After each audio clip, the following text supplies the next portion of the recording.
She did not even show up. 3 years of marriage, and instead of her, her assistant walked into the cafe and tossed divorce papers onto the table. No explanation. No emotion. Just, sign this. As if I were nothing. Not a husband who lived only for her. I, Qin Lang, sat there in silence, trying to figure out where I went wrong. In those 3 years, I never stepped out of line. No drinking, no smoking, no cheating. I cooked, cleaned, waited. Always in the background. When she came home late, I stayed quiet. When she was tired, I kept my distance. I thought that was what real support looked like. I thought that if I just stayed, she would see it. Turns out, it was the opposite. I was erased. Too ordinary. Too simple. She had long moved on to another world, surrounded by men who drive cars worth more than apartments. And me? I was the guy with soup on the stove and freshly ironed shirts every Monday. I never asked for anything, never raised my voice. I just wanted to be by her side. And now they tell me I'm not on her level, that I'm an anchor, not a partner, that my existence next to her was a mistake that needed to be corrected. And then, just as I was about to leave, she arrived. Lin Shudong, dressed in white, cold, distant, no emotion, no regret. She looked at me like I was a storyline that dragged on too long. Everything we had suddenly meant nothing. Just a formality, a signature, and we move on. I signed. Quietly. Without looking at her. Without asking why. She held out a bank card. Said she'd return the money. Said she could help me find a job. I did not take it. I stood up and walked away. No drama. No accusations. Because even now, even after being thrown out like something useless, I still hoped she would be happy, even without me. Qin Lang walked out of the cafe. He looked at the crowd around him, his face blank. Ever since leaving the mountain sect and coming to Sioux City, his only goal was to repay the life-saving debt to Lin Shudong. He had almost made Lin Shudong his whole life.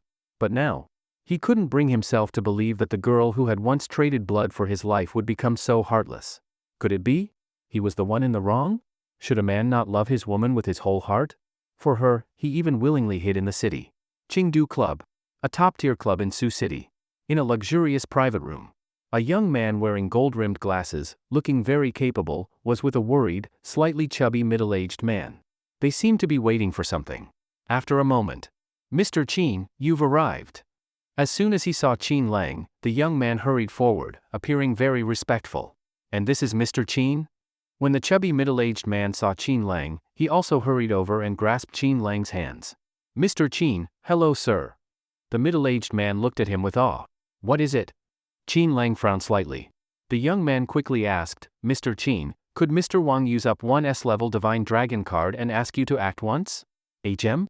You have an S-level Divine Dragon card? Qin Lang looked deeply at the middle-aged man. This card was issued by his second master. It was said to be extremely rare, ordinary people couldn't get it. And whoever had this card could request intervention from their mountain sect once. Hearing Qin Lang's question, the middle-aged man quickly replied, I had the honor to visit the ancestral land once with my father, and saw the holy images of Mr. Qin's masters. This S-level Divine Dragon card was obtained then. Qin Lang nodded. Speak. What do you need me to do? A cold light flashed in Qin Lang's eyes. He was the sole heir of the 7 elders of the ancestral land, emperor of the Supreme Emperor Hall, master of both medicine and martial arts, wealth rivaling a kingdom. Only almost no one around him, including Lin Shudong, knew this. Mr. Qin, please help my father once. The middle-aged man almost knelt. Soon, Qin Lang learned the situation. I can act once. But I need to go back to the villa to get something. Thank you, Mr. Qin. At the Lin family villa. Tong Tong and Qin Lang are divorced? When Mother Lin heard this news, she almost jumped with joy. Father Lin frowned slightly, but ultimately didn't say much. Instead, Lin Shutong's aunts and uncles discussed loudly. With Tong Tong's position now, Qin Lang indeed didn't match her. Our Lin family is doing so well now, all thanks to Tong Tong. That Qin guy didn't help much.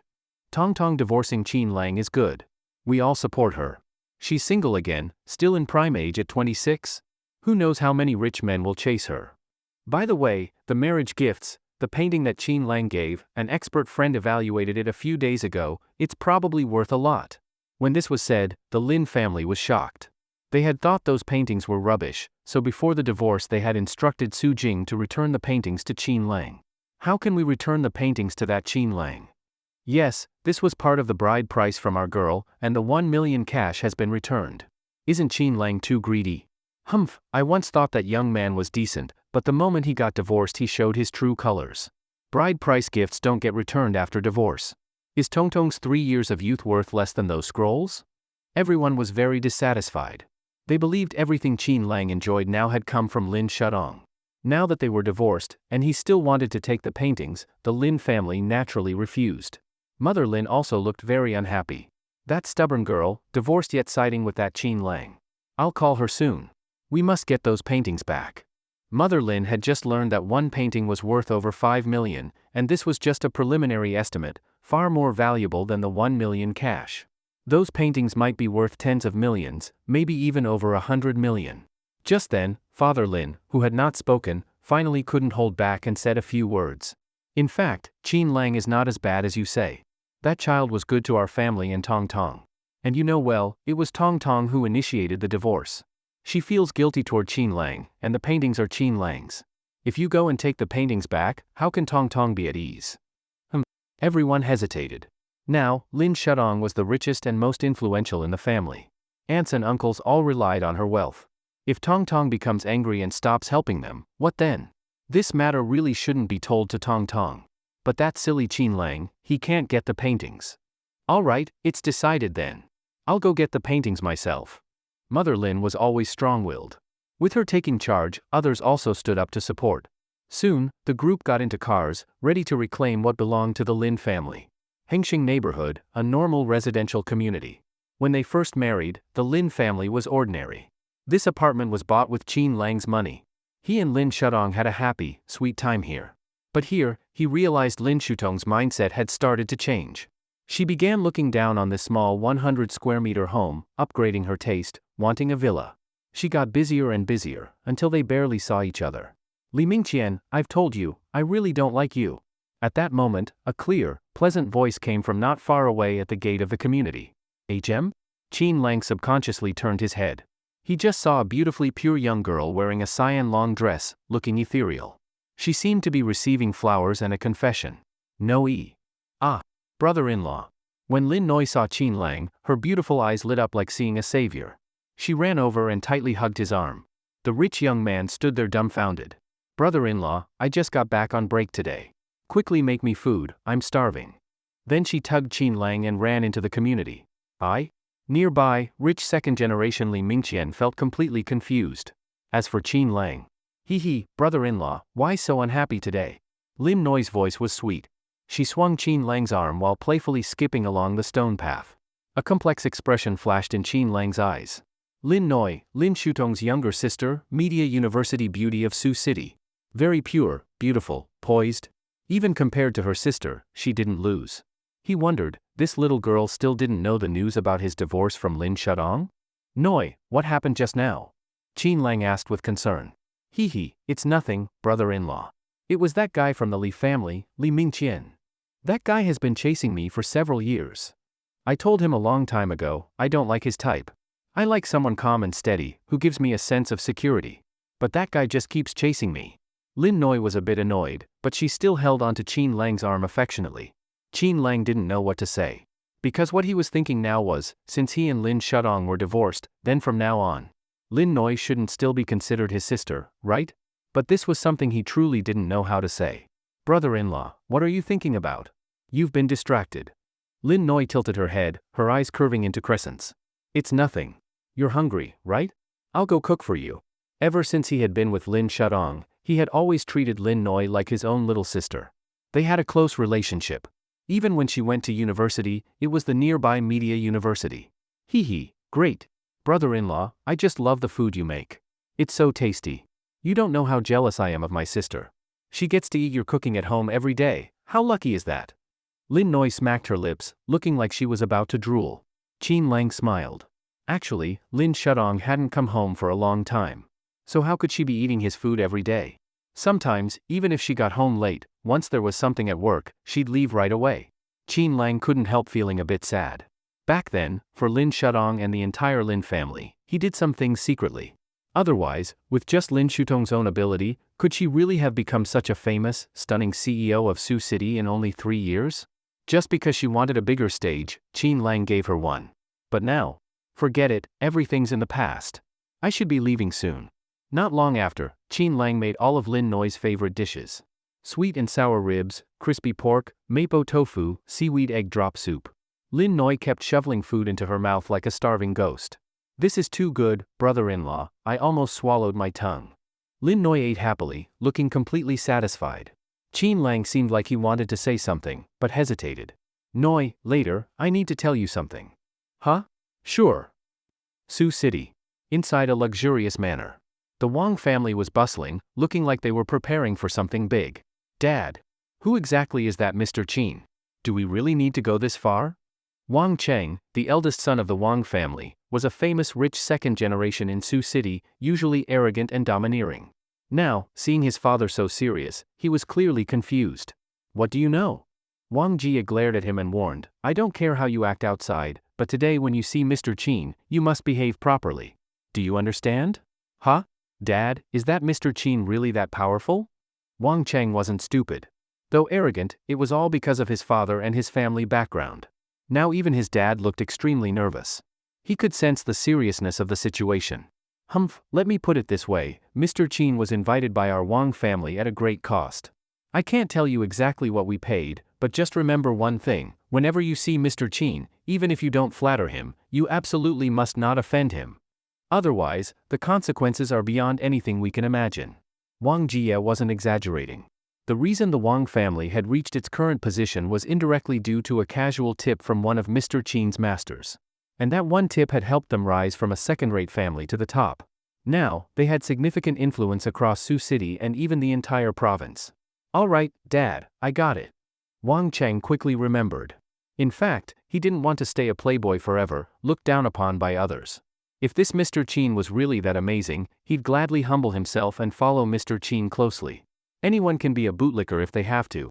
Seeing his son deep in thought, Wang Jia briefly told him some things about Mr. Qin, including the incident with the Chiu family in Lingnan. What? Mr. Qin even helped the Chiu family of Lingnan. The Chiu family, an existence that even the Wang family feared greatly. In all of Lingnan, who didn't know how terrifying their power was? If someone from the Chiu family so much as stomped their foot, families like the Wangs would have to kneel. All right, stay in the manor. I'm going to bring back Mr. Qin. After speaking, Wang Jia quickly left with his group, leading a convoy of luxury Maybachs. They spared no effort in the display. After all, Mr. Qin was a big deal, this was the least they could do. Who exactly is this Mr. Qin? The head of the family is going out to greet him personally, and even warned the young master. This must be something serious. Many Wang family members were talking inside the manor. Wang Cheng slowly turned his head and said loudly, You all saw it, my dad even warned me. You all know what kind of temper I have. If even I don't dare act out, then don't you dare either. In short, don't offend Mr. Qin. Got it. Got it, young master. Then go get busy. Remember to stay sharp. Back to Qin Lang. After Lin Noi helped him clean up, the two sat on the couch. What is it, brother-in-law? Lin Noi sat cross-legged, her bright eyes fixed on Qin Lang. Suddenly, there was a knock at the door. Lin Noi looked a bit puzzled, then quickly put on her slippers and ran to open the door. Mom! Third aunt, fourth aunt, why are all of you here? At this moment, Lin Noi looked at the people in front of her with a completely confused face. Behind Lin Noi, when Qin Lang saw everyone, his expression also changed slightly. Could it be? Everyone already knows about the divorce between him and Lin Shadong? Noi, you're on break? Mother Lin looked surprised when she saw Lin Noi. Yes. I came here to eat brother-in-law's food as soon as my break started. His cooking is so delicious. Mother Lin frowned slightly and quickly said, Come over here. Huh? What's wrong? Mom, why do you all look so weird? Mother Lin rolled her eyes at her and said angrily, Noi, he and your sister are already divorced. They even signed the divorce agreement today. What? Lin Noi felt a boom in her head, it went completely blank. She quickly turned around to look at Qin Lang, her face full of disbelief. Brother-in-law, you and my sister divorced? Lin Noi's expression turned a bit unpleasant. Qin Lang looked at her with a complicated expression and finally nodded seriously. Noi, Qin Lang is no longer your brother-in-law now. Why are you still calling him that? Your sister is now single again. With her achievements, she can completely find someone better. That's right, Noi, don't see this Qin Lang again.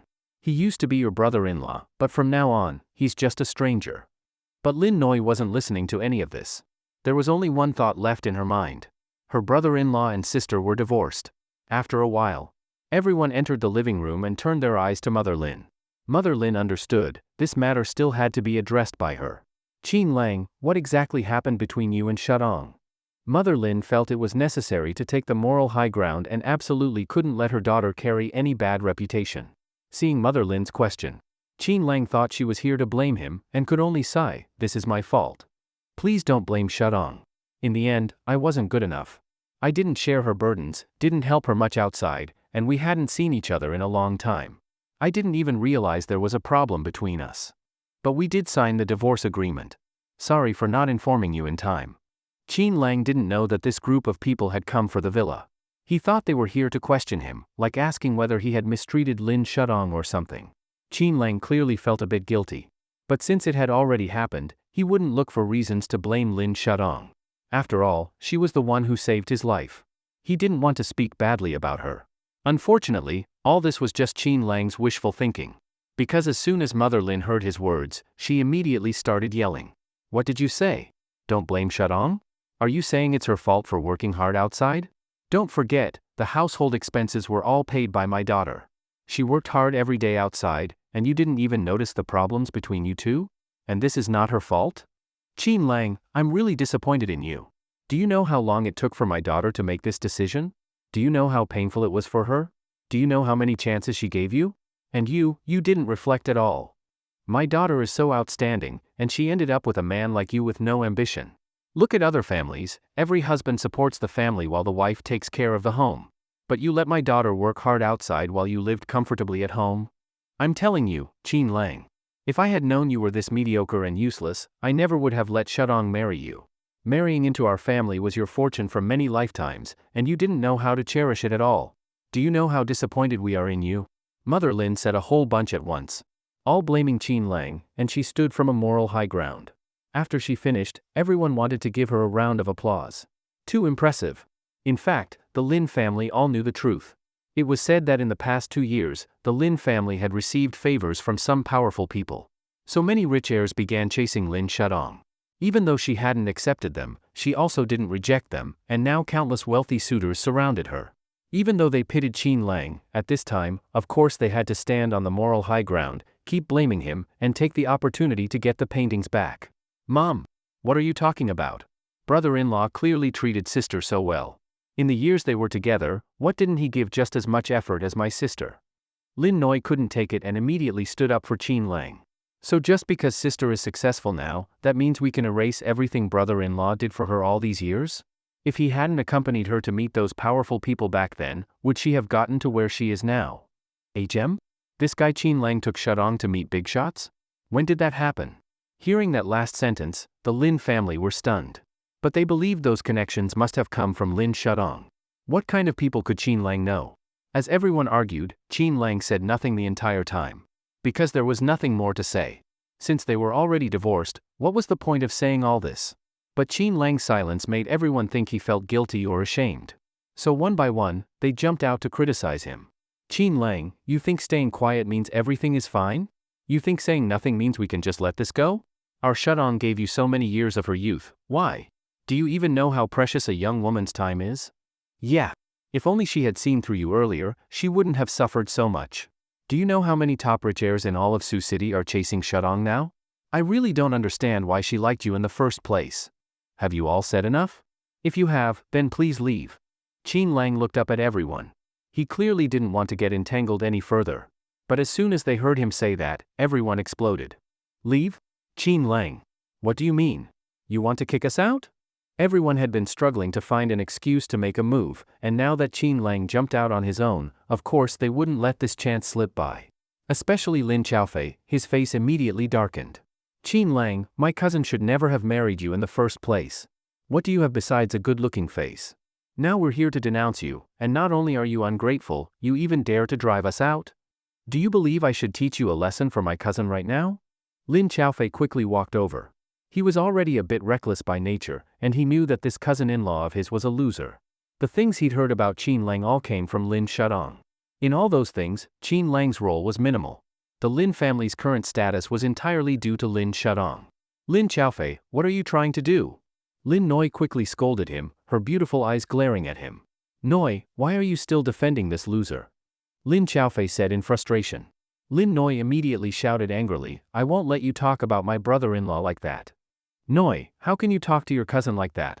And besides, Qin Lang isn't your brother-in-law anymore. Mother Lin quickly pulled her aside. Taking the chance, Lin Xiaofei stepped up to Qin Lang and said arrogantly, Qin Lang, don't think that just because you're quiet, I don't dare hit you. Now stand there and accept everyone's criticism of you, understand? Qin Lang looked up at him with a blank expression and said, Lin Xiaofei, I know exactly what you're capable of. You dare look down on me? Lin Xiaofei looked at Qin Lang with disdain and said, Qin Lang, do you know how many people used to follow me when I was out and about? Believe it or not, I could finish you off in no time. Qin Lang looked at Lin Xiaofei like he was a fool. A few bar fights and now he's bragging? In Qin Lang's eyes, Lin Xiaofei's tough talk was childish to the extreme. He didn't know what went through his head. Ever since the Lin family gained some power, this guy, even without a rich background, had developed a fake rich kid attitude. But really, it was just a thug's arrogance. Nothing respectable at all. He might still be young now, but in the future, he would probably become uncontrollable. Thinking this, Qin Lang said coldly, Lin Xiaofei, I don't care if you drink or fight outside, but don't act crazy in my house. Now that Shudong and I are divorced, you all have nothing to do with me. I don't want to deal with you. This is my house, please leave. And everyone else here, Qin, have things to do. I won't be entertaining you any longer. Qin Lang's message was clear. He was kicking them out. But at that moment, no one moved. Mother Lin had been waiting for this moment. Qin Lang, even though you and Shudong are divorced, that 1 million bride price and those paintings, you said yourself that they were gifts to Shudong. Now that you've wasted 3 years of her youth, you still want to take those paintings with you. So this is why you're in such a hurry to throw us out? You want to keep those paintings for yourself. I'm telling you, no way. Today, I, Zhang Suxin, make it clear, no one is taking those paintings from our Lin family. You wasted our Shutong's youth for several years. We're already letting you off easy by not asking for compensation. And now you want to take away the Lin family's paintings? Shameless, that's all you've got. Mother Lin's words were sharp and bitter, making Qin Lang sound completely worthless. Heh, Qin Lang laughed. At this moment, he finally understood their true intentions. And felt ridiculous for how he had been thinking before. He had actually been considering Lin Shutong's feelings, trying not to let people misunderstand her. But it turned out, none of them cared about the relationship between him and Lin Shudong. They were only here for the paintings. Mom, how can you all be like this? Lin Noi felt deeply embarrassed. She never expected that these people had come for the paintings, those had been passed down in Qin Lang's family. You little brat, taking an outsider's side? Don't you know I had those paintings appraised? They're not cheap junk. Qin Lang probably didn't recognize their value and gave them as bride price to Shudong. Once we get them back, they'll be your dowry. Mother Lin whispered. Mom, that's brother-in-law stuff, how did it become mine? And why did sister divorce brother-in-law anyway? In Lin Noi's view, her brother-in-law was so excellent and always treated her sister so well. They had never even fought. Why did they divorce? Mother Lin gave her a fierce look and whispered, You silly girl, don't you know how many rich heirs are chasing your sister? I visited her company before and saw one of them. He got along very well with her. He even drove her home several times. His manners, background, he's way better than that Qin Lang. What? Lin Noi looked completely shocked. Her sister had brought another man to meet their parents? How could she do that to her brother-in-law? No wonder she hadn't been home lately. Could it be that she had already? Lin Noi didn't dare think further. As for Qin Lang, at this moment, he wasn't even angry anymore. Now that he understood these people's true faces, what was there to be mad about? These people never cared about his relationship with Lin Shudong. Everything they said was just for those paintings, a performance. Among all of them, only Lin Noi truly spoke up for him. If it weren't for her, he would have already flipped the table. Qin Lang, why aren't you saying anything? You think silence means we're wrong? These years Shutong's career flourished. What daily expenses did you ever pay for? We fed you for 3 years. That's already a gift. I'm telling you, those paintings will never be yours. If you still have some sense, pack your things and leave. Don't keep mooching off our Shudong. This home no longer belongs to you. Got it? Heh. Seeing that Mother Lin had now completely dropped the act and was directly scolding him, Qin Lang felt no emotional waves inside. Instead, he found it laughable. So you people don't even plan to spare the house? You could have just said so from the beginning.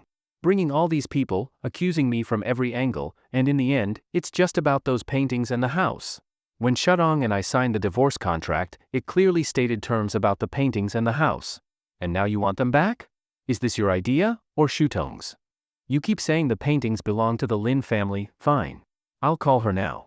If she wants to take them back, I won't say a word. Honestly, I never intended to keep them in the first place. When Qin Lang said this last sentence, everyone was stunned. This guy doesn't want the paintings? Sure enough, Qin Lang is still a fool who doesn't know their value. But just as Qin Lang took out his phone, preparing to call Lin Shudong, Mother Lin quickly ran over and snatched the phone out of his hands. Mom, why did you snatch brother-in-law's phone? Lin Noi immediately got anxious. In her eyes, these people were clearly trying to kick her brother-in-law out. But what did brother-in-law do wrong? On the contrary, it was her own sister who had even brought another man to meet their parents. At that moment, Lin Noi couldn't help but feel very angry at Lin Shudong. She thought the one who wronged brother-in-law was clearly her sister.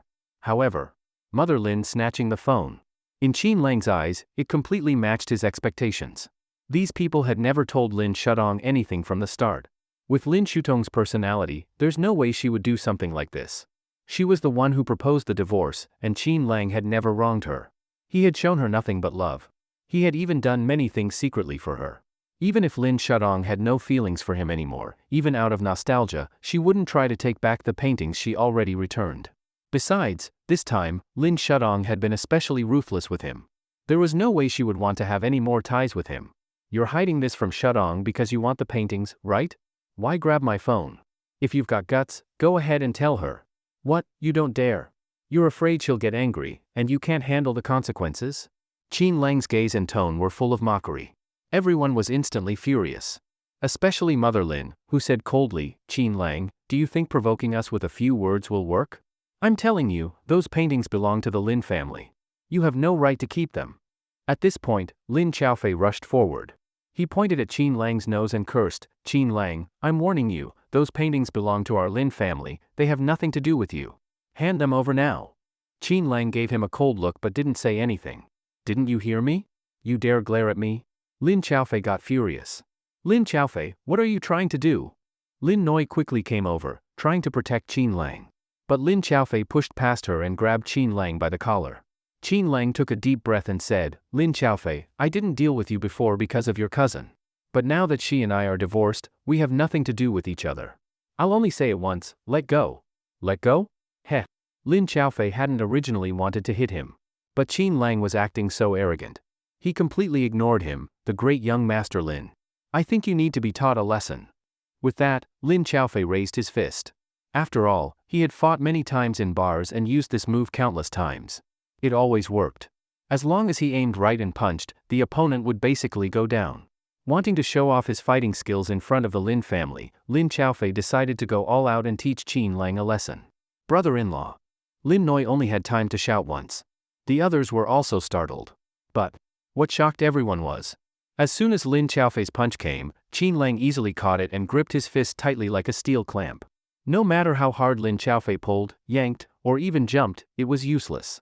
He was completely held in place by Qin Lang. He looked very ridiculous. Huh? Everyone was stunned on the spot. Even Lin Xiaofei realized something was wrong. You bastard! Let go of me! Lin Xiaofei shouted in rage, but no matter how much he struggled, it was no use. What's going on? Everyone was dumbfounded. Wasn't Qin Lang supposed to be a weak, bookish guy with no strength? He was always polite and humble, no one had ever taken him seriously. But now, his cold expression and firm grip on Lin Xiaofei's hand revealed a side they had never seen before. Everyone started to get scared. You! Sweat dripped from Lin Xiaofei's forehead, and his fist hurt badly. He was just a young guy, used to helping buddies in brawls, driven by adrenaline. But in reality, his fighting skills were weak. Bastard! Lin Xiaofei was in so much pain he could barely talk. Let go of Xiaofei! Others rushed over. But instead of letting go, Qin Lang squeezed even harder. Immediately, Lin Xiaofei burst into tears from the pain. Ah! Mom, help me! Mom! Gripped by Qin Lang, Lin Xiaofei finally gave up and cried out loudly. His mom, Lin Shutong's third aunt, panicked and yelled, Qin Lang! Let go of my son! But Qin Lang ignored her completely. I've always treated you people with respect, for Shutong's sake. But now that we're divorced, you'd better stay away from me. With that, he twisted Lin Xiaofei's hand. Ah! A miserable scream followed. Then Qin Lang kicked him hard. Lin Xiaofei fell to the ground. Clutching his hand and foot, he trembled all over. Get lost! Qin Lang's gaze was icy. Now that the truth was out, he had nothing to do with these people. And he wasn't going to tolerate them anymore. You! How dare you!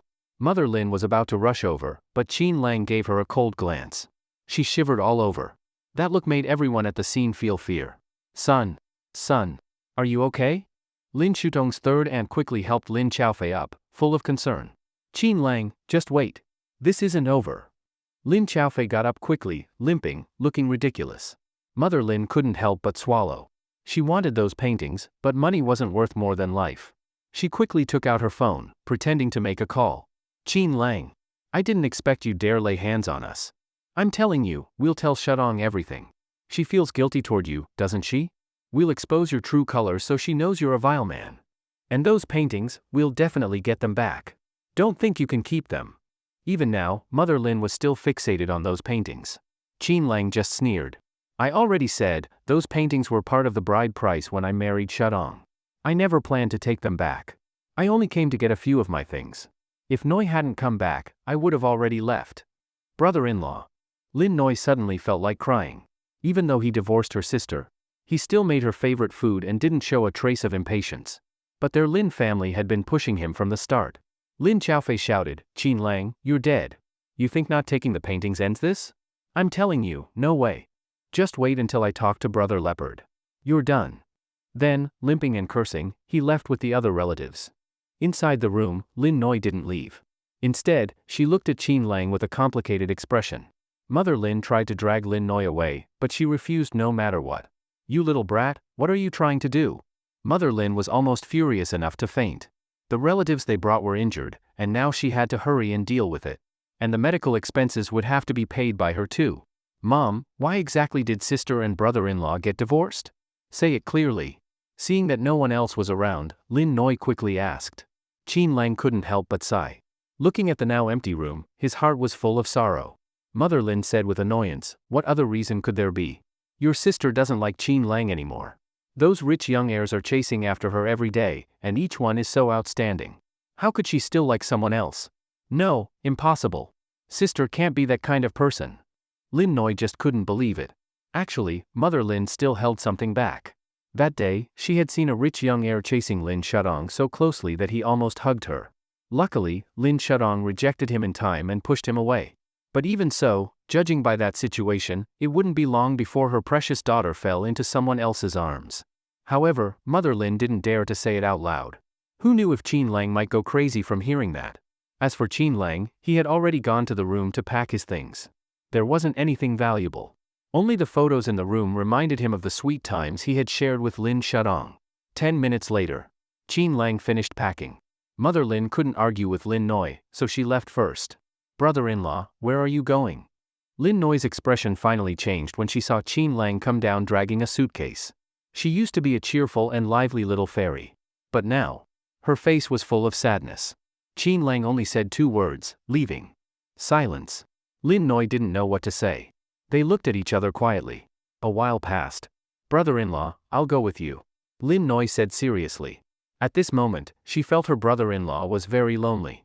Not only had he been abandoned by her sister, but now he had to leave alone. She felt her whole family had been too heartless.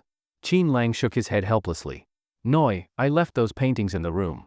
What I gave away, I never take back. There was a faint smile on Qin Lang's face. Don't worry about me.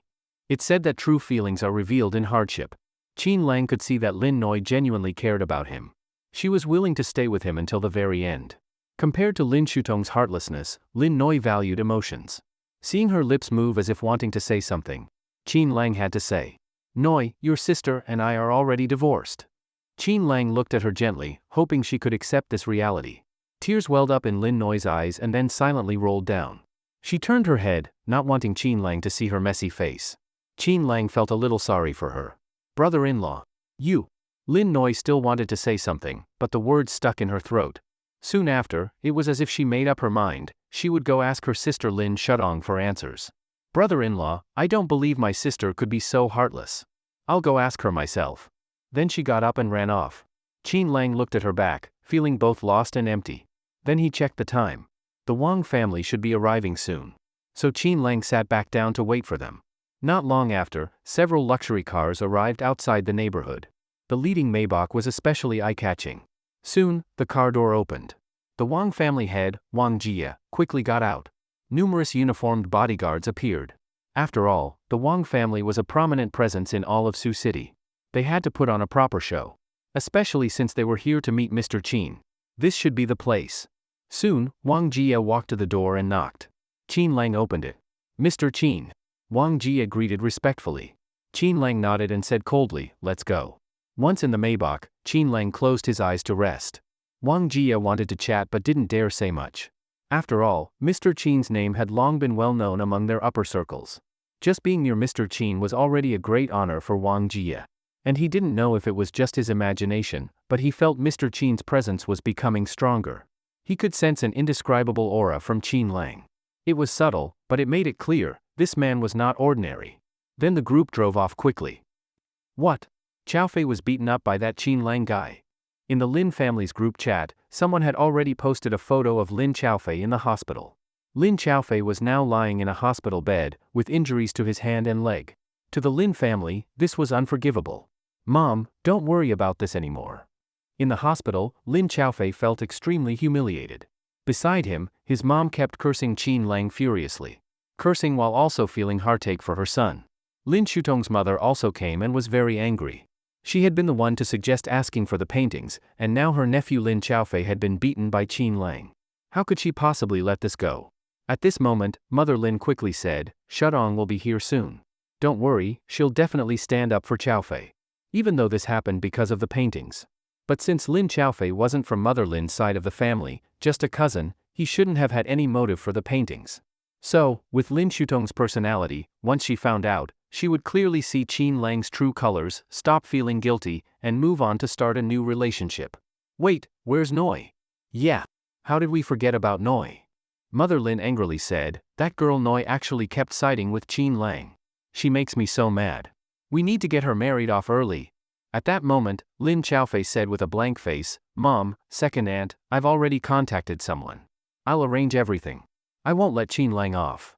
Mother Lin thought for a moment and said, Chaofei, this matter is your aunt's fault, but don't worry, if anything happens, we won't just stand by. Her meaning was clear. All right. Lin Chaofei's eyes lit up and he said, don't worry, the people I've contacted are very professional. They won't leave any evidence. This time, I'll make Qin Lang pay completely. As the young master of the Lin family, I'll let everyone know, Lin Chaofei is not someone to mess with. It's time for the Lin family to rise. Lin Chaofei had gotten used to fighting and brawling. He especially envied those rich second-gens people talked about. He thought their Lin family wasn't inferior. Since Lin Shutong's side had no male heirs, and his side was closely related and now also doing well, he felt the title of Lin family young master should naturally go to him. The others thought about it and had no objection. The lack of male heirs in Lin Shutong's family was a pity. If she married someone, the Lin family would have no one to count on. If Lin Chaofei could really make a name for himself, it would benefit the whole family. As for Qin Lang, if they used him as an example to establish the Lin family's rise, that seemed acceptable. A useless son-in-law, if he got killed, so what? In a private room at a club, Lin Shudong was drinking glass after glass of alcohol. She looked especially melancholy. Beside her, Su Jing was accompanying her. Shudong, what are you doing?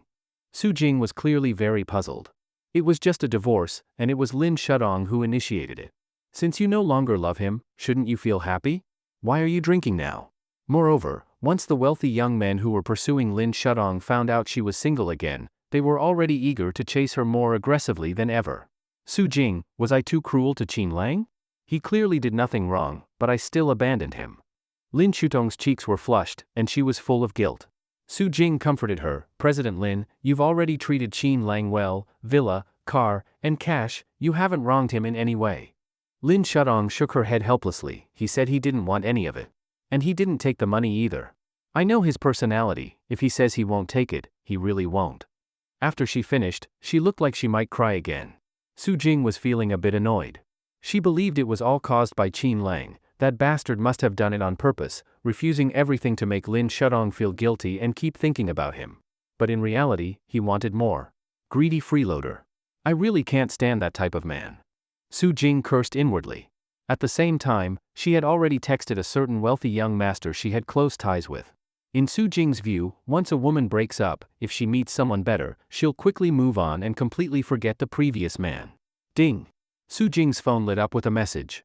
She quickly checked. It was from young Master Zhang of Hengtai Real Estate. A transfer of 200,000? Su Jing was shocked. Just one location update, and he transferred 200,000. This young Master Zhang was really generous. Thanks. He only replied with 2 words. Nothing else, no requests, no questions. What a display of class. Su Jing thought to herself, compared to this young Master Zhang, what was Qin Lang? Not even worthy to carry his shoes. Soon, the private room door opened. A tall, elegant, and handsome young man from a wealthy family appeared. Shudong, what happened? Why are you drinking? Zhang Minghui quickly put on a deeply concerned expression and walked over. Lin Shutong's expression changed slightly. How did you know I was here? Then she turned her head and questioned Su Jing. Su Jing looked a bit guilty. Zhang Minghui quickly said, Shudong, it's my fault. I pressured Assistant Su into telling me. When I heard you were drinking, I was so worried I dropped everything to come see you. You? Lin Shudong looked conflicted. Young Master Zhang, I've already rejected you before. I understand, but my feelings for you will never change. Shudong, I love you. Zhang Minghui looked deeply affectionate. Especially seeing her drunk and flushed appearance, he could hardly resist jumping on her. Lin Shudong angrily said, Sorry, young Master Zhang, don't you think you're being too blunt? We've never even been together. How can you say you love me? Shudong, don't you believe me? What will it take for you to believe I truly love you? Zhang Minghui's acting was Oscar-worthy, and with his good looks and charisma, he made a strong impression. Lin Shudong couldn't handle his intense gaze, and her face turned red with embarrassment. Young Master Zhang, your background, identity, and status are all excellent. Why are you fixated on me? I just want to focus on my career. I'm not looking for a relationship. Besides, I'm already a divorced woman. Lin Shudong looked a bit sad.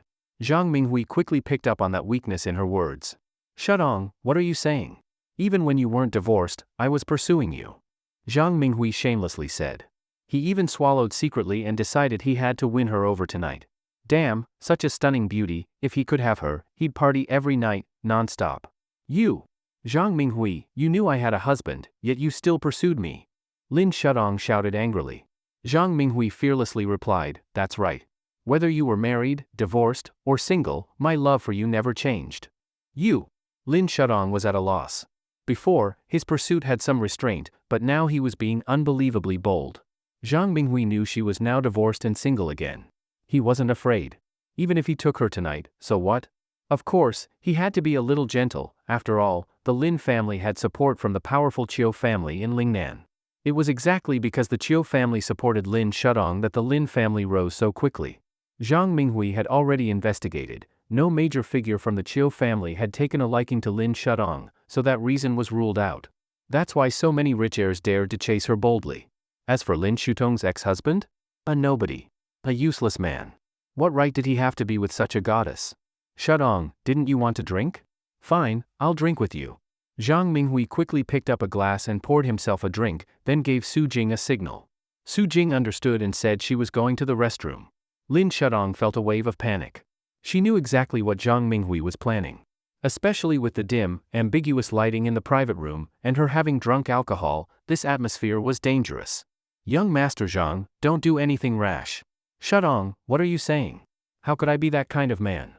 Zhang Minghui spoke gently on purpose, then began telling stories of his past heartbreaks while pouring more drinks for Lin Shudong, saying he too was heartbroken. Unknowingly, Lin Shudong started to let down her guard. Outside the door, Su Jing's heart was also pounding slightly. She wondered, if something were to happen inside, should she rush in? If Zhang Minghui succeeded, President Lin would definitely blame her. But she had already taken 200,000 from Zhang Minghui. If Lin Shudong found out, she'd blame her for that too. So, Assistant Su, where's my sister? Suddenly, a pure and stunning young girl appeared. It was Lin Noi. Huh? Noi, why are you here?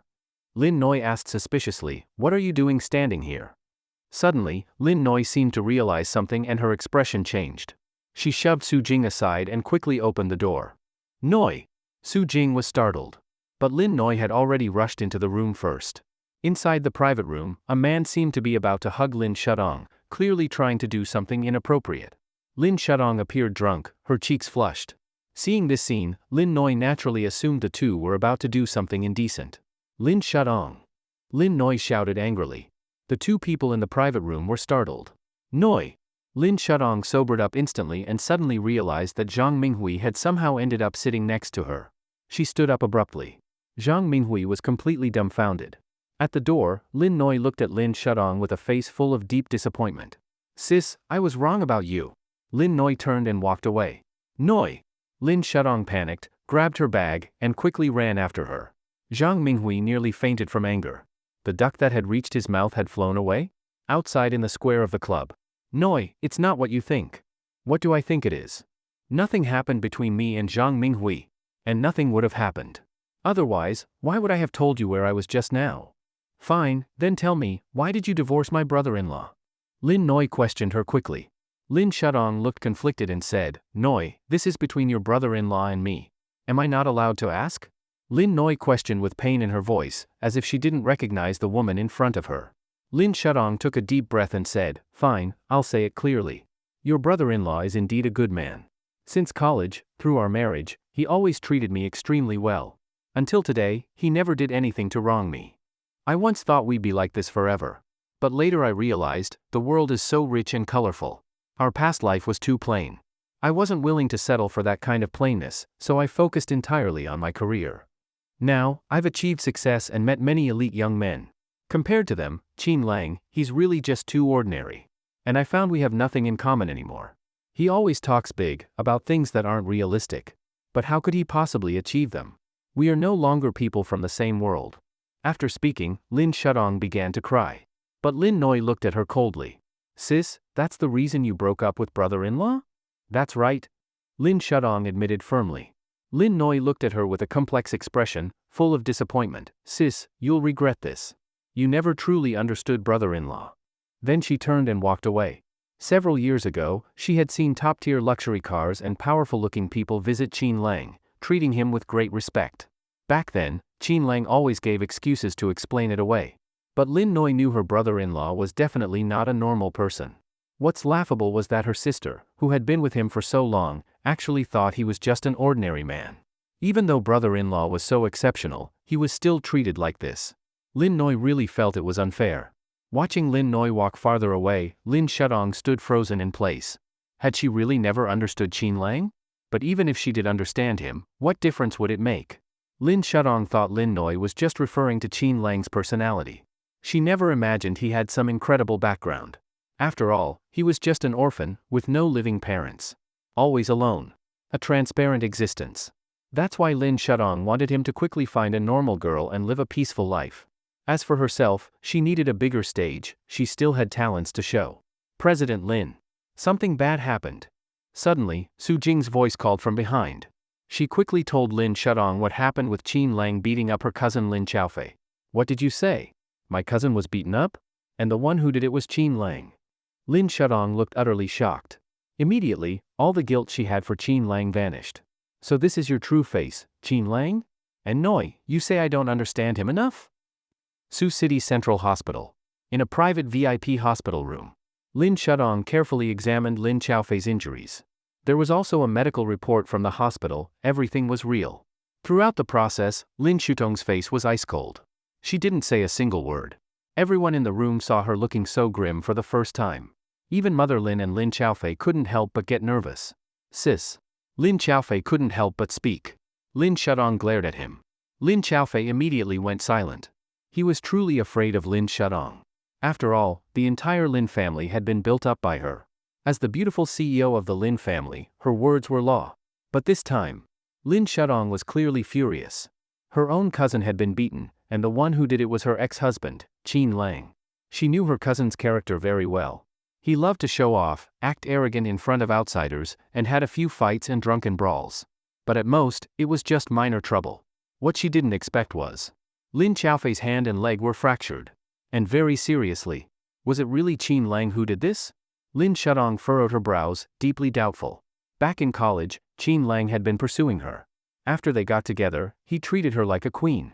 She knew his temper very well. No matter how angry or upset she got, he was always the one to coax her. Even after marriage, he was gentle, never losing his temper with anyone, always wearing a soft smile. It seemed like nothing could stir his emotions, except for her. But now, Qin Lang had finally fought back. And with one move, he broke her cousin's hand and leg. He even ended up in the hospital. Qin Lang, did you really need to go this far? Lin Shudong frowned, clearly disappointed in him. Even after divorce, she hoped he would find a regular girl and live a happy life again. Not sink into anger and become someone she no longer recognized. She quickly pulled out her phone, ready to question him. But soon, she hesitated. She had just mustered the courage to cut ties with Qin Lang. From now on, she would focus on building her career and pursuing a bigger stage. She really didn't want any more contact with this man.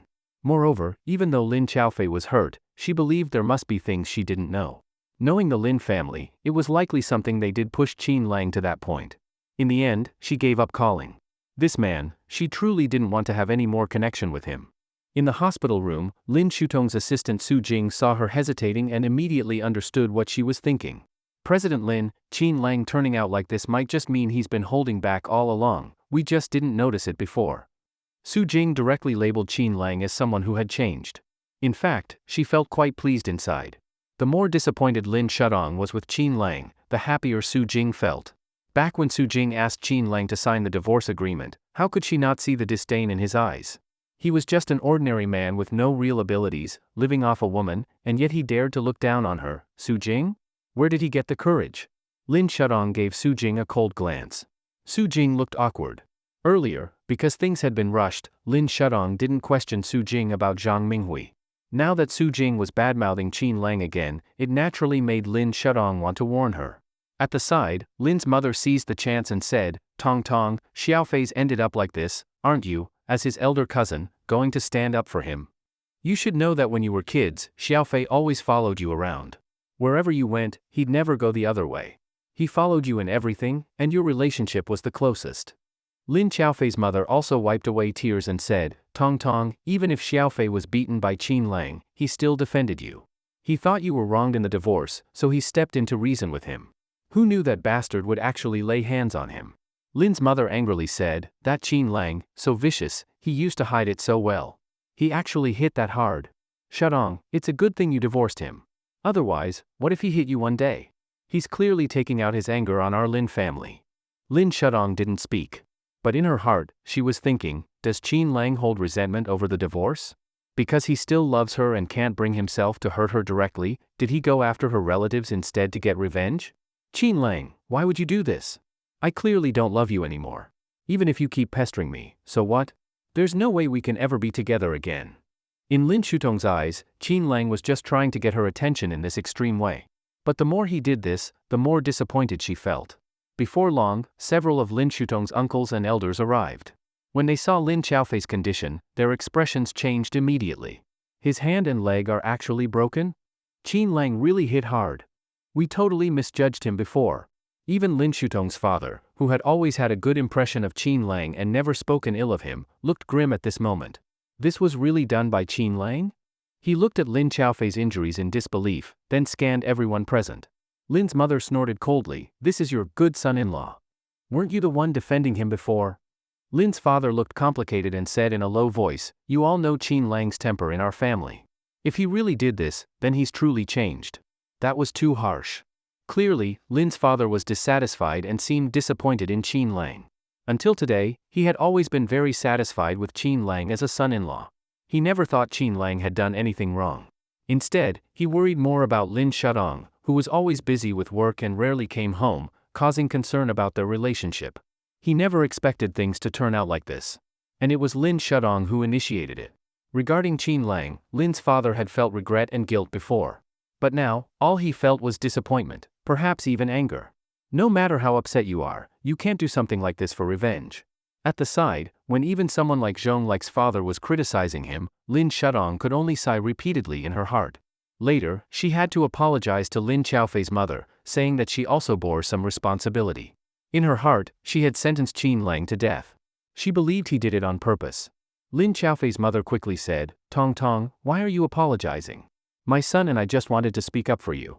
Maybe our words were a bit strong, but we were trying to reason with him, who knew that bastard would actually use violence. But as long as you now see his true colors, then Xiaofei's injuries weren't in vain. Lin Shudong looked at Lin Xiaofei with guilt and said softly, Xiaofei, you've suffered. Although she was disappointed in her cousin, Lin Shudong still cared. After all, they were family, and he always listened to her. How could she not feel bad? Lin Xiaofei tried hard to squeeze out a few tears and said with a choked voice, Sis, this injury is nothing. But you need to pull yourself together. You're the pillar of our Lin family. As for that Qin Lang, sis, please don't go to him. Don't argue with him. I'm really fine. It's just superficial injuries. With a concerned expression, Lin Xiaofei made it seem like his injuries were nothing compared to what Lin Shudong was going through. And the more he acted like this, the more guilty Lin Shudong felt. Superficial injuries? They were fractures. How was that superficial? Don't worry, sis knows. I'll recover soon. And as for Qin Lang, now that we're divorced, there's nothing more between us. I'm completely disappointed in him. President Lin, the Chiu family sent a message. Just then, Su Jing rushed over and whispered. Lin Shutong's face changed. She quickly left the room and made a phone call outside. When she came back to the hospital room, Tong Tong, what's going on? Her mother saw her hesitant expression. Lin Shudong thought for a moment and said, Mom, Dad, I need to go to Beijing. Someone important from the Chiu family has come to Suyang. I must go. What? Someone from the Chiu family is here. Her mother's expression lit up. Over the years, Lin Shutong's career had taken off largely thanks to the Chiu family's help. She had always been confused about why they helped her. She'd tried to meet them several times but was always refused. She even wondered if some young master from the Chiu family had fallen for her. Even if that were true, shouldn't he show himself so she could decide whether to accept? Yet even now, she still didn't know the Chiu family's true motives. The Chiu family had immense influence. Who in Lingnan didn't know them? Tong, then hurry and go. What are you doing staying here? Her mother, upon hearing it was the Chiu family, was more anxious than she was. After all, it was the Chiu family. She still hoped to get rich through them. Even Lin Xiaofei on the hospital bed wished he could jump up. Sis, what are you hesitating for? Go. Lin Xiaofei was so excited, if he weren't injured, he'd want to go with her. The rest of the Lin family also urged her to leave quickly. Compared to meeting someone from the Chiu family, Lin Xiaofei getting beaten seemed trivial. Seeing everyone so eager, Lin Shudong sighed helplessly. After giving them some final instructions, she left. Back in the car, Lin Shudong decided to call Qin Lang. Although Lin Shudong said she would no longer contact Qin Lang, after all, Qin Lang had hit Lin Xiaofei. This time he hit Lin Xiaofei. What about next time? Would he hit someone else? And he hit so hard that even her father couldn't bear to watch. To say she wasn't angry, impossible. She had to get an explanation from Qin Lang. If Qin Lang had really changed and held a grudge, fine, he could come at her. But to go after her family? What did that mean? Using such a method would only make Lin Shudong utterly disgusted with him. Beside her, Su Jing looked nervous. She had known earlier that Lin Shutong's mother brought people to demand the house. Only Lin Shudong didn't know. Moreover, Lin's mother had reminded her, so Su Jing naturally knew what to do. But now that Lin Shudong was going to call Qin Lang, Su Jing couldn't stop her and could only act according to the situation. Not long after, the call went through. But the other side didn't speak for a while. Lin Shudong also said nothing.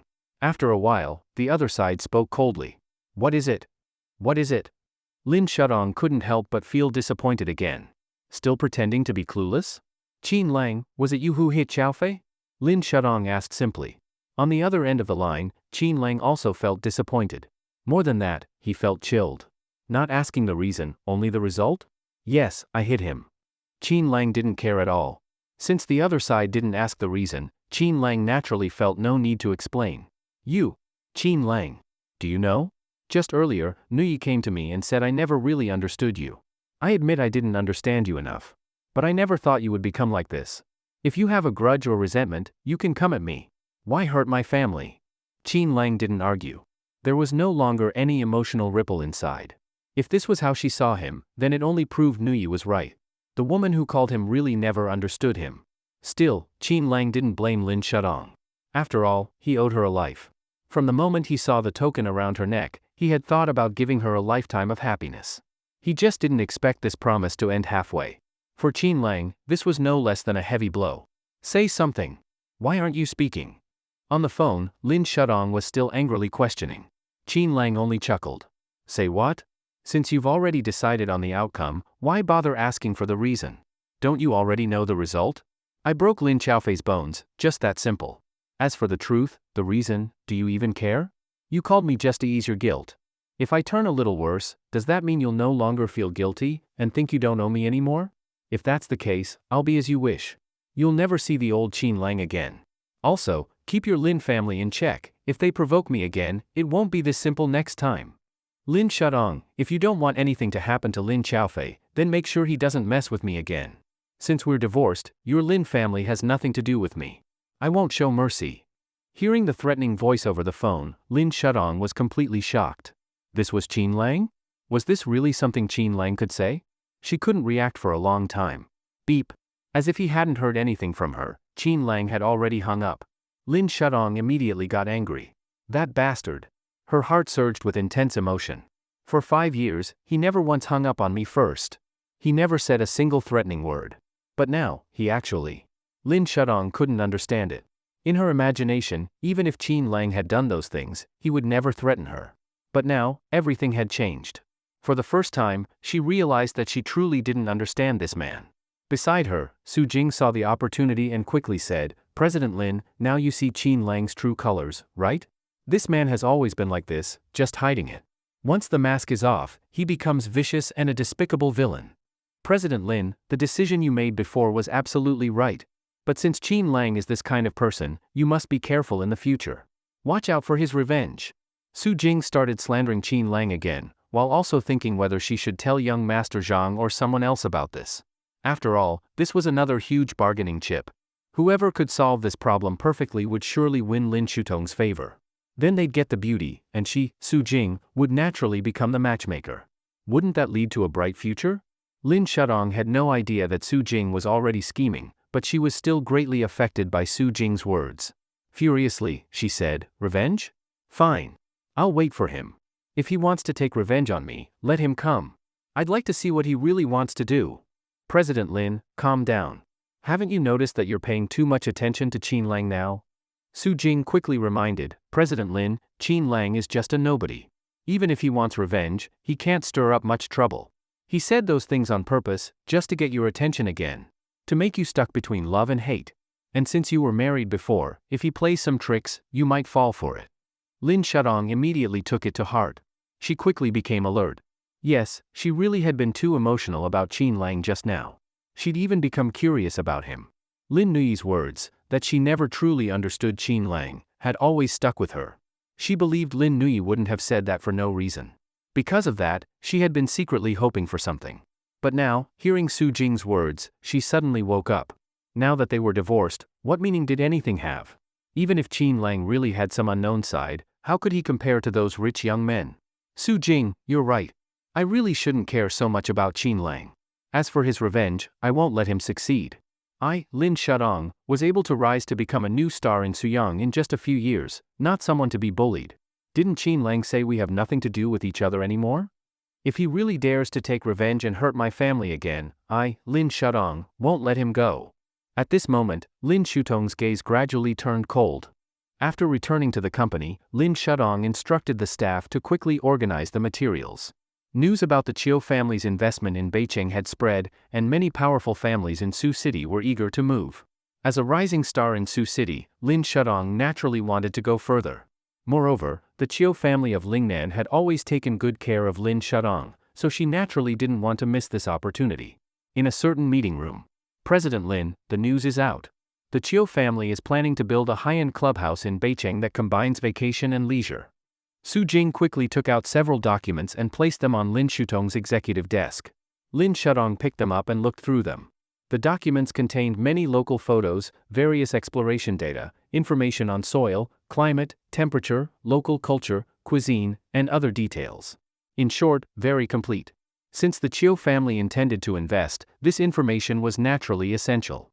But that wasn't the key point. The key point was Lin Shutong's work efficiency and speed. Bringing these materials to meet the Chiu family would naturally show her sincerity. This material is well prepared. Who did it? Lin Shudong was very excited. Su Jing said, Wang Yu's project team worked overtime for 3 days to complete it. I didn't misjudge Wang Yu. Everyone in the team gets an extra 20,000 yuan bonus this month. Once the message was sent, cheers erupted in the project team. It was as if Lin Shudong had completely forgotten the earlier matter with Qin Lang. The joy after hard work gave her a great sense of achievement. However, time waits for no one. Lin Shudong quickly organized a meeting and came up with a very reasonable plan. But in order to secure the cooperation strongly, Lin Shudong even went against the opinions of others in the meeting. Even if it meant sacrificing some company interests, the proposal had to reach the best standard. President Lin, are you planning to take a gamble? Everyone quickly understood. Lin Shudong nodded and said, the Chiu family has helped our company a lot. Now that they're investing in Beicheng, we need to return the favor. So even if we sacrifice some benefits, we must secure this. Su Jing thought for a moment and said, President Lin, that's right. If we can't participate in the Chiu family's first investment in Suyang and let other families take it, what will others think? Everyone immediately realized the seriousness of the issue. Lin Shudong looked at Su Jing approvingly, signaling her to continue.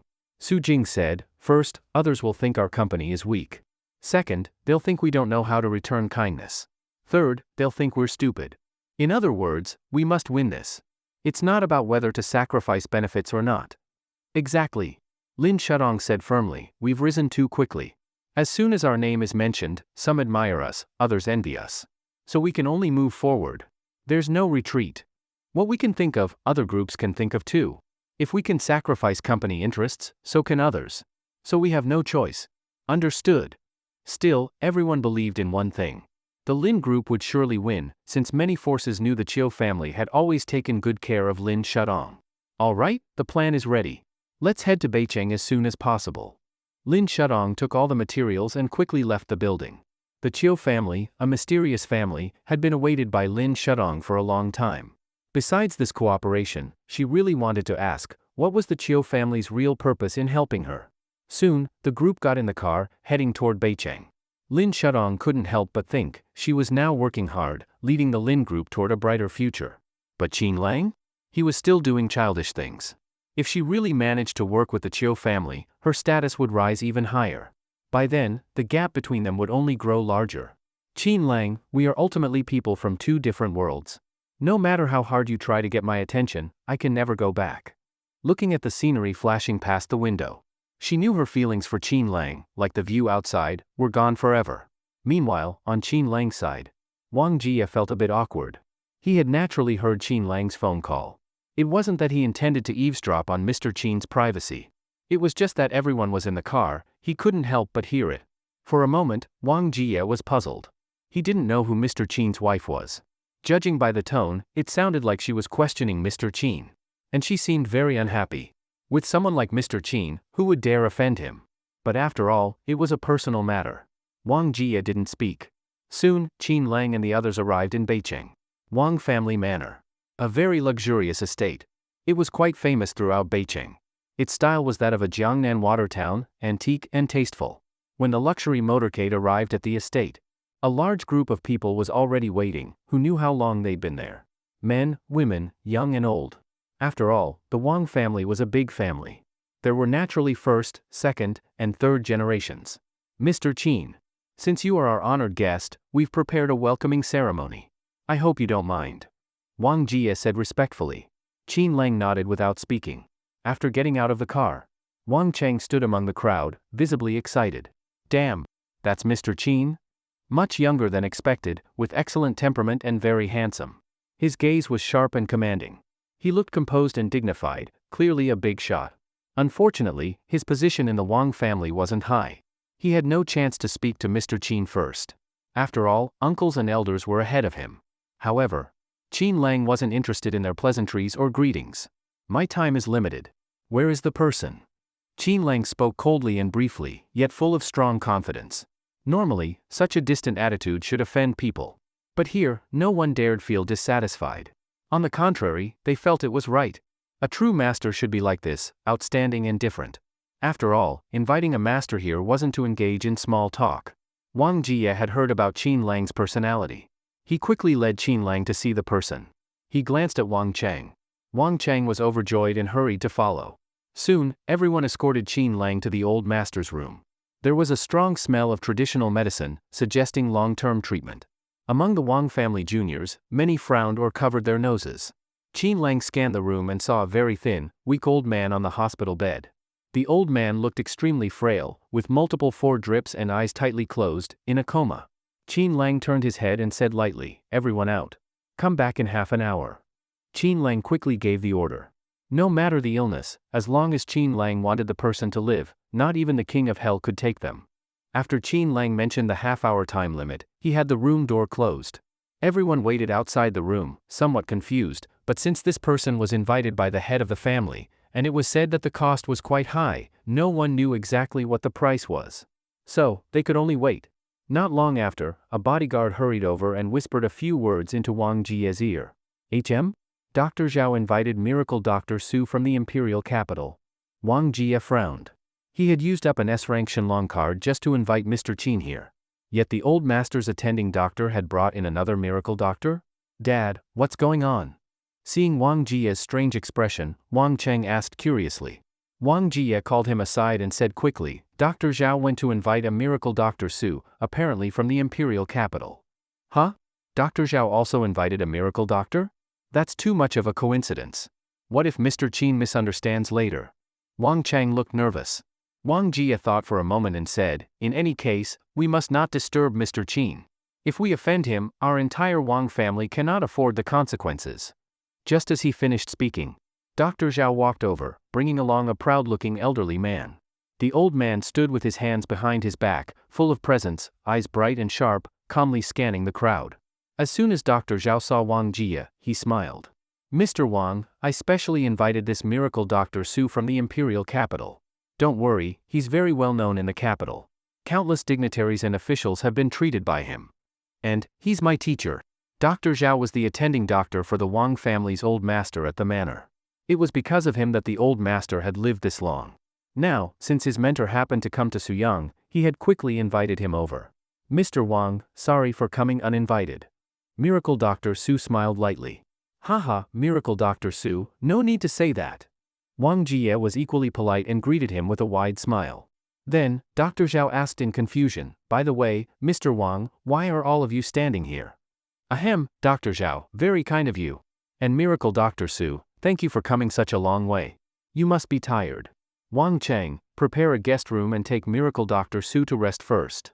Wang Jie quickly made arrangements, trying to avoid them meeting Qin Lang. "Okay." Wang Cheng was about to leave. Mr. Wang, we already had some rest earlier. Why don't we let Miracle Dr. Su treat the old master now?" Dr. Zhao, still unaware of the situation, spoke directly. Everyone looked awkward. Nearby, a few younger family members who didn't know better whispered, "The family had already invited someone to treat the old master. He's inside right now." "HM? Someone's already treating him." Dr. Zhao and Miracle Dr. Su's expressions changed almost instantly. "Heh. It's fine. I'll just wait here." Miracle Dr. Su spoke first, easing the awkwardness. Though such situations were rare, since becoming a miracle doctor, it had been a long time since he encountered one. Dr. Zhao, however, was clearly uncomfortable. "Teacher, I'm sorry." He felt utterly embarrassed. After all, he was the old master's attending physician. It wasn't that his medical skills were lacking, it was just that the old master's illness was too strange. But he never expected the Wang family to go behind his back and find someone else. If word got out, how would he save face? Wang Jie and Wang Cheng both looked apologetic. Then, Miracle Dr. Su asked who the physician treating the patient was. Well, Wang Jie didn't know how to respond. Because Mr. Qin was already a mysterious expert, that title said everything. As for calling him a doctor? He wasn't just skilled in medicine. Inconvenient to reveal? Heh. I mean, no offense, just curious. Miracle Dr. Su seemed to have a good temper. Since Wang Jie didn't answer, he didn't get angry.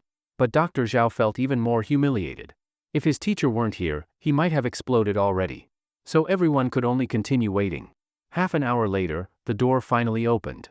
Qin Lang's forehead was slightly sweaty, but his face remained expressionless. "It's done. You can all come in." Naturally, Wang Jie and the others moved forward. But when Dr. Zhao and Miracle Dr. Su saw Qin Lang's age, they were stunned. This new doctor, so young? Soon, everyone entered the room. They saw the old man still unconscious, with a puddle of black blood on the floor. What's going on? Dr. Zhao's face changed, and he asked in a questioning tone. Qin Lang looked up and gave him a cold glance. But didn't answer. "You." Dr. Zhao had already been upset for a long time. Now, seeing how young Qin Lang was, plus the black blood on the floor. As the old master's attending doctor, he was about to lash out. Wang Jie quickly intervened to ease the situation. Ahem. Mr. Qin, this is Dr. Zhao, the old master's attending doctor. And this is his mentor, Miracle Dr. Su, from the imperial capital. Then he introduced the two doctors to Qin Lang. But when introducing Qin Lang, he felt awkward calling him Mr. Qin. Mr. Qin? Isn't he a doctor? Both of them found the title strange. But they said nothing more. Qin Lang glanced at Miracle Dr. Su and Dr. Zhao, without saying anything. But that silence only made it worse. Dr. Zhao couldn't hold back anymore. Heh, Mr. Qin, I don't know who you are or what skills you have. I just want to ask, what did you do to the old master just now? Why is there a puddle of black blood on the floor? As soon as he spoke, both the family head and Miracle Dr. Su frowned. Xiaofeng, you need to watch that temper. Miracle Dr. Su said lightly. Qin Lang sneered, since you're a doctor, don't you know what black blood means? Why ask me? And family head Wang, since you invited me to treat the old master, why is there someone else here? Do you not trust me, Qin? If that's the case, I can leave. Mr. Qin. I, Wang Jie, absolutely trust you. This was purely a coincidence. I sincerely apologize. Dr. Zhao's mentor had just arrived in Suyang, which is why he was invited. Then, he turned to Dr. Zhao and said, Dr. Zhao, I fully trust Mr. Qin. The meaning was clear, hoping Dr. Zhao would stop questioning Qin Lang. Dr. Zhao was speechless. Since the family head had spoken, he could only hold back, though he was very unwilling. In his view, a real doctor should at least have some medical ethics. This young man, so arrogant, it made Dr. Zhao furious just thinking about it. But Miracle Dr. Su, on the other hand, quickly walked to the side, took a quick look, and then showed a shocked expression in his eyes. Ghost Pulse 7 needles. Then, he quickly turned to Qin Lang and asked, what is your relationship with Li Xuanshan? When Miracle Dr. Su mentioned the Ghost Pulse 7 needles and the name Li Xuanshan, Qin Lang looked completely puzzled. He had never even heard of either name. Moreover, the acupuncture technique he used wasn't the Ghost Pulse 7 needles at all, but the Tai Divine Needle. Sorry, I've never heard of the Ghost Pulse 7 needles or Li Xuanshan. Qin Lang looked calm. Miracle Dr. Su frowned but didn't continue questioning. Without a doubt, this young man had real skill. Otherwise, he couldn't have used a technique that resembled the Ghost Pulse 7 needles. But Dr. Zhao on the side was obviously very displeased with Qin Lang. He felt that Qin Lang was too arrogant. Not only did he brush him off, but he was also disrespectful to his teacher. Humph, young man, since you're so capable, then tell us, how should we treat the Wang family's old master? Didn't I already treat him? What? You already treated him? Dr. Zhao's expression changed. Miracle Dr. Su also quickly stepped forward to check the pulse. But then he frowned slightly and said, the qi is floating and unstable, the illness is still present. Qin Lang smiled and said, I said I treated him, not that he's cured. Can't you say everything clearly at once? Dr. Zhao was nearly infuriated. Qin Lang looked at him again and said, I have nothing to do with you. Why should I tell you everything? Dr. Zhao finally couldn't hold it in. He quickly turned to Wang Jie and said, Mr. Wang, I hope you consider the old master's life and health. Don't let this unreliable young man play games with his life. Qin Lang's face darkened and he said, I don't play games with patients' lives. But you've repeatedly questioned me. What's your meaning?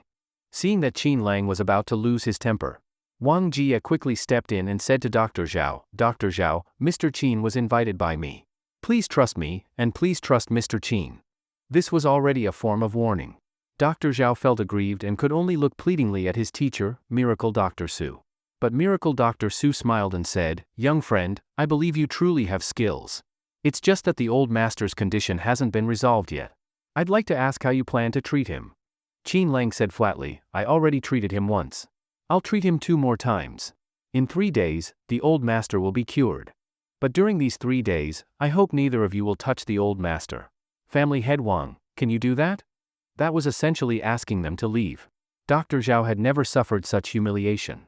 But luckily, as a doctor, he didn't lash out. Still, the other party was clearly bragging, claiming he could cure the old master in 3 days. Yet he, Dr. Zhao, had been treating him for 3 years. Comparing the two, wasn't that calling Dr. Zhao a quack? Thinking this, Dr. Zhao quickly said, Mr. Qin, the old master has been critically ill for so long. You should know better than I do. He's seen countless doctors, none of whom could cure him. And you say you can do it in 3 days? Don't you think you're bragging a little too much? But Qin Lang directly ignored him. He kept his gaze on Wang Jie. Clearly, he wanted Wang Jie to make a choice. Miracle Dr. Su sighed and said, I have no confidence in curing the old master in 3 days. If I treat him, it will take at least half a year, or up to 3 years. 3 days. I really can't imagine how that's possible. Did you hear that, family head Wang? My teacher says it'll take at least half a year. And this Mr. Qin says 3 days. Do you really want to take that risk? Dr. Zhao's meaning was clear. Even if this guy had skills, he was exaggerating. 3 days was impossible. It could even worsen the illness. And if that happened, who would take responsibility? But no matter what others said, Wang Jie had already made up his mind. Mr. Qin, I believe in you. Since you say no one else should touch the old master in these 3 days, I'll make sure of that. Dr. Zhao, Miracle Dr. Su, I apologize. Wang Jie chose Qin Lang without hesitation. Dr. Zhao felt both heartbroken and chilled. He had treated the old master for so long. Yet, in favor of a young man, they didn't even trust him or his teacher anymore. Miracle Dr. Su laughed heartily and said, Enough, Xiao Xiao. So what if we wait 3 days? He was easygoing. Though he didn't believe Qin Lang could cure him in 3 days, since Qin Lang was so confident, he didn't want to argue. Let's go. Wang Jie quickly had Wang Chang arrange accommodations. Then, Qin Lang asked Wang Jie to prepare some herbs. He was also arranged a place to rest. Beicheng, Yuashan Club. A group of wealthy people surrounded a young man playing golf. Young master, that shot was brilliant. As the ball went in, everyone around praised him. This young man was none other than the eldest son of the Qiu family. Qiu Junyan, currently one of the most outstanding members of the Lingnan Qiu family. After finishing the game, everyone surrounded him for various entertainments. Not until evening did he finally lie down in a sauna room. Beside him, a mysterious person in tight clothes hidden in the dark was reporting various news. HM? Mr. Qin arrived at the Wang family. Yes. Send an invitation immediately. Say that Qiu Junyan of the Qiu family wishes to meet. Wait. Qiu Junyan suddenly paused. Given his identity, asking to meet Mr. Qin, would it seem too abrupt? Though he was the Qiu family's eldest son, Mr. Qin's identity was truly extraordinary. As for how extraordinary, Qiu Junyan wasn't sure either. He only knew that his grandfather had repeatedly warned them never to inquire about Mr. Qin's background. Otherwise, if they offended or angered him, not even his grandfather could save them. Back then, when his grandfather said that, Qiu Junyan could clearly feel the reverence and fear in his tone, even though it was said 2 years ago. Even now, recalling it, Qiu Junyan still found it unbelievable. They were the Qiu family of Lingnan. In all of Lingnan, who didn't know the Qiu family? Even the powerful families from the capital would bow when they came to Lingnan. But in his grandfather's words, Mr. Qin compared to the Qiu family. No, not comparable at all. Because his grandfather said, Mr. Qin was like a divine dragon from the heavens. Where's my aunt? Where is she now? Qiu Junyan suddenly asked. Just thinking of his aunt gave him a headache. Replying to young master, she should be arriving at the club soon. What? Why didn't you say so earlier? Soon, Qiu Junyan got up, returned to his room, dressed neatly, and appeared very proper. Half an hour later, Qiu Junyan met his aunt. A cold and elegant queen in a black dress. Aunt, you're here. Qiu Junyan tried his best to smile, though it was clearly a bit awkward. Xiao Qingfei gave him a cold glance and said, Have you found Mr. Qin's whereabouts? Aunt, he's at the Wang family's house, right? Qiu Junyan quickly answered and immediately stood at attention. He didn't even dare to breathe. Although Xiao Qingfei was his aunt and only a few years older than him, she was a famously cold and stunning queen. Plus, the Xiao family was a massive family in the north, no weaker than the Qiu family in Lingnan. As the witch who controlled the vast majority of the Xiao family's industries, Xiao Qingfei naturally wielded immense power. Countless people both respected, feared, and admired her. Respected her for her righteousness, feared her for her power, and admired her for her stunning looks and top-tier figure. Wang family? Some small family? The Wang family isn't a small family, they're considered pretty good in this area. Qiu Junyan was a bit embarrassed. He quickly gave some details about the Wang family. This still counts as not a small family? Xiao Qingfei was stunned. Fine. When it came to his aunt, Qiu Junyan had no way to argue. Eventually, the conversation returned to Mr. Qin. After successfully obtaining the address, Xiao Qingfei prepared to go find him. Wait. Aunt, why are you looking for Mr. Qin? Qiu Junyan asked in confusion. Xiao Qingfei replied, to fulfill a promise. He left something at our Xiao family, and now we need to return it. That's it? What else could it be? Like, Aunt, did you maybe take a liking to Mr. Qin or something? Xiao Qingfei's face turned icy as she warned, "Brat, you dare joke about Mr. Qin? You're not allowed to joke about him again. Otherwise, even I can't protect you." "No way." Qiu Junyan was shocked. Even his aunt, the famous witch, feared Mr. Qin. Just what kind of terrifying background did this Mr. Qin have? "Aunt, who is Mr. Qin really? Can't you tell me?" Xiao Qingfei, being older, might know some of Mr. Qin's secrets. Xiao Qingfei gave him a look and said, "If you had even 1/10,000th of Mr. Qin's qualities, I'd laugh myself awake in my dreams. All I can say is, Mr. Qin is unfathomable. As for how unfathomable, you don't need to know." Such a tease. Qiu Junyan couldn't help but look up and shout. Xiao Qingfei said, "It's not that I won't say it, anything I say could lead to something else. Even I don't know everything. Of course, I can reveal one thing. For example, do you know why your Qiu family is investing here to build a top-tier club?"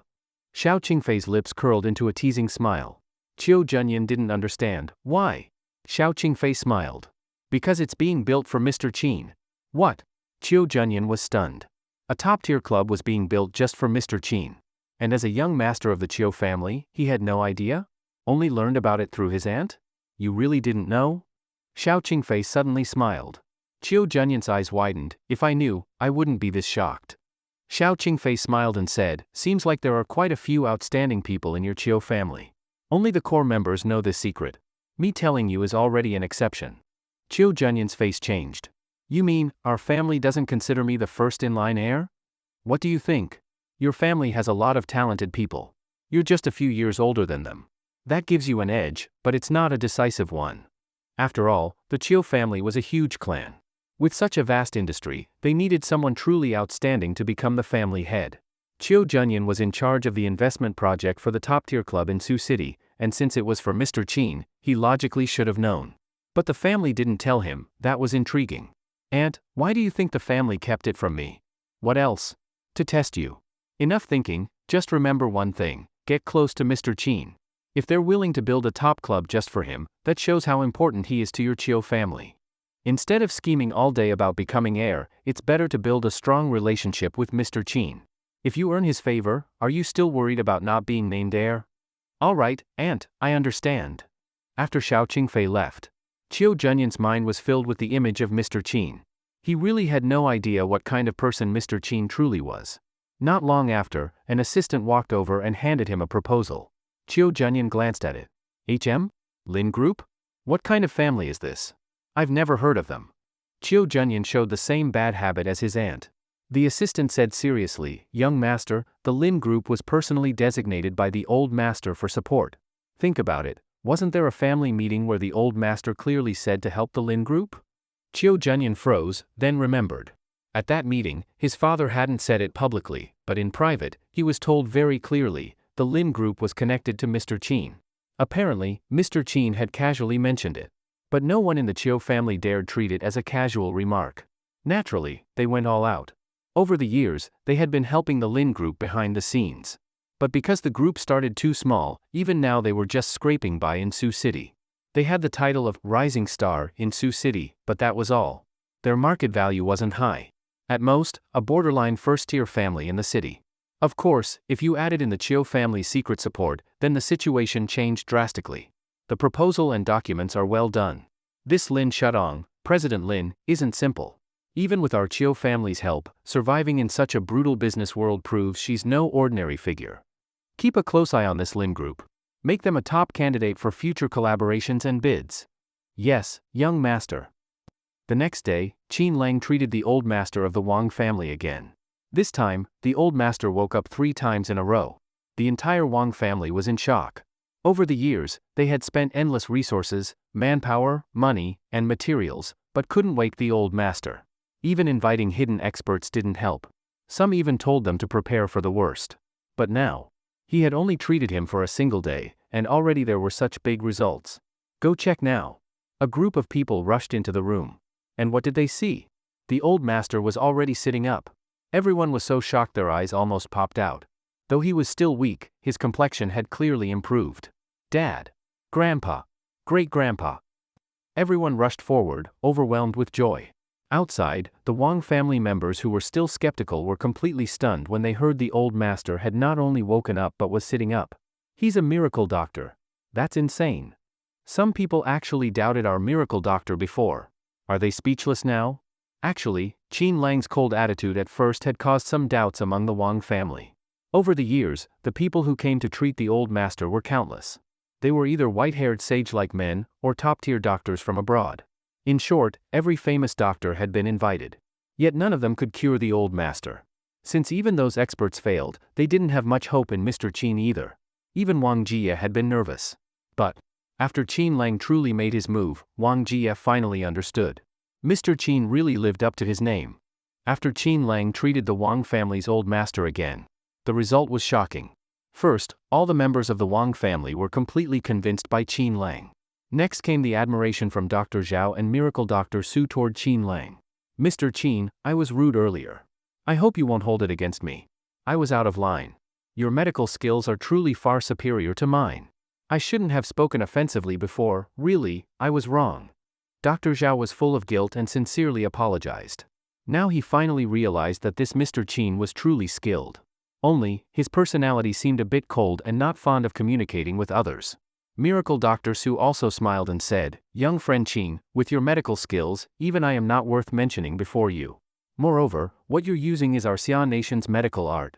I wonder, have you joined the Xia Nation Medical Association?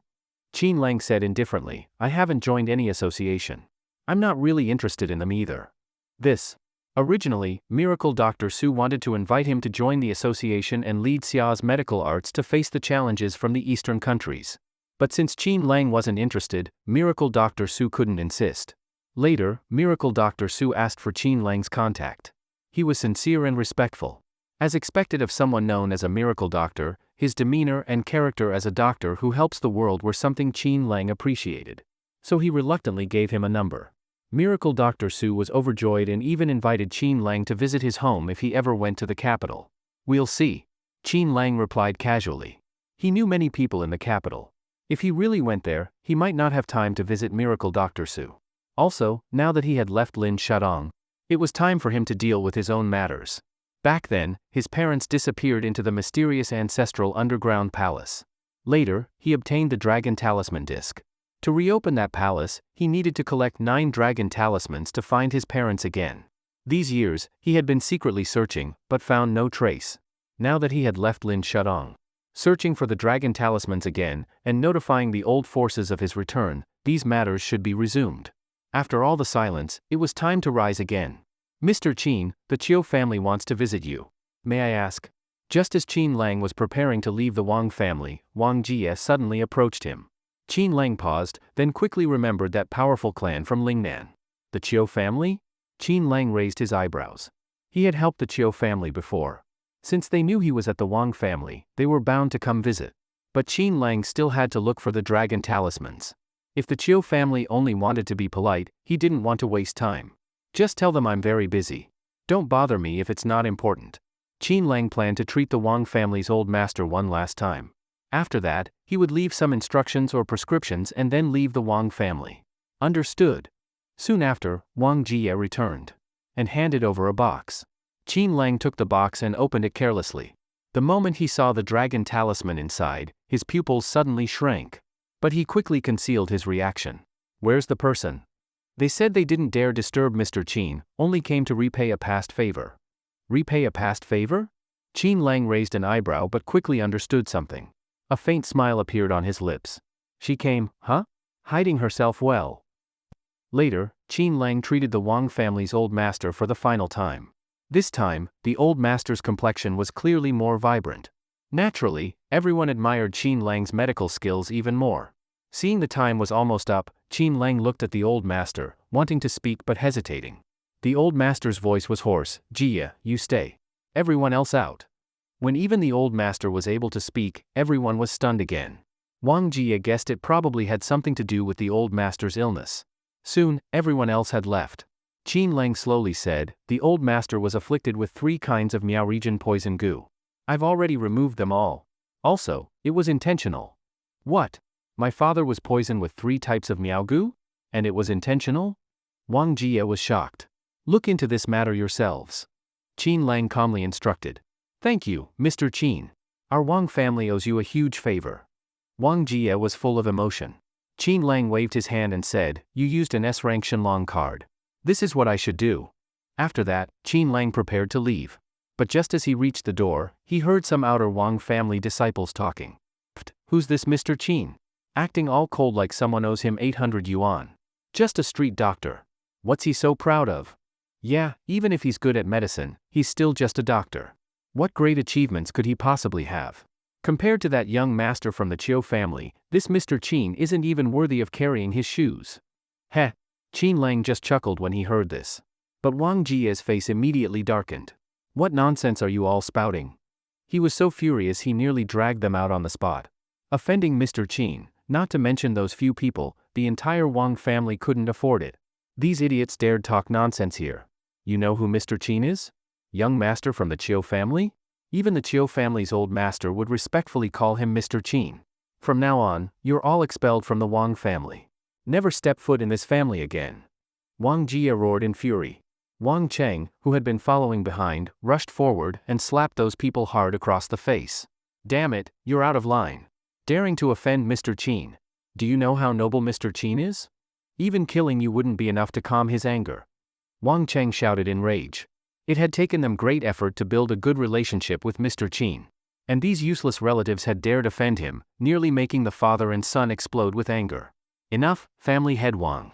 Leave it at that. Qin Lang stopped smiling and looked deeply at Wang Jie. Was it really true he didn't notice the poison goo in the old master? Qin Lang didn't believe it. Before Wang Jie became family head, the old master clearly wanted to support someone else. All he could say was, "The waters in a big family ran very deep. At a private vacation villa. Give it to your manager." Qin Lang took out a token. The staff's expression changed instantly upon seeing it. Soon, someone led Qin Lang to a dark secret room. Qin Lang waited quietly without speaking. A long time passed. From a corner, a man in a suit wearing a clown mask appeared out of the darkness. He stared at Qin Lang, his whole body trembling slightly with excitement. "Clown, greets the king." The man choked with emotion, one hand on his chest, one knee on the ground, full of respect and humility. Qin Lang took a deep breath and said sadly, "I will restart the Imperial Hall. Let them all return." The man in the clown mask suddenly looked up. His eyes sparkled with intense excitement. To restart the forbidden organization. He understood, the moment this man made that decision, the world would be greeted by storms of blood and chaos. "Yes, my king." Nighttime, Yueshan Club. When Chiu Junyan walked out of the hall, outside, a large group of local aristocratic youths were waiting there. All were well-known figures in Sioux City. The moment they saw Chiu Junyan come out, they quickly stepped forward, each showing flattery and eagerness to please. "Young Master Chiu! Young Master Chiu!" Everyone tried hard to strike up a conversation and surrounded Chiu Junyan, but without blocking his path. After all, the reputation of the Chiu family from Lingnan was truly intimidating. Covering the entire Lingnan region, there was hardly anyone who didn't know the name of the Lingnan Chiu family. As the first young descendant promoted by the Chiu family, and also the person in charge of investing in a top-tier club in Sioux City. Unless they were fools, no one would want to miss a chance to build a good relationship with him. "Young Master Chiu, I'm Little Zhao.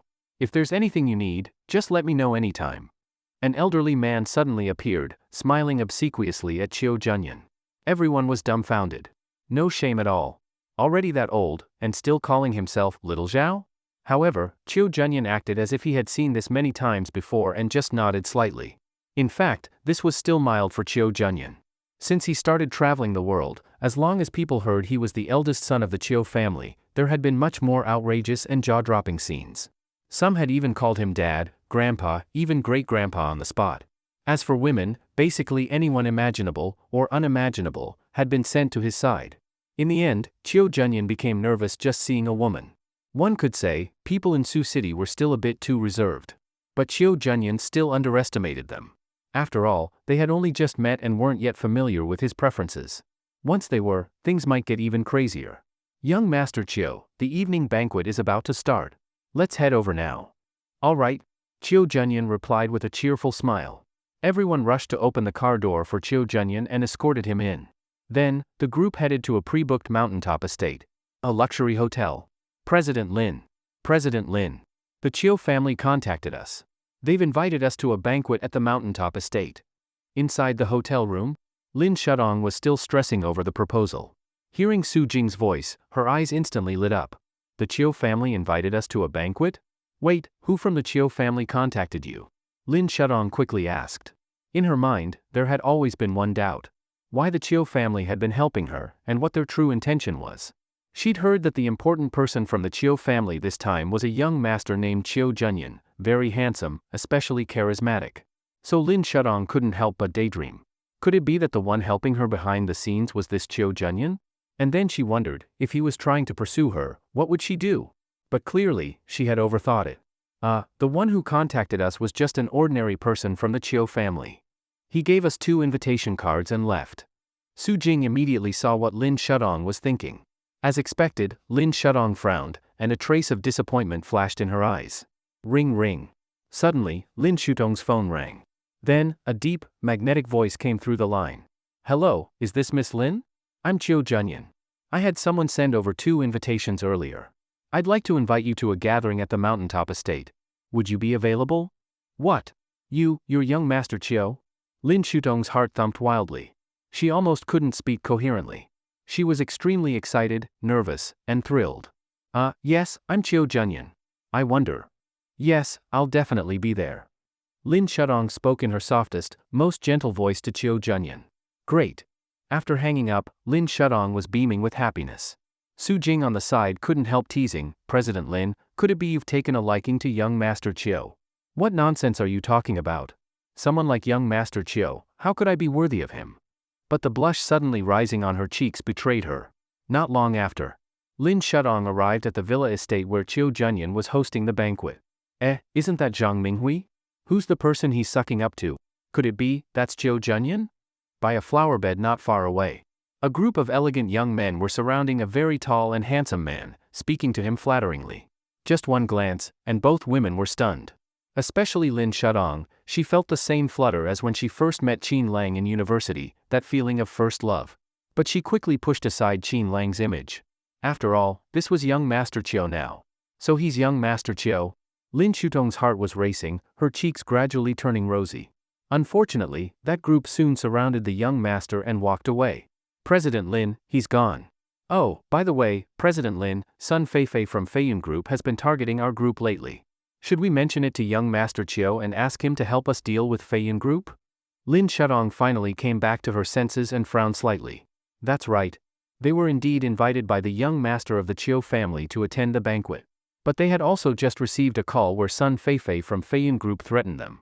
Sun Feifei was also a rising star in Sioux City, though she had risen earlier than Lin Shudong. Since both were beautiful, people often compared them.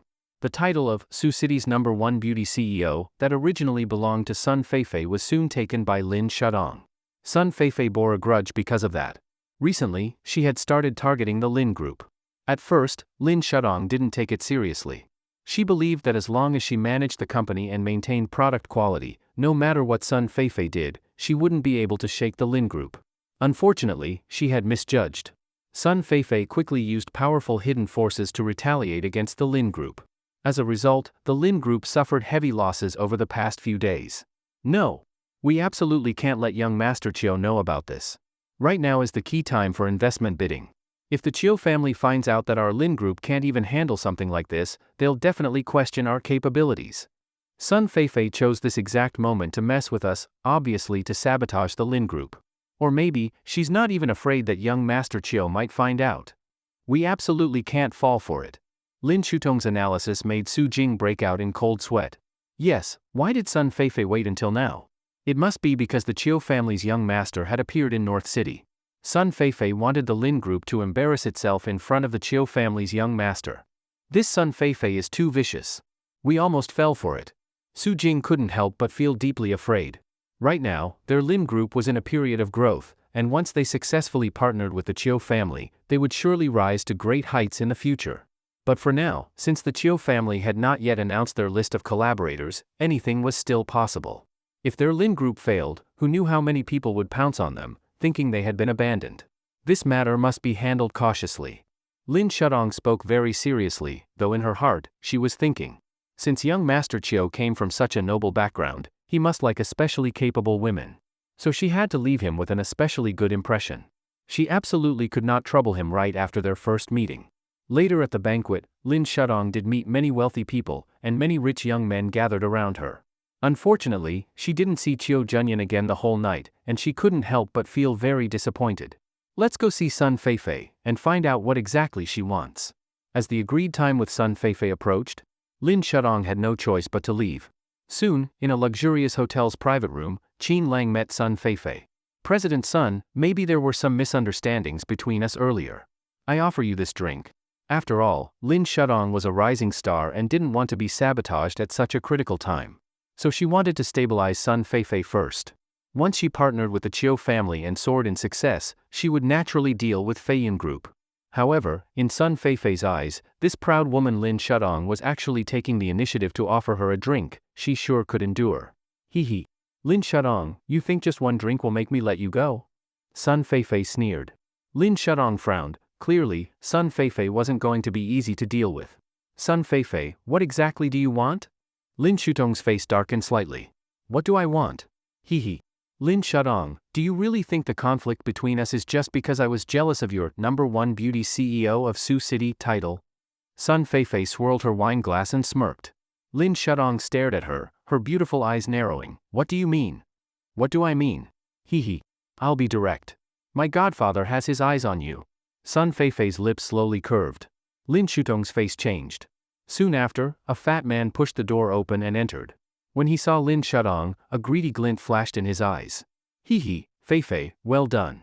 As for President Lin, long time no see. Still remember a few days ago when you poured wine on me? It's you. Lin Shudong immediately recognized him.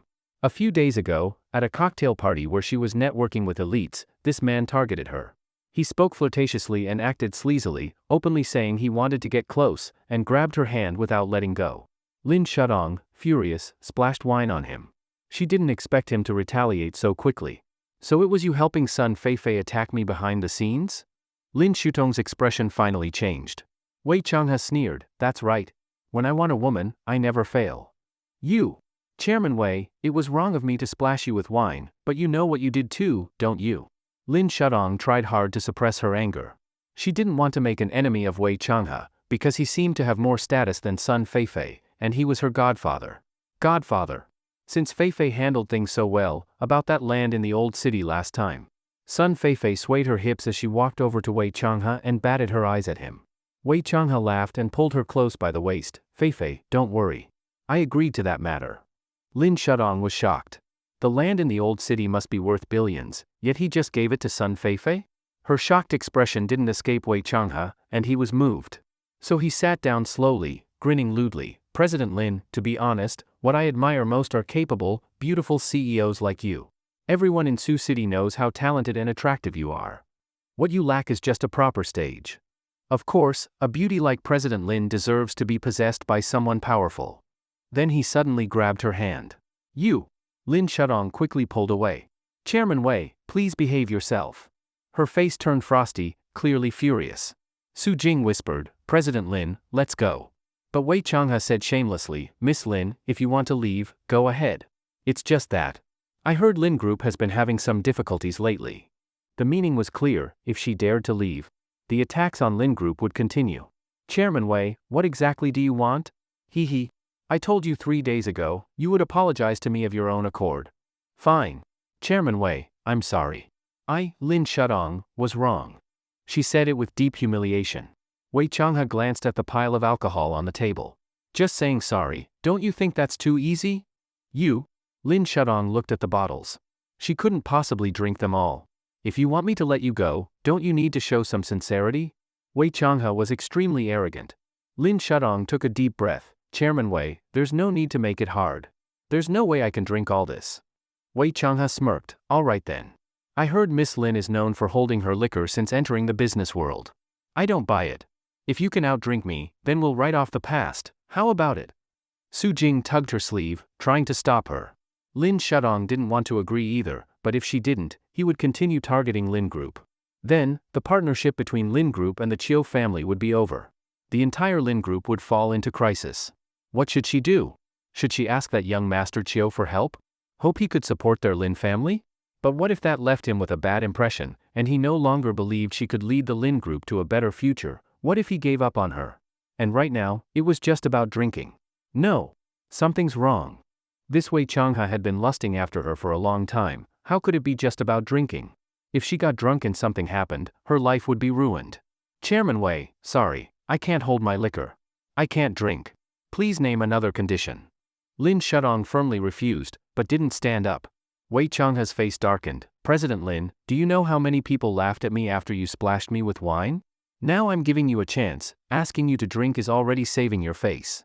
Don't be shameless when I'm giving you face. After Wei Changha intensified his tone, Lin Shudong immediately became frightened. She feared Wei Changha would continue to retaliate. At that time, the entire Lin group would truly be in danger. Beside her, Su Jing thought for a moment and finally, as if ready to risk everything, said, Director Wei, I'll drink this wine. Wei Changha immediately grew furious. He stared coldly at Lin Shudong and said, Lin Shudong. Calling you President Lin is me showing respect. You won't drink yourself and want your assistant to drink for you, is that too naive? You. Inside, Lin Shudong suddenly felt extremely aggrieved. These past years, her business ventures had gone smoothly. Whatever she did, she rarely encountered difficulties.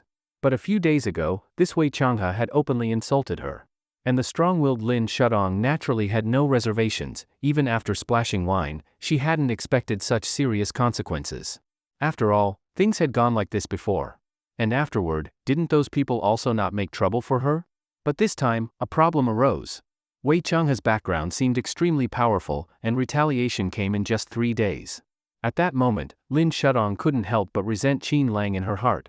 If Qin Lang were a big shot, how could he let his woman suffer such grievance outside? If Qin Lang had power like young Master Chiu, why would she have to work so hard in the world? Why would she even divorce him? However, she didn't recall that she and Qin Lang divorced because she looked down on him, thinking they were from different worlds. Before that, Qin Lang had secretly handled so many things for her. Otherwise, how could Lin Shudong have smoothly, in just 3 years since entering society, become a CEO worth over $1 billion? To outsiders, that was terrifying. Only she believed it was due to her hard work. All right. I'll drink. Lin Shudong naively thought, it was just drinking, who's afraid? So she immediately decided to go all in.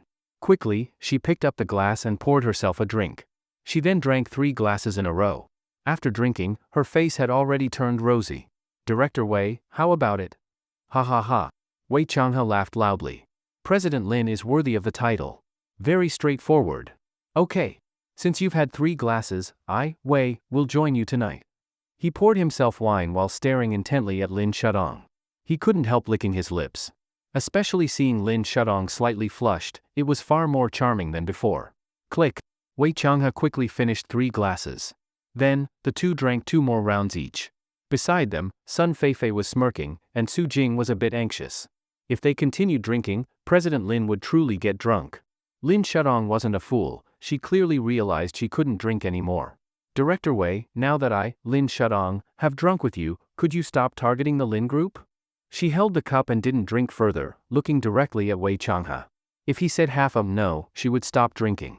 Wei Changha naturally noticed. Heh, President Lin, what nonsense are you speaking? Do you think I, Wei, am someone clueless? Of course, now that you're in trouble, I can not only back off but even help you advance further. But, President Lin, why work so hard and go out to entertain all day? If you were with me, I, Wei, would let you stay at home and enjoy life. The implication was obvious. He wanted to keep Lin Shudong.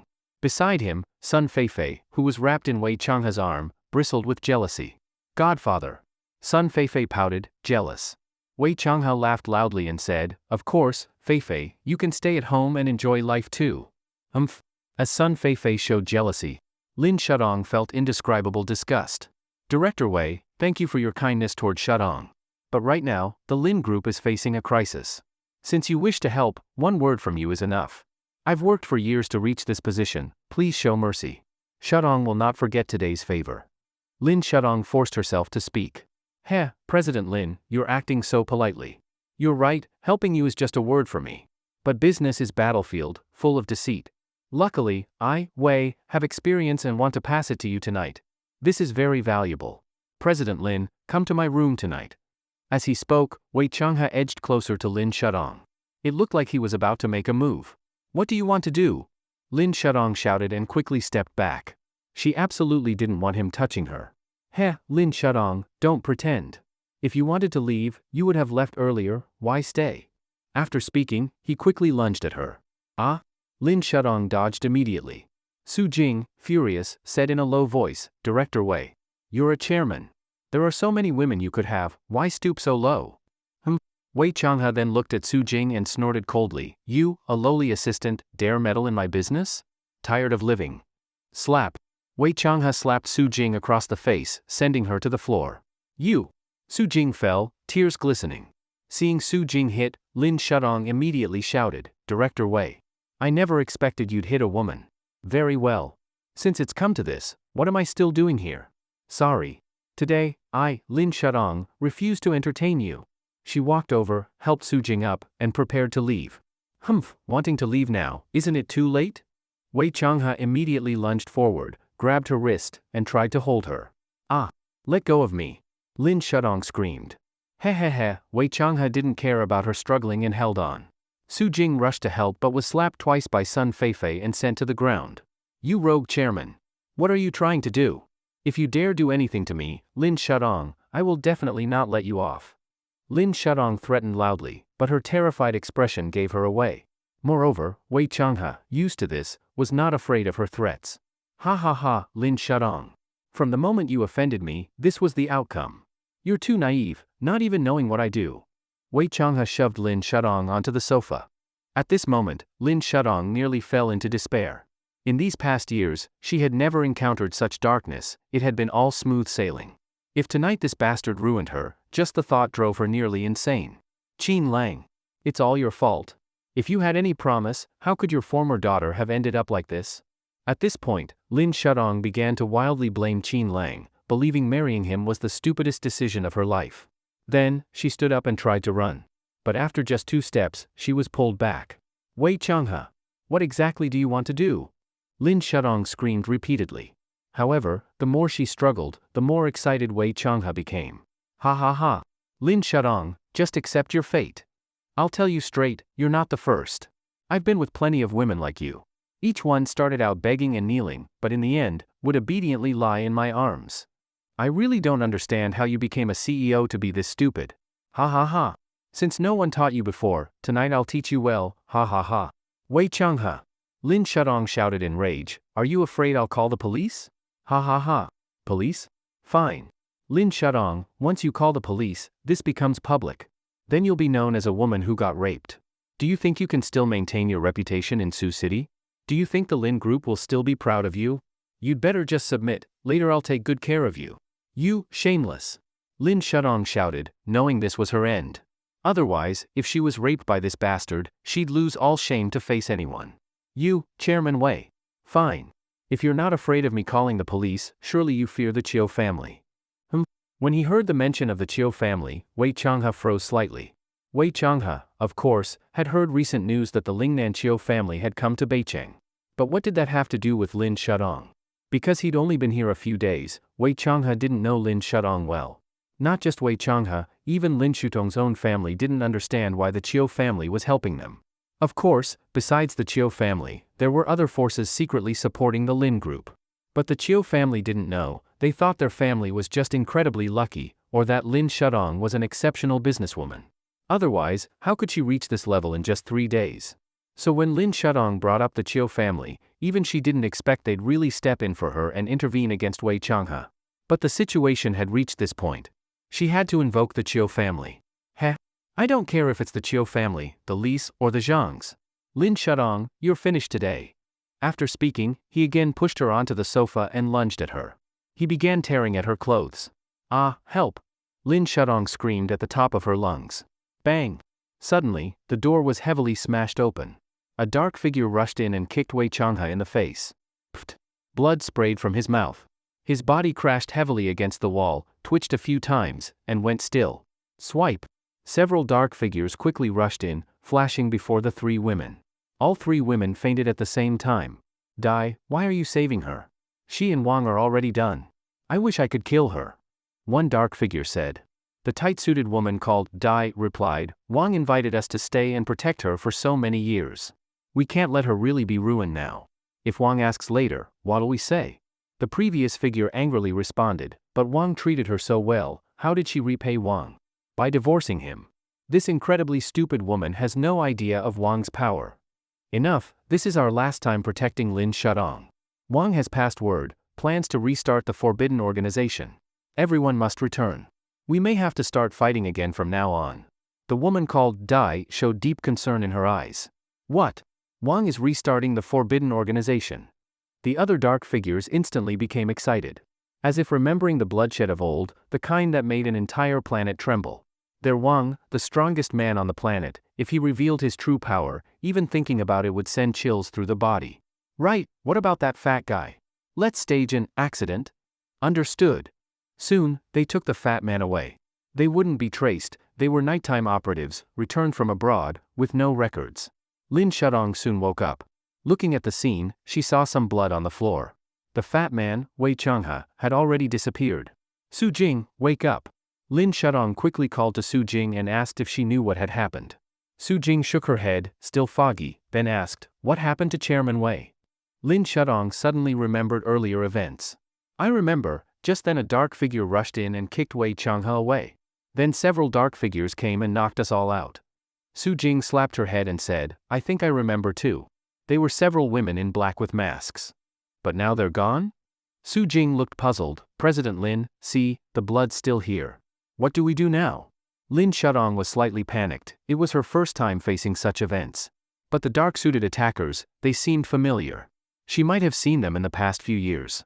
Su Jing quickly said, President Lin, maybe it's someone Wei Changhe offended. This is terrifying.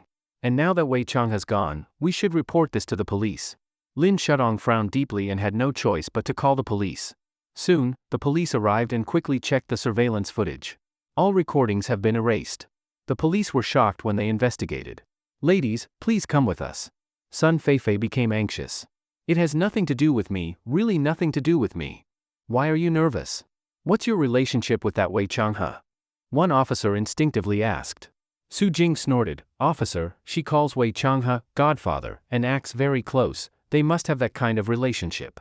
Sun Feifei furiously responded, that's nonsense.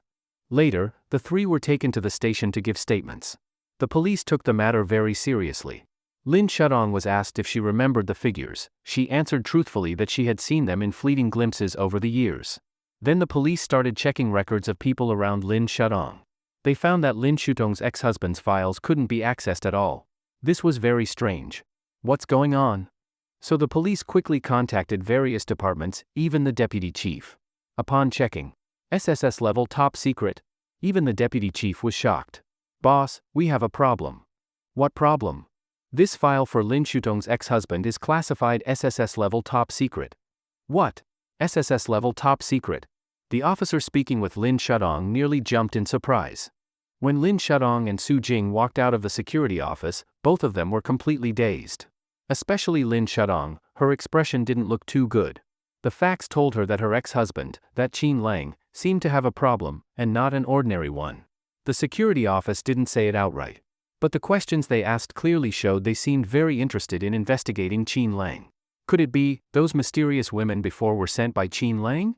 As soon as this thought came up, Lin Shudong quickly shook her head. She didn't want to believe it at all. If Qin Lang really had that kind of ability, how could he still be a failure until now? And she, Lin Shudong, was already a CEO worth over 1 billion yuan. Precisely because the gap between the two kept getting bigger, Lin Shudong chose to break up with Qin Lang. She even hoped that he could find an ordinary girl and live a normal life. But now, if Qin Lang's identity wasn't ordinary, that made Lin Shudong feel conflicted. President Lin, Qin Lang, he's not someone who specializes in doing bad things, right? Suddenly, Su Jing said fearfully. Ah? Lin Shudong looked totally confused. Doing bad things? Doing what bad things? Could it be? Very soon, Lin Shudong understood. Su Jing meant that Qin Lang was involved in some gray business, and now he was being targeted by an organization? But he didn't seem like that at all. Lin Shudong had lived with Qin Lang for so long. She knew his personality and character very well. If he was really doing something shady, wouldn't he be super busy every day? And his appearance was clean, not a single tattoo. How could he be someone who does bad things? President Lin, don't be so sure. Haven't you seen those news stories? A lot of people look polite on the outside, but actually they're criminals or wanted fugitives. It's only when they end up in jail that their true identities come out. President Lin, think carefully, didn't Qin Lang just threaten you not long ago? And right after you divorced him, he broke your cousin's arms and legs. What if he really is some kind of criminal? Su Jing clearly leaned toward that assumption. Lin Shudong gave a bitter smile and said, if he really had that kind of identity, I might even see him in a new light. But obviously, you're overthinking it. Don't I know his temper? From college until we got married, as long as he had time, he was always with me. There's no way he had time to do anything else. After she said that, a dim look came into her eyes. Qin Lang had indeed treated her very well, almost always going along with her, and stayed by her side, but she? That's what's strange. Su Jing was totally puzzled. While the two were lost in thought, a luxurious Maybach Benz suddenly pulled up at the roadside. Very soon, a professionally dressed woman got out, accompanying a strikingly handsome young man. It was Chiu Junyan from the Chiu family and his female assistant, Qian Ro. Miss Lin, I heard something happened to you? Chiu Junyan and his assistant walked slowly up to them, faces full of concern. Young Master Chiu. Lin Shudong lit up with joy. She hadn't even dared to hope that he would come in person. For a moment, she was overwhelmed by the attention. Young Master Chiu, I'm fine. Lin Shudong quickly replied with a smile on her face. Su Jing beside her also quickly explained, Young Master Chiu, that Director Wei had bad intentions toward our President Lin, but he didn't succeed. Unfortunately, Wei Changhe disappeared. The security office is still looking for him, they don't know who dealt with him. Seeing that the young master of the Chiu family had come, Su Jing naturally had some thoughts. She didn't want Lin Shudong to leave a bad impression in front of him. Chiu Junyan turned his head, pretending to be angry. Xiao Ro, what's going on? Why didn't you tell me when Miss Lin left last night? Qian Ro replied aggrievedly, Young Master Chiu, at that time you were discussing things with some important people, so. Lin Shudong quickly stepped forward to smooth things over. Young Master Chiu, it's not Assistant Qian's fault, we left in a hurry. Besides, what young Master Chiu was doing was more important. We couldn't delay you. Only then did Chiu Junyan pretend to forgive Qian Ro. Then he looked at Lin Shudong kindly and asked her to return to the club with him to discuss something. In Lin Shudong's eyes, he looked like a domineering yet gentle CEO, giving her a strong sense of security. Later, the group returned to the Moon Mountain Club. In a tea room, Chiu Junyan generally understood the situation. When Lin Shudong mentioned several men in black who showed up and kicked Wei Changhe away, Chiu Junyan's expression visibly changed. Could it be someone sent by Mr. Qin? He even arranged 4 shadow guards to be by Miss Lin's side? Chiu Junyan was shocked in his heart. For a moment, the importance he placed on Lin Shudong seemed to rise to another level. Of course, since he had invited Lin Shudong to the mountain estate that evening and something happened midway, Chiu Junyan's expression didn't look too good either. On the surface, it had nothing to do with him, but Lin Shudong had called him. At the time, he was busy and didn't answer. And shortly after that, something happened. If Mr. Qin pursued this later, wouldn't Chiu Junyan bear undeniable responsibility? Mr. Chiu, what's wrong? Lin Shudong noticed Chiu Junyan dazing out and asked curiously. Chiu Junyan gave a helpless smile. Miss Lin, if you were being pressured by Sun Feifei and Wei Changhe, you could have just called me. Wei Changhe might have some power, but to the Chiu family, he. Chiu Junyan didn't continue. But his beautiful assistant took over smoothly. Young master is right. Wei Changhe is just a minor character to the Chiu family. Dealing with Wei Changhe is just a word from young master, or even just a look, and the Wei family could be wiped out instantly. Qian Ro said proudly. As Chiu Junyan's personal assistant, she had seen all of the Chiu family's power over the years. And since she was elegant and attractive, Lin Shudong had noticed her from the start. Just a look. Lin Shudong and Su Jing were both obviously shocked. They didn't really understand what that meant. Qian Ro smiled and continued, you may think a single look wiping out the Wei family is exaggerated, but I tell you, it's not exaggerated at all. Once in the south, a family about the same size as the Wei family made one wrong comment. Young master merely frowned, and from then on, that family ceased to exist. And during the entire process, young master didn't even lift a finger. Everything was done secretly by other families. Qian Ro deliberately made a mysterious face. At the same time, her beautiful eyes fell on Lin Shudong, and she realized that Lin Shudong was indeed a stunning beauty. No wonder all the rich heirs were after her. As for Lin Shudong, hearing that, she was totally stunned. Her mind was filled with the Chiu family young master's overwhelming power described just now. At the same time, she was thinking, if she had married someone like the Chiu family's young master, how could she have been bullied by people like Wei Changhe? For a moment, Lin Shudong's gaze toward Chiu Junyan seemed even more tender. Xiao Ro. Chiu Junyan glanced at Qian Ro, pretending to scold her. Her seemingly non-boastful words indeed made Chiu Junyan feel light and proud all over. After all, Lin Shudong was a famously stunning beauty, tall, with skin whiter than snow, bright eyes and white teeth, very beautiful, and not just ordinarily beautiful. For Chiu Junyan to be able to show off invisibly in front of such a beauty, of course, felt great. But the problem was, Lin Shudong was someone Mr. Qin valued. If he, Chiu Junyan, really dared to have any improper thoughts about Lin Shudong, let alone Mr. Qin, even his own family might beat him to death. Ahem. Chiu Junyan thought for a moment, then smiled and said, "Right, Miss Lin, the reason I invited you to the Hilltop Estate tonight was actually to talk about something, the investment in the top-tier club. If there are no other issues, we should be able to become partners." Huh? Lin Shudong thought she misheard. Su Jing also looked shocked. Is this true? Lin Shutong's beautiful eyes widened in surprise. Partnering with the Chiu family for an investment had been the Lin Group's biggest goal recently. She didn't expect the matter would be settled tonight. Although he didn't say it outright, Lin Shudong believed it was almost a sure thing. Chiu Junyan looked at her with a smile in his eyes and said, "Miss Lin, I've read your proposal, it's excellent. You also gathered detailed data faster than others, showing how seriously you take this matter. Your efforts haven't gone unnoticed by our Chiu family. As for the discount offer." At this point, Chiu Junyan paused. Lin Shudong was initially happy, thinking young Master Chiu really understood her, but as soon as he mentioned the discount offer, she became nervous. That was already the most favorable price her company could give. Could it be that other companies were offering lower prices at all costs in fierce competition? Hee, Miss Lin, don't be nervous. What I mean is, you gave a discount to work with us, sacrificing part of your company's profits, which shows your boldness. But since we're partners, we naturally won't let you suffer. In future cooperation, we'll also share part of the profits. In short, it will be a win-win situation. After Chiu Junyan said these words very sincerely, Lin Shudong was clearly stunned. I didn't expect I misunderstood young Master Chiu. Is this the elegance and grace of a top-tier heir? So handsome and gentle. Looking at Chiu Junyan's handsome face, Lin Shutong's heart quietly throbbed again. But she quickly covered it up. Afterward, the two sides discussed more details about the club investment. Chiu Junyan talked a lot about the big picture planning for the club, its future prospects, layout, etc., and Lin Shutong's eyes kept shining. She blushed from time to time, staring dreamily at Chiu Junyan, who knew what she was thinking. It wasn't until half an hour later that the conversation ended. Pleasure working with you. Pleasure working with you. After shaking hands, Chiu Junyan said he would escort Lin Shudong. How could that be? Lin Shudong said with consideration, Young Master Chiu, you've had a long day, no need to trouble yourself with me. By the way, from now on, you don't need to call me Miss Lin. Just call me Shudong. The last part of her sentence was clearly hesitant and a bit expectant.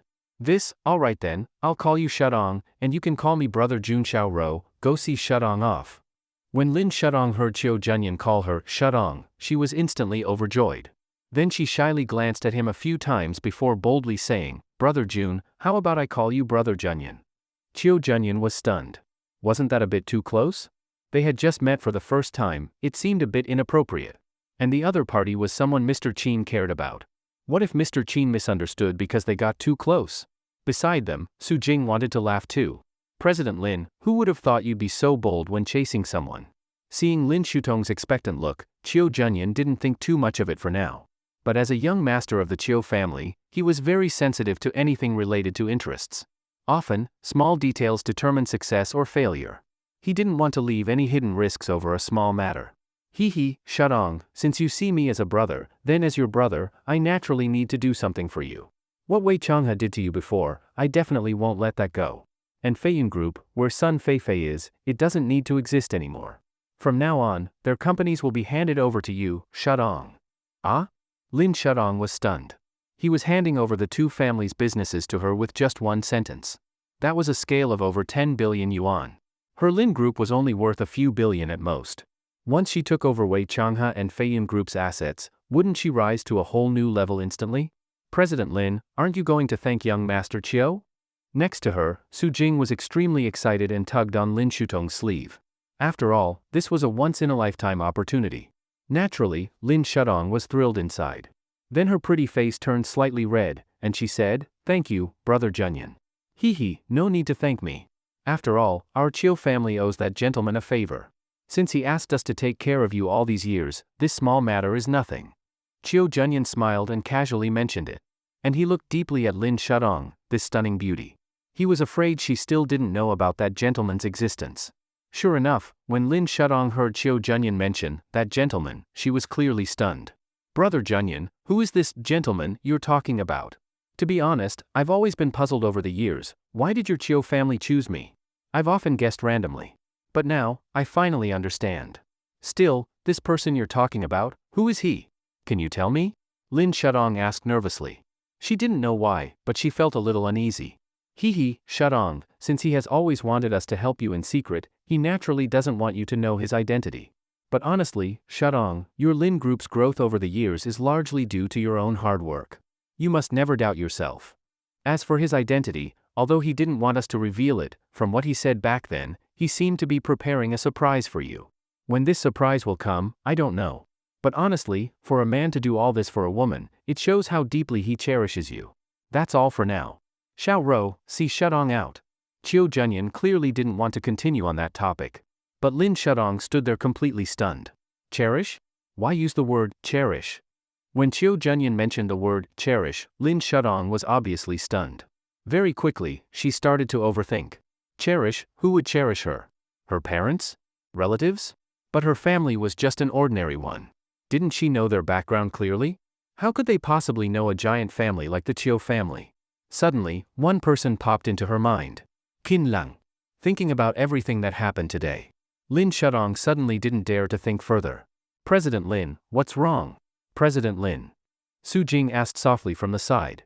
She seemed not to hear anyone's voice. And nothing. Later, Lin Shudong had no idea how she returned to the hotel with Su Jing. Her mind was filled with only one thought. Who exactly is that person? Seeing Lin Shudong looking dazed and lost, Su Jing quickly asked, President Lin, what are you thinking about? You're not actually thinking that person is Qin Lang, are you? You thought of Qin Lang too? Lin Shudong quickly looked up at her. Su Jing rolled her eyes. President Lin, think about it carefully. How could that person be Qin Lang? If he really were Qin Lang, someone so powerful, our Lin family would have already become rich. Would you still need to work so hard and suffer so much? Lin Shudong thought that made sense. If he were really that capable, how could he still be so ordinary and unsuccessful? If he were truly the person that Brother Junyan mentioned, she would be laughing non-stop. How could she have ever divorced Qin Lang? You're right. If it were really Qin Lang, how could he be so petty, divorcing and then retaliating against me, even breaking my cousin's arms and legs? Lin Shudong immediately recalled what had happened before. She felt she had been too naive to think that person could be Qin Lang. It was truly ridiculous. Su Jing could also tell that Lin Shutong's mind was unsettled, so she quickly said, President Lin, you're someone who values emotions. I understand that when young Master Chiu said that person cherished you, it messed with your thoughts. But that person absolutely cannot be Qin Lang. If it really were him, why would he threaten you when he came to North City? And if he really were the big shot young Master Chiu spoke of, wouldn't he have plenty of women? Now that he's divorced you, there would be no need for him to keep clinging to you, using childish methods like threats. Actually, while Su Jing was trying to convince Lin Shudong, she was also trying to convince herself. The incident with the men in black hadn't been resolved, and Qin Lang's background seemed mysterious to the police. Now Chiu Junyan had mentioned cherish again. With all three elements together, it was no wonder both Su Jing and Lin Shudong suspected Qin Lang. Seeing Lin Shudong gradually calm down, Su Jing gently said, President Lin, a lot happened today, so it's normal for your thoughts to be messy. Anyway, Qin Lang cannot possibly be that person. I still believe Qin Lang is at most a criminal, and has nothing to do with today's events.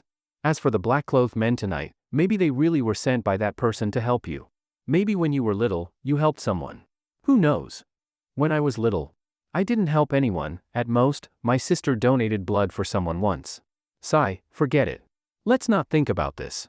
Didn't Brother Junyan say that person would give me a surprise? I'll just wait for the surprise. Since he wants to cherish me, then I'll accept it. I just hope he'll meet with me soon. I also want to know whether that person is a man or woman, and how powerful they really are. Lin Shudong said with some frustration. How great it would be if this had nothing to do with Qin Lang. Then she could completely forget him and never be connected to him again. Ah. Right, Shudong, check your phone. Did anyone call you around that time? Lin Shudong quickly took out her phone and checked. There really is a call. She quickly opened her call log. She saw there was indeed a call from Chiu Junyan.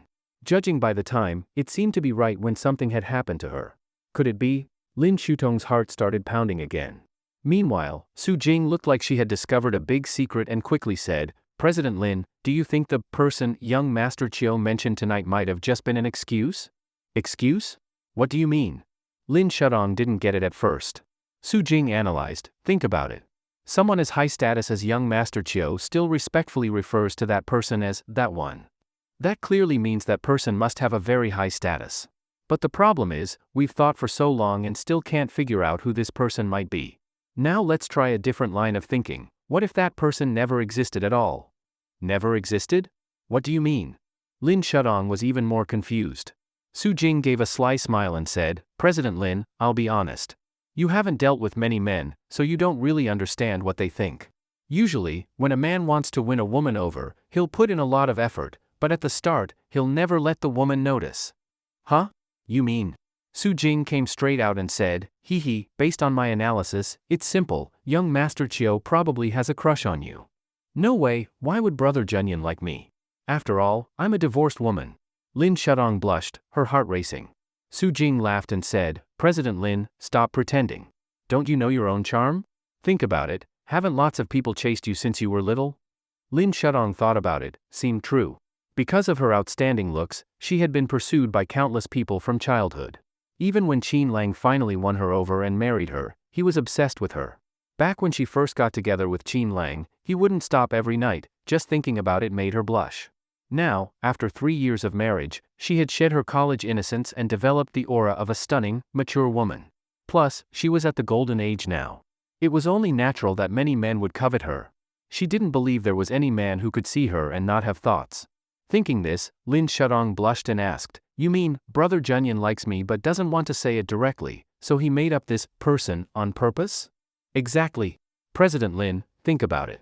Back then, you were already married to Qin Lang. When you were working outside, even though others were amazed by your beauty and wanted to pursue you, in the end, you were still a married woman. Not just young Master Chiu, even other rich young masters would consider their family image. And the bigger the family, the stricter the rules. They wouldn't do anything that might tarnish the family's name. So this Chiu family young master probably likes you now, but because of your identities, he might not know yet that you're divorced. That's why he created this person as a cover. Then should I tell him now that I'm already divorced? Lin Shutong suddenly asked anxiously. Su Jing rolled her eyes at Lin Shutong and said, President Lin, can you be a bit more reserved? I know you've fallen for young Master Chiu, but being so eager will make him lose points for you. You're the one who's eager. Lin Shutong blushed and then patted her face. She really felt a bit shameless. She actually wanted to immediately tell young Master Chiu that she was now single. But how many days had it been since she divorced Qin Lang? Humph, all this is just your guess. Lin Shutong was clearly being stubborn. Unfortunately, her blushing face had already betrayed her truest feelings. Su Jing curled her lips slightly, ready to land another hit. President Lin, didn't you notice how much young Master Chiu cares about you? Su Jing deliberately threw out a bait. Huh? Young Master Chiu cares about me? What do you mean by that? Lin Shutong looked up, puzzled. Tonight, her emotions were like a roller coaster, up and down, fluctuating wildly. And she blushed from time to time, just like being in love again. Su Jing laughed, think about it. If it were really like he said, that he's only taking care of you because he owes that person a favor, then why has he been taking care of you for so many years? And tonight's matter, strictly speaking, should be your private affair. With young Master Chiu's status, would he really come to the police station to pick you up himself? And the investment in the club was decided tonight too. Isn't that spoiling you? Spoiling me? Brother Junyan is spoiling me. Lin Shutong was dumbfounded. Then her cheeks turned extremely red, and she was terribly embarrassed. Stop talking. Lin Shutong suddenly covered her face and quickly ran to the bathroom. Then she shut the door and looked at the mirror. In the mirror, her stunningly beautiful face was flushed red, looking extremely charming. And with her outstanding figure, it wasn't strange that many people would covet a woman like her. Brother Junyan, if you really like me, why didn't you tell me earlier? If that were the case, whatever you asked of me, how could I refuse you? Thinking of this made Lin Shutong extremely shy. Also, she believed that maybe the reason Chiu Junyan didn't say anything was because he was concerned about her reputation. After all, she was a married woman back then. He surely wouldn't only consider himself. If he really liked her, he would also consider the impact on her side. That's why he didn't confess. Brother Junyan, you're so silly. After overthinking a lot, Lin Shudong started wondering how to pursue Chiu Junyan from now on. Outside the bathroom, Su Jing smiled. President Lin, actually I don't even know who that person young Master Chiu mentioned is. I just made it up. But does that matter? Not at all. Now that you've gotten rid of that useless Qin Lang and are single again, and young Master Chiu just happens to be single too, even if you don't end up together, if something happens between you two, that's also good. As Su Jing was thinking her devious thoughts, Chiu Junyan, on his side, was still having people investigate Director Wei's whereabouts. After all, someone dared to make a move against Lin Shudong, and he had just met with that person tonight. He felt uneasy if he didn't catch Wei Changhe. And he was very concerned about those shadowy figures Lin Shudong had described. Shadow guards? In Chiu Junyan's view, even he didn't qualify to be protected by shadow guards. It could only mean that Mr. Qin's affection for Lin Shudong was truly enviable, so much so that even Chiu Junyan felt a bit jealous. As for Lin Shudong and her assistant's wild guesses, he naturally knew nothing. And he had no idea that Lin Shudong and Mr. Qin had already divorced. Otherwise, if Chiu Junyan knew that not only were they divorced, but it was initiated by Lin Shudong, he would probably never look at her again and even think she was incredibly foolish. Likewise, Qin Lang never expected that Lin Shudong would already have feelings for Chiu Junyan. And they had only been divorced for a few days. Qingxin Tower. A private club in North City. In the backyard, inside a luxurious villa. When Qin Lang arrived at this familiar place, he couldn't help but laugh. He had already noticed the figure in the darkness. Just like the scene in a private mountain resort from before. After being dormant for years, now that the old organization was being revived, the people hidden in various places should also gradually return. But just then, swish, a flash of a blade suddenly slashed over. Qin Lang shifted, easily blocking it. The attacker slashed again, the blade sharp and fierce. Heh. Qin Lang struck, grabbing the attacker's wrist like lightning, pulling and lifting. Clang! The dagger fell to the ground. Qin Lang yanked, and a hot, curvy body was pulled into his arms. In the dark, those eyes were bright, beautiful, and carried a hint of flirtation. It was a woman in a long black dress. Dominant, yet still gentle. My king, Qingfei finally sees you again. Xiao Qingfei stared intently at Qin Lang. Just as Qin Lang was about to speak, Xiao Qingfei had already rushed forward. Not long after, inside a hot spring pool, Qin Lang had his eyes closed. Behind him, Xiao Qingfei was massaging his back. Qin Lang said with no expression, "Where did you find that dragon seal?" "It was salvaged from an underground river beneath a dragon vein." "So mysterious?" Qin Lang raised an eyebrow. The dragon seal disc required 9 seals to reopen the underground palace and uncover clues about his parents' disappearance years ago. It had been 5 years. Aside from the one he had kept, and the one he found, there were only 3 dragon seals in total. Still a long way to go. "By the way, my king, I heard you're single now? Can Qingfei serve you tonight?" Xiao Qingfei stared at Qin Lang. She had longed for him for years. Ever since years ago, she had been yearning for him. After hearing he got married, she was heartbroken and waited many years. That's also why she never married. Despite being the cold queen of the northern Xiao family, she remained single. "You haven't married?" Qin Lang turned his head and looked at her teasingly. Back then, his heart was entirely with Lin Shudong. He ignored all the women around him, no matter how outstanding or accomplished they were. But now, after so many years, heartless. Xiao Qingfei rolled her eyes, a hint of sadness flashing in her gaze. "My family has given me a final deadline. They want me to marry into the Li family in the imperial capital." "Li family, huh?" A glint flashed in Qin Lang's eyes. In the past, in the capital, he had indeed taken action. The major families shifted and changed, and the Li family was a bystander in the shadows, quite shrewd and calculating. Unexpectedly, after that chaos, the Li family finally gained a firm foothold.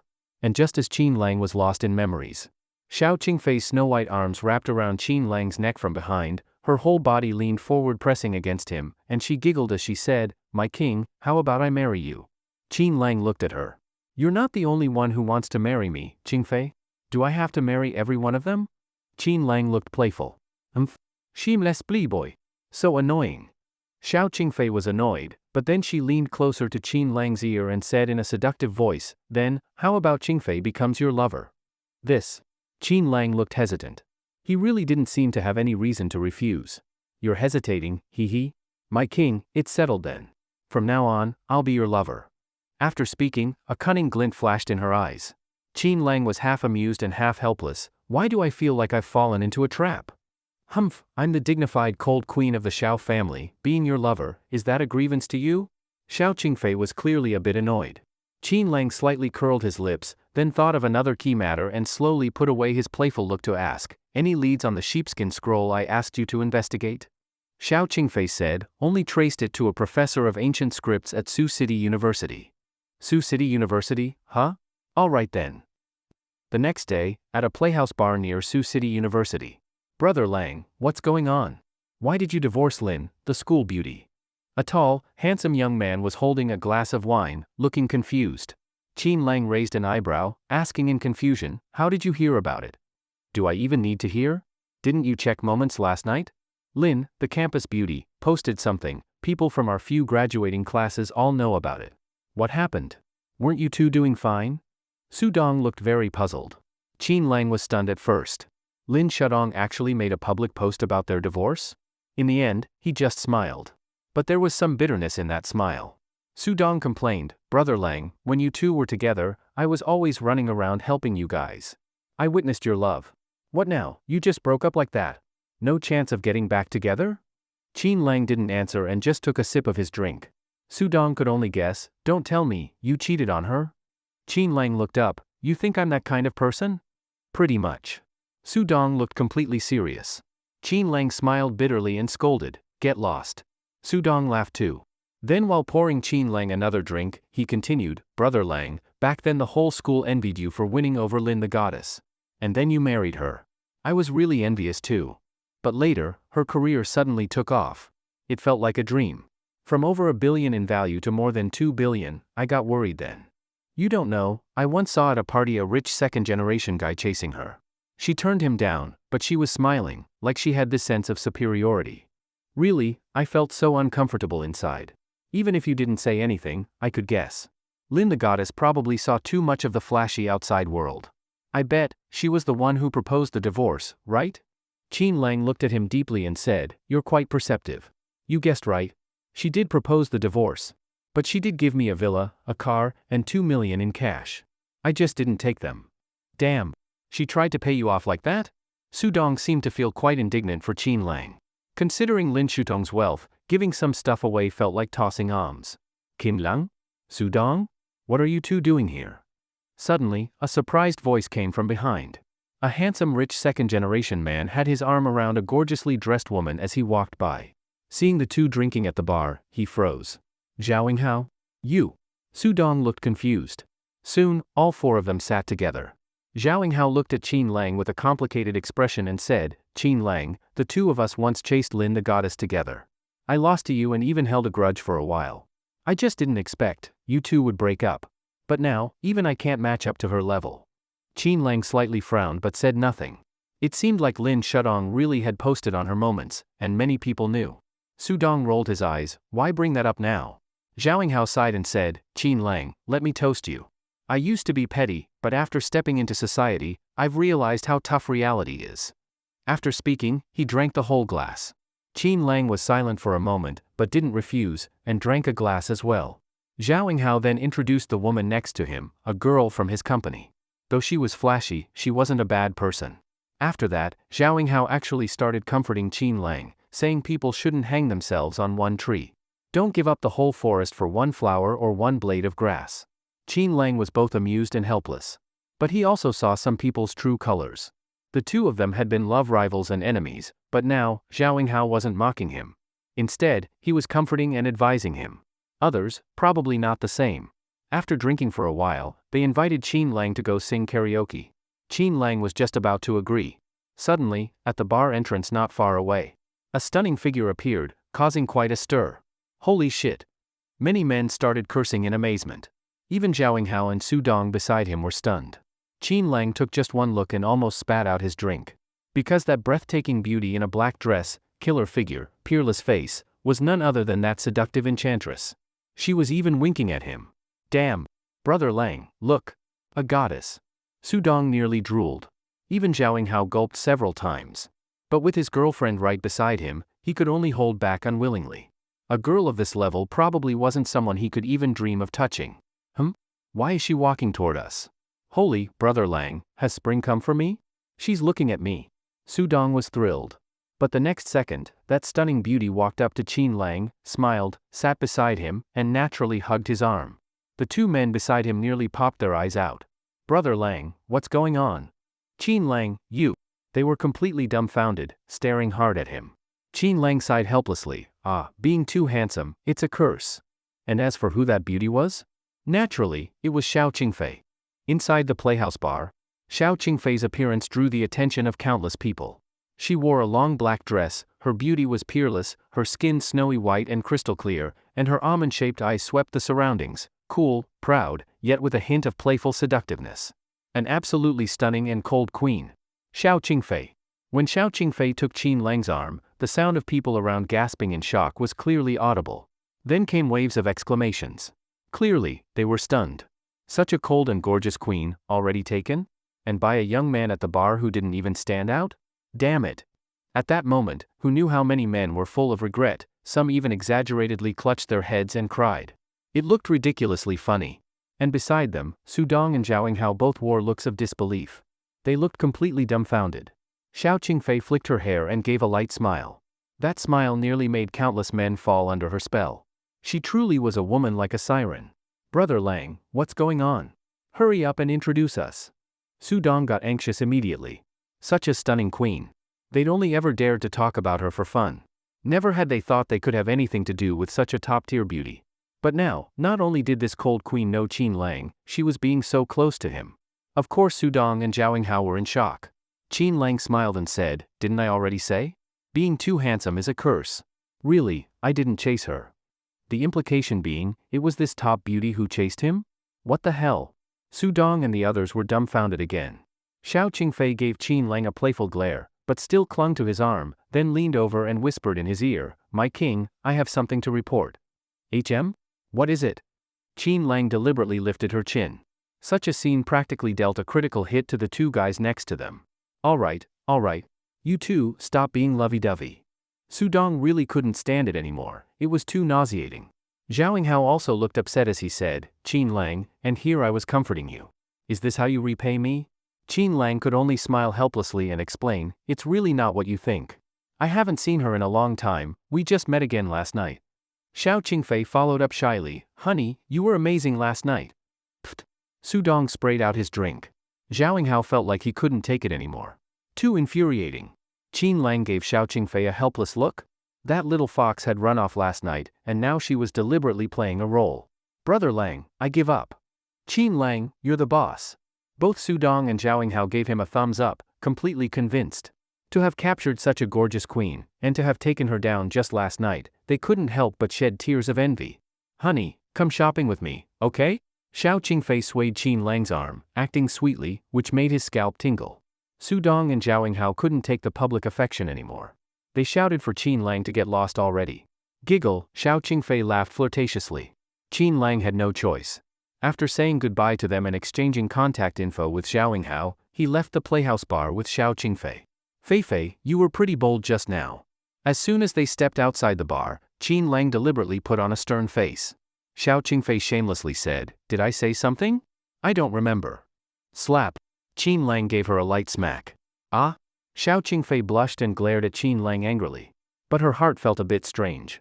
"My king, if you really want me, I wouldn't mind," Xiao Qingfei said with flirtatious eyes. Qin Lang smiled and said, "All right, didn't you say you had news to report? What is it?" Xiao Qingfei rolled her eyes at Qin Lang. So unromantic. She had to continue her report. Butler Seabass is returning from abroad. He'll be arriving in Sioux City under the cover of Emperor International. In the early stages, several hundred billion yuan will be funneled into the country through various channels. As for the card you used before, it currently has 30 billion in available funds. Also, Emperor International has purchased a lake villa in the center of Sioux Lake as your new residence. The female bodyguards previously assigned to protect Lin Shudong are now stationed at the lake villa. Of course, some maids and servants still need to be selected by you personally. Xiao Qingfei reported all this very respectfully. Qin Lang nodded. "All right, let's go to the lake villa." The two quickly got into a car, and half an hour later, arrived at the famous Sioux Lake in Sioux City. This area was extremely expensive, land worth more than gold. Especially the small island at the center of the lake. The villa there was said to be the most expensive in all of Sioux City. Countless powerful figures had tried to buy that villa, but it wasn't something that money alone could buy. It required countless connections, wealth, power, and status. Now that Qin Lang was about to restart the Emperor's Hall, an ordinary villa obviously wouldn't match his status. That's why Seabass took it so seriously. Qin Lang couldn't help but think, ever since Lin Shutong's career took off, she had always talked about this lake villa with envy. So Qin Lang had started making quiet preparations, ready to return to the world and give her a surprise. But he never expected that just as everything was ready, and he had regained his peak strength, when he was about to reveal everything to her, Lin Shutong handed him a divorce agreement. Lin Shutong, I bet you never dreamed that if you had waited just a few more days, you could have lived in the villa you always dreamed about. The two stood beside Sioux Lake. Soon, they took a private yacht to the island and saw the villa estate there. My king, this is Seabass's gift to you. He hopes you'll like it. Xiao Qingfei's eyes were full of love. Then she asked, My king, can I move in too? Qin Lang tilted his head with a sly smile. Didn't you already pack and move in? You're so mean. My king, how could you expose me like that? Xiao Qingfei said shyly and angrily. Qin Lang then casually looked over the lake villa. After all, it's in China, it can't be too flashy. Compared to our places in Europe, it's a bit lacking. Qin Lang's eyes flickered as he gave his review. Xiao Qingfei smiled and said, Those places were ours after all. We could decorate however we wanted. But overseas, there were always a bunch of girls trying to seduce you. Now that we're back in China, can you love only me, Qingfei? After saying that, Xiao Qingfei blushed. Back then, Qin Lang was married, and she didn't dare. But now, my king, it's still my first time. Xiao Qingfei said shyly. Qin Lang couldn't help but laugh. You're the stunning, cold queen of the Xiao family. Wherever you go, countless men fall for you. Why are you so eager to give yourself to me? You enjoy it, but I'm always alone. My king, the Xiao and Li families didn't give me much time. Can't I serve you before that deadline? Xiao Qingfei pretended to look sad. Qin Lang said half laughing, half serious, Now that I've returned, how could I let you suffer? If the Li family really dares to force you, I'll just return to the capital again. I bet a lot of people think I've lost my edge. My king, you really do love me. Then she leaned in close. In North City, the matter of the Chiu family investing in a top-tier club was in full swing. The list of partners cooperating with the Chiu family was finally made public. The Lin Group, where Lin Shutong worked, was naturally among them. President Lin, we did it. In a private manor owned by the Chiu family, where many wealthy businessmen had gathered, Su Jing whispered excitedly. Moreover, aside from the cooperation with the Chiu family, they were also going to take over all the assets of the Feiyun Group and Wei Group. As long as they could successfully absorb these two companies, the Lin Group would undoubtedly rise instantly to become a top-tier family in Sioux City in name and in fact. By then, no one would dare look down on the Lin Group. President Lin, congratulations. You're not just Sioux City's #1 beauty CEO, you're now the most sought-after beauty CEO in the whole city, especially since you're single again. Su Jing congratulated her meaningfully. The corners of Lin Shutong's lips lifted, her mood was indeed excellent. The breeze gently lifted her hair as she confidently walked through the manor. Who knew how many rich heirs turned their heads to look at her along the way? So beautiful? A group of rich young masters gasped after seeing Lin Shutong's stunning beauty. Especially at this moment, she was full of confidence and spirit. With her natural beauty, tall figure, and mature, commanding aura, she easily attracted the desire of many men. But Lin Shutong ignored them all. After all, she now felt that, whether in status or position, she was even higher. Oh right? Su Jing, I posted on my moments, but I haven't added Brother Junyan as a friend yet. Should I add him now, or wait a couple more days? If I add him now, would it seem too intentional? Lin Shutong asked with a smile. Last night, after she convinced herself that the young master of the Chiu family might be that person and had feelings for her, she posted a status on WeChat, slightly vague, but clearly hinting she was divorced and now single. She also posted an extremely sad but beautiful photo of herself, naturally stunning. As a result, tons of people reached out to her, especially those rich second-generation boys from college. Upon hearing she was single again, they were so excited they almost jumped for joy, all wanting to meet her. For a moment, Lin Shutong felt like she had returned to her university days. Unfortunately, no matter how many men were chasing her now, she only had eyes for Chiu Junyan. As for Qin Lang, that invisible ex-husband, she now felt like her time with him had been wasted. Being with him was the worst decision she'd ever made. At first, she was drawn to his looks, gentleness, complete obedience, and extreme pampering. That's why she chose to be with him. Even though he had many good traits. Compared to those elite heirs, what did those traits count for? Now Lin Shudong understood. What she wanted was not just someone who treated her well, but real power. Supreme glory. Only a man like that could match her, Lin Shudong. So, when it came to Qin Lang, she even wished she had never met him. If that had happened, then maybe, years ago, when the Chiu family's young master saw her, he wouldn't have avoided her. Brother Junyan, if only I hadn't married Qin Lang, maybe now I'd already be your wife, and given birth to your children, and become the young madam of the Chiu family. Lin Shudong fantasized dreamily. Beside her, Su Jing noticed Lin Shudong was dazed and reminded her, President Lin, you only posted that status last night, and now you want to add young Master Chiu, it really would seem too deliberate. Right now, we need to proceed steadily. The top priority is finalizing the investment and absorbing the Feiyun and Wei group forces. In Su Jing's view, even if Lin Shudong was single again, the gap between her and the Chiu family was still too large. And for someone like the Chiu family's heir, who was practically being groomed as the next leader, marriage would definitely be with a family of equal status. Only such marriages could form powerful alliances. That was what family alliances were about. As for Lin Shudong, frankly speaking, her family background was too weak. They might not even consider her.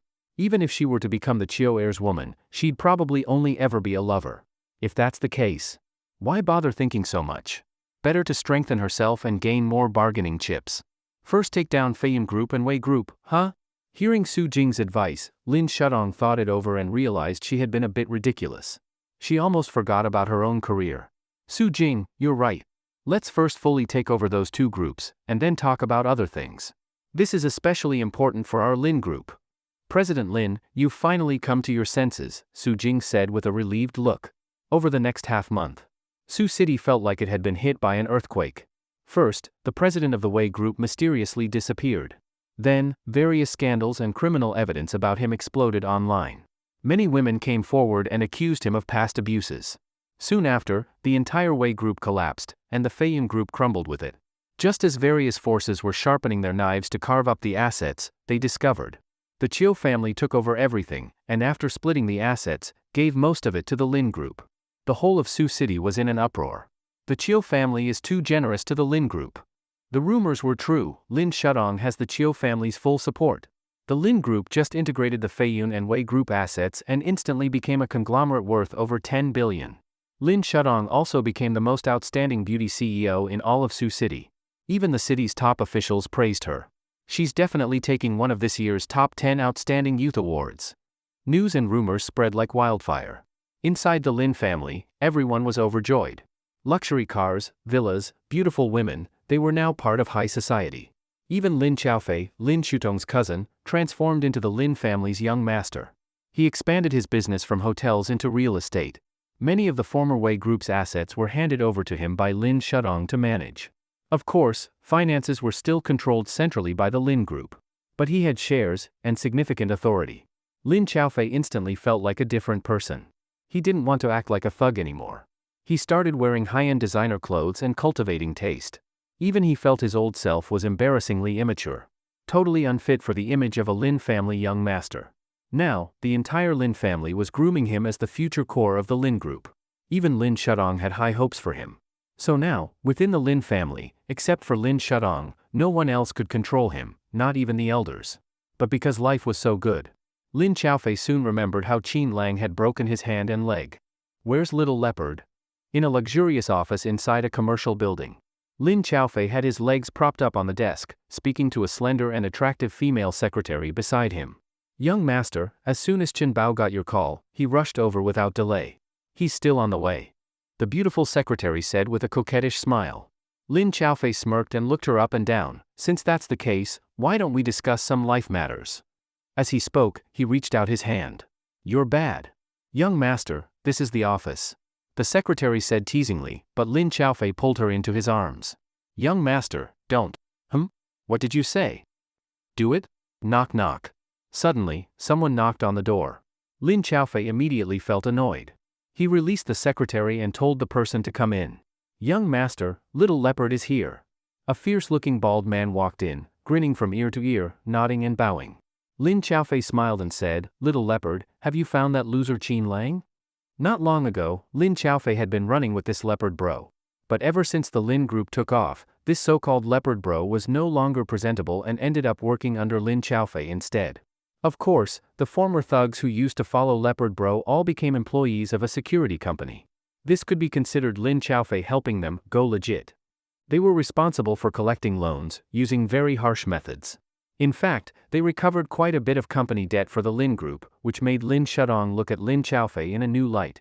Lin Xiaofei also felt he had gained serious face. He now had money, power, and women. As the high and mighty young master of the Lin family, he certainly hadn't forgotten Qin Lang, the one who had laid hands on him before.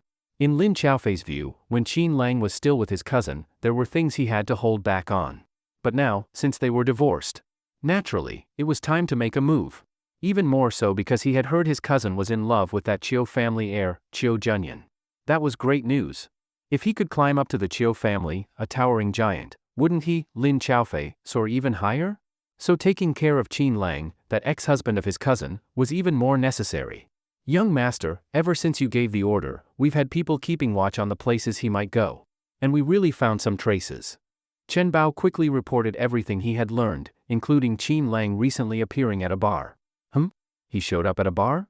Don't tell me he went to work there as a security guard. Lin Xiaofei mocked without hesitation. After all, Qin Lang hadn't taken the villa, car, or money from Lin Shudong. A penniless loser, what ability could he possibly have? With that pitiful self-esteem, working security was about all he could do. And then? Lin Xiaofei asked with disdain. Young master, these days, he also seems to have been seen near a place called the Emperor International Building. Huh? Near the Emperor International Building? Is this guy thinking of working there as security? TSK, bold ambitions, daring to even think about Emperor International. But security there is at least ex-military level. Even if Qin Lang can fight a bit, he's not cut out for that place. Alright, we've delayed long enough. It's time to make a move. Did you find the abandoned warehouse I told you to? Already done, young master. Don't worry, we're professionals. Chen Bao was all smiles. Good. Do it in the next day or two. Call me when it's done. I'll send you some money so you can go abroad and lay low. Got it, young master. Nighttime. Royal Emperor Mansion in Sioux City. A luxurious banquet was being held. At that moment, the huge parking lot outside the estate was filled with all kinds of luxury cars. All sorts of top-tier license plates and sports cars, anything with status, had shown up at this estate. When Lin Shudong, Su Jing, and several Lin Group executives arrived, they were completely stunned. My God! This banquet is way too extravagant. Lin Shudong and Su Jing both had their mouths wide open. Even compared to past gatherings hosted by the Chiu family, this was on another level. President Lin, what exactly is this Emperor International? It's terrifying. Several Lin Group executives asked one after another. But how would Lin Shudong know? She could only give a vague explanation. Emperor International has existed for a long time. It's said to have deep and terrifying power, both domestically and abroad. And compared to the Chiu family? That? Lin Shudong suddenly felt a little depressed. Because she realized, compared to Emperor International, the Chiu family didn't seem all that powerful. She had previously asked Su Jing to investigate Emperor International. What she found out shocked her. Years ago, Emperor International was already a giant. Even many major tech companies overseas were controlled by it. After some rough estimates, she figured its value must be in the tens of trillions. That discovery had shaken her to the core.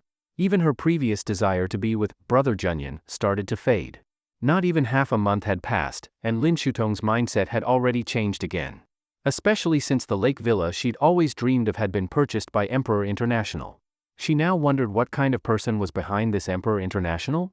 Our Lin Group may be worth 10 billion now, but probably not even worth noticing in their eyes.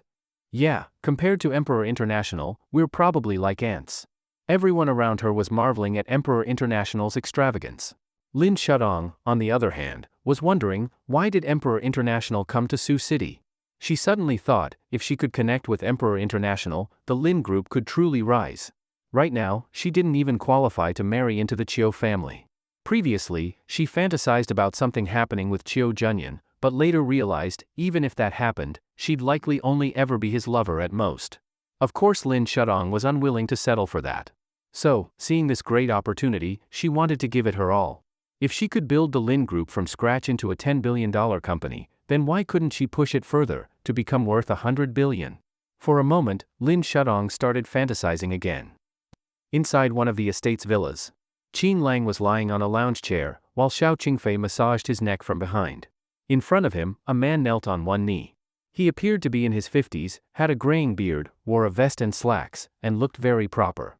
He had an air of power, a true top-tier figure. He was the steward of the Emperor's Hall, Seabass, the man responsible for managing Qin Lang's immense wealth. Seabass greets the king. Inside the villa room, Qin Lang reclined on the sofa, being attended by Xiao Qingfei, as he received the steward of the Emperor's Hall, Seabass. Quite a grand setup tonight, Qin Lang said casually, then looked up at him. Seabass bowed his head humbly and replied earnestly, Your Majesty, this is the ceremony to welcome you. Your identity is supremely noble, this level of display is nothing. Xiao Qingfei also smiled and said, King, since you're restarting the Emperor's Hall, you can't come back quietly, without anyone noticing. You disappeared really fast back then, making us scramble to find you. Now that you're returning, of course we should make a big scene. Qin Lang laughed and said, The show is certainly large, it's a bit too flashy. Then the three walked out of the room, preparing to meet the maid candidates sent by various factions. All were stunningly beautiful women. As they passed a flower bed, Lin Shudong and Su Jing looked up instinctively, spotting Qin Lang, Seabass, and Xiao Qingfei walking together from afar. Lin Shudong trembled. What had she just seen? She had seen Qin Lang? Together with a foreign man and an unbelievably beautiful, cold queen? And they both seemed to treat him with great respect, clearly following his lead. Ms. Lin, just now, that person. Su Jing had also noticed. She quickly turned and saw Lin Shudong's similar expression, her heart racing. The two hurried to follow, but the surrounding crowd blocked them, they couldn't catch up. Su Jing, was I seeing things? I thought I saw Qin Lang. Lin Shudong said in disbelief. Ms. Lin, you might really have imagined it. Maybe it was someone who just looks like him. And that person's presence was off the charts, a fully bespoke outfit, worth at least millions. Qin Lang couldn't possibly afford that. Su Jing strained to recall, remembering only a side profile. What if it was just someone who looked similar? Lin Shudong's expression was complicated. After waiting a while, she sighed, You're probably right. It was probably just someone who looks like him. That young master was so handsome with such aura. Qin Lang may be handsome, but he could never have that top-tier heir's presence. Lin Shudong hurriedly reassured herself. Su Jing quickly added, Yes, Ms. Lin. Usually handsome people have sharp features, so from the side they can look similar. But from where we stood, seeing only a side profile, it couldn't have been Qin Lang.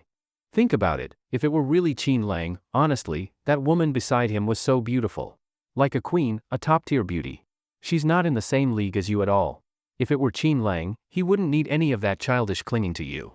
Su Jing spoke carefully. Lin Shudong suddenly felt annoyed. Although she wasn't certain it was Qin Lang, if it was, that would prove he'd become impressive. No. Impossible. Definitely not Qin Lang. Her lovely face frostily hardened as she lowered her voice. She was now a stunning CEO worth billions, famous in Sioux City. Numerous men were pursuing her, but she looked down on them all. Only someone powerful like the heir of the Chiu family caught her eye. She even considered that once she married, she'd secretly check on Qin Lang to see how he was doing. If he was suffering, she might reluctantly help him. Then she'd remind herself how happy she was now and hope he could just live a normal life. But now, seeing someone who looked like Qin Lang with such status, how could Lin Shudong stay calm? Su Jing saw her inner turmoil. She too felt unsettled, and quickly reassured her. Ms. Lin, it's probably just someone who looks like him. And you two are so familiar with each other, you'd recognize his aura. That aura was too commanding, clearly someone long used to a high position, confident, flamboyant. There's no way it was Qin Lang. Su Jing then gave examples contrasting Qin Lang's everyday life, cooking, dealing with family matters, an ordinary man with no accomplishments. How could such a man compare to that top-tier heir? Exactly. That loser Qin Lang, doing nothing all day, how could he be that extremely handsome, top-tier heir? I don't believe it. I refuse to believe Qin Lang could pull that off. Lin Shudong spoke harshly, even calling him a loser, something she'd never done before. But now, in panic, she lashed out as if to curse the possibility of his success. Su Jing joined in denigrating Qin Lang, reducing him to nothing. Until they finally calmed down.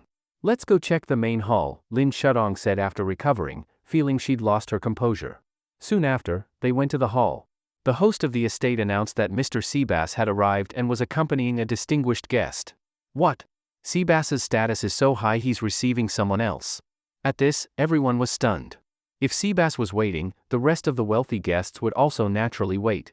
Before long, Qin Lang, Seabass, and Xiao Qingfei arrived in a reception room.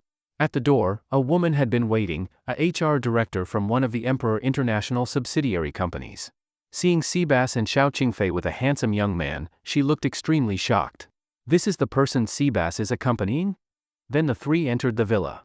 The HR director immediately brought out the pre-prepared candidate profiles and lined up the female applicants in front of Qin Lang. All were beautiful and young, lowly type, mature type, seductive type, pure type. Each was studying Qin Lang in turn. He's so handsome. So charismatic. Many of the women's eyes lit up on seeing Qin Lang. But when they saw Xiao Qingfei by his side, they looked deeply pressured. After all, Xiao Qingfei was truly extraordinary. They were top-tier beauties themselves, but next to a peerless queen, they looked dull. Qin Lang scanned the lineup, there were dozens. Then the HR director handed Qin Lang their resumes. Qin Lang passed them to Xiao Qingfei. Xiao Qingfei's lips curved slightly, she was clearly pleased. But she still helped Qin Lang seriously choose the maid. In the reception room, all these girls were trying hard to present themselves, hoping to be selected. Each of them was extremely beautiful, tall, and top-tier beauties. Broadcasting and hosting major from the School of Media, Tang Mumu. 21 years old. Sushi University, classical dance major, Nangong Qinying, 20 years old. University of Finance and Economics. Xiao Qingfei quickly selected several girls. Qin Lang calmly sipped his tea.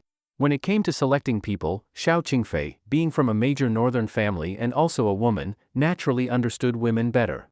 Later, after Qin Lang picked a few more maids, he called over Tang Mumu. You're a broadcasting and hosting major from the School of Media, do you know a girl named Lin Nuyi? Huh? She's my best friend. Tang Mumu looked completely confused. Qin Lang was slightly stunned, truly surprised by the coincidence. All right, you can go now. You must not tell anyone about this today, do you understand? Okay. Tang Mumu quickly nodded. But in her heart, a huge wave of shock surged. Oh my god. This incredibly noble figure actually knows Nuyi. That brat Nuyi didn't show a hint of it before. I must dig into this later. Later, Seabass left the villa and went to the main hall where Lin Shudong and others were. Mr. Seabass is here. What? Mr. Seabass? Where? Soon, the host shouted excitedly, asking everyone to give the warmest applause. Lin Shudong and Su Jing squeezed to the front row. But when they saw the familiar figure of the old man, both were instantly shocked. Their faces were filled with disbelief. He is Mr. Seabass. The man previously seen beside the one suspected to be Qin Lang was actually Seabass? This had an incredibly strong impact on both Lin Shudong and Su Jing. Then, they instantly remembered, didn't someone say earlier that Seabass was accompanying an important guest? That means, the man who looked like Qin Lang was the most distinguished person even Lord Seabass had to accompany. Lin Shudong was nearly going crazy. That top-tier young master who looked like Qin Lang was incredibly noble, even more powerful than Qiu Junyan. Lord Seabass, may I ask, where's the gentleman you were accompanying? Lin Shudong braced herself and asked nervously. Even though this was a risky move, possibly implicating the Lin group. But what if? What if that person really was Qin Lang? If it were true, Lin Shudong would be completely devastated. So she wanted to confirm right away, who was this top-tier figure that even Lord Seabass had to accompany? Yes. Lord Seabass, we heard that the lakeside villa was bought by Emperor International to gift to that most honored guest. Lord Seabass, please let us meet that incredibly noble young master. At this moment, all the elite sons and daughters of Sioux City, anyone with influence, were begging Seabass to let them meet him. Lakeside villa? Bought as a gift for that top-tier young master? When Lin Shudong heard this, she trembled again. She suddenly remembered how she had often praised that lakeside villa in front of Qin Lang. Could it be? No. Impossible. It absolutely can't be him. Lin Shudong screamed in her heart with great unwillingness. At this moment, seeing everyone's eagerness, Seabass could only smile and say, he has already left. His status is so noble that even I cannot meet him casually. Everyone, please disperse. What? Even more noble than Lord Seabass? Everyone gasped in shock. Lord Seabass was already so prestigious, yet this man's power was unimaginable. For a moment, everyone felt an intense awe toward this mysterious young master. As for Lin Shudong, her heart was suddenly in turmoil. She was scared, truly scared. This mysterious young master was even more noble and mysterious than she had imagined. But he looked so much like Qin Lang, and she didn't even know for sure if it was him. Lin Shutong's legs nearly gave out from fear. Lord Seabass, may I ask, why is Emperor International coming to our Xia nation, or more specifically to Sioux City? Is it for investment? Suddenly, a rich businessman asked excitedly. Naturally, this was what everyone at the scene wanted to know. You know, when the Chiu family wanted to invest in a top-tier club in North City, countless people rushed to curry favor. Even Lin Shudong, after becoming a Chiu family partner, saw her status and wealth skyrocket, now a top-tier family worth tens of billions. And Emperor International? It was an even more transcendent existence than the Chiu family. If they were going to invest, and someone could become a partner with Emperor International, wouldn't that be more prestigious than the Lin Group? Seabass had already been instructed by Qin Lang beforehand. So he smiled and said, Emperor International has a broad global business. We've had some presence in Xia before, but nothing major. This time, we'll make a big splash, and Sioux City will be our first stop. After a pause, Seabass continued, I know Xia is somewhat weak in semiconductors and cutting-edge technology. But Emperor International has very mature and advanced global tech. We will invest in building a city in Suzhou, a megacity with top-tier technology as its core feature, including top universities, elite design, and top manufacturing. In short, we're already in discussions with Sioux City and even Xia's government. If successful, our initial investment won't be less than 1 trillion. Boom! With those words, the whole venue exploded. Emperor International was going to invest in Sioux City. And not only that, releasing their top tech and investing over 1 trillion. My God! This totally crushes Boss Ma into the ground. You know, even that famous son of Ani's company isn't worth this much. And Emperor International could casually take out 1 trillion to invest? Countless people at the scene were practically scared stiff. And this was about core tech industry, an area the government heavily values, not something entertainment companies could compare to. The national importance of such an industry would naturally be immense. It's easy to imagine, if someone could partner with Emperor International, even if they only get a small share, they would skyrocket instantly. At that moment, many people clenched their fists in excitement, desperate to seize this opportunity to cooperate with Emperor International. Even the Lin Group senior executives were all shouting to Lin Shudong. President Lin, is the Lin Group making a big move? If we can partner with Emperor International, we'll rise instantly. Yes, President Lin. If we can work with them, no one in Suyang would dare touch us. Even Su Jing looked serious at that moment. President Lin, this opportunity is even bigger than the Chiu family's investment. If we can cooperate with Emperor International, we must prioritize them even if we have to ditch the Chiu family. More important than the Chiu family, even willing to abandon them? But didn't Su Jing used to desperately want her to chase Chiu Junyan? And now, she's changed her mind so quickly? Seeing Su Jing's sudden change of attitude, Lin Shudong was so shocked she couldn't even speak. In the main hall, everyone was discussing what Seabass had said earlier. The Lin Group was also urging Lin Shudong to quickly come up with a plan to deal with the various consequences that might arise from this matter. Indeed, the Lin Group now had a good relationship with the Chiu family. Because they had also merged the assets of Feiyin Group and Wei Group, they had rapidly risen to become a top-tier family business in Sioux City with a market value of over 10 billion. But the problem was, this time, Emperor International was playing big. An investment of over 1 trillion. And also cooperating with the government. The investment projects were in high-tech, industrial chains, even design, manufacturing, and a top university. With such forward-thinking and absolutely promising investment projects, plus the immensely wealthy and deeply backed Emperor International, competition to cooperate with them would undoubtedly be fiercer. President Lin, what should we do? Say something. Su Jing beside her quickly asked. Lin Shudong came back to her senses, clearly understanding the importance of this matter. But her mind was especially confused right now, constantly guessing whether that top young master was Qin Lang. Su Jing also guessed that Lin Shudong might still be thinking about the previous question. She quickly pulled Lin Shudong aside and whispered, President Lin, are you still thinking about who that person is? Lin Shudong didn't answer, but her expression was very complicated. Su Jing sighed helplessly and said, President Lin, I'll be honest, actually, I didn't know who the one Chiu Junyan mentioned was, and I didn't know whether Chiu Junyan liked you or not. I made that up. What? You? Lin Shudong looked at her in disbelief.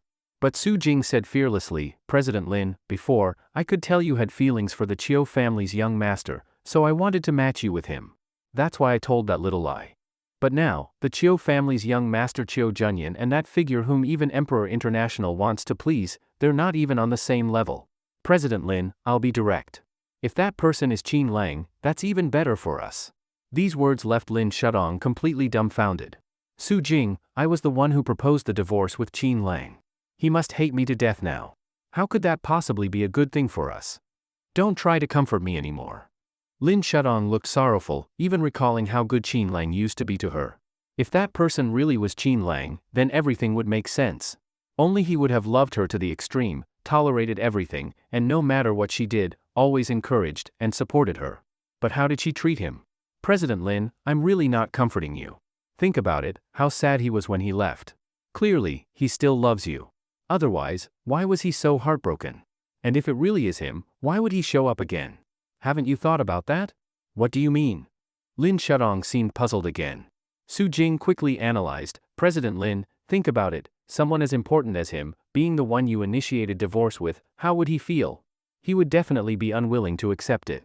What would he do then? Naturally, he'd show off all his strength and make you regret it.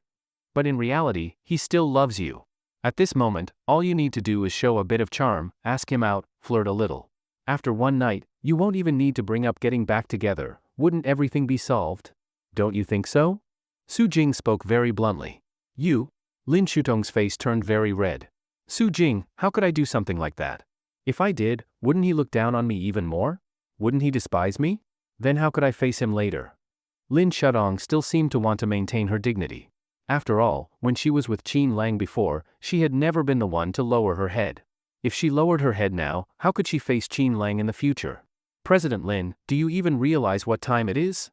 Su Jing said anxiously, if we can't cooperate with Emperor International and other companies or groups succeed, then our company will fall behind, we'll be left out. This is a very serious matter. President Lin, do you want the Lin Group, which we've worked so hard to build, to be used as someone else's stepping stone?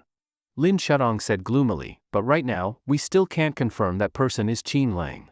Ah? Su Jing thought about it too. Whether that person was Qin Lang, they couldn't be sure right now. If he wasn't, then they'd have made fools of themselves. Alright, how about we go straight to Mr. Seabass, get on good terms with him first, and then gradually get close to that mysterious young master. We'll have a chance to meet him eventually. Su Jing finally gave a somewhat reasonable suggestion. Lin Qinying thought about it and said, our company must talk with Emperor International, and we must find out the identity of that top young master. Whether that person is Qin Lang or not, we must build a good relationship. Su Jing nodded and then seriously added, but, if President Lin you manage to connect with that top young master, don't cut ties with the Chiu family's young master just yet. Wait until your relationship with the top young master is stable, and then consider other things. What nonsense are you saying? Lin Shudong couldn't help getting a little angry. Wouldn't that make her look like she's playing both sides? Yes, she divorced Qin Lang, but not because she had someone else, it was because she felt Qin Lang and she were no longer from the same world. Even if Qin Lang had just a bit more status, she might have hesitated about divorcing him. As for Chiu Junyan, she suspected he might be that person who had been secretly caring about her all along, which is why she developed feelings for him. Of course, if that person from the beginning had been Qin Lang, then she would have rushed back into Qin Lang's arms without hesitation, acting all sweet and calling him her bad husband. Unfortunately, all of this was based on Lin Shudong's assumptions. Later, when the banquet was about to end, just like everyone else, Lin Shudong went to get close to Seabass. Lord Seabass, hello, I'm Lin Shudong, from the Lin family. Seabass gave her a complicated look, then said calmly, I know you, the newly famous beauty CEO of Sioux City, the undeniable leader of the Lin Group, even recognized by the governor. You're quite good. In the future, there may be a chance for your Lin Group to cooperate with our Emperor International. What? These words made everyone around cast envious and jealous glances. Lin Shudong actually caught the eye of Lord Seabass, and he even said the Lin Group might have the opportunity to cooperate with Emperor International. How lucky was this Lin Shudong? After Seabass said he knew Lin Shudong, countless people at the scene were envious. Then more and more people rushed over to question Seabass, trying all kinds of ways to get close to him. Unfortunately, Seabass didn't want to pay any attention to them and soon left.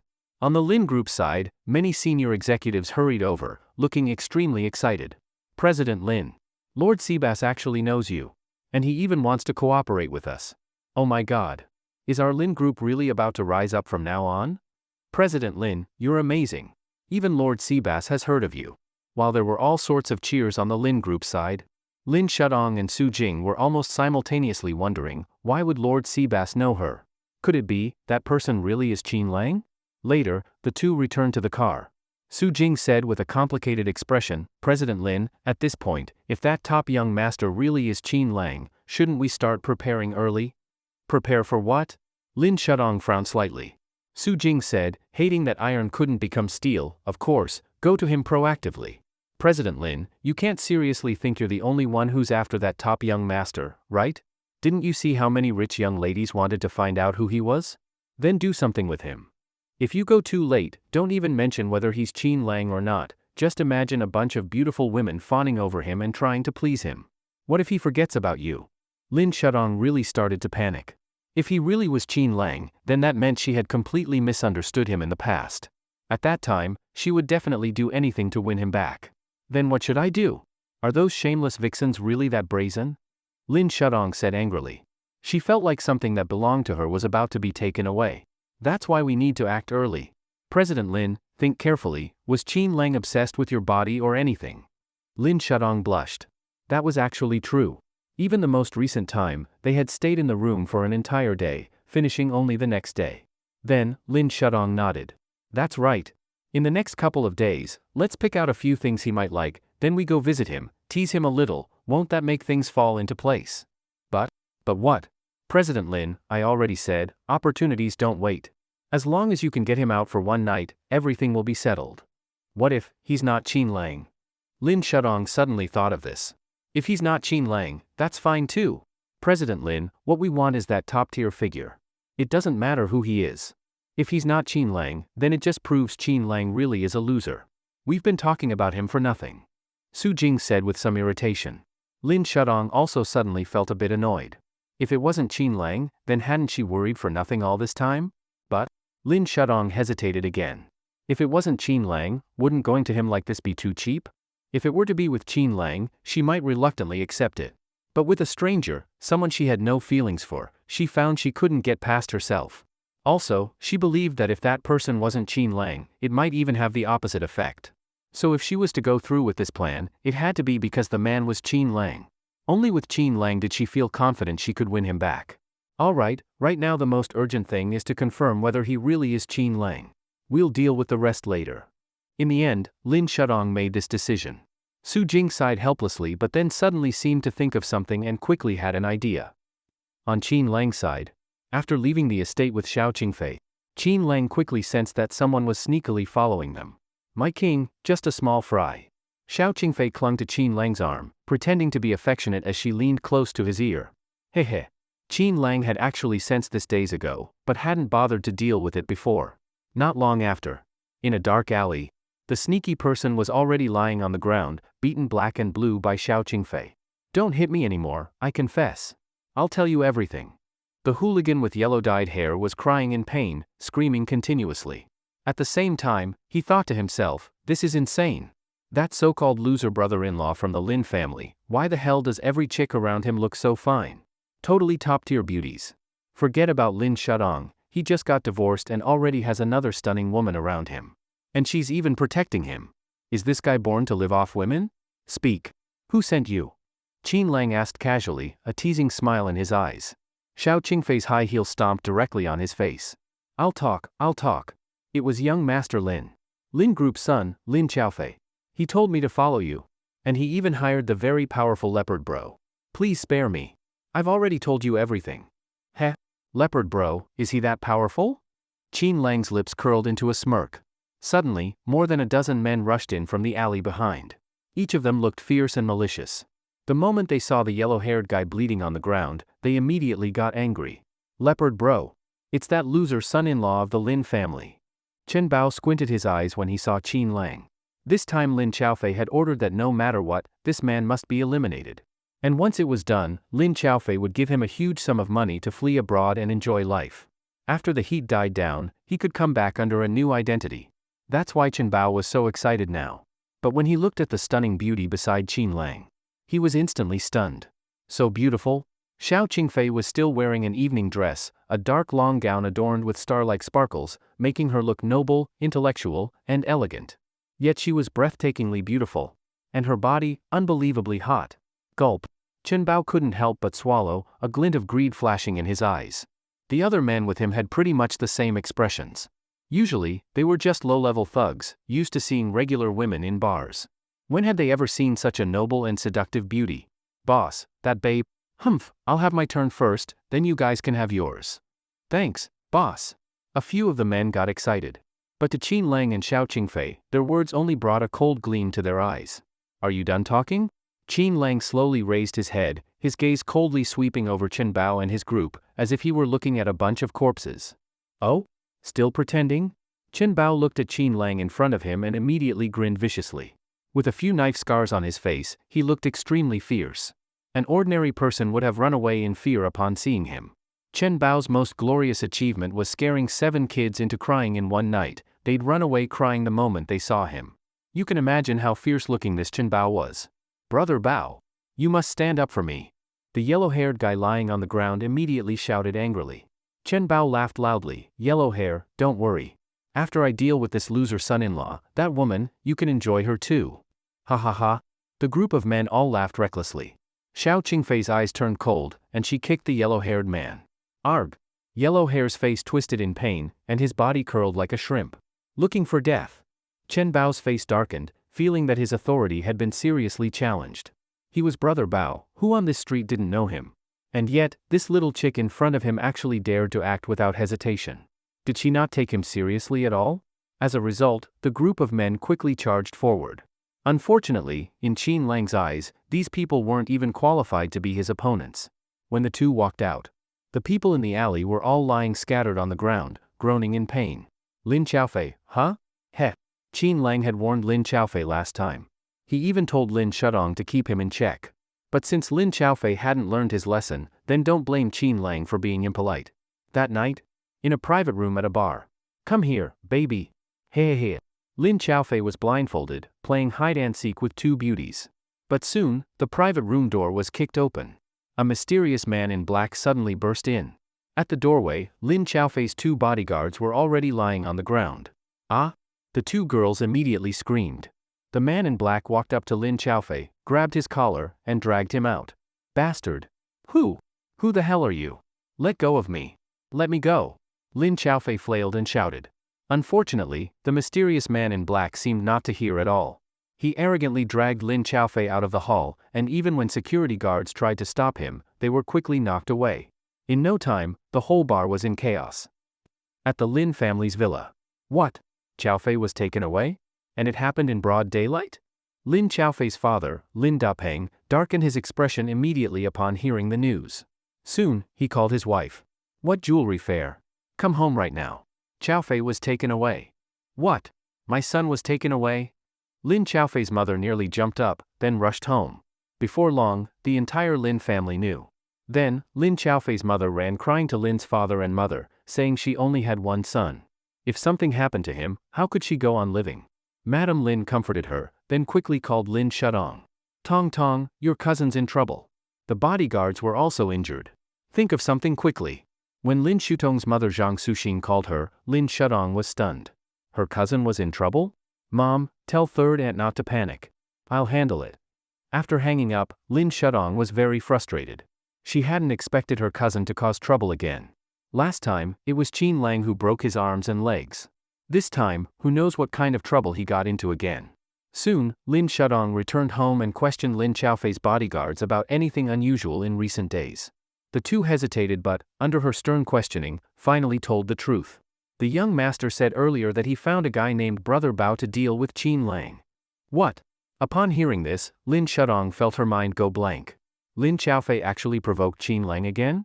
If she hadn't recently met that top-tier young master who looked like Qin Lang, she might not be so worried.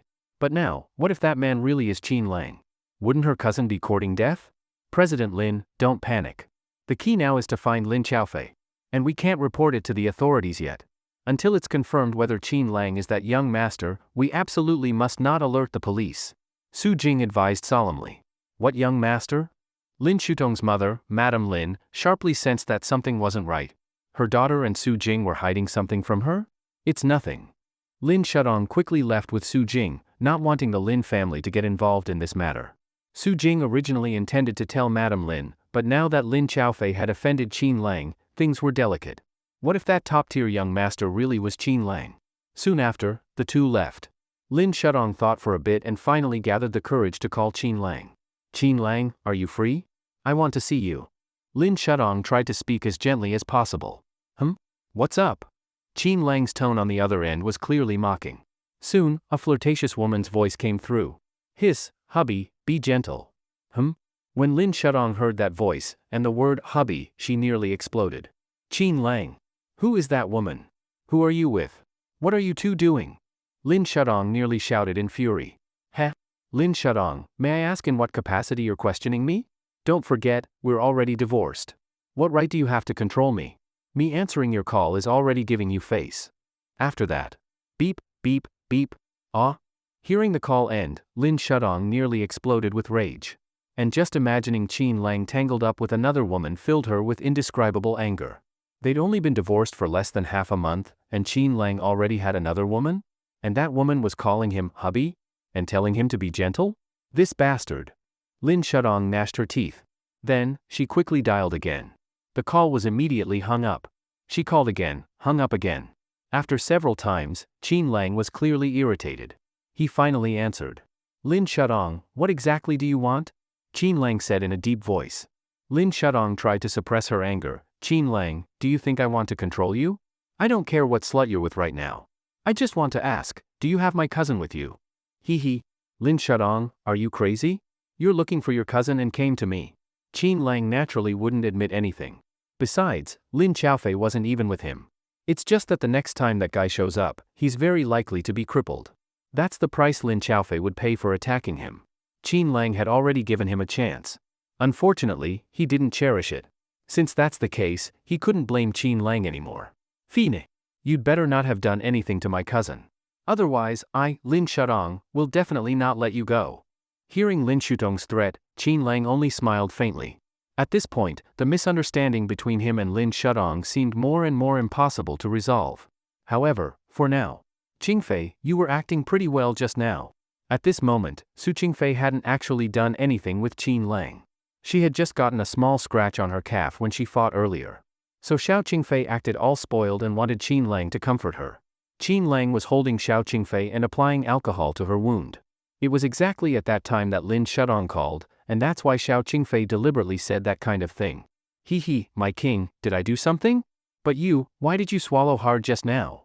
Xiao Qingfei teased without hesitation. Qin Lang's lips curved slightly as he lifted her chin. What do you think? Not long after. In a dark secret room. Qin Lang met Lin Xiaofei.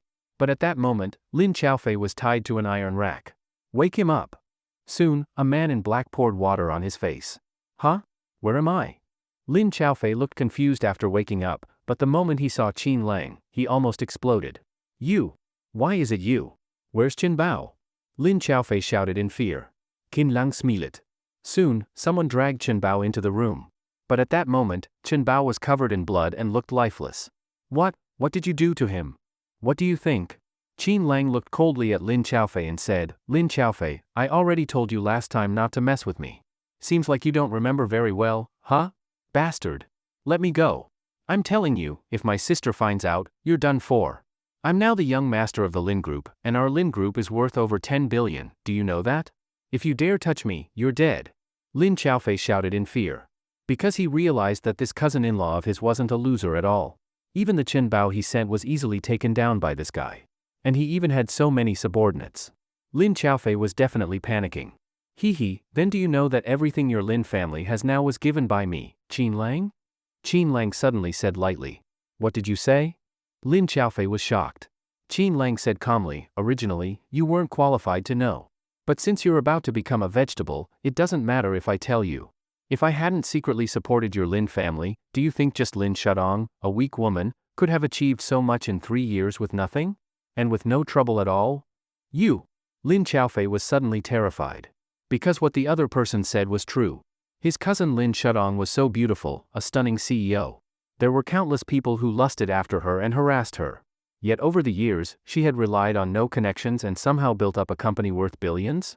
Even the Lin family members had suspected many times, was Lin Shudong just that capable, or was someone helping them? Later, they thought it was the Chiu family. But in fact, no one in their family even knew anyone from the Chiu family. They even suspected that maybe Lin Shudong was being kept by some big shot. Unexpectedly, today Qin Lang told him it was all him. Lin Xiaofei was nearly scared out of his mind. No, impossible. You're just a loser. How could you have such powerful connections? Lin Xiaofei roared with deep unwillingness. Qin Lang smiled and said, I warned you last time not to provoke me. Since you love calling me a loser so much, and even sent people to kill me, if I really were just an ordinary guy, I'd probably be floating in the river by now. But I'm a generous man. At most, I'll make you a vegetable. Don't worry, you'll see your Lin family soon. After speaking, Qin Lang smiled and walked out. Only the sound of screams was left behind. The next day, when the bloodied Lin Xiaofei was delivered to his family's doorstep, the entire Lin family exploded.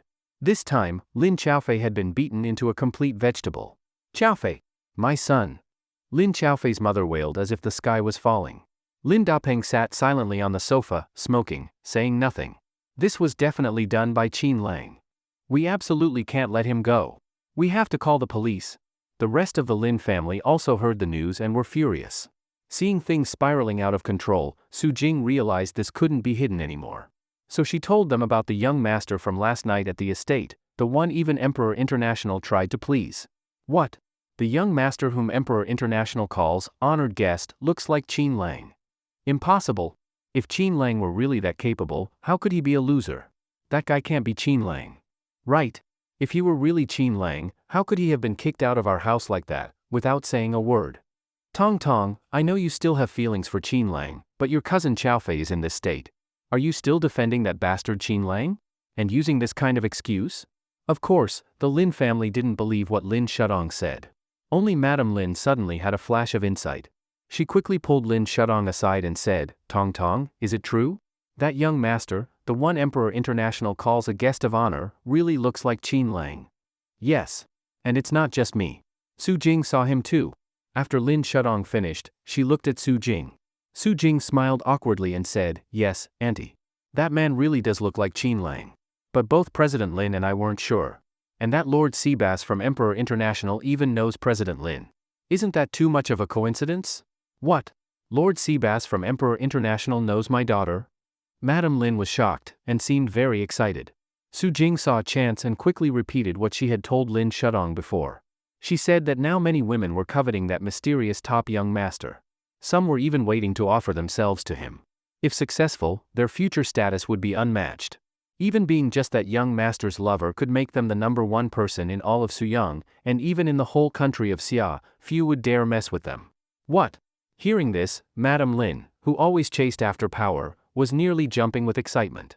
Upon hearing that the mysterious young master held an extremely noble status, and that Lord Seabass of Emperor International also knew Lin Shudong, Lin's mother naturally had many thoughts. Then what are you hesitating for? Tong Tong. Such a good opportunity, go dress up and meet that top young master quickly. Lin's mother urged anxiously. Mom, what are you thinking? Are you planning to send your daughter straight to someone's bed? Lin Shudong stomped her foot in anger. Lin's mother rolled her eyes and said, I wish. But the problem is, you also have to see if he's willing. Silly girl, you're so beautiful, and now you're also Sioux City's #1 beauty CEO. It's not strange that Lord Seabass knows you. So that man may not necessarily be Qin Lang. Besides, I'm saying, what if he really is Qin Lang? Then you have even less reason to hesitate? With Qin Lang's personality, loving you so deeply, don't you think your charm can't handle him? Weren't you able to control him completely before? Lin Shudong sighed helplessly. If it really were Qin Lang, things wouldn't be so simple. At the very least, now that Lin Xiaofei had become a vegetable, that matter was very likely Qin Lang's doing. So the first thing they needed to do was confirm whether that man was really Qin Lang. She even subconsciously ignored the fact that her cousin had been beaten. Fine, then we won't call the police for now. Tomorrow, we'll go visit that top young master together, to see if he's really Qin Lang. Lin's mother made the decision. She was going too. As for Qin Lang, at this moment, he had arrived at a certain ancient text professor's office at Sioux City University. I'll only say this once. I want to know about the parchment scroll. Qin Lang's gaze was cold. He had no patience at all. The ancient text professor, wearing reading glasses, trembled as he spoke. In 3 days, the Chiu family will hold an auction. By then, the Bai family from Pingyuan province will also appear. They will be auctioning a similar parchment scroll. The Chiu family? The Bai family? Qin Lang smiled. It looked like this parchment scroll had to be his. After all, once the two parchment scrolls were combined, the location of the next dragon talisman would be revealed. Qin Lang had to get it. Very good. You get to live. Whoosh! Qin Lang's figure flashed and disappeared. The ancient text professor collapsed to the ground, completely terrified. Emperor International Tower. Formerly known as Wanderer International Tower. It was actually a private company secretly controlled by Qin Lang. It's just that previously, Qin Lang hadn't bothered managing it. On the top floor, in a 3-story villa, Xiao Qingfei was peeling grapes for Qin Lang and said in shock, "The Bai family has a parchment scroll too? But the Bai family's power is on par with the Chiu family, even comparable to our Xiao family. If the Chiu family is the absolute ruler in Lingnan, then the Bai family in Pingyuan province is also full of hidden talents. Almost no one in Pingyuan province doesn't fear the Bai family, they were practically like nobility in ancient times." Qin Lang raised his eyebrows. "So you mean, the Bai family might not give me face?" Xiao Qingfei smiled and said, "If they know who you are, they'll definitely be too scared not to offer it themselves. But the problem is, once the Bai family finds out, it means all of the capital will know. The question is, are you ready for that?" Whether I'm ready or not has nothing to do with whether I want to forcefully buy it. Since they dared to auction this parchment scroll, of course I won't let it go." Qin Lang didn't really care. At worst, he could stay low-key for now. Xiao Qingfei sighed and said, "The problem is, the Bai family likes to treat auction items as bait, then buys them back themselves. They never really put anything up for sale." "Huh? Tricks like that? This Bai family is pretty boring. But since I want that parchment scroll, no matter if it's the Bai family or whoever else, no one can stop me. Alright, the king is so domineering. But if you really win the auction, you'll probably seriously offend the Bai family. Let them be offended. It's not like I've never offended anyone before.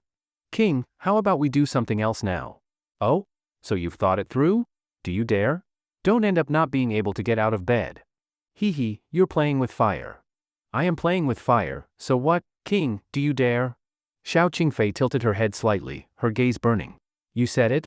The next day, when Xiao Qingfei and Qin Lang came downstairs, her legs were weak, and she clung tightly to Qin Lang's arm, eyes slightly closed as if still savoring the aftertaste. Qin Lang couldn't help but laugh. "Qingfei, who was it last night saying they'd leave the other one unable to get out of bed?" "Stop. Don't say it." Xiao Qingfei blushed with shame, but her heart was fulfilled.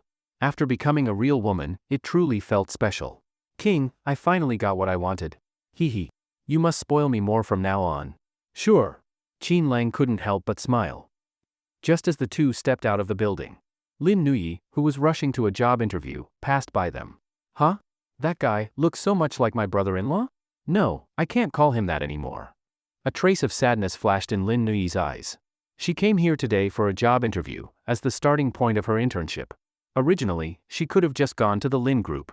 But ever since her fallout with Lin Shudong, Lin Nuyi didn't want to go to Lin Shutong's company anymore, especially since this company was recommended by Qin Lang before. That's why Lin Nuyi valued it so much. "You are Lin Nuyi." During the interview, the interviewer seemed to have a very good impression of Lin Nuyi.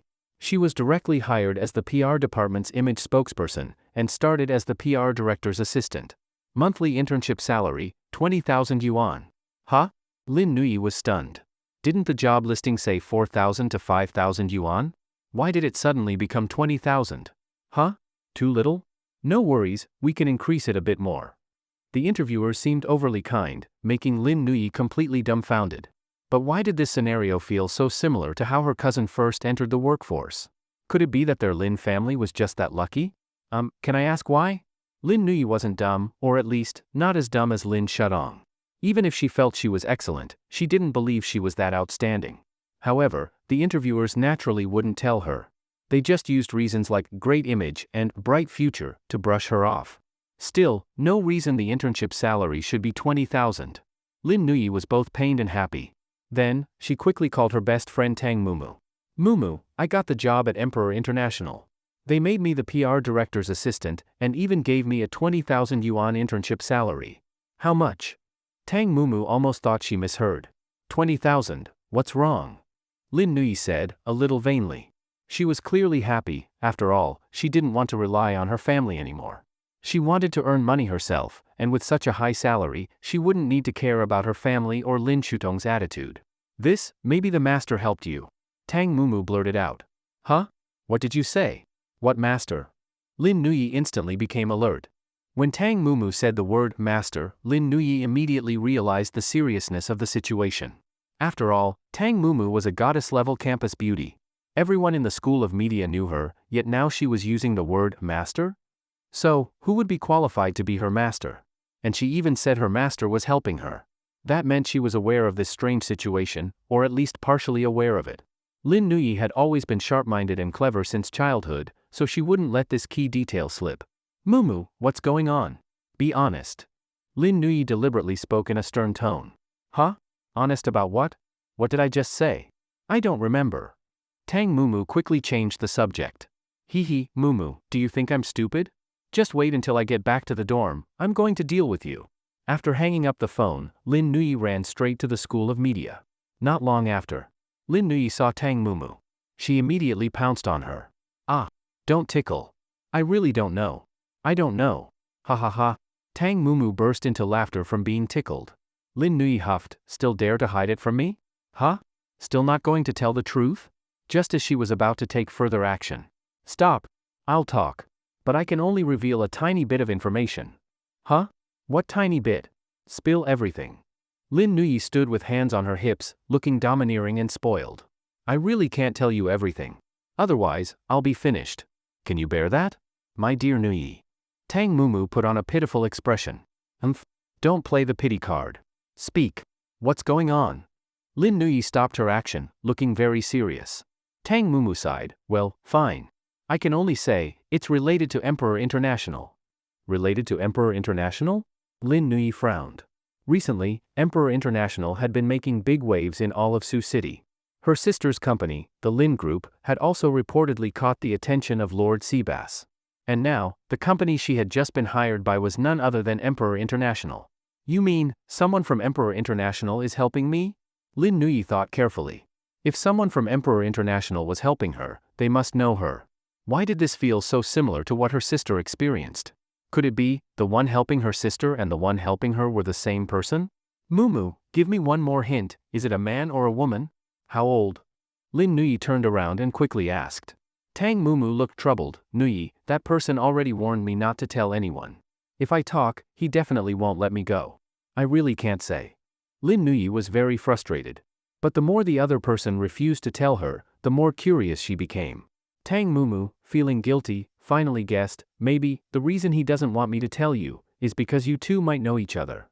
We know each other. Lin Nuyi suddenly thought, someone who knew both her and her sister, and was willing to help? Suddenly, Lin Nuyi's expression turned to disbelief. Could it be? Especially since this company was recommended by that person. Lin Nuyi felt her heart begin to beat faster. At that moment, the fifth master of the Bai family, Bai Cheng, had brought the parchment scroll into Sioux City. Not long after, Chiu Junyan, the young master of the Chiu family, paid a visit. Master Bai, I'm here to greet you. Sorry to disturb you. Chiu Junyan was very polite. But Bai Cheng, Master Bai, only gave him a cold glance. After all, the Bai family from Pingyuan province and the Chiu family from Lingnan were both top-tier local powers. Many people liked to compare the two families. Although they hadn't had much interaction, they didn't have a good impression of each other. In fact, they even had quite a bit of competition in certain industries. So it's the young master of the Chiu family. Bai Cheng smiled warmly, making it seem like the two families were close. But in truth, it was all fake courtesy. Both were just probing for information. However, Chiu Junyan was somewhat nervous. He was usually an outgoing person and good at dealing with people, used to business negotiations, but this Master Bai was no easy figure. In the entire Bai family of Pingyuan province, apart from the old patriarch, Master Bai was the most powerful man. Back in the day, the Bai family's rise was largely thanks to this Master Bai. Without him, the Bai family wouldn't have its current status. On the surface, he looked polite, but a decade ago, he was a fearsome butcher known throughout many clans. He was truly a hero-like figure. Not just in Pingyuan province, his name was famous across other provinces too. Because of that, even though Chiu Junyan appeared calm, his palms were sweating. Especially when Master Bai smiled, the knife scar on his face looked like a centipede, fierce and ugly, making Chiu Junyan visibly uncomfortable. Master Bai, I came today to. Dear nephew, let's go inside and talk. The Bai family was rich and powerful, owning countless properties across the region. So, of course, they had a luxurious villa estate here too. Then I'll intrude. Not long after, the two entered the villa. Then, Chiu Junyan brought up the auction.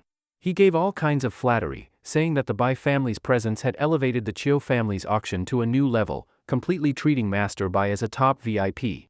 Master Bai felt very pleased from the compliments. But being a seasoned hero, he definitely carried that weight. Master Bai laughed, looking proud. Dear nephew, I've met several of your uncles, they're all outstanding men. Our Bai and Chiu families are neighbors. Since your grandfather arranged this, of course I'll give the Chiu family face. But, where are your uncles?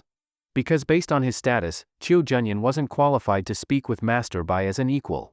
Chiu Junyan immediately smiled. Master Bai, I came to tell you, my third uncle is about to arrive in Suyang. Since you are a top VIP and have just arrived, as the host, I of course had to come greet you first. When my third uncle arrives, you can talk with him more. Chiu Junyan's tone was respectful but firm, which greatly increased Master Bai's favor toward him. At the same time, Master Bai thought, if only his own nephews were as capable, he wouldn't need to worry so much. Ring ring. Just then, Chiu Junyan got a call saying his third uncle had arrived. Master Bai stood up immediately. Third Master Chiu was a formidable figure too. The news of Third Master Chiu's arrival shocked Fifth Master Bai. If Fifth Master Bai's ruthlessness was out in the open, then Third Master Chiu of the Chiu family was truly a smiling tiger. On the surface, he seemed friendlier than anyone, but secretly, anyone could become his target. And once Third Master Chiu set his sights on someone, if he made a move, it was nearly impossible for that person to survive. But it was precisely because of Third Master Chiu's presence that no one dared to easily provoke the Chiu family. Ha ha ha. Third brother Chiu, you're here. Fifth brother Bai, I've heard so much about you. Ha ha ha. The two laughed heartily and even hugged. No one could tell what they were really thinking, and anyone watching would think they were the closest of friends. As a result, Chiu Junyan naturally became a background figure. He didn't even get a chance to speak. So Chiu Junyan awkwardly excused himself, leaving Third Master Chiu and Fifth Master Bai to discuss business. Third brother Chiu, may I ask what brings you and your nephew here today? Fifth Master Bai blew on his tea and looked calm.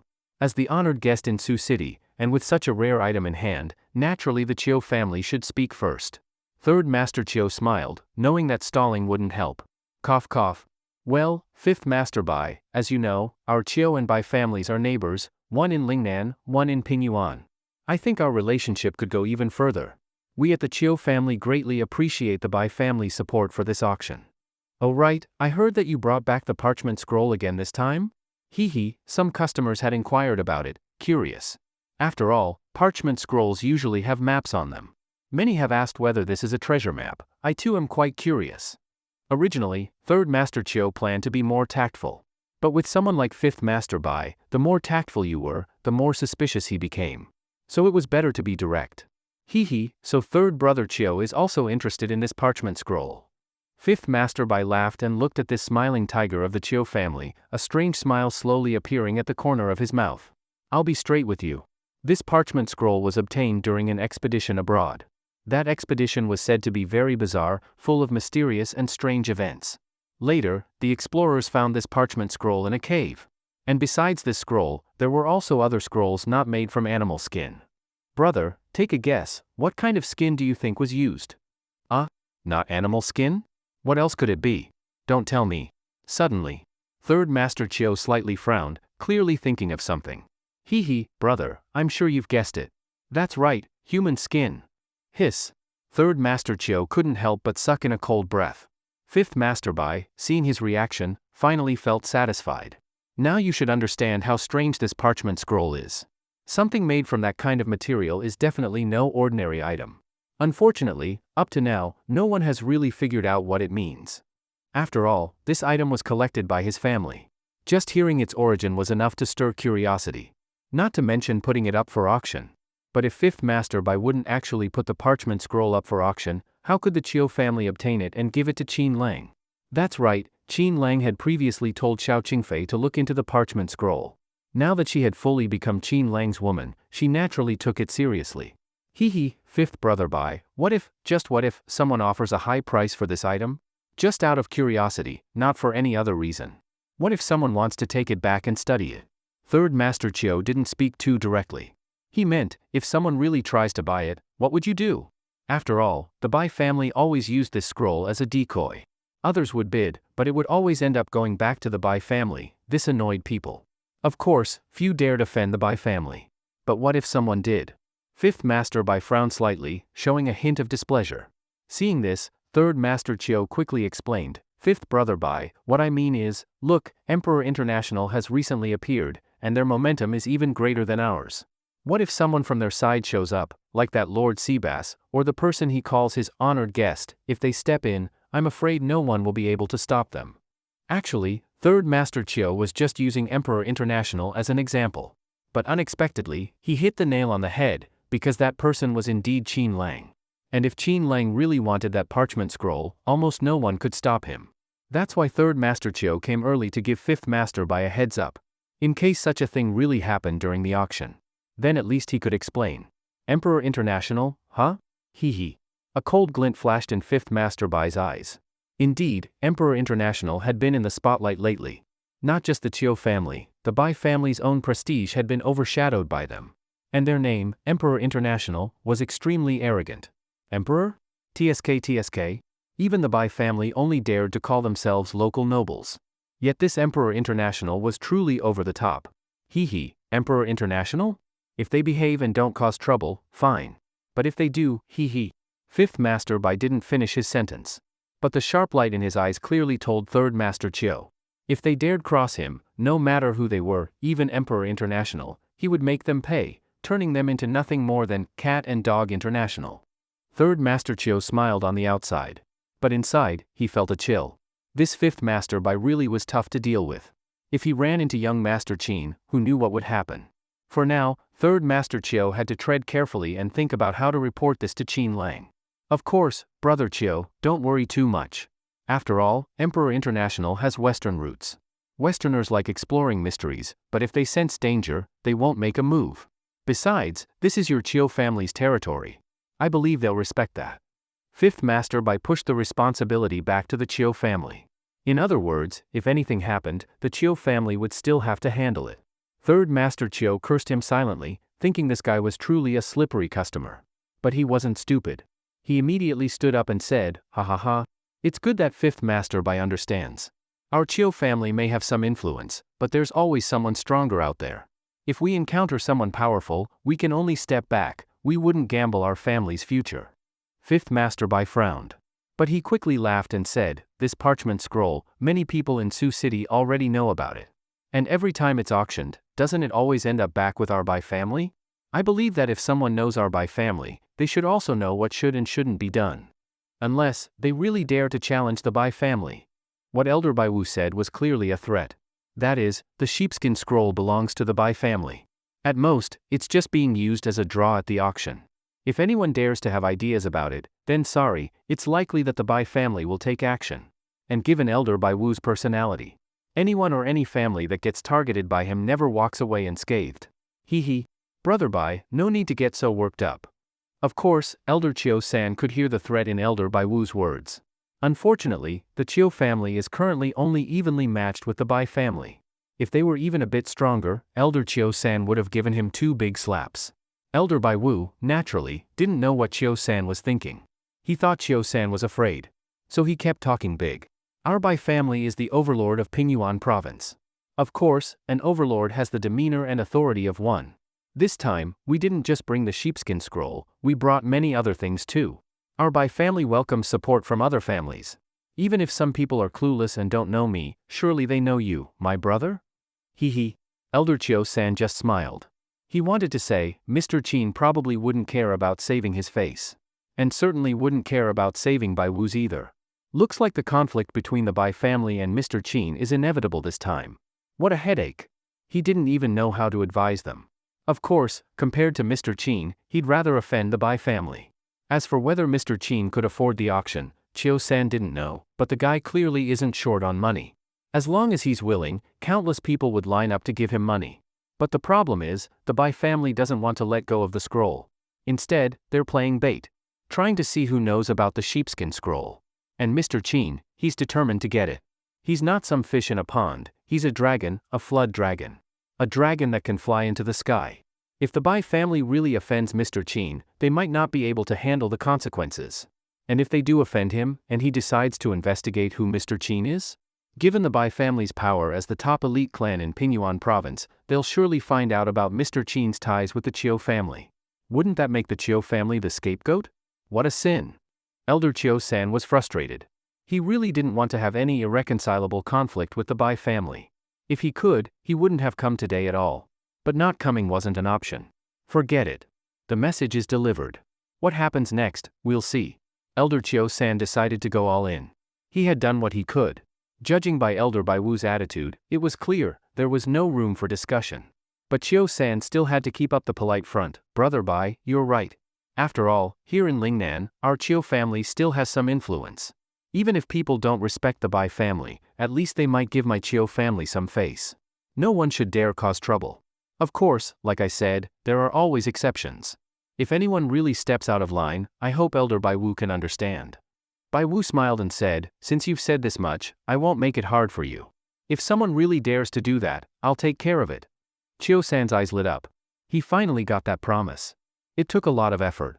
So he stood up quickly and smiled. With that, our Chiu family has nothing to worry about. The two chatted a bit more and then left. Yueshan Club. Elder Chiu-san and Chiu Junyan sat together. They discussed the matter in detail. Third uncle, this Elder Bai Wu is no easy guy. Chiu Junyan frowned. They had hoped for a win-win situation. But the person who showed up was the infamous butcher. With that temper, if anyone really went for the sheepskin scroll, he'd probably act on the spot. It wasn't even impossible that he'd act personally. Many thought he couldn't lift a knife anymore, but those who really knew him wouldn't dare underestimate him. It's good you know. Elder Bai Wu's temper hasn't changed, maybe even worse than before. Over the years, the Bai family has had almost no worthy opponents. That's why he barely respects anyone now. What if he really finds Mr. Qin?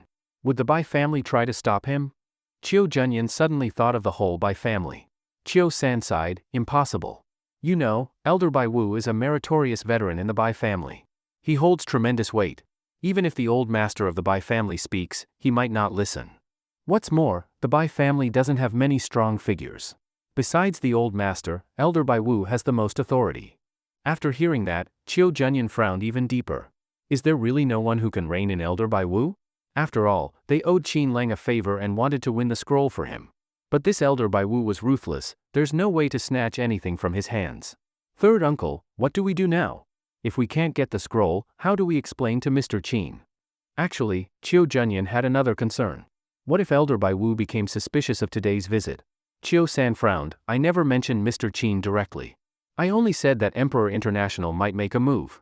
That guy didn't seem to care. But we can't rule out the possibility that he noticed something. If that's the case, we must make a decision. Chiu Junyan was always sensitive to these situations. He felt that if they didn't make a choice soon, they'd offend both the Bai family and Mr. Qin. Chiu-san was stunned. What if he didn't notice? Chiu Junyan was helpless. He thought his uncle was being too idealistic. Not noticing was a small chance. With Bai Wu's intelligence, how could he miss this? Uncle, this situation is already at the point of no return. Over the years, things between the Bai and Chiu families have looked peaceful on the surface, but in private, we've clashed many times. Don't tell me you didn't know. Plus, Elder Bai Wu is so ruthless, maybe they've been eyeing our Chiu family all along. Since he's so unwilling to let go this time, if something really happens, wouldn't he use it as an excuse to go to war with us? Chiu Junyan looked extremely serious. The more he thought about it, the more likely it seemed. Chiu-san also realized he had been a bit naive.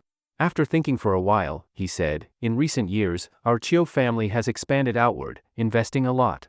Our capital reserves aren't what they used to be. Meanwhile, the Bai family has been consolidating. It's like they're preparing for something. If they make a move now. Chiu-san's eyes grew sharp. No. We absolutely can't let that happen. If worst comes to worst, we sacrifice Mr. Qin. The Bai family or Mr. Qin, now they could only offend one. After much thought, Elder Chiu-san decided to sacrifice the latter. In his eyes, Mr. Qin was just one person, while the Bai family was a powerful local clan that held great influence over the entire Pingyuan province. He, Elder Chiu-san, couldn't afford to offend them. Weighing both sides, he could only choose to offend Qin Lang. What? Offend Mr. Qin? Chiu Junyan immediately jumped up. Uncle, this is really not something you can decide on your own. If the old master finds out, what would he think? He won't just disapprove, he'll blame you. Uncle, it seems this path of offending Mr. Chin won't work. However, Elder Chio-san snorted coldly and said, Junyan, are you confused? One Mr. Chin, can he compare to Elder Bai Wu? You need to understand, Elder Bai Wu doesn't stand alone. He represents the entire Bai family of Pingyuan province. And what does Mr. Chin have? Elder Chio-san didn't dare say directly that the old master was confused, so he said Junyan was confused instead. The meaning was clear. Besides, Elder Chio-san thought he was doing this for the good of the entire Chio family. This decision, although cruel, would offend the mysterious Mr. Chin. But what could he do? He had to offend one side, or offend both. As for offending neither and trying to stay out of it, that was simply impossible. Unless they cancelled the auction, but that would offend the entire Suyang and many other powerful clans, and bring great shame to the Chio family. Next time, it wouldn't be so easy to get support from other clans. That would be even more serious than offending either the Bai family or Mr. Chin. Uncle, you can say I'm confused, but I'm not the one making the decision, you are. You'll be the one to make the final call. If I make a mistake, the family might just scold me. But if you make a mistake, it'll be much more serious. Chio Junyan was indirectly warning Elder Chio-san. So he wouldn't regret it later. Elder Chio-san coughed and said, Junyan, what you said is right.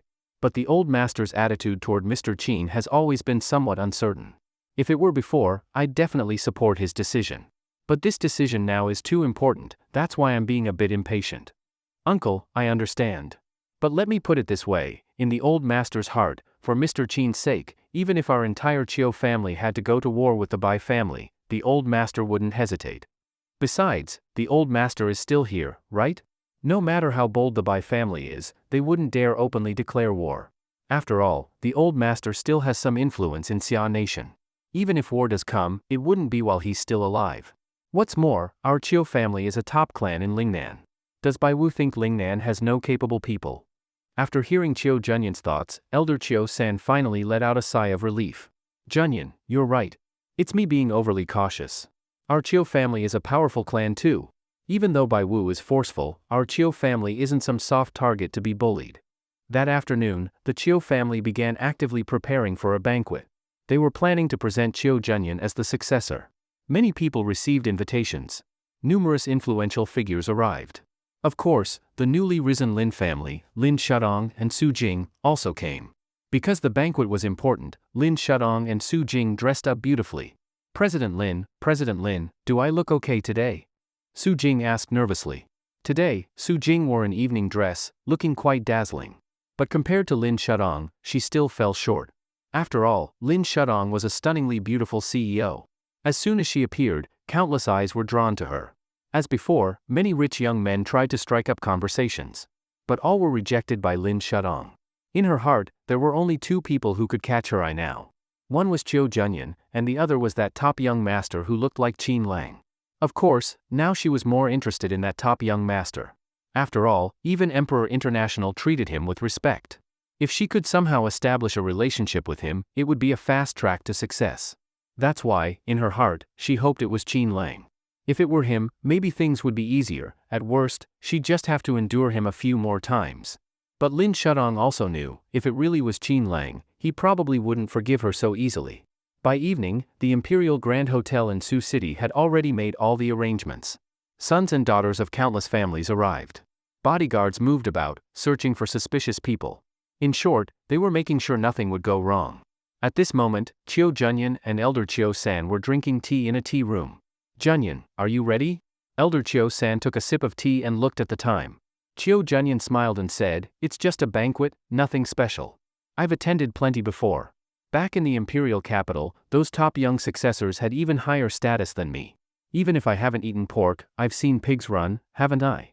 Haha, you actually compared the top young heirs of the imperial city to pigs.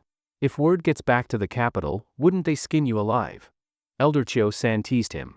Chio Junyan laughed and said no more. Actually, he was a little nervous and said that on purpose. After all, once he truly became the heir, the power and wealth he would control would be unimaginable. The power of a regular family member and a direct heir was completely different. Time passed, and as it grew dark outside, more luxury cars arrived, top-end vehicles with powerful license plates. Everyone who came was someone important. Besides Chio Junyan and Elder Chio-san, many other Chio family members also showed up. Before long, the two felt it was time, so they got up and prepared to welcome important guests. At that moment, a luxurious extended Lincoln slowly approached. Inside the car were Old Master Wang, Wang Jie, and Wang Cheng. It was the Wang family that Qin Lang had once helped. "Dad, we're almost at the Chiu family's place. It's all thanks to Mr. Qin this time, otherwise, Grandpa's illness wouldn't have gotten better so easily." Wang Cheng was very excited. Since the old master recovered, their family's position had slightly improved. Wang Jie glanced at Wang Cheng and said, "It's a pity we haven't found the culprit yet. Actually, the person behind this is very malicious. Before, I wasn't qualified to inherit the family. It was the old master who insisted on it. Others don't know this. But the attacker used that point, made the old master bedridden. I think many people in the family suspect me, even Mr. Qin probably does." Wang Jie gave a bitter smile. About Qin Lang suspecting Wang Jie of poisoning and harming the old master of the Wang family, Wang Jie had always taken it to heart. He understood that although he now held the position of family head, the old master hadn't originally chosen him. So it was understandable that Qin Lang would have doubts about him.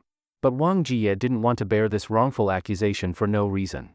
Moreover, Mr. Qin was such a terrifying and powerful figure. If he left a bad impression on Mr. Qin, and if anything happened in the future, even if Mr. Qin might help him, he would think of this incident and maybe just stand by and do nothing. Wouldn't Wang Jie die a wrongful death then?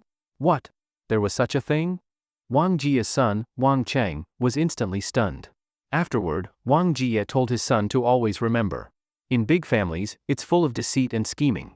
The bigger the family, the more complicated the matters inside. That's why, in imperial families, there were power struggles, even father and sons, brothers would fight with weapons. Even if ordinary families didn't go that far, the same problems still existed. "Dad, I understand what you mean. But I never thought about this before. I always just saw myself as part of the Wang family. I never imagined things were this complicated." Wang Cheng's expression kept changing. He had always played the role of a rich second-generation playboy. He never thought about such things. Although he was a bit arrogant, he wasn't a bad person, and he was quite generous. How could he know about all this scheming? That's why, you can't keep acting like a rich brat anymore. Look at that outstanding Chiu Junyan from the Chiu family, he's a real top successor. He's about your age. What are you doing? What is he doing? Think about it carefully. Okay. Wang Cheng was a bit embarrassed too. But the problem was, that Chiu family heir relied on the Chiu family. The Chiu family was a giant in all of Lingnan, with strict rules. The descendants they raised couldn't be compared to ordinary people. As for his own Wang family, maybe they had some reputation in Sioux City, but compared to the Chiu family, they were nothing. Alright, last time our Wang family left a bad impression on Mr. Qin, this time, we absolutely must not. Understand? Yes, Dad, I got it. At that moment, in the Bai family, Elder Bai Wu was watching a performance troupe do acrobatics with a relaxed expression. On the other side, many Bai family juniors were being harshly scolded. "Are your bodies all falling apart? Is this how you do horse stance?" One of Elder Bai Wu's subordinates was holding a teaching whip, giving all kinds of commands. Even some Bai family young ladies weren't spared. After all, Elder Bai Wu was famously strict in the Bai family. Wherever he went, he liked to put pressure on the young people. He said it was to toughen them up and train them, but really, it was just to boost his own authority. Because of that, almost all members of the Bai family were very afraid of him. "Alright, that's enough, stop now." Elder Bai Wu was holding a birdcage, but the creature inside wasn't some gentle bird. It was a young fierce raptor. "Thank you, fifth uncle." "Thanks, fifth uncle." Then a group of Bai family juniors ran off. After all, they still had the Chiu family banquet tonight, they had to quickly shower and change clothes. By the time they showed up again, they were all confident and full of energy. Although Elder Bai Wu had made them practice horse stance, it actually had its benefits. "Tut tut, our fifth uncle is amazing. In the whole Bai family, I respect no one but him." Several young men were whispering. Although Elder Bai Wu had a bad temper, he had great achievements and belonged to the pro-war, outward expansion faction. And as men, they naturally admired conquest. That's why everyone thought Elder Bai Wu was especially powerful. "Alright, let's go quickly. It's almost time. We even took a shower. If the Chiu family doesn't see us soon, they'll think we're putting on airs." "Heh, the Chiu family? What the hell are they? In front of our Bai family, they're nothing. If fifth uncle takes control of the Bai family in the future, the first thing he'll do is wipe out the Chiu family. Our territory could more than double." These Bai family young men didn't seem afraid of the Chiu family at all. In fact, they looked fearless. But they were all still young. If someone hadn't deliberately taught them this way, they wouldn't be like this. What are you all talking about? I'm telling you, once you're at the Chiyo family, keep your mouth shut, don't speak nonsense. If the Chiyo family hears something and it causes trouble, don't blame fifth uncle for being harsh with you. Earlier, Elder Bai Wu's subordinate quickly came over, whip in hand, eyes sharp. Yes, Uncle Dao. Many Bai family juniors instantly looked scared. This man wasn't just anyone, he was the leader of the shadow guards trained by Elder Bai Wu. A type of shadow warrior. Specialized in handling all kinds of complicated matters. Each one cost an enormous amount of money to train. There were over 100 of them. It was exactly because of these loyal shadow guards that Elder Bai Wu's status in the Bai family was unshakable. It was also a deeper reason why other clans were so afraid of him. Later, after some time, the performance ended. Elder Bai Wu finally stood up slowly. He felt he'd made a big enough show. Many Bai family juniors quickly came forward, getting ready to go with Elder Bai Wu to the Chiyo family. Humph, Bai Hang, Bai Shu, what were you whispering about earlier? Something about wiping out the Chiyo family? You think the Chiyo family is that easy to wipe out? I didn't care what you said before, but once we're at the Chiyo family, you can cause trouble if you want, but don't talk nonsense, understand? That's how Elder Bai Wu was. You could cause trouble, but you had to know your limits. If you caused trouble, he could cover for you. But if you caused stupid trouble, that was just dumb. And for idiots, Elder Bai Wu had no interest in cleaning up after them. Of course, only the Chiyo family or clans of their level would make Elder Bai Wu take a second look. For lesser families, if their juniors caused trouble, then so be it. Elder Bai Wu could still protect them. Yes, fifth uncle, we understand. The Bai family juniors got excited. From what Elder Bai Wu said, they could go wild. As long as they didn't mention wiping out the Chiyo family, they could make trouble however they liked. Who could stop them? They had Elder Bai Wu backing them. But in truth, Elder Bai Wu really was planning to strike the Chiyo family. He just didn't show it on the surface. Chiyo family, I was just worrying I couldn't find a reason to deal with you. Since you dare to covet the sheepskin scroll, don't blame me, Bai Wu, for being ruthless. Bai Wu Ye was preparing to make a move against the Chiyo family. This was something many people hadn't expected. In Bai Wu Ye's view, if a family cannot expand outward, then it's definitely regressing. Like sailing against the current, if you don't advance, you fall back. The Bai family was indeed a top-tier family within Pingyuan province. But if placed in the context of the capital, it would seem rather insignificant. Those powerful families in the capital, some were even of royal blood. On the surface, it might not be obvious, but if you dig deeper, who knows what kind of top-level figures are backing them. And the Bai family's old master was already in his twilight years. Once he passed away, the Bai family's influence in Pingyuan province would undoubtedly drop by a level. Relying solely on him, Bai Wuye, was not enough to make all of Pingyuan province submit. That's why he wanted to get involved in strategic planning while the old master was still alive. Since the Bai family men all like to stir up trouble, then let them do it. Bai Wuye would take this opportunity to destroy a large number of families and then continue expanding his power outward. As for the Chiyo family, the two families' territories were adjacent anyway. Conflict was inevitable. So Bai Wuye brought about 20 members of his secret forces and headed to the Chiyo family. As for whether the Chiyo family would have any objections, Bai Wuye didn't care at all. So what if they did? He, Bai Wuye, was the most influential figure in the Bai family. This kind of display was nothing. After all, he came from the Bai family of Pingyuan province, the #1 top family. This was the benefit that came with power and status. At this moment, Elder Chiyo-san was still greeting guests with Chiyo Junyan. Ha ha, Boss Xiao, you've arrived. Brother Chen, I've heard a lot about you. Brother Wang, long time no see. Seeing that the time was about right and many important guests had arrived, the two finally came out quietly to welcome everyone. However, this was the Chiyo family's territory. No matter what kind of family came, they couldn't be compared to the Chiyo family, let alone the Bai family. Even so, there were still some second-tier families. For example, the Wang family where Wang Jie belonged. Their strength wasn't weak either. But because the Wang family was located right between the Chiyo and Bai families, that territory had always been eyed by both. This indirectly caused the two families to restrain themselves from acting. Haha, family head Wang, you're here too. Thank you for your support. Thank you. Elder Chiyo-san walked up smiling. Wang Jie also smiled, exchanging pleasantries and saying things like, sorry to bother you. As for how the relationship between the two families really was, that depended on perspective. This must be the Wang family's young master, Wang Cheng, indeed a fine young man. Elder Chiyo-san turned his gaze to Wang Cheng. Wang Cheng smiled awkwardly. Normally, outside, he acted arrogant and domineering like a typical young master of the Wang family. But here, he instantly turned into a well-behaved kitten. There was no choice, he couldn't afford to be cocky. This was the Chiu family. Not to mention, the Bai family was about to arrive. As a young master of the Wang family, he didn't count for much, at most, just someone for show. By the way, how is the old master of the Wang family's illness? Elder Chiu-san asked instinctively. The Chiu family had already looked into the Wang family situation. With Mr. Qin's involvement, there shouldn't be any problem. Elder Chiu-san was only asking out of courtesy due to their two families' relationship. Thank you for your concern, Elder Chiu. My father is much better, and his condition has improved. It's all thanks to your help. If you hadn't mentioned Mr. Qin, we wouldn't have found him to help us. Mr. Qin's medical skills truly opened our eyes. Even the famous Divine Dr. Su from the capital praised him highly. What? Divine Dr. Su also came to your home to treat the illness. Others nearby quickly gathered around when they heard this. One of them happened to know that Dr. Su. Huh? Brother Sun, what, you also know that Divine Dr. Su? Elder Chiu-san asked instinctively, looking at a man with a receding hairline, Boss Sun. Boss Sun belonged to a top-tier family in Lingnan, barely on par with the Chiu family. Ha ha ha. To tell the truth, my wife once had a serious illness. Many doctors couldn't cure her. In the end, we turned to Divine Dr. Su. In just 3 days, she was completely healed. That Dr. Su really is a god. Boss Sun genuinely admired him. As for Mr. Qin, who was praised by Dr. Su, Boss Sun seemed curious on the surface, but deep down, he didn't really believe it.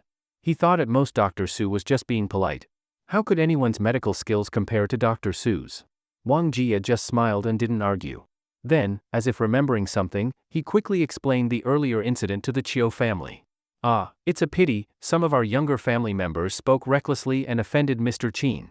Although I've already expelled them from the family, just thinking that Mr. Qin might be angry makes me feel guilty towards Mr. Qin, and also toward your Chiu family for trusting us. Wang Jie looked regretful.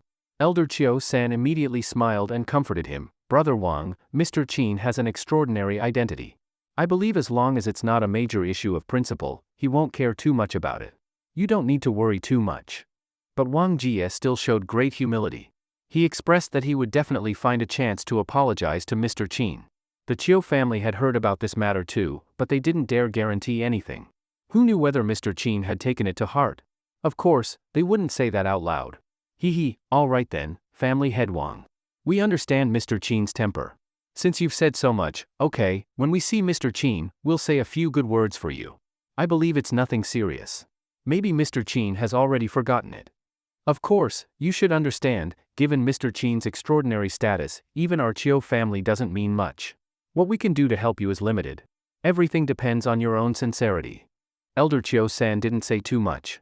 And as for Mr. Qin's true attitude toward the Chiu family, to be honest, even Elder Chiu-san himself wasn't very sure. Although Mr. Qin had helped their Chiu family before, and they were deeply grateful, even secretly dedicating the new top-tier clubhouse in North City to him. Would Mr. Qin really care about that? Elder Chiu-san had no confidence. Family head Wang couldn't help but sigh, and then said that Elder Chiu-san's words were already enough. Suddenly, Chiu Junyan seemed to spot someone familiar. I'll excuse myself for a moment. With that, he walked toward the crowd ahead. Everyone was wondering who it was. They turned their heads and saw it was 2 women.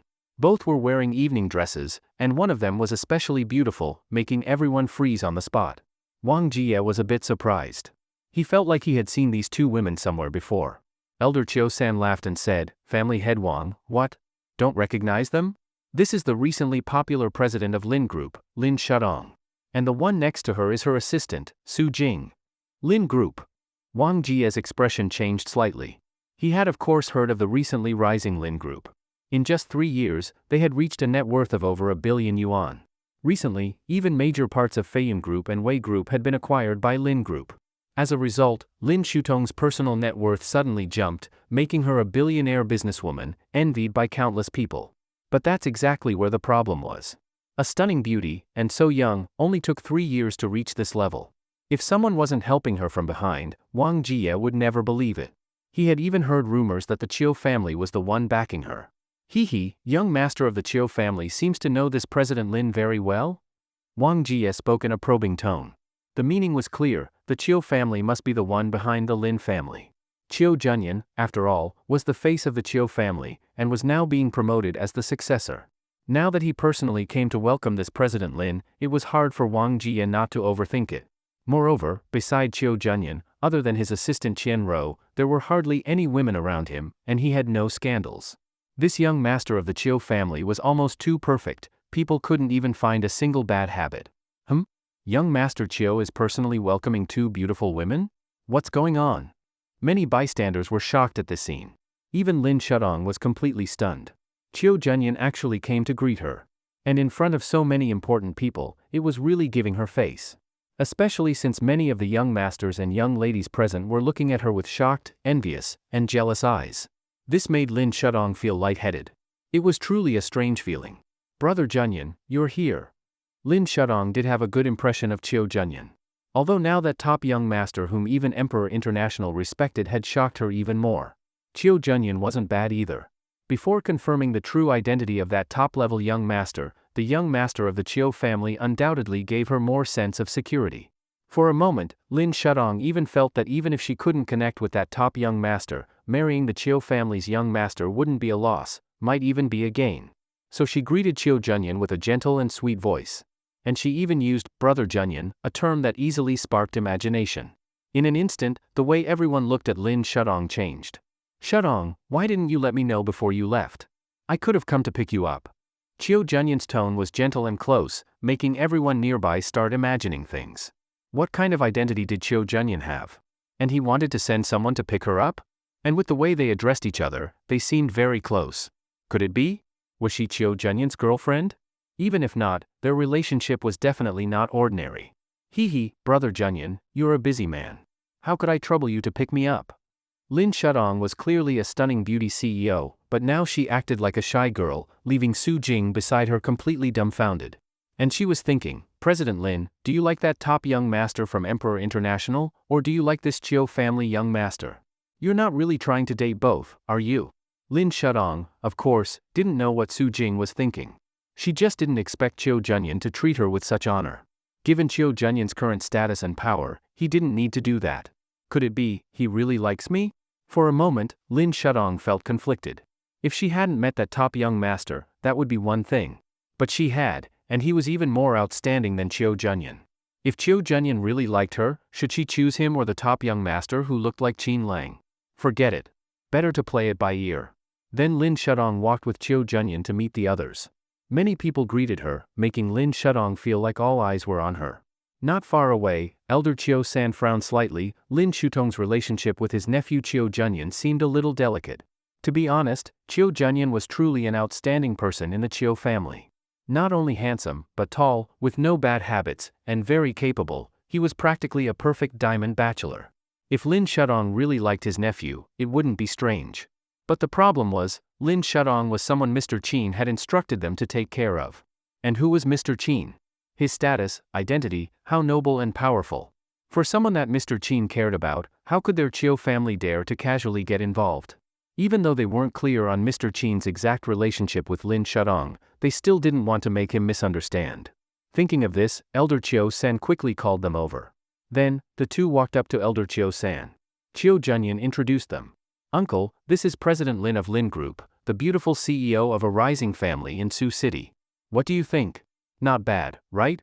Elder Chiu San laughed and said, famous name, seeing you in person is even better. President Lin's abilities, our Chiu family has been watching. Very impressive. Then they shook hands. Lin Shudong was flattered and said, Chairman Chiu, you praise me too much. In front of you, how could I dare call myself president? Just call me Shudong. Our business is nothing compared to yours. Elder Chiu San nodded and said he still had people to greet, and asked Chiu Junyan to take Lin Shudong inside for a tour. Actually, Elder Chiu San didn't want to interact too much with Lin Shudong. But since his nephew seemed close to her, he had to at least say a few words. Lin Shudong also understood that with her current power, she wasn't quite qualified to stand beside Elder Chiu San.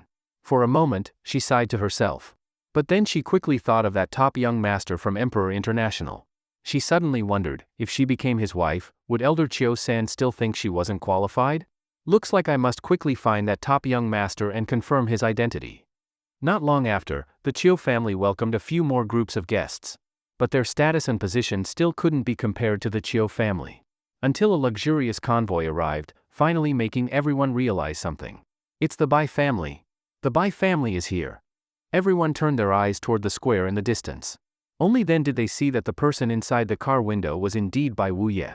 And he didn't get out of the car, just kept rolling 2 iron balls in his hand. Together with the ugly scar on his face, he scared quite a few people. That's Bai Wuye. Many rich young men and ladies couldn't help but swallow nervously. They were intimidated by his presence. Elder Chiu-san looked at the time and saw that Mr. Chin still hadn't appeared. What's going on? Elder Chiu-san frowned, unsure of how to contact him. Earlier, it was that woman Xiao Qingfei who had told them he would come. But now that the time had come, he hadn't shown up. This was quite awkward. I have to go accompany that Bai Wuye. Elder Chiu-san was very wary of Bai Wuye, knowing he was the type who liked to stir up trouble. If Bai Wuye felt disrespected and lost his temper, what then? He had brought more than 20 people with him, all were Bai Wuye's shadow guards. Although it was unlikely he would cause trouble at the banquet, what if he really acted out, things would become serious. However, even after the Chiu family waited for a long time, they still didn't see the Bai family get out of their cars. They were all stunned. Inside the Bai family's car, some young people were about to get out, but Bai Wuye sternly warned them. What's the rush? If the Chiu family doesn't come to receive us, why should we get out? The Bai family's young people were all surprised. As expected of fifth uncle, they can't win either way. Whether they come or not, this opening move has already given the Chiu family a slap in the face. The shadow guards immediately appeared, surrounding the vehicles, making quite the scene. Elder Chiu-san frowned slightly. This Bai Wuye sure is putting on airs. Their Chiu and Bai families were evenly matched, there was no real superiority. Even if this was a Chiu family banquet and they had invited the Bai family, Bai Wuye's attitude still made Elder Chiu-san feel displeased. But annoyance was one thing. Bai Wuye was a lunatic, a butcher. If provoked, he might really do something outrageous. Ha ha ha. Bai Wuye, such an honor. We've been waiting for you. The banquet is about to begin, and everyone's looking forward to your arrival. Elder Chiu-san forced himself to smile and led people to welcome him. This was giving Bai Wuye immense face. Even Chiu Junyan came forward to greet him. But in front of Bai Wuye, his presence was clearly overshadowed. Everyone felt that today, Bai Wuye's arrival completely stole Chiu Junyan's spotlight. Only then did Bai Wuye leisurely get out of the car, looking a bit proud. But he quickly replaced it with a fake smile. Brother Chiu, given the relationship between our Bai and Chiu families, of course I had to come. And I heard the Chiu family has produced a fine young man. I watched Junyan grow up, didn't expect him to be so outstanding. Very impressive. Each generation brings forth new talent. We old folks are getting old. It's time for the young ones to make their mark. Bai Wuye said insincerely. Fifth uncle, you're joking. In front of you, how would we younger ones dare act out? Your heroic image is unforgettable for us juniors. Chiu Junyan naturally had to respond politely. He spoke with care, not giving Bai Wuye any reason to find fault. Elder Chiu-san also laughed, feeling proud. Since they were promoting Chiu Junyan as the successor, his capabilities were obviously strong. If Bai Wuye wanted to test Chiu Junyan, he wouldn't back down. Then Elder Chiu-san laughed loudly. Fifth Master, your arrival today truly honors our Chiu family. Thank you for coming. Everyone is looking forward to seeing you, please, this way. Bai Wuye smiled faintly. All right then. So the group followed Elder Chiu-san and Chiu Junyan toward the banquet hall. Others, including shadow guards, followed along too. Other family members or important guests, even if they brought bodyguards, had to leave them outside. But no one dared stop Bai Wuye's shadow guards. That was the power of the Bai family. Even the Chiu family didn't dare say anything. Still, this matter had to be dealt with, otherwise, wouldn't it look like the Chiu family was afraid of the Bai family? Or worse, that the Bai family was superior to the Chiu family? Fifth Master, as you see, everyone's attendants and bodyguards are waiting outside. About these shadow guards with you. Elder Chiu-san hesitated, testing the waters. His tone was completely conciliatory. Afraid of upsetting him, Elder Chiu-san quickly added, even if you really want to bring them in, could you at least pick a few key ones? After all, more than 20. To Elder Chiu-san, his words were already very polite. His attitude was very respectful. They were all big families across provinces, he couldn't only consider one family. Since everyone was following the rules, Bai Wuye had already made a big scene earlier. Now, surely he would give the Chiu family some face. Wishful thinking, reality was harsh. Bai Wuye simply didn't want to give the Chiu family any face. Or perhaps, from the beginning, he never intended to. Upon hearing this, Bai Wuya stopped, turned his head, and looked at Elder Chiu-san. Elder Chiu-san suddenly felt uneasy. That look carried a bit of mockery, making him very uncomfortable. They were equals, why was Bai Wuya putting on such airs? Did he really think the Chiu family didn't dare move against him? Hee, brother Chiu, what do you mean? You want my shadow guards to wait outside while I, their big brother, go inside alone to attend the banquet? Does that make any sense? If you insist, then fine, I won't go in. I'll just stay here. If everyone thinks I'm causing trouble, I'll stand outside with my men. Otherwise, people might think I'm not giving the Chiu family face. What the hell? As soon as he said that, everyone was stunned. Elder Chiu-san's face changed again and again. He had already lowered himself earlier to welcome him, that was one compromise. This time, he had shown plenty of goodwill, yet the other party pushed even harder. This made Elder Chiu-san furious inside. Does the Bai family really think we, the Chiu family, don't dare fight back? Just as the conflict was about to break out, Chiu Junyan quickly stepped forward to smooth things over. Fifth Master, you must be joking. Your presence alone is already a great honor for our Chiu family. I've long heard from some elders about your glorious deeds in the past, and I truly admire you. Today, your visit surely made my third uncle forget about the sheepskin scroll.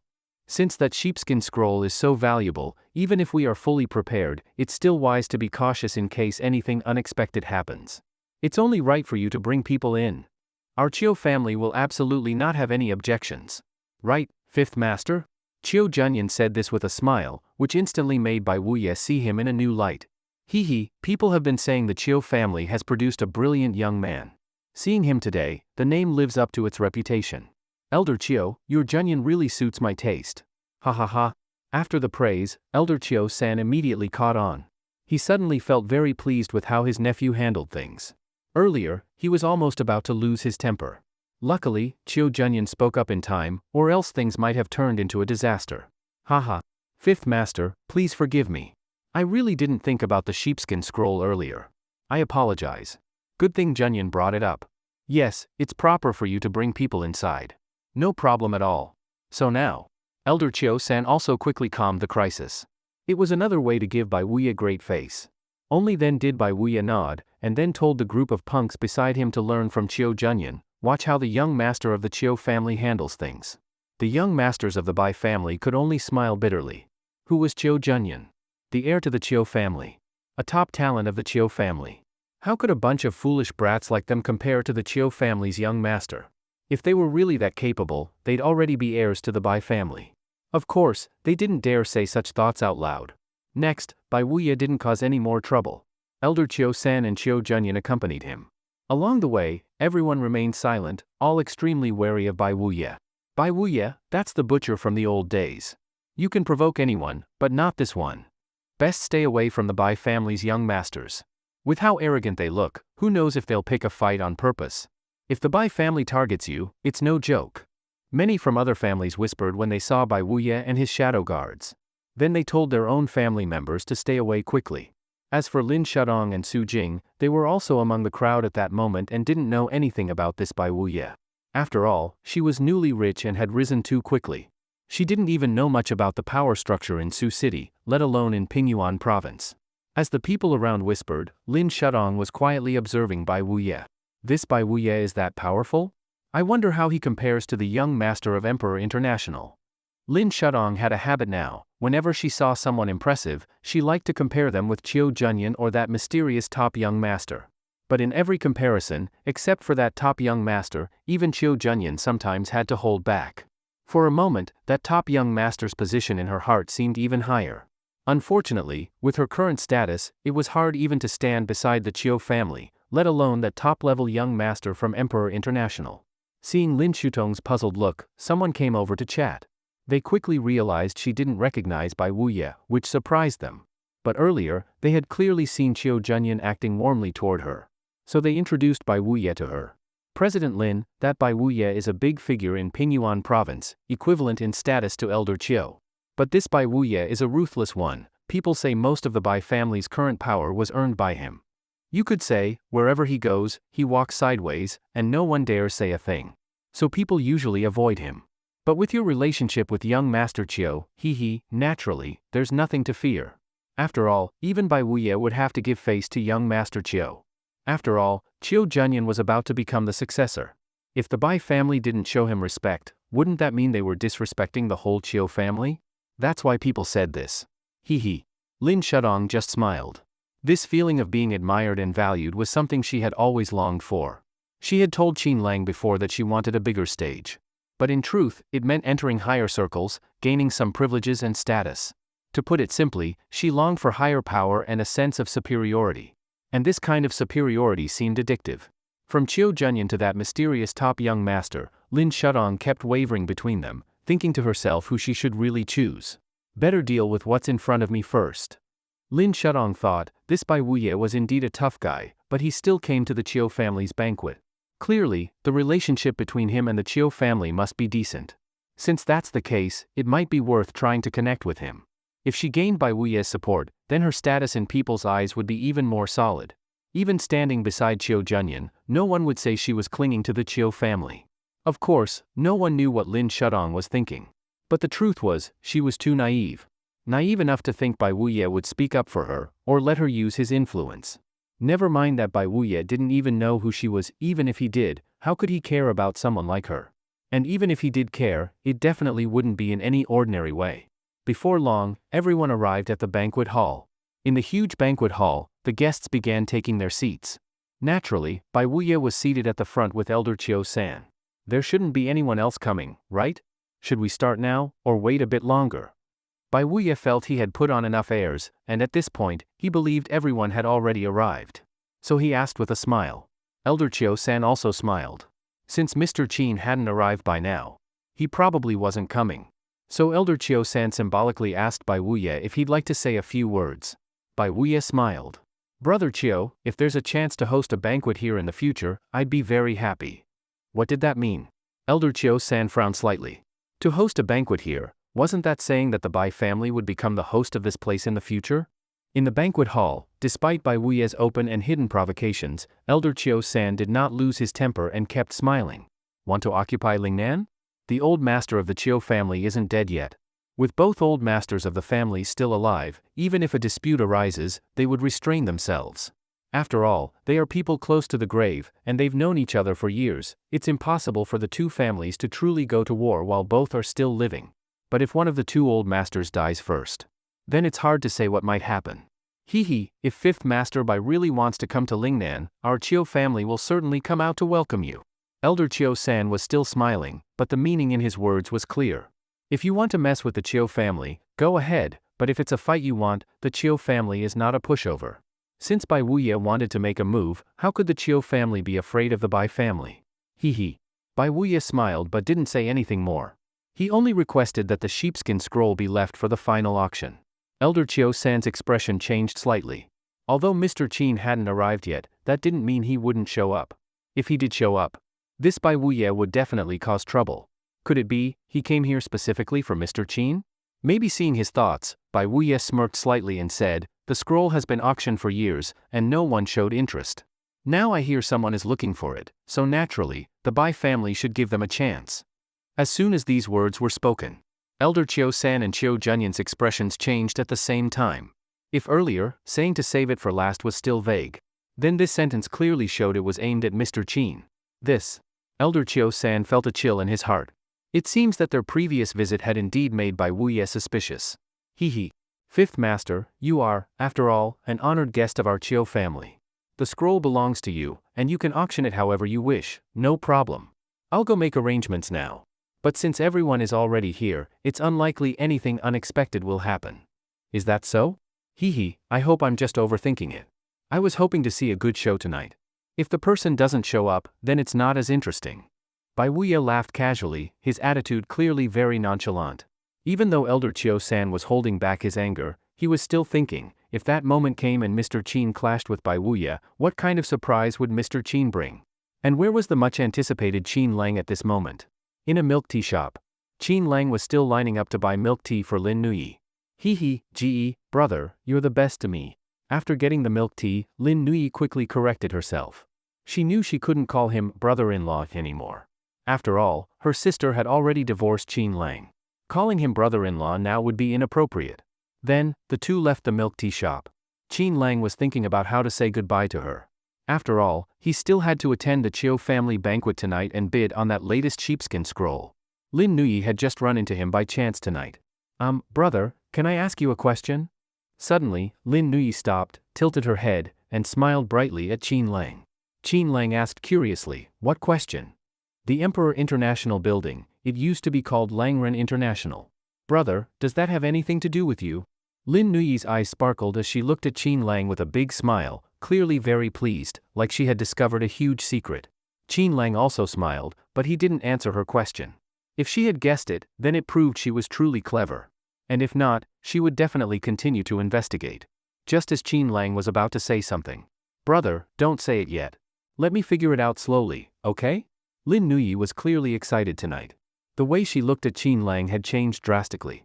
It was the look of someone targeting their prey, which made Qin Lang see her in a new light. This little girl actually saw him as a prey. Wanted to hunt him? Or uncover his secrets? Qin Lang couldn't help but laugh. Nuyi, do you have plans tonight? Come with me somewhere. Huh? Sure. Lin Nuyi giggled and wrapped her arm around Qin Lang's, looking very affectionate. Later, Qin Lang brought along Joker and Xiao Qingfei, and together they went to the Chiu family. Several shadow guards followed along, disguised as bodyguards. Seeing this, the smile on Lin Nuyi's face grew bigger. She realized she had guessed right. The joy in her heart almost overflowed. Brother, I knew you weren't an ordinary person. Lin Nuyi was overjoyed. She leaned in close to Qin Lang's ear and whispered while holding onto his arm, smiling like a blooming flower. Behind them, Xiao Qingfei felt a little jealous and quietly pinched the soft flesh on Qin Lang's waist. Hiss. Huh? Brother, what's wrong? Nothing. Qin Lang forced a smile. Only then did Xiao Qingfei smile. But from the look on Qin Lang's face, she knew she was in for it tonight. Before long, they arrived at the Chiu family banquet venue. The security staff recognized Xiao Qingfei. She was the aunt of Chiu Junyan, the Chiu family's young master, and the Cold Queen from the northern Xiao family. So they were let in quickly. And someone personally led them to the banquet hall. At this moment, the auction had already begun. Elder Chiu-san didn't want any trouble later, so he quickly finished the opening speech and had the items auctioned off right away. The first item was a calligraphy painting, seemingly from an ancient scholar, which sold for over 2 million. Then, everyone continued bidding on things they liked. Soon, Elder Chiu-san received word. Emperor International and Xiao Qingfei are here? Elder Chiu-san was stunned, then told by Wu Ye he was going out to greet someone and would return soon. For Elder Chiu to personally go out, that must be someone very important. I asked you earlier if any important guests were coming, Brother Chiu, looks like you weren't being honest. Bai Wuye smiled, even thinking the person was the one he had been waiting for. Elder Chiu-san just smiled. If it were just Qin Lang, he might still worry. But the ones who came were Xiao Qingfei and Emperor International. Just the Xiao family alone could rival the Chiu and Bai families, not to mention Emperor International, this massive force. Yes, Joker was currently appearing as an assistant to Sebastian from Emperor International. But in fact, he was on the same level as Sebastian, he just wasn't revealing his identity. With the Xiao family and Emperor International combined, even the powerful Bai family would have to think twice before making a move. For once, Elder Chiu-san felt confident. And he thought to himself, thank goodness Mr. Qin didn't come. Master Bai Wu saw that Master Chiu-san's courage suddenly grew, and he even seemed fearless, and suddenly laughed. Interesting, really getting more and more interesting. Tonight he originally planned to make a move, and thought it would be dull and boring if no one showed up. Unexpectedly, someone who could give Master Chiu-san confidence appeared at this moment, and Master Bai Wu instead became excited. Brother Chiu, could it be that the reason you visited my Bai family before was because of this person now? Master Bai Wu directly asked. He didn't bother to play riddles with Master Chiu-san anymore. However, Master Chiu-san only smiled, he understood the other had misunderstood. Master Wu, it's Lady Queen Xiao of the Xiao family, Xiao Qingfei, and also Emperor International. There are many good items at the auction. It's understandable for them to come to bid on something. Master Bai Wu was slightly stunned. Xiao Qingfei, isn't that Chiu Junyan's little aunt? But the Xiao family behind her is indeed a giant. Still, that was already on the Chiu family's side. What truly caught Master Bai Wu's attention was that Emperor International entity. Could it be that the one trying to mess with his sheepskin scroll is someone from that Emperor International? And Master Chiu-san didn't even know that among this group, Qin Lang had also come. He had been anxiously hoping Mr. Qin wouldn't show up. To prevent Mr. Qin and Master Bai Wu from clashing, whichever side lost would bring trouble back to the Chiu family. As the second-generation leader accompanying Chiu Junyan out this time, Master Chiu-san didn't want to leave a mess behind. Second floor of the banquet hall. Brother, I'll go to the restroom. Lin Nui said sweetly. Go ahead. Not long after, in a room in the hotel. Lin Nui's gaze was cold. Behind her, a group of people in ancient clothing knelt on one knee. Little princess, the sect leader has brought you a message, saying that in some time the sect leader will come down the mountain, hoping that at that time, little princess will go to Kyoto to accompany the sect leader to visit an old friend. Lin Nui said indifferently, understood. All of you, withdraw. There is one more thing. The group in ancient clothing hesitated. What is it? Little princess, the sect leader said he misses you very much, hoping you can go back often to see him. Lin Nui's gaze softened a bit. Tell the sect leader that in some time I will return to see him, just that these few days.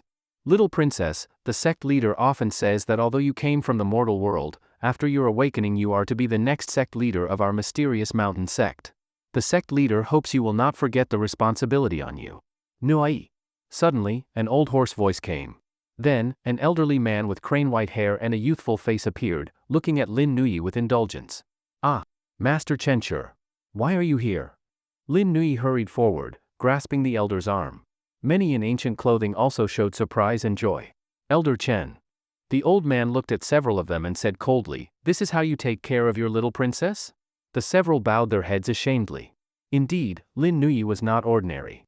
She only remembered that when she was little, she accidentally went to a mysterious place.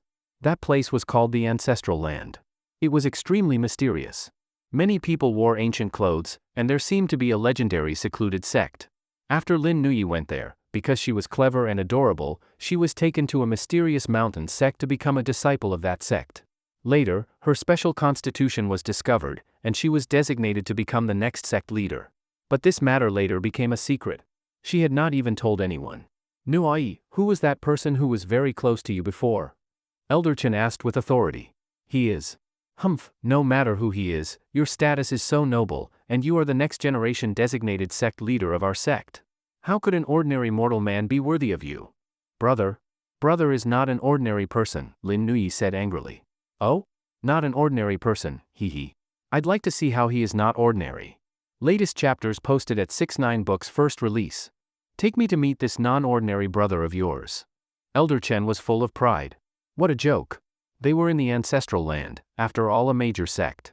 He didn't believe some mortal guy could have any identity. Master Chenchur. Lin Nui shook Elder Chen's arm, acting coquettishly. Even though she knew Qin Lang's identity was not simple, her sect was a secluded one. Even if her brother had achievements in the mundane world, compared to a secluded sect? For a moment, Lin Nui felt extremely torn. You all withdraw. I'll take Nui to meet.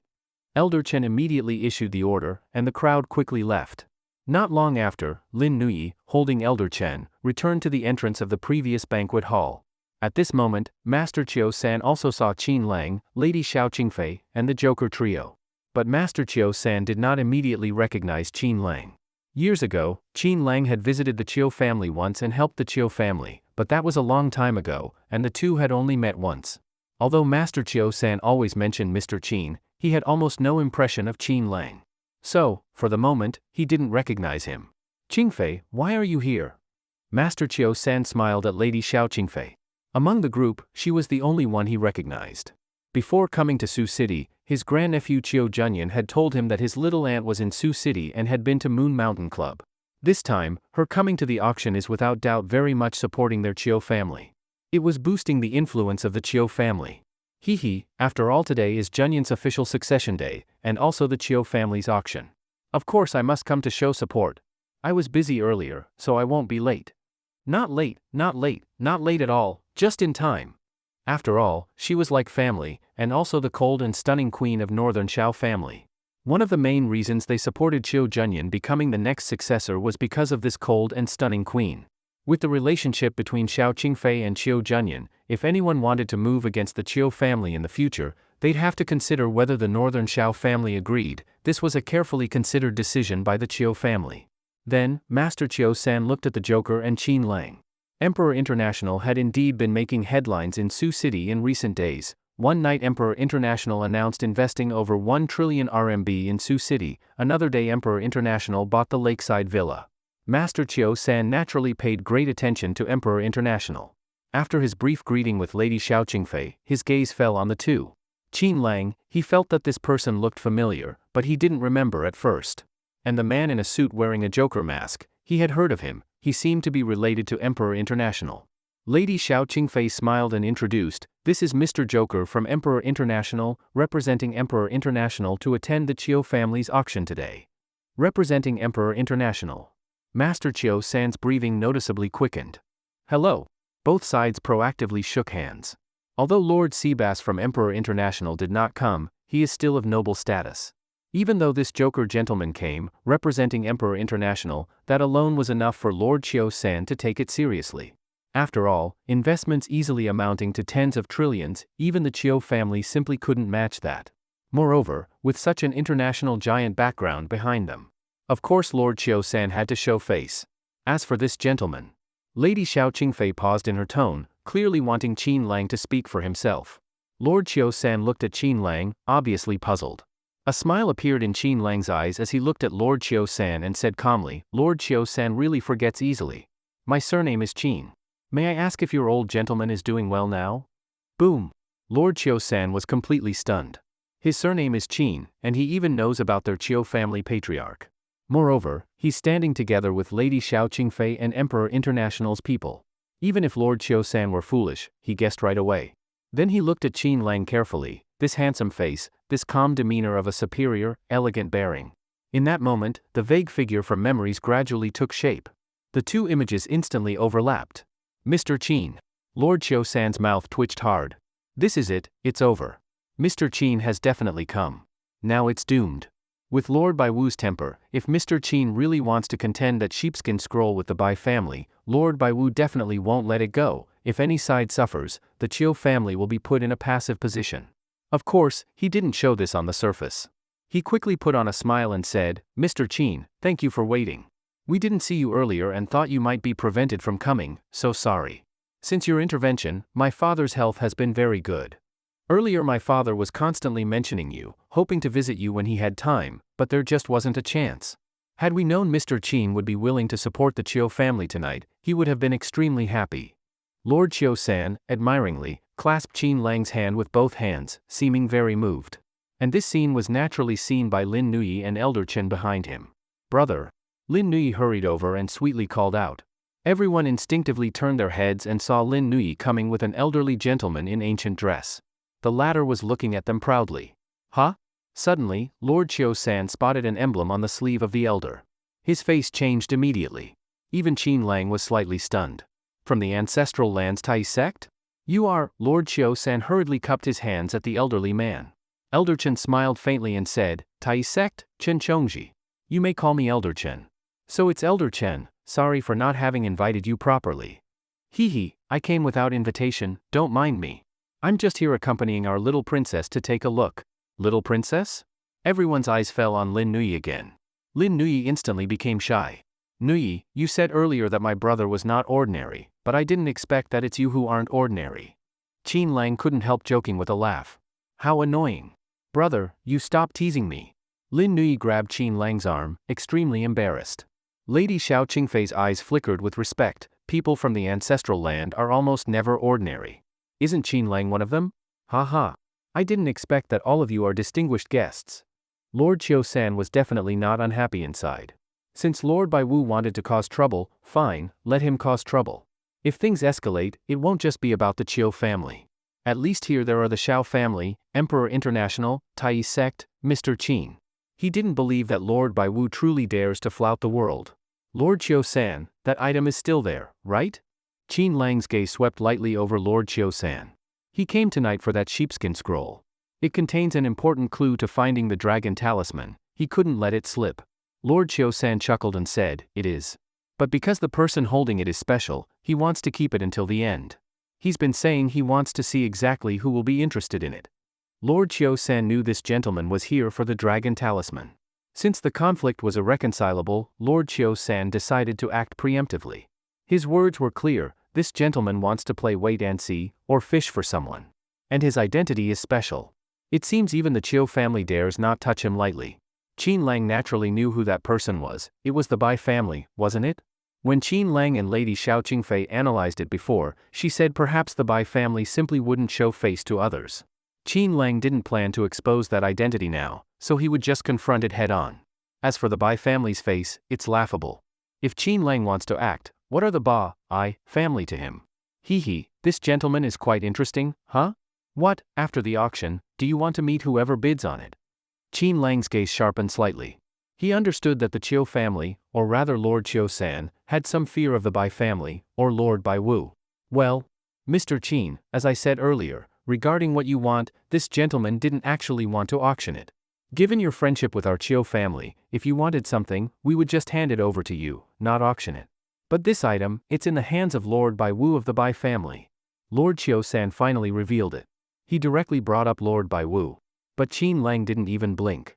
Lord Chiu-san's heart pounded. This gentleman truly isn't ordinary. When someone mentions Lord Bai Wu, anyone who knows him would change expression, but Qin Lang's face didn't change. Instead, he looked at him with mockery. That is to say, Mr. Qin didn't take Lord Bai Wu seriously at all? Lord Bai Wu, is he that mighty? The moment he said this, it was practically saying he's displeased with Lord Bai Wu already. Well, Lord Chiu-san gritted his teeth and said, Lord Bai Wu's meaning is, he can auction it, but he will take the profit for his family and then auction it back himself. If anyone tries to snatch it, they'll be offending his family. After saying this, Lord Chiu-san had basically laid everything bare. No more riddles. If it comes to this level, and Mr. Qin still wants to act, the Chiu family won't say anything. Even if he has to come up with excuses later, Lord Chiu-san at least has a pretext. Fine, show me the way. Qin Lang smiled. They've said so much, he clearly understood the other's meaning. After arriving at the banquet hall, Lord Chiu-san immediately led Qin Lang up to the third floor of the hall. Indeed, the banquet hall has a first, second, and third floor. On the first floor sit ordinary family members, young ladies, and hotel guests who just want to enjoy the atmosphere. On the second floor are older wealthy people, the bosses of major families. But the third floor is reserved for truly weighty figures who are qualified to appear there. For instance, Lord Bai Wu was previously escorted to the third floor. From the entire third floor, you can see the items being auctioned and it's very easy for anyone to place a bid. When Lord Chiu-san was leading Qin Lang and the others to the third floor, he still felt uneasy, fearing that Qin Lang and Lord Bai Wu might clash as soon as they met. That is why he reminded Qin Lang several times, telling him that Lord Bai Wu has a bad temper. He even glanced at Lady Xiao Qingfei, seeming to want her to explain the situation. Lady Xiao Qingfei smiled and said, Lord Bai Wu does indeed have the title of the Butcher in Pingyuan province. I've heard he's not to be messed with. After all, he is from the top first-tier family in Pingyuan province. But if he dares to provoke Mr. Qin, Lady Xiao Qingfei didn't finish the sentence. At her side, the Joker smoothly took the cue, and elegantly said, it doesn't matter whether he's Lord Bai Wu or Lord Bai Dog, once he comes to auction something, he must follow the rules. If he breaks them, even a dog would have to be punished. I hope he has self-awareness and does not lightly offend Mr. Qin's dignity. Lord Chiu-san was shocked. He looked at Lady Xiao Qingfei and Emperor International's Joker in disbelief. If what Lady Xiao Qingfei said was somewhat reserved, that Joker was downright arrogant. He actually compared Lord Bai Wu to a dog. A dog? That was the famed Lord Bai Wu of Pingyuan province? His secret guards were feared by so many people. But in the eyes of this Joker, he was so contemptible. And even Lord Chiu-san himself had some fear of Lord Bai Wu. If even Lord Bai Wu was called a dog, then what was Lord Chiu-san? Joker, tone it down. Qin Lang instinctively said. Yes, Mr. Qin. The Joker placed one hand on his chest, slightly lowered his head, and looked very reverent. This scene naturally once again stunned Lord Chiu-san. The representative of Emperor International was so deferential to Mr. Qin? Well, considering Mr. Qin's abilities, it's not impossible that he befriended extraordinary people everywhere. As for Elder Chen, his expression was calm as ever, and Lord Chiu-san could not guess his true nature at all. Brother, you're amazing. Lin Nui leaned close and whispered into Qin Lang's ear. Her gaze at Qin Lang was filled with admiration, her eyes sparkling. Qin Lang just smiled. But why was Lin Nui holding on to his arm so tightly? No one was trying to steal him. But such intimate whispering and posture made Elder Chen's eyes flicker. The little princess is grown up, she now understands romantic feelings. It seems it's time to investigate this Mr. Qin.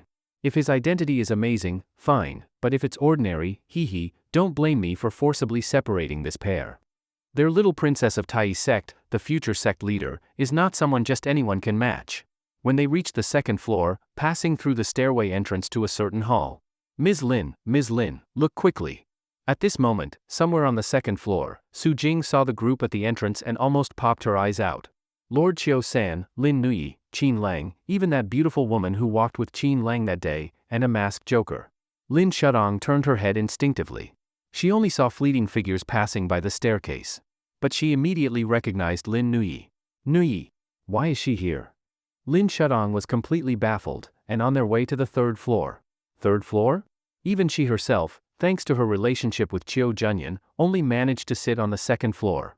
But now her younger sister had gone up to the third floor? Ms. Lin, that's not the key point. The key is who led them there, Lord Chiu-san, that person who looks so much like Qin Lang, and that beautiful woman from that day. What? Lin Shutong's gaze quickly swept around and realized that the top young master had indeed appeared again. He looked exactly like Qin Lang.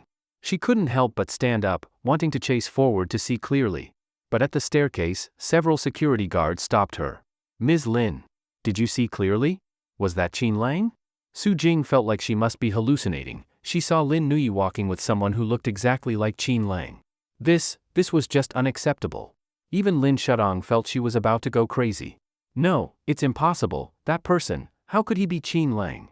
It was only now that Lin Shudong realized, she had always wanted to think that person was Qin Lang. Now that his identity was being revealed step by step, she found she couldn't accept it. Because her sister was walking with that person. And at that time, when she and Zhang Minghui were drinking, weren't they seen by that person? Although it was a misunderstanding, when they left that club, didn't Lin Nuyi say she would regret it someday? Could it be that today is the day? For a moment, Lin Shutong's face changed several times. Ms. Lin, what's wrong? Ms. Lin. Lin Shudong hurriedly supported her. I'm fine. Later, the two returned to their seats, but it was obvious both were nervous. Ms. Lin. Do you think it's possible that the person just only looks like Qin Lang? At this time, Su Jing still wanted to comfort herself with that illusion.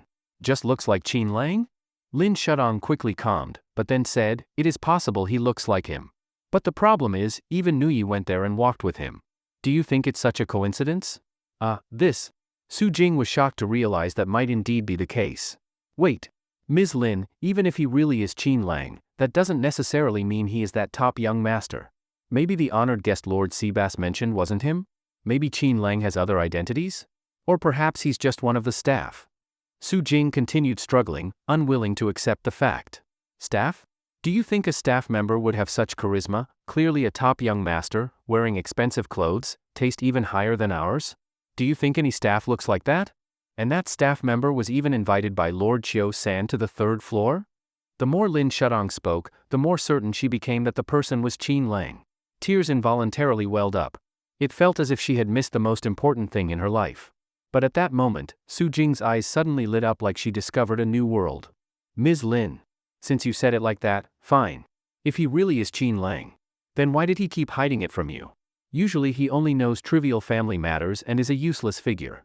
And every day he cooks for you, does housework, serves you comfortably. Where is there even a trace of top young master's temperament? Ms. Lin, think carefully, right? Su Jing finally voiced the question they both couldn't understand. Indeed, the reason they had always misunderstood Qin Lang was because he only cared about mundane family life. He treated Lin Shudong as if she were his whole world, and because of that, Lin Shudong felt Qin Lang grew more and more boring, only caring about sweet little romances. Yes, she admitted that their relationship was very sweet. But once Lin Shudong got involved in business affairs, she increasingly understood how hard entrepreneurship is, facing many difficulties and various rules. But for the wealthy family heirs, it wasn't a big deal, privileges abounded, and Lin Shudong gradually experienced the rich and varied life. She is a woman, of course she would be vain. Since she became a strong businesswoman, how could she be content with her man being just someone who cares for her, rather than someone who can support her in life and carry the world for her? That is why she became more and more disappointed in Qin Lang. Now, hearing Su Jing's words, she suddenly remembered.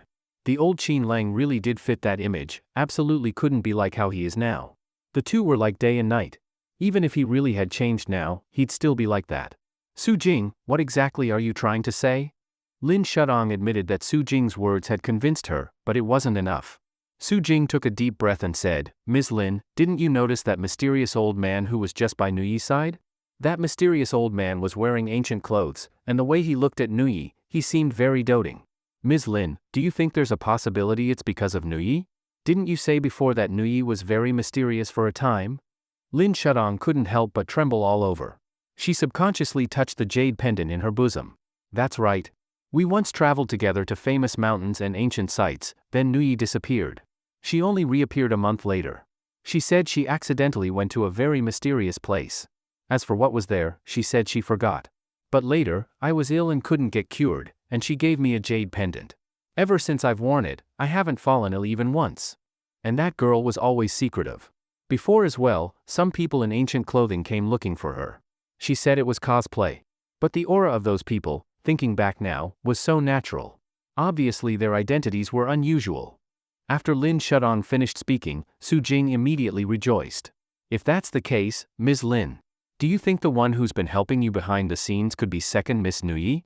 Think about it, who in this world would care so much about you and your family, helping you for years in a row? And if it is Nuyi, then everything makes sense. First, regarding the Chiu family, if Nuyi had some amazing encounter, met some big figure, and her current identity isn't ordinary, then they could totally help the Lin family. And that person Chiu Junyan mentioned, who doted on you to the extreme and gave pleasant surprises, that could all be explained. A younger sister doting on her older sister, what's wrong with that?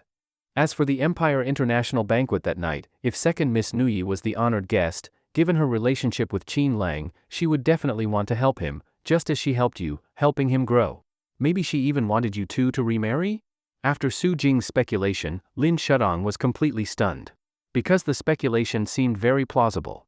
It seemed that every part had almost no loopholes. You mean Qin Lang only changed recently? Everything because of Nuyi? Once Lin Shudong calmed her emotions, her gaze quickly grew cold. That's right. Very possible. That day second Miss said she was disappointed in you, then decided to change Qin Lang. Otherwise, why would Qin Lang have been such a useless figure before? Wait, one more point. When we went to the police station before, didn't they want to ask about Qin Lang's background? It seems Qin Lang's background isn't simple, right? Regarding Lin Shutong's doubt, Su Jing rolled her eyes and said, Ms. Lin, maybe it wasn't that Qin Lang's background is complicated, but those security officers were curious. How did Qin Lang marry such an outstanding beauty and CEO like you? They also asked a lot about Qin Lang, but they didn't really say his background was complicated, right? Alright. That could barely persuade Lin Shudong. Mainly because that night, several mysterious men in black appeared and rescued them, and that made them think of Qin Lang. You're saying those men in black were also sent by Nuyi? That's right. Those black-clad people were women. They should be a force secretly organized by Second Miss. Ms. Lin, I realize Second Miss is really amazing. Look, none of us ever thought it might be her. But she quietly did everything. Second Miss is becoming an idol I admire. Su Jing immediately began to worship Lin Nuyi. But Lin Shudong suddenly seemed to realize something and quickly said, no. If that's really the case, I absolutely can't let Qin Lang and Nuyi get too close. After all, Qin Lang is her ex-husband, and Lin Nuyi is her younger sister. Plus her sister already really likes Qin Lang, and their relationship has always been close. But what if? What if that jerk Qin Lang wanted to use that relationship to do something with her sister? Once the two of them go beyond before, become boyfriend and girlfriend, or even more. Wouldn't that jerk become her brother-in-law? Before ex-husband, now brother-in-law? And each of them sisters is a top beauty. Were they born to be supported by Qin Lang, that jerk, for meals? She even felt a bit jealous. Not jealous of Qin Lang, but jealous of Lin Nuyi. Seeing her sister be so excellent, what right did Qin Lang, that jerk, have to let her sister like him so much? Just because he cooks good meals, his sister is grateful, is that enough reason for her to be tricked? Ms. Lin, you're right. Second Miss really is too close to that useless Qin Lang. When I used to see you two, Nuyi liked hugging Qin Lang's arm, even sometimes threw herself into Qin Lang's embrace. Anyone who didn't know might think they're boyfriend and girlfriend. Outrageous. For a moment, Lin Shudong was furious. Thinking Qin Lang freeloading off her was one thing, but now freeloading off her sister too? That's too shameless. Want to take both of them and enjoy a whole family benefit? That's despicable. Qin Lang, I haven't finished with you yet. Lin Shudong said angrily. Su Jing and Lin Shudong really had quite the wild imagination. They even thought that Qin Lang had started mooching off Lin Nuyi again. But in fact, at this moment, Qin Lang was indeed quite curious about Lin Nuyi. He had just realized that this little girl had even managed to hide things from him. Mainly because Qin Lang hadn't thought in that direction. He just thought this little girl was an ordinary young girl. Even if she was stunningly beautiful, like a little fairy, Qin Lang didn't have any other thoughts. But thinking about it now, this little girl always had a faint, pleasant fragrance. Could it be that she also practiced cultivation or something? Or maybe she had taken some kind of elixir that cleansed the impurities in her body early on? Just as they were about to reach the third floor, Master Chiu-san couldn't help but remind Mr. Qin, this time Lord Bai Wu didn't come alone, he brought quite a few people with him. What I mean is, if a conflict breaks out later, I hope Mr. Qin can restrain himself a bit, so as not to suffer any losses. Oh? Brought people, huh? Hee, the Bai family really is domineering. Qin Lang of course understood. It meant that the other side had used special privileges to bring in bodyguards or escorts into the banquet hall. That was clearly showing no respect to the Chiu family. Heh, Master Chiu-san, are you all really this afraid of the Bai family? Xiao Qingfei couldn't help showing a mocking smile. After all, Chiu Junyan was her nephew, basically her own people. But the Chiu family had allowed Bai family's bodyguards and escorts in because they feared their power. This was bound to draw criticism. Yes, Lord Bai Wu had a notorious reputation in Pingyuan province, even had the nickname Butcher. But the Chiu and Bai families were equally prestigious, both were top families in Lingnan. If word got out, what would others think? Would they say the Chiu family couldn't compare to the Bai family anymore? Just because Lord Bai Wu is powerful, the Chiu family backs down? If it happens once, won't there be a second time? Qingfei. Master Chiu-san quickly pulled Xiao Qingfei aside and whispered, Qingfei, you know Lord Bai Wu's reputation. Why are you still being sarcastic? That butcher really kills when he says he'll kill, without any hesitation, a total lunatic. What if something happens to Mr. Qin later? Xiao Qingfei looked at him playfully and said, Master Chiu-san, do you really think you know Mr. Qin? What I showed you before was just the tip of the iceberg. Just one Bai Wu, heh. Xiao Qingfei didn't continue, just turned and followed Qin Lang. Master Chiu-san frowned deeply. Great. He had been thinking of the Chiu family, trying to avoid trouble, yet in the end he was still looked down upon. It was really tough. As for Mr. Qin's true identity, how powerful he really was. Honestly, Master Chiu-san wasn't very clear. But judging by Xiao Qingfei's tone, Mr. Qin seemed like an extraordinary figure, far more impressive than he had imagined. Sigh, whatever. Each of them was so mysterious, but Master Chiu-san really didn't know the specifics. But since things had reached this point, let them be. He couldn't manage it anyway. As for the backgrounds they mentioned, Master Chiu-san actually wanted to see just how powerful they really were. Everything would be judged by the outcome. Finally, everyone had reached the third floor. Many prominent figures recognized Master Chiu-san and stood up to greet him. Then, they turned their attention to the group with Qin Lang. Master Chiu-san wore a pleasant smile, but inside he was quite bitter. No choice, because Lord Bai Wu had also noticed them. And that half-smiling look in his eyes made Master Chiu-san uneasy. He really wanted to seat Qin Lang elsewhere, but the third floor was only so big, no matter where he arranged them, Lord Bai Wu would notice. What's more, given the status of the people behind Qin Lang, Master Chiu-san didn't dare treat them carelessly. Very soon, Master Chiu-san welcomed Qin Lang and the others over. Third uncle. Auntie.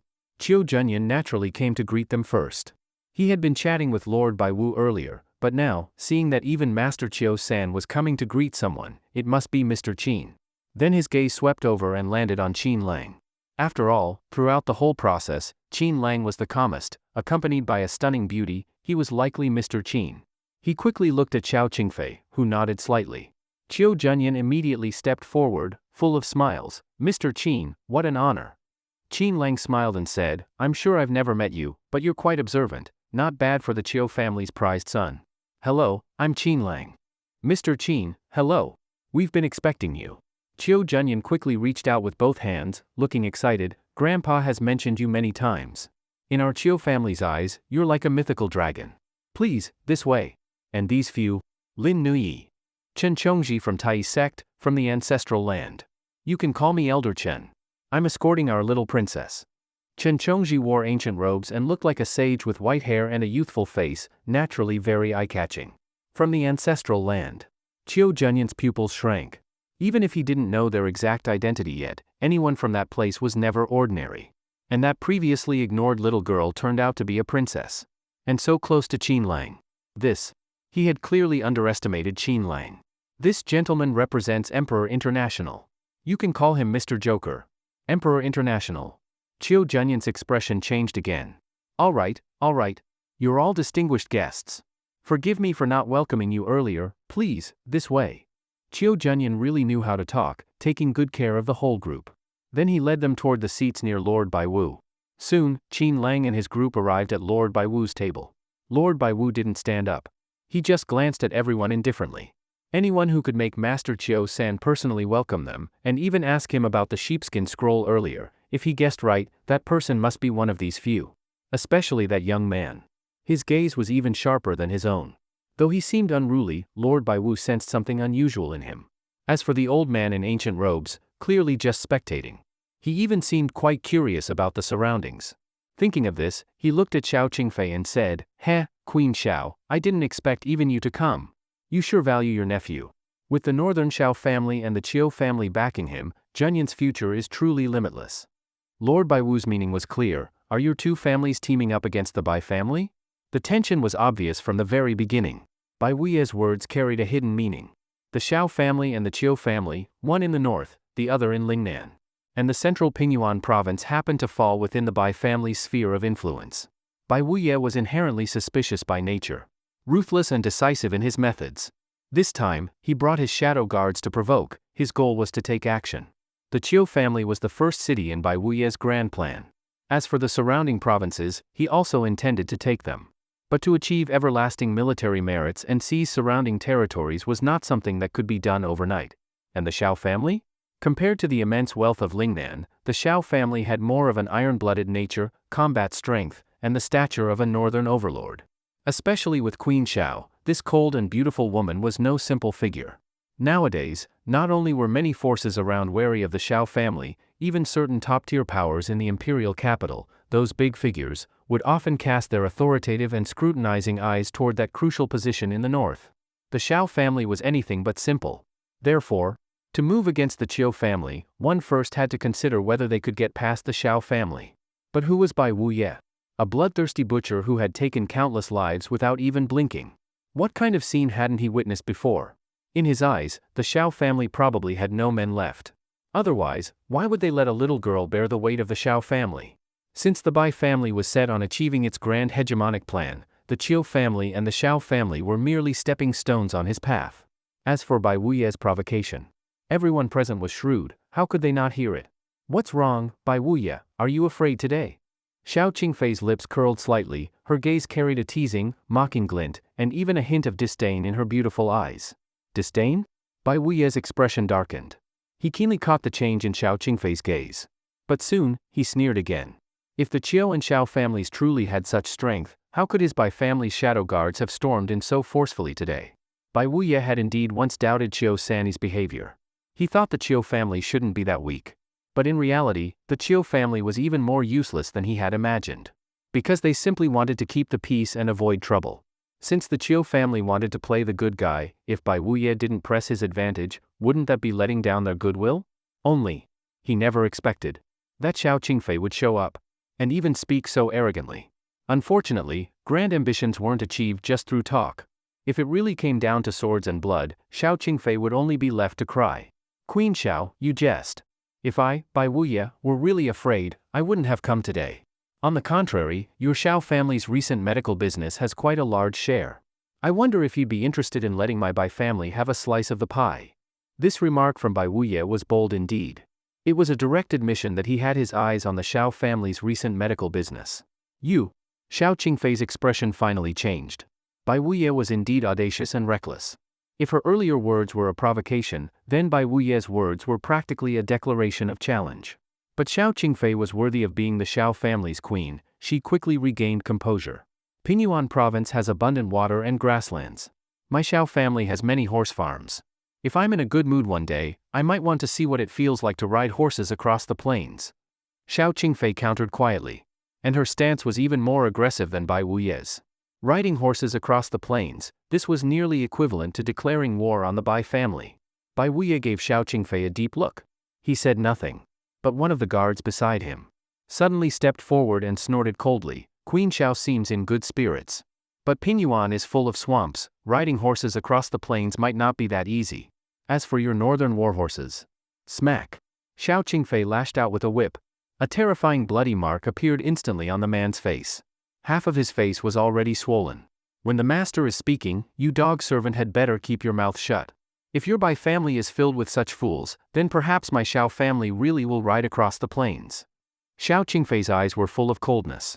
She clearly wasn't joking. Enough. Bai Wuye suppressed his anger. This Xiao Qingfei was unexpectedly aggressive, constantly provoking him. If it were before, Bai Wuye would have already lost his temper. But today, he suddenly felt something was off. Could it be that the Xiao and Qiu families had set a trap all along, waiting for him to take the bait? Had they already treated the Bai family like a turtle in a jar? Bai Wuye's eyes gradually narrowed, scanning everyone present. He noticed that aside from Qin Lang, who remained serene, the others showed varying degrees of emotional fluctuations. As expected, this young man wasn't ordinary. Was this Xiao Qingfei's hidden ace? The mysterious figure who wanted the Bai family's sheepskin scroll? Interesting. More and more interesting. Bai Wuye had initially thought the auction would be disappointing if no one caused trouble. But now, right from the start, things were this exciting, it instantly got Bai Wuye's blood pumping. Very well. This Lord Wuye will see what this young man is relying on. Lord Wuye. The guard clutched his face, filled with grievance and viciousness in his eyes. Bai Wuye's face turned grim. Stand down. Yes, Lord Wuye. The guard quickly stepped back. Everyone present was stunned. Bai Wuye could actually endure this? Qiu Junyan, however, looked clearly excited. As expected of my aunt. So fierce. Not even afraid of Bai Wuye, she just lashed out. That whip practically landed right on Bai Wuye's face. Of course, alongside the excitement was deep anxiety. After all, everyone knew, Bai Wuye was extremely vengeful. Once offended, being remembered by him meant even if you didn't die, you'd shed a layer of skin. As for Qiu San, he was already wiping sweat from his forehead repeatedly. Mr. Qin hadn't even started clashing with Bai Wuye, and yet the Xiao family's queen had already gone head-to-head with him. What kind of situation was this? Even Lin Nui didn't expect it, so the big sister next to her brother was this fierce? She actually lashed out just like that? Before this, she hadn't sensed anything at all. For a moment, she couldn't help but grow very curious about Xiao Qingfei. Only, in the next second, when she saw Xiao Qingfei secretly exchanging glances with Qin Lang, she instantly felt a strange discomfort in her heart. Humph. Lin Nui unconsciously let out a humph. She didn't know why, but she just didn't want her brother to get too close to this beautiful woman. It would be best if he stayed close to her alone. At this moment, on the second floor, after learning that Qin Lang had arrived, Lin Shudong and Su Jing directly pinned the identity of that mysterious person onto Lin Nui. They believed that the mysterious person was Lin Nui, and now Qin Lang was probably trying to live off Lin Nui. No way. I must go and see what exactly that Qin Lang wants to do. Lin Shudong stood up. Thinking back and forth, she felt that Qin Lang's intentions might not be that simple. Su Jing quickly pulled her back. After thinking for a bit, she hesitantly asked, President Lin, did you happen to notice the beautiful woman who was by Qin Lang's side earlier? Lin Shudong thought carefully and did recall that there was indeed a top-tier beauty even prettier than her. What's wrong? Is there something about her? Lin Shudong looked confused. Su Jing sighed and said, President Lin, I think that Qin Lang not only wants to live off second Miss Nui, but might also want to live off that beautiful woman. Huh? Lin Shudong was shocked. That bastard Qin Lang, was he really this shameless? It was one thing to live off her younger sister, but he even wanted to live off another woman? What? Her and her sister, two rare beauties, not enough? And now he wants to take over another stunning woman? President Lin, don't doubt me. I'm not making this up. I clearly saw that woman's eyes when she looked at Qin Lang. If you told me there was nothing going on between them, I absolutely wouldn't believe it. Su Jing spoke with certainty. Lin Shudong sneered coldly. All right then, Qin Lang is addicted to mooching now, huh? If that's the case, I must expose his true colors. Wait, President Lin. Su Jing looked anxious and pulled her back again, quickly saying, President Lin, haven't you thought, what if he finds out about you and the young master of the Qiu family? Me and the Qiu family's young master? There's nothing between us, okay? Lin Shudong frowned, not understanding what Su Jing meant. Su Jing wanted to say, back then you were nearly falling for the Qiu family's young master. And now you're with Qiu Junyan. Everyone at the scene sees the two of you as a couple. Now saying you're innocent, who would believe it? And if Qin Lang found out Lin Shudong wanted to get involved with the Qiu family's young master, what if he tried to ruin it? So Su Jing quickly explained her thoughts. What? You're saying that if Qin Lang knows about my connection to the Qiu family, he might sabotage it? But what right does he have? We're already divorced. What right does he have to control me? Lin Shudong was full of anger. Now that the top-tier heir of Diwang International was gone, the only hope left was Chiu Junyan. If Qin Lang really dared to ruin her chance with the Chiu family's young master, she would never let it slide. President Lin, you have to understand that Qin Lang is a deeply scheming person. Look, before your divorce, did he ever show any odd behavior? No, right? But after the divorce, all kinds of things came out, dazzling us all. So this Qin Lang, once he gets ruthless, there's almost nothing he wouldn't do. Su Jing actually felt it was unfair for Lin Shudong too. Lin Shudong, after all, was a top beauty CEO. How could she have married a useless man like Qin Lang? And even after the divorce, she still couldn't get peace. That guy even had his eyes on Lin Shutong's younger sister Lin Nuyi. As if that wasn't enough, now he was eyeing a third woman. Lin Shudong and Lin Nuyi weren't both top-tier beauties? But now? He was already targeting a third. Then what should we do? Just let that bastard keep being so arrogant? Lin Shudong gritted her teeth. She already hated Qin Lang to the bone. They were divorced. Was it wrong that she now wanted to find her own happiness? Why did that bastard Qin Lang have to keep haunting her? No, I have to go ask him clearly. Lin Shutong's face was cold as ice. On one hand, she wanted Qin Lang to stop pestering her. On the other, she wouldn't allow her sister to be mooched off by Qin Lang either. As for that beautiful woman who came out of nowhere. Fine. Lin Shudong admitted, she was angry with Qin Lang. He had once sworn eternal love to her, spoiled her, cared for her so well. But now, after the divorce, he was immediately fooling around with another woman? That was something Lin Shudong found hard to accept. Very soon, Lin Shudong arrived at the staircase, trying to head up to the third floor. Su Jing had no choice but to follow her. President Lin, what are you doing? The third floor is for big shots, we're not qualified to go up there. Su Jing tugged Lin Shutong's sleeve and couldn't help whispering. Lin Shudong turned and said, in a bit, we'll wait by the stairs and act according to the situation. Then Lin Shudong told the guards at the door that she was with Chiu Junyan and knew the Chiu family's young master. The guards looked troubled. They had indeed seen the Chiu family's young master walking with her earlier, and he seemed to treat her differently from others, but the third floor was for big figures, and letting her up didn't follow the rules. Su Jing immediately put on a stern face and said sharply, think carefully, given President Lin's close relationship with young Master Chiu, are you sure you want to block us? Su Jing didn't dare say it outright, so she used hints and pressure. Maybe, you could call young Master Chiu? The guards, holding to their principles, didn't want to just let Lin Shudong and Su Jing go up. Fine. Seeing no other way, Lin Shudong had to call Chiu Junyan. Brother Junyan, where are you? Why haven't I seen you around? Lin Shudong spoke sweetly, clearly saying it aloud for the guards to hear. Sure enough, upon hearing her tone, the guards realized that this so-called President Lin might really have a special relationship with their young master Chiu Junyan. And Chiu Junyan was a potential successor. If this President Lin really had something with him, wouldn't that make her the future lady of the house? For a moment, both guards were uneasy. But still, duty was duty, they couldn't just let her up. Shudong, what's wrong? Something happened? Chiu Junyan answered the call, smiling. But he hadn't expected Lin Shudong wanted to come to the third floor. Of course, it wasn't impossible. Only, right now Qin was accompanied by a close female friend, and even his own aunt was present. Chiu Junyan didn't dare act on his own and bring Lin Shudong up. It's nothing. It's just, there are many important people on the third floor. I've never seen so many before. Lin Shudong was practically hinting. She wanted to go to the third floor. Lin Shudong wanted to come upstairs and have a look. Did Chiu Junyan not understand? Of course, he understood. But he had to pretend not to understand. Why did the Chiu family take special care of Lin Shudong? Wasn't it all because of Mr. Qin? Now, Mr. Qin was sitting at their table, and the seats were full. The whole third floor was filled with big shots. Although Chiu Junyan wanted to support Lin Shudong, there had to be a limit. If it was merely for Mr. Qin's sake, he could reluctantly bring Lin Shudong up to the third floor. The problem was, did Mr. Qin want to confront the other side now? If Mr. Qin didn't have such intentions, wouldn't Chiu Junyan end up doing the wrong thing out of goodwill? That's why Chiu Junyan pretended not to understand and changed the subject. So after hinting for quite a while, Chiu Junyan didn't respond and directly said he was a bit busy before hanging up. After hanging up the phone, Lin Shutong's expression turned a bit unpleasant. Hung up? He hung up?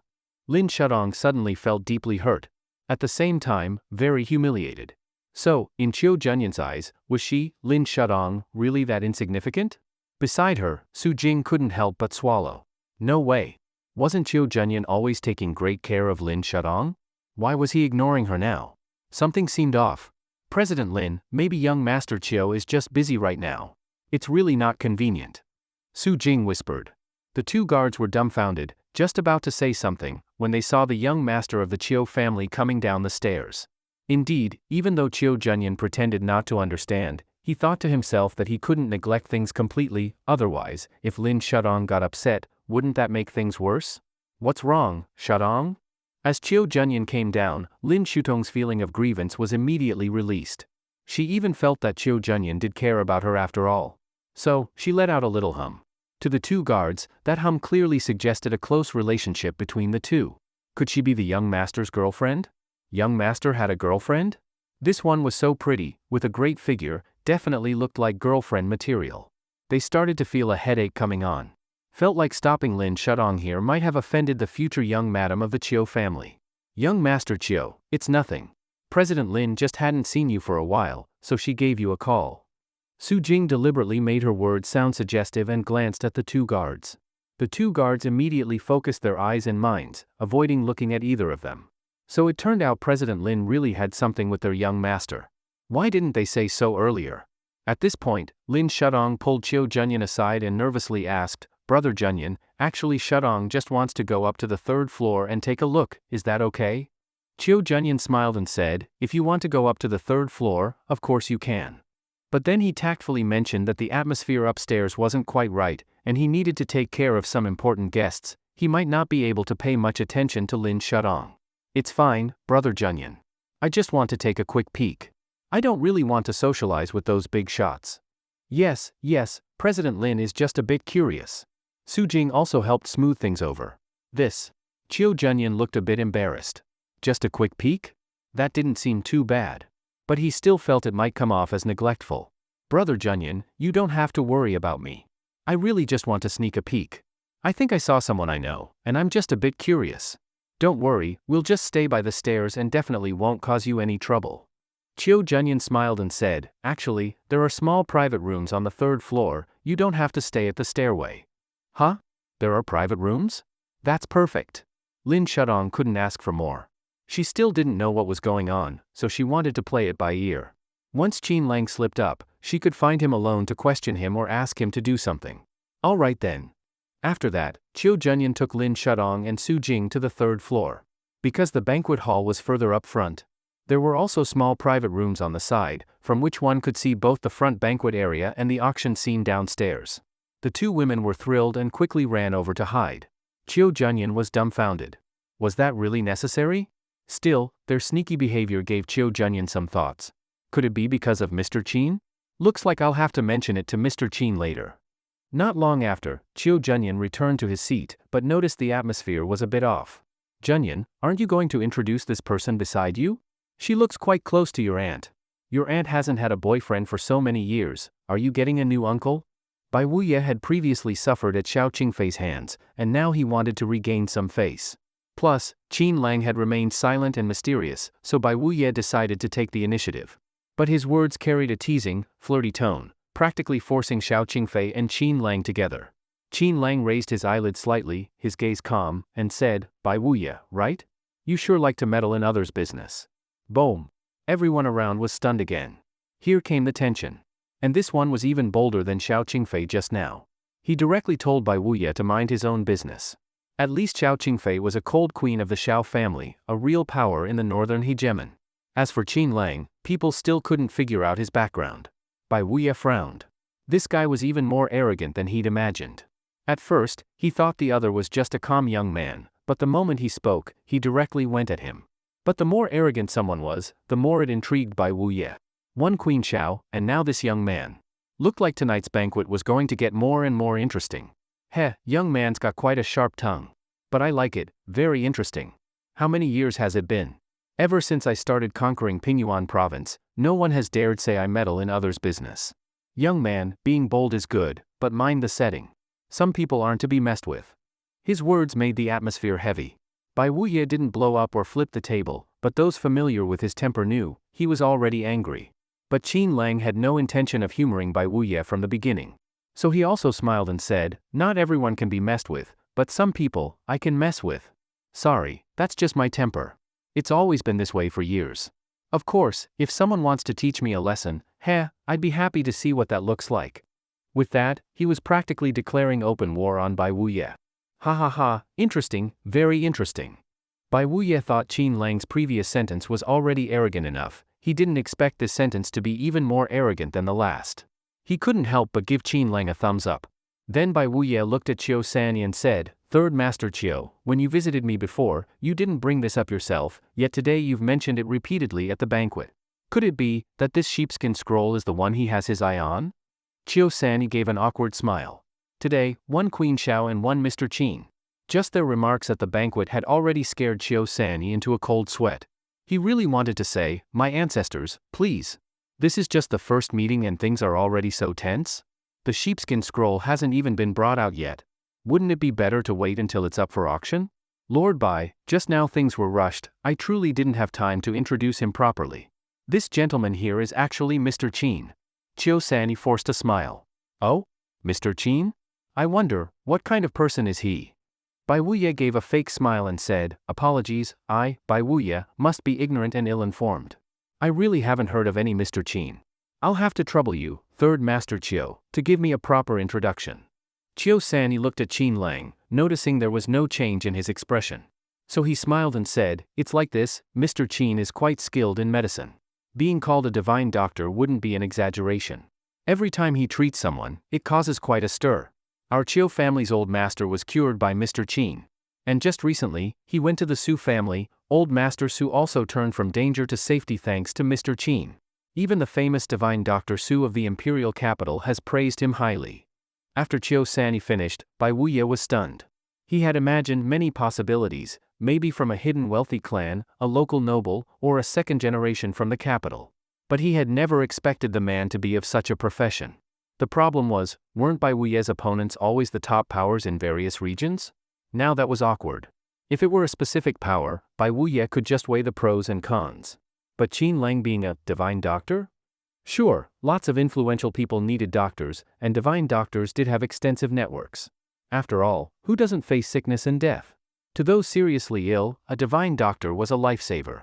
But what kind of person was Bai Wuye? A butcher. Practically the exact opposite of Qin Lang's profession. In Bai Wuye's eyes, no matter how good someone was at medicine, it was just a professional skill. But Bai Wuye was a true man of power. In the entire Pingyuan province, how many forces were under his control? A doctor? No matter how well you heal people, so what? So, a divine doctor of the age, huh? Even cured the Qiu family's old master? Impressive, very impressive. No wonder the Qiu family values you so highly. Making so many connections, it's no wonder. With such medical skill, it's understandable not to fear offending people, since you have others backing you. Oh, and Queen Xiao is here too, that makes things even more intimidating. Bai Wuye's mocking tone was evident, with no attempt to hide it. Qin Lang's face showed no expression, as if nothing had happened. But Lin Nuyi wrinkled her nose. Those words clearly made her angry. Only now did Lin Nuyi find out, her brother was a divine doctor. Like her sister, she had always been kept in the dark. Now that her brother's identity was being revealed step by step, Lin Nuyi felt indignant on his behalf, but also very proud of his achievements. As for Qin Lang, he didn't want to beat around the bush with this person. Lord Bai, right? I don't need anyone backing me. Also, I heard there's a sheepskin scroll in your hands up for auction, is that right? I just want to know, if someone successfully wins it, will you take it back later? Of course, I'm not making this up, I've heard from many people that this sort of thing has happened more than once. Qin Lang's words were nearly a direct provocation. And he seemed very confident about winning the sheepskin scroll. Bai Wuye didn't lose his temper on the spot, which surprised many. Even Bai Wuye himself almost laughed. Young people these days sure are confident.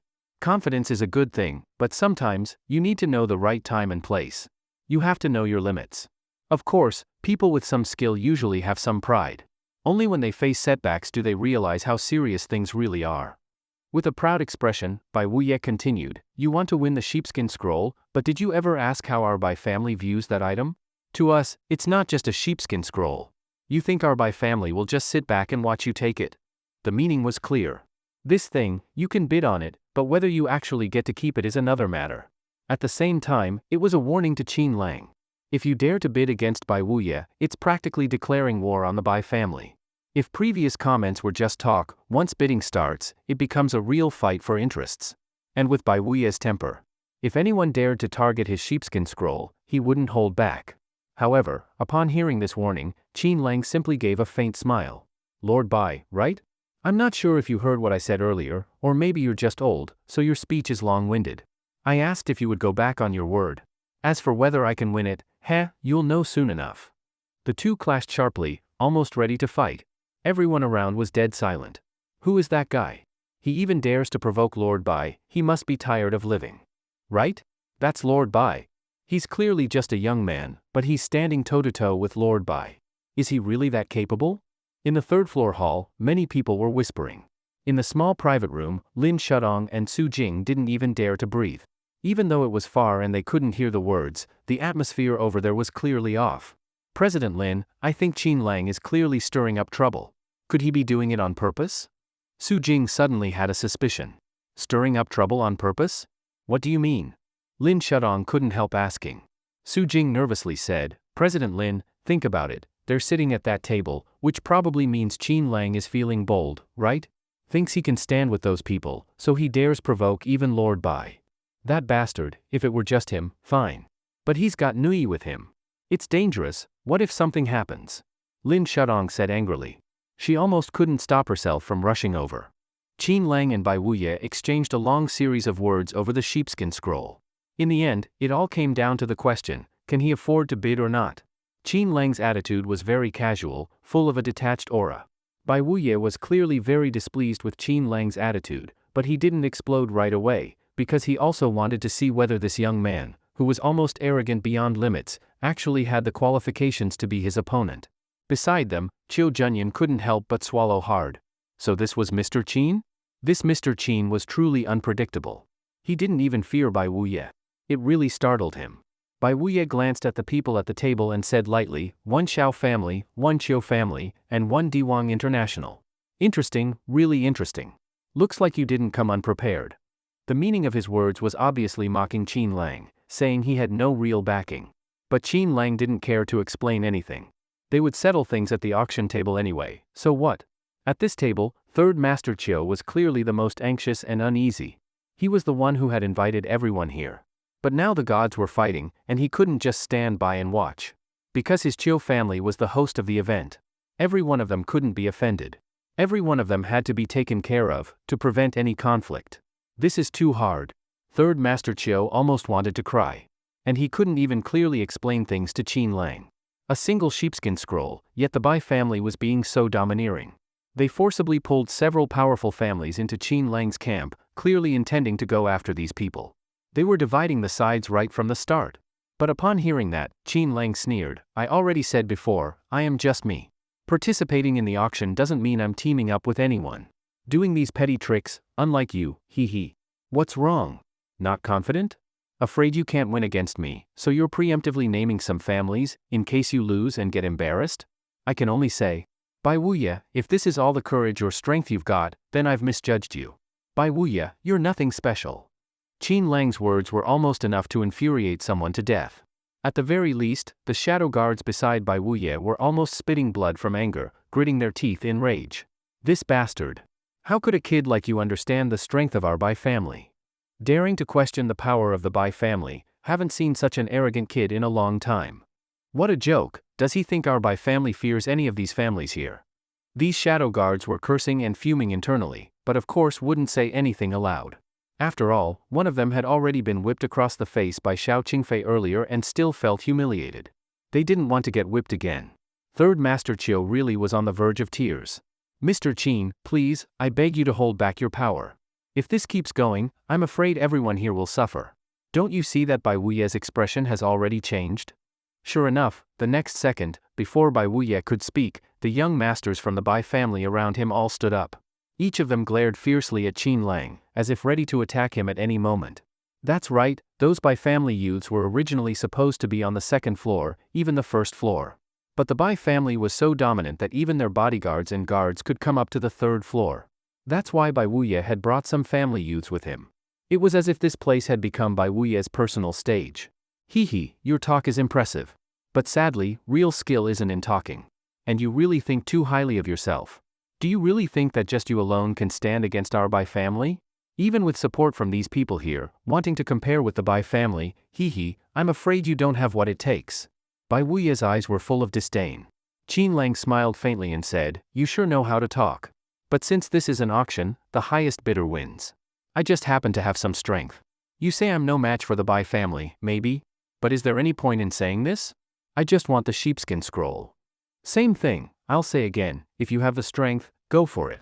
If not, be quiet. Even if you lose, it's not that shameful. My Bai family will lose? Bai Wuye was almost laughing from anger. As for so-called top kings, Bai Wuye had seen many. But in the end, most of them were caught by him and fed to the rivers and lakes. He didn't expect to run into another one today. It actually felt refreshing. Because this Qin Lang was even more arrogant than anyone he had ever met. That's why he kept clashing with him today, again and again. Third Master Chiu thought for a moment, pulled Chiu Junyan aside, and said, Junyan, Mr. Qin and Lord Bai are clearly about to fight. We must inform the family quickly. If they really start fighting, the consequences will be too serious. Chiu Junyan said, okay, I'll inform the family now. He also looked very nervous. Bai Wuye and Mr. Qin, both were big figures. Especially Mr. Qin, his identity was so mysterious that even now, few people knew his background. Unlike Bai Wuye, whose power was almost fully visible. Then, Chiu Junyan quickly ran to the side and made a call to the family. On the other end, after hearing the news, they said they would inform the old master right away. Afterward, Chiu Junyan walked to Qin Lang's side and said in a low voice, Mr. Qin, I'd like to speak with you. Qin Lang was stunned, but immediately understood. He wanted to mediate. Unfortunately, the conflict between him and the Bai family could never be resolved. Even without this sheepskin scroll, the moment Bai Wuye clashed with Qin Lang, there was no reason to let him remain arrogant. Bai Wuye's gaze swept across indifferently, and he said casually, what? Realizing you can't compete with the Bai family, and now you want to back down? Knowing your limits is good. Young people, learning to restrain your edge is actually a good thing. Qin Lang didn't even bother to look at him. This Bai Wuye was like a chatterbox, non-stop sarcasm, thinking he was impressive. In the past, Qin Lang would never have let someone like him live past a day. Relax. I will bid on the sheepskin scroll. I won't keep you waiting long. All right. I, Bai Wuye, will say this, if you run, I won't let the sheepskin scroll be auctioned. Why could he say this? Because he was Bai Wuye. Bai Wuye was that arrogant, rules didn't count in front of him. He did whatever he wanted. He was just here to have some fun. Naturally, Chiu San and Chiu Junyan didn't dare stop him in any way. And this was Bai Wuye's authority. Bai Wuye provoked and mocked Qin Lang and the Chiu family for discussing countermeasures, thinking they were afraid of the Bai family.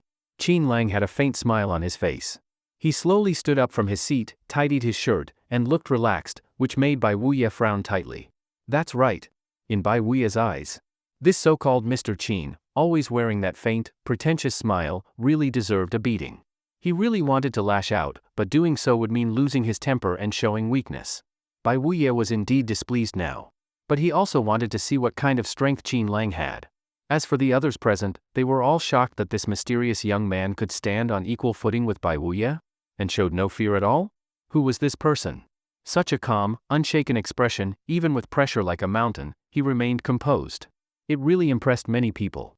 Brother, go for it. Lin Nui clenched her pink fists and whispered encouragement in a sweet voice. Qin Lang gave a pampering smile, then turned his head toward Chiu Junyan, his eyes becoming calm again. Mr. Qin, please. Chiu Junyan walked in front to lead the way for Qin Lang. Behind them, Bai Wuye sneered. He poured himself a glass of wine, drank it in one gulp, and smacked his lips.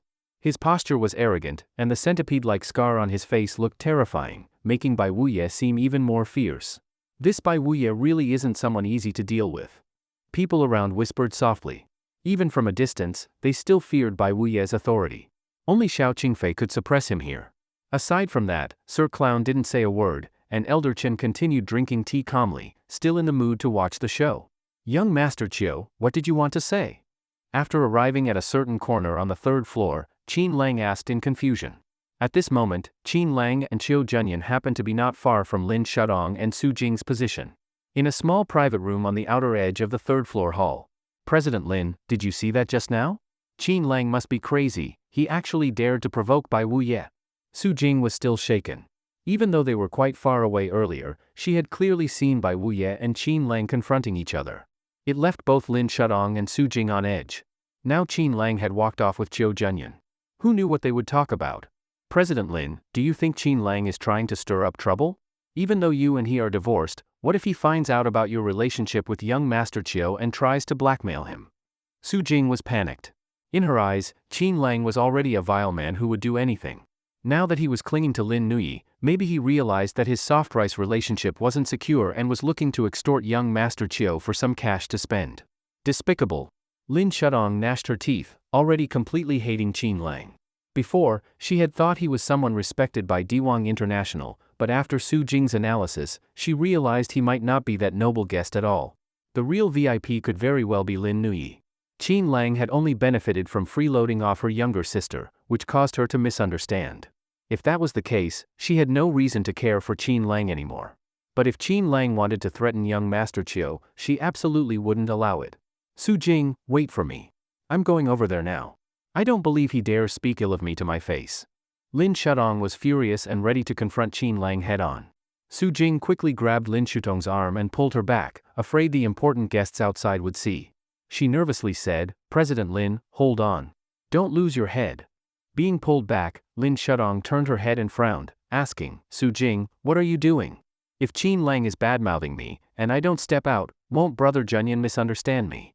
Su Jing anxiously replied, President Lin, you don't even know what they're talking about yet. What if Qin Lang isn't saying anything bad about you? If you charge out now, wouldn't that be walking right into a trap?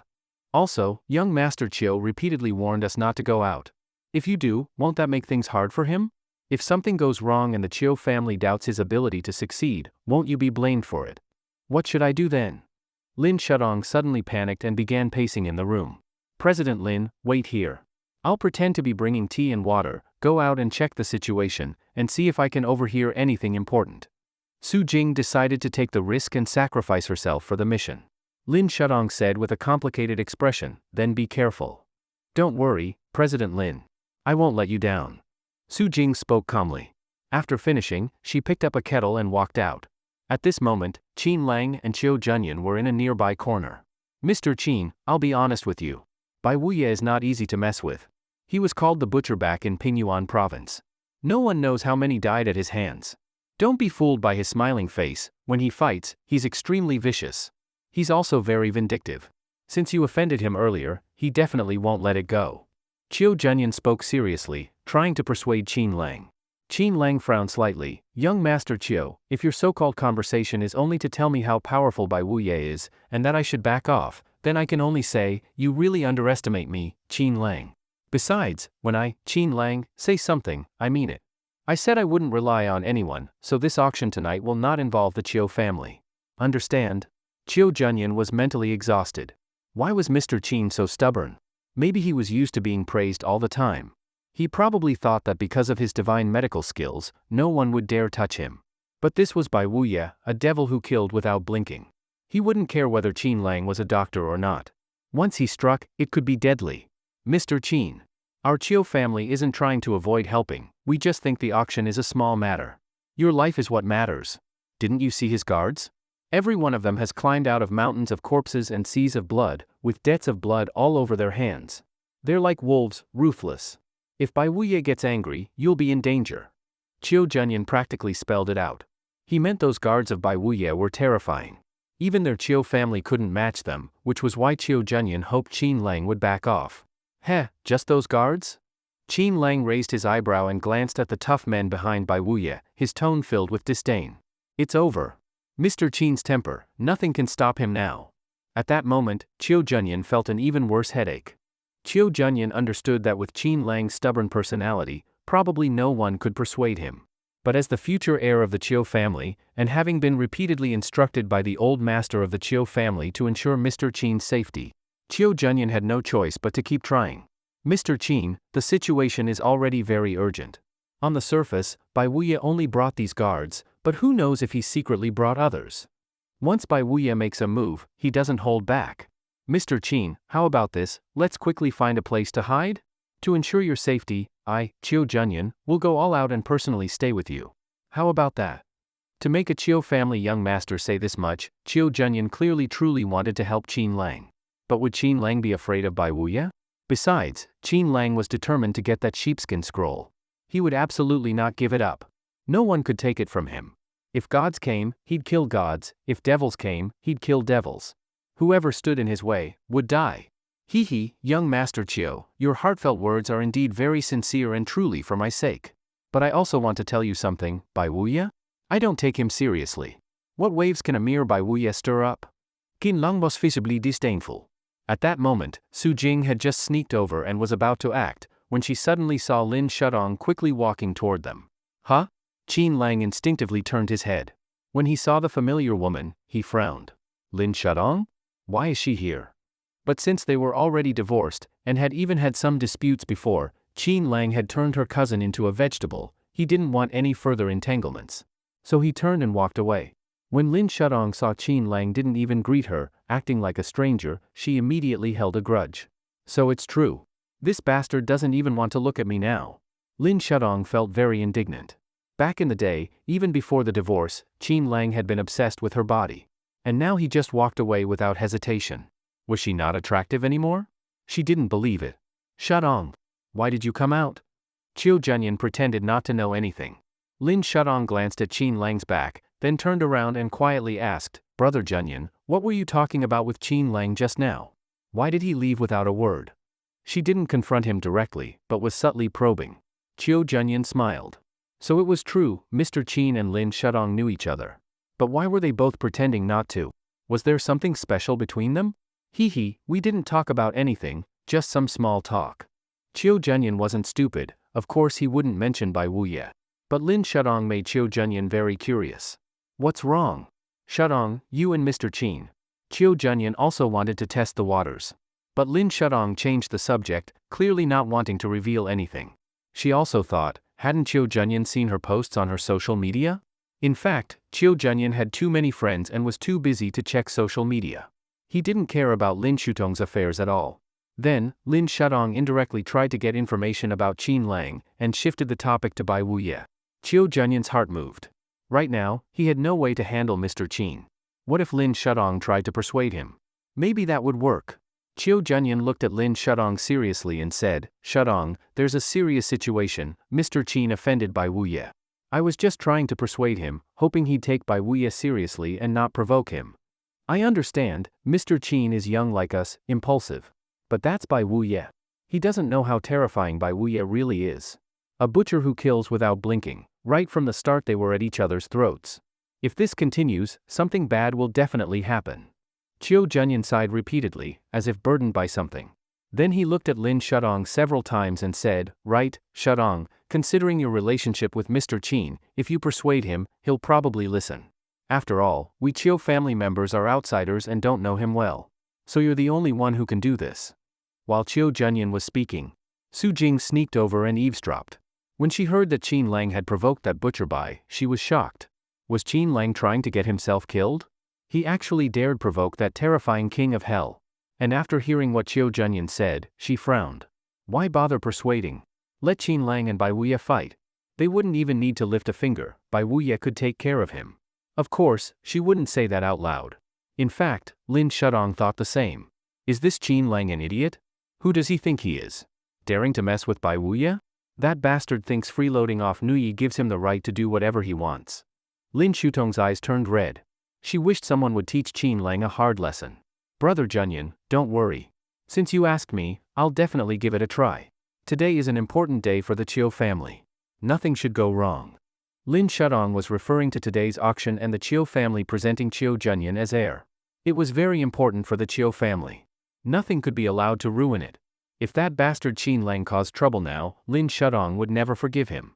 She had her sights set on Chiu Junyan and wanted to marry into the Chiu family. So she already saw herself as the Chiu family's daughter-in-law. If Qin Lang dared mess with the Chiu family, how could Lin Shudong tolerate it? Seeing that Lin Shudong agreed, Chiu Junyan was happy, but couldn't help sighing. The Bai family borders us. They've been eyeing us for a long time. Today, they clearly came for us. But no matter what, I believe Bai Wuye won't act recklessly, he'll show some restraint. Looking at Chiu Junyan's bitter smile, Lin Shudong was overcome with maternal feelings, and wanted to say, "Brother Junyan, don't be afraid. I'm here." For a moment, Lin Shutong's eyes were filled with tenderness. A woman's caring look for the man she loved, who was enduring hardship. Then she quickly thought of Qin Lang again. That bastard Qin Lang. He's too much. Can't he see that my Junyan is already so worried because of him? Just because we're divorced, he thinks I won't do anything to stop him. Lin Shudong thought viciously, as if she were planning to strike back at Qin Lang. In fact, what she said was to persuade, but what she really meant was to scold. And she planned to scold Qin Lang until his head spun. After just a few days, Qin Lang had started living off second Miss Lin Nuyi. In Su Jing's view, this was almost unforgivable. Su Jing felt she must teach him a lesson. All right. After Lin Shudong agreed, she immediately headed to Qin Lang's table. In her view, although she and Qin Lang had been married, she was now properly single, so she should openly approach Qin Lang in front of the Chiu family people. Besides, she believed Qin Lang had gotten into a higher class of living, but his brain hadn't caught up, so he looked kind of dumb. Arrogant and conceited. He thought just because he was mooching off someone and had a backer, he could go around stirring up trouble. Who was Bai Wu Ye? Even Brother Junyan said he was someone not to be messed with, and that it was better to stay low. So why did Qin Lang dare jump out? Just because she hadn't disciplined him in a while, hadn't taught him a lesson, Qin Lang thought he had grown wings, right? She hadn't even settled the score with him yet over her cousin being beaten into a cripple by Qin Lang. Very soon, Lin Shudong was approaching Qin Lang's table. On the way, many big shots on the third floor looked confused. Isn't that the woman who was with the young master of the Chiu family earlier? Rumor said she was the beautiful CEO of the Lin Group. But she didn't have the qualifications to be on the third floor, right? It wasn't until she stopped in front of Qin Lang that everyone realized something didn't seem right. "Qin Lang, come out with me." Lin Shudong glanced at Lin Nuyi and Xiao Qingfei, then looked at Qin Lang, her ex-husband whom she hadn't seen in days. "Cease?" Lin Nuyi was startled. She was holding Qin Lang's arm affectionately and was thinking about how to get even closer to him. Seeing Lin Shudong appear, Lin Nuyi panicked a little, as if she had been caught having an affair. But then she thought, wait, didn't sis and brother-in-law get divorced? Now brother-in-law is single, and even though she used to be his sister-in-law, now she wasn't. They were both single. Since sis didn't care about Qin Lang anymore, why couldn't she pursue him? Qin Lang instinctively turned his head. When he saw Lin Shudong, he frowned slightly. This woman actually followed him here. Sir Clown and Xiao Qingfei both looked at Lin Shudong at the same time, their expressions unfriendly. After all, this was the woman who had married Wang Li. What was this woman thinking? She had thought Wang was just an ordinary man. Because Wang had stayed hidden in the city, she divorced him. Laughable, utterly foolish. Especially Xiao Qingfei, whose eyes were burning with fury. Wang had gone silent for 5 years, and this was the woman he found? Did she know how Xiao Qingfei had missed Wang day and night for 5 years? She took Wang's love for granted, became arrogant with favor, and even hurt his heart. If Xiao Qingfei had lived with Wang for 5 years, she would already have a house full of children. Lin Shudong could clearly feel Xiao Qingfei's angry gaze, but she wasn't afraid. She had fire in her heart too. "Qin Lang, it was bad enough that you're living off my sister, but now you're flirting with another woman too? Do you really think I'm someone to mess with?" As for her sister, the old man beside her must be her sister's backer. Wearing traditional clothes, with white hair and a youthful face, stroking his beard like he was watching a play. Definitely a master. Once I settle the matter with Qin Lang, I'll see if I can explain myself to him. Yes, Lin Shudong had already started thinking about Elder Chen. Rather than hugging her sister's thigh, why not become the most honored guest herself? If that worked, even the Chiu and Bai families would have to respect her. Her Lin family would truly rise to power. So she gave Elder Chen a sweet smile? Trying to leave a good impression. Elder Chen was puzzled. Did he know this woman? They hadn't met, right? Wait, Nui called her sister, so she wanted to curry favor with him? Elder Chen frowned slightly. So pragmatic? And when Lin Shudong asked Qin Lang to come with her, everyone froze. What's going on? Wasn't this the woman who came with Chiu Junyan? Why did she know Qin Lang? Faced with Lin Shudong's somewhat arrogant tone, Qin Lang said indifferently, if you have something to say, just say it. In the past, Lin Shudong would have loved it if Qin Lang treated her like this. She would have preferred they stay far away from each other. But now, Qin Lang looked so indifferent, even had his back to her, picking up his tea and drinking. He didn't even intend to turn around to look at her. As if she, Lin Shudong, was someone who didn't matter. Especially seeing Qin Lang almost holding 2 women, Lin Nuyi and the beautiful cold queen, Lin Shudong couldn't help but feel bitter and deeply humiliated. Qin Lang had completely treated her like a stranger. Lin Shudong was not pleased, not at all. In her imagination, once she dumped Qin Lang, he would become a complete loser, amounting to nothing, maybe even end up begging on the streets. Then she, a lofty figure, would bump into him by chance and cast him a look of pity. If she was in a good mood, she might offer him a bit of charity, which he'd gratefully accept, never forgetting her, always blessing her, while she would never have anything to do with him again. That was Lin Shudong's expectation. Not this. Now Qin Lang was doing even better than her, not only on the third floor, but surrounded by two beauties. Even if he was mooching, she was still jealous, still unhappy, very unhappy. She thought Qin Lang didn't deserve any of this. Qin Lang. Don't think I don't know what you've done. I just want to talk to you alone. Is that so hard? Lin Shudong implied she meant the incident where he beat up her cousin. Fine. I'd like to see what you want to say. Qin Lang's eyes turned cold. Finally, he stood up again and left with Lin Shudong. Xiao Qingfei frowned. She didn't blame Wang, but what was this woman doing pestering him again and again? What now? She saw Qin Lang's identity wasn't ordinary anymore? So she wanted to get back together? Xiao Qingfei absolutely would not allow it. Lin Nuyi felt very conflicted at this moment. On one hand, she missed the easy, warm happiness she once shared with Qin Lang. On the other hand, she suddenly didn't want her sister to reconcile with Qin Lang. Yes, Lin Nuyi realized that she had secretly harbored other feelings for Qin Lang long ago. Previously, she never showed it, she just envied her sister, Lin Shudong, for having such a good husband. After Lin Shudong and Qin Lang divorced, she was upset for quite a while, thinking she would never have anything to do with him again. But upon meeting him tonight, the feeling of attraction in her heart surged uncontrollably. Just as she was preparing to act on those feelings, Lin Shudong came over, and that made Lin Nuyi feel extremely flustered. Nearby, Bai Wei's gaze was mocking. One was Chiu Junyan, another Qin Lang, both involved with the same woman. Interesting, truly interesting. He instinctively looked at Chiu Sanyi's face and saw his brow tightly furrowed. He wondered what Chiu Sanyi was thinking. Lin Shudong hadn't known who was helping her before. But why were they helping her? Wasn't it because of Qin Lang? Wasn't that Mr. Qin personally instructing them? For Lin Shudong, the Chiu family had repeatedly supported her commercially and helped elevate her to her current position. They even dismantled the Feiyun and Wei groups and handed key assets to the Lin family. That made Lin Shudong the CEO of a billion-yuan group. But now, although Lin Shudong had arrived, her relationship with Mr. Qin seemed wrong. Mr. Qin was very distant toward Lin Shudong. Maybe the relationship had changed, perhaps even turned bitter, like enemies. If that were true, the Chiu family's efforts might have backfired. That explained Chiu Sanyi's sour expression. Mr. Qin, you've really posed a difficult problem for me, Chiu Sanyi thought. If Mr. Qin had told him earlier, he wouldn't have wasted efforts on Lin Shudong, nor brought Chiu Junyan so close to her. He decided to observe further and see how their relationship might evolve. Lin Shudong brought Qin Lang into the previous private room, with Su Jing also present. Seeing Qin Lang made Su Jing nearly lose it. Qin Lang, you've really gone too far. It's one thing living off President Lin, but now you're freeloading off second Miss Nuyi? Do you think we don't know?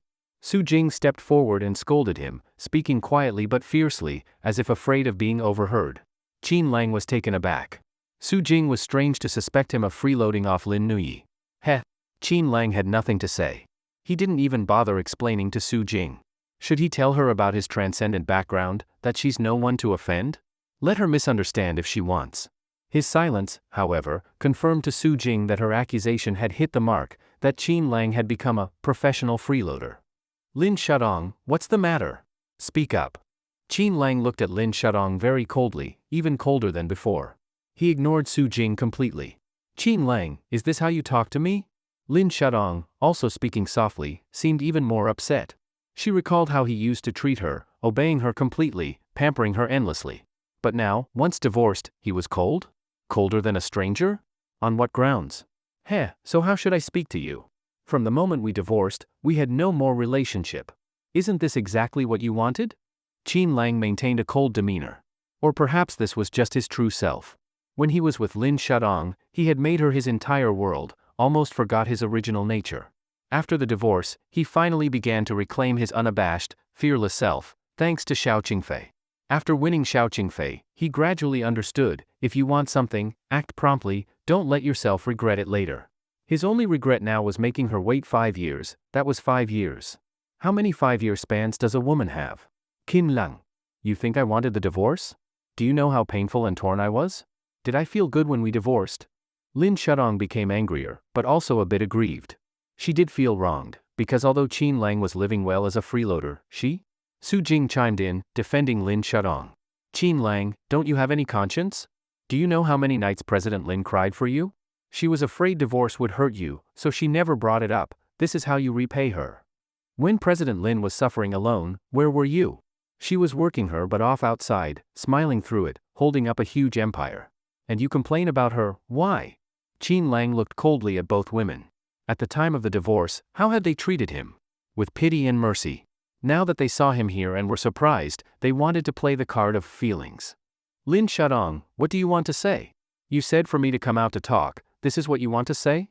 Let me be clear, before the divorce, I did not wrong you. If you want to account for our past relationship, I have nothing to say. Having said that, Qin Lang stepped forward to leave. Stop. Qin Lang, you keep saying you didn't wrong me. Fine, who was that woman before? Don't think I don't know, I saw you with her. I don't believe there wasn't anything going on between you two. You say you didn't wrong me, yet you quickly got another woman. As for me, after the divorce I never got a boyfriend. You were my first love, and I never had relations with another man. Now, who has wronged whom? Lin Shudong stared at Qin Lang coldly, confident she had caught him in a lie. Qin Lang furrowed his brow and turned back, clearly anger rising. Lin Shudong, you were the one who initiated the divorce. You didn't even discuss it with me, you placed the papers in front of me and told me to sign. You said you didn't love me and wished me happiness. Now, you regret it? Do you want to get back together or what? Qin Lang couldn't help but laugh in anger. Reconcile? Are you kidding? Assistant Su Jing couldn't stand it any longer, stared at Qin Lang, and asked disdainfully, Qin Lang, with President Lin's current billion-level net worth, do you think you deserve President Lin now? Reconcile? You, a freeloader, how long can that last? Once nobody likes you anymore, they'll kick you away. You're nothing but a pathetic worm. In Su Jing's eyes, Qin Lang was just a freeloader. She didn't expect he could feel superior by freeloading. After hearing Su Jing's words, Lin Shudong quickly responded, Qin Lang, don't think that being close with Nuyi lets you do whatever you want. Don't forget, I'm Nuyi's sister. If you sleep around with that woman, fine, I won't bother, but now you have your sights on my sister. What are you trying to do? Not satisfied with me, so you want to conquer the sisters together to satisfy your sick taste? Let me tell you, no way. I will never approve of your relationship with Nuyi. Lin Shudong spoke bluntly, essentially a preventive strike. Heh, Lin Shudong, you're meddling too much. There's nothing between me and Nuyi. You and Su Jing come at me saying I'm freeloading? I won't argue.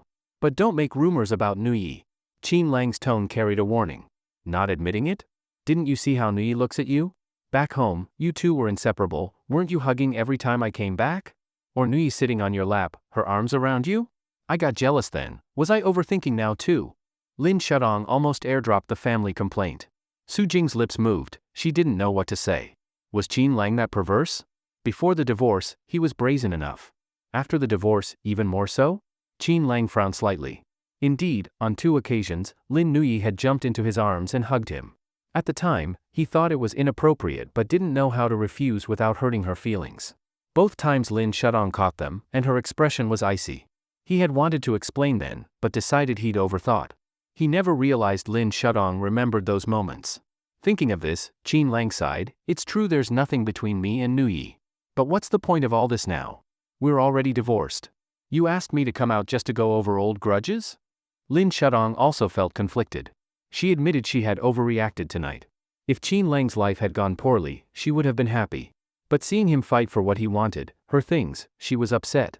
She felt he owed her. She could abandon Qin Lang, but she wouldn't let what she discarded get better than her. Fine, Qin Lang, since you've asked twice, I'll be honest. You and I are from different worlds. Even if you freeload, how long can it last? You'll soon realize I'm not so simple. Sooner or later you'll look up to me. I don't care if you want revenge or anything else, just do well and stay away from my good things. Qin Lang frowned at Lin Shudong. Did she have delusions, claiming he'd soon idolize her? Did she forget that everything she had now was thanks to him? Granted, her being on the 3rd floor meant something was going on, but if Lin Shudong thought she could rise by clinging to the Chiu family, it was too naive. Once the Chiu family saw her using them, they wouldn't hold her up. Qin Lang shook his head helplessly. If that's how it was, she would soon see how cruel things could get. You said it. Fine, I won't bother you again. I hope you can do the same. Let's act like we don't even know each other. You stay out of my business, and I'll stay out of yours. That's it. With that, Qin Lang prepared to leave. Wait, Lin Shudong called out coldly, Qin Lang, I know what you're thinking. If you think I'm only saying this because of the Chiu family, you are underestimating me. President Lin, don't say it. Su Jing quickly stopped her. If she said it, Qin Lang might turn back, kneel and beg her to reconcile. Not because of the Chiu family. Qin Lang paused. Did Lin Shudong still have a card to play? Lin Shudong glanced at Su Jing, meaning, don't worry, I won't say it. Hearing that, Lin Shudong got a little excited. Are you done? Qin Lang looked coldly at her. Lin Shudong snorted, I just wanted to warn you, don't provoke Bai Wuye. He's someone even the Chiu family fears, and you still dare to provoke him. I don't know what you're thinking. If you insist on courting death, I won't stop you, but I'm only saying it once, understand? Heh. Qin Lang didn't want to talk anymore. After all that, it was just about not provoking Bai Wuye. So what if he did? What if he didn't? None of her business. In the end, Lin Shudong just thought he lacked confidence to face Bai Wuye. But Qin Lang's tone and look deeply annoyed her, especially the contempt in his eyes, as if looking at an idiot. Qin Lang, what kind of look is that? Think you're awesome? Let me tell you, Qin Lang, I know what you're thinking. Even if you provoke Bai Wuye to show off in front of me, I will never be with you again. Our gap will only grow. You'll never see my back again. I advise you to give it up. I can't love you again. Don't fantasize that I'll fall in love with you again. Qin Lang, go now. Don't oppose Bai Wuye for my sake. What good will winning do? I won't respect you more because of it. Lin Shudong spoke earnestly. But the truth? Qin Lang wasn't fighting Bai Wuye for her, he was fighting for what he needed, and Bai Wuye stood in his way. It's clear that Lin Shudong's imagination was too rich. Lin Shudong told Qin Lang not to provoke Master Bai Wu, and also said that no matter how much Qin Lang tried to prove himself, she would never look up to him. Qin Lang was truly angered into laughter. He never expected Lin Shudong to think this way. Was this still the same Lin Shudong? Thinking back to the beginning, when Qin Lang first met Lin Shudong, she was like a goddess to him. Graceful temperament, fresh and refined, with an exceptionally beautiful face and a graceful figure, Qin Lang was completely captivated. But since they got married, and Qin Lang helped her embark on the business path according to her wishes, her heart gradually changed, becoming someone Qin Lang could no longer recognize. Qin Lang actually understood, Lin Shudong had been deceived by worldly vulgarity, by desires for money and fame. She had fallen deep into it and couldn't pull herself out, without even realizing it. That's why she could ignore the 5 years of feelings between them and say such hurtful words like she no longer loved him. But since Lin Shudong no longer loved him, Qin Lang certainly wouldn't cling to her. If she wanted to climb the social ladder, to cling to the Chiu family, then let her. Qin Lang no longer wanted to deal with this woman. Qin Lang, I'm trying to save you. Why do you always have this expression like you don't want to talk to anyone? We've been married for 3 years, together for 5. Don't I know your personality? Right now, are you thinking that you're really strong, and Master Bai Wu is nothing, right? Lin Shudong looked at Qin Lang with a complicated expression, and her tone gradually changed. Qin Lang turned to her and said, Lin Shudong, since you know what I'm thinking, why are you stopping me? Hey, Qin Lang. Are you really that despicable? Tears welled up in Lin Shudong's eyes, as if she had misunderstood something again. Qin Lang took a deep breath and said, Lin Shudong, how am I despicable? Especially with her looking like she was about to cry, any outsider would think Qin Lang had done something terribly wrong to her. You're not despicable? Then why are you going to provoke Master Bai Wu on purpose? Don't you know you'll die doing that? You want me to remember you, even if it means dying.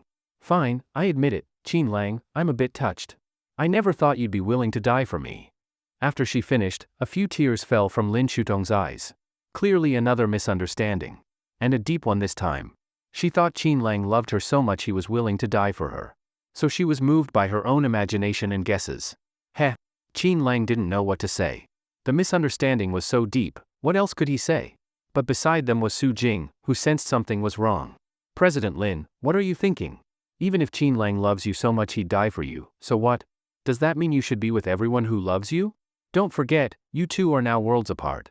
The gap between you is impossible to bridge. Besides, Qin Lang is still living off a woman. He's still that same useless guy. President Lin, wake up, don't act on impulse. Su Jing quickly reminded Lin Shudong. She didn't want Lin Shudong to be tricked by Qin Lang again. If that happened, then what was the point of the divorce in the first place? Lin Shudong wiped her tears, then grabbed Qin Lang's arm and sincerely advised him, Qin Lang, we've had 5 years together. Believe me, I would never harm you. Even though I think you lack ambition and have achieved nothing, if something bad happened to you, do you think I'd feel okay? Qin Lang, I might not love you like before, at most I only have a bit of affection left, but I still don't want you to give up on yourself. I hope you can pull yourself together, stop living off women, and make something of yourself. To be honest with you, besides the Chiu family, I, Lin Shudong, also have my own cards to play. Remember, if one day you really have no way to survive, come find me. I won't just let you die. But right now, can you just listen to me like you used to? Leave this place, don't go against Master Bai Wu. Think about your future, what dreams you have, tell me, and I'll give you some seed money, so you can grow step by step. Don't rely on others anymore. You were once my man, I hope you can stand tall again, okay? Lin Shutong's last words were said with deep sincerity. Even Qin Lang's heart was stirred a little. After all, this was the woman he once deeply loved. Her tone now was as gentle as before, enough to calm Qin Lang's restless heart. Qin Lang, who had been through so much bloodshed outside, was indeed healed somewhat during those 5 years with Lin Shudong. He even couldn't help but reach out to touch her cheek, but was stopped just in time by Lin Qinying. Qin Lang. I'm telling you all this because I want you to get back on your feet. It doesn't mean I want to remarry you. Let me be honest, I, Lin Shudong, like powerful men. Like young Master Chiu, outstanding heirs of wealthy families. Qin Lang, you're growing too slowly, I can't wait. Unless I want you to live off me forever. I did think about that once, even if you were always living off me, I could support you. But I can't. With my current status, I can't have a man like you with no accomplishments. My family won't agree to us continuing like this. Otherwise, they'll call you a loser forever. At this moment, Lin Shudong seemed to drop all her defenses, and her words to Qin Lang were her true feelings. Qin Lang just smiled. If she had told him this earlier, things wouldn't have become like this. But, was Qin Lang really the useless man she saw? Qin Lang just hadn't shown his true self before. He never thought Lin Shudong would divorce him over this.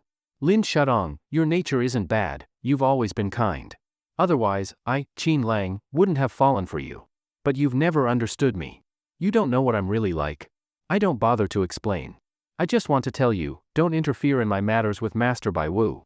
Don't try to persuade me. That's it. After speaking, Qin Lang turned and walked away, without looking back. But Lin Shudong grabbed his arm and didn't let go. Qin Lang frowned and turned his head, coldly saying, Lin Shudong, what more is there to say? Lin Shudong took a deep breath and said, Qin Lang, young Master Chiu asked me to persuade you. I hope you can do me this one favor. It's very simple for you. But for me, it's a rare opportunity. You can say I'm materialistic, I'm not afraid. Yes, I want to marry into a wealthy family, into the Chiu family. Qin Lang, can't you just help me this once? When Lin Shudong said she wanted Qin Lang to let her go, Qin Lang felt a mix of emotions. There was a wealthy family right in front of her, but she insisted on choosing Chiu Junyan from the Chiu family. With the relationship between him and Xiao Qingfei now, Chiu Junyan could even be considered his nephew. Just thinking about it made him want to laugh. Lin Shudong, let go. From now on, let's both live our own lives in peace. After saying that, he shook off Lin Shutong's hand that was holding him. He didn't want to say anything more to her. You. Watching Qin Lang's back, Lin Shudong could only mutter, Qin Lang, what's the point of doing this? It's impossible for us to be together again. I know what I just said probably hurt you a lot, made you feel like I abandoned you. But what did I do wrong? I just want the Lin family to rise to a higher level, am I wrong for that? Su Jing beside her said helplessly, President Lin, let it go. That bastard Qin Lang is just hopeless. You clearly gave him a chance, but he still insists on courting death. We can't even stop him.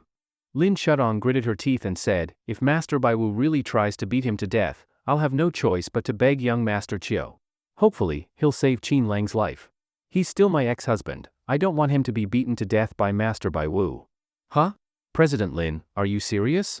You're thinking of begging young Master Chiu to save Qin Lang? But don't you hate him? Why would you do that? Su Jing was completely dumbfounded. She felt that Lin Shutong's feelings for Qin Lang seemed to be changing. Lin Shudong sighed and said, Su Jing, actually I only realized recently, Qin Lang loves me too deeply. That's why, even if it means living off a woman and being misunderstood, he still wants to get close to me. Huh? President Lin. You mean, after you divorced him, he was in so much pain, and in order to get close to you again, he became a bit obsessed, willing to live off someone else just to see you and get close to you. Su Jing rephrased and slightly refined Lin Shutong's words. Exactly. Lin Shudong said sadly, it's because he loves me so much that he keeps approaching me. Even if he's living off Nua E, that nasty woman, he still wants to get close to me, just to make me look at him differently, to prove himself. Su Jing, now I'm starting to regret, was I too cruel to Qin Lang? He clearly loves me so much, but I hurt him like that. And now I'm realizing, I don't really want to marry young Master Chiu anymore. Qin Lang may be useless and like living off others, but he truly treats me well. Maybe President Lin, what are you saying? Are you crazy? At such a critical time, how can you be so unclear-headed? Su Jing was speechless. How could President Lin one moment want to marry Chiu Junyan and become a rich young lady, and the next moment not want to marry him and start to feel pity for Qin Lang? Was she really thinking of taking back Qin Lang, this man who lived off women? She'd even be willing to let Qin Lang live off her? Fine. My head is indeed a mess right now. Maybe it's because I was moved by Qin Lang's persistence. I didn't expect he'd want me to look at him differently, even if it meant dying. Sigh, I'll snap out of it soon. Even if Qin Lang still loves me, I must harden my heart and pretend I don't see it. Lin Shudong took a deep breath, as if regaining her calm. Meanwhile, Qin Lang returned to his seat. Mr. Qin, you. Chiu Junyan looked at Qin Lang, trying to test him a bit. He seemed to be checking how well Lin Shudong had done. Qin Lang frowned and said coldly, Young Master Chiu, I've decided on this sheepskin scroll today. Don't try to persuade me, and don't let others persuade me either. Do you understand? Qin Lang's attitude made Chiu Junyan a bit frustrated. Who was he? The eldest young master of the Chiu family, the future heir. But now, Qin Lang's words were a bit hurtful. Yes, normally he was courteous, not overbearing, and didn't bully others. But he used to be a spoiled playboy too. Before becoming heir, he had his wild days. Just because he changed later doesn't mean he doesn't have a temper. Just because Qin Lang helped the Chiu family and treated their old master's illness, does that mean he can talk to him like this? He treated Qin Lang with respect, but Qin Lang's warning made him feel unbalanced. For this sheepskin scroll, they were about to become enemies with the Bai family. And Master Bai Wu was still eyeing them maliciously. You could say, the situation could explode at any moment. And who caused this crisis? Of course, it was this Mr. Qin in front of them. The Chiu family had gone this far for Qin Lang. And now he dared to blame Chiu Junyan? Was this Mr. Qin looking down on the Chiu family? And with Master Bai Wu still present? And enemies still watching? Wouldn't this make others laugh at the Chiu family? Not to mention other families were also present. The more Chiu Junyan thought about it, the angrier he got. He really wanted to stand up and scold Qin Lang to show that even the Chiu family's young master had a temper. But he held back in the end. Still, his tone was no longer friendly. All right then, Mr. Qin, I overstepped. Do as you wish. Tonight's auction, the Chiu family won't delay you. If you want to handle everything alone, then handle it alone. The Chiu family will respect your wishes. As soon as Chiu Junyan said this, not far away, Chiu Third Master's expression changed slightly. What did that mean? This brat was speaking in anger. Wasn't he trying to distance himself from Mr. Qin? What if they offended him? And didn't Junyan say Mr. Qin was very important to the old master? He even advised him before, so why was he losing his composure now? Chiu Third Master was very frustrated. But the words had already been said, there was no taking them back. He could only hope that Mr. Qin wouldn't get angry. Qin Lang glanced at Chiu Junyan lightly and said nothing. Lin Nui hugged Qin Lang's arm and said, Brother, my martial uncle has a lot of money. If you want to bid on something, I'll ask him to pay for you, okay? At the table, Elder Chen, who had been watching like an audience member, almost spat out his drink when he realized he was now involved in the drama. He glared at Lin Nui and said, You're already siding with outsiders this quickly, huh? Martial uncle.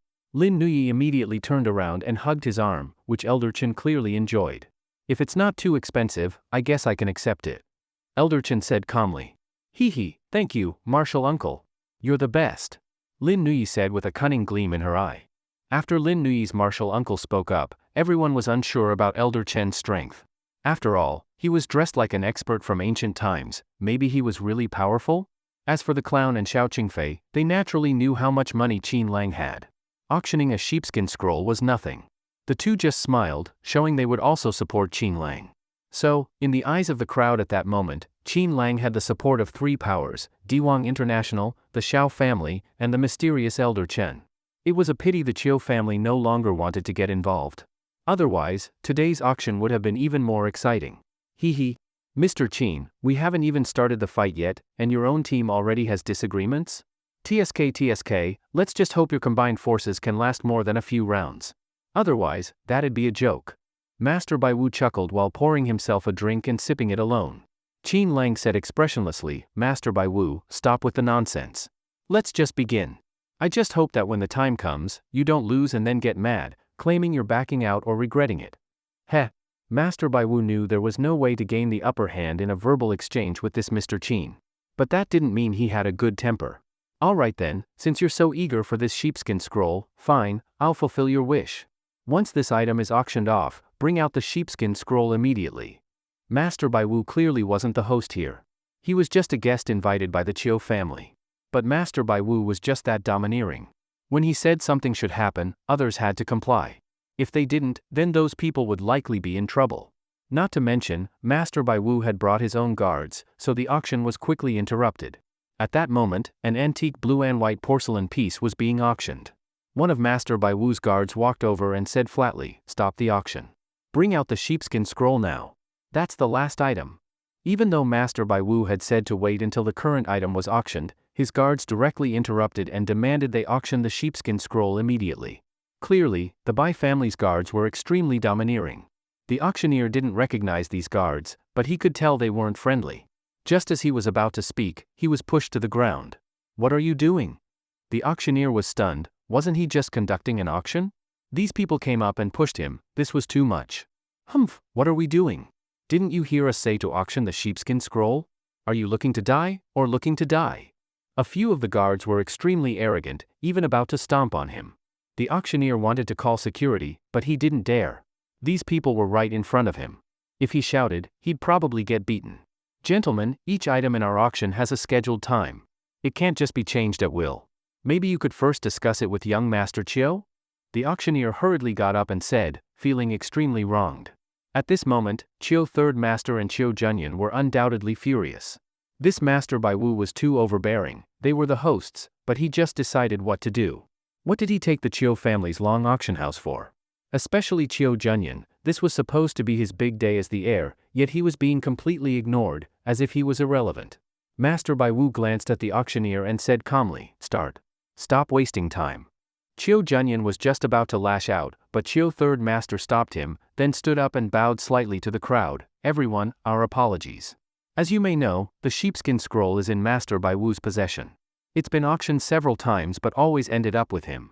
Master Bai Wu felt he couldn't keep everyone waiting, so he decided to bring out the sheepskin scroll early for everyone to see. Please enjoy the show, it won't disappoint, I assure you. Chiu Third Master continued speaking, even though everyone could tell it was just a show. But what could they do? They couldn't beat Master Bai Wu. If they opposed him now, he might immediately strike. The VIPs on the third floor naturally knew what was going on, but those on the first and second floors didn't know the truth. Since they were going to auction the sheepskin scroll, so be it. But after seeing the guards push down the auctioneer, people began to realize this Master Bai Wu was very arrogant. Still, arrogance aside, now that the sheepskin scroll was coming out, everyone wanted to know what was so mysterious about it that it had been auctioned several times and always bought back. Soon, the sheepskin scroll was carefully placed on the auction platform, ready for bidding at any moment. After Chiu Third Master sat down, his eyes narrowed slightly. Good one, Master Bai Wu. What had all their patience been for? To avoid a fight between the two families. Yet this Master Bai Wu kept provoking them, even disrespecting the Chiu family outright. If Master Bai Wu didn't give them face, then the Chiu family didn't need to keep enduring. Otherwise, what would people think of them? They'd be seen as pushovers, bullied to this extent and still not daring to resist. As for the other families present, many of them had also noticed. But they all feared Master Bai Wu's power and didn't dare say anything in front of him. TSK, we're in for a good show today, Chiu family versus Bai family. Let's see who comes out on top. Heh, Master Bai Wu used to make countless families bow down in Pingyuan province. Looks like he came here targeting the Chiu family. No matter how patient they are, it's useless. The Bai family clearly came for them. Look at the Chiu family heir's face, doesn't look good. Today was supposed to be his big day, and now this mess happened. People on the third floor whispered among themselves. In one of the private rooms, Lin Qingying and Su Jing were still enjoying the drama. But then Lin Shutong's phone suddenly rang. What? You've arrived. Okay, I'll come pick you up right away. After hanging up, Lin Shutong looked at Su Jing, excited. Su Jing, come with me. We're going to pick someone up. Su Jing was overjoyed. President Lin, that person really came? Lin Shudong took a deep breath and said, "This is an opportunity. If we succeed, our Lin family will truly rise." "That's great. But, President Lin, shouldn't we stay to see the auction of the sheepskin scroll?" As they walked downstairs, Su Jing still looked a little reluctant. Lin Shudong rolled her eyes. "There's no time. We'll go pick them up first, then come back to watch." After Master Bai Wu's sheepskin scroll was placed on the high platform, several guards were assigned to guard it. The auctioneer felt extremely stifled. Being pushed down earlier was one thing, but now he wasn't even allowed to glance at the item he was about to auction. He was just told to proceed with the auction. What kind of situation was this? If they wanted him to auction it, they should at least let him look at it and give an introduction. Without even seeing it, how was he supposed to auction it? How was he supposed to raise the bidding price? Forget it, forget it. Since Master Bai Wu wanted it auctioned, he had no choice but to do it. Then the auctioneer gave an opening statement, saying the next item to be auctioned was a sheepskin scroll. He quickly found the previously prepared introduction and read it aloud, only then realizing that the item had quite a background. It turned out the sheepskin scroll was found during an expedition abroad. It was said the expedition was quite bizarre, even involving mysterious events. The scroll was finally found inside a cave. As for the details, they weren't mentioned, but the auctioneer believed the scroll definitely had an extraordinary origin. Wow, does anyone know where this sheepskin scroll came from? Yeah, what's the origin of this scroll? Is it really worth the big setup the Bai family made tonight? Isn't that a bit over the top? The Bai family kept buying it back every time it was auctioned. Were they using it as bait to see who knew the real secret of this scroll? Maybe even they don't know. Actually, these kinds of speculations had existed before, not just this time. And indeed, it was pretty much the truth. The Bai family truly didn't know the exact origin of the sheepskin scroll. But the map on the scroll itself was extraordinary. It likely led to some mysterious place, and the scroll only showed half of the map. That's why the Bai family kept auctioning and buying it back, trying to find the other half of the map. That was their goal. Although Master Bai Wu wasn't sure whether this so-called Mr. Qin had the other half, since Qin was now his enemy, he didn't mind taking care of him if needed. After the introduction, the real auction began. Since the sheepskin scroll could be priceless to some people, and worthless to others, possibly not even retaining its value, the auctioneer didn't know how to set a starting price. So he looked toward the nearby guards for help. But the guards didn't say anything. It was Master Bai Wu, from the higher level, who calmly said, "You should know how to set the price. Heh. The reason I've repeatedly bought it back, those who understand will get it, those who don't will understand eventually. As for its value, it depends on the person. But since our Bai family brought it out as the finale, it shouldn't be anything ordinary. Alright, start the auction." That sounded fine, but who would dare to throw out a random number? The auctioneer wasn't stupid. Judging by everyone's posture, if he set a random price, he might get beaten up right on the spot. "What are you dawdling for? Didn't you hear what Master Bai Wu said?" Several guards glared at him menacingly. The auctioneer was about to cry. What Master Bai Wu just said might as well have meant nothing. Because this scroll was truly hard to price. So now, the auctioneer had to rely on his own improvisation. At the very least, he had to set the tone high, make it sound rare and precious, emphasize how valuable and hard to come by it was. After all, scarcity makes value. If he could hype it up, the price would follow. The auctioneer first coughed to draw everyone's attention. Then he smiled and said, "I believe everyone can see, this is an extremely rare treasure personally brought by Master Bai Wu." Previously, he was always reluctant to show it. The background has already been introduced, found in a mysterious cave during an unusual expedition. As for just how strange, all I can say is, this scroll is truly extraordinary. The auctioneer pretended to be mysterious, but inside he was miserable. Because the introduction didn't actually say what strange events had occurred when the scroll was found. Whether it was hidden by the Bai family or based on hearsay, he didn't know. So, while trying to build suspense, he awkwardly stumbled. It was ridiculous, but he couldn't let it show. Even as people below started yelling, asking what was so strange about it, the auctioneer blushed but said nothing. It wasn't that he didn't want to say, it was that he didn't know. "Please, everyone, calm down. I know you're eager to learn how extraordinary this sheepskin scroll is. But many things, even before you see the real thing, you can already tell its value. If you don't trust your own judgment, surely you can trust Master Bai Wu's? Or the Bai family's. This mysterious sheepskin scroll used to be Master Bai Wu's cherished treasure, extremely rare. And now he's putting it up for auction. Such generosity truly deserves our respect. Honestly, if I had such a treasure, you'd have to kill me before I auctioned it." So here, let's all give Master Bai Wu some appreciation. If it weren't for Master Bai Wu, how would you have the chance to see this? Am I right? The auctioneer snuck in a bit of flattery toward Master Bai Wu. Whether it worked or not wasn't up to him, but he'd done his part. If something went wrong later, wouldn't Master Bai Wu at least remember the praise? The auctioneer was definitely overthinking it. But because of his rambling, people became even more curious about this mysterious scroll. They thought, just start already, you've been talking forever. Still not starting? What's the deal? Alright, I can see everyone is eager. I wasn't trying to stall, it's just that this sheepskin scroll was originally meant to be the grand finale. But Master Bai Wu didn't want you all to wait too long, so he brought it out early. You really should thank Master Bai Wu. Because of his thoughtfulness, you all get to witness this early. Seeing that people were about to charge up and beat him, the auctioneer finally shouted, the sheepskin scroll auction officially begins. Place your bids freely. After that, he quickly stepped aside, not daring to ramble any further. Otherwise, he was really afraid someone might rush up and start punching him. It wasn't that he liked rambling, it was the pressure from the guards and the Bai family. He had to build the atmosphere, had to describe the scroll as extremely rare and significant. That was the only way to drive the price up. And just then, someone finally stood up. After the auctioneer finished the introduction, it was finally time for the crowd to place their bids. I'll bid 2 million. A rich young man on the second floor shouted out 2 million right away. In his arms was a sexy beauty. He knew that the item would eventually be bought back by the Bai family, so he took the chance to place a bid just to show off a little. Wow, Brother Peng, you're amazing. The sexy beauty's face lit up with admiration. The young man smiled cheerfully, and after bidding, even cupped his hands toward the crowd. His gesture was clearly a bit showy. 2,500,000. 3 million. 3,600,000. The price kept climbing steadily and rhythmically. Not too fast, and not dragging, overall, a very pleasant pace. Everyone found it enjoyable to watch. For a while, the atmosphere was quite harmonious. Only on the third floor, at Master Bai Wu and Qin Lang's side, the two men watched the floor below calmly. The others also wore neutral expressions. Even Lin Nuyi didn't find it scary, instead asking Elder Chen if he could afford it. At that moment, Elder Chen was indeed feeling a bit annoyed. Their future sect master, the little princess of Tai sect, actually cared so much about this young man. She wasn't even married yet, and she was already siding with him. If she really married him, wouldn't the sect's treasures be hand-delivered to him?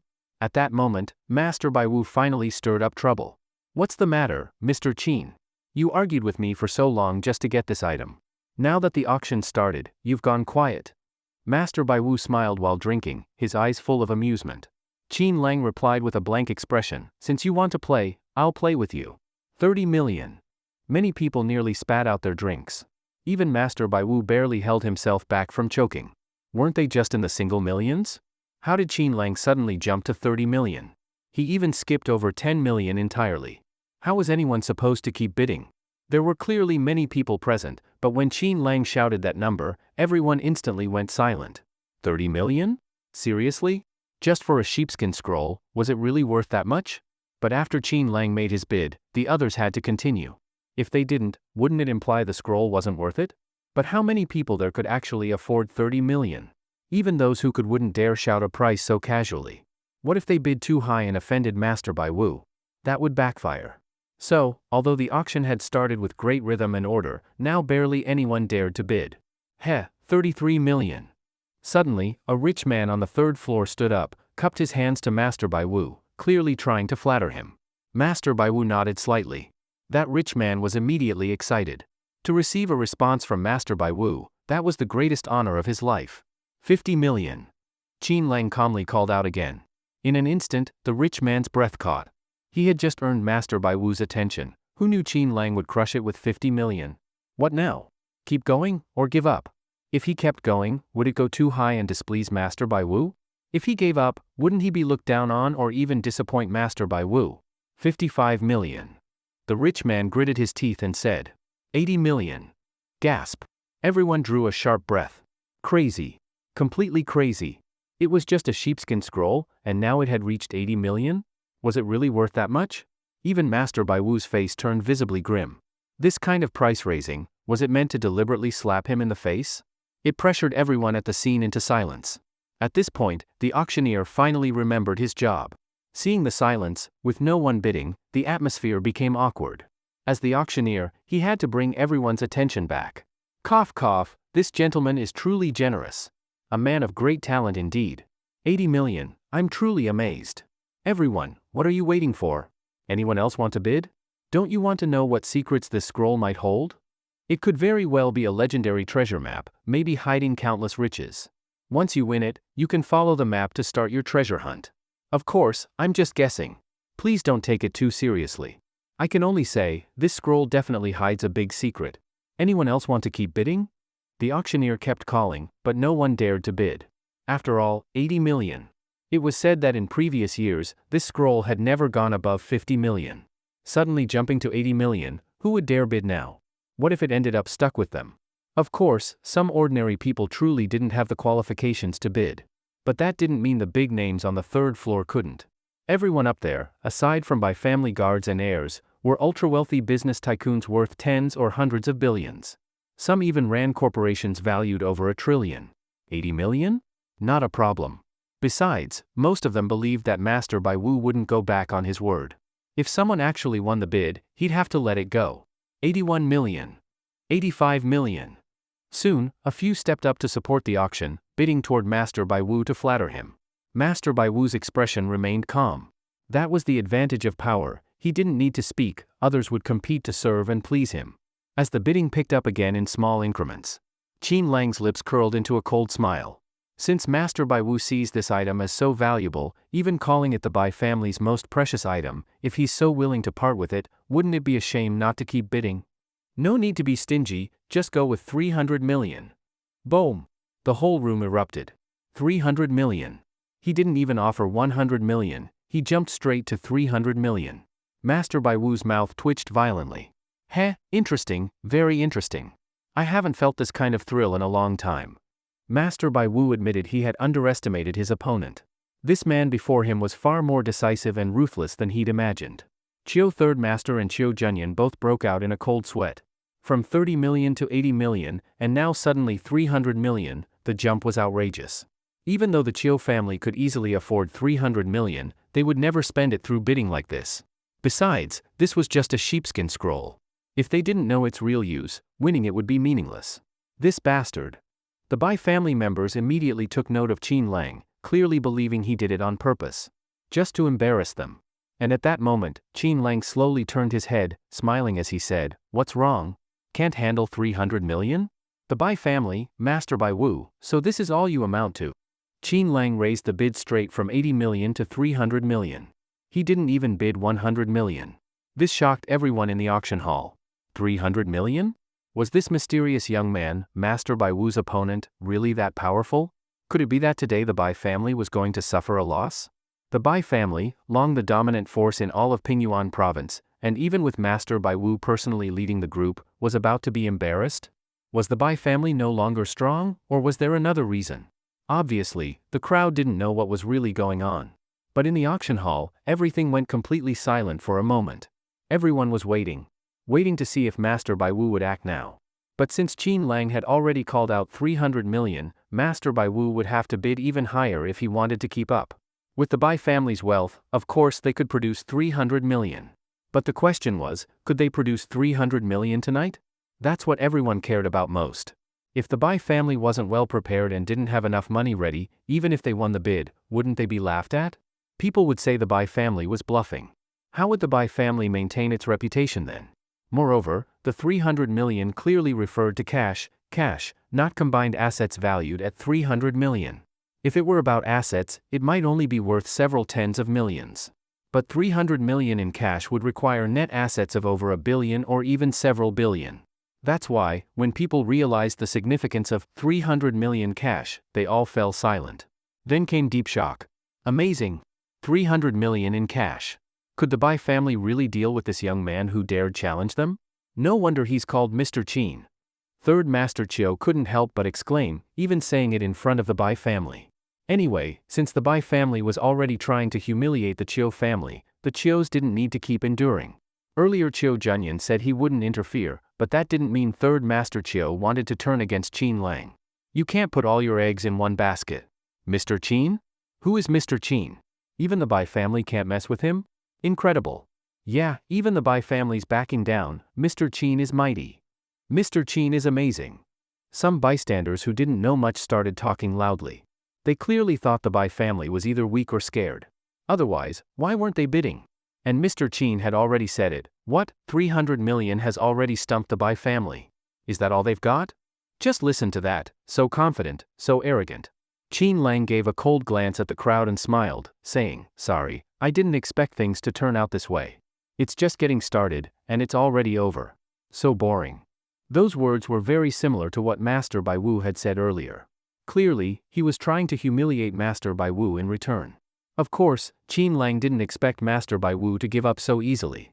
But if he could mock him a bit, Chin Lang didn't mind teasing his opponent. It made things more fun. Downstairs, the auctioneer finally snapped back to his senses. Before, he had thought Master Bai Wu was extremely powerful, even dared to provoke the Chiu family. But now he realized his perspective was too narrow. He had completely overlooked this mysterious Mr. Chin upstairs. 300 million.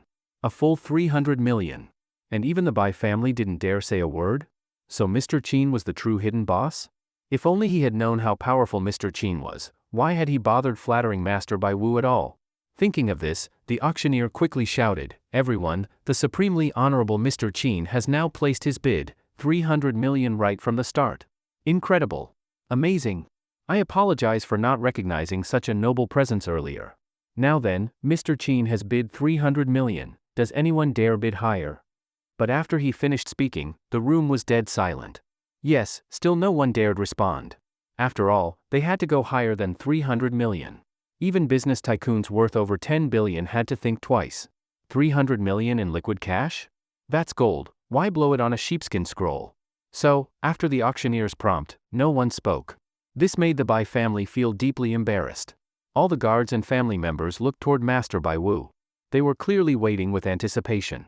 After all, Master Bai Wu was their backbone. Whether to continue bidding, and how much, it was all up to one person. Master Bai Wu. However, even though everyone was staring at him, the auctioneer couldn't just stand there doing nothing. Since Master Bai Wu didn't speak, the auctioneer had to keep things moving. 3, 2. As the countdown began, everyone's hearts started pounding, nearly leaping out of their chests. Yes. Countless people held their breath. Here it comes. Finally, it's coming. Would tonight's winner be the mysterious Mr. Chin, or the Bai family of Pingyuan province? Not just the third floor, everyone on the first and second floors all turned their eyes toward the third floor, toward the prominent figure of the Bai family, Master Bai Wu. They didn't know what Master Bai Wu was thinking. Even his expression gave nothing away, it was completely blank. But was he truly calm inside? Clearly not. Precisely because he was so unsettled, he didn't want to show it.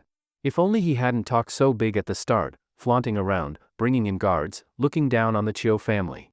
Then, even if someone else had won the bid, it wouldn't have mattered. But he had provoked everyone, Chiu family, Diwang International, the Xiao family, even Elder Chen, and had done so with confidence. And now? The others hadn't even acted yet, just Chin Lang alone had stood up. After just 3 bids, the Bai family couldn't handle it? If word of this got out, where would the Bai family's face go? Forget outsiders, even within the Bai family, people might no longer respect him. His status could plummet. Therefore, this sheepskin scroll, whether he wanted it or not, Master Bai Wu had to bid. No matter how high the price went, he had to match it.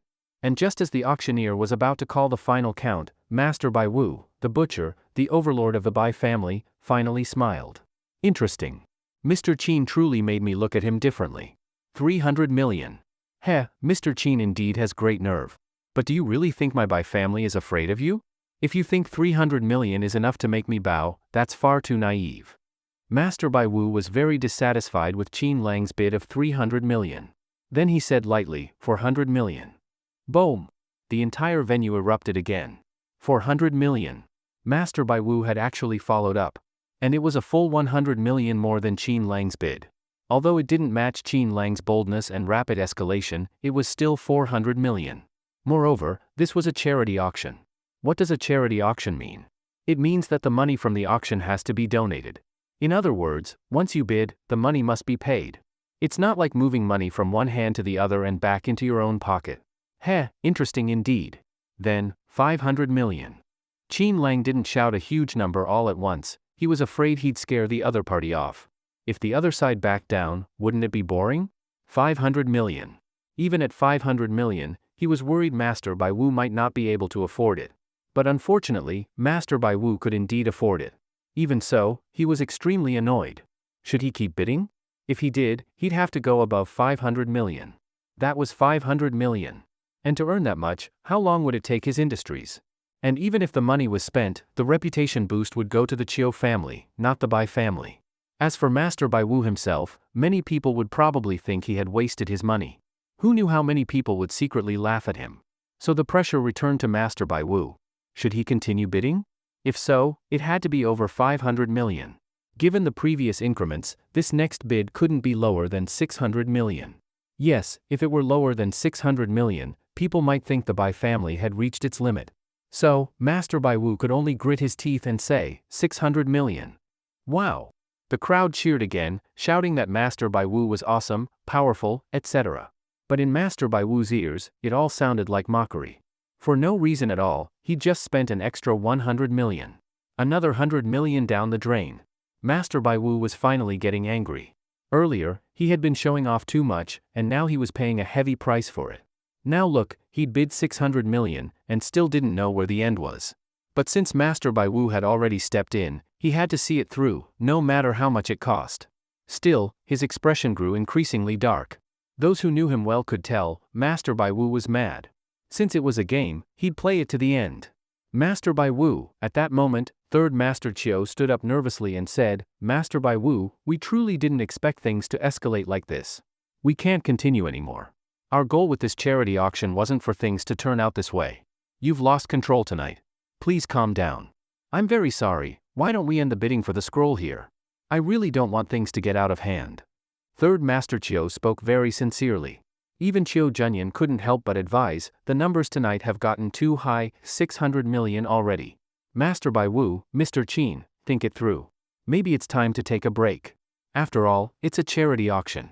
Once the item is won, there's no going back. We're not doubting your ability to pay, it's just about saving face for everyone.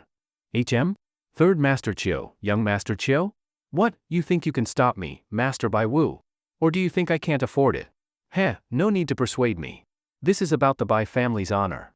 If someone loses and blames you too for interfering, what then? Master Bai Wu sneered. He was angry now. And with the bidding only just beginning, how could he back down? Master Bai Wu still wanted to show what real power looked like. Third Master Chiu was anxious, but kept trying to persuade, Master Bai Wu, this is all our Chiu family's fault. We didn't handle it well, which led to this misunderstanding between you two. We never expected the price to get this high. Why don't we end the auction for today and all have dinner together? We can auction the scroll another time. Let's eat, calm down, and ease the tension. After all, this event was requested personally by the old master, no one wants it to end on a sour note. To stop Master Bai Wu, Third Master Chiu was doing everything he could. He even invoked the old master's name. Master Bai Wu gave Third Master Chiu a long look and snorted coldly, Third Master Chiu, I may be arrogant, but someone here is even more arrogant. You all know my temper, if I haven't lashed out yet, it's out of respect for your Chiu family. But if someone keeps challenging me, what, should I just keep tolerating it? The crowd fell silent. It was true, Mr. Qin really had been quite arrogant.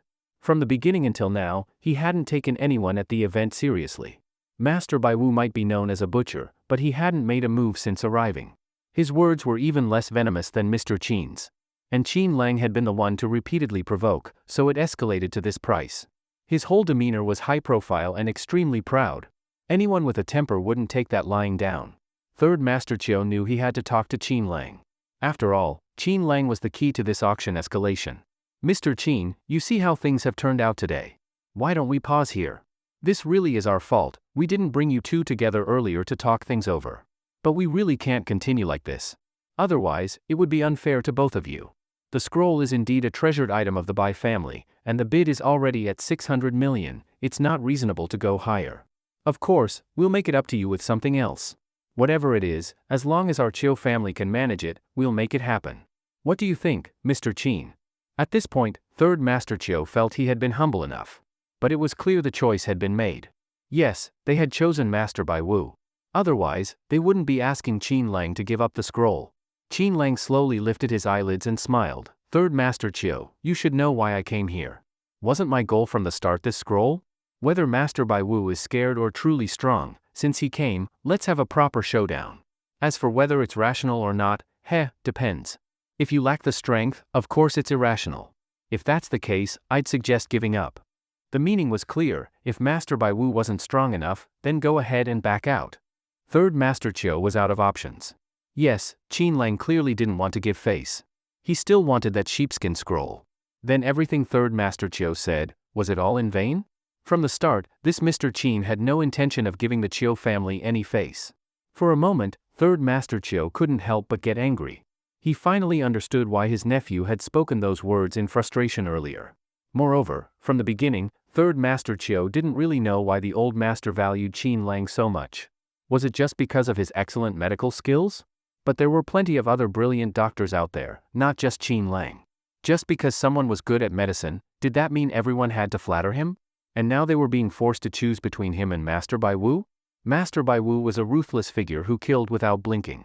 And this doctor wanted to force him into a head-on clash with Master Bai Wu? We're already talking about several $100 million here.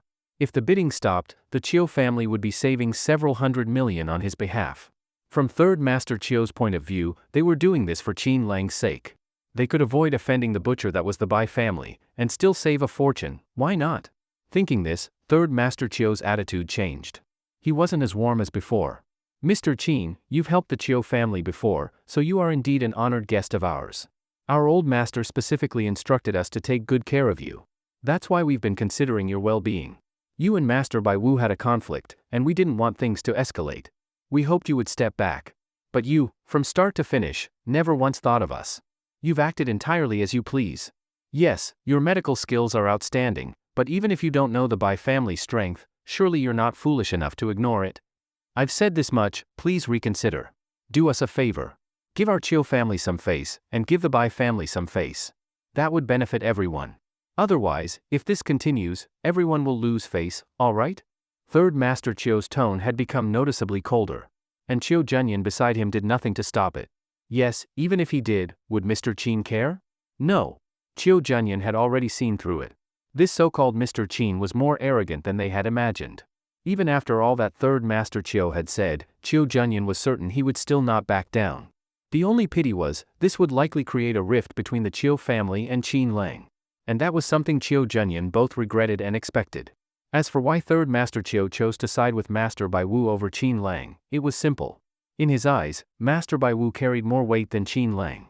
That's why, despite the Bai family's repeated provocations, Third Master Chiu had mostly chosen to endure. He didn't immediately turn hostile. But for Third Master Chiu to criticize Qin Lang publicly like this, it didn't look good. Qin Lang was still a guest, and had even treated the Chiu family. Just because his status wasn't as high, he was now being scolded over a scroll? If word of this reached the family, would the old master tolerate it? So Chiu Junyan had no choice but to step forward. Even though Qin Lang had rebuked him earlier, as the Chiu family's future heir, Chiu Junyan didn't want to offend Qin Lang or face trouble with his grandfather later. He gently tugged Third Master Chiu's sleeve and tried to smooth things over. Uncle, Mr. Qin is a guest of our family. You're going too far. I know you want to prevent a conflict at the auction and keep things peaceful, but this isn't the way. Then he quickly turned to Qin Lang and apologized. Mr. Qin, I'm sorry. Our Chiu family did handle some things poorly today. It's my fault, I'm still inexperienced, and had to ask my uncle to step in. If we've offended you, please don't take it to heart. Qin Lang glanced at the two of them calmly. He could clearly see the resentment in their eyes. They were unhappy with him. But had he really done anything wrong? No. He was just bidding on an item. Yes, the Bai family seemed powerful. But what did that have to do with him? Just because the Bai family looked strong, did he have to surrender and make way for them? Why? Just because those people had face? Did that mean Qin Lang had to give it to them? If everything came down to status and power, then fine, Qin Lang would speak with power. So he didn't even feel like replying to them. To Third Master Chiu, it looked like this Mr. Qin was getting too arrogant. Far too arrogant. Even a second-generation member of the Chiu family, plus its future heir, had already spoken like that, yet the man still remained silent. Clearly, he wasn't giving up. Fine. Impressive. Amazing. Unbelievable. Third Master Chiu felt that if he didn't say something now, the Chiu family's face would be completely lost at this auction. Junyan, I wasn't going to get angry today, but now I must. Yes, Qin Lang helped our old master, But did our Chiu family ever mistreat him? No. On the contrary, we've treated him with great respect. And in return? This attitude, who is he showing it to? Enough. Junyan, don't interfere anymore. Third Master Chiu was angry but had no one else to vent it on, so he turned on Chiu Junyan. Chiu Junyan was helpless. He knew his uncle was angry, and that their relationship with Qin Lang had truly taken a turn for the worse. Mr. Qin. I may be angry, but I'm telling the truth. I hope we can all get along. You can give me face, or not. But please think about it carefully. Should we keep bidding on this scroll? Should we save several hundred million? Should we avoid offending Master Bai Wu? Think it over. Does what I said make sense? Qin Lang shook his head helplessly. Did he need to hear Third Master Chiu's reasoning? Not at all. They said he could avoid offending Master Bai Wu, but even if he gave up, would that really avoid conflict? The offense had already been made. Given Master Bai Wu's personality, he'd probably cause trouble as soon as Qin Lang left the venue. But would Qin Lang be afraid of Master Bai Wu? Thinking this, Qin Lang sighed and said, Third Master Chiu, what kind of person do you think I am? Just because you've judged me a certain way, comparing me to Master Bai Wu, you want me to choose? Heh, let's not even talk about whether that comparison is fair. Why must I walk the path you've laid out for me? As for the Bai family's power, whether I'll offend Master Bai Wu or not, so what if I do? So what if I don't? Qin Lang's words shocked everyone like a major bombshell. Not only arrogant, but arrogantly beyond reason, he actually said, so what if I offend Master Bai Wu? So what if I don't? Who says things like that? Master Bai Wu finally couldn't hold back, letting out a series of cold laughs. Then he looked at Third Master Chiu and said, Third Master, well? All your efforts were for nothing. The honored guest you invited, this Mr. Qin, clearly doesn't take your Chiu family seriously. Just now, your attitude really moved me, I'll admit. I've never heard of you going this far before. I was even thinking, fine, I'll give you some face today. But what a pity. Some people are more arrogant than we imagined. Ha ha ha. After laughing, Master Bai Wu gradually put away his smile and said, Mr. Qin, was it? Since you're so arrogant, fine, Master Bai Wu, will give you this chance. Let's see how far your arrogance gets you, just don't regret it later. Clearly, his words carried a threat. Seeing this, Third Master Chiu also frowned and spoke again. Qin Lang was, after all, a guest they invited. If he ended up being beaten by Master Bai Wu, the Chiu family wouldn't be able to save face either. So he forced himself to hold back and spoke once more. Mr. Qin. This is my final warning. I don't know where your confidence comes from, but I still must advise you, do you really want to keep bidding on that scroll? This is your last chance. You've heard for yourself, Master Bai Wu is already angry, and he's likely to take action. If you back down now and apologize, I swear, even if it costs us, the Chiu family will ensure you leave safely. Mr. Qin, is that sincere enough? Those words showed that Third Master Chiu was already offering everything. Even the crowd thought Third Master Chiu was loyal and righteous, to go so far for Mr. Qin. Surely the man would be grateful? However, even so, Qin Lang still looked indifferent. Third Master Chiu, didn't I make myself clear enough? Do you still need to keep persuading me? Do I need your advice? Just because Master Bai Wu is angry, I should apologize? Do you realize how much time you've wasted with all your nagging? Haven't you noticed I've been frowning this whole time? Do you know what that means? After Qin Lang fired off several rhetorical questions. Everyone was stunned. They couldn't believe it, his arrogance had reached another level. And, do you know what my frown means? Such pretentious words. If this got out, wouldn't people want to beat him on the spot? A bunch of people began accusing Qin Lang of being too arrogant. Qin Lang just sneered and ignored them, looking straight at Master Bai Wu and saying, What's wrong, Master Bai Wu? Are you unsure of yourself now? Trying to stop the auction at all costs just because you're afraid to lose? Fine, if you really want to cancel the auction, I have nothing more to say. But if this is all the courage your Bai family has, then, that's all I'll say. His words were clearly a provocation, and the contempt in his tone made Master Bai Wu furious. Haha. Qin, you sure have guts. Fine, you want to test the Bai family's courage? I'll play along. I want to see how many cards you're hiding. The auction continues. Everyone shut up. Auctioneer, if you don't want to die, get on with it. The auctioneer trembled and wiped sweat from his forehead, saying, Yes, yes. Just now, Master Bai Wu bid 600 million. Truly generous. So, anyone else willing to keep bidding? The audience was dead silent. Are you kidding? At this price, who dared say anything? Even Lin Nui, beside Qin Lang, looked a bit pale. She tugged on Qin Lang's sleeve and whispered nervously, Brother, this Master Bai Wu doesn't look easy to deal with. And if this bidding keeps going, it's going to cost a lot. I know you're not ordinary, you're wealthy and powerful, but he has so many guards. What if we win and he goes back on his word and sends people after us?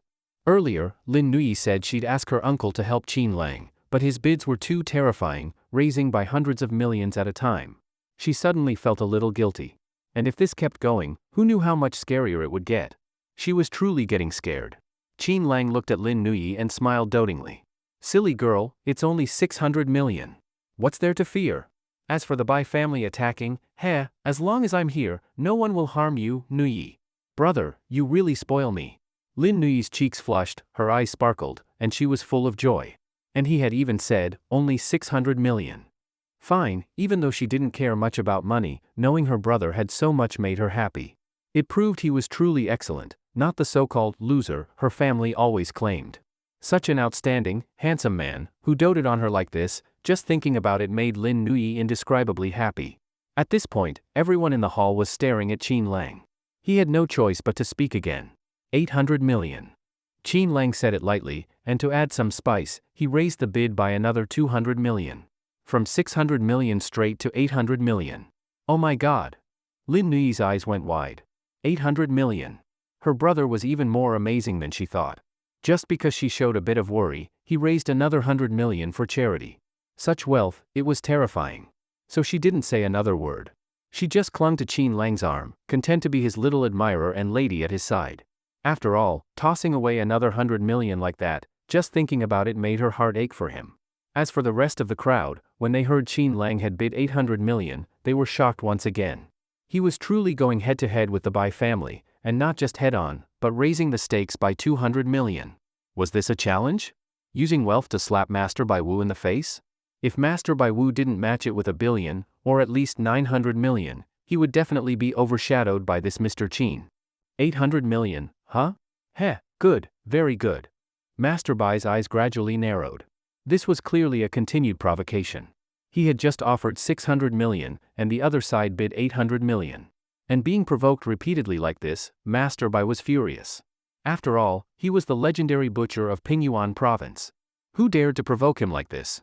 A major figure of such stature in Pingyuan province, whose mere footstep could make the whole province tremble, was now being provoked by a junior, and even being slapped in the face with so-called money. Good. Very good. Mr. Qin, is it? I really didn't expect this. Truly didn't let me down. I thought this auction would be routine, with no real opponents. But unexpectedly, I, Master Bai, have met someone as interesting as you. But do you really think I'm afraid of you? Master Bai turned his head and looked down at the auctioneer, saying coldly, 1 billion. Boom! The entire venue exploded. Master Bai had actually called out a bid of 1 billion. As expected of Master Bai, the overlord of Pingyuan province. A single sheepskin scroll now reached the sky-high price of 1 billion, something probably never seen before. But after shouting the 1 billion price, Master Bai felt somewhat disturbed inside. 1 billion.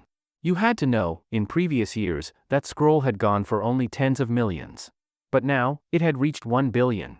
Even for someone like Master Bai, though he could afford it, it was still quite a sum. And seeing how desperate the other party looked to outbid. For the first time, he doubted whether this Mr. Qin could really afford so much money. Or had he been trying to scam him from the beginning? If that were the case, and if he, Master Bai, got angry, no one could bear his wrath. Moreover, being naturally suspicious, he suddenly thought. Could it be that the Chiu family had been putting on an act all along? Pretending to be weak and easily bullied, only to bait him into bleeding himself dry? If that were true, then he could only say, the Chiu family was far more cunning, sinister, and shameless than he had imagined. At the same time, he also thought, this Qin Lang probably wouldn't bid anymore. Most likely, in the next second, he'd flash a victorious smile and say something like, congratulations, to Master Bai. Although his face was saved, why did it feel like he had just been played like a fool? That was a full billion. Not only Master Bai, almost everyone was now staring at Qin Lang. Many were thinking the same thing as Master Bai. Could it be that the Chiu family was acting all along? Acting? No way. That good? That realistic? If it were true, then the Chiu family deserved a secret thumbs up from everyone. That was genius-level cunning. Even Master Bai got tricked by their performance. But in reality, the Chiu family was completely dumbfounded. After Master Bai shouted the 1 billion bid, Qin Lang remained silent. He didn't rush to bid. So the crowd started discussing, quietly at first, then louder. It was as if they all suddenly realized something, breaking out in cold sweat, and throwing fearful glances at Chiu Sanyi and Chiu Junyan. Incredible. Really incredible. They actually tricked Master Bai silently. Even the auctioneer now seemed to understand something. He couldn't help but be completely in awe of Qin Lang's acting. Impressive, truly impressive. When he was calling and raising bids earlier, that commanding, unstoppable presence had no flaws at all. Even his dialogues with the Chiu family duo were seamless and flawless. He started wondering, did the guy actually study acting? And not just acting, but top-tier acting. 1 billion was already the highest bid of the night. As a humble auctioneer, getting a 1 billion bid was already more than enough. All right, it's time for this farce to end. Although a little reluctant, since Qin Lang wasn't bidding, the auctioneer didn't bother to wait any longer. He started the countdown. 3, 2, even the rhythm matched the earlier rounds. Despite a sliver of hope, logic told him. Impossible. Absolutely impossible. The other party had already bid 1 billion. If they were to raise the bid again, it would have to be higher than 1 billion. But more than a billion? That's terrifying. The auctioneer didn't even dare to imagine it. Likewise, people on the third floor also turned to look at Qin Lang. Though they thought it was impossible, they still held a faint glimmer of hope. Will he really not bid again? A higher bid might scare everyone to death. As the second call finished, everyone was waiting in anticipation. Even Master Bai couldn't help but fix his gaze on Qin Lang, staring at him. Until Qin Lang's face seemed to show a faint smile. Thump. Everyone's heart skipped a beat. What was going on? Could it be? 1.5 billion. Boom. The place erupted. This time it truly exploded. Everyone had guessed that Qin Lang wouldn't bid again, and some even thought the Chiu family had set up Master Bai just to make him bleed. After all, there was rumored tension between the Bai and Chiu families. Making the Bai family fall into a trap wouldn't be bad. But the truth was, none of that had happened. It was all just their speculation and assumptions. When Qin Lang shouted 1.5 billion, the entire crowd froze. 1.5 billion. That was a full 1.5 billion. And in cash. Too terrifying. So impressive. At that moment, everyone was stunned. Turns out, the clowns were themselves. Mr. Qin just threw out 1.5 billion. It had nothing to do with any Chiu family scheme. And the wrongly accused Chiu Junyan and Chiu Sanyi both turned pale. This Mr. Qin seemed far more formidable than they had imagined. 1.5 billion in cash. They didn't even have that much in private savings. And using the family's money would require strict approval and many formalities. You couldn't use it carelessly. There had to be valid justification. That alone left them numb. Let alone the fact that someone would spend 1.5 billion just for a sheepskin scroll. So how much money did this guy actually have? You better be able to bring that much cash on the spot. If I find out you've been fooling me from the start, I'll make this clear, you're dead. Master Bai's eyes narrowed further as he glared at Qin Lang, his tone ice cold. 15 billion in cash, this level of bidding was already sky high. Could Qin Lang really afford it? Things like this had happened in the auction house before. Not only Master Bai, everyone present was looking at Qin Lang with doubtful expressions. Chiu Sanyi and Chiu Junyan also had tightly furrowed brows. That was 15 billion in cash. Usually, such a large sum couldn't be produced quickly by any family. Qin Lang just smiled, not bothering to explain anything. The card in his hand alone held 30 billion in cash. One could only say that the wealth Qin Lang had exceeded their imagination. As for Master Bai, he didn't care much about that amount of money. The Bai family was a colossal force in all of Pingyuan province, and Master Bai was a famed name in its underground world. The daily income from his gray industries was also staggering. 15 billion, Master Bai could absolutely afford it. But in his eyes, who was Qin Lang? This person had been arrogant from the beginning and kept provoking him. And now, this person had even called out a price of 15 billion. And how much had Master Bai bid earlier? 10 billion. That's right, the other party's price was 5 billion more than his. And there wasn't a trace of panic on his face. He looked like he could bid even higher. That's why Master Bai began to have doubts. Yes, he suspected that this guy was just shouting random numbers. If the other party's goal really was to do this from the start, then what did all this shouting amount to? Like punching cotton, creating a fake enemy out of nothing? If that was the case, then it had to stop. Master Bai wasn't someone to mess with. If he found out Qin Lang was just raising the price on purpose to make him pay more, then he wouldn't let him off. Whether it meant breaking his limbs or something even more serious, wiping him out of this world entirely. All of it was possible. He was Master Bai, the overlord of Pingyuan province, a butcher feared by countless people. What was Qin Lang? He had been disrespectful the whole time, constantly provoking. Even when the Chiu family repeatedly pleaded, his attitude remained arrogant. Later, Master Bai let him act out. And now, this guy had suddenly raised the price by 5 billion in one go. Who could stand that? That's why he started doubting if Qin Lang really had 15 billion. Heh. What's the matter? Master Bai's reached his limit? Think 15 billion is too much for you guys to handle. Qin Lang sounded like he was goading, but it made Master Bai laugh. He thought Qin Lang was bluffing, afraid of being exposed, so now he was deliberately trying to provoke Master Bai into continuing to bid. After all, Qin Lang had already called out 15 billion. If Master Bai really wanted to save face, then he'd need to prepare at least 20 billion. Meaning, he'd have to jump from 10 to 20 billion. That was naturally too much, even for Master Bai. He had money, but he wasn't stupid. With 20 billion, what couldn't he do? He could probably dig up a pile of these sheepskin scrolls. Why should he pay so much just because the other party was raising the price? Mr. Qin, right? Don't try to provoke me. I'm telling you, I doubt you can pay that money. What? Afraid to verify your funds? Master Bai now reversed the taunt, acting like he wouldn't fall for it. Qin Lang sneered, Master Bai, why would I be afraid of verifying funds? I'm just honestly starting to doubt your Bai family's capability. If I verify my funds, then what? Your Bai family better give me an explanation. If you can really afford it, fine. The scroll is yours today. Master Bai wasn't stupid. He absolutely wouldn't bid 20 billion. At that price, it wasn't about saving face anymore. If he bid higher, that would truly be losing face. People would think he was a fool, a sucker. Since Qin Lang was acting so arrogant, fine. If he really had the money, then let him verify it. Soon, someone arranged for a card reader. After all, this auction house had done this many times. They were familiar with the process. And since the Chiu family was a major family in all of Lingnan, this kind of arrangement had long been in place. Before long, Qin Lang took out a card and handed it to the staff in front of everyone for verification. Master Bai, I hope you keep your word. If I really have the money, don't go back on it. I keep my word. Soon, the verification began, and the staff glanced at Qin Lang. For a moment, she was a bit nervous. After all, that was 15 billion, all on this card with the Golden Dragon logo. Not long after, the verification was successful.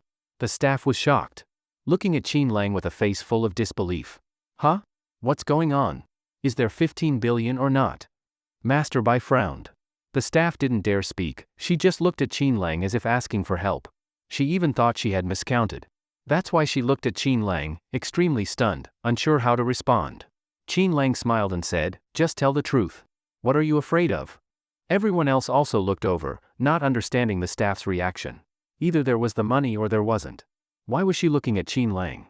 Could she have been bribed? At that thought, a cold glint flashed in Master Bai's eyes. If someone really dared fool him like that, trying to get away with it, then he might take action today. After all, no one had ever dared insult Master Bai like this. Likewise, others around, upstairs and downstairs, all frowned. What was going on? Could it really be, like Master Bai said, that there wasn't 15 billion at all? If that was true, then this guy had been faking it from the start? Was Qin Lang just a pawn? And the real mastermind, the Chiu family uncle and nephew? Just as the crowd was deep in speculation, the staff said she needed to run the card again. But Master Bai was already furious. He thought this was just a delay tactic, a stalling trick. You punk! You've got guts. Daring to play with me, Master Bai. Ever since I made my name, no one's dared mess with me like this. Speak, how do you want to die? Any last words? Brother, nothing bad will happen, right? Lin Nuyi was extremely worried, quietly clinging to Qin Lang's arm. However, Qin Lang looked calm. Even Xiao Qingfei and the clown beside him showed no emotion at all. Let alone that elder Chen. Finally, after multiple confirmations, the staff couldn't hold it anymore. Everyone, confirmed. Mr. Qin's account not only has 15 billion, but far exceeds that amount. What? Once those words came out, the entire room went silent. Far exceeds 15 billion? Everyone was stunned. Even Master Bai quickly walked up to the staff, took the card reader, and looked. After several checks, his expression changed instantly. But it wasn't shock. It turned utterly cold. You're playing me? Yes, the number displayed was so enormous that Master Bai immediately assumed Qin Lang and the Chiu family had conspired together to trick him. As for how much that number was, 80 billion. It was even 500 billion more than before. It was exactly when Sebastian transferred funds from overseas that he happened to deposit it into Qin Lang's card. Master Bai, what's wrong? Chiu Sanyi and Chiu Junyan both walked over, and when they saw the number on the machine, they were equally shocked. Just like Master Bai, they counted several times and finally had to admit they hadn't misread it. 80 billion. And it was 80 billion in cash. The power and foundation of this Mr. Qin were truly terrifying. They both even started to wonder, just how much money did Mr. Qin have? But soon, they snapped back to reality. No, how could he have 80 billion? That's 80 billion. At the same time, they instantly understood why Master Bai was furious. He suspected they and Qin Lang had faked it together to deceive and distract him. Chiu Sanyi really wanted to cry out his innocence. Even if they were bold, they wouldn't dare do such a thing. To pull such a stunt at an auction, that's basically courting death. Qin Lang. What's going on? Chiu Sanyi threw the card reader on the table, not even using Mr. Qin anymore. Qin Lang glanced at the card reader. When he saw the number, he was slightly stunned too. What's going on? Why is there 50 billion more? He couldn't help but turn to look at Xiao Qingfei, who just smiled. The clown next to her sat upright, also expressionless. Not to mention, the king's card had no issues. Even if it did, he could still produce a considerable amount of money. However, in the eyes of Master Bai and the other top dogs, Qin Lang looked guilty. Was he about to run away? But since things had come to this point, there had to be a price. Mr. Qin, good, very good. From the moment I met you today, you've been provoking me with words and attitude. At first, I ignored it, but you were even more arrogant than I imagined. Then you said you wanted to bid for the sheepskin scroll. Fine, I played along. Even when it was interrupted midway, I still played along. But now? You were playing me from the start? You think I, Master Bai, don't dare take action? Murderous intent filled Master Bai's eyes. Yes, he was angry. Master Bai was furious. As the dominant figure in Pingyuan province, many feared and dreaded him. A legendary butcher, a ruthless underworld figure. Who wouldn't fear Master Bai? Normally, he didn't act. But once he did, the enemy would understand just how serious it was to provoke him. Qin Lang, for the Chiu family's sake, I won't kill you. But your arms and legs, you can forget about them. I'll break them. Let you spend the rest of your life in bed. And this is the price for deceiving me, Master Bai. With those words, Master Bai basically pronounced Qin Lang's death sentence. Arms and legs, if he lost all four, wouldn't Qin Lang be a cripple? This was Master Bai's tyranny? It was truly on display now. And Qin Lang, wasn't he a doctor? Even a legendary miracle doctor. If he lost his limbs, how could he continue practicing medicine? Push a wheelchair around? It was obvious, Master Bai's intentions were vicious. He was giving Qin Lang no way out, condemning him to a life of regret. Even the Chiu family thought this was too cruel. It was not just killing, it was breaking the spirit. But by now, the Chiu family had no intention of standing with Qin Lang. Earlier, they had begged him again and again to back off. And what did he do? He didn't listen, acted on his own, thinking others were meddling. But now what? Wait a second. Chiu Sanyi and Chiu Junyan suddenly realized something was wrong. Was the card reader really broken? They were the hosts. If the reader was broken, wouldn't they know?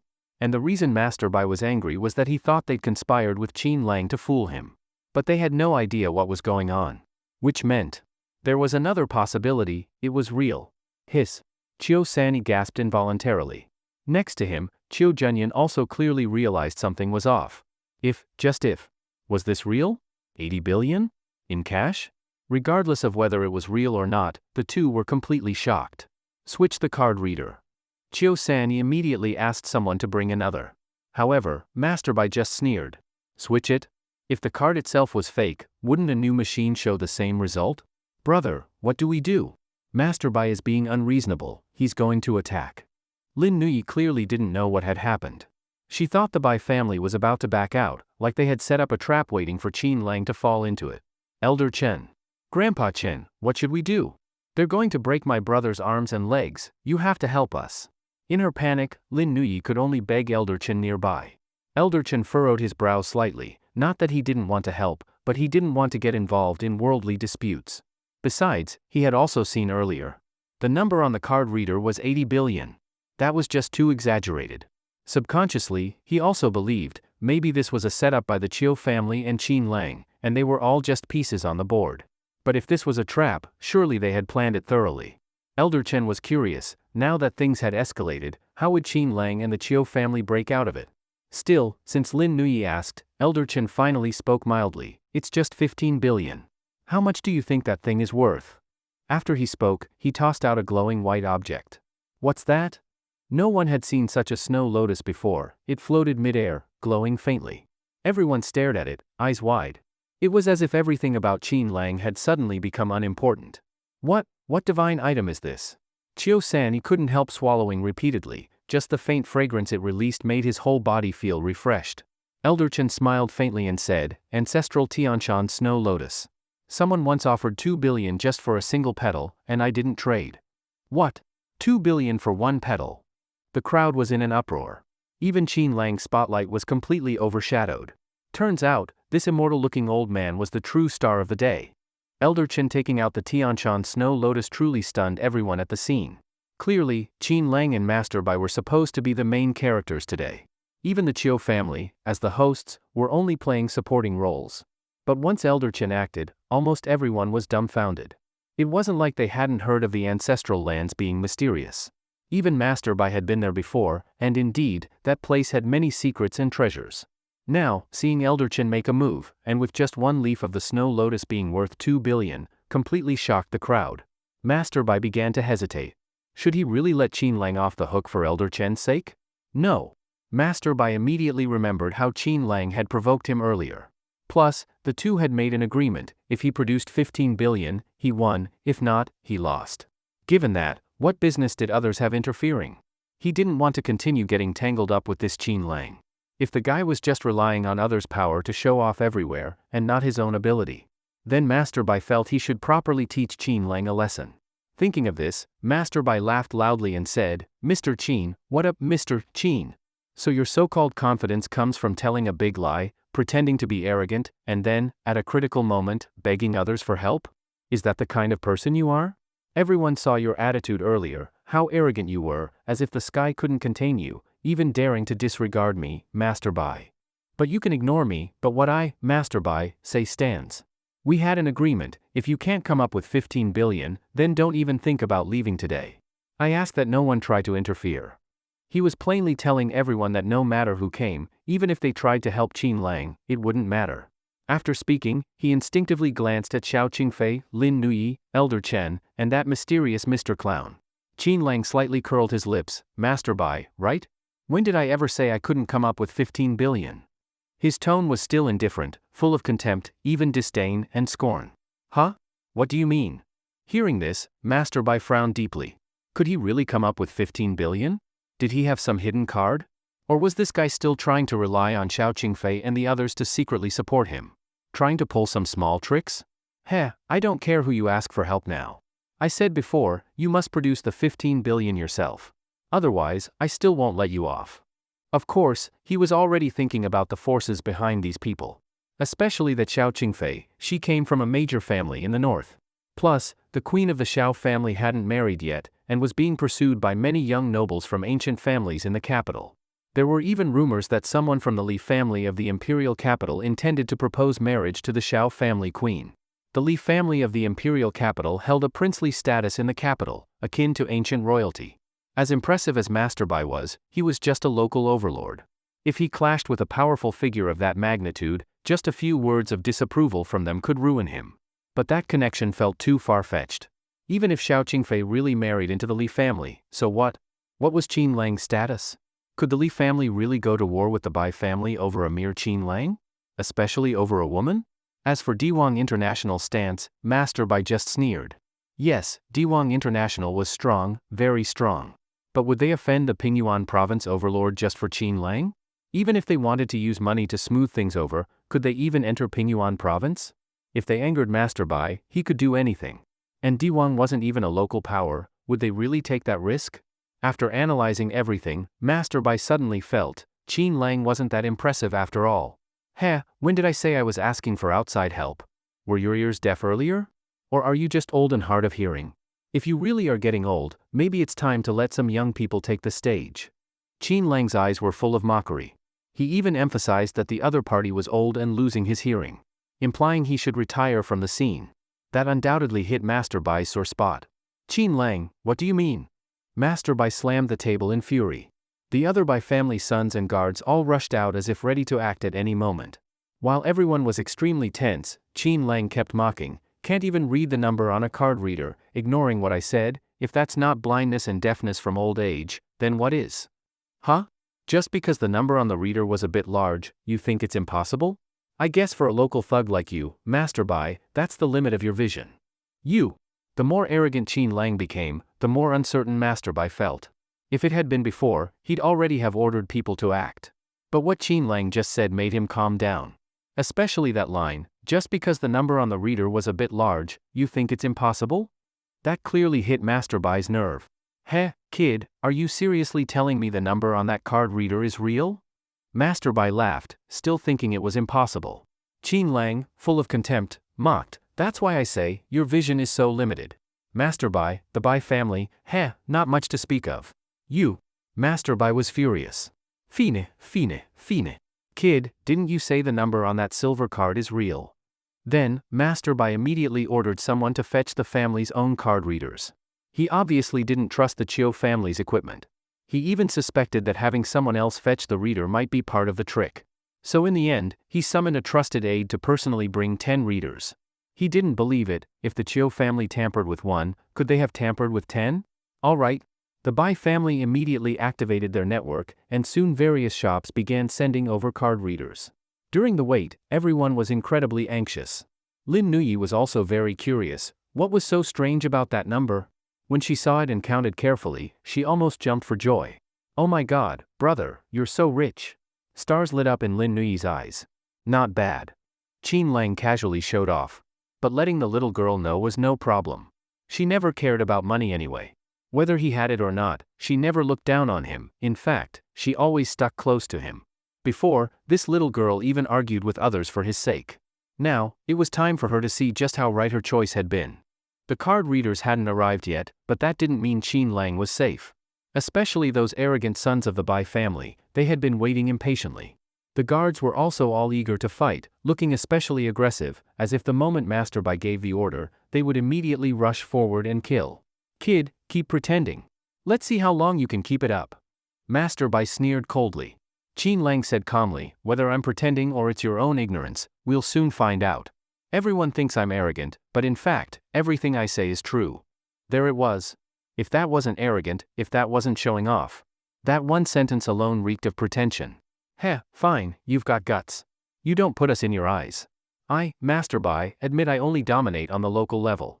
But if you go to the imperial capital and still act so arrogant, I doubt you'd live even a day, even an hour, a minute, or a second. Master Bai clearly couldn't stand Qin Lang's wildly arrogant attitude. He didn't believe it. Did Qin Lang even dare look down on the capital? Who would have thought? At this moment, Queen Xiao took the opportunity to smile and say, "Master Bai is actually quite right. The capital is truly a dragon's lair and tiger's den. Take the Li family, for example. The Li family's patriarch, just one stomp from him and the entire Xia nation would tremble. If that old man speaks, and his grandson takes a liking to someone's daughter, that girl probably has no choice but to marry into the Li family." Queen Xiao was actually implying that her family had been targeted by the Li family precisely because of that old patriarch of the imperial capital's Li family. A truly powerful figure with royal-level merits.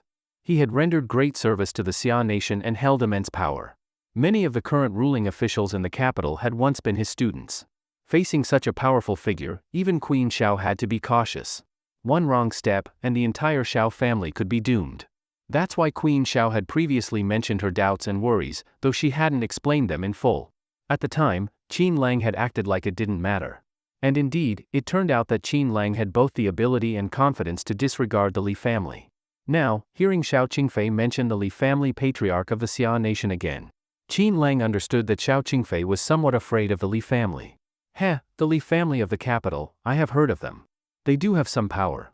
But if their grandson likes someone else's daughter, and the Li family patriarch orders it, does that mean the girl must marry into the Li family? Isn't that a bit tyrannical? Good thing Qin, wasn't there in person. If I were, I'd definitely step in and have a word with that old patriarch. I'd reason with him. I just hope he knows his place and doesn't act above others. Boom! Explosion! The whole place blew up. In everyone's eyes, Qin Lang was completely insane now. Even Master Bai was shocked. "All right. You're bold. You're really bold. Master Bai gave Qin Lang a thumbs up. He had to admit it. That patriarch of the Li family in the Xia nation, let alone someone like Qin Lang, even Master Bai wouldn't dare talk about him like that. In Xia nation, who dared speak that way? Even the actual rulers of the country had to be respectful in front of that patriarch. In other words, in all of Xia nation, no one dared talk to the Li family patriarch like that. If he said his grandson liked someone, that girl's family likely wouldn't dare say no. Because the Li family, almost no one could afford to offend them. But Qin Lang, who was he? Just some obscure guy with good medical skills. Yet now he said what? That he'd reason with the Li family patriarch? Have a word with him? And even hoped the old man would know his place and not act arrogant? Just listen, what outrageous arrogance was that? Qin Lang. You really are insane. And it's beyond saving. No one can save you now. Master Bai was even considering how furious the Li family would be when they found out about this. Should he capture Qin Lang and hand him over himself? Or let him leave and let the Li family take care of it? Because if he acted himself, and the Li family was unhappy, what then? The other people at the scene had similar expressions to Master Bai's. They all believed Qin Lang was doomed. No one could save him. Even Qiu Junyan and Qiu Sanyi were still guessing whether the card reader was actually broken. But right now, all they could think was, it's over. It's really over. Qin Lang is finished. Only Xiao Qingfei looked at Qin Lang with a face full of infatuation. As if she had been completely conquered by him. Yes, this was the man she loved and had claimed. Her man was actually standing up against the Li family of the capital. From the moment Qin Lang said that in front of everyone, it was clear. Qin Lang was ready to go to the capital and fight for her. Even the clown standing nearby was suddenly excited. Yes, if a war really broke out, then all the members of their imperial palace hall would return. By then, the whole world would be swept up in bloodshed again. At this moment, the 10 card readers finally arrived. They immediately began verifying the card.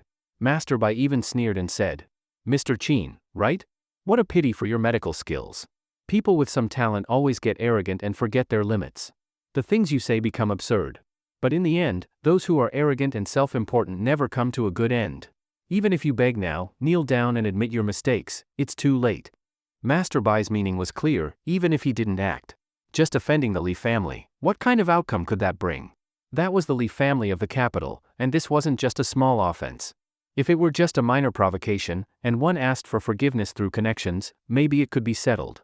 But Qin Lang didn't just provoke them, he called out the Li family patriarch by name, even saying he'd talk reason with him, and told him not to act above others. That was terrifying. It was like slapping the whole Li family of the capital in the face. How could the Li family let that go?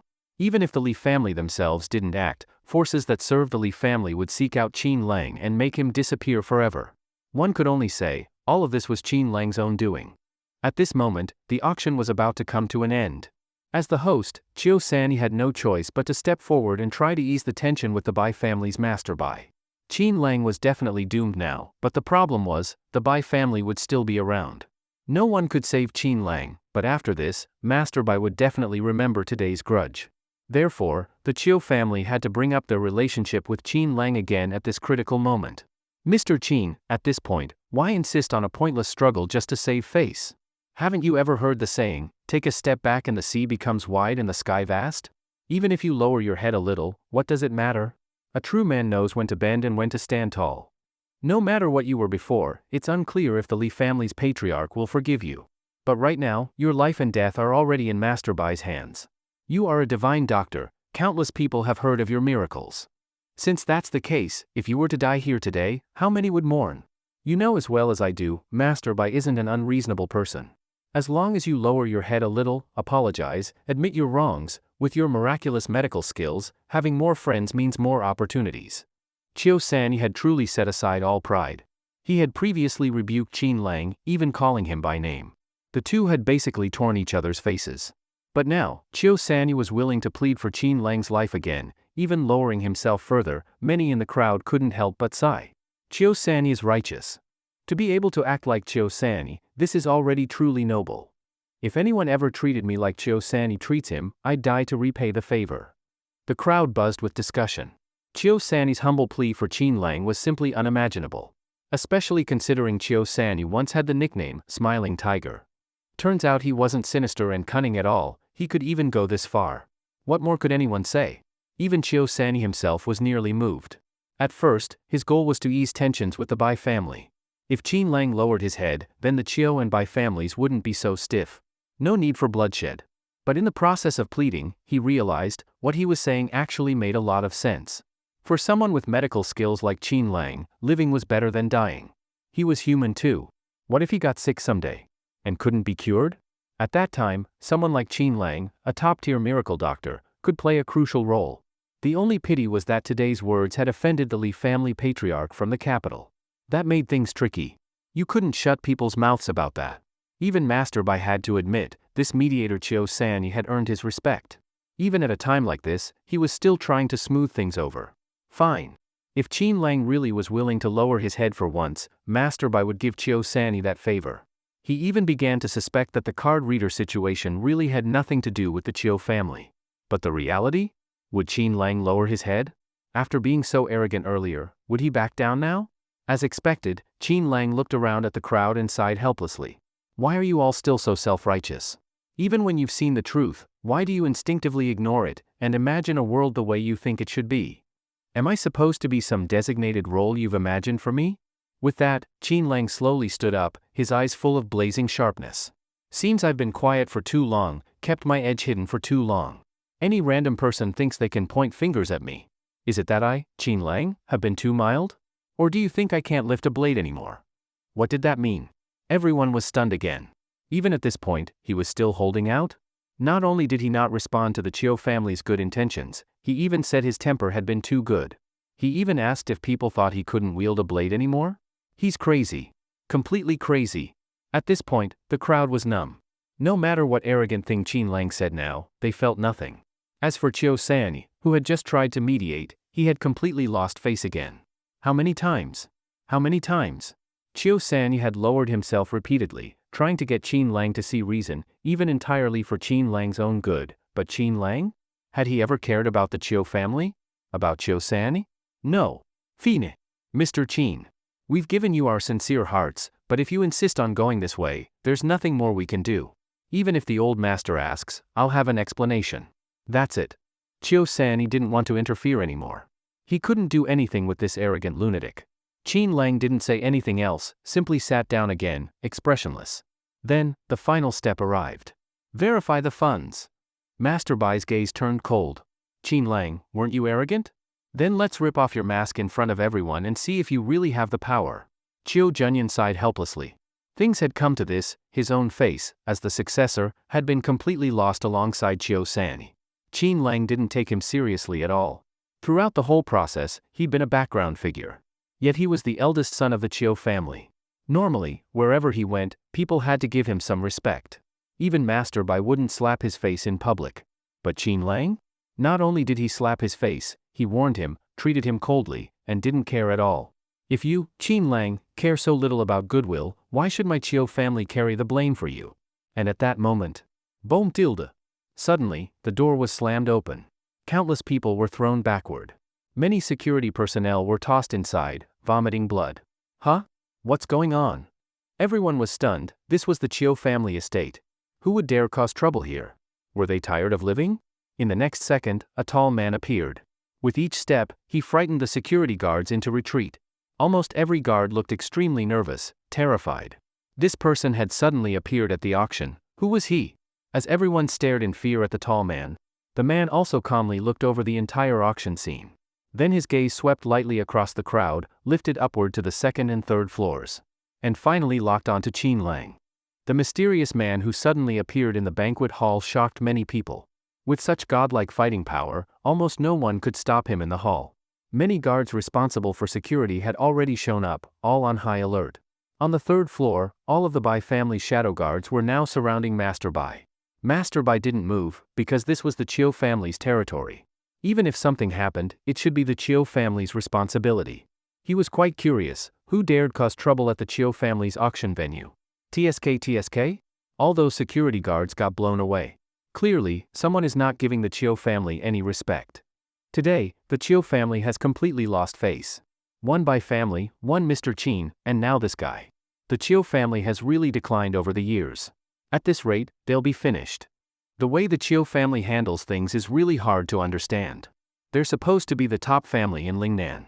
Why are they acting so weak now? The crowd was buzzing with discussion, even calling the Chiu family spineless. Especially earlier, when Chiu Sanni repeatedly pleaded with Qin Lang. On the surface, it looked like kindness, but people were starting to think the Chiu family had lost its edge. Just for a mere doctor? Even if his medical skills were impressive, even a so-called divine doctor didn't deserve that much deference, did he? Not to mention, this Mr. Qin had already offended the Li family from the capital. He was basically a dead man. And yet Chiu Sanni still wanted to mediate? It looked downright foolish. Yes, that was the crowd's opinion of the Chiu family. It showed how deeply Qin Lang's earlier attitude had influenced them. Naturally, Chiu Sanni and Chiu Junyan noticed the crowd's opinions and were now furious. One Mr. Qin, one by family, that was already enough. And now even some random no-name dares to jump out and humiliate the Chiu family? Fine. Very fine. Looks like if they didn't make an example, no one would fear the Chiu family anymore. Thinking this, Chiu Sanni immediately stepped forward and shouted downstairs. Who is it? Do you really think the Chiu family has no one? Arrest that man. Dead or alive. 1 million for whoever catches him. Chiu Sanni was angry now. He offered a 1 million reward on the spot. Throw money at the problem. After all, heavy rewards attract brave men. He had seen this guy could fight, so many guards couldn't even get close. So he offered 1 million. Let's see who dared mess with the Chiu family in broad daylight. As expected, when people heard the $1,000,000 reward, all the guards went wild, charging forward madly. Some even raised electric batons and began swinging them recklessly. The crowd boiled with excitement. Damn! When did Chiu Sanni become this aggressive? Just moments ago, they thought he was weak. Now, he instantly reminded them what a top family was, what top-level pride looked like. Style. Chiu Sanni was truly a Chiu family man. Even some rich kids on the first floor were itching to join in. 1 million yuan, not just the guards, even some of the bodyguards of the rich kids were ready to jump in. Boom! The tall man kicked one guard flying, then turned and knocked out another with a punch. Electric batons and other attacks were easily dodged by him. With side kicks, flying kicks, sweeping strikes, one by one, the guards were tossed aside like weaklings. Throughout the whole process, he was completely at ease, not even using full force. But the killing intent in his eyes made it clear, this man was no ordinary person. Get out of my way if you don't want to die. The man's voice was low, his eyes sharp. Just one sweep of his gaze made everyone's hearts tremble. A powerhouse, indeed. And now, the bodyguards of various families were getting fired up. Young master, can I go up and try 3 punches with him? A bodyguard next to a rich kid looked excited. $1 million, and a chance to show off his skills in front of everyone? Why not? Chiu Sanni, if my bodyguard goes up, can he get the reward? The rich kid shouted loudly. Chiu Sanni replied loudly, whoever takes him down, anyone at all, the Chiu family will give 1 million. I keep my word. Good. The rich kid answered, then told his bodyguard to prepare. Soon, the tall man had beaten the guards into a mess. People were flying everywhere. Some were grabbed and thrown meters away, leaving the crowd dumbfounded. Anyone who stands in my way dies. The tall man roared, incomparably domineering. It scared many people present. Chiu Sanni nearly coughed up blood. Was this really the Chiu family's security? In front of this tall man, they were totally useless. If this got out, it'd be laughable. And at that moment, the rich kid's bodyguard, Sun Sanquan, stepped forward. Sun Sanquan smiled, cracked his neck, rolled his wrists, and slowly walked up to the tall man. Say your name. I, Sun Sanquan, don't kill nameless nobodies. Sun Sanquan's eyes were full of disdain. He came from a family of martial artists. He was a rare top-level fighter, working as a bodyguard for a rich family, and had never met a worthy opponent. He often felt bored. Now that he finally saw a true expert, of course he was excited. Get lost. But the tall man just glanced at him coldly, full of contempt. Get lost? Sun Sanquan was instantly furious. He actually told him to get lost? Good. Very good. I, Sun Sanquan, am known for having a good temper. But you actually dared to tell me to get lost. You've angered me. I was going to give you some face, let the first 2 punches go, and knock you out with the third, but now I'm mad. You know. Boom. He hadn't even finished talking. The tall man kicked him flying, eyes full of disdain. You. Sun Sanquan clutched his chest, blood at the corner of his mouth. D. He roared. He felt utterly humiliated. He wanted to act cool, but got kicked before he could finish talking. If word got out, wouldn't his reputation be ruined? Boom. He charged with a punch. But in the blink of an eye, he was kicked back again. This time, he was spitting blood. The tall man coldly swept his gaze across the crowd, then strode toward the stairs, clearly headed for the third floor. In the banquet hall, the tall man swept away all obstacles and headed for the third floor. Along the way, more bodyguards surrounded him. A cash reward of 1 million and the chance to make a name for themselves, who wouldn't be tempted? However, the tall man was just too powerful. He was completely unstoppable, and waves of shocked cries echoed throughout the scene. Too strong. So many people still can't stop him. Even Sun Sanquan, a veteran fighter, was kicked away with a single strike. Look, Wang Eru is making a move too! Roar! With a loud roar, a burly man wearing a martial arts uniform and built like a bear suddenly appeared, trying to stop the tall man. During the fight, he used all kinds of attack techniques, clearly not an ordinary person. Bang! Bang! Pop! Their fists and palms clashed with explosive sounds. But even so, after just over 10 moves, the tall man seemed to lose interest. Third-rate skills. Don't embarrass yourself. The tall man kicked Wang Eru squarely in the chest, sending him flying. He vomited blood on impact, landed among the crowd on the first floor with a pale face, and then rolled his eyes and fainted. Outrageous. The Chiu family members finally got scared. Even Master Bai, who was always calm and composed, now frowned deeply. This man wasn't simple. Uncle, what do we do now? Chiu Junyan couldn't help panicking. The man was clearly headed for the third floor where they were, yet no one could stop him. And the Chiu family security force had been carefully selected. Some were even retired mercenaries, and yet they were all easily taken down. Even the bodyguards from other rich families couldn't stop the tall man. If this kept going, what then? Could Chiu Sani do anything now? He had already put up a 1,000,000 yuan bounty. What more could he do? Useless fools. Can't even stop one stranger. Is there no one here who can stop him? Chiu Sani roared furiously from the third floor. Especially as the man neared the third floor and no one could stop him, panic spread among everyone on that level. Even those on the second floor panicked and fled downstairs for safety. No one knew the tall man's intentions or what his goal was. Why was he causing trouble at the Chiu family's auction venue? In the entire banquet hall, only Qin Lang remained calm, sipping tea casually. Everyone else had stood up, watching the scene nervously. Brother, why aren't you afraid? Lin Nuyi leaned in and whispered into Qin Lang's ear. These small, intimate gestures became more frequent, making Xiao Qingfei beside them feel a bit jealous. Still, as the cold and elegant queen she was, Xiao Qingfei didn't think the little girl posed any threat to her position. Let her be close with the king, at most, she'd just give him a life lesson at night to make him unable to get out of bed. Heh, it's just someone who's good at fighting. What's there to be afraid of?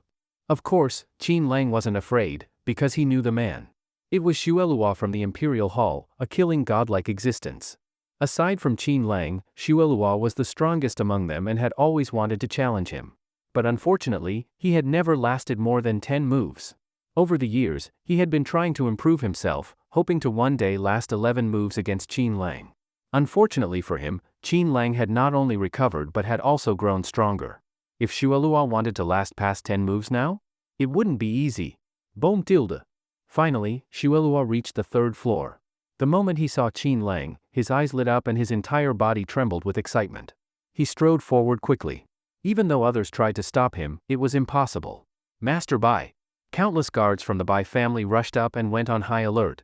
The Chiu family side was even more tense. Who are you? Chiu Sani finally got scared. Earlier, he had put up a 1 million reward to shock everyone. Although a bit dramatic, it could have served as a warning. But he never imagined the man would be this powerful. And with the intense killing intent he gave off, even Master Bai felt his heart pounding. This man was not ordinary. Then Chiu Sani noticed that this man's gaze was fixed on someone. At this table, everyone's background was known, except for the few on Qin Lang's side, whose true strength remained a mystery. Swish! In a flash, the man appeared before them. Chiu Sani turned pale, but still had to speak up. Brother, I don't know who you are, but you've injured many of my Chiu family's guards and stormed in here. What is the meaning of this? Although our security couldn't stop you, surely you're a reasonable person? The Chiu family of Lingnan is the host here, and in all of Lingnan, everyone knows our name. Please, explain your purpose. His words were half threat, half concession. Admitting they couldn't stop him, acknowledging his strength, but also reminding him they were the Lingnan Chiu family, it was their territory. He owed them an explanation. So Chiu Sani didn't dare speak too forcefully. A wise man knows when to yield. They couldn't take the man down, so better to talk. Unless he was truly insane and started killing, then Chiu Sani would just call it bad luck. But Xuelua simply gave him a cold glance, not taking him seriously at all. In the past, he'd even killed people from the capital. So what was a mere Chiu family? Out of the way. Xuelua pushed him aside, making him stagger and nearly fall. You! Chiu Sanyi was furious. In front of so many people, how could he save face? He was Chiu Sanyi, his face represented the whole Chiu family. Being treated like this was a public slap. Fine, fine, fine. You think my Chiu family has no one? Guards! Come out! Swish, swish, swish. Suddenly, a group of guards in matching black martial uniforms appeared, all of them extraordinary. At least 40 or 50 of them. Comparable to the guards beside Master Bai. Master Bai's expression changed. So the Chiu family still had this level of force? But before they could move, the tall man dropped to one knee in front of Qin Lang. He looked incredibly emotional, even with tears in his eyes. Xuelua greets the master. The tall man's voice was hoarse and deep. Then he even wiped his tears. Boom! The entire third floor was shocked. No one understood what had just happened. This towering figure who had barged into the banquet hall actually knelt before Qin Lang? On one knee? With tears in his eyes? At that moment, everyone was stunned. Then came an overwhelming sense of awe. Toward Qin Lang. Lin Shudong told Qin Lang not to provoke Master Bai and even said that no matter how Qin Lang tried to prove himself, she would never see him in a better light. Qin Lang was so angry he laughed. He really couldn't believe Lin Shudong would think that way. Was this still the same Lin Shudong? He recalled the first time he saw Lin Shudong, she was like a goddess. Elegant and refined, fresh and otherworldly, with an absolutely beautiful face and graceful figure. Qin Lang had fallen completely for her. But ever since they got married, and he helped her, as she wished, onto the path of business, her heart gradually changed. She became someone he no longer recognized. Qin Lang understood that Lin Shudong had been seduced by worldly desires, by wealth, fame, and vanity. She had fallen so deep, she didn't even realize it. That's why she ignored their nearly 5 years of relationship and said such hurtful words, that she no longer loved him. But since Lin Shudong no longer loved him, Qin Lang naturally wouldn't cling to her. If she wanted to climb the social ladder, wanted to cling to the Chiu family's power, then let her. Qin Lang no longer wanted anything to do with this woman. Qin Lang, I'm trying to save you. Why do you always look like you don't want to talk to anyone? We were married for 3 years, together for 5.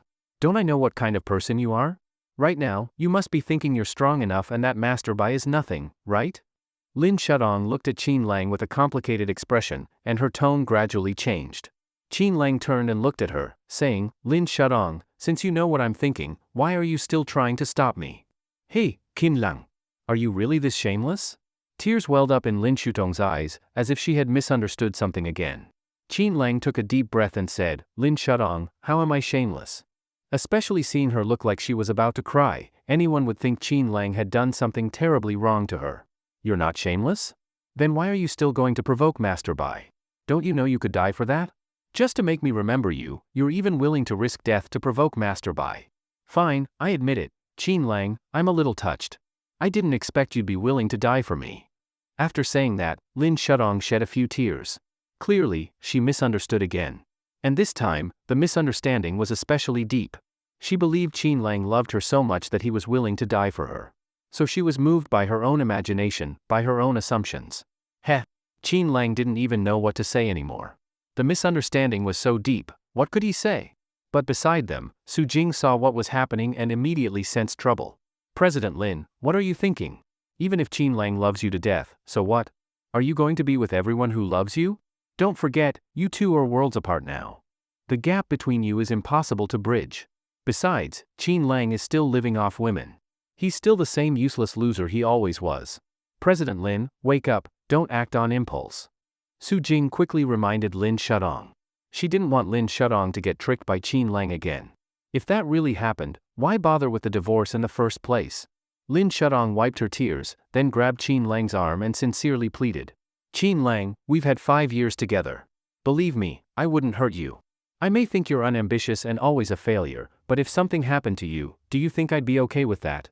Qin Lang, even though I don't love you like I used to, maybe I only have a little bit of feeling left for you. But I still don't want you to give up on yourself. I hope you can pull yourself together. Don't keep living off others. Work hard for a future. Honestly, I'll tell you, I have my own backup plans besides the Chiu family.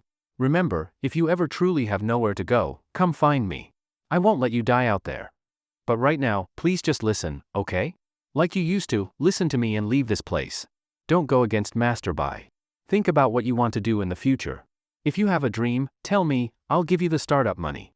Let yourself grow gradually. Don't live off others anymore. After all, you were once my man, I want to see you succeed, okay? Lin Shutong's last words were very sincere. Even Qin Lang's heart was a little moved. After all, this was the woman he once loved deeply, and her tone was just as gentle as before, calming his restless heart. In the years Qin Lang had soaked in bloodshed outside, it was during the 5 years with Lin Shutong that he was truly healed. He even reached out, wanting to touch her face, but was blocked by Lin Qinying in time. Qin Lang. I'm telling you all this just to help you get back on your feet. It doesn't mean I want to get back together. Let me be honest, I, Lin Shutong, like men with supreme power. Men like young Master Chiu, the top elite heirs. Qin Lang, you're growing too slowly, I can't wait. Unless I was willing to let you live off me forever. Honestly, I did think about that before, even if you mooched off me forever, I could take care of you. But I can't. With my current status, I can't afford to have such a useless man by my side. My Lin family wouldn't allow us to go on like this. Otherwise, they'd call you a loser forever. At that moment, it was as if Lin Shutong had dropped all pretenses. Her words to Qin Lang were her true thoughts. Qin Lang only smiled. If she had said this earlier, things wouldn't have turned out like this. But, was he really the useless man she saw? Qin Lang had just never revealed his strength before. He never imagined Lin Shutong would divorce him over it. Lin Shutong, you're not a bad person, actually, you've always been kind.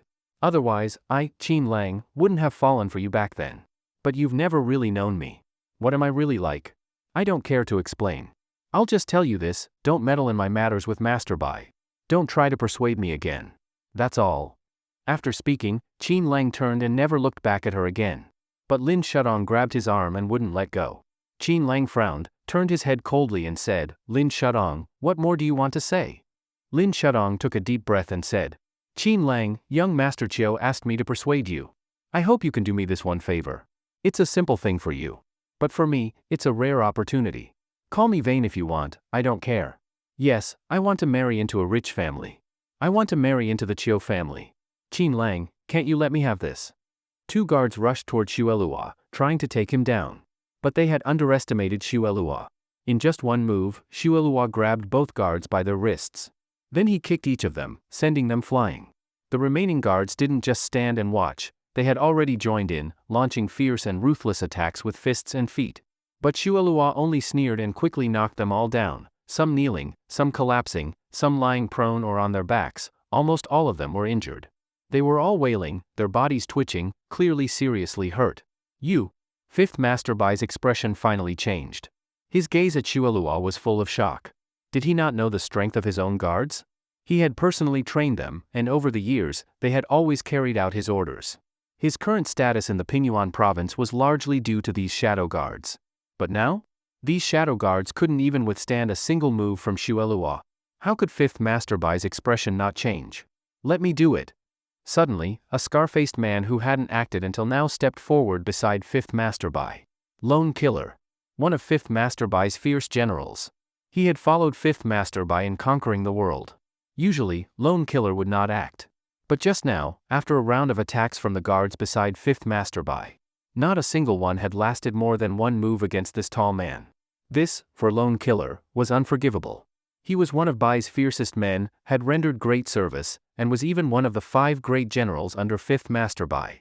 Since the opponent was so provocative and had offended Fifth Master Bai, how could Lone Killer not act?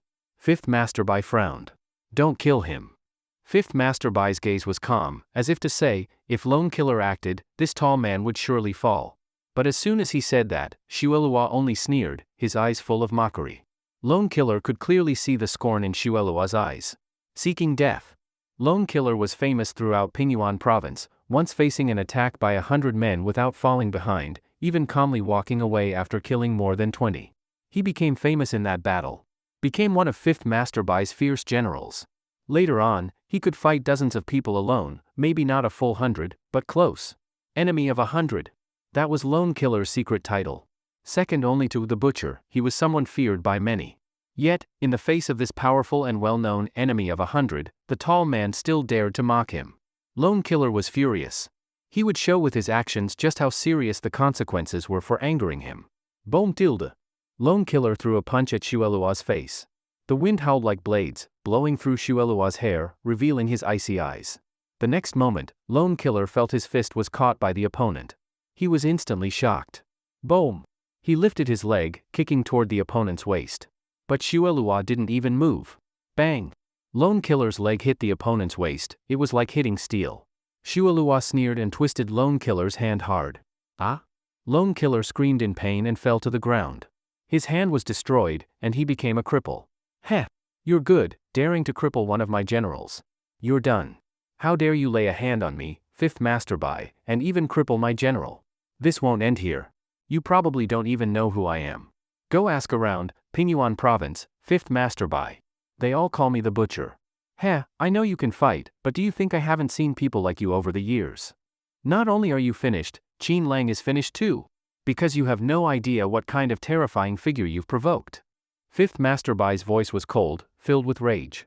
Who was he? Fifth Master Bai. The undisputed king of the Pingyuan province region. Who didn't fear him there? But now? Someone had dared to cripple one of his favorite generals, Lone Killer. Could he possibly let this go? Impossible.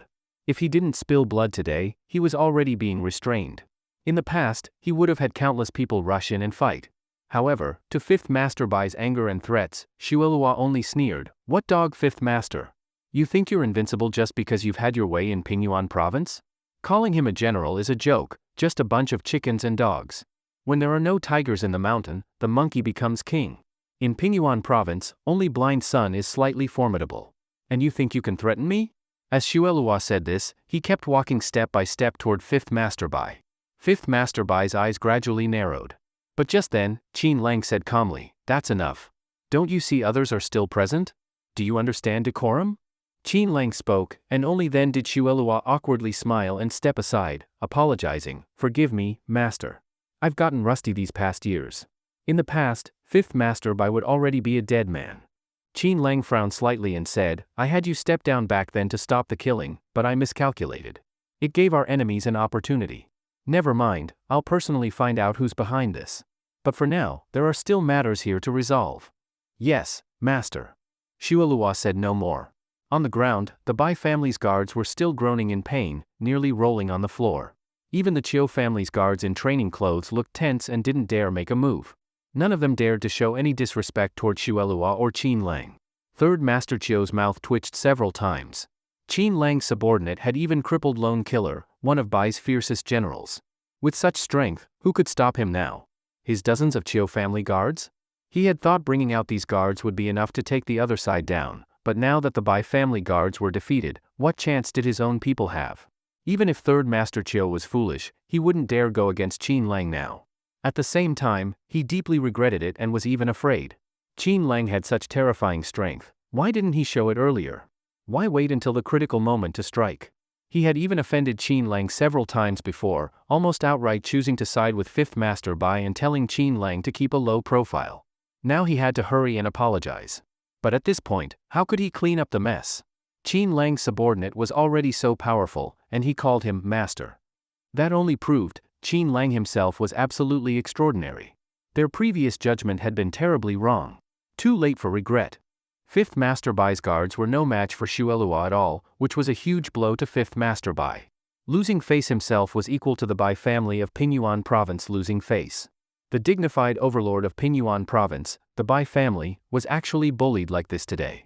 That powerful man named Shuelua nearly rushed over to kill Fifth Master Bai on the spot. Fifth Master Bai took a deep breath, his eyes flashing with uncontrollable anger. How many years had it been? Back when Fifth Master Bai was dominating Pingyuan province, when had it ever been anyone else's turn to jump around in front of him? But now, he didn't even dare to lose his temper. One reason was that one of his 5 fierce generals, Lone Killer, had been crippled.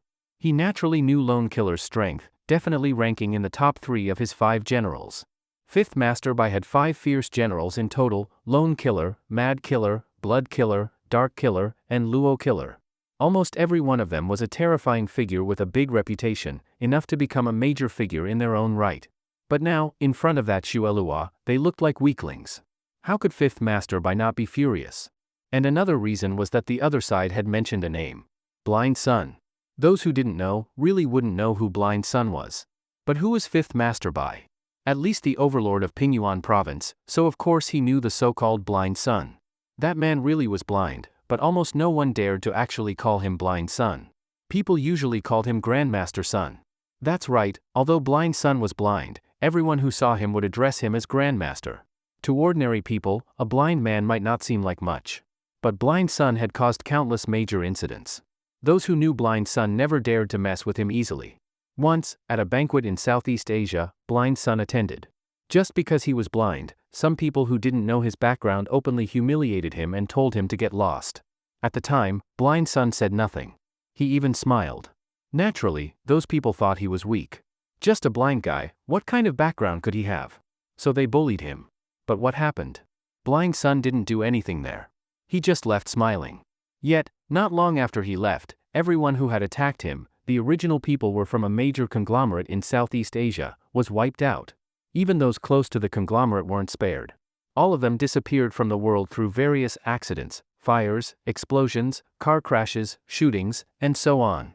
Afterward, one of the largest forces in Southeast Asia felt dissatisfied, saying he had gone too far and should hold back a bit. What happened next? That biggest force started experiencing bad luck. People kept dying, panic spread, everyone was scared. Blind son scared them so much that they had to come out and apologize like crazy, begging for his forgiveness. They even paid a huge price to finally make blind son stop. In short, the legends about blind son were countless, which earned him the title Grandmaster Sunday. Almost no one dared to provoke Grandmaster Son, let alone call him blind son. This man, who looked like an ordinary blind person, had made countless people dread him. Fifth Master Bai truly was the king of Pingyuan province. But compared to blind son, even though his power was greater, did he dare provoke blind son? Of course not. Not only didn't he dare, he had to show great respect. Because if he ever offended blind son, he would be finished. No one had ever provoked blind son and lived peacefully afterward. That was the terrifying reputation of blind son. And this Xuelua in front of him, he actually knew blind son? And he dared call him by his nickname? That alone proved Xuelua was far from simple. If someone as strong as Xuelua was already this mysterious, then what about Qin Lang, his master? He had to be even more extraordinary. Thinking of this, Fifth Master Bai paused, then subconsciously asked Xuelua, "Brother, just now you mentioned Blind Sunday. Did you mean Grandmaster Sun, Thousand-Mile Shadow, Red Star of the Lonely Night, Grandmaster Sun?" Originally, Xuelua was very displeased with Fifth Master Bai. But when the other party mentioned the name Blind Sun, Xuelua sneered, "What Thousand-Mile Shadow, Red Star of the Lonely Night, those names sound fancy.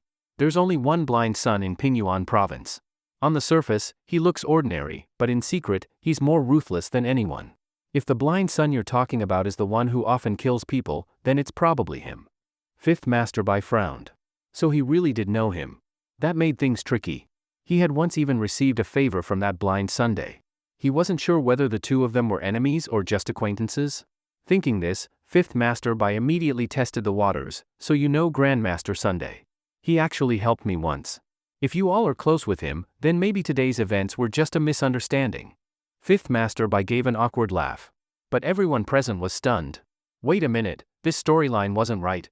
Weren't they supposed to start fighting? But now Fifth Master Bai said he knew Grandmaster Sun, and even that Grandmaster Sun had helped him once? What the hell? Could Grandmaster Sun be that incredible? Even Fifth Master Bai feared him? As for Third Master Chiu and Chiu Junyan, the uncle-nephew pair, they were almost numb at this point. Grandmaster Sun, the one with the famous title Grandmaster Sun, actually knew one of Qin Lang's subordinates? That was terrifying. Although the Chiu family was a dominant force in Lingnan, that didn't mean they were clueless about their neighbors. Grandmaster Sun was so well known, how could the Chiu family not know about him? Thousand-Mile Shadow, Red Star of the Lonely Night, these weren't just fancy titles. They represented his absolute assassination skills and made him a legend in the martial world. Just mentioning those names would make people recognize Grandmaster Sun's power. That was his skill. Now that this powerful killer named Xuelua actually knew Grandmaster Sun, and even casually said the taboo nickname Blind Sun, then how strong must he be? If he wasn't afraid of Grandmaster Sun, then he must be on the same level, right? From the tone, he didn't even seem that impressed. Could it be they were even friends? If that were true, then it was even more terrifying. And what about Qin Lang, who even someone like Xuelua treated with deep respect? What kind of identity did Qin Lang have? Third Master Chiu suddenly felt like his heart was bleeding, and weeping. filled with pain and regret. Why didn't he just hold firm? If he had always stood on Mr. Chin's side and fully supported him to the end, would the Chiu family be in such a mess now? Old Master Chiu had clearly valued Mr. Chin so highly, why didn't they trust his judgment? And now, they had made such a huge mistake. Most likely, Mr. Chin was already completely disappointed in the Chiu family. The fact that Shuelua knew Blind Sun, Grandmaster Sun, was something Fifth Master Bai hadn't expected at all. The uncle and nephew of the Chiu family were also full of regret at this moment, wanting to make amends immediately. But would Mr. Chin really be willing to forgive them? Chiu Junyan was slightly better, at least he hadn't said anything excessive in front of Qin Lang. But Third Master Chiu had several times called him by name directly and even asked him to apologize to Fifth Master Bai. And now? Even Fifth Master Bai's attitude had changed. Which meant that Mr. Chin had been confident from the start, not because he was arrogant, but because he truly had the strength to back it up. It was just that Third Master Chiu had failed to see it, never even considering that Mr. Chin could have such a status. Even if he hadn't said those words before, couldn't Mr. Chin tell where the Chiu family stood? Just then, Shuelua spoke again.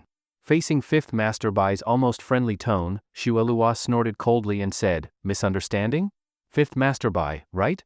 You were disrespectful to my master earlier, this matter is not over.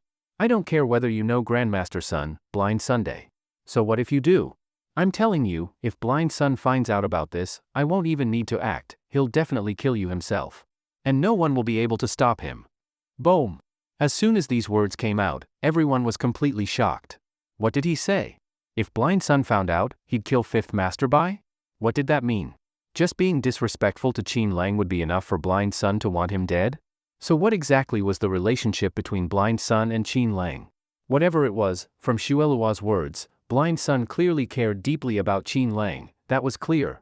And this piece of information only made Fifth Master Bai and the Chiu family even more terrified. If they were just acquaintances, that was one thing. But now it seemed the relationship was deeper. That meant Qin Lang's status was even higher than they had imagined. Sigh? Third Master Chiu seemed even more regretful now. Chiu Junyan's expression was also conflicted and uncertain.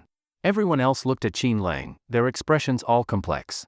At this moment, without a doubt, Qin Lang had become the absolute focus of the entire scene. And he was indeed puzzled by the Grandmaster Sun that Fifth Master Bai mentioned, because in the Palace of Kings, there really was a blind son, but he wasn't sure if the one they were talking about was that same person. "Shuelua, are you talking about Monkey? I remember he wasn't blind back then, and he was quite skinny, so I called him Monkey, then later just the Monkey. Why does he have so many titles now? Monkey?" Everyone gasped sharply. The dignified Grandmaster Sun, actually being called Monkey? If word of that got out, wouldn't it scare countless top-tier figures right off their chairs? It was already shocking enough to hear him called Blind Sun by Shuelua, and now he was Monkey? And those nicknames, they'd never even heard of them before. Upon hearing Qin Lang's question, Shuelua quickly responded, saying yes, that was indeed Monkey. That nickname was what Qin Lang had used in the past, no one else would dare call him that. After he went blind, some top figures in the Palace of Kings jokingly called him Blind Sun. As for outsiders, who would dare call him that casually? That's how the name Grandmaster Sun came about, along with the titles Thousand Mile Shadow and Red Star of the Lonely Night. After listening to Shuelua's explanation, Qin Lang nodded. He hadn't expected that Monkey would have come this far, he wasn't disappointed. But Qin Lang's response and words left many people gasping inwardly again, and they began speculating more wildly about his identity. In short, the looks on Fifth Master Bai and the Chiu family members' faces couldn't be more unpleasant. Even if they were fools, they now finally realized they couldn't keep pushing this matter any further. Fifth Master Bai no longer dared act as arrogantly as before. Instead, he smiled warmly and said, "Mr. Qin, I apologize for earlier. Since you know Grandmaster Sun, and I also owe him a favor, I can't treat you like before. Take the sheepskin scroll, study it as much as you like. I believe my elder brother would also be very happy if he knew. No need to go through any auction process. Mr. Qin, you take it, study it, and just return it when you're done." Fifth Master Bai's attitude had completely reversed. At the beginning, when he arrived, he was extremely overbearing, even trying to force his way in with guards, and the Chiu family couldn't even stop him. Later he clashed with Qin Lang, and the two were going head to head. Fifth Master Bai even said he'd break Qin Lang's arms and legs. But now? As soon as he learned Qin Lang knew that Grandmaster Sun, Fifth Master Bai apologized directly, and even offered the sheepskin scroll for free. The change was massive. It was as good as saying he no longer wanted to be Qin Lang's enemy. He had surrendered. Fifth Master Bai might love saving face, but he wasn't stupid. Would he really dare keep dragging this out? What if what the other side said was true?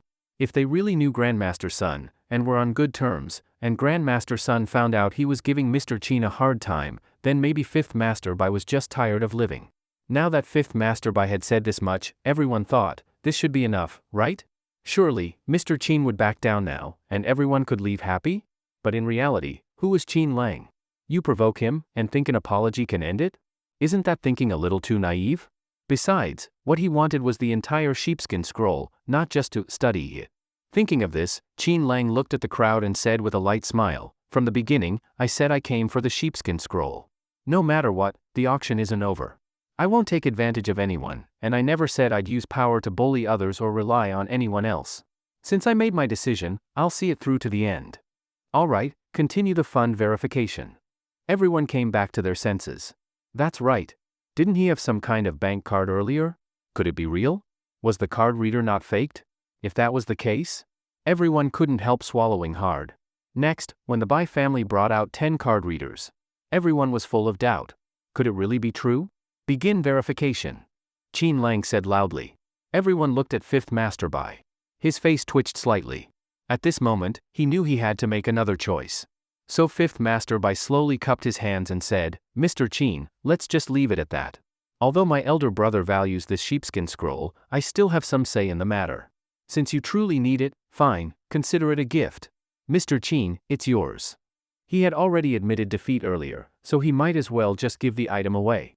He could see that Qin Lang truly needed the sheepskin scroll, or he wouldn't have raised the bid to 1.5 billion. It seemed that in Qin Lang's eyes, even if it wasn't worth that much, he must know the map on it meant something. Maybe that mysterious map was exactly what Qin Lang was after. Fifth Master Bai was ready to directly give away the sheepskin scroll.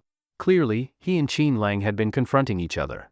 Even the Chiu family had tried several times to mediate, yet neither side had backed down. But now? Fifth Master Bai actually wanted to personally hand over the sheepskin scroll. Everyone thought, this time Qin Lang should have nothing more to say, right? However, they still didn't understand Qin Lang well enough. You could call him stubborn, Qin Lang was just like that. What he said, he meant, and he would not change. Since he said the funds needed to be verified, then verification it was. Since he said he would win the sheepskin scroll through bidding, then he would definitely follow through. Otherwise, how could he have called out 15 billion? If he dared call out that number, then he obviously had the confidence and the ability. Qin Lang glanced at Fifth Master Bai, his expression still calm, and said, "No need to say more. Since I opened my mouth and called out 15 billion, I will pay. This auction is not just between our two families, it involves everyone present. We need to follow through with the process. That's it." Seeing that he couldn't change Qin Lang's mind, Fifth Master Bai could only sigh. If it had gone his way, he could have had Qin Lang owe him a favor. But now, whether the previous offense would be pursued, Fifth Master Bai had no idea. Soon, a senior female staff member came over to personally verify the funds.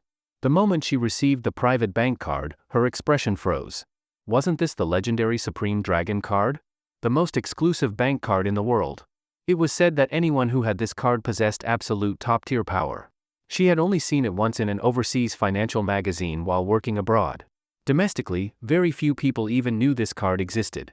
And now, she had the chance to witness it personally. "Yes, sir." Then, the female staff member began the fund verification.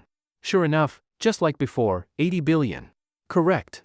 Everyone's breathing instantly quickened. That meant, it was real? Some even thought, getting new card readers earlier had been completely unnecessary. Swipe the card, 15 billion. Success. Everyone's expressions changed dramatically. If numbers could be faked, could a successful transfer be faked? That meant, Qin Lang's card truly had 80 billion? In that moment, everyone couldn't help but gasp. Alright, the money has arrived. Shouldn't you bring out the item now?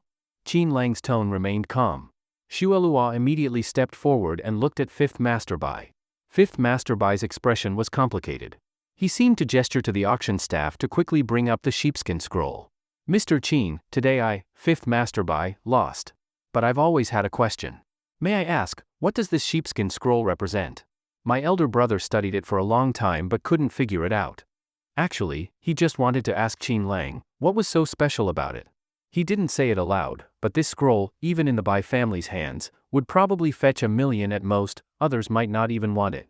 Yet Qin Lang had paid 15 billion. That was outrageous. Even though the money would go to charity, Fifth Master Bai still felt it wasn't worth it. Upon hearing this, Qin Lang simply replied calmly, "This thing is related to something I'm searching for. To others, it's just a sheepskin scroll, even if they find something, it has nothing to do with them. But for me, it's quite important." Qin Lang took the scroll and narrowed his eyes. The rest of the people could only guess, what kind of secret did it contain that he was being so secretive? But since he said it had nothing to do with them, they had no choice but to let it go. Fifth Master Bai said with a troubled face, "Sigh, at least the sheepskin scroll ended up with someone who values it. I'll tell my elder brother the truth, and I believe he'll understand." Fifth Master Bai even started looking sorrowful. This nearly made people drop their jaws. Was this still the fearsome butcher? Where had his earlier arrogance gone? How was he suddenly so agreeable? Like a normal person? Qin Lang said nothing, but Xuelua sneered, "So you're willing to just let me take this thing away? Haven't thought about taking it back." Fifth Master Bai's face changed slightly. He quickly said, "How could I? Mr. Qin, I truly admit defeat. Since you won with absolute strength, I, Fifth Master Bai, wouldn't stoop to something so shameful." Qin Lang glanced at him. Fifth Master Bai's change in attitude was really fast, and very thorough. Xuelua snorted coldly, "Don't think that just because you're acting nice now, I'll forget how you insulted my ancestors before. What about that?" Fifth Master Bai frowned, and his guards were so angry they nearly jumped, all glaring at Xuelua. What, you guys still not convinced?" Xuelua glared coldly at the guards, his gaze fierce, as if he could strike at any moment. Fifth Master Bai quickly said, "Brother Xuelua, apologies. These guards have been my brothers in battle across Pingyuan province for years, they are like my personal guards and are loyal to me.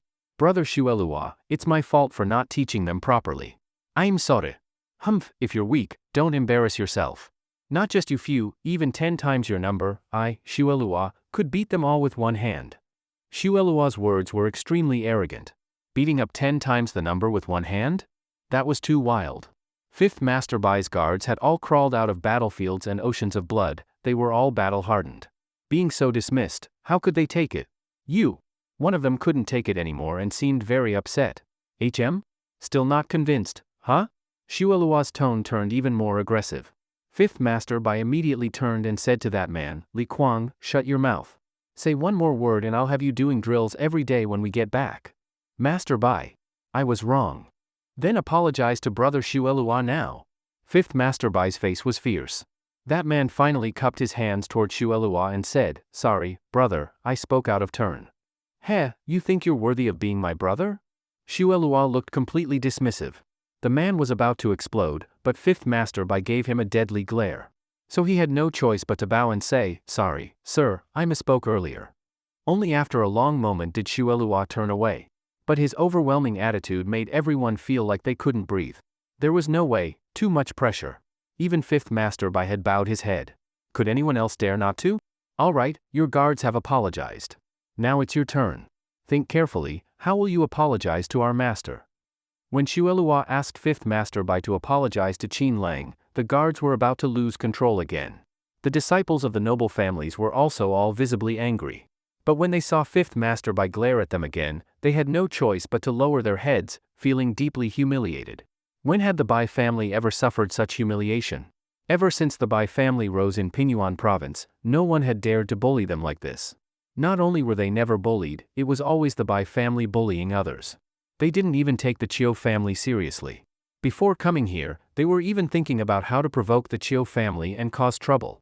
But who would have thought, they hadn't even started causing trouble yet, and the person they revered most, Fifth Master Bai, had already caused trouble himself. And he had kicked a steel wall he couldn't move. Mr. Qin. That young man who had always worn a calm smile from the beginning. Who would have thought, he had such a terrifying identity? As one thing after another unfolded before their eyes, everyone was stunned. Then came deep shock. Now they finally understood what it felt like to be bullied. In the past, under Fifth Master Bai's teaching, they were told to be arrogant, cause trouble, be bold, never back down. But now? Fifth Master Bai had to lower his head before that young man. This was undoubtedly a huge blow to the Bai family members. But Fifth Master Bai felt that this wasn't a bad thing. Perhaps he had truly been wrong. There are always people better than you, and a sky beyond the sky. He had never encountered such a passive situation before. But at this moment, Fifth Master Bai made a decision to treat this as a lesson for them. Thinking of this, Fifth Master Bai turned toward Qin Lang and bowed deeply. Mr. Qin. Fifth Master Bai, was wrong earlier. I failed to recognize greatness. My apologies. Fifth Master Bai's concession silenced the entire room. It was so quiet, you could hear a pin drop. It was just a short moment, but for Fifth Master Bai, it felt incredibly long. He was, after all, Fifth Master Bai, the face of the Bai family in Pingyuan province. And now, he had bowed and apologized to Qin Lang. If word got out, it would cause a huge stir. But it also meant that Qin Lang had truly made a name for himself. One could say, after today's display, countless people would know who he was, his name. He probably wouldn't be able to keep a low profile even if he wanted to. Stand up. Just those 3 simple words made everyone's hearts tremble. Qin Lang had finally forgiven Fifth Master Bai? No one knew why, but although the Bai family members still felt extremely humiliated, they also simultaneously let out a sigh of relief. Even Fifth Master Bai had to bow and admit fault. What could ordinary members of the Bai family do? But this clearly told them, the Bai family was not invincible, nor the strongest. Even if they continued to be arrogant in the future, they would remember today's scene and not mindlessly cause trouble everywhere. Fifth Master Bai had shown them through personal experience that even he could make mistakes. And things could get far beyond what they had anticipated. As for Qin Lang, he naturally didn't know what others were thinking. In his mind, he had only come here to get what he wanted. As for what others thought, did Qin Lang care? He didn't care at all. Alright, that's about it for today. I've achieved my goal. Time to go. Lin Nuyi immediately grabbed Qin Lang's arm, her eyes full of admiration and love. This was her brother. The man she had always kept hidden in her heart, not daring to confess to. Her sister had no idea how outstanding her brother really was. So powerful. So capable. At this moment, Lin Nuyi was completely smitten by Qin Lang. She didn't even know what she was thinking, but her cheeks were gradually turning red. Brother, let's go. Lin Nuyi clung to Qin Lang's arm, looking extremely happy. Although she wasn't Qin Lang's girlfriend, she had another identity. She was at least his little sister, and the one Qin Lang had always doted on. Even after 5 years, that had never changed. And her feelings for Qin Lang had never changed either. This feeling made Lin Nuyi feel both happy and sweet. Qin Lang looked down at Lin Nuyi, eyes full of affection. When Lin Nuyi saw Qin Lang's gaze, she was overjoyed. Brother, you spoil me so much. Lin Nuyi tiptoed up to Qin Lang's ear, whispering as she habitually bit his ear, speaking intimately. If it weren't for the crowd, she probably would have jumped into Qin Lang's arms already. Even so, when she pulled back, the way she looked at Qin Lang was blazing, with a fiery heat. Their eyes met, and it was as if something clicked between them, making Qin Lang's heart skip a beat. This girl really liked him? And not just sibling affection, but romantic affection? Qin Lang was shocked. She had never acted this way in front of him before. Maybe even if she had, he wouldn't have noticed. He just thought it was youthful infatuation. But now, with that burning and shy look in her eyes, even a fool could see it. Just earlier, during an argument with Lin Shudong, he had said that he and Lin Nuyi were innocent. But who would have thought Lin Nuyi actually liked him? Yet Lin Nuyi was his sister-in-law. He had always seen her as his younger sister. Could it be he misunderstood? Since he couldn't be 100% sure, Qin Lang didn't dare respond recklessly. What if he was wrong? Wouldn't that just make things awkward? Maybe she was just proud to see how excellent he was now. Yes, that must be it. Qin Lang shook his head helplessly, thinking he was overthinking. He even felt a little ashamed for having such thoughts. How could he misunderstand Nuyi? Could it be he himself had feelings for Lin Nuyi? No, impossible. He had always loved Lin Shudong deeply. She had once saved his life with a blood transfusion. Qin Lang owed her his life. Even if Lin Shudong had divorced him and completely abandoned him, Qin Lang didn't hate her. At most, he just didn't love her anymore. But Lin Nuyi, he really did spoil her. He had no sisters of his own, and since she was Lin Shutong's younger sister, he treated her like one. And as it turned out, his affection for Lin Nuyi wasn't wasted. Whether during the divorce or now, she had never changed in how she treated him. But if the relationship were to go further, Qin Lang still felt a bit awkward, almost like a sense of guilt. After Qin Lang finished speaking, it almost signaled that he was about to leave. Everyone was undoubtedly filled with emotion. At that moment, the uncle and nephew of the Chiu family had mixed feelings. Especially Third Master Chiu. He felt deep guilt toward Chiu Junyan. If he hadn't been the first to confront Qin Lang, their relationship wouldn't have turned out like this, right? Originally, based on the Chiu family's past friendship with Qin Lang, their relationship could have deepened even more. But now? They were probably left with nothing. Even though old Master Chiu had repeatedly told them to treat Mr. Qin with respect and kindness. And what did they do? They ignored the old man's words. Just because Qin Lang spoke the truth, they thought he was arrogant, conceited, and overestimating himself? And the result? The ones who got slapped in the face were them. Junyan, it's your third uncle's fault. Third Master Chiu was almost about to cry from anxiety. He had always been a well-known figure, but everything he did today left him feeling terrible. Then, at the last moment, the entire situation flipped, and he got humiliated. Facts proved, he had made the wrong choice. And not just wrong, completely wrong. So now what? Even Fifth Master Bai had managed to resolve things just by explaining, and nothing happened to him. But the Chiu family? How could they even start to make amends? Today was supposed to be the day Chiu Junyan took over. Not only did he fail to make a good impression, he even offended someone who had once been a benefactor. That was worse than offending an enemy. Not to mention, if old Master Chiu found out, then third Master Chiu would probably be finished.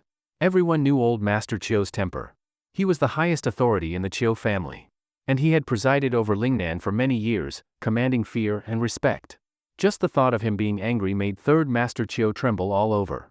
He pushed away Mr. Qin, someone with past ties to them, and even turned him into an enemy. He didn't even dare mention this to old Master Chiu.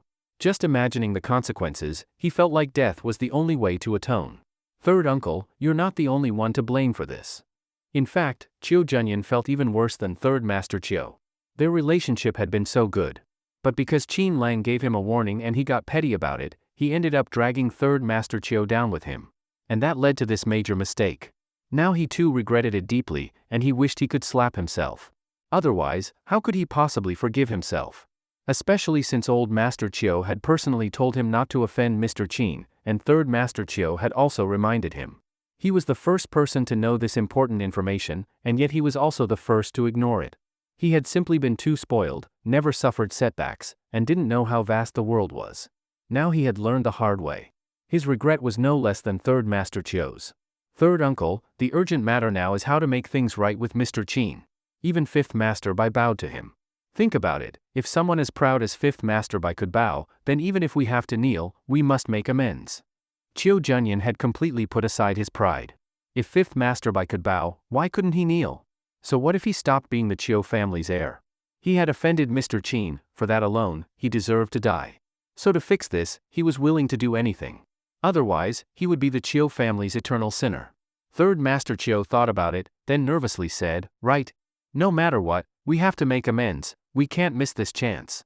Even if I have to kneel and beg, he must know we're sincere. Oh right, what about Lin Shudong?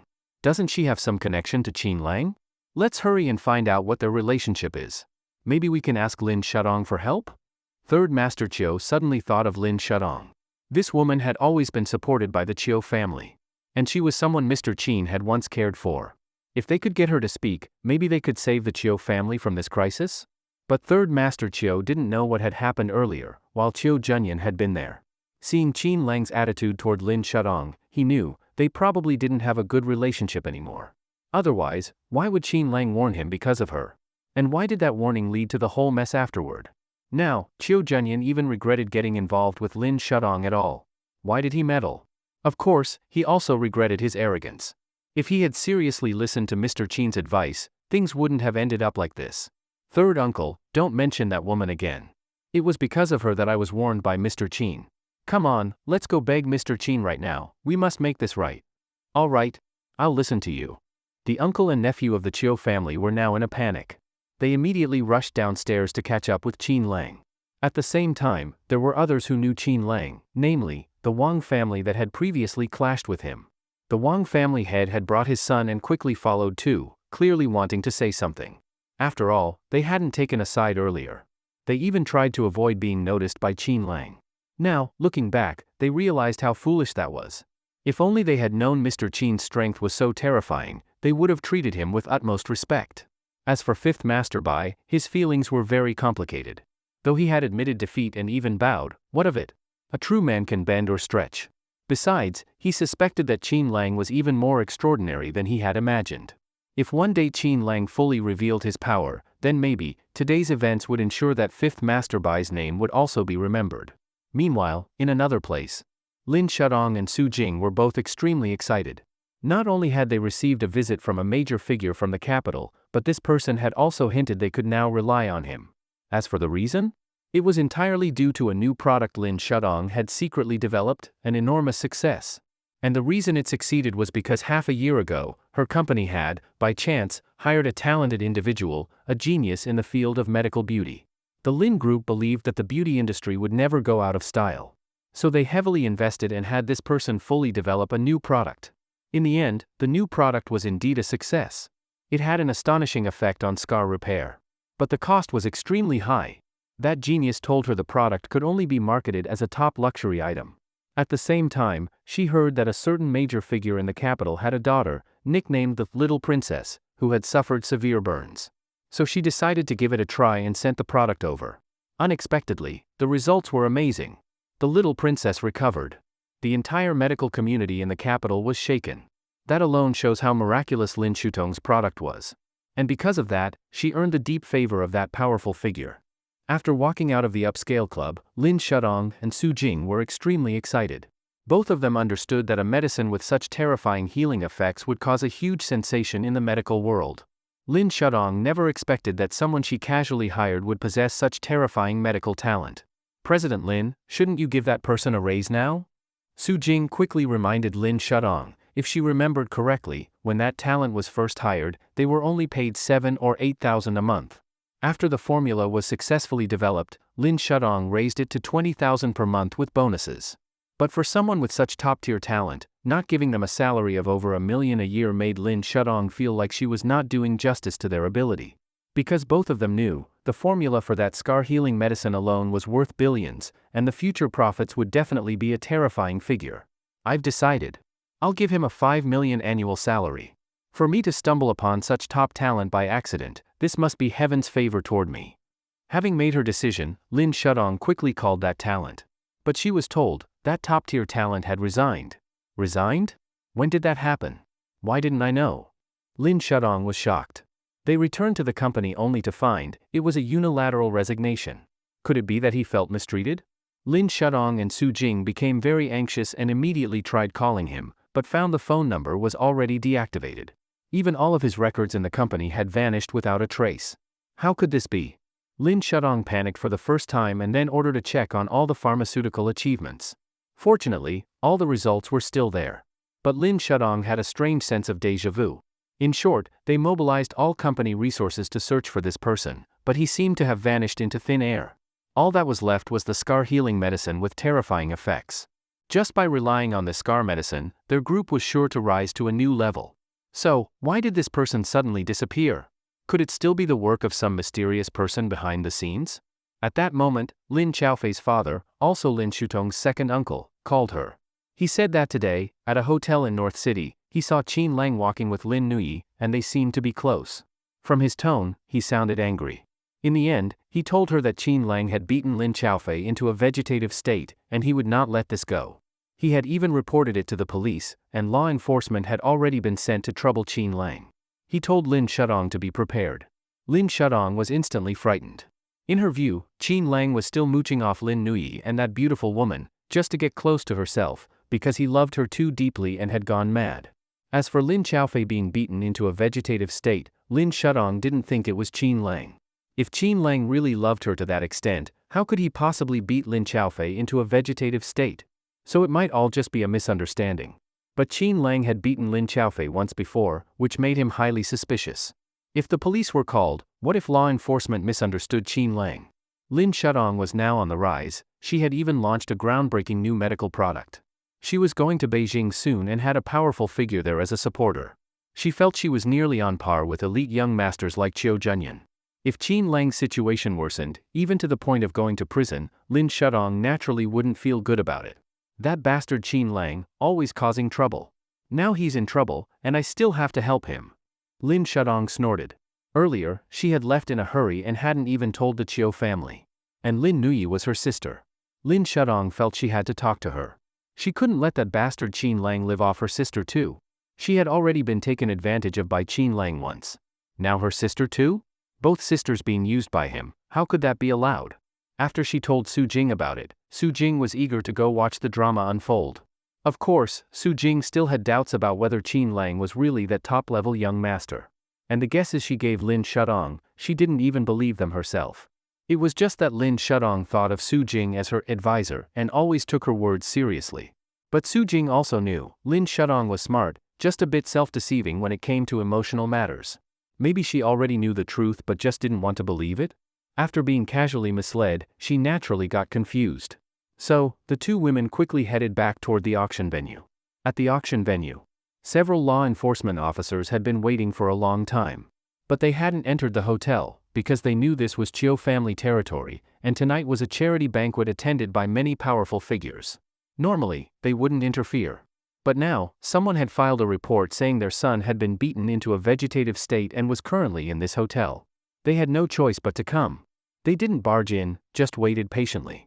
Once the suspect appeared, they'd bring him in for questioning. They had to give the complainant an explanation. Once higher-ups learned about the situation, they immediately dispatched a senior official. They were told to wait. This particular official was said to be very strict and impartial. Countless people had tried pleading with him in the past, only to be sent straight to prison. He had even arrested quite a few well-known big names. In short, if this mysterious official was involved, then it was no longer something ordinary law enforcement could handle. It might really involve someone with powerful background connections. And dealing with such wealthy and powerful people was indeed tricky. So with that leader coming, these officers were happy to wait. Boss? The victim is the son of a Lin Group board member, one of the Lin family's rising stars. He's still lying in the hospital like a vegetable. Who do you think would dare to attack him like this? It couldn't be the Chiu family, could it? A law enforcement officer quietly asked his team leader. The team leader was a young man. Hearing the question, he glared at him fiercely. What nonsense are you spouting? Everything must be based on evidence, do I need to teach you that? But I'll say this, once that leader gets here, no matter who it is, no matter how powerful, if they've committed a crime, whether dragon or tiger, they'll have to bow down. Got it. Hee, boss is awesome, but that leader is even more awesome. Qin Lang led Lin Nuyi and the others toward the hotel entrance. Several law enforcement officers who had been waiting there for a long time immediately stepped forward and blocked their way. Xiao Qingfei gave the officer a cold glance. But these officers weren't targeting them intentionally, they simply didn't recognize Qin Lang. They had orders that before a certain big figure arrived, no one was allowed to leave. King, should we make a move? The clown didn't think too much about it. If the king gave the word, injuring these people wouldn't matter. As for consequences, with the power of their Diwang International, what could a few officers do if they got hurt trying to stop them? Compared to investments in the trillions, these few officers were practically irrelevant. Wait. Qin Lang's gaze was calm. He didn't want to cause trouble, especially since Lin Nuyi was beside him. She was still holding onto his arm, her cheeks red, clearly lost in thought. At that moment, Qin Lang also noticed that apart from their group, everyone else was also forbidden from entering or leaving. Even the Wang family's security didn't interfere. That was odd. Xuelua frowned and said, King, could they be coming for us? He was naturally a combative person and had been investigating the truth of the past for years. Now that he was back, he saw everything with suspicion, believing there was some conspiracy in everything. Qin Lang didn't know whether to laugh or cry. Just then, a young officer came over, expressionless, and said, Apologies, everyone. We're with the Law Enforcement Bureau. We received a report and need to investigate everyone here. Please show your IDs. Everyone frowned. What did that mean? Someone wanted to investigate the Wang family's guests? Was this targeting the Wang family? Or was it directed at Fifth Master Bai's mysterious shadow guards? After all, Fifth Master Bai had been very high profile today, maybe one of his enemies had shown up? Then who was behind this? Just as everyone was making wild guesses and thinking there was a plot behind it all, several more officers came over asking for their IDs. Qin Lang kept his calm expression. Show ID? Fine. Everyone handed over their identification. Even Elder Chen, who was with Lin Nuyi, had a civilian identity. The officers quickly verified everyone's documents, no issues. When it came to Qin Lang, the officer's face suddenly changed. Seeing this, the other officers quickly came over to check too. After confirming, they nodded. Sir, are you Qin Lang? What's this? Are they planning to come after me directly now? Qin Lang was a bit confused. Even if they were looking to cause trouble, why him? There were so many big shots inside, why target him? In Qin Lang's view, they were probably here for fifth master bai or people with shady backgrounds. If they wanted to kill a chicken to scare the monkey, they needed to pick someone appropriate. But he was just a man, with a stunning woman, a gorgeous girl, plus a clown, Shuelua, and Elder Chen. Did he look like a criminal? Heh, officer, yes, I'm Qin Lang. But I'm a good citizen. Do I really look like a bad guy with a face like this? Of course, I understand, you're probably here for some long-hidden big shots. They're still inside.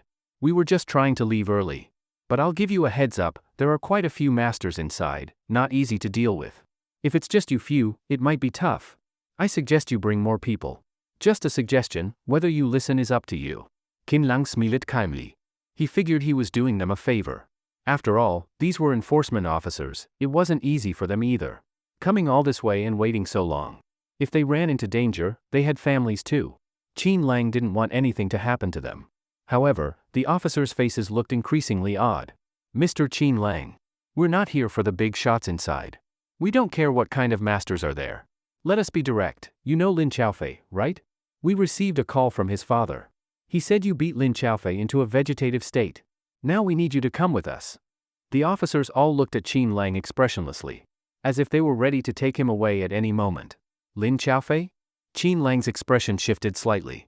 Unless he was stupid, he could figure out what was happening. So Lin Xiaofei's father actually dared to report him? Yes, Qin Lang was behind it. The first time, he beat him himself. The second time, he had someone else do it. So what? Qin Lang had already warned the Lin family, but they didn't care.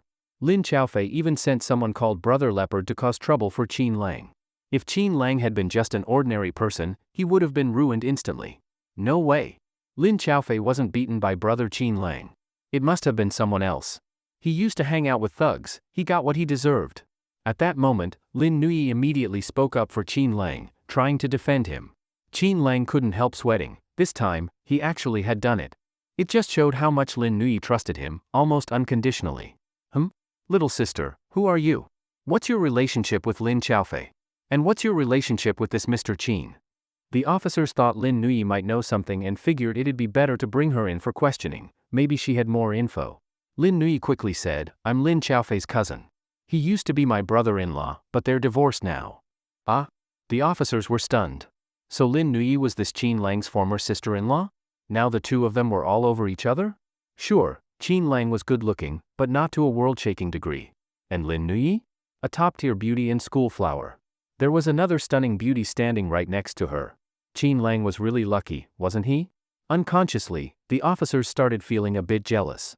Their gazes toward Qin Lang became noticeably more hostile. As for Xiao Qingfei, her expression changed instantly. This matter had really come knocking at the door. Shuelua and the clown snorted coldly. In their eyes, whether Qin Lang hit someone or not, so what? He hit him. So what? What now? Someone dared to come for their king? If they dared to take him away in front of their eyes, what face would they have left? After Qin Lang was stopped by several law enforcement officers, Shuelua and the clown immediately stepped forward. Especially Shuelua, looking fierce and aggressive. I don't care who reported it. He says our master hit someone, and that means our master really did it? If I report now that the other party hit someone, are you going to go trouble them too? Shuelua raised his chin high, his meaning was clear. Taking Qin Lang away? Impossible. The clown also snorted coldly and said, do you know who you're dealing with right now? A distinguished guest of Diwang International. You dare cause trouble? I don't mind making a phone call to your local top official. Hiss. As soon as the clown mentioned Diwang International, the law enforcement officer's expressions changed instantly. Diwang International, an organization that had been extremely high-profile lately. It was rumored they were investing over $1 trillion in Jiangzhou, in joint partnership with the government. And it was in high-tech chip industries, with global top-tier technology. If such figures were offended, who could take that responsibility? May I ask who you are? One officer looked at the mysterious man wearing a clown mask and asked awkwardly. I am the executive director of Diwang International's Xiagua division. Mr. Seabass sent me ahead of time and told me I can represent all of Diwang International. I'm telling you, if you don't move aside, offending Diwang International, you better be ready for the consequences. The clown directly used power to suppress them, making the officers' faces turn very unpleasant. There was no helping it. Who dared offend Diwang International? At that moment, Shuelua was already cracking his knuckles, looking arrogant and wild, stretching his neck and wrists as if ready to fight at any moment. The law enforcement officers were filled with anger, but compared to Xuelua, what they really cared about was Dewang International's stance. They had seen rich second-gens before, but this time was completely different. Dewang International, forget these officers, even their local chief probably couldn't afford to offend them. For a while, they were at a complete loss. If they backed off, it would betray their duty. If they didn't and ended up offending these people, what then? This involved trillion-level investments and even national-level strategies. If they delayed anything, even throwing them in a river wouldn't be enough to make up for the mistake. At this point, Xiao Qingfei also said coldly, "I don't want to make things hard for you, move aside. If anyone asks, just mention Dewang International and Xiao Qingfei. If your superiors don't know who Xiao Qingfei is, have them ask their own superiors."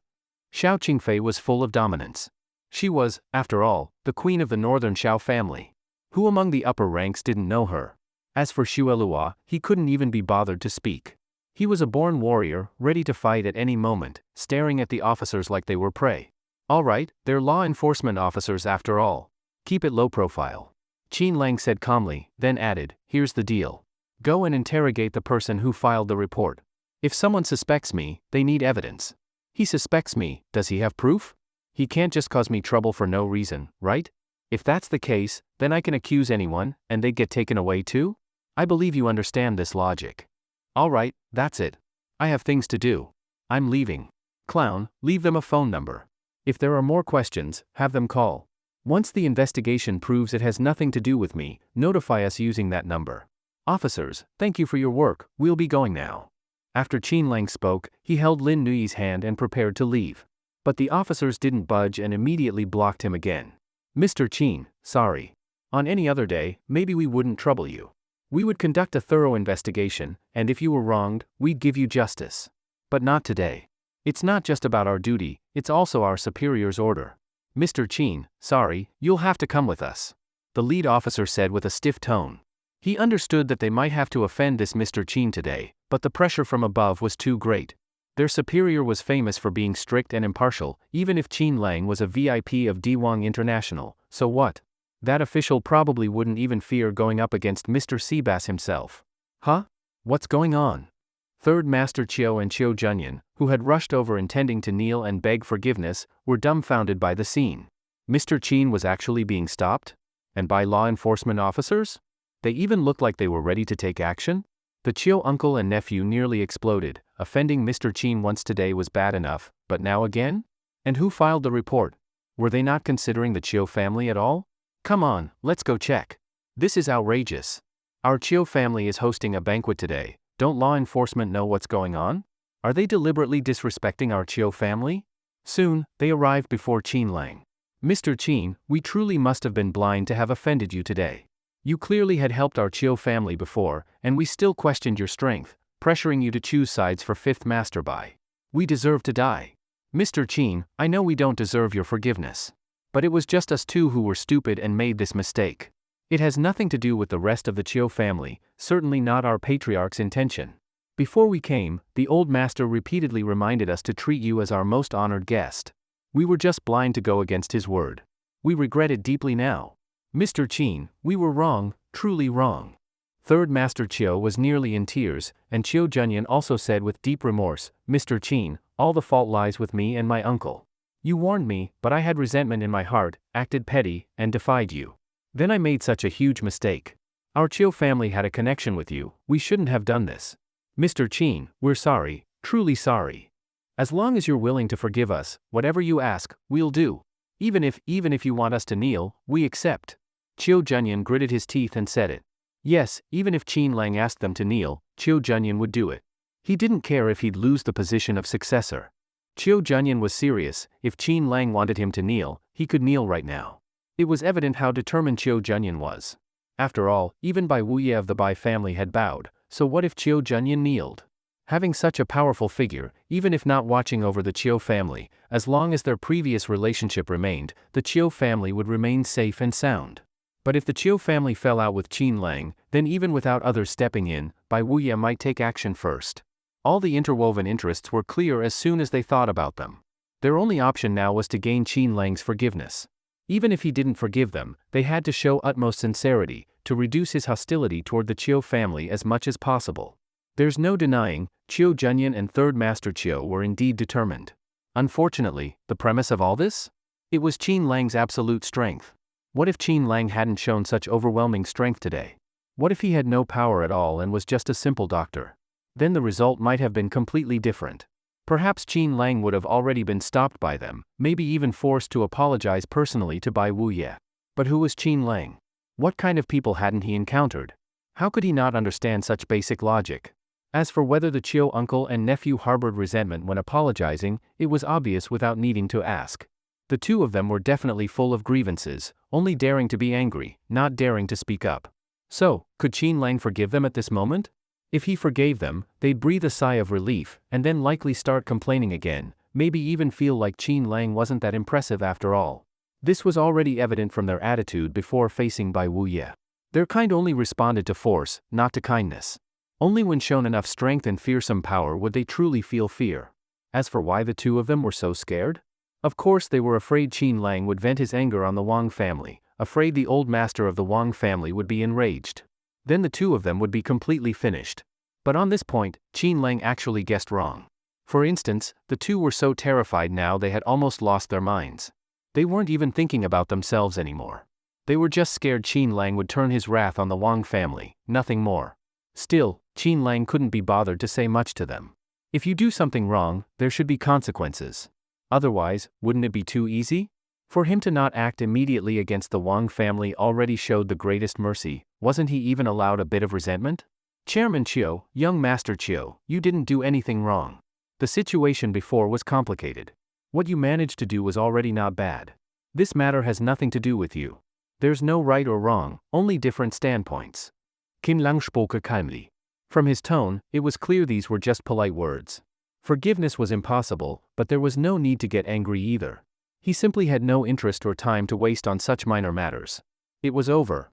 Third Master Chiu and Chiu Junyan's heart sank. They knew this matter was beyond saving. Yes, Third Master Chiu had guessed Qin Lang might yell at them, scold them fiercely, call them ungrateful, short-sighted, blind to greatness, and so on. But what happened? Qin Lang barely acknowledged them. He just said some empty, polite words, sounding like forgiveness, but clearly distant. Once those words were spoken, the two of them instantly realized, not only had he not forgiven them, but he was brushing them off, wanting nothing to do with them. At that moment, the two nearly had a breakdown. So, what now? They knew, if they didn't come up with something, the two of them were really done for. Soon, Third Master Chiu's gaze fell on the few enforcement officers nearby. He saw an opportunity. What's wrong with you people? Don't you know today is the Chiu family's auction? I already informed your superiors. And now you're blocking our honored guest? What's the meaning of this? Do you not respect the Chiu family at all? Huh? Third Master Chiu scolded the officers furiously, pointing at them. Chiu Junyan quickly stepped up and added with a cold snort, "Gentlemen, coming to block people at our event venue, isn't that a bit too disrespectful? I want to know who exactly is trying to stir up trouble here." The enforcement officers at the scene were all dumbfounded. Just a moment ago, they were treating Qin Lang so respectfully, and now suddenly this? But, it was the Chiu family. They might not know all the Chiu family's big shots, but they definitely recognized Chiu Junyan, this top-tier rich young master. With all the recent rumors, who didn't know of him? They'd seen his photos and videos countless times. Such an influential figure treating Qin Lang with such respect, could Qin Lang really be the suspect who allegedly turned that Lin family heir, Lin Xiaofei, into a vegetable? So the pressure returned. First Emperor International said something, then the Xiao family's Xiao Qingfei, and now the Chiu family had spoken up too. Logically, it was time to step aside, right? Even Qin Lang was ready to leave, thinking things were just about settled. But to his surprise, even now, the enforcement officers still blocked his way. "Sorry, Mr. Qin." Also to Mr. Clown from Emperor International, Ms. Xiao Qingfei, and the two from the Chiu family, this matter really isn't up to us. Please don't make things hard for us. We're just here because someone called the police. And our superior is already on the way. The officer felt tremendous pressure. He wanted to let them go. But he couldn't. There were rookies behind him watching. If he gave in now, what would they think? That their bold and mighty leader faltered at a critical moment? How could he lead them after that? More importantly, it wasn't just about face, it was about responsibility. And their superior was coming. Dropping names won't work. Don't give me that. I'm telling you, today is our Chiu family's exhibition. Do you know what kind of bad impact your actions could have on our auction? Are we going to see headlines tomorrow saying, criminal caught at Chiu family auction, personally surrounded and taken away by law enforcement? Huh? Have you considered the consequences? Do you know how much trouble this could bring to our honored guests? Third Master Chiu shouted and cursed, seeming extremely angry, ready to tear the officers apart. But in reality, was this really necessary? Normally, of course not. Things wouldn't have escalated like this. But with everything happening today, it would be surprising if Third Master Chiu wasn't furious. At the entrance of the hotel, after Third Master Chiu scolded several law enforcement officers, he thought that maybe Qin Lang's attitude toward them would improve a little. But when he turned his head, he found that Qin Lang didn't even lift an eyelid. Third Master Chiu was incredibly frustrated inside. But what could he do? Qin Lang never said he would definitely forgive them. Besides, just yelling at a few law enforcement officers, how could that show any sincerity? Now they were still blocking the way, not letting Qin Lang and the others leave. Third Master Chiu couldn't help but feel annoyed. What was wrong with these law enforcement officers today? Were they just not going to give the Chiu family any face? Didn't they see he was already angry? He even spoke so harshly. Or was it that he was too polite, and they thought the Chiu family was weak? Not giving our Chiu family any face? Do you know who Mr. Qin is? Do you really think you can afford to offend him? Fine, not giving face, right? Alright, we'll wait for your superior to arrive, and then we'll speak with them directly. At this point, Third Master Chiu had no choice but to plan to confront the superior personally when they arrived and give them a good scolding. As for the few law enforcement officers, they were also feeling extremely frustrated. It wasn't that they didn't want to let them go, it really wasn't up to them. But being yelled at like this, to be honest, they were under enormous pressure.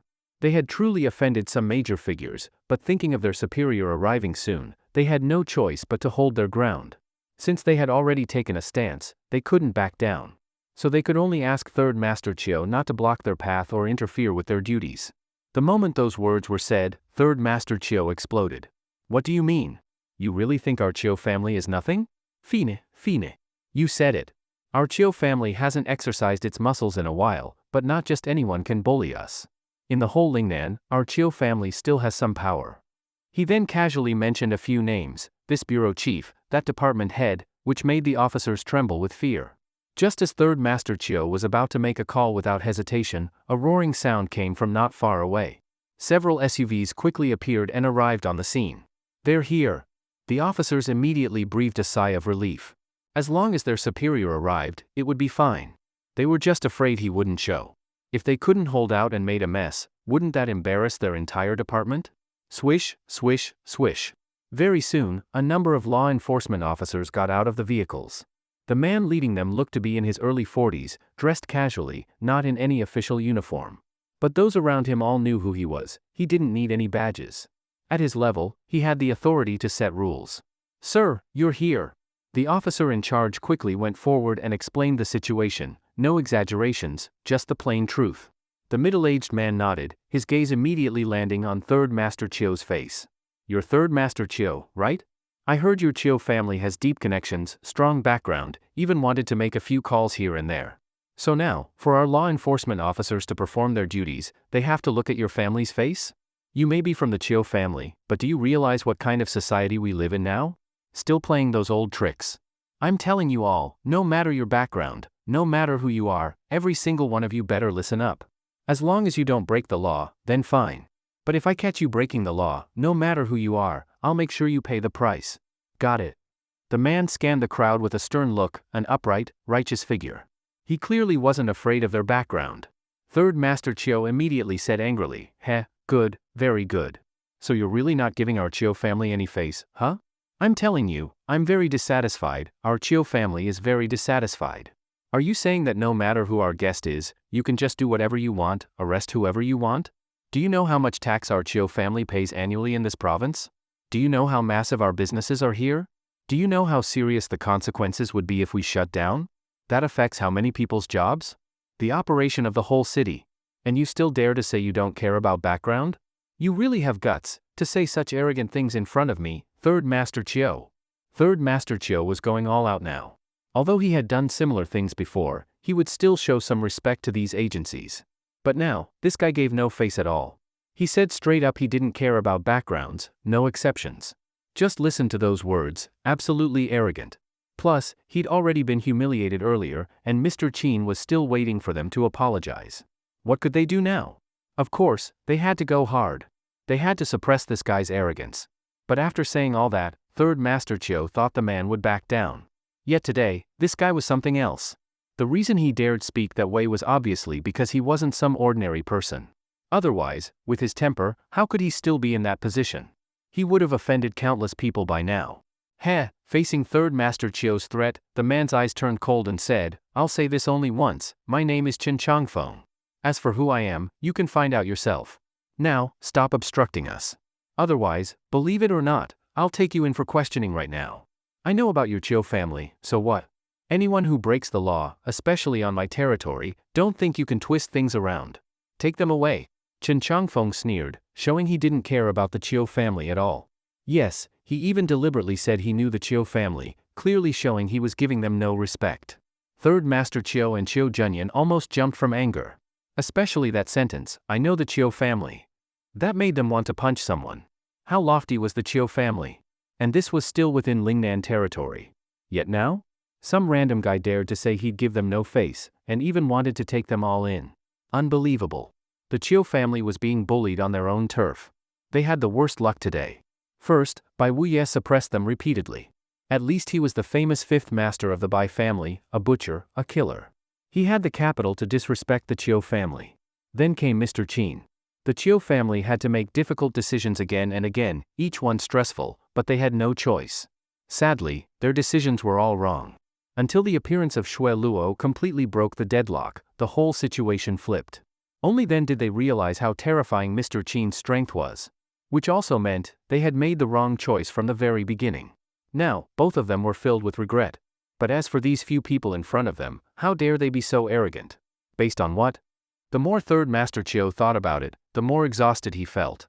He was afraid that once he returned, the entire Chiu family would scold him in turns. Even his cousin-nephew Chiu Junyan, the current main successor of the Chiu family, might face unknown punishment after going back. And all of this torment was just because they wanted to make up for their mistakes. That's why they behaved like that in front of Mr. Chin, hoping those department people would give them some face. But unexpectedly, those people didn't give them face at all. On the contrary, they looked at them with disdain. Their Chiu family was clearly a giant force, the absolute overlord in the entire Lingnan region. How could they suffer so many setbacks today? They even began to doubt if their Chiu family had really declined, or if something had happened that they weren't aware of. Otherwise, why would these people dare to act so arrogant toward them? And that person even deliberately said he knew the Chiu family. If that wasn't provocation, then what was? Chen Tianfeng, huh? Heh, how impressive you are. Chiu Junyan finally stepped forward. Before, he hadn't shown his spoiled arrogance, only because he didn't want to. But at this critical moment, no one could stop him anymore. Today, he had to leave a good impression in front of Mr. Chin. He had to restore the Chiu family's image in Mr. Chin's eyes. Director Chen, how domineering of you. Since you know our Chiu family, then you should also know that our Chiu family isn't easy to mess with. I can pretend I didn't hear what you said just now. The condition is simple: apologize to our Mr. Chin immediately, then step aside obediently. Our Chiu family can let bygones be bygones. Pretend like nothing ever happened. I believe Mr. Chin can forgive you too. But if you keep being so overbearing, insisting on taking our distinguished Mr. Chin away, then this matter won't be easy to resolve. Our Chiu family is not to be trifled with. And you, Director Chen, might not stay in your position much longer. I don't understand what makes you so confident to say those things earlier. Chiu Junyan's tone was cold. He was directly confronting the other side, giving them a choice. Either release the person, or completely offend the Chiu family, and the Chiu family would then use their connections to suppress this Chen Tianfeng. And the reason Chiu Junyan dared say all this was because he couldn't recall what family this Chen Tianfeng came from. If he were truly someone notable, he should be well known. They should have at least heard of him. But unfortunately, they had no impression of him at all. This kind of person seemed like someone who had just popped out of nowhere. So then, what kind of background could such a person possibly have? If he had no background and still dared to offend the Chiu family, then Chiu Junyan had nothing left to fear. Since the other side didn't give the Chiu family face, then the Chiu family also didn't need to give them face anymore. Chen Tianfeng clearly saw through what the Chiu uncle and nephew were thinking and immediately sneered. Third Master Chiu, don't think I don't know what you're thinking. Aren't you just trying to figure out what my background is? Let me tell you, I don't need any background. The organization is my background. Now that someone has committed a crime, they must be punished. It's that simple. Anyone who wants to challenge this bottom line, Chen Tianfeng, will never agree. Still, he didn't say what exactly he was. He just said the organization was his background, which left Third Master Chiu and Chiu Junyan utterly frustrated. Because that statement wasn't wrong. If he invoked the organization, then yes, that was indeed a kind of background. But what the Chiu family was talking about was family background. How could purely relying on the organization compare? They were a law enforcement department. If strictly defined, the Chiu family were just businessmen. Of course, they couldn't compare to a law enforcement agency. But the question was, could things really be calculated that way? If they could, how could prominent business families have risen like they did? It was precisely because they controlled wealth, production means, possessed vast real estate and various industries, could build factories, and continue expanding their assets, that they gained increasing status. They could even use their status as major taxpayers and employment providers to exert some pressure on the organization. Of course, there were also many deeper reasons. But Chen Tianfeng, from the very start, directly dismissed all of this. He seemed naive, but his words were so straightforward that Third Master Chiu couldn't even refute them. He didn't dare say anything too arrogant now either. At this point, they even suspected that the man was pretending, that he probably had some unknown background. Otherwise, how could he dare to treat the Chiu family this way? Director Chen, is it? I'll say this one last time on behalf of the Chiu family, we don't want to cause trouble. But think clearly, do you really want to offend so many people just over a matter that might be a false accusation? Do you really think you can bear that responsibility? Don't say you, even your direct superior might not be able to bear it. Right now, I'm kindly reminding you. Don't make a mistake. Don't let your superior come down here and put you in an awkward spot. And these people around you will suffer with you. This is our Chiu family's advice to you. I hope you can take it. If you can, then step aside and let Mr. Qin leave. As for your investigation, go ahead and proceed through proper channels. How's that? Our Chiu family is giving you enough face, right? After saying this, Third Master Chiu stared directly into Chen Tianfeng's eyes. He believed that no one in the world could be that stubborn. If the other party still refused after all this, then the Chiu family would really have to make calls and tear things apart. Ha ha ha. After hearing Third Master Chiu's words, Chen Tianfeng laughed loudly, then snorted coldly and said, Third Master Chiu, your Chiu family really is a deeply rooted Lingnan clan. I represent organizational law enforcement, and now I even need to ask your Chiu family's permission to detain someone? You want us to give you face? Is your face supposed to be above the organization's? I'll say this one last time, your face doesn't matter. No matter who comes, it won't work. As for your threats, make your calls. If I, Chen Tianfeng, get scared, then I'm not Chen Tianfeng. You. Third Master Chiu pointed at him, nearly spitting blood in anger. Fine. You said it. Third Master Chiu quickly dialed a mysterious number. It was the office of the province's highest law enforcement organization. Since the other guy kept talking about law enforcement, then surely he had to listen to his direct superior, right? Very soon, the call connected. Third Master Chiu didn't hold back and quickly explained what was happening at the hotel entrance. In short, the Chiu family demanded an explanation. They were very angry now. And whether or not the person could be released, whether their highly valued Mr. Qin could leave, he hoped the other side would give a clear answer. But unexpectedly, after a moment of silence from the other end, they actually said, helplessly, that they really couldn't handle this matter. Once these words came out, Third Master Chiu was completely stunned. At the hotel entrance, both sides were still in a standoff. Third Master Chiu made a call to a big figure from a certain law enforcement department in the provincial capital. Beside him, Chiu Junyan was still smiling apologetically at Qin Lang, thinking that the matter was almost resolved. After all, their Chiu family was the absolute dominant family in the entire Lingnan region and had very close ties with official organizations. It was just a phone call, nothing major. Chiu Junyan could almost imagine how terrified those law enforcement officers would be once that big shot called their phones. They had experienced such things before. It was just that the Chiu family's reputation was too big, so big that they rarely encountered blind fools who dared to mess with them. Because of that, it had been a long time since they had encountered a situation where someone completely disregarded the Chiu family's face. Mr. Qin, we really offended you earlier.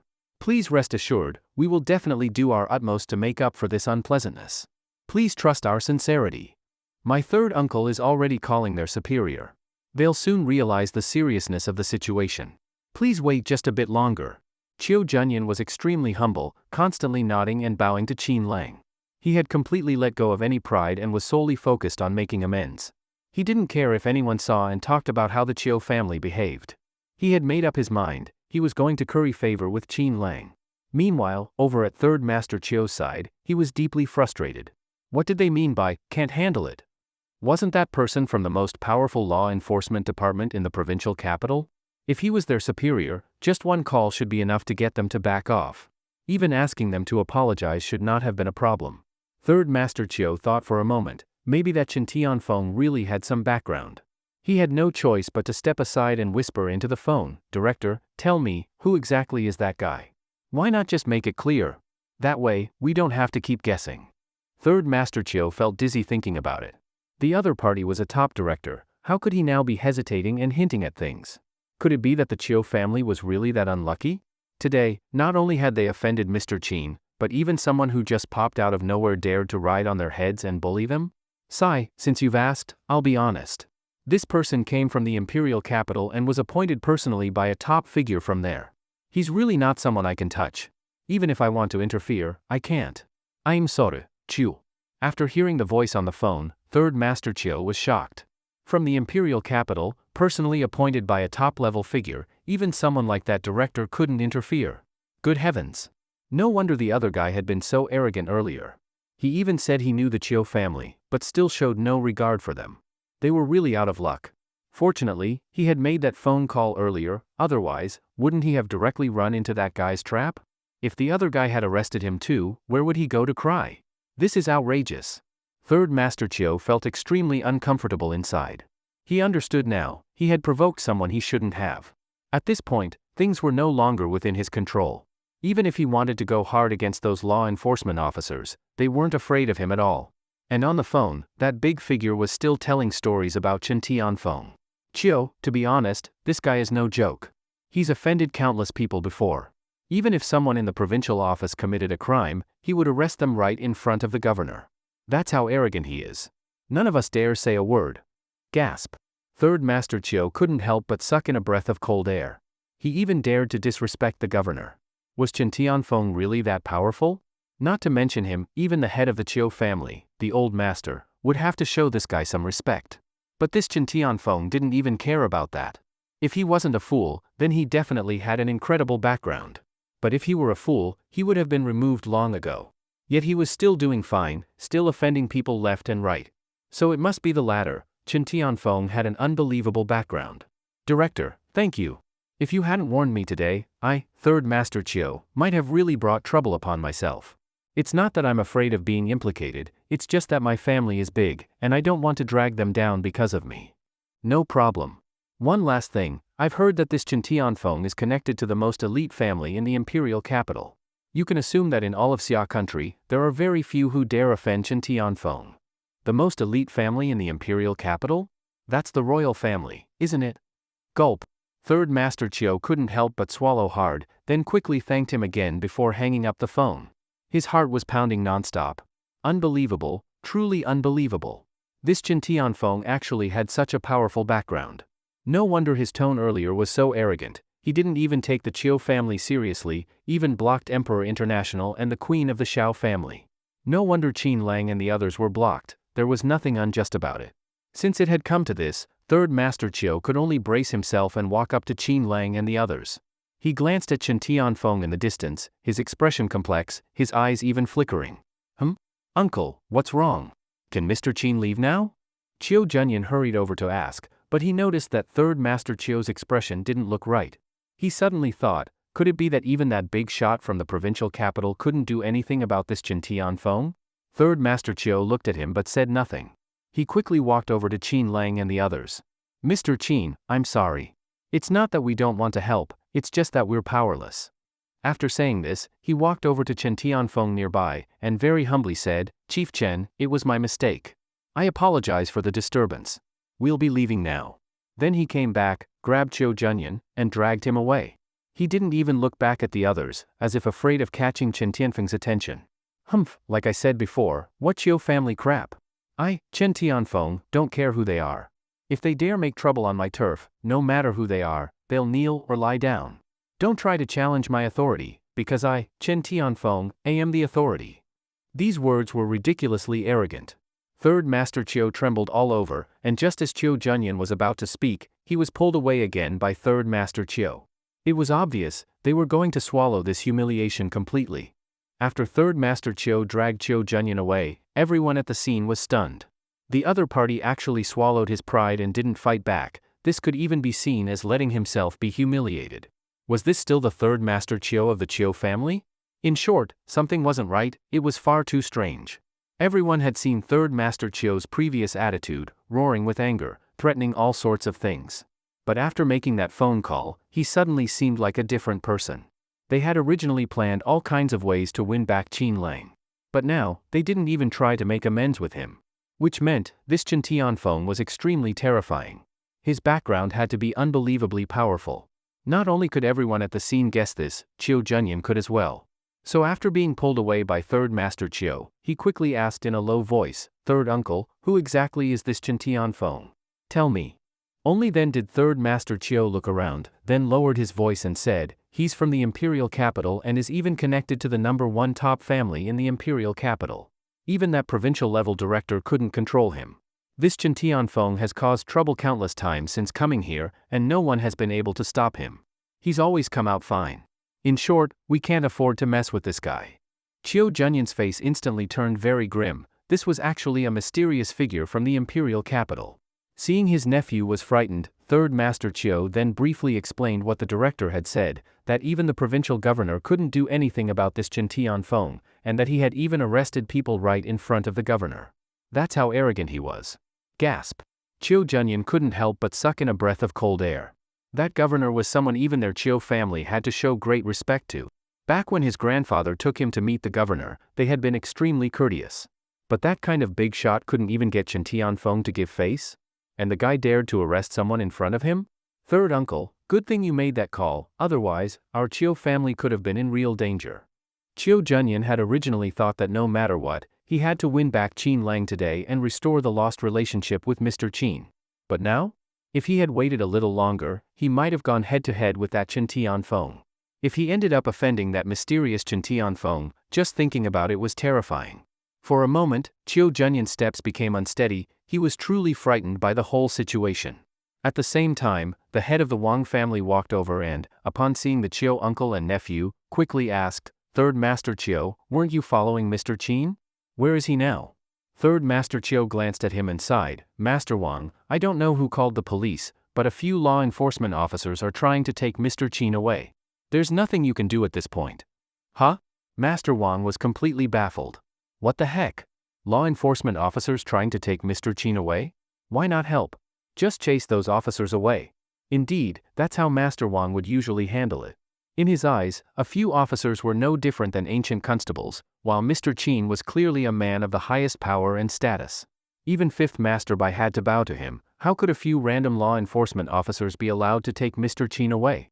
And hadn't the Chiu uncle and nephew gone after him earlier to make amends? So why were they now acting powerless and saying there was nothing they could do? If the officers insisted, then just make some calls. Chairman Chiu, you need to find a way to stop this. You're a major figure in the Chiu family, this shouldn't be hard for you, right? Master Wang looked at Third Master Chiu with a very skeptical expression. He couldn't understand how a few law enforcement officers could stop Third Master Chiu. And upon hearing Master Wang's words, Third Master Chiu was furious inside. He wanted to say, "Do you think I haven't thought of that?" If it were just a few ordinary law enforcement officers, of course, Third Master Chiu wouldn't care.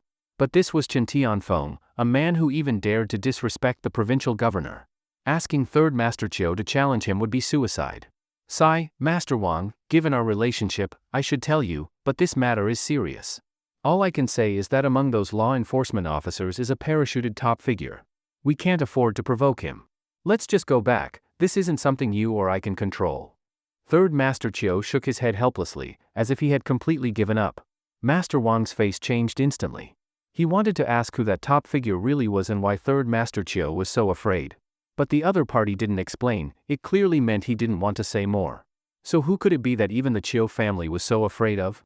Someone the Chiu family wouldn't even dare to offend. Master Wang couldn't figure it out. He only knew that this matter must be extremely thorny. If even the Chiu family couldn't get Mr. Qin out, then the Wang family likely couldn't either.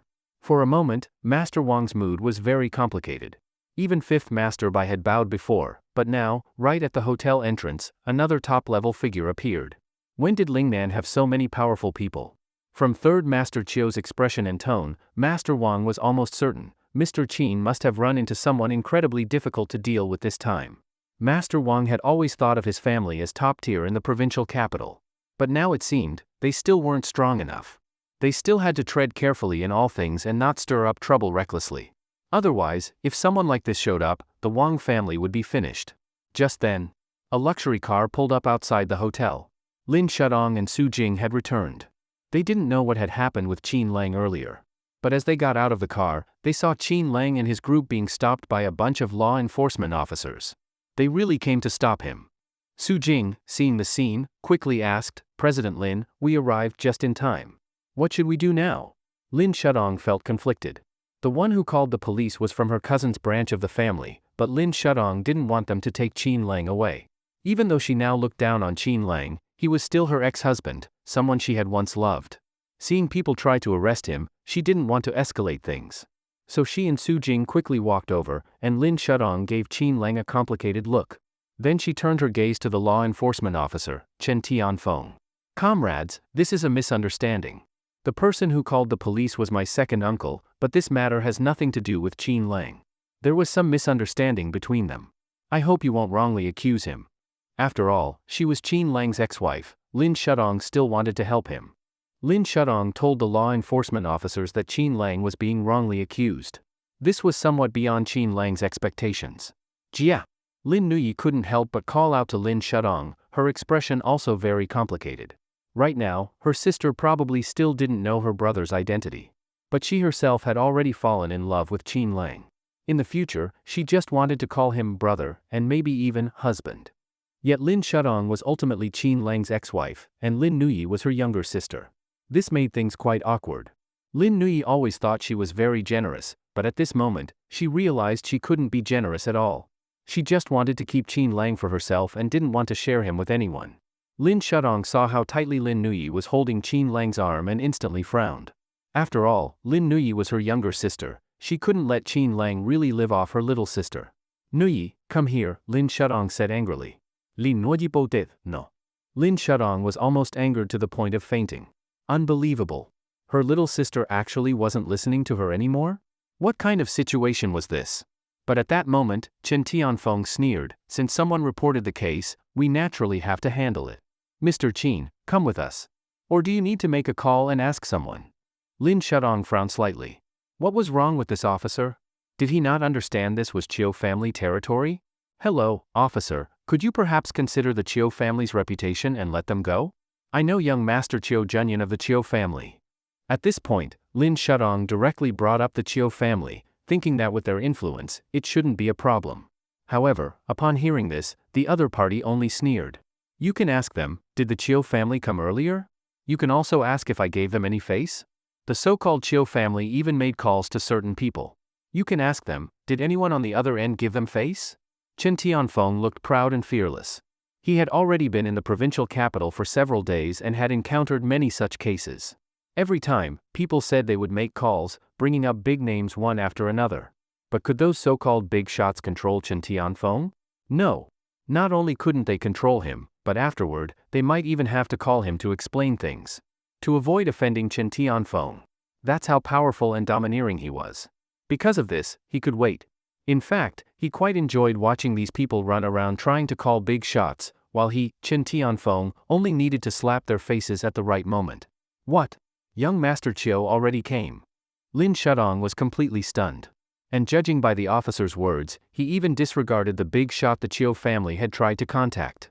Then just how powerful was this Chen Tianfeng? Did this mean Qin Lang was definitely going to be taken away today? What should we do then? Meanwhile, over on the Chiu family side, the two of them recalled the situation carefully and realized something wasn't right. That's right, given Chen Tianfeng's identity, why would he personally come out for such a small matter, and even deliberately not give the Chiu family face? Could it be a coincidence? Third uncle, could it be, was Chen Tianfeng targeting our Chiu family all along? Chiu Junyan suddenly said with a serious expression. Third Master Chiu looked at him, sighed, and said, "I was wondering the same." If that's true, it might be because of that incident back then, because the old master had a falling out with the top family in the imperial capital. If he's targeting us, it likely has to do with the old master. Good thing our Chiu family didn't leave any dirt for him to dig up. Even if he arrests someone, it's only Mr. Qin, and it has nothing to do with us. Besides, they wouldn't really storm in. Even if they act beyond their authority, they need a reason. The old master may have offended them back then, but if we haven't broken any laws, there's nothing they can do. Third Master Chiu understood very clearly, the most the other side could do was disgust them. If they really dared to act, the old master wouldn't just sit back. Let's go. The Chiu uncle and nephew finally gave up on Qin Lang completely. Even if the old master asked later, they had their explanation. Back on Qin Lang's side, Lin Shudong saw that invoking the Chiu family didn't work. Her expression turned clearly unpleasant. She walked over to Qin Lang and pulled him aside. Everyone nearby looked uneasy. Xiao Qingfei was naturally the angriest. This woman had monopolized Wang Wunyan back then and even divorced Wang. What was she trying to do now? It wasn't that Xiao Qingfei lacked confidence in herself, she just couldn't stand Lin Shutong's actions. The clown also seemed displeased. Xue Luo didn't yet know the full situation but could sense something. As for Lin Nui, her expression was complex too. After all, she was Qin Lang's sister-in-law, and nothing had happened between them yet. Compared to her sister, she was clearly at a disadvantage. After all, Lin Shudong had at least slept with Qin Lang for 5 years. That fact alone made Lin Nui jealous and heartbroken. Qin Lang, be honest with me. Was it you who hurt my cousin? Lin Shudong questioned him seriously. Although she didn't want to believe it, she still had to ask. Qin Lang smiled and said, it really wasn't. He had sent someone to do it, so technically, it wasn't him. Alright, if it wasn't you, then I'll go with you once. But I want you to agree to one thing. Lin Shudong said seriously. Qin Lang raised his eyebrows, what is it? I want you to stop living off my sister or that other woman. Be self-reliant. If necessary, I can help you find a job, or you can come work at my company. Lin Shudong looked directly at Qin Lang and said bluntly. Qin Lang smiled, Lin Shudong, is that how you see me, Qin Lang? You really think I have to live off women? Lin Shudong said with a complex expression, you think I don't see it? You're trying so hard to rely on women just to get close to me again, aren't you? Qin Lang, I know you still love me. But the gap between us is getting bigger. I'm not afraid to tell you, I'm going to the capital soon. The gap will only get wider. There's no possibility between us anymore. I admit, I still have some feelings for you. But it's impossible for us. Qin Lang, give up. Don't live off my sister anymore. We were together for 5 years, wasn't that enough for you? And now you won't even spare my sister? If it really comes to that, fine, before I leave for the capital, come find me. Lin Shudong had decided to go all out, she wanted to settle things with her sister before leaving. Of course, she was also thinking, once she got to the capital, she'd be among the elite, and would no longer have anything to do with Qin Lang. That's why she wanted one last closure with Qin Lang now. Hearing Lin Shutong's words, Qin Lang looked utterly shocked, thinking he had misheard. Before you go to the capital? You want me to come find you? What do you mean? Qin Lang asked instinctively, looking confused. Lin Shudong blushed and said, aren't you being silly? You know exactly what I mean.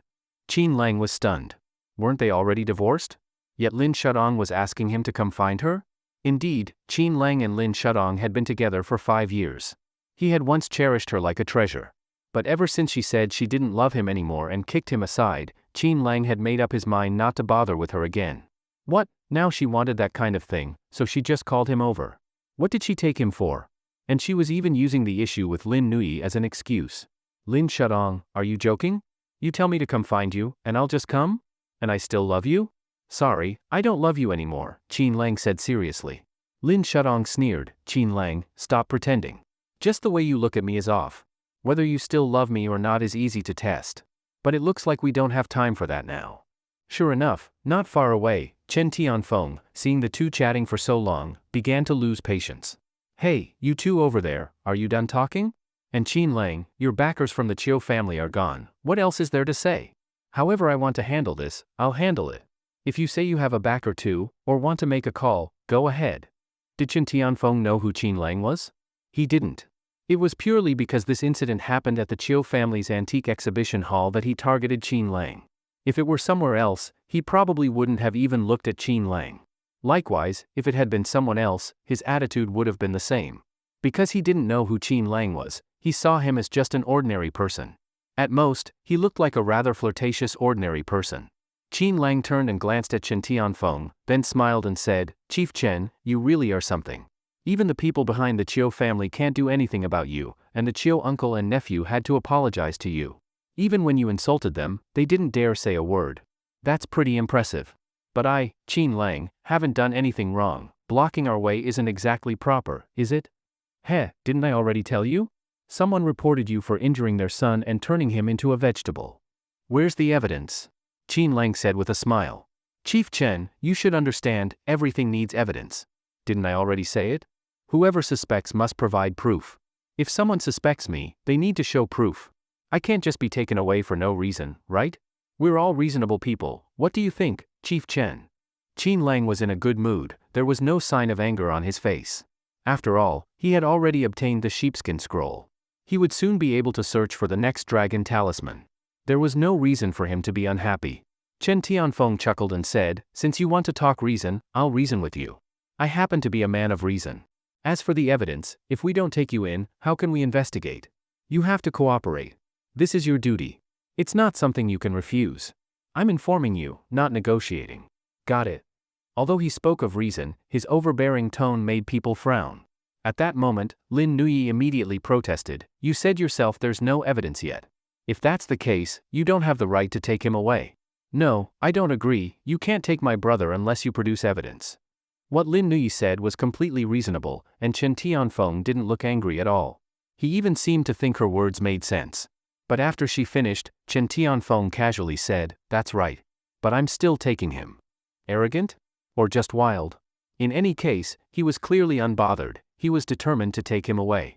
Even if it wasn't by the book, so what? Anyone Chen Tianfeng wanted to take, he took. You! Lin Nuyi was stunned. But Qin Lang still wasn't angry. He just calmly said, All right.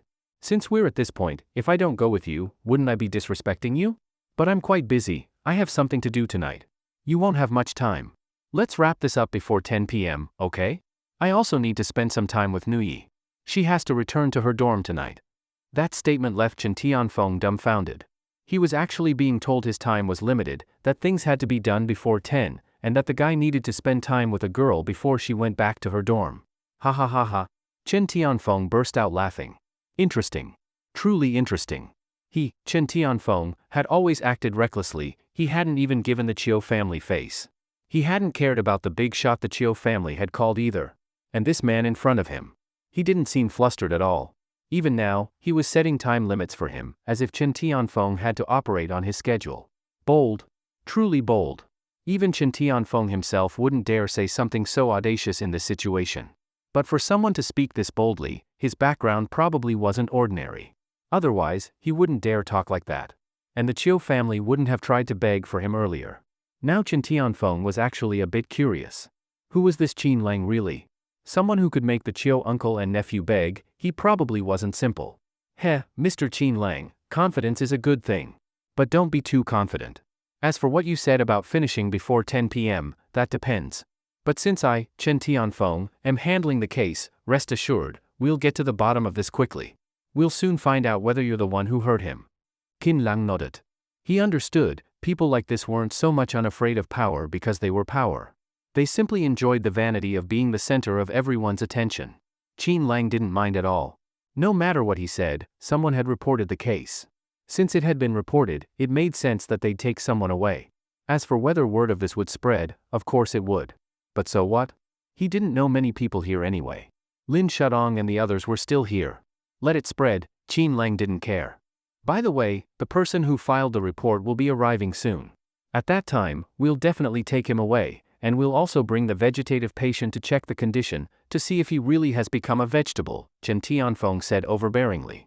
Lin Shudong quickly said, My cousin is already a vegetable, what more is there to investigate? Qin Lang thought for a moment and also said, No need to go to all that trouble. If you want to investigate, just check the surveillance footage.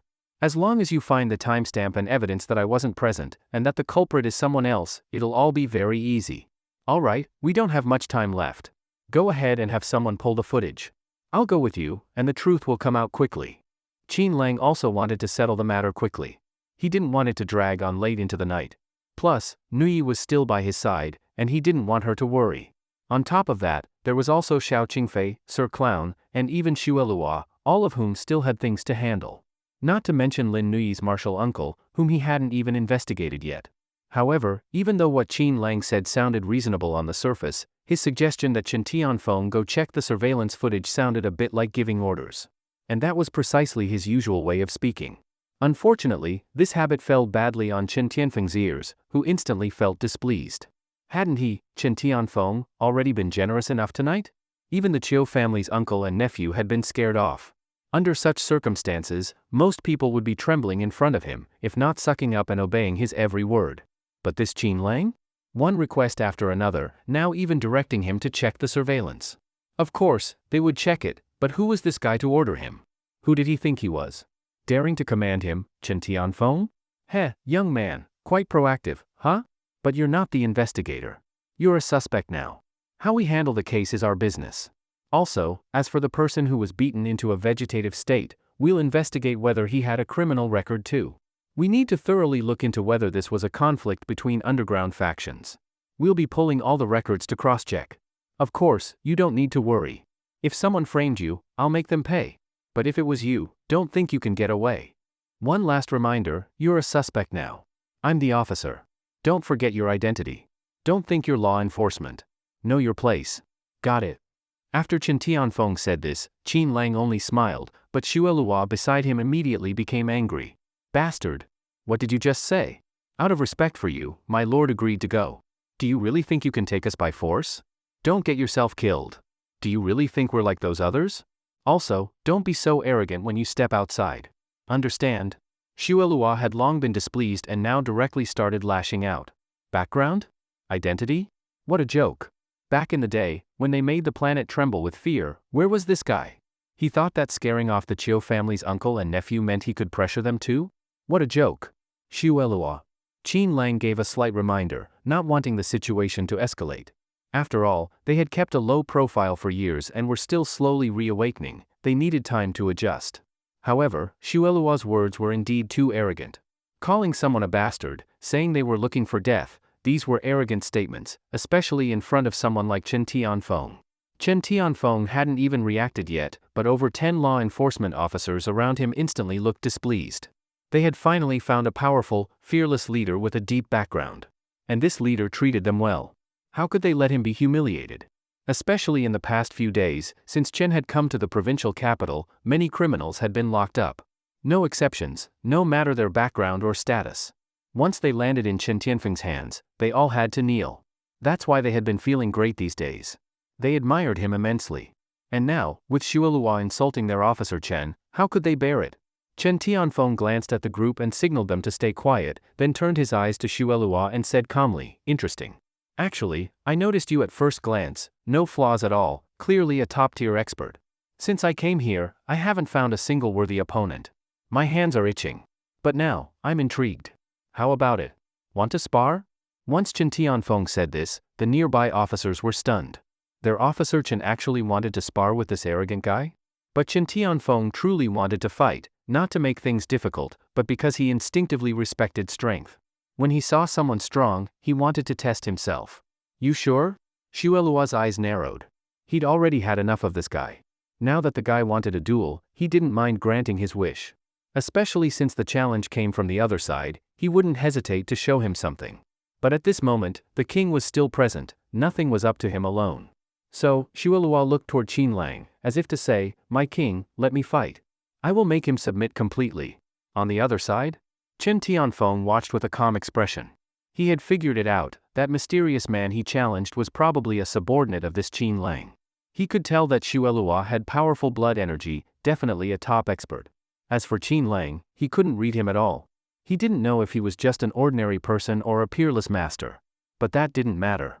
What mattered was, the person he challenged now needed Qin Lang's permission to accept the fight. That was interesting. Chen Tianfeng looked at Qin Lang and slightly smiled. "Mr. Qin Lang, it's just a sparring match. Shouldn't be a big deal, right?" Qin Lang looked deeply at Chen Tianfeng and said calmly, "You're strong.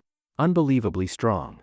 Then he turned and said, "Xuelua, you must not underestimate this man." Xuelua and Chen Tianfeng were both stunned. Chen Tianfeng smiled, while Xuelua frowned slightly, clearly displeased. From the king's tone, did it mean this Chen Tianfeng was even stronger than him? Back in the exhibition hall, he hadn't even used his full strength, just warmed up a bit. And this Chen Tianfeng, Qin Lang said upon meeting him that he was exceptionally strong? At that moment, Xuelua was extremely unconvinced. He really wanted to see what exactly made Chen Tianfeng so strong. Chen Tianfeng wanted to spar with Xuelua. In Qin Lang's view, Chen Tianfeng was very strong, Xuelua might not be his match. Of course, even if he wasn't his match, beating Xuelua would likely come at a price. Earlier in the hotel lobby, Qin Lang had a rough impression of Xuelua's abilities. He was undoubtedly stronger than before. But as for the Chen Tianfeng in front of him, just from sensing him briefly, Qin Lang could tell that this Chen Tianfeng was probably freakishly powerful. "Master, let me fight." Xuelua's tone was unusually serious. Now that someone was provoking him, he definitely had to respond. Qin Lang understood, Xuelua really wanted a fight. "All right, you two choose the location," Qin Lang said calmly. Xuelua looked at Chen Tianfeng in front of him, twisted his wrists, and grinned viciously. Not far away, Lin Shudong and Su Jing were completely baffled. What's going on? Why is that stranger calling Qin Lang master? Lin Shudong looked stunned. She didn't understand. What was Qin Lang up to now? Wasn't he just mooching off her younger sister Lin Nuyi and that beautiful woman? Lin Shudong quickly turned her head and looked at Su Jing, as if asking her what this new trick was. Su Jing's eyes sparkled sharply. Then she pulled Lin Shudong aside. "President Lin, looks like our previous guess was right." Su Jing cautiously watched Qin Lang and Xuelua in the distance, eyes full of wariness and fear. "What do you mean?" Lin Shudong was clearly confused. Su Jing said seriously, "President Lin, if I'm not mistaken, that guy probably just got out of prison." "What? That Xuelua just got out of prison?" Lin Shudong was shocked. Qin Lang was actually associated with someone who had been to prison? Could it be that Qin Lang really had a shady past? Su Jing quickly added, "President Lin, don't think I'm joking. That guy's aura is just like it. I had a poor relative just like that. He skipped school, got into fights all day, beat up a rich kid, and went to jail. When he got out, he had exactly the same vibe." Lin Shudong instinctively looked over and saw that Xuelua really didn't look like a normal person. Definitely the type who liked fighting. Maybe he really had been in prison. Wait, even if that's the case, how can you be sure he just got out of prison? Lin Shudong frowned and looked toward Qin Lang, clearly more annoyed. What was this jerk up to now? It was bad enough that he mooched off her sister, and now he was hanging around with shady people? So what if he could fight? Lin Shudong hated those violent, uneducated types the most. In those old movies, weren't all the gangsters like that? Every time she heard boys talk about that stuff, she'd frown. And now, that man beside Qin Lang actually called him master? Could it be that Qin Lang used to be some kind of gang leader too? Now this ex-con had come out of prison to pledge allegiance to his former boss?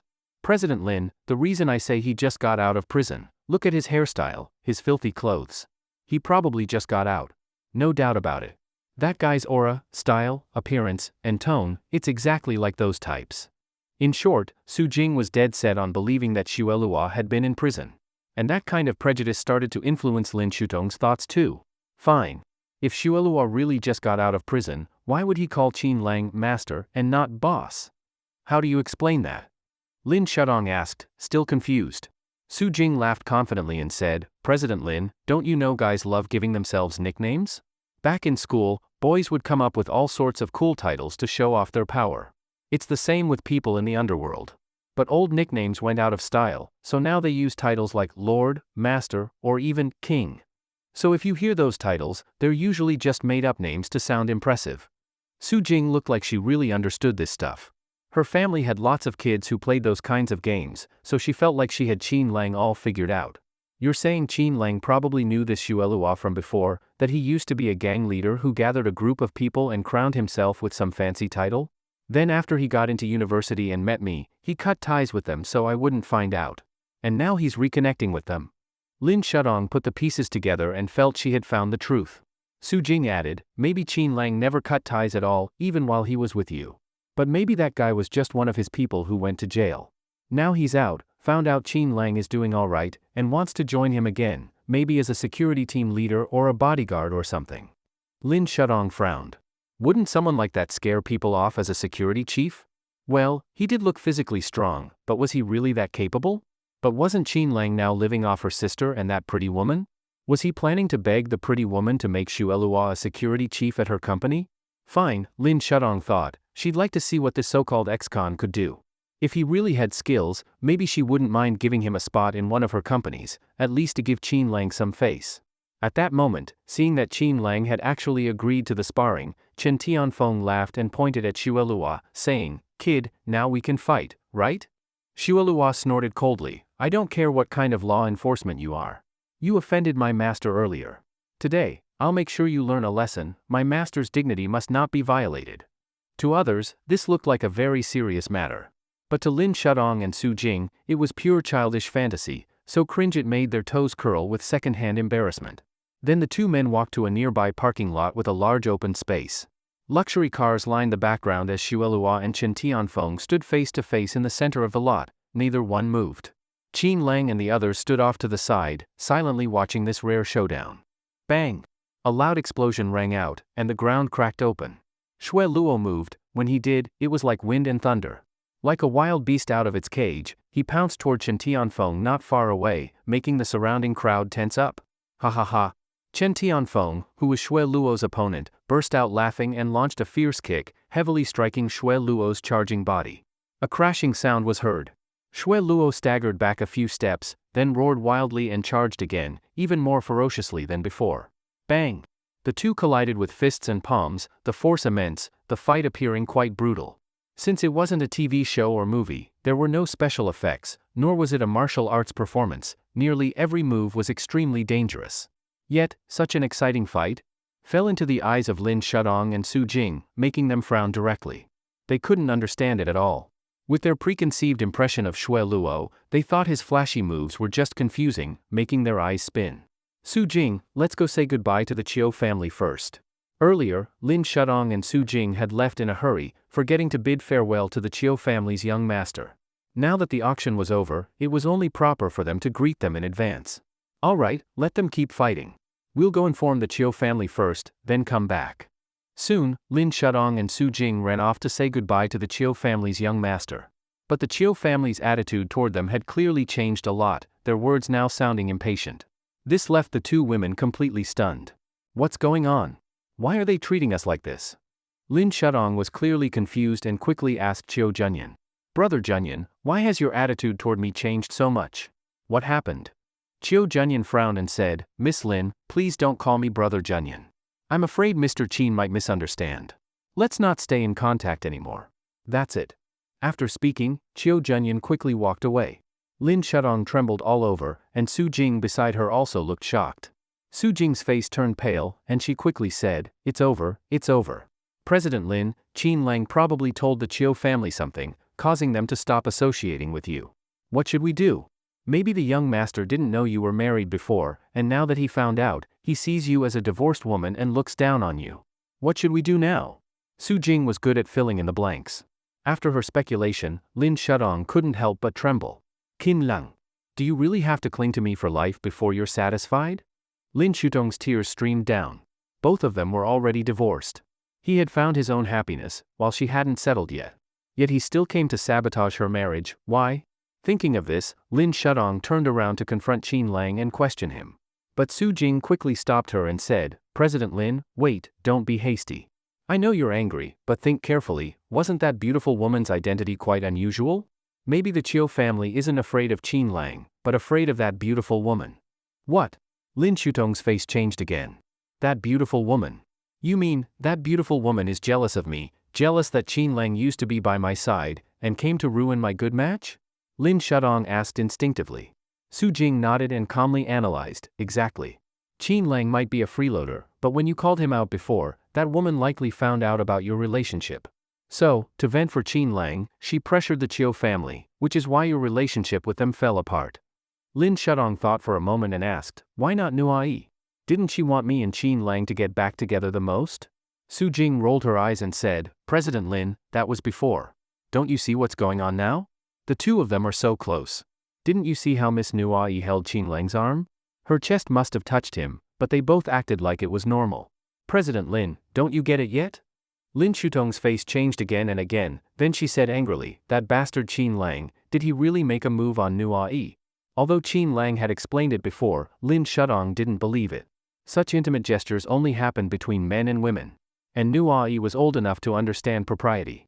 Hugging him so tightly, what did it mean? Did she take Qin Lang as her boyfriend? She, the elder sister, was still here. How could Lin Nuai act like that? Was that fair to her sister? Su Jing, you're saying Nuai used to want us to get back together. But now their relationship is ambiguous, so she doesn't want me to get back with Qin Lang and wants me to marry someone else. So, that woman isn't Nuai. Exactly. After hearing Su Jing's analysis, Lin Shudong quickly calmed down. Su Jing's reasoning made sense. If that's the case, then the only one who could have spoken up for Qin Lang was that beautiful woman. Which also meant she very likely pressured the Chiu family. Let's go ask around and see if anyone knows who that beautiful woman is. Then Lin Shudong and Su Jing quickly went to ask some second-generation elites they'd seen earlier. Huh? That's the queen of the Xiao family, Xiao Qingfei. Don't you know her? She's young Master Chiu's aunt. What? Hearing this, Lin Shudong was shocked. That beautiful woman, she was actually Chiu Junyan's aunt. If she had really gotten together with Chiu Junyan, wouldn't Qin Lang have become her uncle-in-law? Lin Shudong was completely stunned. Fortunately, nothing had happened between her and Chiu Junyan yet. She broke out in a cold sweat. It seemed likely that this was Xiao Qingfei's doing. Thinking of this, Lin Shudong couldn't help but feel a surge of anger. Just because she fancied her ex-husband, Xiao Qingfei wanted to ruin her marriage with Chiu Junyan? President Lin, well? Was I wrong? It really was that woman's doing. Looks like we can't fight Qin Lang anymore. If he really landed the Xiao family's queen, Xiao Qingfei, we might not be able to mess with him now. Su Jing was also furious. But Qin Lang, the king of freeloaders, was so powerful he could even land Xiao Qingfei. Lin Shudong couldn't help but feel bitter. Before, she didn't know who that beautiful woman was and thought she was just an ordinary woman. But now, she turned out to be Xiao Qingfei, queen of the Xiao family. And from what those second-gens said, this Xiao family queen was very capable. The Xiao family was the #1 family in the north, on par with the Bai family. President Lin, now we've got a crisis. Su Jing glanced at Lin Shudong, clearly having thought of something. Su Jing spoke to Lin Shudong about the crisis, but Lin Shudong didn't react right away. What crisis? Lin Shudong looked confused. Su Jing said anxiously, President Lin, think about it. That guy Qin Lang used to love you so much, but you still left him. Then he must be trying to use that Xiao family queen to suppress you. Would Qin Lang really be that heartless? Lin Shudong obviously didn't want to lose just like that, especially not at the hands of another woman. Now, her hope of becoming the young mistress of Diwang International was gone, and the title of young mistress of the Chiu family was also gone. Could it be that their Lin Corporation was also going to be finished? Su Jing thought for a moment and said, actually, there's still a way. Have you forgotten about Elder Chen from before? Only then did Lin Shudong remember. That's right, they were planning to develop in the capital. If Elder Chen could protect them, the Lin family might still have a chance. They still didn't know Elder Chen's background. They didn't know whether he could stand against the Xiao family, but if that Xiao family queen really made a move against the Lin family, this might be their only option. President Lin, actually there's another way. Su Jing thought for a moment, then suddenly spoke with a bit of ruthlessness. What way? Lin Shudong quickly asked. Su Jing took a deep breath and said, that Xiao family queen let Qin Lang freeload off her, definitely because Qin Lang is sweet-talking and totally submissive to her. But today she only saw you once and showed such strong hostility. If you pretend to be close with Qin Lang, I think her emotions will definitely break. What? You want me to pretend to be close with Qin Lang? Lin Shudong looked completely disbelieving. The two of them were already divorced, why should they be ambiguous again? She felt she simply couldn't do it. President Lin, look at the situation. What if Elder Chen isn't a match for the Xiao family queen? Have you considered that possibility? If she really acts against the Lin Corporation, do you think we can resist? Don't forget, even young Master Chiu is now very cold toward you. Su Jing carefully thought about all these interest connections, hoping Lin Shudong would consider them clearly and thoroughly. You mean, what we have to do now is think of a way to make Xiao Qingfei leave Qin Lang. Only then will the Lin Corporation be safe. Lin Shudong's eyes flickered as she quickly realized the pros and cons. Exactly. Su Jing answered seriously, also hoping Lin Shudong could make up her mind when the time came. Lin Shudong frowned and said, but Xiao Qingfei is a queen, how could she easily fall for such a trick? And how could Qin Lang act ambiguously with me in front of her? Neither of them is stupid. Su Jing said meaningfully, President Lin, if it really comes to that, then you might have to sacrifice yourself once. Sacrifice myself once? What do you mean? Lin Shudong clearly didn't understand. Su Jing felt this was a bit blunt but still said awkwardly, President Lin, you said it yourself, Xiao Qingfei and Qin Lang wouldn't be so easily fooled. Then the only option is to set Qin Lang up. But you'll have to be part of it. As long as you and he sleep together again, and Xiao Qingfei sees it, what do you think will happen? What? You? Su Jing, you actually want me to sleep with Qin Lang again? We're already divorced. Lin Shudong was very angry. Since she chose to divorce Qin Lang, she was prepared. If she slept with Qin Lang again, what would that look like? Wouldn't they have to remarry? Didn't Su Jing always hate Qin Lang? She had talked bad about him countless times, so why was she suddenly making this suggestion now? What could Lin Shudong even say? President Lin, at this point, this is the only way. Only if Xiao Qingfei sees that you and Qin Lang rekindled your old feelings will she truly leave him. Only then will the Lin family be safe. Of course, President Lin, you must hold yourself back, don't actually rekindle anything. You don't even have to really sleep with him, just make sure Xiao Qingfei sees you two lying on the same bed. Got it. Su Jing seemed very satisfied with her bad idea and strongly recommended it to Lin Shudong. Alright, let me think about it carefully. After all, this was the second idea after Elder Chen. At the same time, she thought, what if Xiao Qingfei didn't actually plan to act against the Lin Corporation? Then wouldn't they just be making fools of themselves? At this moment, the fight between Chen Tianfeng and Xue Luo was nearing its end. And it was getting more intense and exciting. All kinds of high-level moves appeared, dazzling the crowd. Qin Lang even counted seriously, there were probably over 100 moves already. Blood was already spilling from the corners of Xue Luo's mouth, but he looked very excited. Ha ha ha. Awesome. Xue Luo's speed began to increase, and his entire body nearly turned into a series of afterimages. Only now did his unusual side start to show. Chen Tianfeng also laughed, showing no panic at all. Facing Xue Luo's storm-like attacks, his hands blocked naturally, and his speed also got faster. Gradually, the two of them turned into blurry shadows. This stunned many people on the scene. Bang! Another loud explosion sounded. Chen Tianfeng took a kick from Xue Luo to the face, leaving a very noticeable footprint. Courting death. Chen Tianfeng roared and charged again, fighting Xue Luo madly. This time, Xue Luo was clearly at a disadvantage. The whole process was extremely dangerous, there was no room for even a slight mistake. But not long after, both Chen Tianfeng and Xue Luo were covered in injuries. They had used nearly all of their killer moves. And Xue Luo realized he actually wasn't a match for Chen Tianfeng, which was almost unacceptable for him. But that was the reality, which made Xue Luo want to go all out. He wanted to fight to the death and earn some respect, to show his powerful strength in front of the master. Roar, roar, roar. Xue Luo had completely lost control. His attacks became more and more violent, and he entered a very strange state. In that state, even Chen Tianfeng could feel the fierce killing intent. Danger. Extreme danger. Chen Tianfeng shouted. He understood that he couldn't retreat. The other guy wanted to fight even at the cost of mutual destruction. Not far away, Qin Lang sighed helplessly. Things had actually reached this level, this was something Qin Lang had never expected. Forget it, it's time to end it. With a step, he flashed like lightning in front of the two of them. The battle between Xue Luo and Chen Tianfeng was ultimately stopped by Qin Lang. Throughout the whole process, almost everyone only saw Qin Lang take a single step. But that step felt as if it shortened the ends of the earth to the tip of a finger, giving people a sense of dizziness, blurriness, and illusion. Master!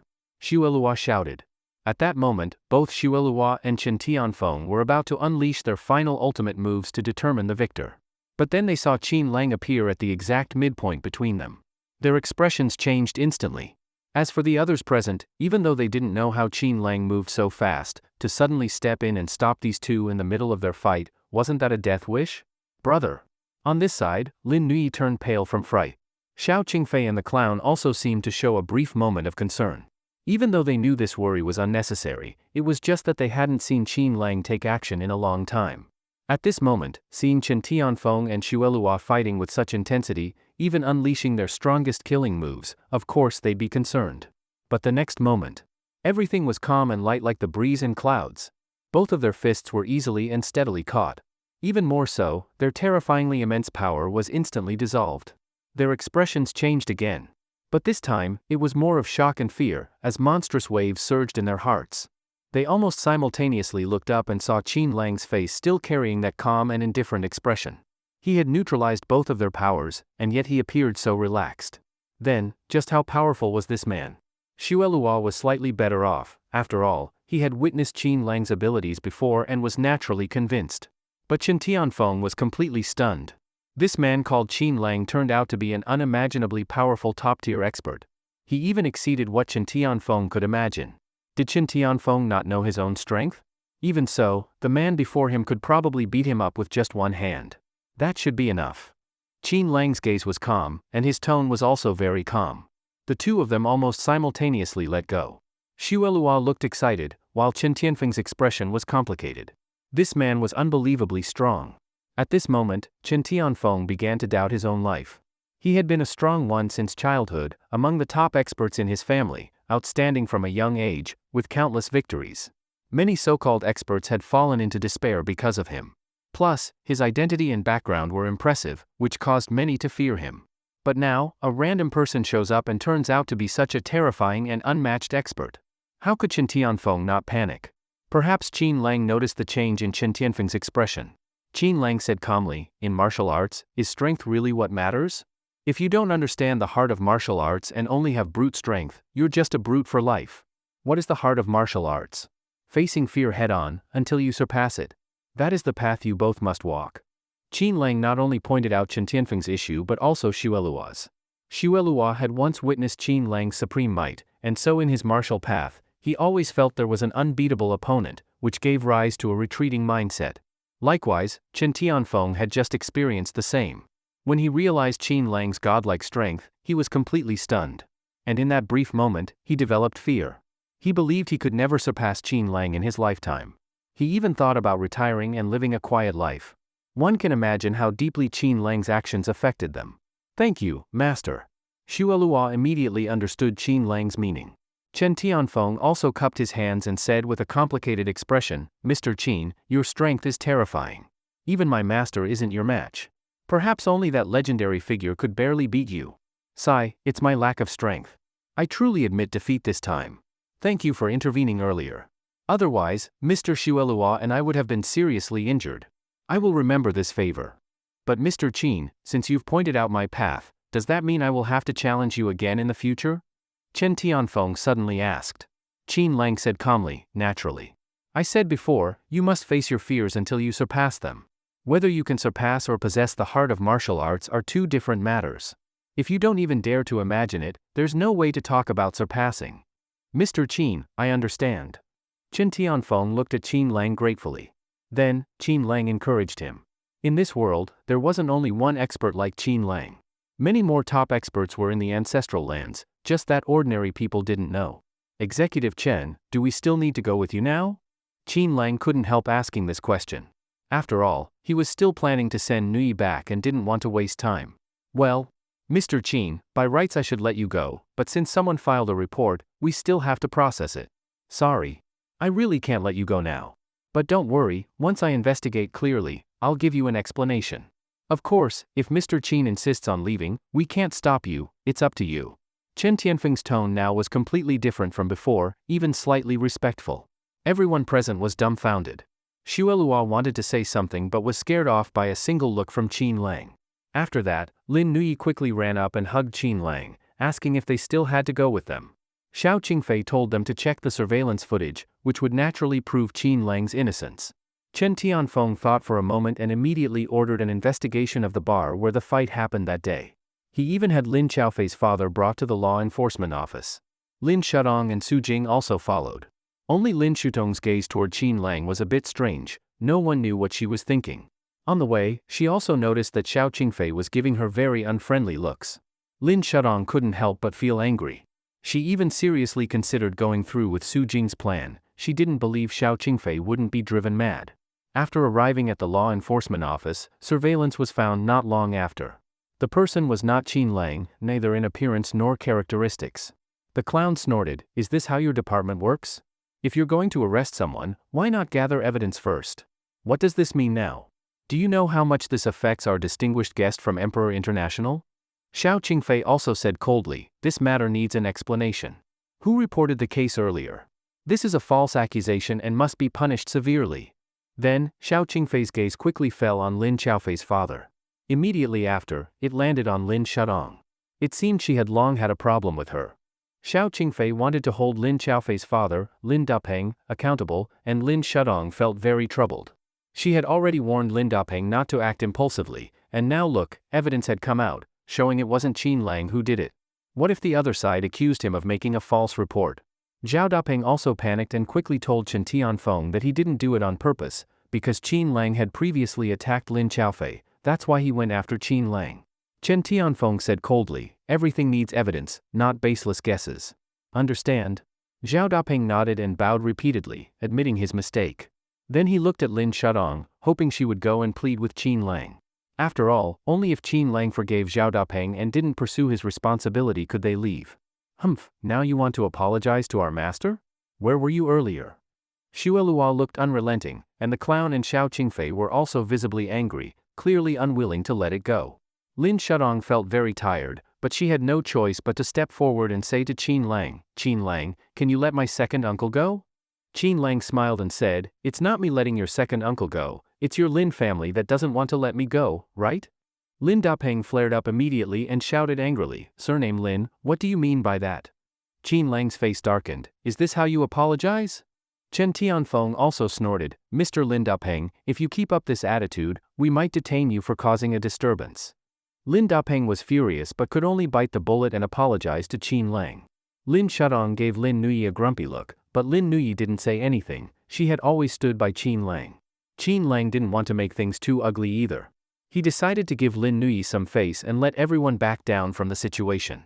Alright, for Nuyi's sake, I won't pursue the matter anymore. But I hope this is the last time. If there's nothing important, don't come bothering me. After saying that, he led everyone away.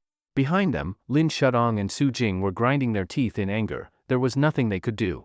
It was too frustrating. Lin Dapeng still wanted to say something, but Lin Shudong glared at him fiercely and told him to go home by himself. After the two of them left the law enforcement office, Lin Shudong stopped Lin Nuyi and said she had something to say. Qin Lang told Xiao Qingfei, the clown, and Xuelua to go back first. He would take Lin Nuyi somewhere later. The three nodded and quickly left in their car. Elder Chen smiled and said, kid, I sense a familiar aura in you. You must be from the ancestral land too. I didn't expect Nuyi to fall for you, it really surprised me. Qin Lang said, Senior, there's nothing between me and Nuyi. Heh. Kid, Nuyi is so infatuated with you, I don't believe you're that dense. Do I really have to remind you? Let me warn you, if you ever hurt our little princess, I'll be the first to come after you. Elder Chen's gaze was cold, it didn't sound like a joke. Qin Lang was shocked.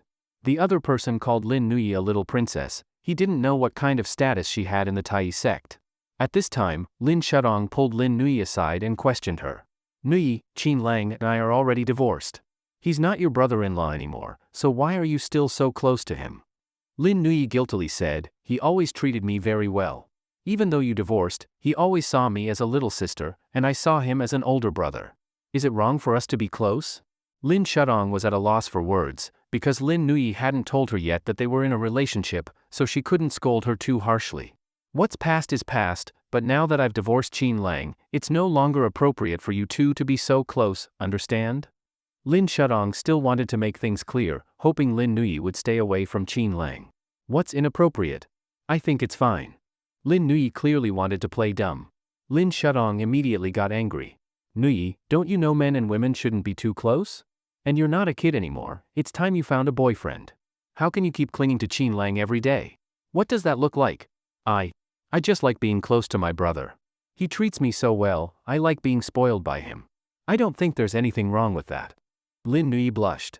Lin Shudong knew if she didn't speak plainly, Lin Nuyi would keep pretending. Nuyi, be honest with me, do you like Qin Lang? I'm telling you, I can't accept that. Qin Lang is my ex-husband. If you two end up together, how do you expect me, your sister, to face you both? Lin Shudong almost completely spelled it out.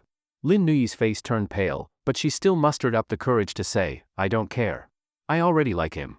I want to be his girlfriend, and I'll marry him in the future. Besides, you two are divorced. Us being together won't affect you. If you're bothered, I'll move out with him, you won't have to see us again, how about that? You, Nuyi, can't you see that Xiao Qingfei's relationship with Qin Lang is suspicious? I told you already, on the day Lin Xiaofei got beaten up, I called Qin Lang. Do you know what he and that woman were doing on the phone? Lin Shudong was furious. Lin Nuyi nervously asked, doing what? Lin Shudong sneered, between a man and a woman, what do you think? That night, I personally heard that woman call Qin Lang husband and tell him to be gentler. What? Lin Nuyi looked completely shocked. If that was true, then her brother and that pretty woman were definitely doing that kind of thing. Nuyi, do you still think you want to marry Qin Lang? That bastard is a total scumbag. He probably has other women too. No, he must be living off other women. Nuyi, think about your own worth. You're a top-tier campus beauty, you could have any man you want. Why insist on liking that bastard Qin Lang? And he's even my ex-husband. That guy only cares about trivial things all day, he's a complete loser. Think carefully, am I right? Lin Shudong spoke earnestly, as if she truly had Lin Nuyi's best interests at heart. But Lin Nuyi looked at her strangely and said in surprise. Sis, you still don't know, do you? Qin Lang isn't an ordinary person. Sis, aren't you too biased against him? He's clearly amazing, such a great man, it's hard to find even with a lantern. And you let him go. Sis, I won't give up. Even if something's going on between Xiao Qingfei and Qin Lang, so what? I'm confident I can steal him back from her. That last sentence from Lin Nuyi was full of boldness. Lin Shudong nearly fainted from anger. Even now, Lin Nuyi wouldn't give up? What kind of spell had Qin Lang cast on her sister? Lin Shudong told Lin Nuyi to give up on Qin Lang, but Lin Nuyi flatly refused. She even said that even if there was something between Xiao Qingfei and Qin Lang, she would still take him back, nearly making Lin Shudong faint from anger. She simply didn't understand, what was so good about Qin Lang anyway? Moreover, she was still thinking about how to prevent Xiao Qingfei from taking action against their Lin family. If Lin Nuyi clashed with Xiao Qingfei, wouldn't their Lin family be in even more trouble? Nuyi, what will it take for you to separate from Qin Lang? Lin Shudong looked at Lin Nuyi with a serious expression. If it really didn't work, she might just have to frame Qin Lang and spend a night with him. She didn't believe that by then, Lin Nuyi or even that Xiao Qingfei would still like Qin Lang. As long as Xiao Qingfei left Qin Lang, and Qin Lang lost his backing, then coaxing Nuyi away would be easy. What waves could he stir up then? However, she would eventually leave the capital. What if Qin Lang, losing his sugar mama, still pestered Nuyi? Should she find a way to trick Qin Lang into going to the capital too? That way she could keep an eye on him at all times, and wouldn't have to worry about him finding Nuyi again. Lin Shudong increasingly felt this plan was feasible. So she decided to wait another 2 days and observe the situation. Nuyi. At this moment, Elder Chen came over to tell Lin Nuyi he was preparing to leave and reminded her not to forget about going to the capital later. What? Nuyi is going to the capital too? Could her backing be related to the capital? Lin Shudong was extremely surprised. If that was the case, then she would find a reason to secretly take Lin Nuyi to the capital, not let Qin Lang find the two of them, and leave Qin Lang alone in Sioux City. Wouldn't that be a perfect plan? After Elder Chen left, Qin Lang offered to take Lin Nuyi back to school. Qin Lang, Nuyi is my younger sister. If anyone's taking her, it should be me. You're my ex-husband. What does it look like if you take my sister? That's settled. Su Jing, tell the driver we're taking Nuyi to school first. Understood, President Lin. Su Jing smiled and then glared at Qin Lang. Lin Nuyi puffed out her cheeks, clearly unhappy, but didn't know what to say. Still, she made up her mind that next time she saw Qin Lang, she wouldn't hold back, she would give her first kiss to her brother. Once she kissed him and became his girlfriend, her sister wouldn't be able to control her anymore. Nuyi, go with your sister. Qin Lang didn't want to have a falling out with Lin Shudong. Besides, Lin Nuyi was indeed her younger sister. If he got too close to Lin Nuyi, who knew what Lin Shudong would say about him? Goodbye, brother. Lin Nuyi waved sweetly, then quickly parted from Qin Lang. Her beautiful eyes were full of reluctance and affection. Qin Lang's heart skipped a beat. Could it be that Lin Nuyi really had feelings for him? Back at the lakeside villa, Clown and Blood Luo immediately came to report. Since they already had the sheepskin scroll, the next step was to go to the capital. By then, Lin Nuyi could also move into the lakeside villa. Didn't she have a best friend named Tang Mumu? She was still working in the villa as an assistant and maid. Qin Lang decided to hand over Wandering International to Lin Nuyi. There was no way he would let her really enter the entertainment industry, it was like a big dye vat, and he didn't want her nature to be corrupted. After what happened with Lin Shudong over the years, Qin Lang was afraid of history repeating itself. Alright, go ahead and arrange things in the capital. Once everything's ready, we'll head there. Yes. After Clown and Blood Luo left, Xiao Qingfei appeared. She pretended not to see him, looking all cold and aloof. Qin Lang couldn't help but laugh. He walked over, wrapped an arm around her slender waist, and smiled. What's wrong, my little Fei-Fei? Humph, who's your little Fei-Fei?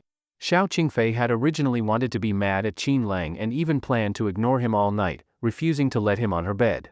But as soon as he wrapped his arm around her and called her that cheesy nickname, she blushed terribly. Her whole body felt weak. Qin Lang already kissed her. Xiao Qingfei's jade arms instinctively wrapped around his neck. After a long time, they separated. Xiao Qingfei looked complicated and said, "Wang, are you really ready to enter the capital? This time, it might be another storm of blood and wind." Qin Lang said calmly, "Some things, some grudges, have to be settled. Besides, aren't your family still forcing you to marry into some major family in the imperial capital? I really want to see who's bold enough to actually try and marry you off." Xiao Qingfei blushed, tightly hugged Qin Lang's waist, buried her head in his chest, squinted her eyes and said, "Wang, I want to have your baby, how about that? Do you want a boy or a girl?" Qin Lang was stunned, she was already talking about boys and girls. Then he picked up Xiao Qingfei and walked toward the bedroom with a laugh, saying, "You can give birth to whatever you want. But the steps before having a baby must not be skipped." Xiao Qingfei could only cling to his neck, too shy to speak. The next day, in a luxury hotel, Qin Lang arrived there with two classmates, Su Dong and Zhao Hao. Since they last met, the three had kept in touch briefly. Today was their 3-year class reunion after graduation. Qin Lang originally didn't need to attend, but Su Dong invited him, and he couldn't refuse. After all, Su Dong was a true friend who had treated him well during college. Since he was heading to the capital soon, why not attend a reunion before leaving?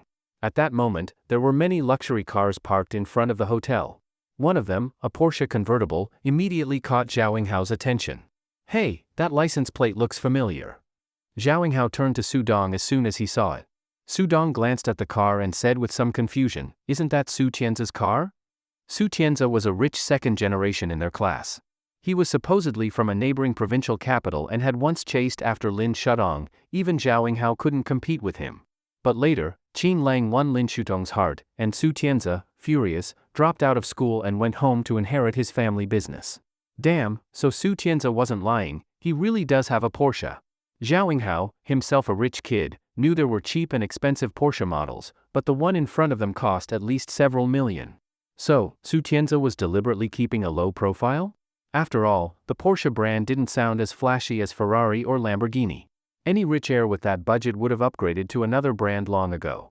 Alright, let's go in and see what Su Tianza has been up to. He's driving a Porsche now. If he's really made it, we've got to milk him for all he's worth. Su Dong seemed eager and excited. But he glanced at Qin Lang, clearly worried that something might happen between Qin Lang and Su Tianza. After all, Su Tianza had chased Lin Shudong for a long time without success, and now that Qin Lang and Lin Shudong were divorced, who knew what could happen? When Qin Lang heard it was Su Tianza, his expression changed slightly. But since so much time had passed, Su Tianza probably didn't remember what happened back then. Before long, the three entered the hotel and arrived at a spacious, luxurious private room. But just as they reached the door, they heard someone praising Su Tianza and even comparing him to Qin Lang. "Tianza, back then I actually thought you and Shudong were the best match. At that time, Shudong was the class monitor, and you were the league secretary. The two of you walking together, really looked like a good pair. Not just me, many teachers in the office thought the same." "Who would have thought?" sigh. "Old Du, what are you saying? Didn't Shudong later marry Qin Lang? Why bring that up now?" "Old Chen, your information is outdated. Shudong and Qin Lang got divorced not long ago. Shudong's company now has a market value of over 10 billion, and Qin Lang? Still stuck in the same place. He's achieved nothing. Sigh, he wasted so many years of Shudong's youth. That guy Qin Lang, without Shudong, is nothing." Qin Lang's brows furrowed slightly. Su Dong and Zhao Hao beside him also looked awkward. "Brother Lang, why didn't you bring your new wife? That stunning queen from last time. If you had brought her, would that old Du dare to look down on you like this?" Old Du was a lab teacher from their school, who used to favor Su Tianza and had a good relationship with him. Unexpectedly, he also showed up. But his words were a bit unpleasant to hear. Qin Lang smiled and said, "Qingfei had something to do. Besides, today is our classmates' reunion, not really appropriate." "What do you mean not appropriate? Brother Lang, are you afraid it would be awkward running into campus beauty Lin?" After Su Dong said this, Qin Lang really didn't know how to respond. In fact, it was because Xiao Qingfei clung to him late into the night last night, she simply couldn't get up. After all, she was determined to give him a child and had used all her strength. As for whether Lin Shudong would come or not, Qin Lang really didn't know, nor did he care. Let's just go in first." Zhao Hao also felt awkward and didn't want the people inside to say more, so he suggested they go in. Then the three entered the private room. The whole room instantly turned awkward. Especially Old Du and Su Tianze, whose expressions became unnatural. After all, Old Du had just been bad-mouthing Qin Lang, and now here he was in person. Su Tianze also stared at Qin Lang with a complicated look because of past grudges. Hee, Su Dong, Zhao, Qin Lang, you three came too. Counselor Old Chen greeted them with a smile. The three naturally greeted him back. The counselor had always treated them well and had worked hard to help them find jobs back then. Especially Qin Lang, Old Chen had worried a lot when Qin Lang didn't have a job, which made Qin Lang feel quite embarrassed. If you ask me, the most promising one is still Bai Yunru. She donated at least 50 million to our school before, right? Though she used to be a bit spoiled, she's now connected to Emperor International and reportedly took on a major project. Her future is limitless. Emperor International? As soon as the name was mentioned, everyone's breathing became tense. No wonder, Emperor International was extremely famous. Being able to cooperate with them was absolutely top tier. Qin Lang raised an eyebrow. He didn't know Bai Yunru had dealings with Emperor International. He thought he might check into it later. Then everyone started chatting, mostly around Su Tianze. From what he said, he really was a top young master from the Su family in the neighboring provincial capital. Back then, Su Tianze saw Lin Shudong while traveling here, was stunned by her beauty, and made every effort to come to this city and even entered the same university and class as her. He thought he could win her over, but Lin Shudong wasn't interested, saying he was too much like a spoiled rich kid. Then Qin Lang showed up, and not long after, he got together with Lin Shudong. They even lived together off campus and often kissed in class. It crushed Su Tianze to the point of near breakdown. Zhao Hao had also pursued Lin Shudong at the time but got over it quickly, while Su Tianze couldn't. Qin Lang was indeed good-looking and classy back then, but the fact that Lin Shudong was won over so fast made Su Tianze always doubt his own charm. It wasn't until he returned home to manage the Su family business that he gradually got over it. Still, Lin Shudong remained a sore spot in his heart. Until recently, he heard that Lin Shudong and Qin Lang had divorced, which made him happy for several days. He secretly contacted many classmates to organize this reunion, hoping to reconnect with Lin Shudong and finally win her over, making up for the regret of the past. He believed that only by getting Lin Shudong could he resolve his emotional knot. Zhao Hao, I thought you were pretty handsome back in school. I didn't expect you'd be even more handsome after graduation. What? You're a rich kid, right? Why didn't you bring a girlfriend? Girlfriend? I'm single now. Zhao Hao glanced at that female classmate and found her appearance wasn't bad. He had overlooked her before, but if she wanted something, he wouldn't mind a nice encounter.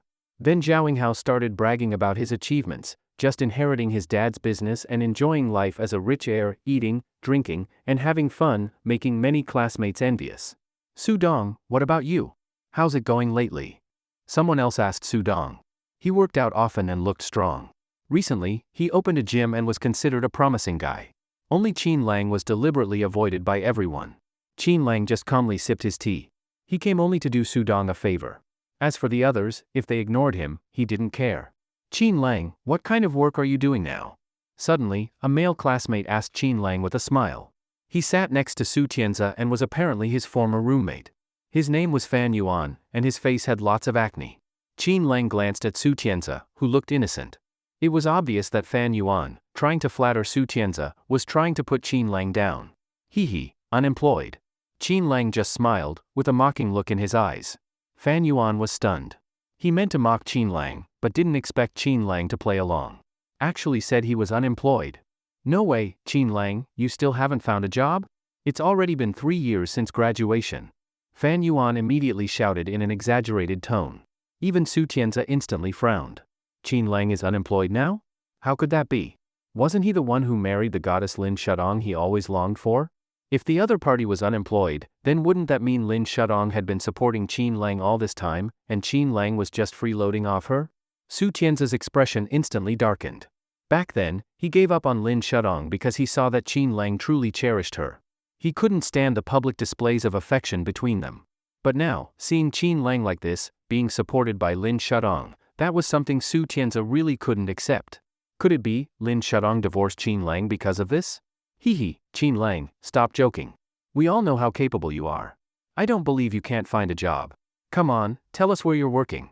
Don't mess with everyone. At this moment, a female classmate walked over with a smile to ease the situation for Qin Lang. Her name was Lu Yeye, the class's study monitor. She seemed to have had a crush on Qin Lang back then, but after he got together with Lin Shudong, no one thought about pairing them again. So that's how it is. Everyone finally let out a sigh of relief. After all, it really was hard to believe Qin Lang was still unemployed. Even Su Tianzi felt he might have overthought it. No matter how useless Qin Lang was, he wouldn't just stay at home and freeload off Lin Shudong. Then, someone else asked what Qin Lang's job really was, telling him to stop hiding it. Fan Yuan also frowned. This guy was messing with him? However, faced with the mixed expressions of the crowd, Qin Lang just smiled faintly. I really am unemployed right now. Qin Lang raised his eyebrows, not feeling ashamed at all. Even though he was currently working as a miracle doctor for top families, and there was even a forbidden organization waiting to be summoned to settle old scores, he was technically unemployed. What was the problem? Ah? Lu Ye's expression turned a bit awkward. He really was unemployed? Hee, Qin Lang, my family runs a hair salon. Come work at my place as a shampoo boy. I'll give you 3,000 yuan a month. Better than staying home mooching off your parents. Fan Yuan grinned. Fan Yuan, what are you saying? No matter how unsuccessful Qin Lang is, there's no way he'd go work as a shampoo boy in your shop. Lu Ye looked displeased. After all, Qin Lang was someone she used to have a crush on. Even if he wasn't doing well now, she couldn't let others bully him. Besides, she had also heard about his divorce from Lin Shudong. At this point, a petite girl with acne suddenly stepped forward and smiled, asking, Qin Lang, didn't you marry Lin, the campus beauty? How could you be unemployed? And didn't she just post something on her social media recently? Saying she divorced? What happened between you two? Qin Lang frowned slightly. These people kept taking turns grilling him. What was their deal? Following Su Tianzi's orders? Didn't seem like it. It was probably just them trying to flatter and cozy up to Su Tianzi. Hee, Lin Shudong and I divorced. Just recently, we signed the divorce papers. Qin Lang spoke very openly and didn't hide anything. What? You really divorced the campus beauty? Qin Lang, what were you thinking? She was our school goddess. You finally got her, and you divorced her? Are you out of your mind? Yeah, that was Lin the campus beauty. And you divorced her? Qin Lang, are you serious? Wait a minute, I heard she's now the CEO of a 10 billion yuan company. Qin Lang, could it be the gap between you two grew too big, and that caused problems? That last sentence basically meant Qin Lang was now too much of a loser to match Lin Shudong. After that, everyone started talking. Some who didn't know the situation also began asking around. Most people, of course, were focused on Lin Shudong's shocking success. She's really the CEO of a 10 billion company? After hearing this, many looked at Qin Lang with a bit of pity. If it was true, then maybe he was dumped by Lin the campus beauty for being too useless. But Su Tianzi, upon hearing all this, suddenly lit up. He hadn't dared to ask about Lin Shudong before, but he never imagined she was so capable. And the Su family was also a provincial-level family. If he could marry Lin Shudong, combining their strengths, the Su family's business would definitely rise even higher. Screech! Suddenly, the private room door opened. A beautiful woman walked in and greeted everyone. Wow! It's the great beauty Bai. Everyone turned their heads and couldn't help but be amazed. It was Bai Yunru, the one old Du and old Chen had talked about earlier, the one who donated 50 million. Hello, everyone! After entering, the counselor and old Du immediately stood up warmly to greet her. Many classmates also stood up to say hello. After all, she had connections with Emperor International, a true giant. Bai Yunru smiled and greeted everyone. But when she saw Qin Lang, her eyes lit up and she walked over with a smile. A gust of fragrant air followed. Her perfume was top tier, from a foreign noble private brand, known by very few. Even Xiao Qingfei had used this scent before. This woman wasn't simple. She had a perfect figure, a beautiful face, and a great temperament. Many of the guys couldn't help but swallow hard, and the girls felt pressured. Even Su Tianzi couldn't help but glance at her several times. Bai Yunru was truly beautiful, a woman who had been able to match Lin Shudong back in the day. Unfortunately, no one could win her heart back then, and no one knew if she was still single now. Qin Lang, I didn't expect you'd be here. By the way, where's Lin the campus beauty? Bai Yunru had heard about Qin Lang and Lin Shudong's marriage and was quite curious. Fan Yuan quickly spoke up, saying Qin Lang and Lin Shudong were divorced now, and Lin was the CEO of a 10 billion company. Bai Yunru was stunned. They were really divorced? And Lin Shudong was really the CEO? Could it be the Lin family? Before, Bai Yunru thought it was someone with the same name. She hadn't expected it to be true. Then, Bai Yunru found a seat. Everyone started asking her about her current business, only to learn she too was now the CEO of a 10 billion company. And the Bai family was a powerful local clan. From then on, Bai Yunru and Su Tianze became the center of attention. Some even asked about Bai Yunru's love life. Unexpectedly, she now had a fiancé, Zhang Minghui from the Zhang group. Zhang Minghui? Qin Lang's expression shifted. Wasn't that the rich guy who used to go after Lin Shudong? In the private room, everyone asked Bai Yunru about her relationship status. When Qin Lang heard Zhang Minghui's name, his brows furrowed slightly. Back then, this rich second-generation guy had his eyes on Lin Shudong. However, because he hadn't done anything to Lin Shudong and Lin herself had proposed a divorce, Qin Lang hadn't acted against him. So the matter had been left unresolved. He hadn't expected that Zhang Minghui would already have a fiancé. And that fiancé turned out to be their classmate, Bai Yunru. Since it was a class reunion, food and drinks were involved. Qin Lang couldn't help but have a couple of drinks. The counselor drank a bit too much and began to randomly play matchmaker, telling the unmarried ones to hurry up and get married and have kids. Then he scolded Qin Lang for letting Lin Shudong, the campus belle, slip away, and even said that Qin Lang should just marry Bai Yunru, another campus belle. As soon as he said that, everyone's expression changed. After all, Bai Yunru's fiancé was none other than young Master Zhang of the Zhang family. And Qin Lang? A divorced man, claiming to be unemployed, many secretly speculated he was living off women. With the counselor now suggesting that Qin Lang marry Bai Yunru, who could possibly be happy about that? Bai Yunru's face didn't look too good. It wasn't that she looked down on Qin Lang on purpose, but she felt there was simply no possibility between them. They were not on the same level. And the fact that he had divorced Lin Shudong, wasn't it likely he was dumped by her? She and Lin had once competed for attention, and if she took in a man that Lin had discarded, wouldn't that mean she, Bai Yunru, lost to Lin Shudong? What's more, Bai Yunru was now linked to Emperor International and had collaborations with them. Her future was even more limitless.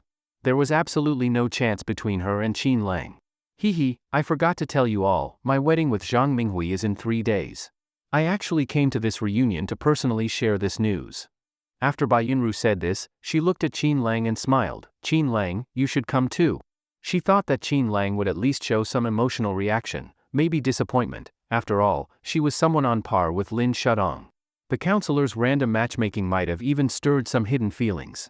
Now hearing that she was about to get married, how could he not be at least a little disappointed? However, Qin Lang didn't even lift his eyelids. As if it had nothing to do with him. Bai Yunru frowned slightly, feeling somewhat uncomfortable. Back when Qin Lang and Lin Shudong got together, Bai Yunru had also had thoughts about Qin Lang, even hinted at him. But Qin Lang had rejected her outright. Even though that was 5 years ago, and she wasn't truly in love with Qin Lang, she just wanted to steal Lin Shudong's boyfriend and compete with her, but Qin Lang had directly rejected her. Didn't even look at her twice. Just like now, his expression was exactly the same. Wow, a classmate's wedding? Of course we'll go. No problem, Qin Lang, let's go together, how about that? Su Dong wanted to invite Qin Lang again. Qin Lang was a bit amused and helpless. He was about to refuse, but thought that might make him seem cold. So he nodded and agreed. After the meal, everyone left one after another. Surprisingly, Lin Shudong didn't show up, which no one expected. But soon she heard the news about Bai Yunru's wedding and said she would attend. When leaving, Bai Yunru found an opportunity and handed Qin Lang a business card. Qin Lang, if you're looking for a job or anything, just call me. I can arrange something for you. Bai Yunru's tone was slightly proud. Back then, she had hinted to Qin Lang and even held his arm, trying to flirt a little. But Qin Lang had flung her hand away, embarrassing her in front of everyone. Now that Qin Lang was divorced and clearly struggling. Whether he was pretending to be calm or not, Bai Yunru wanted to regain her dignity from back then. However, Qin Lang only looked at her with a puzzled expression and then smiled, okay. Whether he would throw the card away later was no longer something Bai Yunru could control. Watching Qin Lang walk away, Bai Yunru sneered. If Qin Lang really dared to call her, she wouldn't mind humiliating him properly. She would make him realize the consequences of offending her back then. Not long after, everyone had left. Su Tianze and Fan Yuan were the last to leave. Watching Qin Lang, Su Dong, and Zhao Yinghao walk away, Fan Yuan immediately said, "Young Master Su, Qin Lang must have hitched a ride. Looks like the rumors are true, maybe he really did become a worthless son-in-law in the Lin family." Su Tianze's face looked unpleasant. He said coldly, "Qin Lang, oh Qin Lang. I gave up Shudong to you, and this is how you treated her. Since you're not good enough for her, from now on I'll be the one to take care of her." Then Su Tianze decided that starting today, he would aggressively pursue Lin Shudong. That very afternoon, he showed up at a Lin group building, holding flowers to see Lin Shudong. At that moment, Lin Shudong was already deeply worried about the Chiu family canceling their partnership. Yes, the Chiu family had ended their cooperation with the Lin family. Lin Shudong's face looked very bad. Rumors were spreading within the company, and even in the family. Mother Lin personally called to ask what had happened. Because the Lin family didn't consist of just Lin Shudong. Other family members held key positions too. When they heard the news, they panicked instantly. After all, the Chiu family had always been the Lin family's main backer. Now that this backer didn't want to support them anymore, didn't that mean serious trouble? Not just people inside the Lin family and company, even outsiders were stirred. What? The Chiu family and the Lin family are no longer cooperating? What does that mean? Did the Lin family offend the Chiu family? Is that why they don't want to support them anymore? Wasn't there a rumor about Lin Shudong, the CEO of the Lin family, and the young master of the Chiu family being close? What are you thinking? Do you know who the Chiu family's young master is? And who Lin Shudong is? She's a divorcee. And her ex-husband was useless. You really think she's good enough for the Chiu family's young master? In short, all kinds of rumors spread among Sioux City's elite circles. The whole outside world became restless. Lin Shudong finally panicked. She didn't expect the chain reaction to be so severe. She and Su Jing then went to ask for a meeting with the important figure from the capital, only to find he had already left with his people. President Lin, what do we do? This is the third crisis for our Lin group. Su Jing was extremely anxious. And it was just then that Su Tianza showed up. Shudong, long time no see. In the office, Su Tianza was full of confidence. But in his eyes when he looked at Lin Shudong, there was occasionally a flash of obsession. He hadn't expected that after all these years, Lin Shudong's appearance hadn't changed at all, she had even become more feminine. You are? Lin Shudong thought for a while before she finally remembered a blurry figure from her university days. You're Su Tianza? Lin Shudong asked with slight hesitation. The corners of Su Tianza's mouth twitched hard, so she only remembered now? Back then, Su Tianza, had pursued Lin Shudong for quite a while, and yet she had completely forgotten about him. Lin Shudong pointed to the large bouquet of flowers in his hands and said with a strange expression, Su Tianza, what is this supposed to mean? Are you trying to pursue me again with flowers? Don't tell me you still don't have a girlfriend. Su Tianza nearly coughed up blood in frustration. Back then, he had gone through a lot to pursue Lin Shudong but ultimately lost to Qin Lang. Then he had to watch the two of them flaunt their affection and take repeated hits to the heart, leading to emotional trauma. These past few years, he had focused on his career and achieved great success within the Su group, which is why he hadn't looked for a partner. Now, upon hearing Lin Shudong's words, his expression became a bit awkward. Lin Shudong thought for a moment and smiled as she declined, Su Tianza, you're a good person, but we're not suitable. She handed him a good guy card straight out. What a joke, it was a critical time now, the entire Lin family was on the verge of collapse. That important figure couldn't be contacted. Who else could resolve the crisis facing their Lin family? She even suspected that the reason that figure couldn't be reached was because that queen from the Xiao family had given an order. In short, Lin Shudong's mind was in chaos right now, wondering if she should carry out her second plan. Otherwise, if the Xiao family's queen continued to act against the Lin family because of Qin Lang, the Lin family would be finished. When Su Tianza heard Lin Shudong call him a good guy, his face darkened. So she rejected him that bluntly? All right, Shudong, looks like I overthought it. I understand. Su Tianza felt bad inside. Even after Lin Shudong divorced, she still didn't like him? But he quickly seemed to think of something and subconsciously asked, by the way, Shudong, what's your company so busy with right now? When I came in, it looked pretty hectic. Su Tianza, being the CEO of a corporation, had a sharp eye. He remembered that when he came earlier, Lin Shudong's company was full of busy people with gloomy faces. Clearly something had happened. So he couldn't help but think of taking advantage of the situation. Lin Shudong glanced at him and said, nothing. She didn't want to get involved with him. He wasn't her type. Su Tianza quickly said, Shudong, if you're in any trouble, you can tell me. These past few years, I've achieved a bit in my career. If your company is facing any difficulties, maybe I can help. Su Tianza had a sincere look. Even though she had rejected him, he could take it slow, no rush. Since Lin Shudong cared about her career, he would conquer her through business.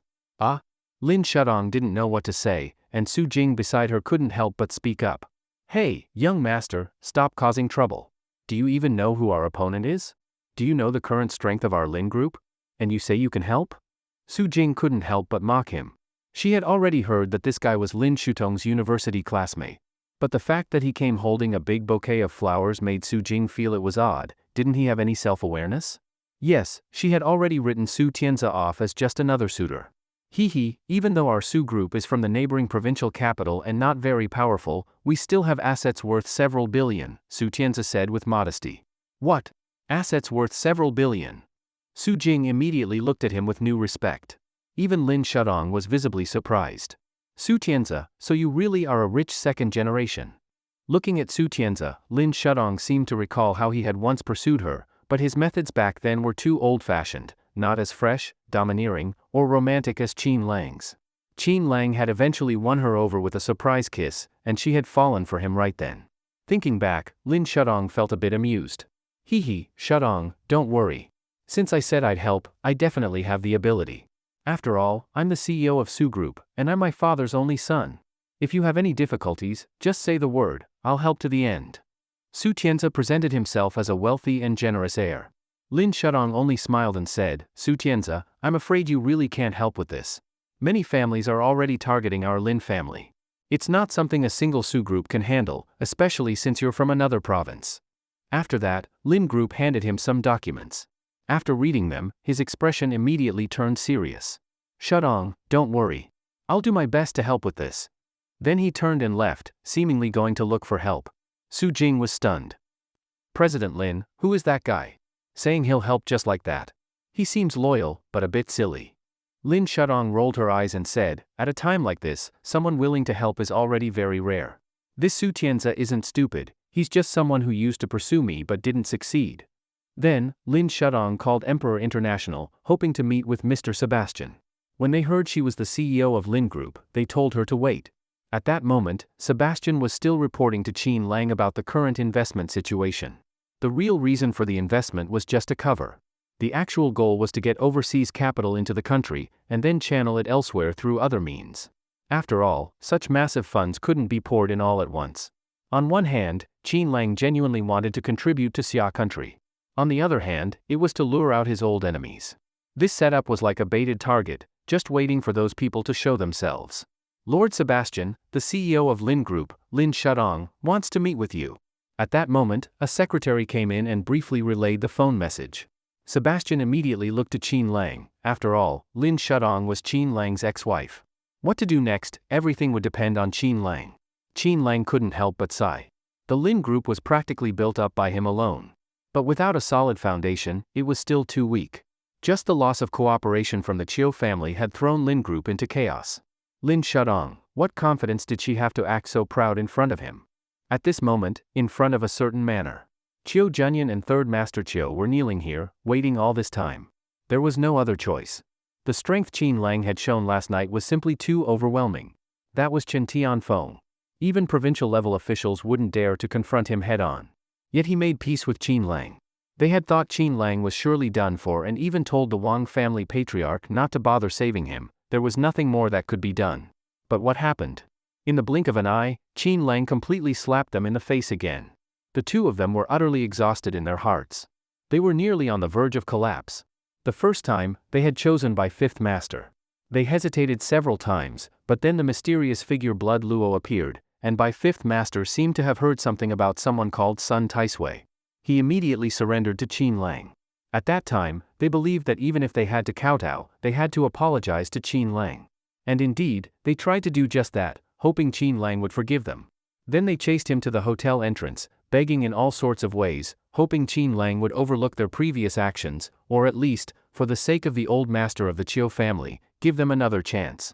But what they didn't expect was that another group of law enforcers appeared. That man named Chen Tianfeng seemed very arrogant and overbearing. The two of them were certainly upset at the time and scolded Chen Tianfeng in every possible way, hoping he would understand the situation. Third Master Chiu even asked a high-level provincial law enforcement official to come and speak on their behalf, to give them face and let Qin Lang leave peacefully, hoping it would ease the tension between the two sides. But they had no idea that Chen Tianfeng had a background too. Even a provincial-level authority couldn't sway him. In the end, that top figure even told them that Chen Tianfeng was extraordinary, with a background even more terrifying than expected, connected to the number one family in the imperial capital. It was at that moment that Third Master Chiu completely gave up on Qin Lang. He thought, with things like this, how could Qin Lang possibly make a comeback? He didn't believe it. And that's why they made yet another choice. Third Master Chiu pulled Chiu Junyan away, clearly signaling to Chen Tianfeng that they were admitting defeat, and to Qin Lang that there was no way to save him this time. Then they just waited for Chen Tianfeng to take Qin Lang away, for it all to end. At the time, Third Master Chiu even thought, fortunately, his final choice wasn't wrong. Mr. Qin, oh Mr. Qin, you were too arrogant after all, making enemies everywhere. Now that you've provoked someone you can't afford to offend, don't blame us. But then, when Chen Tianfeng and Blood Luo began to spar, fighting on the spot, and Qin Lang intervened, and Chen Tianfeng bowed and thanked Qin Lang, both Third Master Chiu and Chiu Junyan were completely stunned. They were watching from a distance when Qin Lang made a move, and in a flash, appeared right in front of the two of them, blocking them successfully. Later, when they checked the surveillance footage, they realized his speed far exceeded human limits. Mr. Qin was not an ordinary person. He was very likely a peerless expert. Even Chen Tianfeng cupped his hands to him and spoke kindly. It was clear they had reconciled. So, what about the Chiu family? Did they offend Qin Lang once again? Their choice was wrong again. So today, the two returned with deep regret, once again coming to Qin Lang's place. They even blamed Lin Shudong, thinking it was all her fault. Maybe it was because of her that Chiu Junyan made the wrong judgment. Now, the two of them had come again just to ask for Qin Lang's forgiveness. Third uncle, do you think Mr. Qin will really forgive us? The two of them knelt there. Humiliating, it was definitely humiliating. But there was no choice. They had to kneel. If they didn't and Qin Lang made a move against them, what then? The old master still didn't know what happened. He probably thought they were still treating Qin Lang well. If the old master found out they had offended Mr. Qin, he might just have them skinned alive. Junyan, am I really getting old? I made the wrong judgment again and again. But the old master clearly told us, we must trust Mr. Qin. Why did we keep doubting him? Third Master Chiu was so anxious, his hair was almost turning white. There was no choice, this blow was simply too much. Such a good opportunity, and they messed it up like this. If only they had followed the old master's words from the start. If they had shown their sincerity to Qin Lang from the beginning, they would surely have reaped unimaginable rewards. This was their own choice. They had to bear the consequences themselves. Third uncle, please don't think that way. Didn't you always tell me, there are wins and losses in life? We lost this time, but we gained something even more important. That is, Mr. Qin truly is a once-in-a-lifetime expert. As long as we now stay firm in our belief, we'll definitely move Mr. Qin. I believe he will forgive us. Third uncle, from now on, I'll be Mr. Qin's dog. Whatever Mr. Qin asks me to do, I'll do it. I don't want to be the successor of the Chiu family anymore. Only by doing this can I make amends to Mr. Qin and fix the Chiu family's wrong decision. Chiu Junyan said with a resolute expression. Before, even though he thought about kneeling to beg Mr. Qin's forgiveness, he still hadn't done it. Deep down, he still had some pride, still some wishful thinking that maybe Mr. Qin wasn't really that strong. But after what happened with Chen Tianfeng, he realized, no more hesitation. If he didn't kneel now, it would be too late. He had to kneel, and do it with full sincerity. He had to become Mr. Qin's dog. Only then could Mr. Qin see his sincerity. Junyan, you. Third Master Chiu was shocked. Chiu Junyan had made such a huge decision, he was willing to be Qin Lang's dog. Just to atone before Qin Lang? But as his uncle, he didn't even have the same courage as his nephew. Junyan, I'm sorry. You've gone so far, but I'm still worried about my pride. Forget it, uncle will join you. This isn't just your fault. In fact, it's more mine. Junyan, since you're willing to risk everything to apologize, I, Third Master Chiu, won't just sit back and watch. I'm a second-generation member of the Chiu family, only if we both kneel and both become Mr. Qin's dogs, maybe then he'll be satisfied. Third uncle. Chiu Junyan looked at Third Master Chiu. At that moment, it was as if his uncle had aged significantly. But Chiu Junyan understood, if Qin Lang didn't forgive them, they likely had no way to survive. At the entrance of the manor, Third Master Chiu decided to stay with Chiu Junyan. Chiu Junyan was deeply moved, but also extremely emotional. After all, they were from the Chiu family of Lingnan. One of the top aristocratic families in the entire Lingnan region. And now, it had come to this, one second-generation heir, one third-generation heir, both kneeling here to apologize. If word of this got out, who knew what kind of storm it would cause? But clearly, the two of them no longer cared about that. Junyan, after we return, I'll resign from my position as chairman of the Wang Group and hand it over to someone else in the family. I've held that position for too long. People always say I'm smooth and sophisticated, but only I know how hard it's been. I used to think I was worthy of that position, but now, I don't have the face to stay there anymore. Since they were going to be Mr. Chin's dogs, clearly, Junyan as the successor, and his own position, none of that could continue.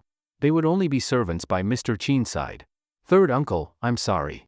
This is all my fault, because I was petty and arrogant. But there's no going back. After we've atoned, let's return to the family and let the old master punish us. There's no other way. The two of them knelt as they discussed their future plans.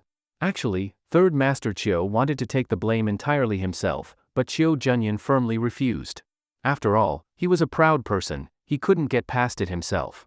Even knowing Third Master Chiu meant well. But if Chiu Junyan couldn't bear it himself, this would become a lifelong knot in his heart. And that wasn't something Chiu Junyan could accept. At that moment, a beautiful girl suddenly walked out from the manor. Seeing the two men, she was startled. Hello, may I ask why you're kneeling here? Tang Mumu thought the two of them looked familiar, like she'd seen them somewhere, so she asked with some confusion. Tang Mumu was the maid and assistant hired earlier by Emperor International, also Lin Nuyi's best friend. After coming to the lakeside villa, she realized just how luxurious this place was. It seemed to be the best villa estate in all of Sioux City. Even the maid's room was very spacious, with its own bathroom, balcony, and a beautifully styled interior. Living here, Tang Mumu felt incredibly lucky. Plus, she received such a high salary every month. The owner was a young, handsome gentleman who was connected to her best friend Lin Nuyi. Right now, Tang Mumu was just curious about what kind of relationship her master had with Nuyi. Could they possibly develop further? Miss, may I ask who you are here? Oh, I'm the maid and assistant of the villa. If you have anything to say, just tell me. Tang Mumu was straightforward and easygoing, with a naturally pleasant personality. Huh? You're the maid and assistant? The two men were shocked. With her looks, like a top-tier campus beauty, how could she be just a maid? Alright, actually we came to see Mr. Chin. We heard he lives here. We're here to apologize. Oh, so you're here to see our master. Our master is meeting with Lord Sebastian right now. Lord Sebastian has many things to report to him. Tang Mumu blurted that out without thinking. What? Mr. Chin is your master, and you're the maid here? Does that mean this entire estate belongs to your master? Third Master Chiu suddenly realized this and his face went pale. Yes, didn't you know our master is the young master of Emperor International? Boom! Chiu Junyan and Third Master Chiu's minds exploded. Mr. Chin was the young master of Emperor International.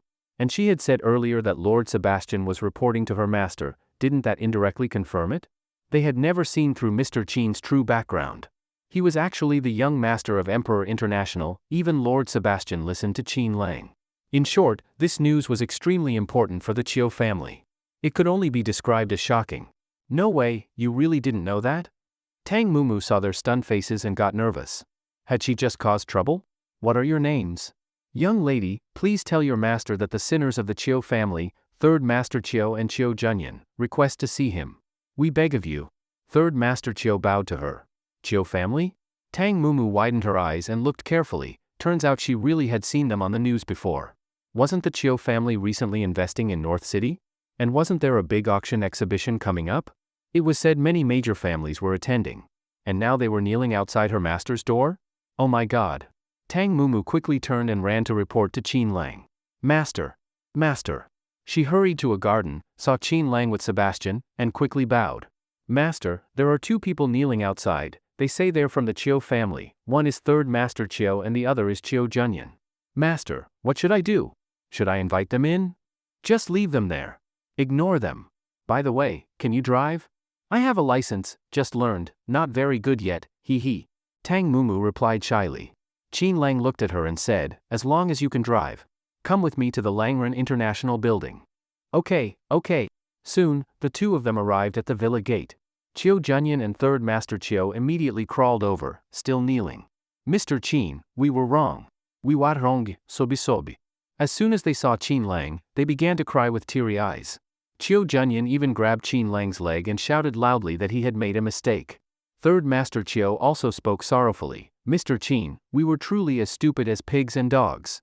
We kept making mistakes again and again, we really shouldn't have. Mr. Qin, please, hit us, curse us, we don't mind, just please forgive me and Junyan. Chiu Junyan was crying hard too, tears streaming down. Mr. Qin, I'm willing to be your dog from now on, whatever you ask, I'll do it. I just want to atone for our past mistakes. Mr. Qin, we were wrong, really wrong, sob. They no longer cared about their dignity as they cried and begged. Face, pride, they didn't want any of it. At this moment, they only wanted Qin Lang's forgiveness. Chiu Junyan and Third Master Chiu begging for forgiveness without caring about their image gave Tang Mumu quite a scare. She never expected that two big figures from the prestigious Chiu family of Lingnan would kneel and sob in front of her master. Were they really those important people from the Chiu family? What kind of mistake did they make that forced them to come beg her master for forgiveness? But no matter the mistake, was it really necessary to kneel like this? It could only mean that her master was even more terrifying than she had imagined. Not terrifying in personality, but in power, absolute, peak power. Tang Mumu didn't come from a wealthy background, just average. Otherwise, she wouldn't have become a maid. Ever since she got hired by Emperor International and even received a large advance on her salary, she had been overjoyed. Later, the two took a speedboat away from the lakeside villa and quickly came ashore. There was a private parking lot nearby with many luxury cars, all assets of Emperor International. There were all kinds of vehicles. Wow! Master, so many luxury cars. There were business cars and sports cars too, but Qin Lang was past that phase. It was Xiao Qingfei who occasionally liked to drive them.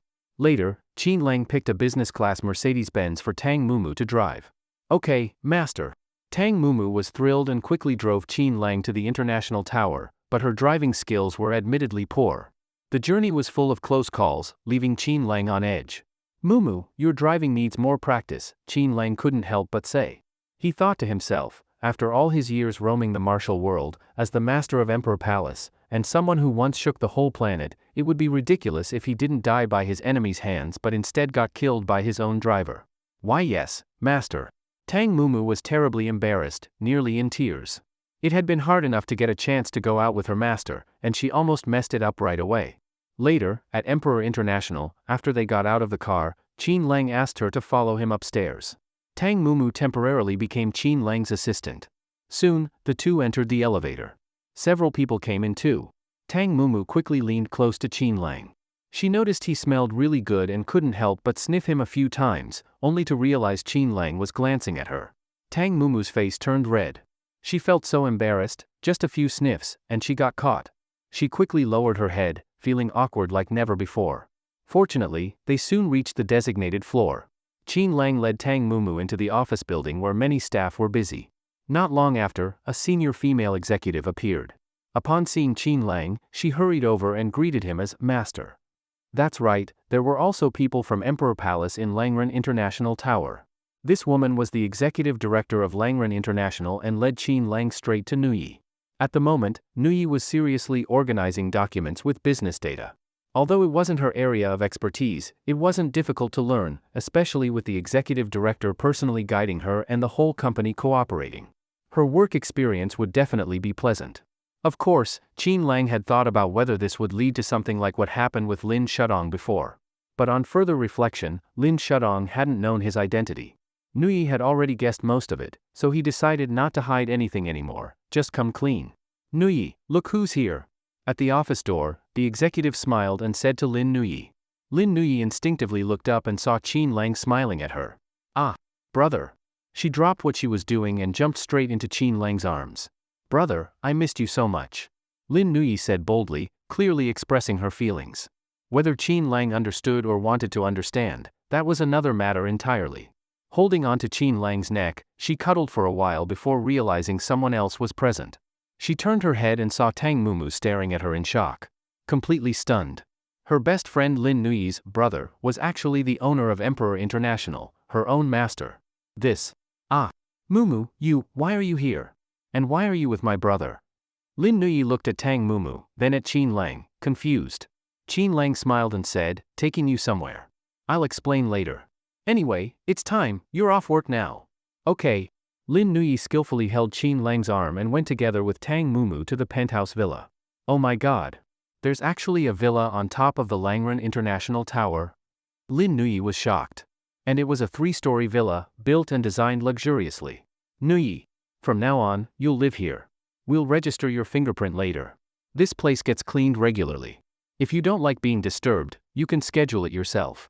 While Qin Lang was speaking, Lin Nuyi suddenly noticed an outdoor swimming pool nearby. Wow! There's a pool too. She was so happy she looked ready to dive in. Tang Mumu's eyes also sparkled with excitement. Lin Nui was her best friend, after all. Now that her bestie was living the dream, maybe she could benefit too? Brother, can we go swimming? The sun was out and the water was warm. Lin Nui couldn't wait. Qin Lang pointed to a nearby wardrobe and smiled. There are plenty of swimsuits there, all washed. Pick what you like. Yay! Lin Nui saw that Tang Mumu was also tempted and quickly dragged her to the changing room. Only then did Tang Mumu say, "Wow, Nui, you've secretly been a rich girl all along. The young master of Emperor International is your brother? And now he's giving you this luxury villa. This place must cost tens of millions. Nui, I don't care, if I go broke, I'm coming to you for food." Lin Nui giggled and said she only found out recently how powerful her brother really was. She used to think he was just a normal guy. Now that he turned out to be super powerful, she felt like laughing even in her dreams. Sigh, I'm so jealous you have such a brother. Why don't I? Boo-hoo. Oh right, Nui, why is your last name Lin, and your brother's is Qin? Or are you two using different names on purpose? Tang Mumu didn't think too much of it. She just assumed they were real siblings and was insanely envious. We're not biological siblings. Actually, I really like my brother. I really want to be his girlfriend. What? Tang Mumu was instantly dumbfounded. When Lin Nui said she and Qin Lang were not real siblings, Tang Mumu was startled. Nui, what's going on? You're not siblings, and you still want to be his girlfriend? Tang Mumu couldn't help but swallow. If her best friend became the master's girlfriend, or even got married, then wouldn't she have to start calling Lin Nui Madam? Mumu, it's a long story. Anyway, I just like my brother, and he spoils me a lot. But there seem to be other women around him who like him too. Honestly, I'm a little jealous, but no matter what, I'm going to make him mine. Alright, let's hurry and pick something. Soon, the two of them picked out pretty swimsuits, posing in front of the mirror, looking especially beautiful. Tang Mumu blushed and said, Nui, isn't mine a bit too revealing? Lin Nui looked at her in shock and said, Mumu, what have you been eating? You look like you've gotten even bigger. Since they were best friends, they were very familiar with each other's bodies. Now that Lin Nui saw Tang Mumu's great figure, she couldn't help but ask. No way, Nui. You're the one who's really big. Tang Mumu teased back. The two girls laughed and whispered about girly things in the changing room, which left Qin Lang feeling amused and helpless. After a while, Qin Lang made some snacks and brought them out, just in time to see the two girls walking out. Gulp. Qin Lang couldn't help but swallow hard. He hadn't expected both of them to have such amazing figures. Especially Lin Nui, her curves even surpassed Lin Shutong's. And Tang Mumu too had a perfect figure, a top-tier campus beauty. Ahem, Qin Lang coughed dryly and brought over the snacks. After all, Lin Nui had just finished work and was probably a bit hungry. Brother, you were totally swallowing just now. Lin Nui suddenly hugged Qin Lang's neck and whispered in his ear, her eyes sparkling. Qin Lang replied seriously, what nonsense are you saying? No respect at all. But truthfully, Lin Nui's appearance now was almost too much for him to handle. He had taken Lin Shutong and Lin Nui swimming before, but Lin Nui had never been this bold, hugging his neck in such a revealing outfit, clinging so closely. The affection in her eyes was almost overflowing. Qin Lang's heart skipped a beat, and he quickly told Lin Nui to eat. Lin Nui giggled and asked him to feed her with a spoon. Nui, your friend Mumu is still here, Qin Lang said quietly. What's there to be afraid of? Brother, didn't you used to feed me like this all the time? Brother, I want you to feed me. Lin Nui boldly acted cute. Tang Mumu got goosebumps from how cringy it all was. Nui, that little rascal, was clearly doing it on purpose. She even dared to show off her love in front of her. Qin Lang was sweating with embarrassment and could only feed her while pretending to look annoyed. But Lin Nui was overjoyed. Afterward, Lin Nui and Tang Mumu had a bite to eat and then jumped into the pool, happily swimming. Meanwhile, in a distant place, Bai Fifth Master also received news that the two major figures from the Chiu family had gone to Qin Lang's villa to kneel. After all, what happened last night was extremely strange. First, he had several confrontations with Mr. Qin, but realized he wasn't a match. Then news came in that high-level law enforcers had arrived and stopped Mr. Qin. Even the Chiu family's uncle and nephew couldn't intervene. They thought the situation might turn around, but in the end, it was proven that Mr. Qin was truly capable. With all the information pouring in, Bai Fifth Master felt incredibly conflicted. He had attended many events in the past, but never experienced something like this. Still, the auction wasn't a total loss. At least he had discovered someone as deep and mysterious as Qin Lang. Compared to the Chiu family, Bai Fifth Master lost the least, just a sheepskin scroll. And in the end, the scroll was taken by Qin Lang. Bai Fifth Master had bowed and apologized. As for whether Qin Lang would seek revenge, he believed someone of Qin Lang's level wouldn't be that petty. But the Chiu family was a different story.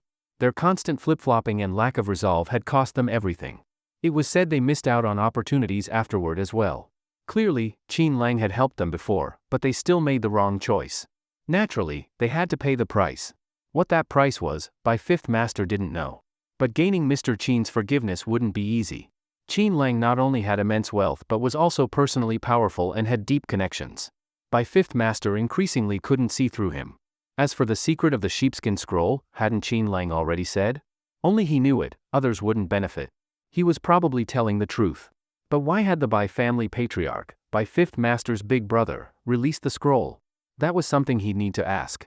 Then Bai Fifth Master called Third Master Chiu. Brother Chiu, how did things go last night? After you chased Mr. Qin out, we didn't hear anything else. Bai Fifth Master deliberately mocked him, but also wanted to probe who Mr. Qin really was and how strong his background was. Third Master Chiu laughed. Of course he understood Bai Fifth Master's gloating. Thanks for your concern, Fifth Master Bai. Our Chiu family and Mr. Qin do have history. Yes, we did disappoint him before, but we believe Mr. Qin will surely forgive us. He didn't say that he was kneeling outside the manor right now, waiting for Qin Lang to come back and give them another chance. Still, Bai Fifth Master's call and mockery made Third Master Chiu quite unhappy. Ha ha ha, yeah, didn't you say before that Mr. Qin even saved your family's patriarch? That makes him your benefactor. I'm so jealous, your Chiu family has a godlike figure helping out. Your future is bound to be bright. Those words were a direct hit to Third Master Chiu. The worst part? They were the ones who had originally said it, now Bai Fifth Master was throwing it back at them. Could Third Master Chiu feel good about that? Besides, wasn't the whole conflict caused by Bai Fifth Master refusing to hand over the sheepskin scroll? If not for him, would they have had to clash with Qin Lang? And now? They had offended Qin Lang, and Bai Fifth Master was gloating. What did that mean? Bai Fifth Master's ridicule made Third Master Chiu extremely angry.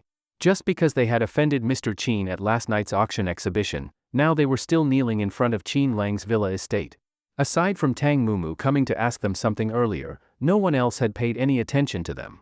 It was obvious they were being left out to dry. But they couldn't leave. If they did, wouldn't that mean offending Mr. Qin again? Then wouldn't he and Chiu Junyan have come all this way for nothing? Just thinking about it was exhausting. Fifth Master Bai, our Chiu family's matter isn't such a big deal. With the old master's connections, the misunderstanding will definitely be resolved. But last night, you handed over the sheepskin scroll, your subordinate was whipped, and in the end, you bowed to Mr. Qin. You really are a true man, able to bend and stretch. But I wonder, once this spreads back to Pingyuan province, will your reputation be affected? Third Master Chiu calmly shot back with these words. Bai Fifth Master was momentarily stunned. Ha ha ha, Brother Chiu, Mr. Qin is a true big shot. What's a little reputation? Since Mr. Qin wanted the sheepskin scroll, I gave it. No problem. Last night, everyone saw Mr. Qin's strength. Bai, wholeheartedly admire him. I admit defeat and won't complain one bit. After all, he is Mr. Qin. But what I regret the most is not getting to know Mr. Qin earlier. I still don't fully understand his mystery. But if I get to meet him again, I'll make sure to build a real connection.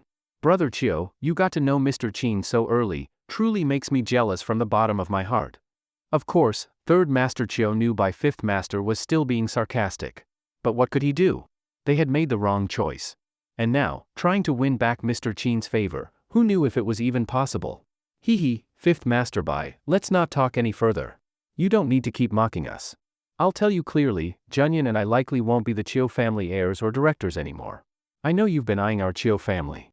But this time, you'll be disappointed. We made such a huge mistake, and we'll return eventually, but not now. For the next few days, we can't accompany you, Fifth Master Bai. Do as you please. The message was clear, go do your thing. Lingnan no longer welcomes you. You should head back to your Pingyuan province turf. Bai Fifth Master laughed and said, in that case, I look forward to our next meeting. But Brother Chiu, don't be so negative. You and your nephew are capable. Mistakes are inevitable. Even if you had another chance, would you choose correctly? Maybe not. That's it, then. After hanging up, Bai Fifth Master felt much better. But on Third Master Chiu's side, both he and Chiu Junyan looked distressed, sighing repeatedly. Third Uncle, what about the charity auction funds? We haven't handled them yet. Are we really going to keep kneeling? What if Mr. Qin continues to ignore us? Will we have to wait forever? I'll have someone handle that. Since we were wrong before, we can't make another mistake now. Let's wait. I don't believe Mr. Chin won't be moved by our sincerity. So the two continued kneeling and waiting. Until a certain piece of news arrived, and it shocked them both. It turned out that at the auction, Qin Lang had arrogantly made a remark about the Li family's old ancestor. Back then, by fifth master had mentioned that old ancestor's power. Others said that whenever that old man's descendants liked someone and wanted to marry, no one could refuse. Then Qin Lang boldly challenged that, saying not even the Li family's old ancestor could interfere in others' affairs. And if he dared to act, Qin Lang would confront him directly and hoped he'd know his place. When this statement came out, everyone thought it was explosive. Qin Lang must be done for. But so many things had happened since then, and they were so outrageous that the Chios had almost forgotten about it. They figured no one would dare report it to the Li family anyway. It would be risky and thankless. What if the Li family got mad at them instead? But unexpectedly, today, the matter was exposed. It actually reached the Li family. Now it was serious. Junyan, it's decision time again. Third Master Chio looked at Chio Junyan, frustrated. Why did these critical moments always fall on them? Every time a crucial choice came up, they had to make it. Junyan, between the Li family's old ancestor and Mr. Chin, who do you think? He didn't finish the sentence, but the meaning was clear. If they chose the Li family, they wouldn't have to kneel here anymore. Chio Junyan looked conflicted. In the past, he would have chosen Qin Lang without hesitation. But now, after those last three situations, he was scared. Truly scared. What if they were wrong again? If the Li family's old ancestor got angry, it wouldn't be a joke. It would shake all of Xia Nation. Third uncle, honestly, I don't know how to choose. The Li family's old ancestor is undoubtedly powerful. But Mr. Qin is just too mysterious. We were wrong so many times already. What if we're wrong again? Yes, deep down, Chio Junyan had already chosen the Li family's old ancestor. But after kneeling here so long, they just weren't willing to give up. What if Mr. Qin still had hidden power they didn't know about? If they left now, it would mean completely offending Mr. Qin. Junyan, let me make a call first. This was too important. Third Master Chio had to be cautious.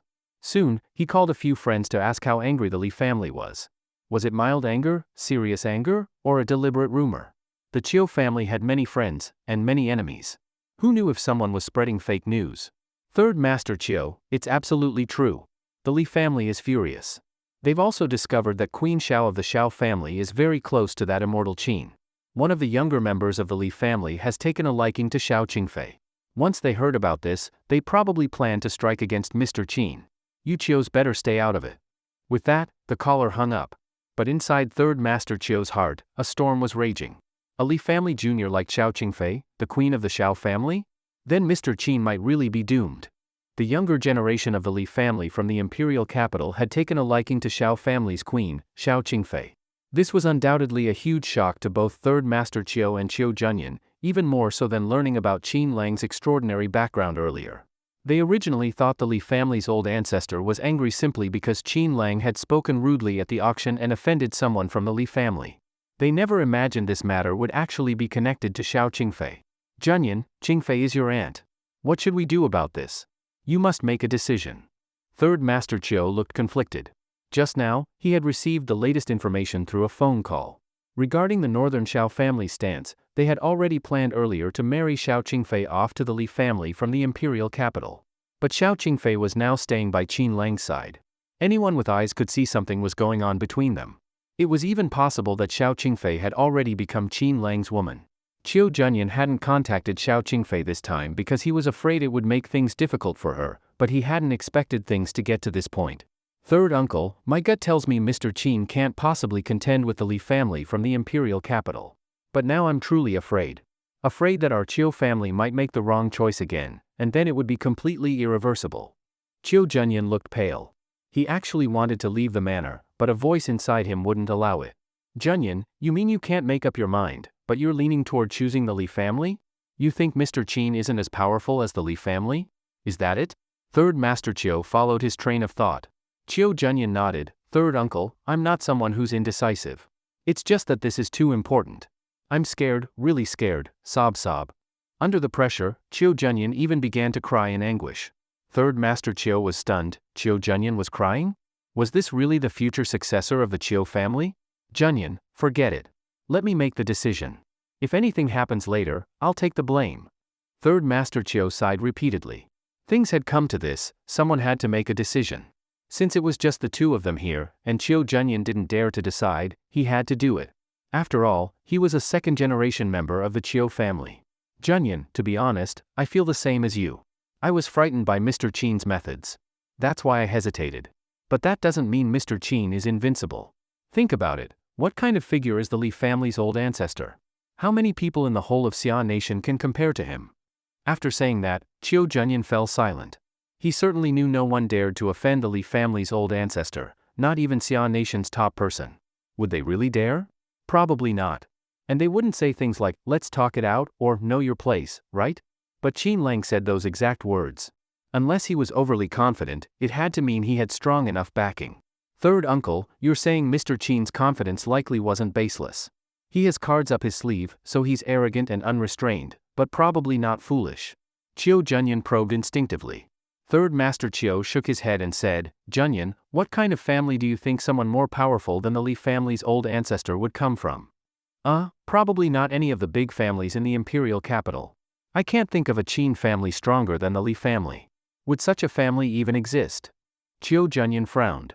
He didn't want to believe Qin Lang had that kind of identity. Third Master Chiu looked on calmly and said, did you forget that Mr. Qin is the owner of Emperor International?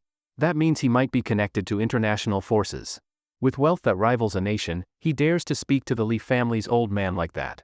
Chiu Junyan suddenly understood. Third uncle, I see. Mr. Qin himself doesn't belong to any powerful domestic family. Even if he has backing, it's likely foreign. But if that's the case, then even if he's rich beyond compare, he's still an outsider. If the Li family elder so much as stamps his foot, Mr. Qin could face endless trouble, and Emperor International might be forced to withdraw. Exactly. Unless Emperor International plans to exert influence through international power. But do you think our Xia nation would tolerate that? Besides, the Li family is deeply rooted. Who knows how much wealth they really have? Who says they would fear Emperor International? After hearing this, Chiu Junyan fully understood. Third uncle, if Mr. Qin is so arrogant and still refuses to meet us, and even walked away right in front of us, who knows when he'll return, then why are we still kneeling? Let's leave. That statement made Chiu Junyan's decision clear. He had even made the decision before Third Master Chiu did. Third Master Chiu looked at him with satisfaction and smiled. Junyan, you've finally grown up. You're mature now, you made your own decision. Earlier, I just gave you the analysis, and after drawing your conclusion, you acted immediately. That shows you're not indecisive. You just lacked enough information when faced with the unknown. Now do you understand? Chiu Junyan slowly stood up and helped Third Master Chiu up as well. Third uncle, I understand. It's a pity we knelt here for nothing. And Mr. Qin didn't forgive us. But that doesn't matter anymore. If Mr. Qin ends up in a conflict with the Li family, this whole villa estate might change hands. Chiu Junyan looked up at the lakeside villa. He had always coveted it but never made a move. Who would have thought it ended up in Mr. Qin's hands? Alright, let's go. Third Master Chiu didn't want to stay here any longer. By Fifth Master had already mocked him once, he didn't want to give anyone else the chance to do it again. But now that things had changed, he figured it was worth calling by Fifth Master again to get his thoughts on the matter. Soon, Third Master Chiu and Chiu Junyan left the lakeside villa and drove to a nearby leisure resort. After kneeling for so long, they needed to rest. On the way, Third Master Chiu successfully reached by Fifth Master. Brother Chiu, what's going on? Third Master Chiu quickly explained the situation about Queen Xiao. This time, by Fifth Master stopped laughing and said seriously, if that information is accurate, then Mr. Qin is in big trouble. By Fifth Master spoke with a serious tone, saying that Mr. Qin might be in trouble. Third Master Chiu was shocked. Even by Fifth Master said so, then Qin Lang might really be finished this time. Then, by Fifth Master spoke in detail with Third Master Chiu about the power and influence of the Li family's old patriarch. Contrary to what people thought, he hadn't lost his authority after stepping down. In fact, he still had a significant influence throughout all of Xia Nation. When Mr. Qin said those things before, I thought it wouldn't reach the old man's ears so quickly. And I also assumed the old patriarch wouldn't really get angry. But if Xiao Qingfei is involved, then this situation becomes more complicated. By Fifth Master's meaning was clear, if it had been someone else saying such things, maybe they were just ignorant of how powerful the Li patriarch was. But Qin Lang had Xiao Qingfei by his side, which meant Mr. Qin had deliberately said those words to provoke the Li patriarch. He said them intentionally, possibly just to be heard by that very person. Unbelievable. We thought he was just arrogant, but he actually said that with purpose. Third Master Chiu sighed deeply. If Qin Lang hadn't opposed the Li patriarch, and if Xiao Qingfei hadn't refused to marry into the Li family, then due to Mr. Qin's relationship with her, he probably wouldn't have acted against the Chiu family. But now? If the Li family makes a move against Mr. Qin, then the Chiu family must choose a side. After all, Chiu Junyan was the future heir of the Chiu family and Xiao Qingfei's nephew. Whatever decision he made, the Li family would take it as the Chiu family stance. Third Master, what will you choose this time? I heard you're still kneeling at Mr. Qin's villa, by Fifth Master teased with a smile, clearly testing the waters since they seemed to have reached a mutual understanding.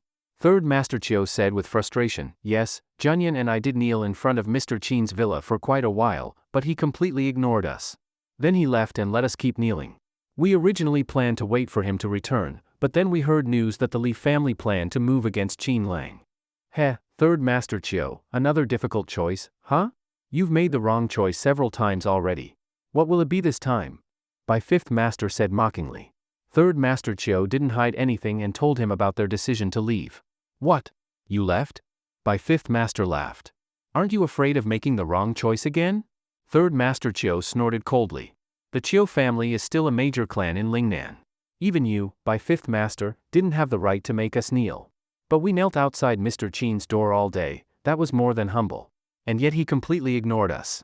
By Fifth Master said with subtle meaning, Third Master Chiu, for someone of Mr. Qin's status and pride, letting you kneel was already giving you face. If he really didn't care, he would have thrown you into the lake to feed the fish. Hearing this, Third Master Chiu felt something was off. Was by Fifth Master actually expressing admiration for Mr. Qin? Did he not believe Qin Lang was weaker than the Li patriarch? By Fifth Master, what are you saying? If you had to choose, would you still choose Mr. Qin? Third Master Chiu frowned deeply, feeling uneasy. If they made the wrong choice again, they might as well jump into a river. Even Chiu Junyan turned his head nervously, clearly thinking, Third Uncle, don't tell me we messed up again? On the phone, by Fifth Master paused for a moment, then chuckled, Brother Chiu, if I were you, I wouldn't choose either. I, by Fifth Master, only trust in my own strength, not someone else's. You still have the old master of the Chiu family. No one dares move against you easily. At this level, any choice comes with risk. So why choose at all? Third Master Chiu quickly replied, but if we don't choose Mr. Qin, then even if we don't contact the Li family, it's still equivalent to offending Mr. Qin. Haven't you already offended him enough? Do you really think Mr. Qin would forgive you just because you kept kneeling? And even if he forgave you, would things ever return to how they were before? Would he fully trust you again? Probably not. Hearing this, Third Master Chiu was stunned. Indeed, even if they kept kneeling, would Mr. Qin truly forgive them? Last night, Mr. Qin was already disappointed in them. Later, when they couldn't reach him, they just left. If they were in Mr. Qin's place, would they still choose to accept someone like that? Of course not. They might even choose revenge. So that kneeling was one-sided? No matter whether they chose Qin Lang or not, it might not have mattered. By Fifth Master, do you think Mr. Qin could challenge the Li family's authority in the capital? Third Master Chiu asked nervously, swallowing hard. Heh, have we been talking all this time for nothing? Even if Mr. Qin has godlike abilities, he can't shake the Li family in the capital. By Fifth Master spoke with full confidence. What?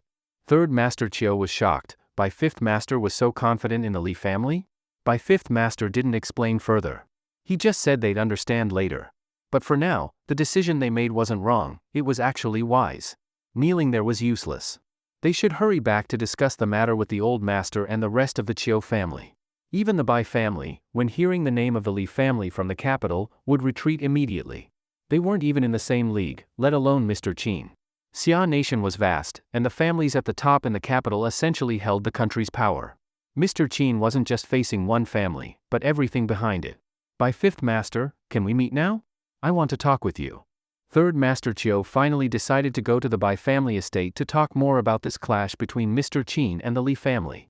He still felt uneasy. By Fifth Master didn't refuse and agreed right away. Even Chiu Junyan said he would attend and listen.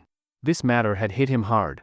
He was supposed to be the heir to the Chiu family, but it nearly shattered his mental state. He'd even been willing to be Mr. Qin's dog. Now that things had turned around, Chiu Junyan couldn't help but feel upset. In fact, he even felt a trace of hatred. By Jia Manor, in a certain reception room, Chiu Junyan stood to the side, respectfully pouring tea for Third Master Chiu and Fifth Master Bai. They had already been here yesterday afternoon. At that time, he and his third uncle from the Chiu family racked their brains over that sheepskin scroll. Only a day had passed, and the stance of both sides had changed. Chiu Junyan could tell that third Master Chiu now wanted to cooperate with fifth Master Bai, or at least reach some kind of understanding during this time. Fifth Master Bai, please. After third Master Chiu offered tea, the two of them drank. They casually began a serious analysis of the disturbance and influence brought by Qin Lang this time. They also analyzed the very important matter of whether Chiu Junyan should continue being the future heir. You two went to kneel before Mr. Qin. No matter what, no one else saw it, and only a few people know about it. Even though you admitted your fault and showed humility to Mr. Qin, in the end, it's understandable. I think the virtuous nephew can still continue to be the future heir. There's no need to give up and throw it all away. In my eyes, this small setback is just a minor issue. Virtuous nephew, your skin just isn't thick enough. Third Master Chiu smiled and looked at Chiu Junyan, his eyes full of teasing. Chiu Junyan felt embarrassed and cupped his hands to Fifth Master Bai. Thank you, Fifth Master Bai, for your guidance. This matter did hit me hard before. I even thought of no longer being the young master of the Chiu family and just being Mr. Qin's dog to atone for my sins. I almost destroyed myself. Third Master Chiu also sighed. This can't be blamed on Junyan. Too many things happened yesterday, and Mr. Qin was really too indirect. If he had shown all his cards from the beginning, would we have needed to go through all this? While the two of them complained for a bit, Fifth Master Bai seized the opportunity to extend an olive branch, smiling. Brother Chiu, our two territories are adjacent anyway. I'll be honest, before coming here, I did have some thoughts. But now, I've changed my mind. Brother Chiu, let's cooperate. If your Lingnan region and our Plains region combine, then it'll be harder for ordinary people to touch us. And it just so happens that your virtuous nephew isn't married yet. My eldest brother happens to have a younger daughter, and she looks quite good. What do you think? Interested? Upon hearing this, third Master Chiu was visibly pleased, and Chiu Junyan was shocked. If the Bai family could marry off a daughter, then of course Chiu Junyan would be willing. And didn't they say she looked good? She's the younger daughter of the Bai family's head. If she marries over, then Chiu Junyan would surely rise to power. Even if he later returns to the Chiu family and the old master asks about it, he'll have something to show for it. It would be a win-win situation for everyone. Junyan, what do you think? Third Master Chiu immediately looked at Chiu Junyan. Chiu Junyan said with some excitement, Thank you, Fifth Master Bai, for the opportunity. If the young lady of the Bai family is willing, I naturally have no objections. Good. I'll talk to my elder brother later. If he and his daughter have no objections, then it's settled. Everyone was pleased, and the conversation deepened. For example, there might be changes among many families in the future of Xia country. Haven't there been changes in the past? This time, no one knows how many families might rise and suddenly become aristocrats of the capital. In short, opportunities lie before everyone. Families with strength naturally have a chance to compete. Those without strength can only be bystanders, or might not even qualify to be bystanders. Uncle Bai, sorry to disturb you today. We'll take our leave now. After Chiu Junyan and third Master Chiu left, both were in a good mood, especially Chiu Junyan, who felt a surge of ambition in his heart. Once they allied with the Bai family, Chiu Junyan's status would rise instantly and become unstoppable. Junyan, your third uncle really envies you now. Just think, since you're the heir of the Chiu family, if you marry into the Bai family and take their little princess as your wife, then you'll have the Bai family backing you. And your aunt is the queen of the Shao family in the north. If she marries into the Li family of the imperial capital in the future, just think, among local families, who could be your rival? No one. You'll become the most respected person among local families in Xia country. Third Master Chiu was excited, as if he thought that this recent turmoil had not only caused no loss, but actually brought great gains. So what if they lost Mr. Qin? If Mr. Qin fails, and the Shao family queen marries into the Li family, plus the alliance with the Bai family, then this visit has brought double happiness, and Chiu Junyan will truly soar from now on. A blessing in disguise. Even though we lost some dignity before, in the end, we're still the winners. Seeing third Master Chiu so high-spirited, Chiu Junyan was also very excited. Third uncle, thank you so much for your analysis earlier. If you hadn't helped me think it through, I wouldn't have known what to do. But now it's great, we don't have to keep kneeling, and we even formed a marriage alliance with the Bai family. Third uncle, thank you so much. Chiu Junyan's smile was almost overflowing. There was no helping it, this was almost a complete victory. Aside from a few minor flaws, everything else was acceptable. Alright, we've been tired for quite a while today. Let's go to the villa and rest. Third Master Chiu rubbed his legs, looking a bit tired. Chiu Junyan immediately had the villa staff prepare a warm welcome and also told them to prepare a feast, even thinking of celebrating today's event. At this moment, Qin Lang, the person at the center of the incident, had already taken Lin Nui and Tang Mumu to a beach for sunbathing. Brother, can you help me apply sunscreen?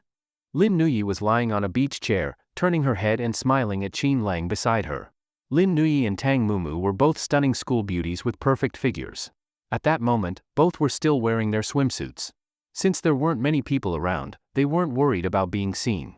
Qin Lang lay on another beach chair, wearing sunglasses and beach shorts. Tang Mumu was kneeling on a mat, feeding him fruit juice. Hearing Lin Nui's words, Qin Lang took off his sunglasses and glanced at her, knowing she was doing it on purpose. But Qin Lang didn't expose her. It was just applying sunscreen, after all. It's just that Lin Nui's skin was fair and rosy, extremely smooth and tender. Under the sunlight, she was breathtakingly beautiful. Then Qin Lang helped Lin Nui apply the sunscreen. Throughout the process, Lin Nui blushed, not knowing what she was thinking. It was also the first time Qin Lang seriously felt Lin Nui's skin and curvy figure, and his expression showed a bit of discomfort. Fortunately, Lin Nui didn't ask for more afterward, and Qin Lang was finally relieved. Soon after, his friend Su Dong called again, telling him he had a big contract to sign today, a major project. He was a little nervous and asked if Qin Lang could go with him. Oh, Su Dong, you've become a big shot now, signing major contracts. Qin Lang teased freely. This Su Dong was also a hidden second-generation rich kid with many businesses. Judging from previous matters, he probably had noticed things and wanted to help Qin Lang, possibly thinking that Qin Lang was just living off Xiao Qingfei. But because they were quite close, he never brought it up. Now, it seemed he wanted to help Qin Lang, find him a decent project or something, so that Qin Lang could gradually build his way up. That way, they could eventually be in the same circle. Qin Lang couldn't help but feel a bit emotional. He had kept things from this guy for quite a while. Until now, he still hadn't been honest with him and felt quite guilty. He thought of finding a chance to talk with him and truly give him a hand, help him grow step by step, at least to become a major provincial family. As for whether he could make it to the capital, that would depend on his own ability. Once the deal is done, I'll treat you to dinner. If there's good business in the future, I definitely won't forget you. Hearing Su Dong say that, Qin Lang smiled, just as he had guessed. All right then. After sending Tang Mumu and Lin Nui back, Qin Lang went to meet Su Dong. Dongzi, what kind of contract is it? In front of a plaza, Qin Lang saw him dressed quite formally and smiling. And he had a female secretary, a beautiful one. Looks like he was ready to come clean? Let's talk while we walk. Su Dong was carefree and introduced his secretary, who was indeed very attractive. Seeing how close they were, the secretary looked at Qin Lang with some admiration.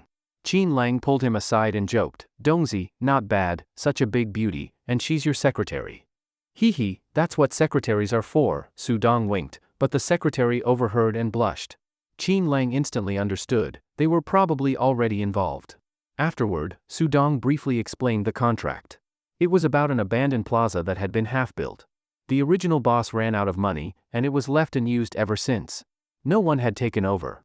Now Su Dong, having inherited some of his father's business, was preparing to acquire this plaza. The deal was already agreed upon, now it was just about signing the contract. Just signing a contract, what's there to be nervous about, you kid? Qin Lang was amused.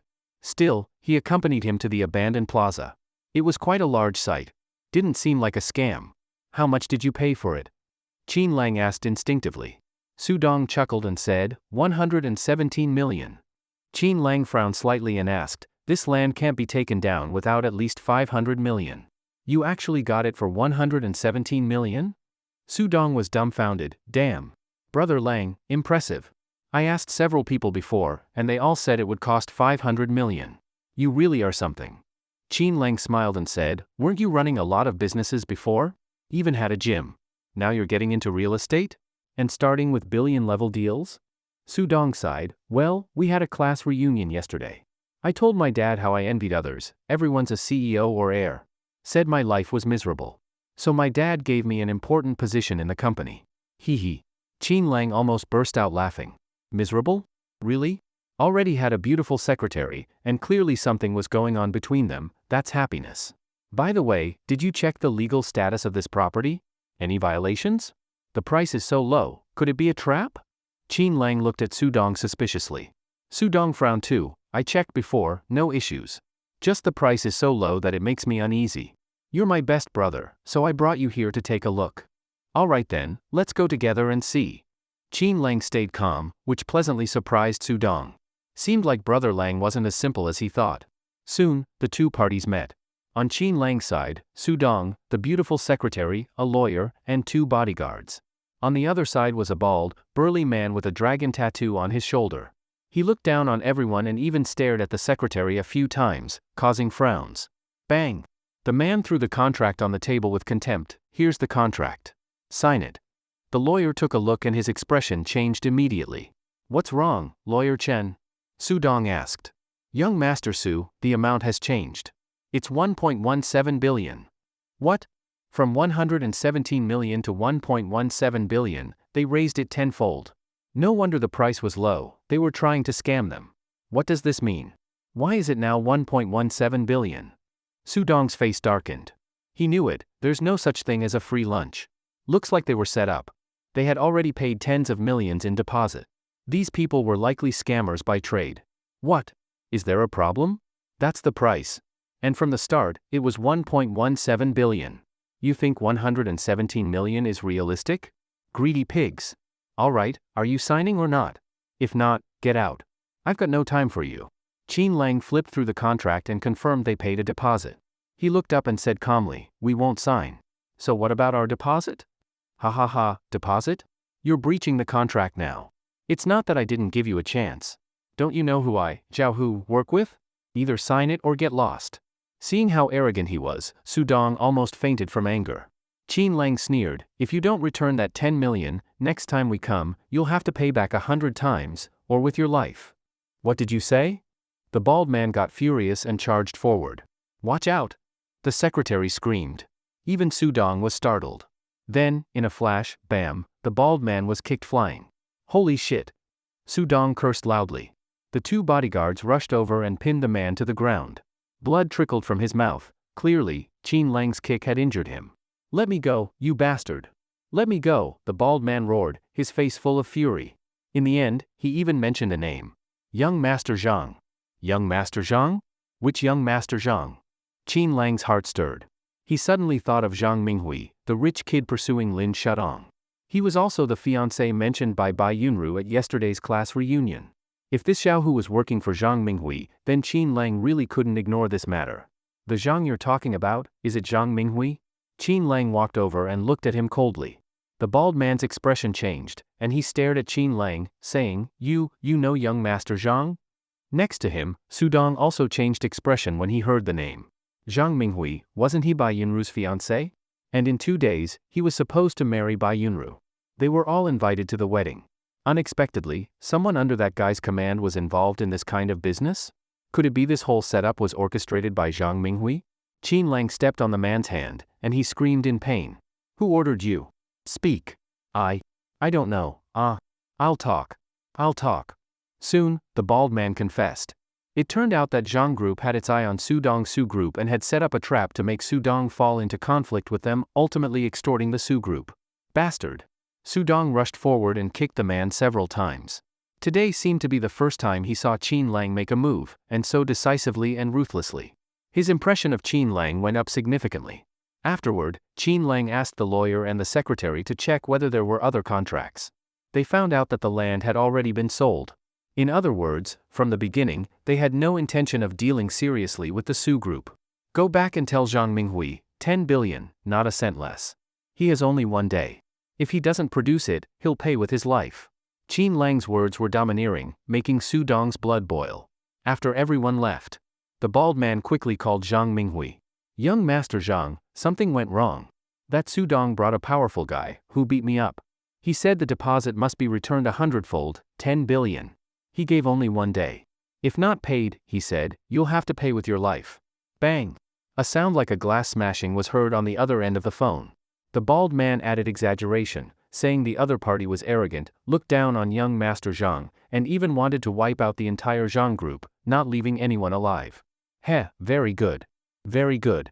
Haven't seen someone this crazy in a long time. The Su group, how impressive. They'll find out what real power is very soon. Meanwhile, not long after Qin Lang left, Sudong was still fired up. Brother Lang, badass. You were so cool back there. Why have I never seen that side of you before? Back in school, you had the best temper, never argued with anyone. Sudong finally saw Qin Lang's tough side today, especially when he demanded a 100-fold return, 10 billion. So fierce. Young Master Su, the Zhang group isn't easy to deal with. We just beat up one of their people. Will they let it go? The beautiful secretary spoke worriedly. She didn't want to ruin the mood but felt she had to say it. The Zhang group is nothing. Sudong, can wipe them out anytime. Don't worry, bro. It's just the Zhang group, if we've offended them, so be it. Though acting confident, he was still a bit afraid of retaliation. But Qin Lang had clearly helped him today. He didn't want to make it difficult for his friend, especially one who had helped him. Qin Lang smiled and said, Dongzi, do you think I'm reckless? Since I dared to act after hearing the Zhang group's name and even threatened them, I must be confident. That 10 billion, I'll make sure you get it. Zhang's family has no choice. Damn. Brother Lang, are you serious? Sudong looked at Qin Lang in disbelief, secretly feeling excited. Then he asked quietly, Brother Lang, be honest, are you in the underworld? Have you made a name for yourself? Pfft, what are you thinking? Relax, it's a legit business. Just strong connections, don't get scared.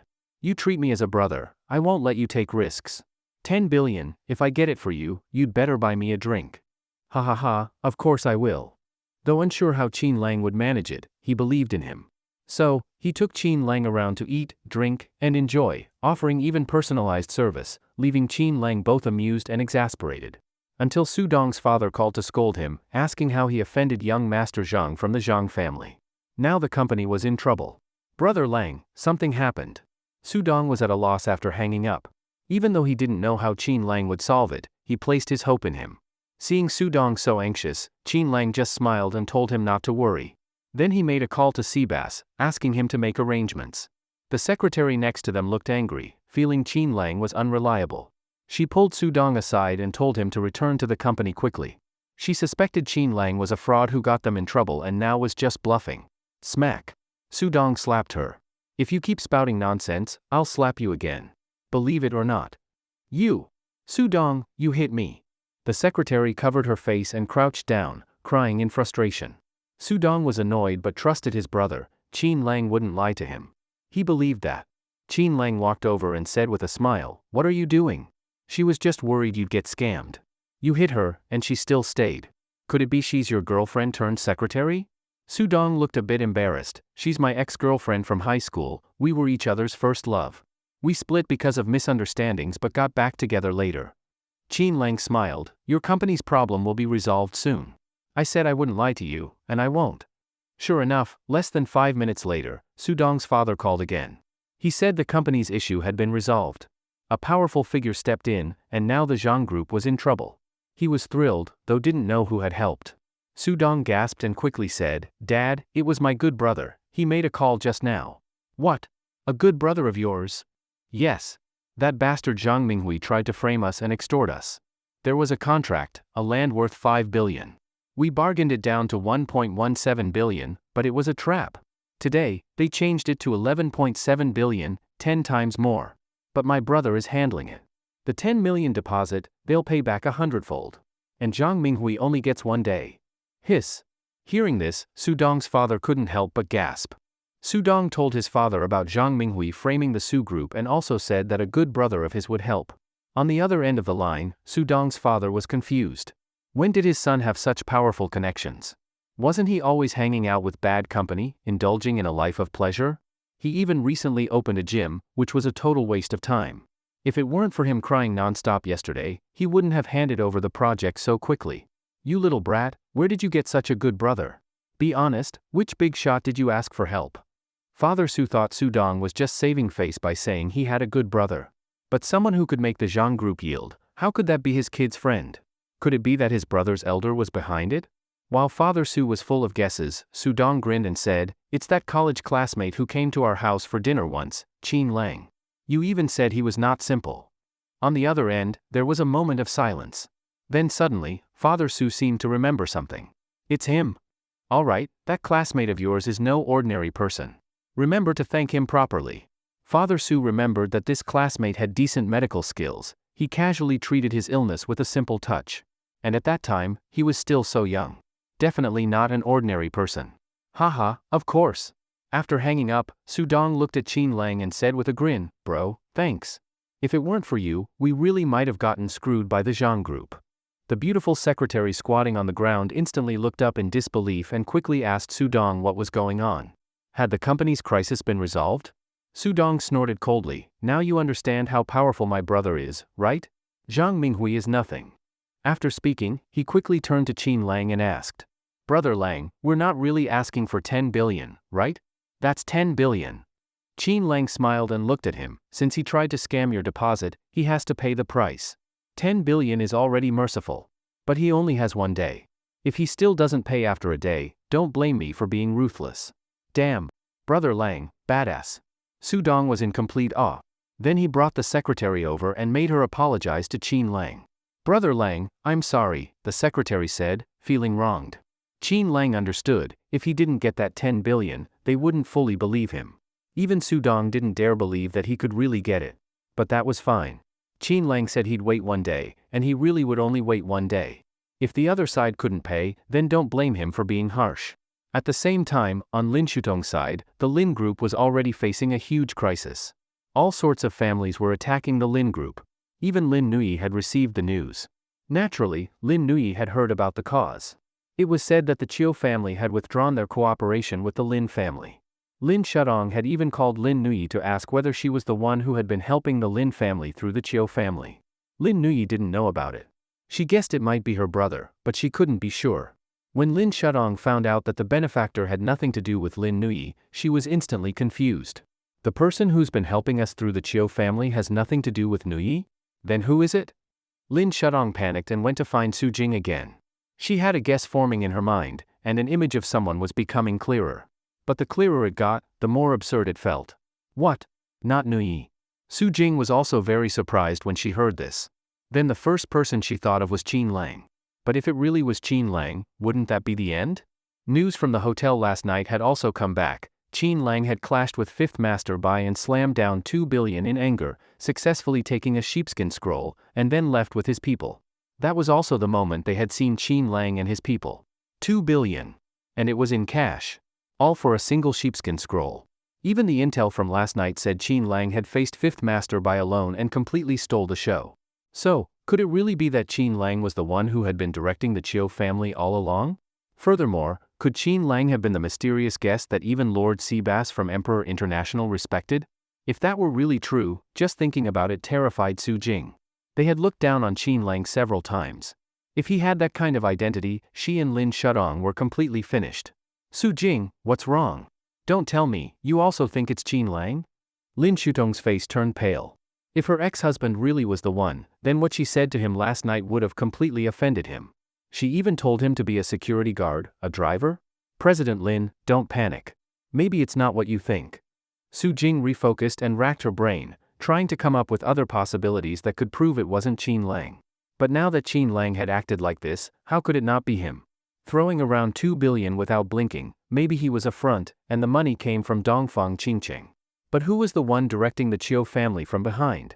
Now that it wasn't Lin Nui, there was almost no one else to suspect. Su Jing, is it still too late to beg Qin Lang? Woo! Lin Shutong suddenly cried, tears streaming down her face. She looked truly heartbroken, in pain, and full of regret. Su Jing panicked. She wanted to say, President Lin, don't rush, I'm still thinking. I can definitely figure it out. But if you cry now, how can I think? President Lin, don't cry. Even so, we still can't prove that person is Qin Lang. Su Jing tried to stall, but Lin Shutong didn't want to listen anymore. She kept crying while talking about how good Qin Lang had been to her, how gentle, thoughtful, and silently loyal he was. Every time she thought of his kindness, she would cry. Basically, she was recalling their daily life together. But after talking for a long time, she still couldn't name any impressive things Qin Lang had done. So while Su Jing listened, she started searching for clues. Finally, at a certain moment, her eyes lit up. As if her brain had suddenly connected the dots. Su Jing had just thought of a certain possibility and was about to tell Lin Shutong. But Lin Shutong had already put down the documents in her hand and said she was going to find Qin Lang. She wanted to make up for her past mistakes, which startled Su Jing. President Lin, I've just thought of it. That person might not be Qin Lang at all. Su Jing quickly held on to Lin Shudong, but Lin Shudong said miserably, Su Jing, you don't need to comfort me. I know you actually haven't figured it out. The evidence is so solid. The one who's always been helping me must be him. He's clearly so capable, a top-level figure, but to accompany me, he's been silently protecting me in the dark. He must think this is his way of being romantic. But I actually lost him, sob sob sob. Lin Shudong cried and cried, seemingly heartbroken, and had made up her mind to see Qin Lang that night. No matter how he treated her, even if it was hard for a few days, she would endure it. She wanted to make up for her mistakes. Su Jing said angrily, President Lin, I'm really not just trying to comfort you, I really figured it out. Huh? You really figured it out? Lin Shudong still had tears hanging from her lashes. She feared that if they continued down the wrong path, they would go further and further apart, to the point of no return. Su Jing pushed her back onto the sofa and then seriously said, President Lin, I really didn't lie to you. And there are several possibilities in this matter. President Lin, which possibility do you want to hear first? Huh? There are several possibilities? Finally, Lin Shudong stopped crying. She thought, could I have really been wrong? That person wasn't Qin Lang? Sigh, President Lin, I know you're under a lot of pressure right now, but even under pressure, you can't just imagine things. How could you possibly think that person is Qin Lang? Just because the one who helped the Chiu family wasn't Nuai, you think it must be Qin Lang. Then Su Jing seriously analyzed things to Lin Shudong, saying this was very likely a misunderstanding and a case of revenge. What? Misunderstanding and revenge? What's that supposed to mean? Lin Shudong couldn't understand no matter how hard she tried. Su Jing narrowed her eyes, showing a look of intelligence, and said, the misunderstanding refers to the misunderstanding between you and Chiu Junyan. The revenge naturally refers to Chiu Junyan's revenge. Huh? What does this have to do with Chiu Junyan? Now Lin Shudong no longer referred to Chiu Junyan as Brother Junyan. Because this whole thing started with the Chiu family. Chiu Junyan had unilaterally torn up the contract and stopped cooperating with the Lin family. For the Lin family, this was a huge blow, almost fatal. Lin Shudong undoubtedly hated the Chiu family now. She didn't understand what she had done wrong, why the Chiu family had to be so ruthless. Su Jing sighed and said, President Lin, our previous analysis was probably wrong. Maybe Chiu Junyan didn't even know you and Qin Lang were married. He thought you were single, saw you as a stunning beauty, and developed feelings for you. But back then, you were still too weak, so he supported you step by step until last night, when he was ready to introduce you to others, just so people would get to know you. But then Qin Lang appeared. Because of Nuai, he thought Qin Lang was Lin Nuai's boyfriend and you were Qin Lang's future sister-in-law.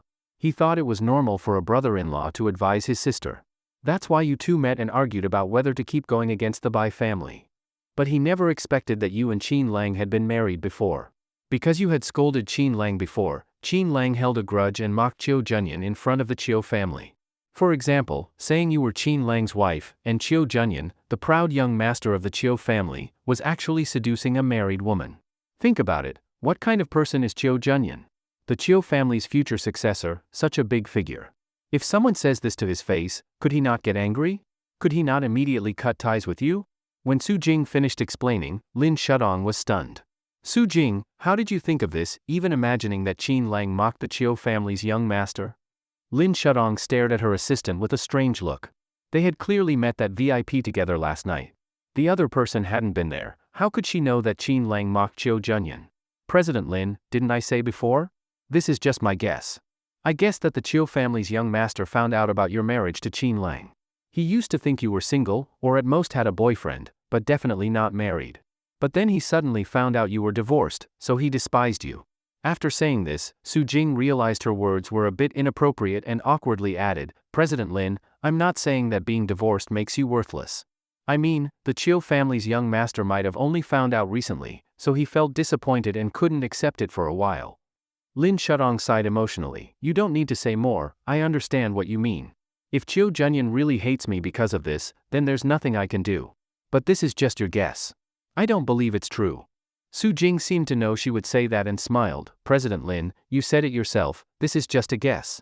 But isn't your belief that Qin Lang was the one who helped the Chiu family also just a guess? Lin Shudong snorted coldly, fine, even if what you said is true, how do you explain Qin Lang and Xiao Qingfei appearing together before and now? I've already asked Nuai, she said she didn't know Xiao Qingfei before. After saying that, Lin Shudong started sobbing again, once more thinking of Qin Lang as that top VIP of Emperor International. Huh? Nuai didn't know that Xiao Qingfei before. Su Jing was also completely dumbfounded. If that's the case, then Qin Lang didn't connect with Xiao Qingfei through Lin Nuai.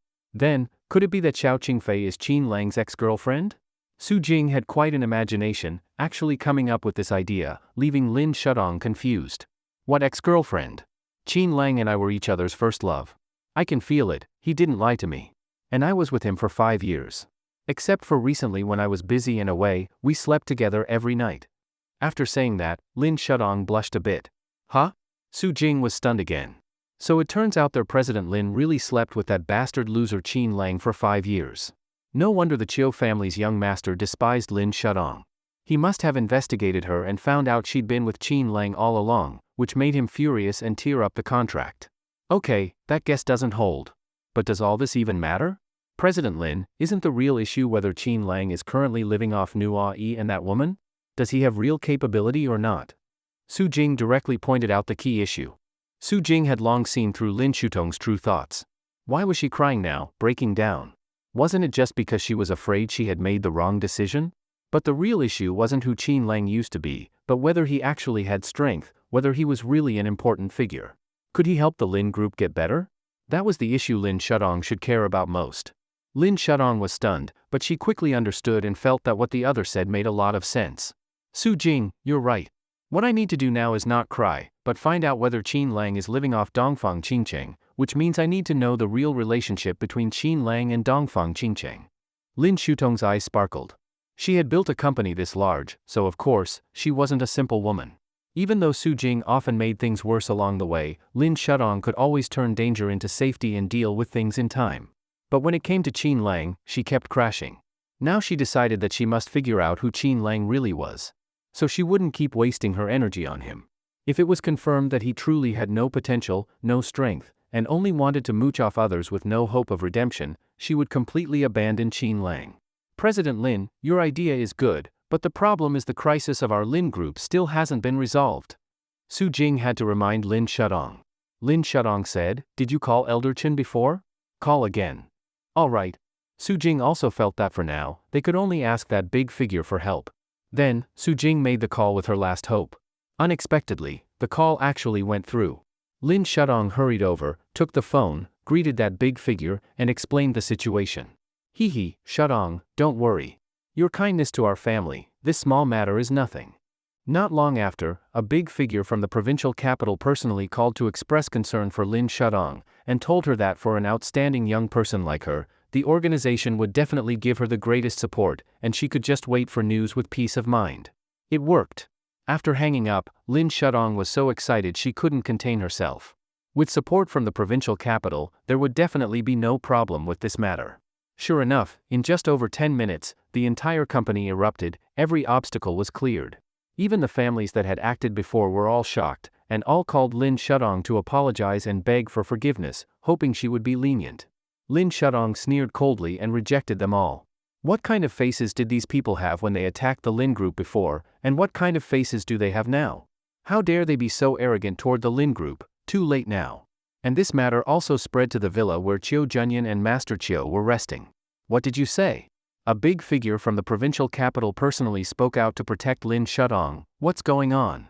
Master Chiu and Chiu Junyan were now extremely sensitive.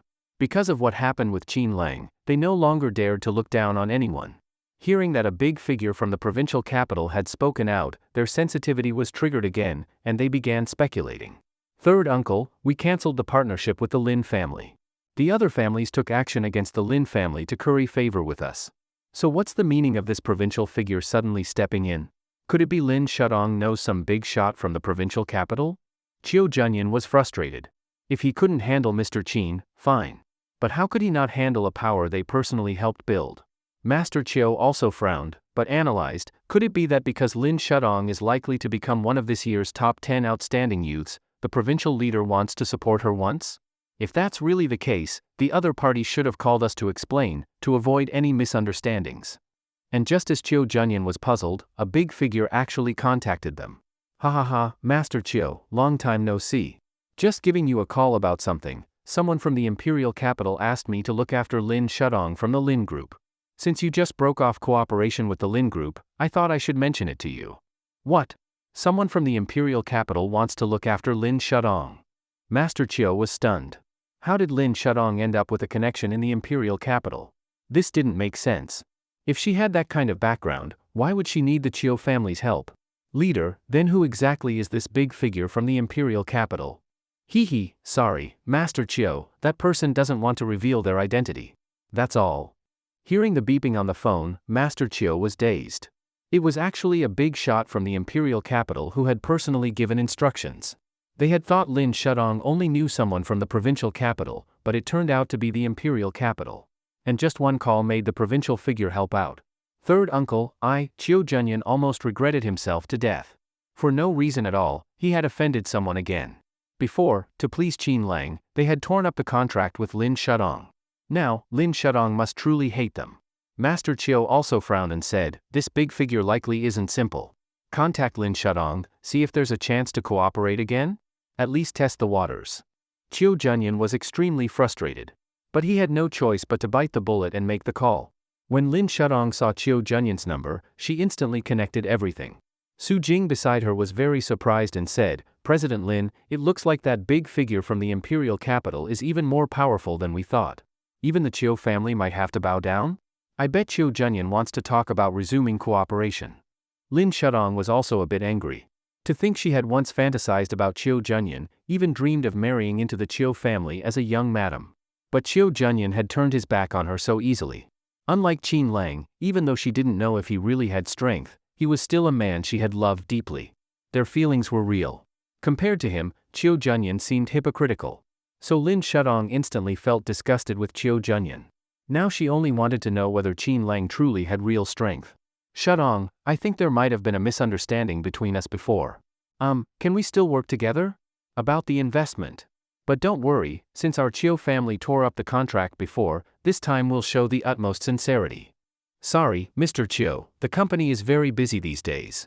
Plus, we're undergoing a transformation and may even enter the imperial capital in the future, so we don't need that past cooperation anymore. That's all. After speaking, Lin Shudong proudly hung up the phone. She even mentioned that the Lin Group was about to enter the imperial capital. The implication was that she no longer needed to look at Chiu Junyan's face. On the other end of the line, when Chiu Junyan heard Lin Shudong's outright rejection, he nearly fainted from anger. A certain vacation resort. Chiu Junyan called Lin Shudong to bring up cooperation again, but she coldly rejected him. Beside him, Master Chiu III saw that Chiu Junyan looked upset and quickly asked, Junyan, did Lin Shudong agree? Chiu Junyan frowned and said, she said the company is restructuring and going to develop in the imperial capital, then hung up. Master Chiu III was also a bit frustrated. He didn't expect Lin Shudong to show this side of herself. It seemed Lin Shudong was not as simple as they thought. Alright, she rejected it, so be it. Don't forget, your current task is to wait for news from the Bai family. If the Bai family head and his daughter agree to the marriage alliance, that would be best. If they don't, then your crisis may not be over yet. After hearing these words, Chiu Junyan's expression didn't look good. True, before anything is settled, anything could happen. Like this matter with Lin Shudong, who would have thought she had connections in the imperial capital? Third uncle, I understand. If things fail with the Bai family, then we'll have to look for another way. When the time comes, I'll return to the family and confess, take whatever consequences come, I'll take full responsibility. Chiu Junyan looked fearless. Master Chiu III said, Junyan, have you ever thought, maybe the old master really is getting old? Huh? What do you mean? Chiu Junyan's expression suddenly changed. Master Chiu III said, Junyan, I, your uncle, have witnessed your abilities. Among the younger generation of the Chiu family, you're the most outstanding. If there were anyone else, the family would have chosen them already. Now, since we've offended Mr. Qin, it'll be hard to make amends. But you still have to pass the old master's test. Are you really willing to be driven out of the family and live worse than death? Hearing the scene described by Master Chiu III, a difficult look flashed in Chiu Junyan's eyes. Of course, he didn't want that, and he wasn't willing to hand over the position of successor just like that. But things had reached this point, there was no way to turn back. What could he do? If things failed with the Bai family, he really would have no way out. Master Chiu III said seriously, Junyan, do you know what you're lacking right now? HM? Third uncle, if you have something to say, just say it. I can handle it. Chiu Junyan looked ready to listen. Master Chiu 3 said, what you lack most is a kind of dominance.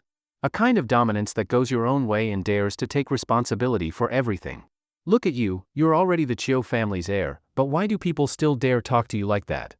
Fifth Master Bai, and that Qin Lang guy aside, now even someone like Lin Shudong dares to ignore you. Why do you think that is? Why aren't they afraid of you? Master Chiu 3 urged Chiu Junyan to think seriously about this. Chiu Junyan thought for a while and then said, Third uncle, you're right. I really do lack that kind of dominance. If you hadn't said it, I probably wouldn't have realized it until now. Then, Chiu Junyan narrowed his eyes slightly and said, Third uncle, I want to change. I must let people see how powerful I, Chiu Junyan, really am. Master Chiu 3 smiled and said, change alone isn't enough. Even if your personality changes, others still may not take you seriously. And now it's too late to change. There's only one way left to make others fear you. You must become the head of the Chiu family. Huh? But all the power in the Chiu family is in Grandpa's hands. Third uncle, are you saying? Chiu Junyan was shocked. He didn't expect Master Chiu 3 to even consider this. Master Chiu 3 said, Junyan, I'm saying if there's truly no other option, and if things don't work out with the Bai family, then you must seriously consider it. I've given you all the help I can. That's all. After speaking, Master Chiu 3 quietly looked at Chiu Junyan. In the end, this matter was up to him. As for whether or not to do it, and how to do it, it was all Chiu Junyan's decision. Third uncle, I understand. The next evening, outside a luxury 5-star hotel, a luxury car arrived. Qin Lang, Clown, Xuelua, and Su Dong appeared together. Qin Lang had said he would give Zhang Minghui one day to prepare. That day was now over. Since the money hadn't been delivered, Qin Lang had to come collect it himself. Whether Zhang Minghui would resist was no longer something he cared about. Even if he did resist, could he really resist? Brother Lang, I totally believe it now. You're really not an ordinary person, doing so well now. Even using a stretched Lincoln to pick me up, so impressive. I almost didn't recognize you. Su Dong looked excited and glanced at the stretched Lincoln, full of envy. Qin Lang smiled and said, if you like it, I'll give you this car. I've got more over there, don't lack for cars. Damn. Just like that? Then never mind, I'm not short on money either. Just not used to suddenly being rich. Besides, tonight you're standing up for me, going after Zhang Minghui. Once it's done, I'll definitely reward you. Su Dong didn't want to let the other person do too much for him. Just like with Lin Shudong before, he even wondered if Brother Lang had treated Lin Shudong too well, and that's why she had become so arrogant and led to their divorce. Meanwhile, in an emperor suite of the hotel, Zhang Minghui was kneeling before a middle-aged man. A bald man was also kneeling beside him. The middle-aged man said hatefully, I told you before, don't go around causing trouble. And even if you do, make sure to investigate their background. Otherwise, someday you'll bring huge disaster. Dad, I was wrong. Zhang Minghui quickly admitted his mistake, but in his heart he still didn't accept it. He had checked that Su group before. They had no background at all. He had no idea why that Su Dong suddenly had a powerful backer, and that person even seemed to have gotten someone higher up to issue a warning to the Zhang group. Now that one day had passed, the other party had already called once about the 1 billion in compensation. Zhang Minghui cursed them out directly and told them they were right here. If they had the guts, come find them. Now thinking about it, they should be arriving soon. Zhang Minghui knelt on the ground admitting his mistake, and in front of him was his father, a martial artist wearing a black training uniform with his hands behind his back. That's right, Zhang Minghui's father did indeed start out as a martial artist. Later, after saving some money by opening a martial arts school, he started a company and gradually moved into other industries, gaining considerable assets and finally earning his current status. Do you know how many experts I invited this time? All for you. Since that guy is good at fighting, I really want to see just how good he is. He wants to take 1 billion from our Zhang family by force, ridiculous. We don't even have 1 billion in cash on hand, and even if we could gather it, why would we give it to him? Father Zhang's eyes gradually narrowed, his face full of arrogance. He had handed over management of the Zhang group to Zhang Minghui for quite some time now. And indeed, Zhang Minghui hadn't let him down. He was cunning, skillful, and ruthless enough, helping the Zhang group expand significantly. But precisely because of that, Zhang Minghui had made many enemies. Just yesterday, they provoked the young master of the Su group, or rather, Su Dong's friend, Qin Lang. If that guy is so arrogant, then don't blame me for being ruthless. With 1 billion, I could hire enough killers to have him killed countless times. If he wants to mess with the Zhang family, let's see if he even has the life to spend that money. Father Zhang's gaze was icy cold. It was clear he planned to make a big move tonight at the hotel. Dad. It's all up to you now. I knew you wouldn't just let this go, haha, Zhang Minghui said, then stood up and gave a look to the bald man. The bald man also stood up, nodding and bowing, standing quietly at the side. Since he was the one who caused the trouble, he didn't dare act arrogant now. He was very cautious, afraid of making anyone upset. Before long, Qin Lang and his group arrived at the door of the imperial suite. Outside stood more than 10 people, clearly waiting for a while already. Blood Luo and Clown got excited almost at the same time, cracking their necks and flexing their wrists. But Su Dong, seeing so many people, hurriedly pulled Qin Lang and said, "Brother Lang, let's run." That bastard Zhang Minghui was clearly prepared. We fell into his trap. Qin Lang said with a wry smile, "What are you afraid of? Just a few guys, they're not even enough to fill the gaps between those two's teeth." Huh? Su Dong looked nervously at Blood Luo and Clown. He saw the two slowly walking toward the group of 10+ men.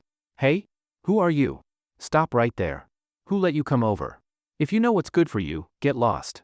Do you hear me?" All those men were wearing training uniforms. When they saw Clown and Blood Luo, they looked hostile. But the two just kept sneering and were ready to make a move when the door suddenly opened. Zhang Minghui and the bald man came out. Seeing Blood Luo and Clown, they were stunned, and from not far away Su Dong shouted immediately, "Zhang Minghui. You've got guts to actually come. Ha, fine. Come in then." Zhang Minghui looked at the four of them with a malicious grin in his eyes. Qin Lang smiled and said, "Let's go. Let's see what tricks Zhang Minghui wants to play." Su Dong was clearly nervous, but seeing how calm Qin Lang looked, and that Blood Luo and Clown seemed tough, he braced himself and followed them inside.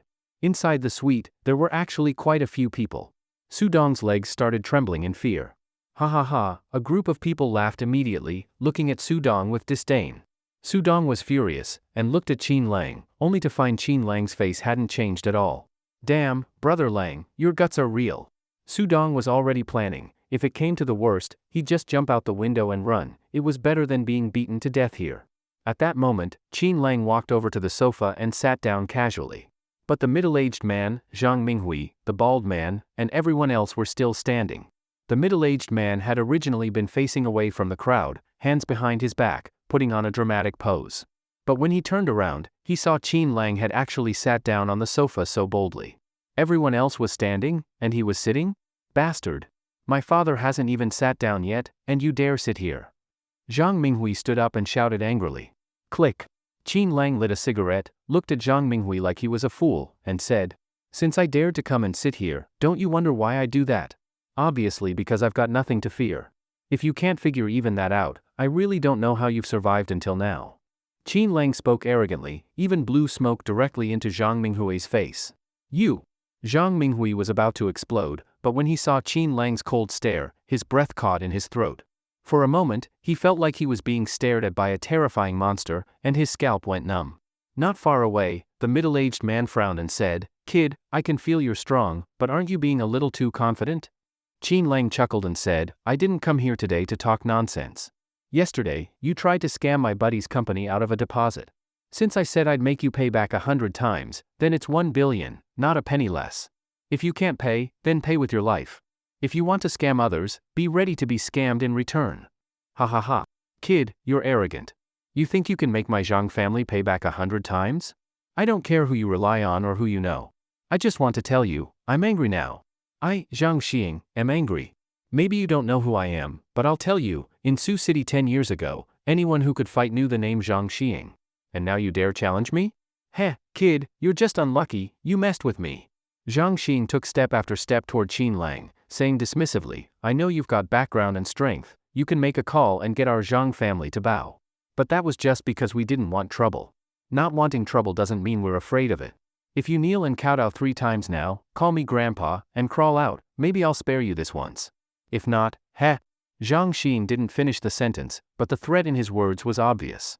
"What did you say? How dare you talk to my master like that? Want to die?" Blood Luo was about to strike but was stopped by Qin Lang. "What if I don't do it?" Qin Lang raised his eyes and looked at him with a mocking smile. Zhang Xing laughed and said, "Kid, if you don't, then don't even think about walking out of this suite in one piece. You might leave missing a hand or a foot. Don't say I didn't warn you." Ha ha ha, fine, I'd like to see how exactly you'll stop me from leaving this suite in one piece tonight. With that, Qin Lang slowly stood up. Gu Qianqiu told Wang Jingcheng to ask Qin Lang, keep your hand or keep your foot, choose for yourself. These words were extremely arrogant, making Lin and Dongfang Qingcheng clearly unable to hold back, about to make a move. But they were stopped by Qin Lang. Since this big shot Gu was so powerful and arrogant, then naturally, later he would show no mercy. It's just that for now, it wasn't time to strike yet. He would wait until he got the samsara mirror, then settle the score with these people. But to outsiders, when Gu Qianqiu said those words, it almost meant Qin Lang was completely finished. The Gu family's big shot, he was the kind of boss who always did what he said. If he wanted to deal with someone, did that person still have a chance to survive? Indeed, he told Qin Lang to choose hand or foot. As if he could become disabled and still keep his life. But if Qin Lang really became disabled, wouldn't others rush up to step on him? Those who kiss up to power were probably dying for a chance to curry favor with the Gu family. Seeing a scene like that, rushing up to kick and punch Qin Lang would already be considered light. Even with the Wang family's protection, who could guarantee there wouldn't be someone secretly provoking or bullying Qin Lang once he was disabled? The Gu family of course could think of this, and so could the Wang family. Not killing Qin Lang, but turning him into a cripple, seemed even scarier than killing him. This kind of thing, the Gu family, or rather, Gu Qianqiu, had already done many times. The goal was to make those who offended the Gu family live in regret, despair, and pain. That was Gu Qianqiu. Brother Gu, can you please show mercy one more time? Wang Jingcheng forced himself to plead again. No choice, the consequences of breaking hands or feet were just too terrifying. Master Qin was their guest this time. Even if he was proud and arrogant. Even if he offended Gu Qianqiu. He was still their invited VIP. If this got out, where would the Wang family's reputation go? And what would he say to the old master? Hehe, merci again. Breaking hands or feet is already the newest punishment. Gu Qianqiu sneered coldly. If it wasn't for Wang repeatedly begging, he would have acted already. Still begging for mercy? Didn't he see how angry he was today? Even Wang Jingcheng felt his own request was a bit too much. But Master Qin was a miracle doctor, still very useful. He could cure illnesses others couldn't. Who doesn't go through birth, aging, sickness, and death? Now it was the old master. What if someone else in the Wang family needed help one day? If they could protect him, of course they should. As a divine doctor, if he lost a hand or foot, it would definitely affect his skills. He understood, Gu Qianqiu wanted to hurt not only the body, but also the heart. He wanted to make an example. But you can't use a miracle doctor as a demonstration. Thinking of this, Wang Jingcheng could only look at Qin Lang again. But he saw that Qin Lang had already closed his eyes. Wang Jingcheng couldn't help but feel anger. Master Qin, oh Master Qin. Are you still proud now? When the knives of Gu Qianqiu's guards fall on you, then you'll know what cruelty means. Forget it, if this Master Qin doesn't appreciate kindness, should Wang Jingcheng keep talking? In this Master Qin's eyes, it was as if Wang Jingcheng was meddling. But Wang Jingcheng still had one question. Why did Master Qin still have that expression until now? Was he really not afraid? Or did this Master Qin really have some unknown hidden card? What was he waiting for? Yes, Wang Jingcheng wasn't a fool. He felt something wasn't right. Master Qin, he was too calm. Not just Wang Jingcheng, Wang Changxiong and Gu Qianqiu were all doubting, all shocked. Why could Qin Lang be so calm? So indifferent, as if nothing had happened? Gu Qianqiu had met many opponents. In the first half of his life, no matter who he faced, he was used to observing until he fully understood. Then he would strike with one fatal blow. But facing Qin Lang, he couldn't figure it out. This man, too calm. Though arrogant, his certainty and composure made Gu Qianqiu very uncomfortable. Not dislike, rather, an instinctive, subconscious sense of danger. He was now a little wary of this so-called Master Qin. He believed this Master Qin must be hiding something. Otherwise, how could he stay so calm under such pressure?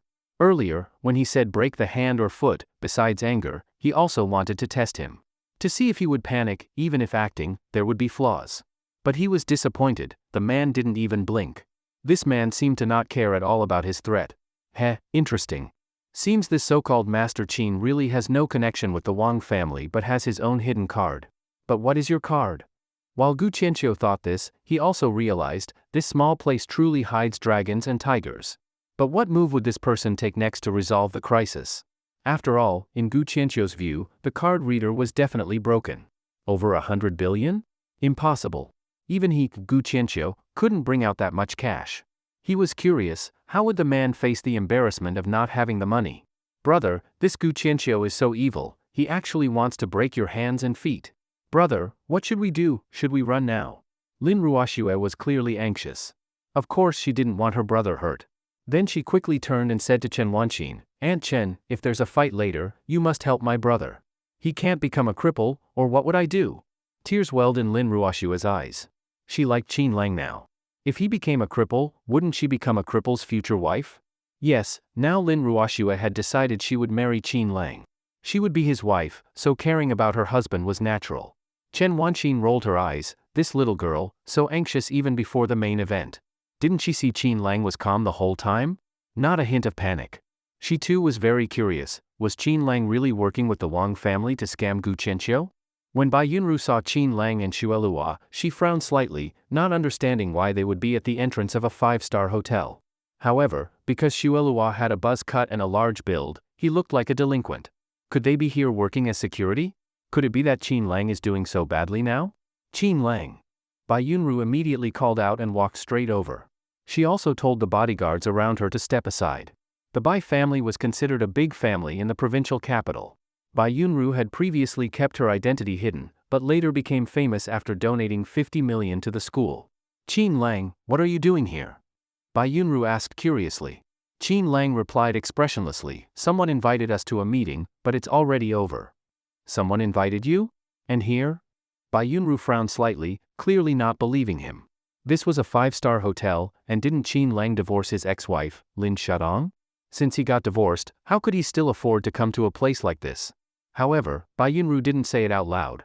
She thought for a moment and said, "Come to my company tomorrow. I want to discuss something with you. The address is on the business card I gave you." In her mind, Qin Lang was probably looking for a security job. She used to resent Qin Lang a little, but now she suddenly felt the gap between them was just too big. But he still had a good figure and was handsome, so he could be a model for her company. Bai Yunru had once been interested in Qin Lang, and now she could give him a chance. Wouldn't he be extremely grateful? It's not that Bai Yunru wanted anything to happen with Qin Lang, but she wanted to see him bow down to her, act submissive, and flatter her. Right now, he still looked proud. But Bai Yunru was patient. She didn't believe she couldn't tame someone like Qin Lang. Once this matter succeeded, she could even use it to smear Lin Shadong. Of course, that was something she'd do in her free time. After all, she was about to marry the young master of the Zhang group, Zhang Minghui.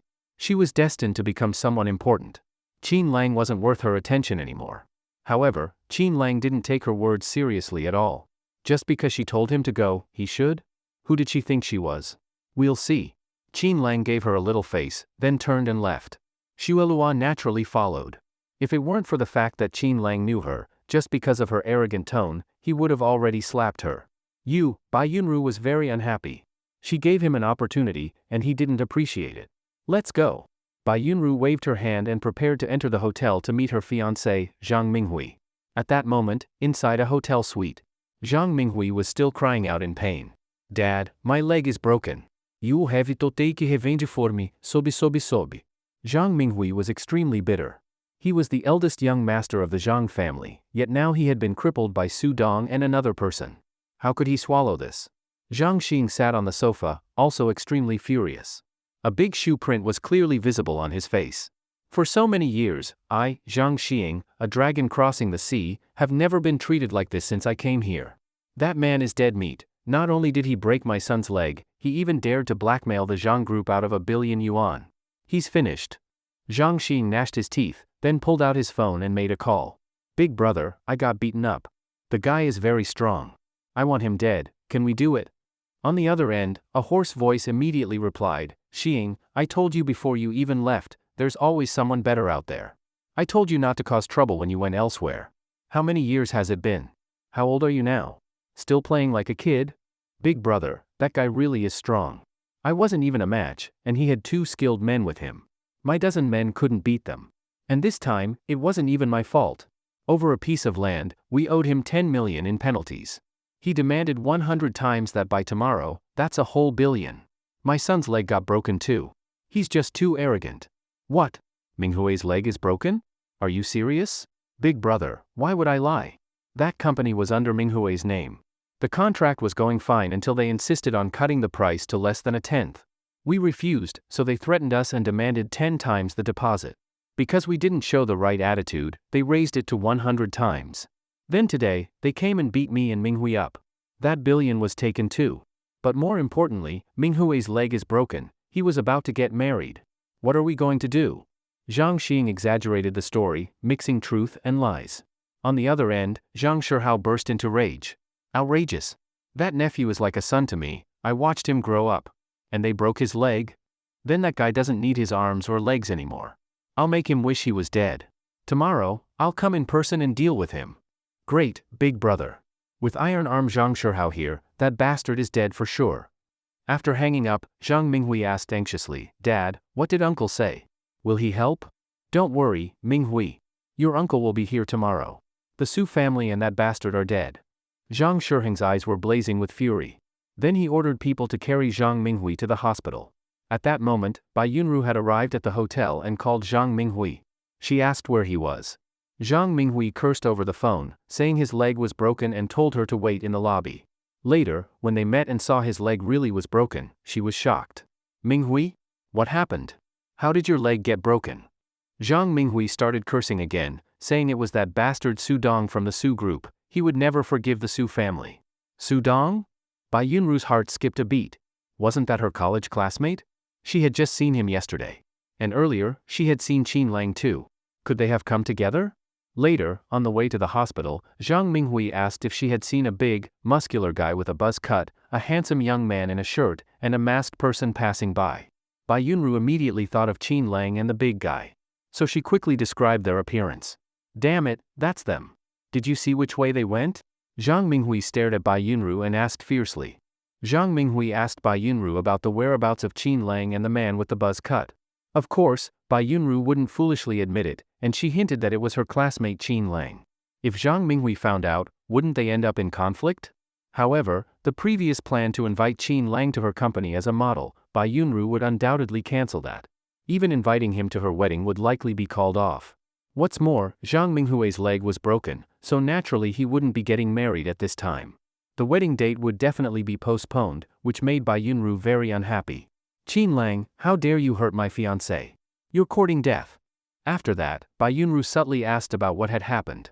Zhang Minghui didn't hide anything from her and told her the whole story, which startled Bai Yunru. From 117 million directly raised to 1.17 billion, Zhang Minghui was indeed ruthless. But he did it for that 10 million deposit. Clearly, it wasn't his first time doing something like this. Bai Yunru couldn't help frowning. Zhang Minghui doing such things for money, understandable. But if they always fell into crises like this, wouldn't that mean Bai Yunru herself would also be in danger? And she was a woman. The danger she'd face would be even greater. At this moment, she didn't even want to marry Zhang Minghui anymore. Of course, she couldn't tell him these thoughts. But Zhang Minghui being beaten so easily really gave her quite a shock. Probably only a mysterious young master from the Emperor group wouldn't face such trouble. That time, she only saw that mysterious young master walking with Lord Seabass from afar. His aura made her fall for him instantly, her face flushed and her heart raced. And that person's back view looked somewhat like Qin Lang. At the time, Bai Yunru had been puzzled for a long while. If only I could get to know that mysterious young master. Bai Yunru's eyes were full of infatuation. She didn't know what she was thinking, but her face turned red. Meanwhile, Qin Lang hadn't told Su Dong his true identity. He thought it was better to take things slowly, reveal his strength step by step, so Su Dong wouldn't be overwhelmed. Even so, Su Dong was already excited enough. By the way, Brother Lang, we're dealing with the Zhang family like this, won't they come after us? Su Dong was still a bit scared. Qin Lang smiled and said, don't worry. I've already arranged for someone to monitor the Zhang family. If anything unusual happens, I'll know right away. If they accept defeat quietly, that's fine. But if they try to retaliate, then I don't think the Zhang family deserves to exist anymore. Huh? Brother Lang, isn't that a bit too ruthless? Su Dong couldn't help but gulp. Qin Lang smiled and asked, Dongzi, you're still too kind. Think about it, if I hadn't brought two people with me today, or if we were just ordinary folks, what do you think would have happened to us? Su Dong naively said, we'd probably be beaten up badly and then thrown out? Qin Lang shook his head and said, first, your Su group would be driven to bankruptcy by all means. As for you and me, since Zhang Xing said he'd break our arms and legs, he would have done it. By then, your group would be bankrupt, you'd be in debt, and wouldn't even have money for hospital treatment. You'd become beggars, bullied by other professional beggars. How could that happen? Su Dong was shocked. Qin Lang said, it happens more often than you think. Why do you think those once powerful businessmen end up as beggars? It's not that they had no way out, they were forced into dead ends. Su Dong frowned and said, I get it now, Brother Lang. You're right, if Zhang Minghui can do stuff like extortion, he's probably done plenty of other nasty things too. When the two returned to the manor, Chiu Junyan and Old Master Chiu were gone. In fact, their whereabouts were soon learned by Joker. Shortly after Qin Lang left, the Chiu uncle and nephew gave up on him because the Li family's old ancestor was furious. Later, they even went to Bai family's manor, clearly to discuss strategy with them. Qin Lang found it laughable. How many times had this Chiu pair flip-flopped? Before, they had clung to him, even crying while holding his leg. And now?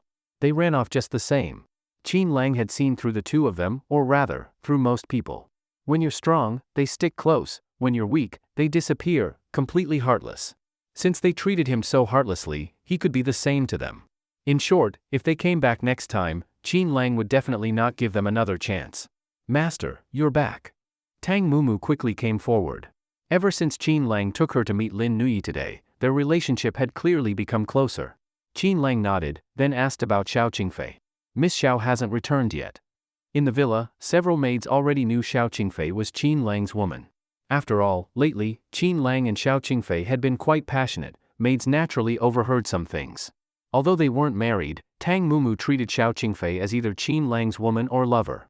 As for her best friend Lin Nui, she still didn't understand what exactly the relationship between her and Qin Lang was. She didn't know why Lin Nui called him brother. It looked like family, but didn't quite feel like family. But she could tell, her best friend clearly liked the master a lot.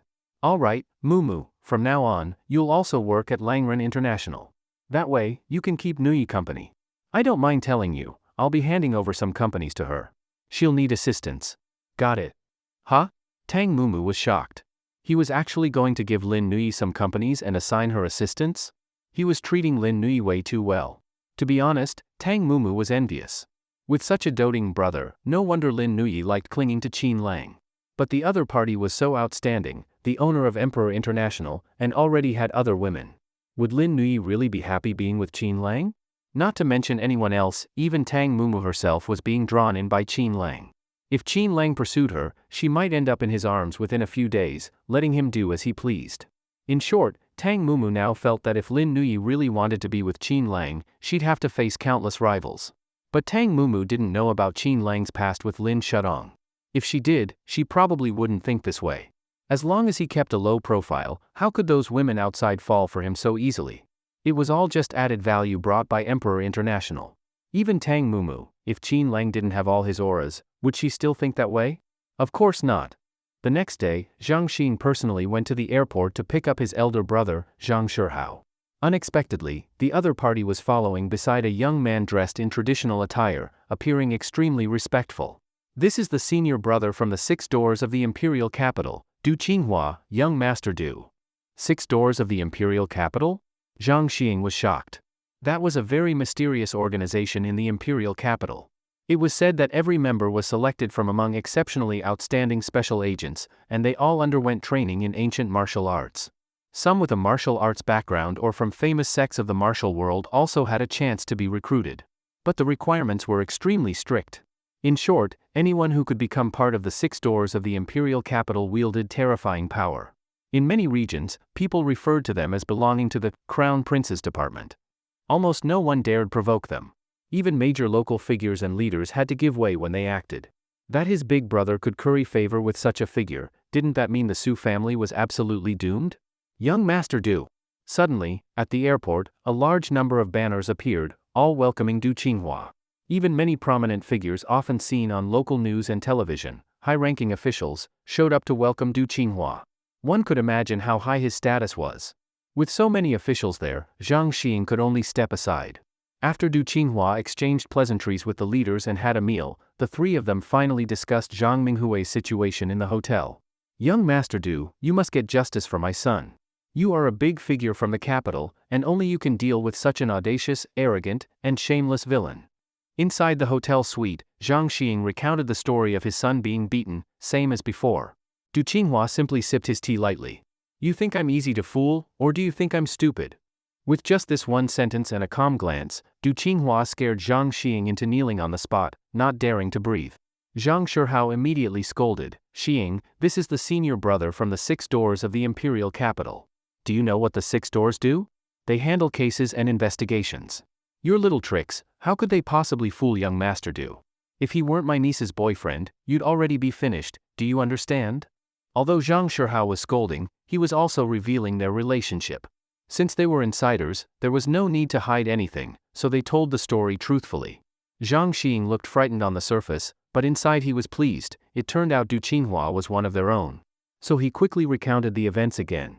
Though this time he didn't exaggerate, he still described how overbearing Qin Lang was and emphasized his strong martial power. Strong in martial power? Interesting. It's been a while since I've stretched my muscles. Shihao, go bring him here. I want to see just how strong he really is. Du Qinghua gave a casual command, and Zhang Shihao immediately understood.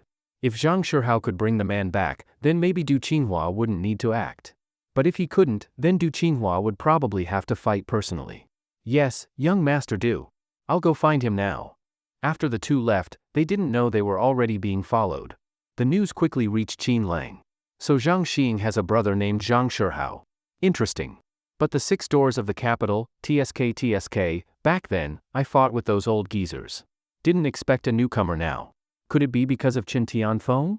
Qin Lang didn't know the exact situation, and he didn't care. But if they came looking for trouble, then Qin Lang would have no problem teaching this Du Qinghua a lesson. Xuelua, go.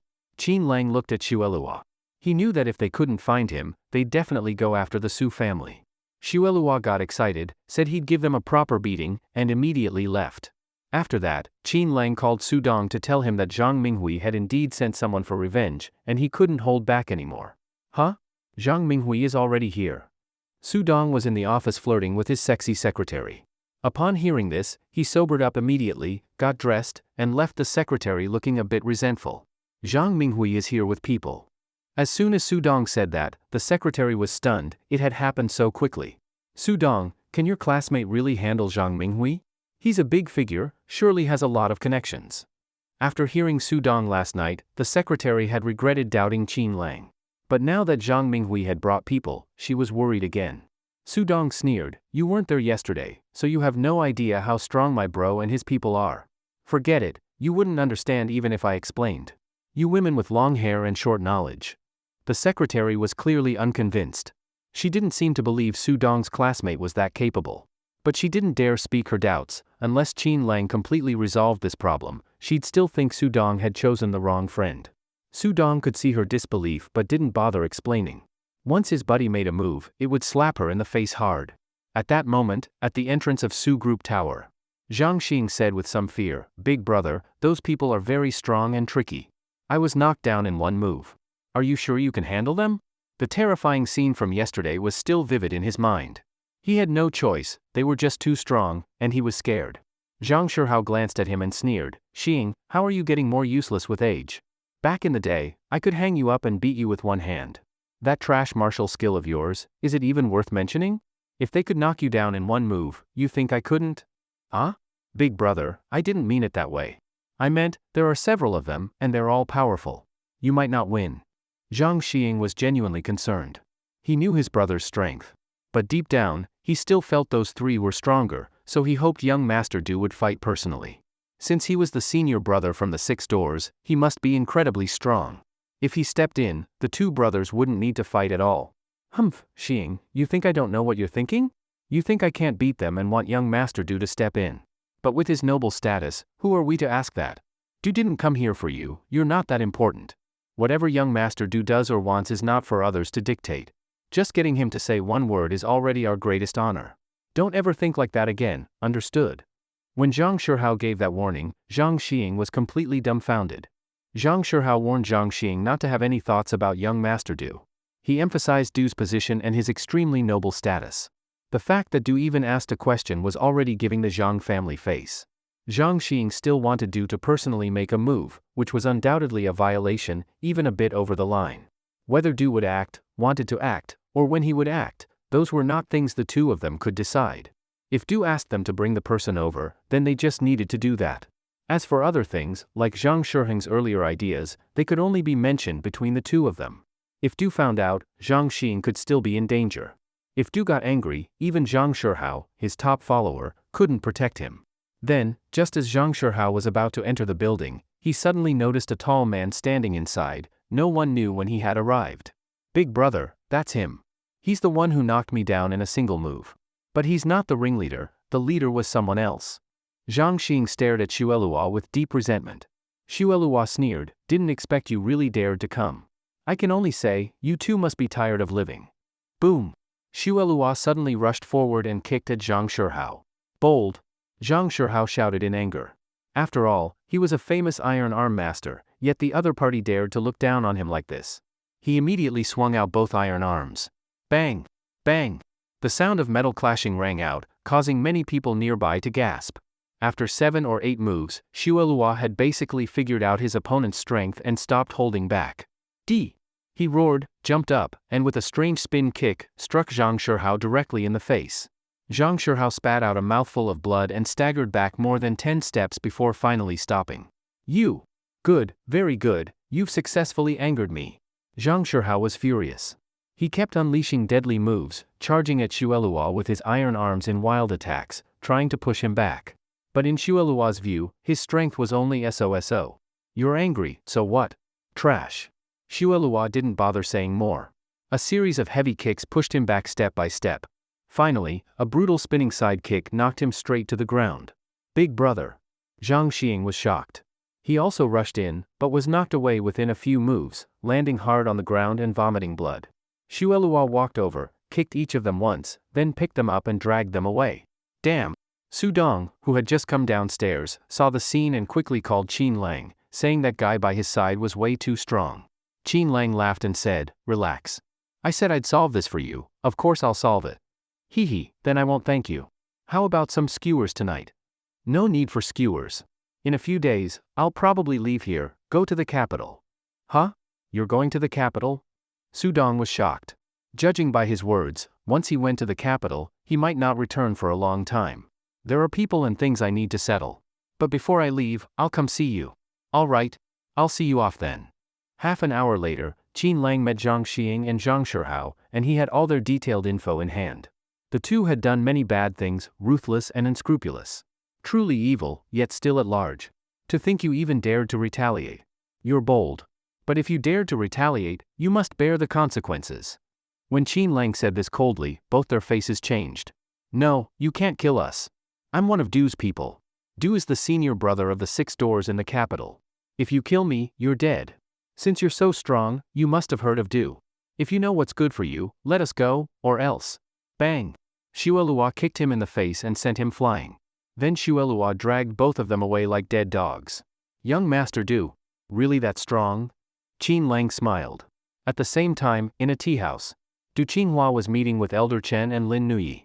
Originally, Lin Nuyi didn't want to come, but Elder Chen said this was the senior brother of the 6 doors in the capital, it could be useful once she got to the capital. So Lin Nuyi reluctantly agreed to meet. As soon as Du saw her, he was instantly captivated. Miss Nuyi, hello. I'm Du Qinghua, currently working at the 6 doors in the capital. Elder Chen said you'll be heading to the capital soon. Please contact me then. I'll make sure you have a great time in the imperial capital. Du Qinghua stood up, extended his hand, and smiled warmly. But his eyes clearly held obsession, which left Lin Nuyi with a very bad impression.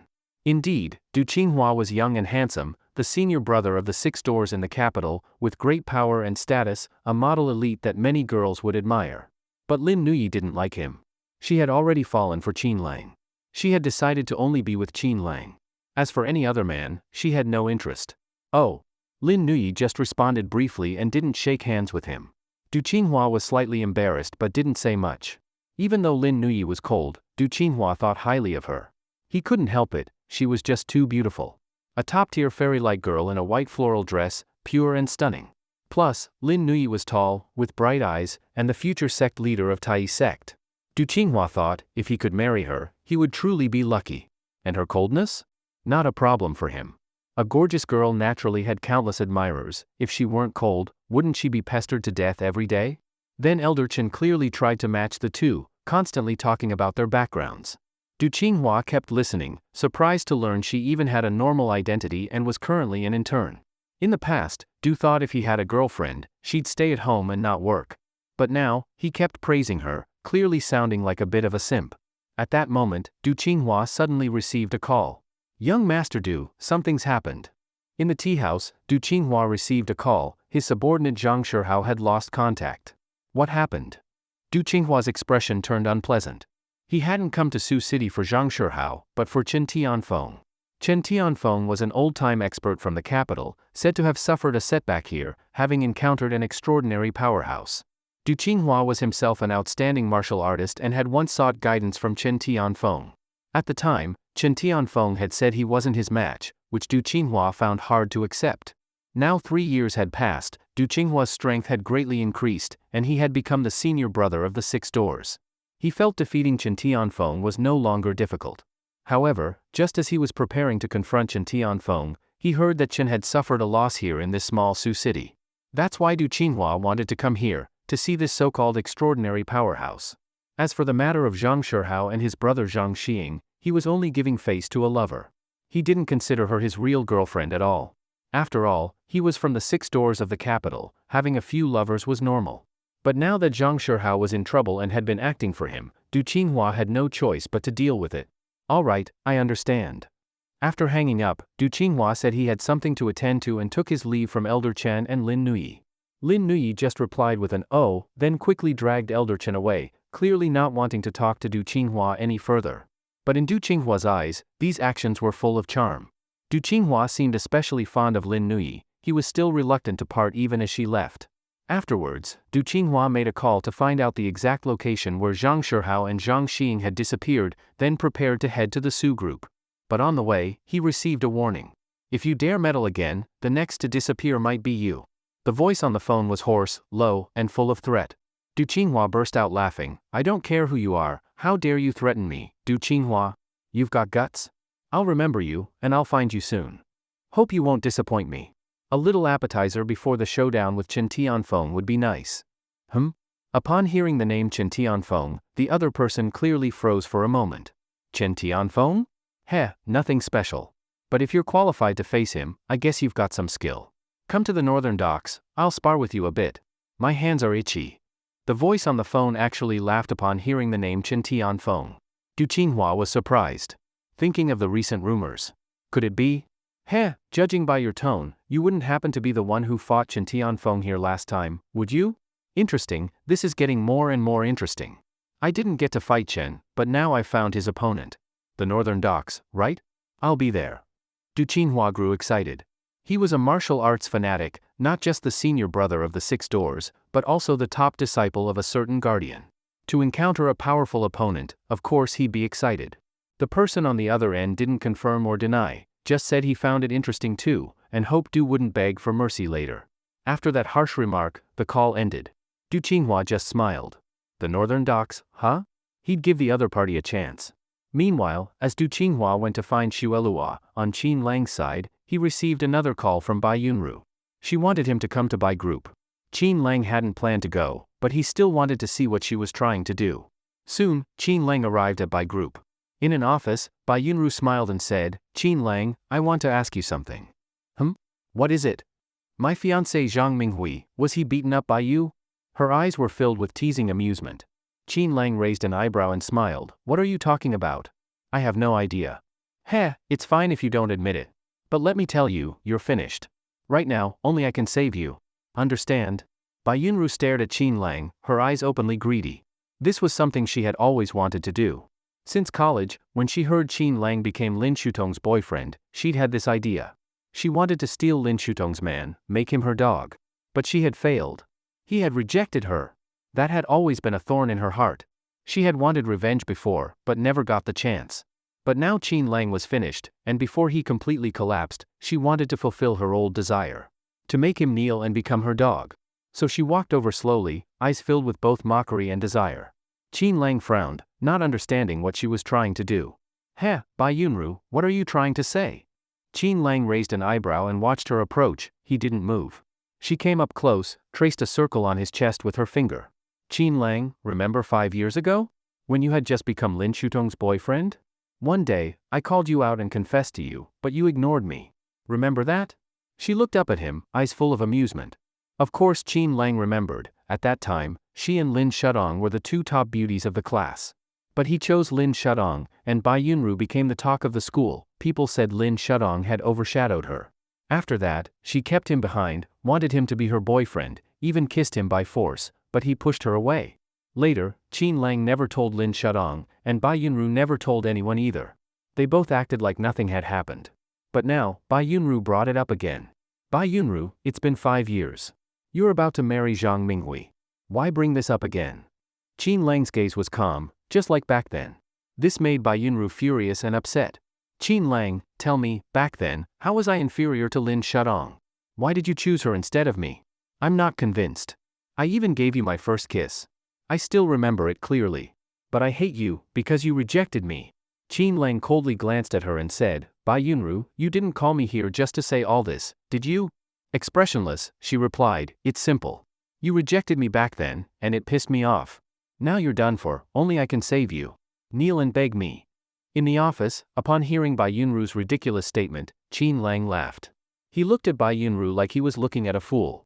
This woman in front of him, what qualifications did she have to think he would kneel and beg her? Bai Yunru, are you out of your mind? Just because you think I'm finished, I'll kneel and beg you? Fine, then tell me, how exactly am I supposed to die? Say it, I'll listen. Qin Lang was genuinely curious. Why did Bai Yunru think he was doomed? And she could save him? Heh, someone important from the capital has arrived, don't you know? Bai Yunru hinted. There was a faint smile in Qin Lang's eyes. He guessed she must be talking about the person following Zhang Shihao, Du Qinghua, the senior brother of the 6 doors from the imperial capital. Qin Lang looked at Bai Yunru and laughed. The entire Zhang family, Zhang Shihao, Zhang Xiying, their backers were done for. Zhang Minghui had already had his leg broken by Xuelua. Next up was to deal with the Zhang family. Yet Bai Yunru still thought he was finished? Bai Yunru, the big shot you mentioned, could it be Du Qinghua? Huh? Du Qinghua. Bai Yunru didn't know the name of that person. She had only heard about him from Zhang Minghui. Now that Qin Lang said it so directly, she was momentarily stunned. Because she didn't know the details at all. Heh, seriously? Miss Bai, don't tell me you don't even know the details about that person, yet you think I'm doomed? Seems like I know more than you do. Qin Lang walked over and casually sat on the sofa, smiling as he said, let me tell you, Du Qinghua, senior brother of the 6 doors from the capital, a martial arts expert. In terms of strength, not yet a grandmaster, but should be a bit stronger than Chen Tianfeng. Oh right, you probably don't know who Chen Tianfeng is either. But that's not the point. The point is, why would I be afraid of Du Qinghua? Just because he's good at fighting? As for Zhang Minghui, I'll tell you plainly, the Zhang family is done. Your marriage to Zhang Minghui is probably off too. So, what else do you want to say? Qin Lang acted arrogant, and his words left Bai Yunru completely dumbfounded. Qin Lang, you really think just saying a few names can scare me? Let me tell you, I'm not someone who gets scared easily. Then Bai Yunru quickly called Zhang Minghui. She asked about that big shot. Darling, what's the name of that important person from the capital? I'm a little curious. Why are you asking about that? Who are you to question Du Xiao? Just stay at your company. Once it's over, we'll get married, got it? Okay, darling, I understand. Bai Yunru hung up the phone feeling very wronged, but the name Du Xiao still caught her attention. Du Xiao, it's really someone named Du. Bai Yunru was surprised. That meant Qin Lang really did know who that big shot was, and he wasn't afraid? How could that be? Qin Lang, you're just a loser kicked out by Lin Shudong. How could you possibly know someone like Du from the Du family? I don't believe it. You must be panicking now, right? I'll give you one last chance. Are you going to kneel and beg me or not? Once Du Xiao finds you, you're finished. You'll go to jail. Are you really planning to spend your life behind bars? Bai Yunru glared at Qin Lang viciously, as if doing so gave her a sense of security. Qin Lang found it laughable and coldly looked at Bai Yunru. Bai Yunru, fine. Let's assume I don't know Du Xiao and that I beg you. Then tell me, how will you save me? Bai Yunru snorted, Zhang Minghui listens to me. As long as I speak up and say you and Su Dong are my classmates, he'll let you go. It's no big deal for me. Qin Lang gave her a strange look. Bai Yunru, do you think I'm an idiot? Just now, what tone did you use with Zhang Minghui? What tone did he use with you? With your position in front of him, you think he'd listen to you? You. Bai Yunru's face turned ugly.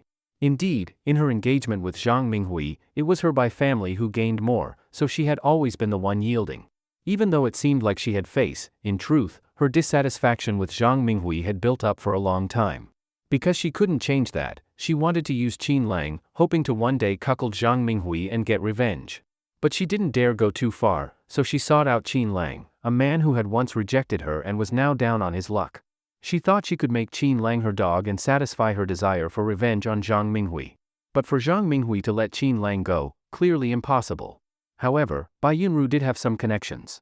Even if Qin Lang went to jail for beating Zhang Minghui, she could get him out.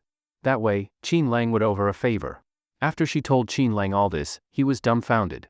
Bai Yunru had already imagined him going to jail and her bailing him out? Great, another delusional case. The last one he met like this was Su Jing, Lin Shutong's assistant. Now Bai Yunru turned out to be the same. Qin Lang, what are you still hesitating for? You've got no other way out. Once you're in jail, your sentence could be light or heavy. Zhang Minghui will definitely hire a bunch of lawyers to lock you up. And after Lin Shutong kicked you out, who else can save you? Even Su Dong will probably go in too. But I can only save you. After you get out, you'll stay in the place I arrange for a year, and I'll support you. As long as you serve me well, I might give you a chance, help you rise again. It's not impossible. But for now, I said, kneel and beg me. Bai Yunru stood high above, her tone full of pride. She looked coldly at Qin Lang, as if already imagining how to dominate and tame him. This was the price for rejecting her back then. Bai Yunru, I think there's seriously something wrong with your head, and it's not minor either. I'll be honest with you, I have another identity, doctor. You've got a severe delusional disorder. Go to a hospital and get it treated. If you go now, maybe it's still in time. After saying that, Qin Lang stood up and walked toward the door, not wanting to stay any longer. You, bastard. Stop right there. Bai Yunru glared angrily at him, then seemed to make a decision. Fine, Qin Lang, I agree. Just 1 year, after you get out of jail, stay in the place I provide for a year, and I'll help you see the light again. How's that? At the office door, Qin Lang was already about to leave. But Bai Yunru was still giving her terms, saying she agreed to give Qin Lang a year after he got out of prison so he could see the light again. Qin Lang was speechless. Where did she get the confidence to think he would actually end up in prison? Just because Zhang Minghui broke his leg, had a fracture, he, Qin Lang, would go to jail? Not to mention, when he and Xuelua, along with Joker, acted, there was no one else present. And even if someone saw them, so what? Worst case scenario, he could reveal his identity from back then. Who would dare really put him behind bars? However, Qin Lang was somewhat intrigued by Bai Yunru's so-called 1 year. Bai Yunru, may I ask, why are you specifying exactly 1 year? What's your purpose? Qin Lang stopped and slightly turned his head. But in Bai Yunru's ears, that sounded like Qin Lang was tempted. Bai Yunru smiled and said, Qin Lang, don't pretend. Can't you tell from my words? Why would I support you? Naturally, it's because I'll need you to serve me when I'm bored and lonely. Do I need to be more blunt? Qin Lang was slightly stunned, instantly understanding. He looked at Bai Yunru, and his expression became strange again. This Bai Yunru wanted to keep him? No, this definitely wasn't just about keeping him. This woman held a grudge against him. Because he had rejected her in the past, she harbored resentment and wanted to make him kneel before her. On one hand, it was revenge for the past, on the other, she clearly wanted to humiliate him. In the end, she wanted to turn him into her dog. Who would have thought Bai Yunru had this side to her? Unfortunately for her, she was dreaming. Was she even worthy? Bai Yunru, go spend your last days with Zhang Minghui. The Zhang family is finished. And as for you, Bai family, congratulations, you've also successfully pissed me off. With that, Qin Lang opened the office door and left in big strides, leaving Bai Yunru standing there, stunned. After a long while, Bai Yunru's beautiful face completely darkened. Qin Lang. I gave you a chance and you didn't cherish it. Fine. I'll wait for the day you kneel and beg me. Meanwhile, at the northern city docks, after luring Du Qinghua there, Xuelua didn't appear right away. Instead, he wiped out several Zhang family strongholds before slowly arriving. But Xuelua didn't come alone, he came with Joker. Joker stood to the side, smiling. Senior brother of the 6 doors, huh? Interesting. Xuelua, last time you fought Chen Tianfeng. This time, why don't you let me? I'd like to see the skills of the so-called elite youth from the capital. Du Qinghua stood with hands behind his back, glanced at Joker, and said with disdain, you wouldn't last 30 moves against me. But even that makes you impressive. Among the 6 doors in the capital, you're already top tier. Only I, Du Qinghua, can suppress you. As for the other guy, he gives me a strong feeling. We'd probably determine a winner within 100 moves. And of course, I'd win. Now I have one question. the person who defeated Chen Tianfeng back then, was that your master? Heh, you want to challenge our master? You think you're worthy? Shuelua said with disdain. Du Qinghua chuckled. Let's make a bet. If my prediction comes true, take me to your master. I really want to see what someone who defeated Chen Tianfeng looks like. Shuelua snorted coldly. You won't get that chance. Haven't even started and you're already saying I won't get the chance? Arrogant. As punishment, I don't mind showing 100% of my power and defeating you early. Du Qinghua's gaze turned cold, and an intense aura began to spread from him. Joker and Shuelua's expressions changed. Let me go first. Joker moved suddenly, leaving behind after images. Boom! He threw a punch. It landed on Du Qinghua's arm. But in a flash, Du had appeared behind Joker. So fast. Very quickly, the two began a fierce battle of power. Previously, Joker had been very low-key while following Qin Lang and Sebastian as a subordinate of Emperor International. But almost no one knew, Joker was also a top-level powerhouse. Only during the clash with Du Qinghua did it become clear, Du had underestimated him. They exchanged 7 or 8 moves, evenly matched. Du Qinghua became furious. He'd said he'd beat him within 30 moves. If he couldn't, even if he won, it would be embarrassing. You asked for this. Du Qinghua roared and unleashed advanced techniques he had learned from several national guardians. A nearly mystical martial technique surged, palm strikes and supreme techniques came endlessly, quickly overwhelming Joker. Move 29. Move 30. As the 30th strike came, Du Qinghua's aura peaked. Boom! A punch landed hard, colliding with Joker. Joker's right sleeve exploded, shredded into strips. Half his mask cracked, revealing a very handsome face. But on it flowed golden runes, making Du Qinghua's pupils shrink. Beside him, Shuelua said seriously, Joker, now that your seal is broken, we no longer need to follow the old vow. Use your full strength. Today your seal breaks, maybe mine will next. We, the king's subordinates, have been hidden long enough. It's time we stepped into the light. The day we leave the capital draws near. Shuelua's eyes were full of emotion. Indeed, as one of the emperor's former mighty war gods, second only to the king, Shuelua's true strength was far from what he'd shown. Back then, a major figure mediated the situation. They made a vow and sealed their power. But years had passed, and the promise had not been fulfilled. Some of those people still lived, so the vow was no longer necessary. And now that the seal was broken, there was no going back. It was time to settle old scores. What do you mean? What vow? What seal? Du Qinghua's expression finally changed, as if he had vaguely guessed something. If these two had really taken part in that legendary battle back then this could be serious. You know too much. Suddenly, Joker moved again. But this time, his speed was more than 10 times faster than before. As he struck, the golden runes on his face gradually faded, and his strength surged. Du Qinghua's face turned pale. Because at this point, he realized, he was no longer a match for Joker. How was that possible? After Joker's seal was broken, his strength suddenly increased.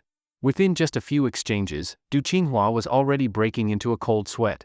Boom! Joker punched him in the shoulder, and Du Qinghua staggered back repeatedly. Impossible! Du Qinghua roared in anger. He was the senior brother of the entire 6 doors, representing the top combat power of the capital's enforcement force. How could he not be a match for his opponent? If even he couldn't win, who in the 6 doors could? Boom boom boom. Joker fought stronger with every move, his figure flashing around, leaving behind punches and footprints on Du Qinghua. Moreover, the seal on Joker's face had completely broken. A golden glow emerged from his body, then quickly retracted. Du Qinghua's expression was extremely grim. He was barely holding on, not collapsing. And he was full of unwillingness. He couldn't believe he couldn't beat these two. And they had mentioned something about seals, meaning their previously displayed strength was sealed. Now that the seal was broken, the overwhelming power made Du Qinghua feel true despair for the first time. Boom boom boom. Another series of fierce clashes. Du Qinghua could clearly feel his opponent growing more skilled and more powerful. As if he was personally witnessing the rebirth of the opponent's power. Boom! Finally, in a burst, Joker kicked Du Qinghua in the face, sending him flying. Du Qinghua was furious and tried to continue attacking, but Joker slapped him twice and knocked him unconscious. Ha ha ha. Is that all? Shuelua laughed. Who would have thought that after all these years, the 6 doors of the capital had declined so badly? Back then many had died, and now just a young brat like this was the senior brother? Joker said, the 6 doors are divided into outer and inner sections. This Du Qinghua is just the outer sect senior brother. The inner sect people wouldn't be so easy to defeat. Shuelua nodded and said, during the battle back then, they must have held back some strength. Maybe this Du Qinghua was just a puppet, pushed forward as a piece on the board, meant to lure out people like us. They've finally come knocking. Soon after, they called Qin Lang and told him what happened. Send Du Qinghua back. We're heading to the capital anyway. This can't be hidden. Understood, King. After the call, they both gave Du Qinghua a cold glance, then tied him up and threw him onto a cruise ship bound for the capital, ensuring he'd return immediately. After dealing with this, the Zhang group and Bai group were simultaneously paralyzed under mysterious attacks. In a certain hospital, Zhang Minghui roared in rage. What did you say? My dad's out of contact, and the company's under attack? Go investigate now. Because of his broken leg, his violent movement caused piercing pain, and he sucked in cold air nonstop. Elsewhere, at the Bai group's office building, the whole floor was in panic. Wave after wave of attacks almost made Bai Yunru faint from shock. President Bai, this is bad. Many partners have cancelled their contracts and returned goods. Some suppliers are refusing to work with us. Even law enforcement says they have evidence of bribery by our senior staff and are coming to arrest people. Everything is collapsing. President Bai, you need to do something. One of Bai Yunru's assistants reported urgently, suspecting the Bai family had been targeted. Soon, more news came. The Zhang family had also been hit, attacked simultaneously with the Bai family. In short, both families had been struck by a mysterious force. No one could trace who did it. All kinds of unknown powers were quietly at work, nearly dragging Bai Yunru into the abyss. No. Impossible. It can't be him. How could he possibly have that kind of power? Bai Yunru shook her head repeatedly, unable to believe Qin Lang was behind it. But he was the only one who had said the Bai and Zhang families were done, and even told her to go see Zhang Minghui one last time. At that moment, Bai Yunru panicked, completely. She was afraid. Afraid that everything Qin Lang said might be true. And before, she had even demanded Qin Lang kneel and beg her, be her obedient dog.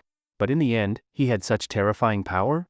Wait, if he's that powerful, why did Lin Shudong divorce Qin Lang? Bai Yunru couldn't figure it out. But she knew, she had to contact Qin Lang now.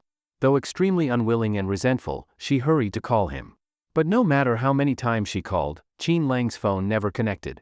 This bastard. In desperation, she called Sudong, hoping to find Qin Lang. She knew Sudong was her last hope. If Qin Lang didn't stop, the Bai family would be finished. If Zhang Minghui was ruined, fine, but why should the Bai family fall with him? Soon, Bai Yunru reached Sudong. Sudong, I want to see Qin Lang. Can you help me? Bai Yunru tried to stay calm, hoping to probe Sudong's attitude. Huh? What do you want with Qin Lang? Aren't you marrying Zhang Minghui? What, seeing how handsome my bro is, you got feelings for him now? Sudong's tone was full of mockery. Bai Yunru took a deep breath and said, You're right, Sudong. I'll be honest, I've always liked Qin Lang. Even when he was with Lin Shudong, I once kissed him and asked him to be my boyfriend. But he rejected me. Now I hear he divorced Lin Shudong, and I want to be with him. Sudong, you're his best buddy, please help me. Damn. On the other end, Sudong exploded. Bai Yunru, the campus goddess, had actually kissed his bro, even when Qin Lang was still with Lin Shudong. Even though Qin Lang had rejected her, why had he never mentioned this? Damn you, bro. You married one school beauty, and now the other wants to be your girlfriend after your divorce. Why don't I have that kind of luck? Sudong was green with envy. Miss Bai, honestly, I shouldn't stop you. But my bro isn't just anyone. There's already a top-tier goddess at his side. You think he lacks women? Even if you meet him now, and want to be his girlfriend, it might be too late.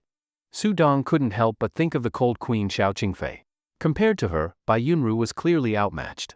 When Bai Yunru heard Sudong say that Qin Lang was not an ordinary person, it undoubtedly confirmed that the one who acted this time was Qin Lang. Now she seized the opportunity. Before Qin Lang got in touch with Sudong, she wanted to find Sudong and have him take her to see Qin Lang. So she kept emphasizing how deeply she loved Qin Lang. She completely portrayed herself as someone who had a one-sided love for Qin Lang. This made Sudong feel sour inside. Why? Why does Brother Lang get to occupy the hearts of two school beauties all by himself? But, sour as he was, for Brother Lang's happiness, and considering the help Brother Lang had given to the Su family, Sudong decided to help Qin Lang. Hee. Miss Bai, wasn't I clear enough earlier? My Brother Lang already has a woman by his side. And now you're still talking about how much you admire him, still saying it's unrequited love. What do you mean by that? What? You want to be my Brother Lang's lover? Sudong deliberately guided the conversation this way, if that's the case, then Brother Lang wouldn't have to take responsibility. By then, Sudong could also take some credit. And Sudong still had resentment over how Lin Shudong kicked Qin Lang away. His brother Lang is such an outstanding person, what right did Lin Shudong have to ask for a divorce? Since that's the case, if Brother Lang could get Bai Yunru, who is also a school beauty, by his side, and even have another woman too, then showing that in front of Lin Shudong would surely be sweet revenge. The more Sudong thought about it, the more feasible it seemed. The only thing was he didn't know what Bai Yunru really thought. Sure enough, after a moment of silence on the other end of the phone, she seemed to speak through gritted teeth. Fine, I'm willing to be Qin Lang's lover. What? Miss Bai, you're really agreeing? Sudong was shocked. He even wondered if he had misheard. Bai Yunru said coldly, I can be Qin Lang's lover, but I must see him immediately. Alright, I'll ask him out. You two can talk then. Not long after, Sudong called Qin Lang, saying he was going to entertain him at a certain club, even booked a room, and told him he must come. Qin Lang felt a bit amused. Zhang's family hadn't completely collapsed yet, but it would be soon. He figured Sudong got the news and came to thank him. So, Qin Lang smiled and agreed. Then he headed to the top-tier club they mentioned.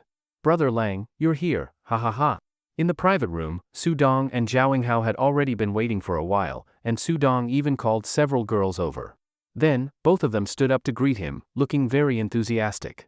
Brother Lang, Hao said their Zhao family will join our charity foundation. His dad used to do a lot of charity work, but once, a donation mysteriously vanished, leaving a shadow over him. After hearing about our initiative, he strongly supported Hao. But at the beginning, his dad won't invest much, only 5 million to test the waters. If we do well, Hao's family will invest more. Qin Lang looked at Zhao Hao with new appreciation. He hadn't expected him to be so cooperative at a critical moment. He seemed like a decent guy, and was actually willing to put money in. Qin Lang, I heard you've made it big now. Is that true? Sudong's been bragging nonstop. And now you're even running a charity foundation, amazing. All of us old classmates still don't know your background. Zhao Hao said with a smile, slightly teasing, not really believing Qin Lang had gotten that successful. He just thought Qin Lang's business was going okay, at most, a small-time thing. Qin Lang didn't explain much, just played it modestly. Then Zhao Hao said he had company matters to attend to and left. The only reason he came out was to discuss the charity foundation. Since it was settled, he naturally had no reason to stay. Besides, he could tell that Sudong seemed to want to talk to Qin Lang alone. After Zhao Hao left, Qin Lang got straight to the point. Dongzi, you asked me to come. Is there something you want to say? I saw earlier that you were holding something back. Sudong chuckled and said, wait a bit longer. Wait? Is someone else coming? At that moment, someone knocked on the private room door. Sudong quickly went to open it, and soon appeared with a familiar face. Bai Yunru. Why is it you? Qin Lang frowned slightly, surprised that this woman had found him through Sudong. You guys, come with me. Brother Lang, I'm off. Sudong called over those girls and quickly led them out. Before leaving, he even winked at Qin Lang. Qin Lang couldn't help but feel amused. Did Sudong not realize he was being used? After Sudong left, Bai Yunru deliberately walked over and locked the private room door. Qin Lang looked at the beautiful woman in front of him. She was wearing a black evening dress, with a touch of cold charm, not quite up to Xiao Qingfei's level, but still. Even so, her beauty was high enough that, despite lacking in elegance, she had a bit of seductive charm. She slowly walked over, took a deep breath, and said with a complicated expression, Qin Lang, I didn't expect we'd meet so soon. But this time, you win. I admit, I underestimated you before. And, I know you won't let me off easily. Then, Bai Yunru directly took off all her clothes. Her perfect body was displayed in front of Qin Lang. Master, please let Yunru serve you, okay? Bai Yunru lifted her head, her face red, with a hint of shyness. Qin Lang was stunned. Bai Yunru had changed her attitude so quickly and even called him master. Master, Bai Yunru suddenly rushed forward and hugged him tightly. This kind of impact was intense for Qin Lang. He never imagined Bai Yunru had this side to her. Qin Lang, to be honest, I've wanted you for a long time. Back when you became Lin Shutong's boyfriend, I was already craving you. But you rejected me then. I was really unwilling, so I never looked for another boyfriend after that. Getting engaged to Zhang Minghui was just recent, but nothing happened between us. He didn't treat me well, and I never liked him.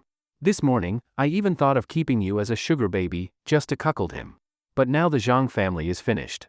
If the Bai family still wants to survive, Qin Lang, let me be your woman, okay? I'll be obedient, not fight or compete, just be your perfect lover. Then she leaned in close to Qin Lang's ear and said she had never been with any man. Qin Lang naturally understood what she meant. But did Qin Lang lack women? Just because she had nothing on and was standing in front of him, was he supposed to accept her? Bai Yunru, are you underestimating me, Qin Lang? You think I targeted the Bai family just because of you? Bai Yunru's face changed. What do you mean? What do I mean? Qin Lang said disdainfully, your Bai family is just a nail placed in Sioux City by some bigwigs from the capital. Isn't your purpose to monitor me? Since I, Qin Lang, have returned, I naturally have to pull out this Bai family nail. Qin Lang told Bai Yunru that her Bai family was a secret force sent from the capital, and even came to monitor him, Qin Lang. Bai Yunru was completely shocked. In the past, they were indeed a local family from the capital. Later, for some unknown reason, something seemed to have happened in the family, and they had to completely relocate to Sioux City. It was at that time that she was assigned to Sioux City University.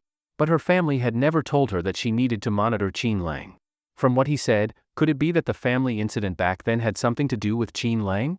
In any case, Bai Yunru was thoroughly shocked, as if she had discovered another big secret. Qin Lang, you're right. I did come from the capital before. But how did you know about this? Could it be that my family has some kind of background? Qin Lang, please don't touch my family, okay? I'll go back and persuade them. I'll definitely persuade them. Bai Yunru looked terrified. The reason she came here and threw herself into Qin Lang's arms. One reason was her fear of Qin Lang's power and wanting to protect the Bai family and Bai group. Another reason, of course, was that she had strong feelings for Qin Lang. But those feelings had always been buried deep in her heart. Now that she saw how powerful Qin Lang was, what else was there to hesitate about? She just wanted to be Qin Lang's woman and gain his favor. As for everything else, she couldn't care less. If her family really was involved in conspiracies, what else could she do besides try to persuade them? Qin Lang looked at Bai Yunru indifferently and said, Bai Yunru, stop wasting your effort. The Bai family and Bai group, I will definitely get rid of them. I won't give up my plan just because of these ridiculous actions of yours today. Qin Lang, are you really so heartless? Is it because I'm not pretty enough? Or not sexy enough? I believe I, Bai Yunru, am a top beauty. I've never had a boyfriend, never been with any man, why don't you feel anything for me? I don't believe it. I don't believe it. Bai Yunru was about to go crazy. She had shown him everything, and he still rejected her. Didn't that make her completely worthless? At this moment, she fell into deep self-doubt. Qin Lang grabbed her chin and said, Bai Yunru, you are indeed pretty, with a great figure. A top beauty. But I've already said, I will deal with your Bai family. Don't you get it? Bai Yunru slightly lifted her chin, her expression hazy. She said, Master, take me. Even if you go after the Bai family, I accept it. I just want to be your lover. Heh, are you really stupid or just pretending? If I take you, how can I go after the Bai family? Qin Lang looked down on her from above. Bai Yunru quickly said, Master, please give me a chance. I'll go back and persuade the family. Too late. After saying this, Qin Lang turned and left in big strides. Qin Lang. Bai Yunru panicked, quickly got dressed, and ran after him. At this moment, Lin Shudong and her assistant Su Jing happened to arrive at this club, about to negotiate a business deal with a company. Not long after, they saw Qin Lang walking out of the club. President Lin, it's Qin Lang. Su Jing, beside Lin Shudong, immediately called out upon seeing Qin Lang. Qin Lang frowned slightly when he heard the voice. He didn't expect to see Lin Shudong here again. Lin Shudong also saw Qin Lang and looked a little complicated.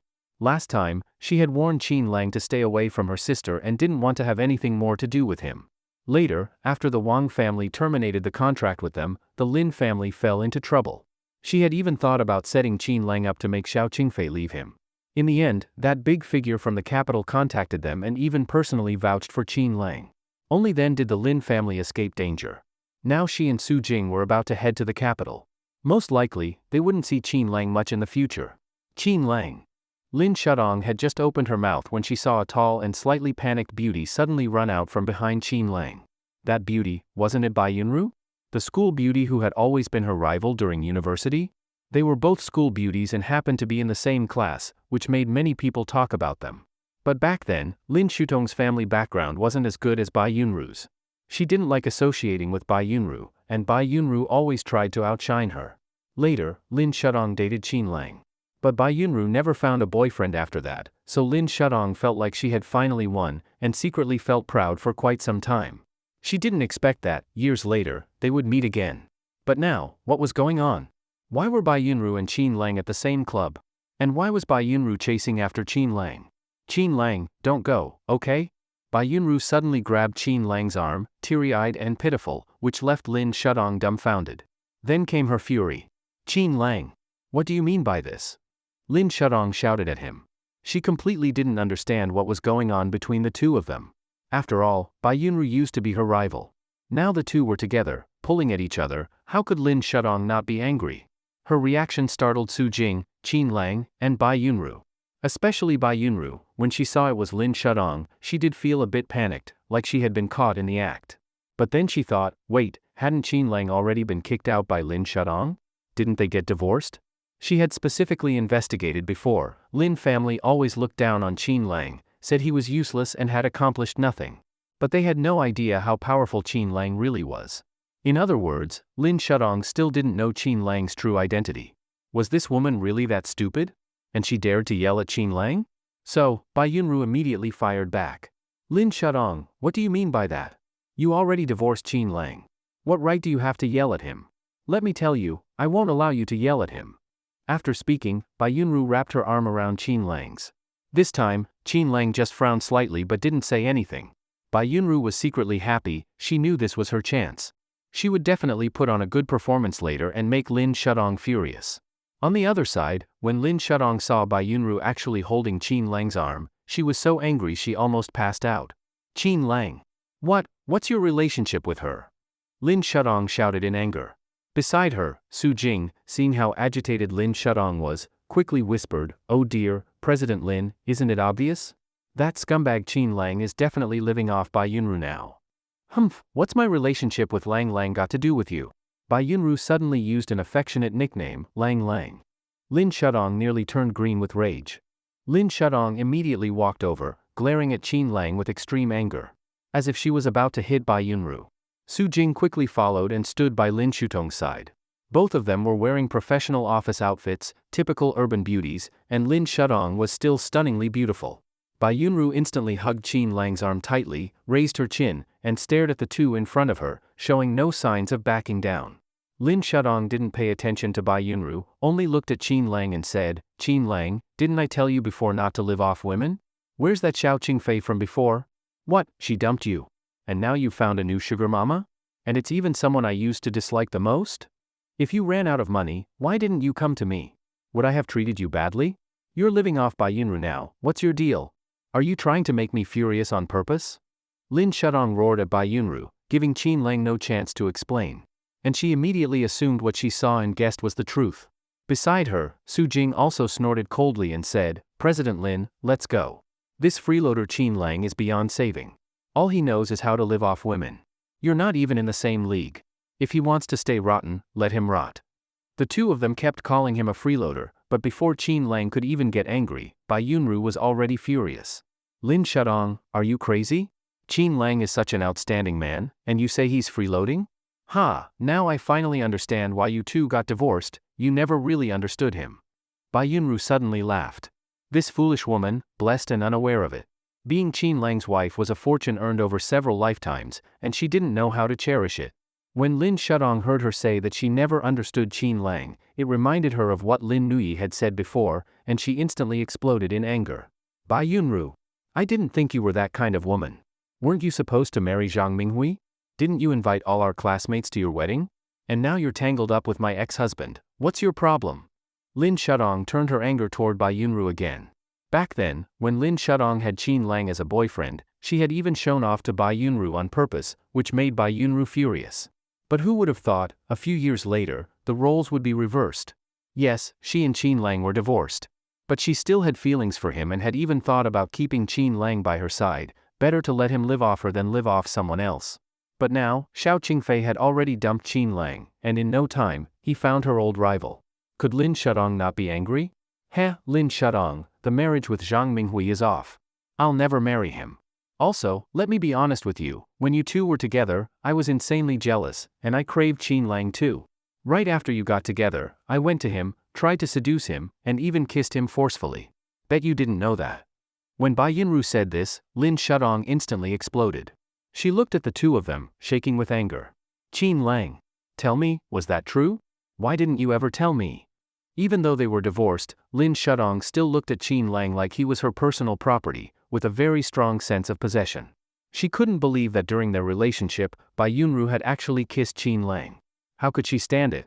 Qin Lang gave Lin Shudong a flat look and said, "Is that important now?" "Important? You actually say it's not important?" Lin Shudong looked at Qin Lang in disbelief, as if she were about to explode. Su Jing immediately cursed, "Qin Lang, you bastard. President Lin treated you so well. She even thought about letting you keep freeloading, and was going to get you a job as a security guard so you could grow step by step. But you? Not only are you ungrateful, but now you're freeloading off someone else. Do you know how heartbroken, disappointed, and furious President Lin is because of you?" After Su Jing finished, Lin Shudong was so angry she started crying. She felt like she was worthless. She had actually naively thought of giving Qin Lang another chance. But now, she realized Qin Lang had changed. He disappointed her again and again. However, when Bai Yunru heard that Lin Shudong wanted to get Qin Lang a job as a security guard, she almost burst out laughing. "Lin Shudong, are you stupid? You, a dignified president of the Lin Group, wanted to get Qin Lang a job as a security guard? Are you insulting him? If your brain really works like that, no wonder you were never worthy of having Qin Lang." "Bai Yunru, what do you mean? I got him a job as a security guard so he could earn his own living. Is that wrong? Isn't it honorable to earn money through work?" Lin Shudong immediately fought back, but twisted the logic. Bai Yunru snorted coldly and said, "Lin Shudong, stop pretending. You're a president, and you want Qin Lang to be a security guard? Then what if Qin Lang becomes the president and asks you to sweep floors? Would you agree? Don't talk about how honorable work is. Weren't you two once married? I never thought this is how Qin Lang was treated in your Lin family. If I married Qin Lang, I'd support him for life. I wouldn't even ask him to work, and I'd be happy to do it. You can't do that. You never truly loved him. You think you've seen the glamorous world and now you look down on Qin Lang, right? Lin Shudong, you're too vain. You don't deserve Qin Lang. Let me tell you, from now on, Qin Lang is mine. Thank you for throwing away such an outstanding boyfriend." After that, Bai Yunru suddenly leaned in and kissed Qin Lang. This time, Qin Lang didn't push Bai Yunru away. After being scolded repeatedly by Lin Shudong and Su Jing, even Qin Lang's good temper was gone. But he didn't explain. Bai Yunru said everything for him. That didn't mean, however, that Qin Lang had any feelings for Bai Yunru. He was still cold toward her. "You. Fine. Qin Lang. Go mess around with this woman. I'll never care about you again." After saying that, Lin Shudong stomped off in her high heels with Su Jing. Qin Lang was furious. He pushed Bai Yunru away and shouted toward Lin Shudong, "Fine. You said I'm messing around with her, then I'll mess around with her right in front of you." Qin Lang picked up Bai Yunru and returned to the previous private room. Qin Lang was furious. This time, Lin Shudong had truly infuriated him. He carried Bai Yunru back to the previous private room, which was actually a suite with a bed and other furnishings. Su Dong had originally arranged it this way to accommodate Qin Lang. When the two returned to the room, Bai Yunru felt both shy and delighted. She thought to herself how stupid Lin Shudong was. She actually wanted to find Qin Lang a job as a security guard, thinking she was being good to him, even saying something about the glory of labor. It was laughable. Since Lin Shudong didn't know how to cherish him, Bai Yunru certainly wouldn't be polite. As soon as they entered the suite, Bai Yunru threw herself into Qin Lang's arms and kissed him without hesitation. Soon after, Qin Lang tore her clothes apart in just a few moves, and naturally, what was supposed to happen, happened. Qin Lang forcefully took Bai Yunru. Bai Yunru had to endure Qin Lang's wild passion. The process was both joyful and painful, but everything was just as she had imagined. She had finally gotten the man she wanted. As for Lin Shudong, at that moment, she was standing dumbfounded in a corridor of the club, nearly going crazy. "Qin Lang. You bastard. Woo." This time, Lin Shudong was really crying out of anger. She didn't even finish the business negotiation and ran off directly. Behind her, Su Jing followed, cursing Qin Lang as a bastard, a beast, and so on. But there was nothing they could do. "President Lin, now you've seen it clearly, right? You even had thoughts about him before. I think you'd better stop that now. Oh, and that classmate who was nice to you before, why don't you give it a try with him? Use him to get back at Qin Lang?" Su Jing immediately suggested, without thinking. To be honest, Lin Shudong really wanted to get revenge, for example, agree to that classmate's pursuit and put a huge green hat on Qin Lang. But then she thought again, that wasn't right. She and Qin Lang were already divorced. How could she cheat on him anymore? Of course, she also knew Qin Lang must still have feelings for her. Otherwise, why would he get back at her like that and mess around with Bai Yunru? Thinking about what those two were probably doing right now, Lin Shudong was absolutely furious. Then Lin Shudong recalled what Bai Yunru had said, that she never understood Qin Lang. Lin Shudong couldn't help but wonder, had she really never understood him? Lin Nui had said the same. Now Bai Yunru was saying it too. The next morning, Qin Lang woke up. Bai Yunru was still clinging to him, a faint charming smile on her face. Qin Lang slapped his forehead. He didn't expect that he'd really end up with her, and that last night had been so wild. But since it happened, he had to deal with it. Then he called Seabass and told him to stop the operation against the Bai family. Since he was going to the capital sooner or later, he decided to give Bai Yunru some face. Lang Lang, you're awake. Bai Yunru looked at Qin Lang, blushing. Qin Lang said expressionlessly, from now on, you can only be my lover. Also, don't meddle in other things. Got it. MHM, I'll listen to everything you say. I said I'd be your perfect lover. I'll be obedient, not fight or compete. Bai Yunru clung to Qin Lang's neck and kissed him again. In Sioux City, at a certain martial arts association. Today, a big figure had arrived. A big figure from the capital. A servant of the Li family from the imperial city. Even though he was just a servant, he represented the face of the Li family from the capital. Previously, Qin Lang had spoken disrespectfully about an ancestor of the Li family at an antique auction, and the Li family was enraged. But it wasn't likely they'd send a major figure in person. Sending a servant to handle it already showed they took Qin Lang seriously.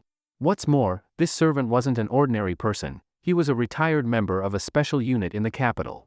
The capital's Qianlong Guard. A group even more mysterious than the Six Gates. Although the Six Gates were powerful, they didn't deal with many top-level secrets. But the Qianlong Guard did. This servant of the Li family had once handled many core secrets, and later, under higher orders, retired and became a servant of the Li family, bound by secrecy. Though he never told anyone those secrets, the Li family valued his martial prowess alone. Today, he came to Sioux City not only to deal with someone who had disrespected the Li family ancestor but also to investigate the mysterious man who disappeared years ago. The news of Chen Tianfeng suffering a loss here had finally leaked. Not only the Six Gates but also the Qianlong Guard were paying attention. However, knowing how terrifying that man was, the Qianlong Guard didn't come directly, they sent the Li family's servant, Li Yi, to investigate. Li Yi's original name was Zhao Yi. After becoming the Li family servant, he changed it to Li Yi to hide himself. Because of his high martial skills and his service to the Li family, outsiders respectfully called him elderly. At the Martial Arts Association, the Qianlong Guard operatives hidden there received a signal and came to greet him. Then they handed over all the information they had gathered. Qin Lang, the useless son-in-law of the Lin family, he's the one who fought Chen Tianfeng that day? And he's the one who arrogantly said at the auction he wanted to argue with the Li family's ancestor? Told the old man not to be blind to the times. Could it be that Qin Lang is the mysterious man we've been looking for? Where's the Bai family? Why haven't they shown up? Reporting to elderly, the Bai family was hit yesterday by an unknown force. All members are currently unreachable. Attacked. Elderly frowned deeply. These events happening back to back made him suspect that this really might be connected to the mysterious man. Keep investigating. Yes. Back at the club where Qin Lang was. When the two of them left, Bai Yunru's whole body was weak. She had to cling to Qin Lang's arm just to barely stand. Yet on her face was a look of mixed pain and delight, as if she were savoring it. A luxury car drove up. Bai Yunru's secretary was in the driver's seat. When she saw her lady holding onto a strange man, she was shocked. Miss, this man is? The secretary's mouth twitched hard. Wasn't Miss supposed to marry Zhang Minghui? Even if the Zhang and Bai families had problems, wasn't this a bit too fast? Bai Yunru opened her eyes and coldly glanced at her, saying, from now on, I'm his lover. When you see him, address him as Mr. Qin. Understand? The secretary was shocked inside. Could this Mr. Qin be the backer Miss was looking for? Take me to your Bai family. I have some questions for your grandfather. Qin Lang said expressionlessly. Yes, master. Bai Yunru replied sweetly. In front of outsiders, she gave Qin Lang full respect. She even didn't mind calling him master, truly a smart woman. Qin Lang realized he didn't actually dislike this feeling. At the Bai family villa, when everyone saw Bai Yunru clinging to Qin Lang's arm in an extremely intimate manner, they were all shocked. Especially Bai Yunru's parents, their faces turned dark, staring at the two with eyes full of anger. Yunru, what's going on? Father Bai barked coldly. Now that both the Bai and Zhang families were in danger, they hadn't even figured out who attacked them. And yet, their daughter brought home a random man. How could the Bai family not be furious? Mother Bai, meanwhile, immediately noticed something odd in the way her daughter was walking. She instantly seemed to realize something. Daughter, how could you do this to Minghui? You still have an engagement with him. What are you doing? Mother Bai's face turned pale. She never imagined that Bai Yunru would put a green hat on Zhang Minghui. Could it be that Zhang Minghui did something wrong, and her daughter wanted revenge? But Zhang Minghui was still in the hospital. Wouldn't this make him even angrier? Dad, Mom, the Zhang family is finished. I'll never marry Zhang Minghui. I never wanted to marry him. Now let me introduce this man to you. This is my man, Bai Yunru's man. We already slept together last night. We are physically husband and wife. Of course, I'm only his lover now, but I will work hard to serve him and try to earn a place in his heart. What? Hearing this, both parents were completely stunned. Their daughter had not only slept with this man, but she even said she was just his lover? And that she would try to earn a place in his heart? What kind of talk was that? Did this sound like something their daughter would say? In any case, both of them were completely shocked and didn't know how to react. Boom! Suddenly, from within the Bai family estate, a figure in a white martial arts uniform rushed over like lightning. A punch came straight at Qin Lang's face. Bang! Qin Lang raised his leg and kicked the man back several steps. Huh? Dad, what are you doing? Dad! Father and Mother Bai rushed over to help the old man in the martial arts uniform up. Bai Yunru was also startled and immediately ran over to check on him. The old man raised his hand to stop them from helping, then looked up at Qin Lang with eyes full of awe. It's been a long time. I didn't expect your strength to still be so powerful. I still can't last even one move against you. The old man looked downcast, clearly ashamed. Qin Lang stood with hands behind his back, calmly saying, though you are the head of the outer gate of the capital's Qianlong Guard, compared to those inner gate experts, you're still a bit lacking. But to withstand one move from me is already something to be proud of. Qin Lang had given him some face. If he had used full strength, the old man would already be dead. Capital's Qianlong Guard? Father and Mother Bai were both shocked. Dad, what's he talking about? Who is this man? They asked. Old Bai waved his hand and said, you don't need to ask about these things. Yunru becoming his woman is our Bai family's great fortune. I only hope you can bear him a child. From now on, the Bai family will never have to worry again. That statement from Old Bai was almost a full surrender. Qin Lang came this time only to ask about events from the past. Later, Old Bai invited Qin Lang into the villa, and throughout the process, Father and Mother Bai remained dumbfounded. Only Bai Yunru, receiving her grandfather's approval, was overjoyed. Since her grandfather said to bear Qin Lang a child, she knew she would have to work hard. In a secret room of the villa, Grandfather Bai explained everything and hoped Qin Lang would protect the Bai family. Since Bai Yunru followed Qin Lang, he had to make a choice. Either give her up, or surrender. Even if he abandoned Bai Yunru, would those powerful figures believe it? Impossible. From the moment Bai Yunru became Qin Lang's woman, he was forced to make this decision. Moreover, Qin Lang was already a man of supreme power. Bai Yunru being his woman, even just a lover, was something Old Bai never imagined. It even made him feel ashamed that he couldn't provide help to his granddaughter. That Li family member hid quite well. Back then he just stood by, but secretly struck in the dark. Very good. As for the other powers and families, I will repay every grudge from back then. Since you've surrendered, those people may move against you. I'll give you an address, take your Bai family there to hide for a while. No need. Even if they come for us, they'll still be somewhat restrained. Besides, I know some people, one of my former disciples is now in a high position with influence. Qin Lang gave him an approving look. All right, then I'm off. Take care. Then Qin Lang left with Bai Yunru. Soon after, Qin Lang received a call from Su Dong. Brother Lang, how'd it go? Did you get the beauty? I did you a big favor, huh? Su Dong chuckled over the phone, making Qin Lang a little amused. We woke up together this morning. Damn. You really scored that fast. Brother Lang, awesome. But I'm jealous now, you better treat me to something nice. I'll treat you to a meal later. After hanging up, Qin Lang told Bai Yunru that he would be going to the capital. And the time was nearly up. Since Bai Yunru's wedding with the Zhang family was cancelled, there was no reason for him to stay. Then let me go to the capital with you, okay? Bai Yunru looked reluctant. After becoming so close, she naturally didn't want to separate so soon. Qin Lang said, this trip to the capital is dangerous. It's not suitable to bring you.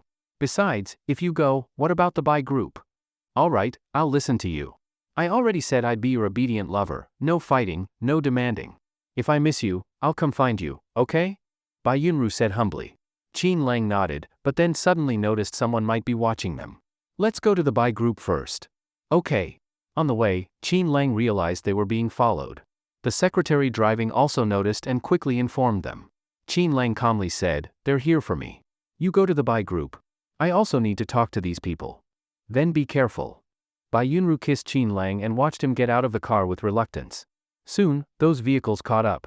After Qin Lang got out of the car, the trailing vehicles quickly arrived. He pretended not to notice and walked toward a plaza. Not long after, the people in those vehicles got out one after another, quietly following him. As Qin Lang walked, he paused at intervals and soon figured out their background. They weren't any real experts, just pawns sent to test him. The Li family, huh? Qin Lang smiled and took out his phone to inquire about the Joker's situation. Very soon, he received the latest news about the Li family's servant. He didn't expect that the Li family had only sent a servant over, quite bold.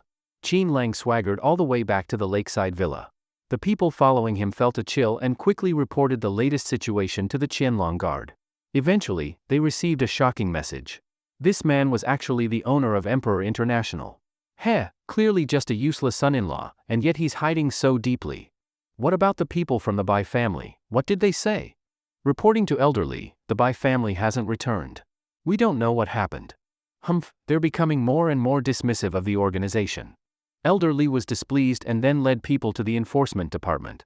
He wanted to investigate what this man was all about. Was he the person they had been looking for? Soon, Elderly encountered Chen Tianfeng in the department. Chen Tianfeng? Elderly narrowed his eyes. He was very wary of Chen Tianfeng.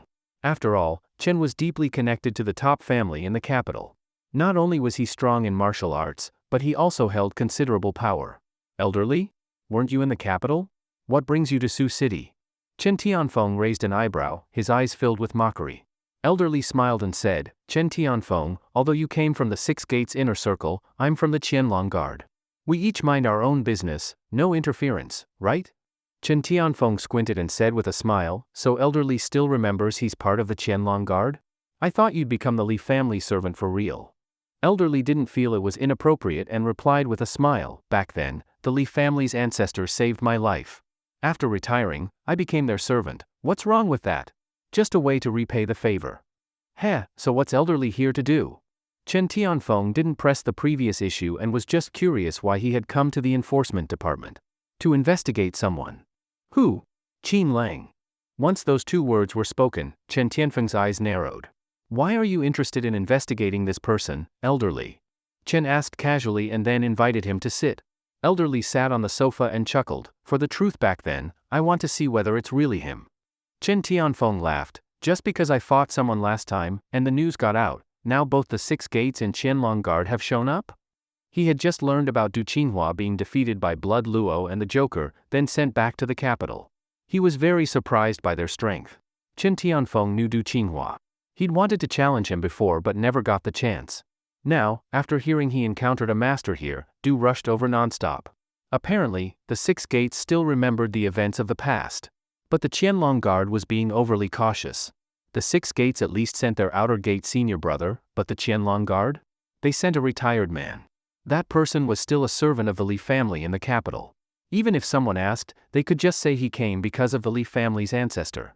You had to admit, the Qianlong Guard left no loose ends. Were they afraid of provoking that mysterious man? Are the big shots in the capital too paranoid? Just because I fought a random guy, they think Qin Lang might be the one from back then. Chen Tianfeng hadn't checked Qin Lang's file. When he was about to, a surveillance update came in. Qin Lang had already cleared his suspicion. Also, his household registration was from a remote village, so Chen thought Qin Lang might just be a hidden expert from the mountains. Now the Li family servant was investigating Qin Lang's file on behalf of the Qianlong Guard. Chen Tianfeng felt a bit annoyed. "Elderly, are you here for the Qianlong Guard or the Li family?" At the critical moment, Chen Tianfeng pushed back. Elderly said, "Chen Tianfeng, I know what you're trying to say. But I'm here for the Qianlong Guard. Don't worry, even if I find something, I won't leak it or tell the Li family anything." I hope you'll keep your word. If something really is found, Elderly might have to make some sacrifices. Chen implied that if Qin Lang really was that man, things wouldn't be simple, and strict reporting would be needed to avoid leaks. Of course, he was half joking. He didn't really believe Qin Lang could be the same man who once terrified the capital. "No problem," Elderly agreed. Then the two went to the records room. For Chen Tianfeng, pulling up someone's file wasn't hard. But ordinary staff didn't have clearance. This involved personal privacy. Each level had different permissions.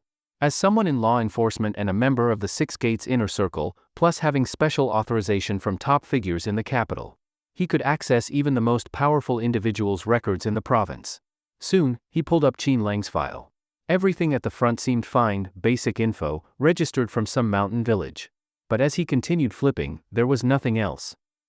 Chen Tianfeng felt something was wrong. Why so little info? No matter how he turned the pages, there was nothing more. No school records, just a blank. He finally sensed something was off.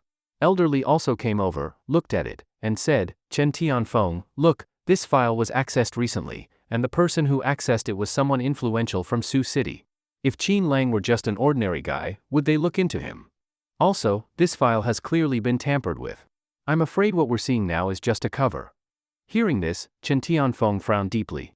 Then came something even more shocking. The page they were on closed automatically, and a red warning symbol appeared. Access denied? Both of them were shaken. Had the upper levels noticed? This person cannot be investigated? Chen Tianfeng and Elderly were in the records room, investigating Qin Lang's file. But they found that the file had been specially handled. What shocked them even more was that shortly after starting the search, they were already detected. Behind the system was a special department in the capital. Certain highly sensitive profiles required all kinds of special permissions. Chen Tianfeng, as a subordinate of a major figure in the capital, naturally had those privileges. You could say there were very few people whose files Chen Tianfeng couldn't access. Even those he had offended in the provincial capital, he could check their info anytime. But now, with such powerful access, he still didn't have permission to view Qin Lang's file? And even a query prohibited message appeared in real time. Chen Tianfeng found it hard to understand. That meant his query had been seen by the higher-ups in the capital. They even knew he was checking, and still, they blocked his access. Which undoubtedly meant this Qin Lang might be even more mysterious than he imagined. His background could be far greater than Chen Tianfeng's own. How is that possible? Chen Tianfeng was completely stunned, just like Elderly next to him. The two couldn't help but gasp. Looks like this Qin Lang is very likely the person we've been looking for. Elderly narrowed his eyes. If that was true, then the world might really be about to fall into chaos. Chen Tianfeng silently closed the file and turned to Elderly, saying, if that's the case, we'll have to wait for orders from above. From now on, you're not allowed to leave. Elderly nodded and said, this must be reported. The matter is huge and needs to be confirmed by someone from the top. Things have gotten out of hand. Later, Chen Tianfeng arranged a room for Elderly to keep him under watch.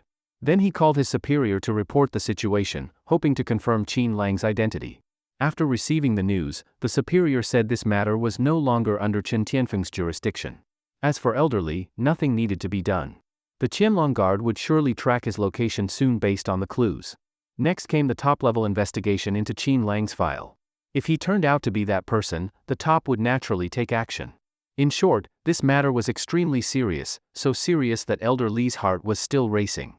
Just recalling the bloody events of the past was terrifying. The world might really be about to fall into chaos. At this moment, in a luxurious estate somewhere, Chiu family's master Chiu San and Chiu Junyan were standing respectfully in front of a young man. Young Master Li. Both looked a little uneasy. This youth appeared just barely of age but acted extremely arrogantly. He was said to be the younger brother of the future heir of the Li family, Li Songjie. They had thought a mere servant from the Li family showing up was impressive, but a direct third-generation member had come in person. Despite his young age, he was bold. There was nothing he didn't dare to do. So, this Qin Lang is a doctor, huh? A doctor who dares to insult the Li family of the capital. Very good. He successfully angered me. Li Songjie spoke arrogantly, but he had the strength to back it up. He had brought two top-level experts, one for his safety, the other to carry out any task. For example, he could have them kill Qin Lang. He could stay uninvolved. And if someone went after his people, they would offend the entire Li family. Who would dare? So, if he wanted Qin Lang dead, it was as easy as could be. But he wouldn't let Qin Lang die so easily. That would be too good for him. The Li family would use every means to torment him until he was worse than dead, making him die in endless regret and despair. Only that would show everyone the Li family was not to be trifled with. Wang Jingcheng and Wang Changxiong were extremely afraid, not daring to breathe too loudly. They answered every question Li Songjie asked. After a few provocations, Li Songjie said he had received information from the earlier Li family group and would now leave. What? This Qin Lang is the owner of Emperor International and also bought a lakeside villa? He's staying there now? Good. Let's go take a look. Soon, Li Songjie, the two top experts, and the other Li family members who had arrived earlier reached Su Lake. That villa was located on an island in the middle of the lake. Heh, I like this villa. From now on, Li family descendants will stay in it. The nearby Li family scouts quickly reported more details. What? There are several top-tier beauties living there? Impressive, this Qin Lang. But now that I, Li Songjie, have arrived, all those women will naturally be mine. To the lakeside villa. Yes, young master. They quickly got a yacht and headed straight to the villa. The news soon reached Qin Lang. At that moment, Tang Mumu was still packing up to leave the villa. Qin Lang had asked her to accompany Lin Nuyi at Langren International so Nuyi would have someone around. With Tang Mumu's image, Qin Lang originally planned for her to join the PR department. But she wanted experience in the marketing department, and he agreed. He believed Tang Mumu had the talent to shine at Langren International. Now at Langren International HQ, there were both the original Langren members and the new Emperor International team. Soon, Lin Nuyi would also be part of Qin Lang's core group. If Tang Mumu worked hard, it was possible she could join Emperor International in the future. At that moment, Qin Lang suddenly got a call. Master, someone's approaching the lakeside villa. They don't look friendly. There were many hidden guards outside the villa, Emperor Hall people stationed even around Su Lake. Qin Lang had expected someone might try something eventually. He just didn't think they'd come this fast. Mumu, come with me to watch a good show. A good show? Tang Mumu blinked. You'll see when we get there. Qin Lang smiled, then quickly took Tang Mumu outside the villa. At this moment, Blood Luo and Joker had already been waiting outside for a long time. The two experts brought by Li Songjie, along with the other Li family members, were drooling the moment they arrived at the island. No wonder this was the most popular spot in Su City. Building a lakeside villa here was so luxurious that even Li Songjie was tempted. But soon, all of this would belong to the Li family. Who are you? This isn't a place you can just walk into. The villa guards quickly stepped forward and shouted from the shore. Hee, young man, you can't be too arrogant out here. Didn't your master teach you that? One of the middle-aged men beside Li Songjie laughed. This time, the two top experts brought by Li Songjie were at least ranked among the top 20 in the Li family. One ranked 16th, the other 17th. Even so, whether in the capital or elsewhere, few people Li Songjie met could defeat them. It wasn't that there weren't stronger people, but those who had conflicts with Li Songjie were mostly fools or people he sought out to mess with. The real experts of the capital were either in the Qianlong Guard or Six Gates. They were always busy and didn't bother with Li Songjie. That's why he was bored all the time and always looking for trouble. Just recently, upon returning to the capital, he heard someone had spoken badly about the Li family's ancestor. Instead of being angry, he got excited. Because in his eyes, fun had finally arrived. Someone dared insult the Li family, clearly a death wish. So Li Songjie rushed to Su City with 2 bodyguards to see who this man was that dared to insult the Li family ancestor. Now, facing the villa guard's provocation, Li Songjie was excited. It was finally time to slap faces. Before, he thought it was boring, but for some reason, this time he felt thrilled. The owner of Emperor International, this person was supposedly filthy rich. A tycoon like that would definitely have many bodyguards. Who knew if this time the face slapping would be more exciting? Humph, final warning, turn back now. If you keep approaching, don't blame us for being rude. Shwa shwa shwa. Several more guards appeared. All were top-tier fighters from Emperor Hall. Hee, take them down, Li Songjie said lightly. The 2 middle-aged men charged out and clashed with the guards. Meanwhile, Li Songjie strolled toward the villa. But then, boom. Li Songjie was suddenly kicked in the face and sent flying. Huh? The 2 bodyguards, still fighting with the villa guards, saw Li Songjie kicked away and exploded in rage, quickly injuring several guards and charging back. They then saw who had attacked. It was Joker, who had broken his seal. His mask had already been changed. Facing the 2 middle-aged men, Joker sneered. With their level, even before breaking the seal, they weren't his match.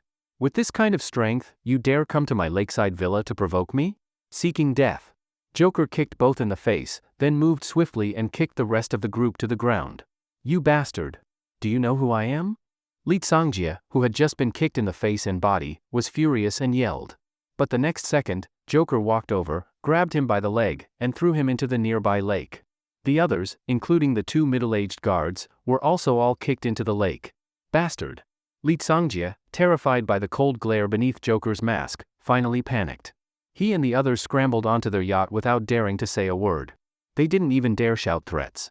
Only when they reached the far side of the lake did Lee Songjia start cursing. Bastards. They're dead. They dared kick me in the face? Not even my father dares do that. And that lakeside villa, no matter what method you use, tear it down for me. They think they're tough? Let's see how tough they are after I demolish that villa. Lee Songjia shouted furiously. Then he tried to call the Lee family servant, elderly, but couldn't get through. Still, he had contacted him before, so he led people to the Martial Arts Association to find real experts. You two useless things. Can't even beat a few guards. Why do I even keep you? Lee Songjia screamed at the two middle-aged bodyguards. He had been kicked in the face and body, his face swollen, possibly with broken ribs. Now, he was furious beyond reason. The two bodyguards kept their heads down, enduring the scolding, holding back their anger. But they still urged Lee Songjia to go to the hospital. Revenge could wait, he had to treat his injuries. Lee Songjia swore he would tear that clown-masked man to pieces. Later, they went to the hospital, each bandaged up. Especially Lee Songjia, his face was swollen like a balloon, wrapped in thick gauze. One rib was broken. He hadn't felt it earlier, but now he was in pain all over. Bastard. I want revenge. That bastard is dead. Ignoring the doctor's advice, Lee Songjia tried to force his discharge, and no one could stop him. When Chiu Junyan and Master Chiu San heard what happened, they were nearly scared out of their wits. Lee Songjia had been beaten, just arrived at the lakeside villa and got beaten. And thrown into the lake. Was Emperor International rebelling against heaven? Meanwhile, in a secret department in the capital, a phone rang. I see. The old man hung up, eyes filled with worry. So that vanished man from back then was finally appearing? Soon after, the old man entered the archive room and personally pulled out the file marked Forbidden Level. Even he could only see half of it. And even that half made him tremble. Something big is happening. Really big. If he has reappeared, the capital is going to be bathed in blood again. He had no access to the rest of the file, likely containing even scarier secrets. Still, it was enough to be shocked. He left the archive room and told his secretary to prepare the car for a certain compound. Soon, he arrived at a compound and saw another old man watering flowers. He looked at the man and solemnly said, "That man from back then, he's returned." Clatter, the watering can dropped. The old man stood up and sighed deeply. The capital is about to change. At the lakeside villa, Qin Lang had Tang Mumu watch a good show, but this show wasn't all that enjoyable. Qin Lang was a bit puzzled. The Lee family only sent a little brat and some bodyguards to pick a fight? Or had the real person not arrived yet? After some investigation, Qin Lang learned that the Lee family servant hadn't come out after going to the enforcement department. Qin Lang didn't even have to think to know, the servant must have gone to check his file, likely trying to confirm his identity. A few days ago, he had a scuffle with Chen Tianfeng. At the time, Chen hadn't looked deeply into his background. Maybe someone had hidden or altered his records to keep others from discovering anything. That's why it was easy for him to leave with his people then. But this time, if the Lee family servant suspected that he was the former master of Emperor Hall, then Chen Tianfeng would probably soon know his true identity. Qin Lang couldn't help but wonder how those old relics in the capital would react once they found out. Would they make it public, or would the few major families secretly suppress the truth and hide it from outsiders? The corners of Qin Lang's mouth lifted slightly. Then he took Tang Mumu to Langren International and placed her in the marketing department. Similar to Lin Nui, with Qin Lang's word, Tang Mumu easily got the job, with a very high salary, and became the marketing department's darling, quickly blending in. She even started out as the assistant to the department director. That was already a very high position from the start. Whether others accepted it or not, that wasn't something Qin Lang would worry about. "Wow, big bro, did you come to see me?" In one of the PR department's offices, Qin Lang met Lin Nui. The little girl hugged his neck as soon as she saw him. The female director was already used to it, quietly left, and even closed the office door for them. "Nui, how are you doing these days? Are you used to everything?" Qin Lang asked with a smile. Lin Nui nodded repeatedly, saying everyone in the company took good care of her. She had learned quickly over the past few days, felt fulfilled, and really liked the atmosphere. "That's good. Oh right, in a few days, I'll be leaving Sioux City. I'm going to Jining to settle some matters." "Huh? Big bro, you're leaving?" Lin Nui had a feeling, like they wouldn't see each other again for a long time after this. She suddenly felt uneasy and very reluctant to let Qin Lang go. "Big bro, I don't want you to leave." She wrapped her arms around Qin Lang's neck. They were both sitting on the sofa, staring into each other's eyes, clearly reluctant to part. A strange atmosphere spread. Lin Nui swallowed nervously, then leaned forward slowly, gathering courage. She seemed like she wanted to kiss Qin Lang. Creak. Suddenly, the office door opened. They were both startled and quickly separated. Tang Mumu stood there, dumbfounded. No way, were they just about to kiss? Had she ruined their moment?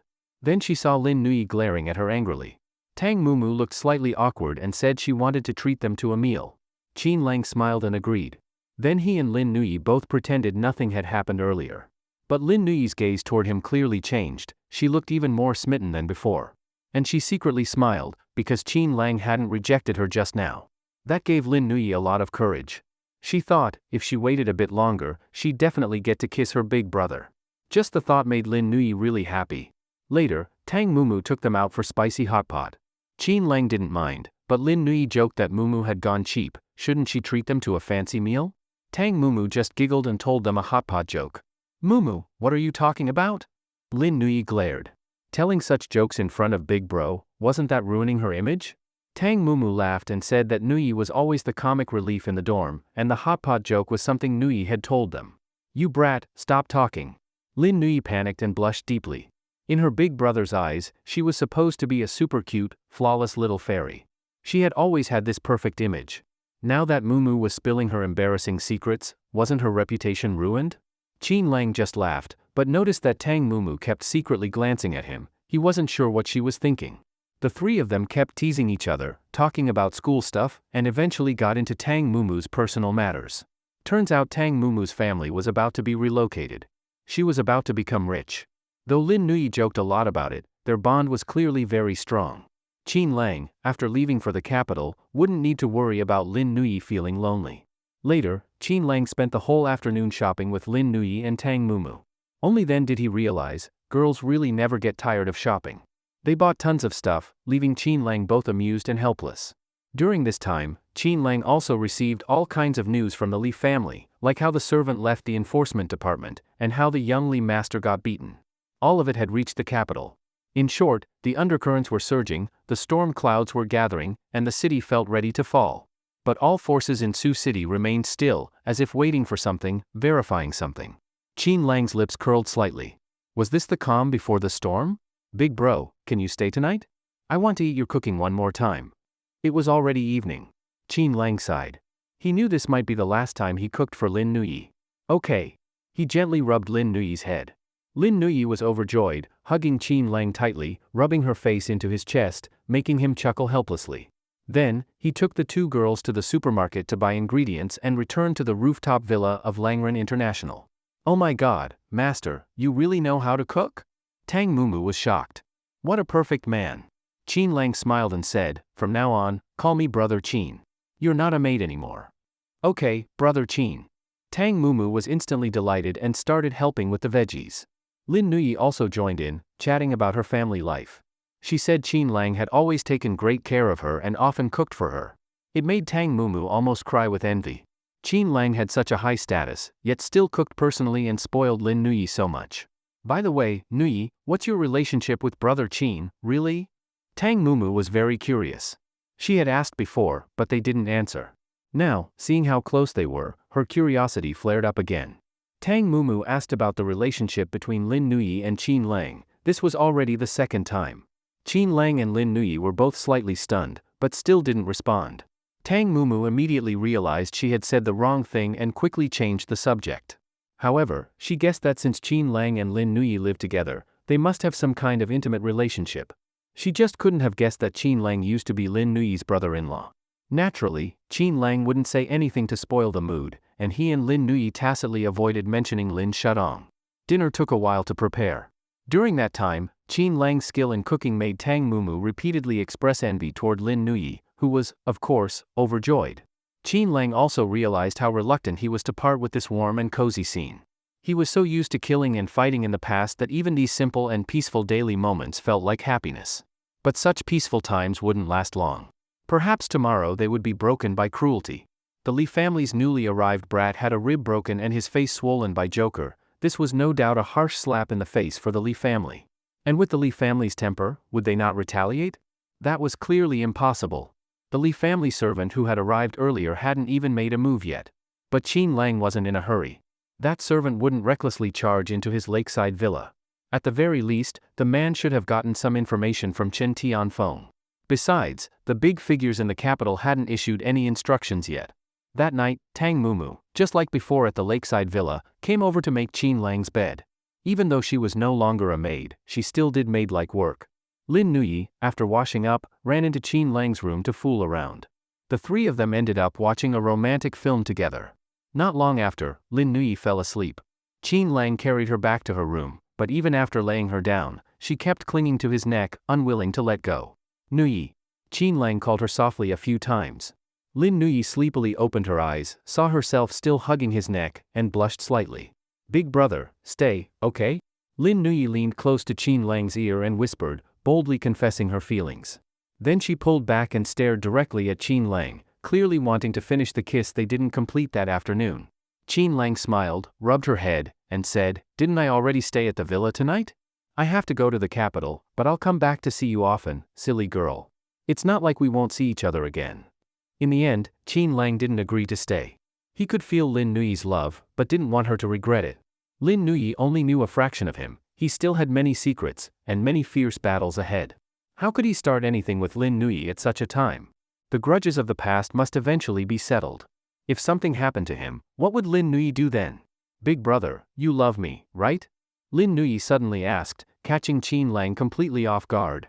But she bravely continued, "I can feel your love, it's not just a brother loving a sister. Maybe before, when you were still married to my sister, you only saw me that way. But now, I don't believe it. Big brother, are you hiding something from me? What are you going to the capital for? I feel like you have so many secrets." Lin Nuyi looked at Qin Lang with a complicated expression, still clinging to him. Qin Lang replied gently, "Nuyi, it's a long story. I do have a lot of secrets. But they're tied to things far too big. Please forgive me, I can't tell you." "Fine. Big brother, I want to confess. I've liked you for a long time, so much. No matter what, I just like you." Lin Nuyi boldly looked at Qin Lang and said what was truly in her heart. Before, when they were together, Lin Nuyi still held back. But now she was all in. A ripple stirred in Qin Lang's heart.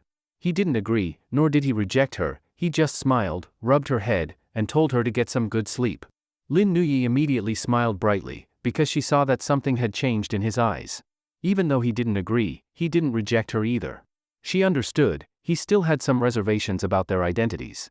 But she would keep trying, stay by his side like a soft little jacket. She believed that one day, she would win him over. The next morning. Ding-a-ling. Qin Lang got a phone call early in the morning. It was about the Li family making a move. They had sent many experts. Young Master Li was on site personally, planning to destroy the entire lakeside villa. They had even built a large water bridge to drive excavators over and bulldoze the place. It was a big scene, and many people had come, but the area was already sealed off. In short, the Li family was dead set on going head-to-head. Even the authorities didn't dare intervene. Looks like the last lesson wasn't enough. Qin Lang's eyes turned cold. After ending the call, he greeted Lin Nuyi and Tang Mumu, who had just gotten up, then left. At that moment, at the lakeside villa, Li family young master Li Songjie still had gauze on his face and body.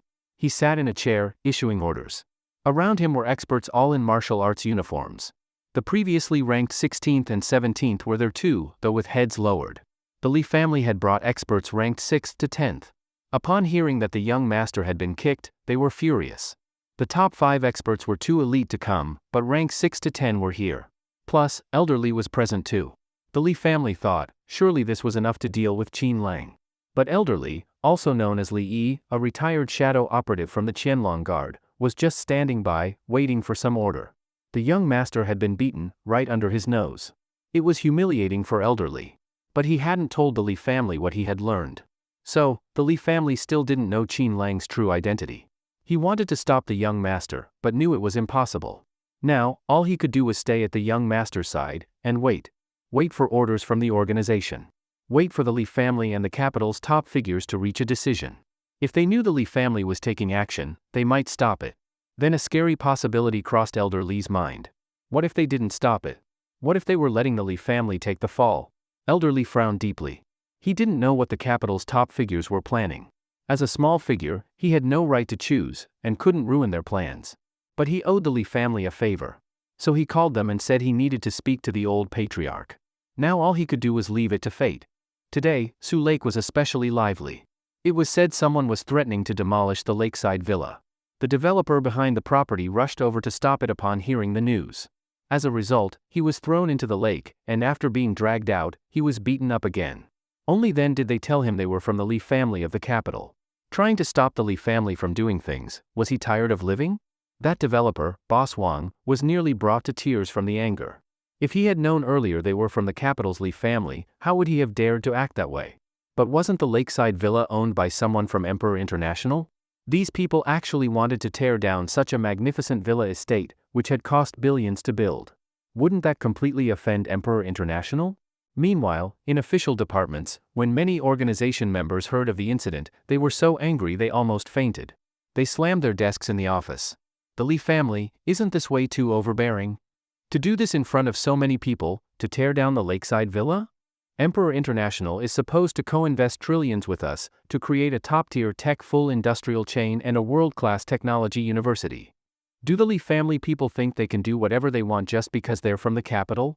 These were all people from various departments in the city, and they had invested enormous effort into attracting this investment. It was supposed to be a great thing, yet the Lee family suddenly jumped out. This wasn't just slapping the face of Emperor International, it was slapping the face of the whole Sioux City.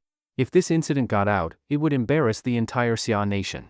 Later, the most powerful people in Sioux City began escalating the issue step by step. In short, something this big had happened, it had to be resolved, right? Emperor International had already sent a strong protest. If the matter wasn't resolved, they wouldn't let it go. Everyone understood the consequences, that meant people would be dismissed. A national project worth trillions, it was unimaginable how serious this was. And the news quickly reached the hands of the major figures in the capital. Outrageous, simply outrageous. Is the Lee family trying to flip the sky? Something this serious, does the Lee family even consider us at all? Voices of rebuke rang out, but no one was willing to personally give the order to stop them. Because everyone knew, speaking out meant becoming enemies with the Lee family. After all, the Lee family's young master had his rib broken and his face swollen like a pig's. The Lee family had been slapped in the face, of course they wanted revenge. But in the face of national interests, the Lee family's behavior was simply too domineering. If none of us can make that decision, then just keep escalating it. Although many were condemning, no one was willing to offend the Lee family. There was no helping it, the Lee family was just too powerful. A single move could shake the entire system. No one wanted such a giant enemy. In that case, the highest authorities would have to speak. Eventually, the order came. Stop the Lee family from taking action. But at the same time, both sides must sit down and talk. There must be an explanation for the young master being beaten. This was undoubtedly a thankless task, offending both sides. But the command quickly reached the highest levels in Sioux City. What are you still standing around for? Go talk them down. If you're late, it'll be too late. These top figures had headaches. They knew this would be tough, extremely tough, to get both sides to sit down and talk. How easy could that be? Soon, Qin Lang arrived at a location not far from Sioux Lake. From afar, he saw the massive floating bridge set up across the lake. These Lee family people were truly arrogant. At this moment, the Lee family's young master, with gauze still on his face, was shouting angrily, "All of you listen up. Today, that entire villa estate must be torn down. I don't care who comes, it won't stop me." After shouting, he gritted his teeth and rubbed his swollen face, his eyes full of hatred. Qin Lang couldn't help but laugh. Just these few people wanted to touch the lakeside villa? How naive. Even with excavators, so what? Soon, Qin Lang called Blood Luo and Joker, telling them to go all out. The two were immediately excited. Before long, the excavators had already reached the island in the middle of the lake. The Lee family members had also walked across the floating bridge, including their family servant. For a time, the momentum was huge. The villa's shadow guards had, of course, already noticed and quickly appeared. Soon, 2 to 3 dozen people had gathered. Blood Luo and Joker appeared as well. "You brat, you just don't know when to quit, do you?" Blood Luo coldly glanced at the Lee family's young master Li Songjia, then fixed his eyes on the Lee family servant, narrowing his gaze. He could clearly feel that the Lee family servant was very strong. Last time, Joker fought Du Qinghua and finally broke his seal, with a huge power increase. This time, it was Blood Luo's turn for an opportunity. "Joker, I'll take that old man. I need to break my seal." Blood Luo pointed at the Lee family's old servant, turning to speak to Joker. No problem, Joker replied, staring at the group ahead, his eyes full of mischief. But not far away, the Lee family's young master suddenly exploded. Old Lee, it's that masked guy. He's the one who hit me last time. Capture him alive, I want him to wish he were dead. And the others, grab them all. I want to beat every last one of them. Lee Songjie kept issuing orders, his face twisted with hatred. Humph, he's my opponent. Blood Luo stepped forward and looked down coldly at Lee Songjie. Startled, Lee Songjie called out all his top fighters and ordered everyone to beat them down immediately. He couldn't wait another second. Young Master Lee. Suddenly, several cars approached on the floating bridge. Judging by the license plates, they were official vehicles. The people in the cars rolled down the windows from a distance and urgently shouted toward the crowd. It was clear they were here to smooth things over. Lee Songjie frowned and was about to give orders, but the Lee family servant quickly stopped him. Young master, let's first hear what they have to say. Lee Songjie was displeased, coldly staring at the newcomers, but in the end did not give the command. Blood Luo and Joker were also sneering coldly. Back in the day, they feared nothing, and today would be no different. So what if the organization came? If there was no explanation today, not a single member of the Lee family would get away. Young Master Lee. Soon, the vehicle stopped, and many officials got out. They all greeted the young master respectfully, clearly a bit afraid, instantly boosting Lee Songjie's confidence. Go on, what do you want with this young master? Lee Songjie said arrogantly. On the floating bridge, the young master of the Lee family stood with pride on his face. Members of the organization got out of their cars, cupped their hands in respect one after another, and asked him to put down the excavators so everyone could shake hands and make peace. What? Shake hands and make peace? Lee Songjie almost jumped up, pointing at the bandage on his face and shouting angrily, Don't you see the injury on my face? You want me to shake hands and make peace with these people? What about my pride as Lee Songjie? Moreover, his injuries weren't limited to his face, he had a broken rib as well. Even now, he still felt a dull pain. This time, for revenge, he didn't even stay in the hospital. He came to bulldoze the lakeside villa. No one could stop him. Young Master Lee, this is an order from above. An order from the organization. A middle-aged man with glasses said, a bit irritated. Although he didn't know why the other party was beaten, judging from how they immediately brought excavators to flatten the villa, it seemed likely he was the one who bullied others first. But he had wronged Lee Songjie. Lee Songjie only wanted to show off a little, so he landed on this small island. As a result, Clown and the others immediately beat them up and even threw them into the lake. Lee Songjie almost fainted from anger. Don't talk to me about the organization. If my grandfather didn't give the order, no one's words matter. Lee Songjie spoke overbearingly, directly invoking his grandfather, the patriarch of the Lee family. The middle-aged man with glasses nearly fainted from anger. At the same time, he realized the Lee family must be used to being overbearing. Otherwise, they wouldn't act so unreasonably. Fine. Whoever's driving the excavators, I'll hold them responsible. Let me see who dares. Unable to win the argument, the man with glasses walked to the excavators, looked up, and shouted for the drivers to get down. Let me see who dares. Lee Songjie roared. The man with glasses immediately revealed his identity, as the current head of a certain organization in Sioux City, frightening the drivers, who all jumped down in a hurry. Lee Songjie was furious and roared repeatedly. Who told you to get down? Are you trying to die? Lee Songjie rushed up and kicked at people, scaring the drivers into running. The scene became chaotic. The middle-aged man with glasses said coldly, Young Master Lee, please come with us to the organization. Why should I listen to you? Old Lee, drive them all away from me. Lee Songjie turned to the Lee family servant. The servant frowned and said, Young master, it seems we can't bulldoze the lakeside villa today. A gentleman takes revenge, even if it takes 10 years. We'll have other chances to deal with them. How about? Are you saying I should let my injuries go just like that? There was no way Lee Songjie would let it go. He kept roaring at the scene. The man with glasses sighed and said, Young Master Lee, we're here today to resolve the conflict between you and Dewang International. If you act like this, how can the organization do its work? Did I say I wanted to reconcile with these people? Reconciliation is impossible. Dewang International must pay the price. Lee Songjie kept shouting, but on the shore, Xuelua and Clown completely ignored him. If it weren't for the presence of the organization, they would have already acted. Helplessly, the organization's people turned their gaze to Xuelua and Clown on the shore, hoping they would soften their stance, say a few kind words, or apologize, since they did kick someone. Clown sneered, these people came to our island without permission. I warned them to leave, but not only did they stay, they tried to force their way in. I kicked him a few times and threw him into the lake. That was already me being polite. And now they dare to bring excavators to bulldoze my master's lakeside villa. Really brave. I advise you to step aside. If this young master of the Lee family goes crazy and hurts you, it won't end well. There. That was a provocation. It clearly made the Lee family's young master lose face. Sure enough, Lee Tsangjie started yelling immediately. Bastard. I will never let you go. Old Lee, do it. Cripple him for me. If anything happens, my Lee family will take responsibility. Seeing that Lee Tsangjie had given the order, Old Lee thought for a moment, then turned to Xuelua and Clown on the shore and said, You two must be from the martial arts world. As it happens, I'm also from the martial arts world. I, Lee, challenge you both. After speaking, he leaped onto the shore. Lee Tsangjie immediately shouted, That's right, they're from the martial arts world. What's wrong with a sparring match between martial artists? At the same time, he had to admire Old Lee, so clever. He just made up a reason to deal with these people. Now that they're flying the banner of the martial arts world, they didn't need to fear the organization's intervention.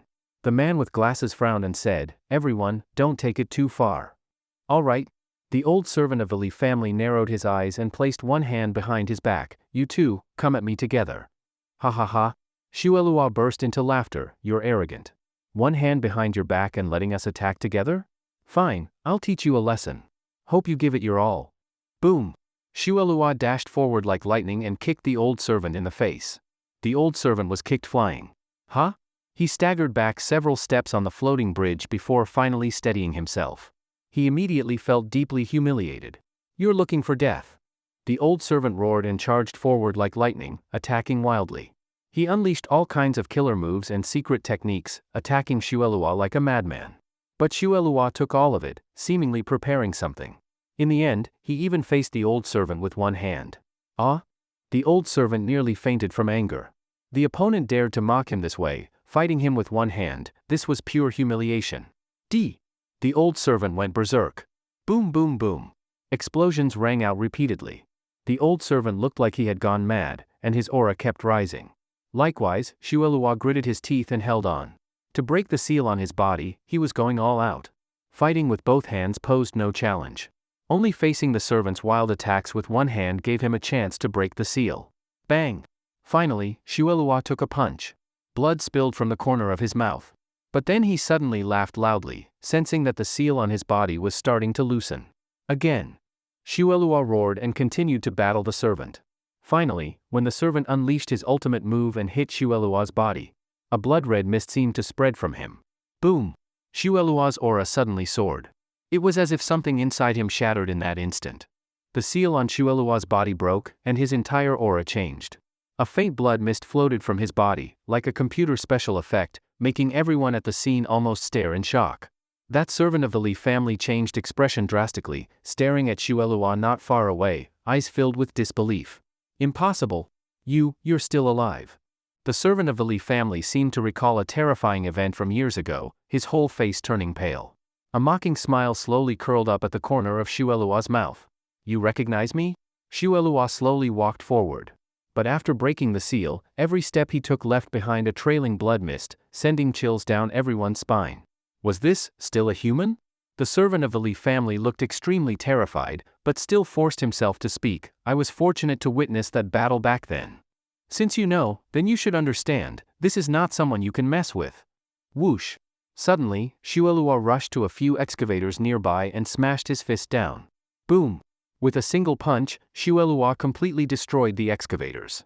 All the metal was twisted beyond recognition, as if hit by a train. After that, he swept a cold glance at Lee Tsangjie. The latter was almost scared to wet his pants. We're leaving. Lee Tsangjie's legs gave out and he collapsed to the ground, then crawled away on all fours. He was clearly terrified to the point of wetting himself. Get lost. Xuelua's gaze was icy cold, blood mist still faintly drifting from his body. The intense smell of blood stunned everyone present. Even the people from the organization all cupped their hands and quickly withdrew, not daring to linger. Since the Lee family's young master had retreated, what reason did they have to stay? After everything was cleared out, the young master Lee Tsangjie sat in the car, wiping cold sweat repeatedly. His pupils trembled in fear. They're not human, they're not human. Lee Tsangjie murmured to himself, almost driven insane by fear. One could imagine how deeply this event affected him. But at this moment, the Lee family servant seemed even more shocked than he was. He quickly made a call to Chen Tianfeng and reported the situation. What? A man with blood mist coming off his body? It must be that person from the mysterious organization. I didn't expect, after all these years, that mysterious man has returned. This world might really fall into chaos. Chen Tianfeng's tone on the phone was extremely grave. He said he would report this to the capital. At that moment, in a courtyard on the outskirts of the capital, a once glorious but now desolate secret department. Tall barbed wire fences surrounded the area tightly, and many places had warning signs. But those signs had been abandoned. The boards were rusty and covered by weeds. In short, although this courtyard was run down, it had always been guarded. It was never abandoned. As for why, no one knew. It was said the name of the place was Shenlin, Divine Descent. Yes, the name of this department was Shenlin, completely different from other departments' names, confusing many people. Because the name sounded too mysterious. Shenlin, could it mean a god had descended? Moreover, the name didn't follow the usual naming conventions of modern departments, yet it remained as is, boldly. In the past, countless people were obsessed with it. Except for the highest-ranking individual, it did not belong to any other person or authority, but it always existed. Many new recruits didn't understand what kind of department this was or why it had to be controlled by the highest authority. Was there something unimaginably important here? In fact, there was something, an azure floating cube. Its dimensions were about 1 meter in length, width, and height. It was located in a high-tech room deep inside the courtyard.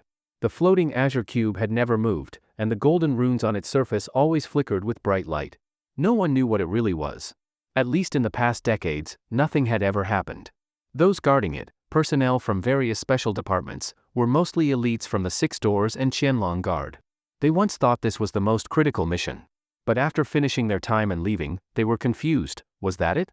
Though the azure cube sparked their imagination, they never understood why the organization assigned them to guard it. There was no danger. It felt more like a vacation than a mission. However, there was one thing that puzzled them greatly, a hunched old man with white hair. He seemed to always be there, smiling, of unknown identity. He looked utterly ordinary, but everyone who came here felt something strange. This old man was not simple. Today was another day of handover. Several SUVs with special organization plates arrived. Some people got out, men and women, all full of fighting spirit, eyes sharp. This is our mission site today?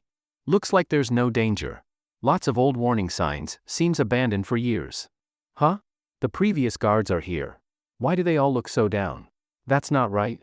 The new Six Doors and Qianlong Guard members looked confused seeing the defeated expressions of the old guards. But those people didn't explain, and soon left with their commanding officer. Then the new members arrived at the desolate courtyard. The white-haired old man walked over as usual, smiling as he welcomed the new members. First came dormitory assignments. Then, the job briefing, very simple. Guard this place. Don't let outsiders in. Or rather, guard that azure cube deep inside. Like all those before them, when they saw the floating azure cube and its golden runes, they were all stunned. Afterward, they naturally started discussing it, asking the old man what it was. The old man just smiled and said that 20 years ago, he had asked the previous caretaker too, but was never told the answer. What? It's been here for 20 years? And you've stayed here that long? The white-haired old man nodded, smiling, and said he used to be part of a special department too. After coming here, he never left. Everyone admired him deeply. Even though they didn't understand the organization's purpose, anyone who could stay for 20 years had to be extraordinary. So, what exactly is this azure cube? In the mysterious suburban courtyard, the elite members of the Six Doors and Qianlong Guard came and asked what the azure cube was.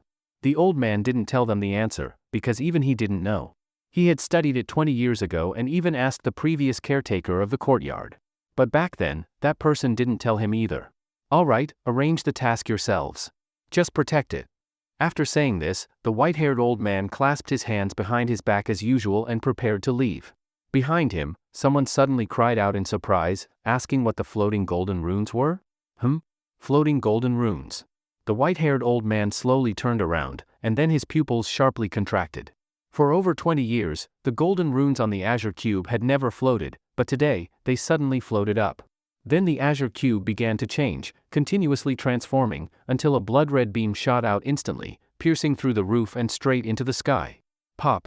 A wave of energy blasted everyone at the scene into the air. Pooh!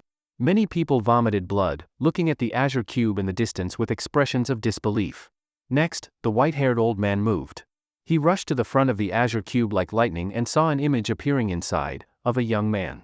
The old man couldn't understand what it meant. But just then, the courtyard's alarm sounded.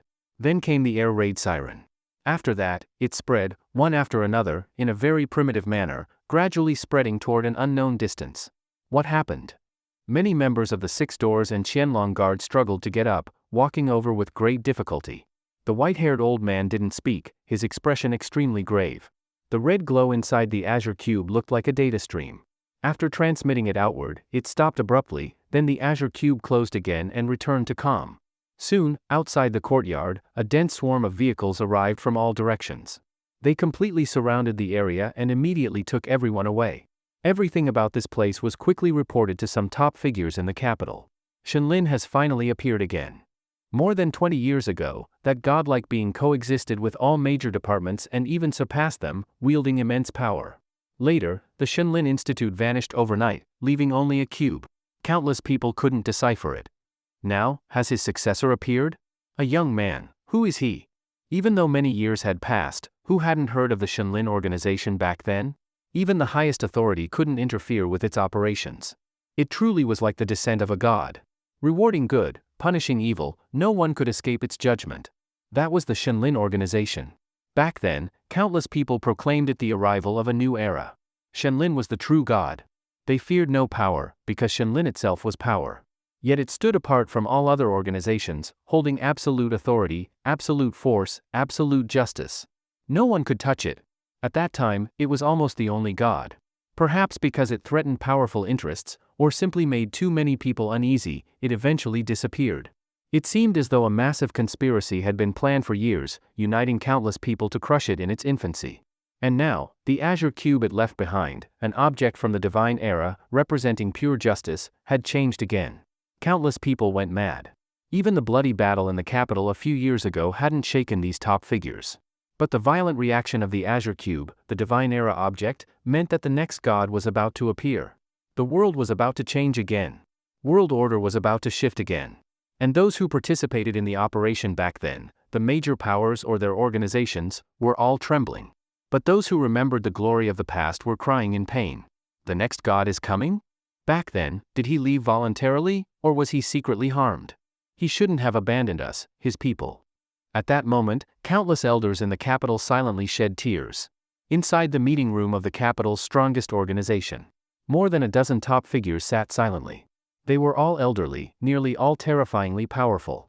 The disappearance of the Shenlin organization back then was related to them. One sinister-faced old man narrowed his eyes and said, "The divine era object has sent a sign, it proves the next god has appeared. That object, the azure cube, cannot be destroyed even by nuclear weapons. It means that person will surely return." Everyone's expressions became extremely complicated. The divine era object, or the azure cube, was brought by that godlike man from an unknown place. When he first appeared, countless people were drawn to him, obsessed with him, even wept for him. But because of his absolute justice, he terrified countless others. He demanded everyone become saint-like. That was too terrifying. Everyone has selfish desires. To become such a person was impossible for them. Rationally, if he truly came from the realm of gods and demanded everyone to live like that, they would rather reject such a world. To ordinary people, those without power, it was a blessing. But to the old powers, it was a devastating blow. They were used to monopolizing resources, rights, and exploiting others. Power, wealth, women, everything was in their hands. But with Shenlin's arrival, all of it changed. The divine era object was all-powerful. In its presence, nothing could be hidden. One after another, powerful figures died in front of it. Even foreign countries joined in, trying to wipe out waves of capable warriors. Yes, who is truly a saint? Who among them had never done evil, who was absolutely just, and still reached their position? In such an environment, people united and imposed sanctions on Shenlin. First, through public opinion, it was condemned. Then came ruthless suppression and destruction. Originally, Shenlin was invincible with absolute force. But even absolute force needed someone to give orders. They plotted against that godlike man. And so, when he reappeared, all members of the Shenlin Institute were already under control, unable to fight back. He disappeared, never to be seen again. But before he left, he said, "When the divine era object reacts again, the next god will descend." Now that the Azure Cube has reacted, it means the capital is truly about to fall into chaos. In the meeting room, the elder with the most power, seated at the head, said calmly, "It has already happened. Now let's discuss how to handle it. Everyone, give your opinions. How else can we handle it? Of course we must eliminate it in the cradle. We cannot go back to the past. God? How can there be a God in this world? How can we allow a God to exist? If his existence is permitted, then what are we?" An elder with cold eyes spoke arrogantly. His words clearly resonated with the others, as many of the elders nodded in agreement. The divine era object cannot be destroyed, but it needs the so-called God to interact with it to activate its power. We must do whatever it takes to find that person. As for whether we imprison, study, or eliminate him afterward, that can be decided later. Another shrewd elder with deep scheming spoke. In any case, this matter must be classified as top secret. Absolutely no outsiders must know about it. I believe you all understand what this means. If those powers that disappeared years ago reappear, no one can predict what will happen. Many important figures gave their opinions one after another. But a few elders had flickering eyes and said nothing. Then, the group moved on to another important matter. Years ago, during the disaster in the capital, that man, that organization, appeared again. And they even beat up old Lee's grandson. At such a sensitive time, we must avoid complications. The Imperial Palace? From the West, they've done a lot, and have some strength. Back then, we used that organization for quite a few things. Some families also have grudges with them, be cautious. In any case, they must be monitored. If they come to the capital and cause no trouble, fine. But if they stir anything up, we may have to act. Regarding the Imperial Palace, the interest in the room clearly increased. But their tone was much more arrogant than it was when discussing the Divine Era object. Who would have thought these two headaches would come at the same time? An elder sighed, then felt a strange thought. Could there be a connection between the two? The Imperial Palace and the Divine Era object? Of course, it was just a passing thought. He didn't really believe the two were related. Later, the alarm at the suburban courtyard was finally lifted, and the top figures in the capital had already arranged for people to investigate suspicious individuals everywhere. After all, if it was Shenlin, and the next god was about to appear, he would surely be different from others. Meanwhile, at the law enforcement office in Sioux City where Chen Tianfeng was, a group of people suddenly arrived and took away several others. No one knew why those people were taken, but Chen Tianfeng noticed some clues. It seemed they were sent to monitor him. This confused Chen Tianfeng. Had something happened in the capital? Chen Tianfeng belonged to the capital's top family. He was even the adopted son of the highest ruler. The organization also had many factions, making the power structure very complex. Even after coming to the local level, people still followed him and monitored his movements. Chen Tianfeng had grown up in the capital's inner compound, but didn't know who his parents were, only that he was the adopted son of the top figure. Still, no one dared to touch him. He had asked about his background before, but no one could answer. He once overheard an old man slip up, saying it might be related to the Shenlin incident from back then. Thinking of this, Chen Tianfeng felt annoyed. Fortunately, members of the Imperial Palace had resurfaced, and the man he had once fought turned out to be from the Imperial Palace. So, was that Qin Lang actually the leader of the Imperial Palace? He wasn't completely sure yet. Without the final file, anything was possible. Ring ring. Suddenly, Chen Tianfeng received a phone call, asking him to return to the capital immediately. Return to the capital immediately? The Imperial Palace just appeared here. I was planning to dig deeper into the past. Why return now? The Divine Era object, the Azure Cube, has activated. The next god has appeared. Hurry back. This is both a crisis and an opportunity. If we uncover the secret of the Divine Era object, you might be able to replace the next god. What? Replace the next god? Chen Tianfeng was shocked. After that, he no longer cared about the local situation and immediately headed for the capital. The significance of Shenlin was far greater than the Imperial Palace. Chen Tianfeng naturally wouldn't disobey orders. Meanwhile, on Qin Lang's side, after the young master of the Li family, Li Cangjie, left the lakeside villa, Qin Lang met with Xuelua and Clown. Your seals have been broken. Very good. Next, we head to the capital.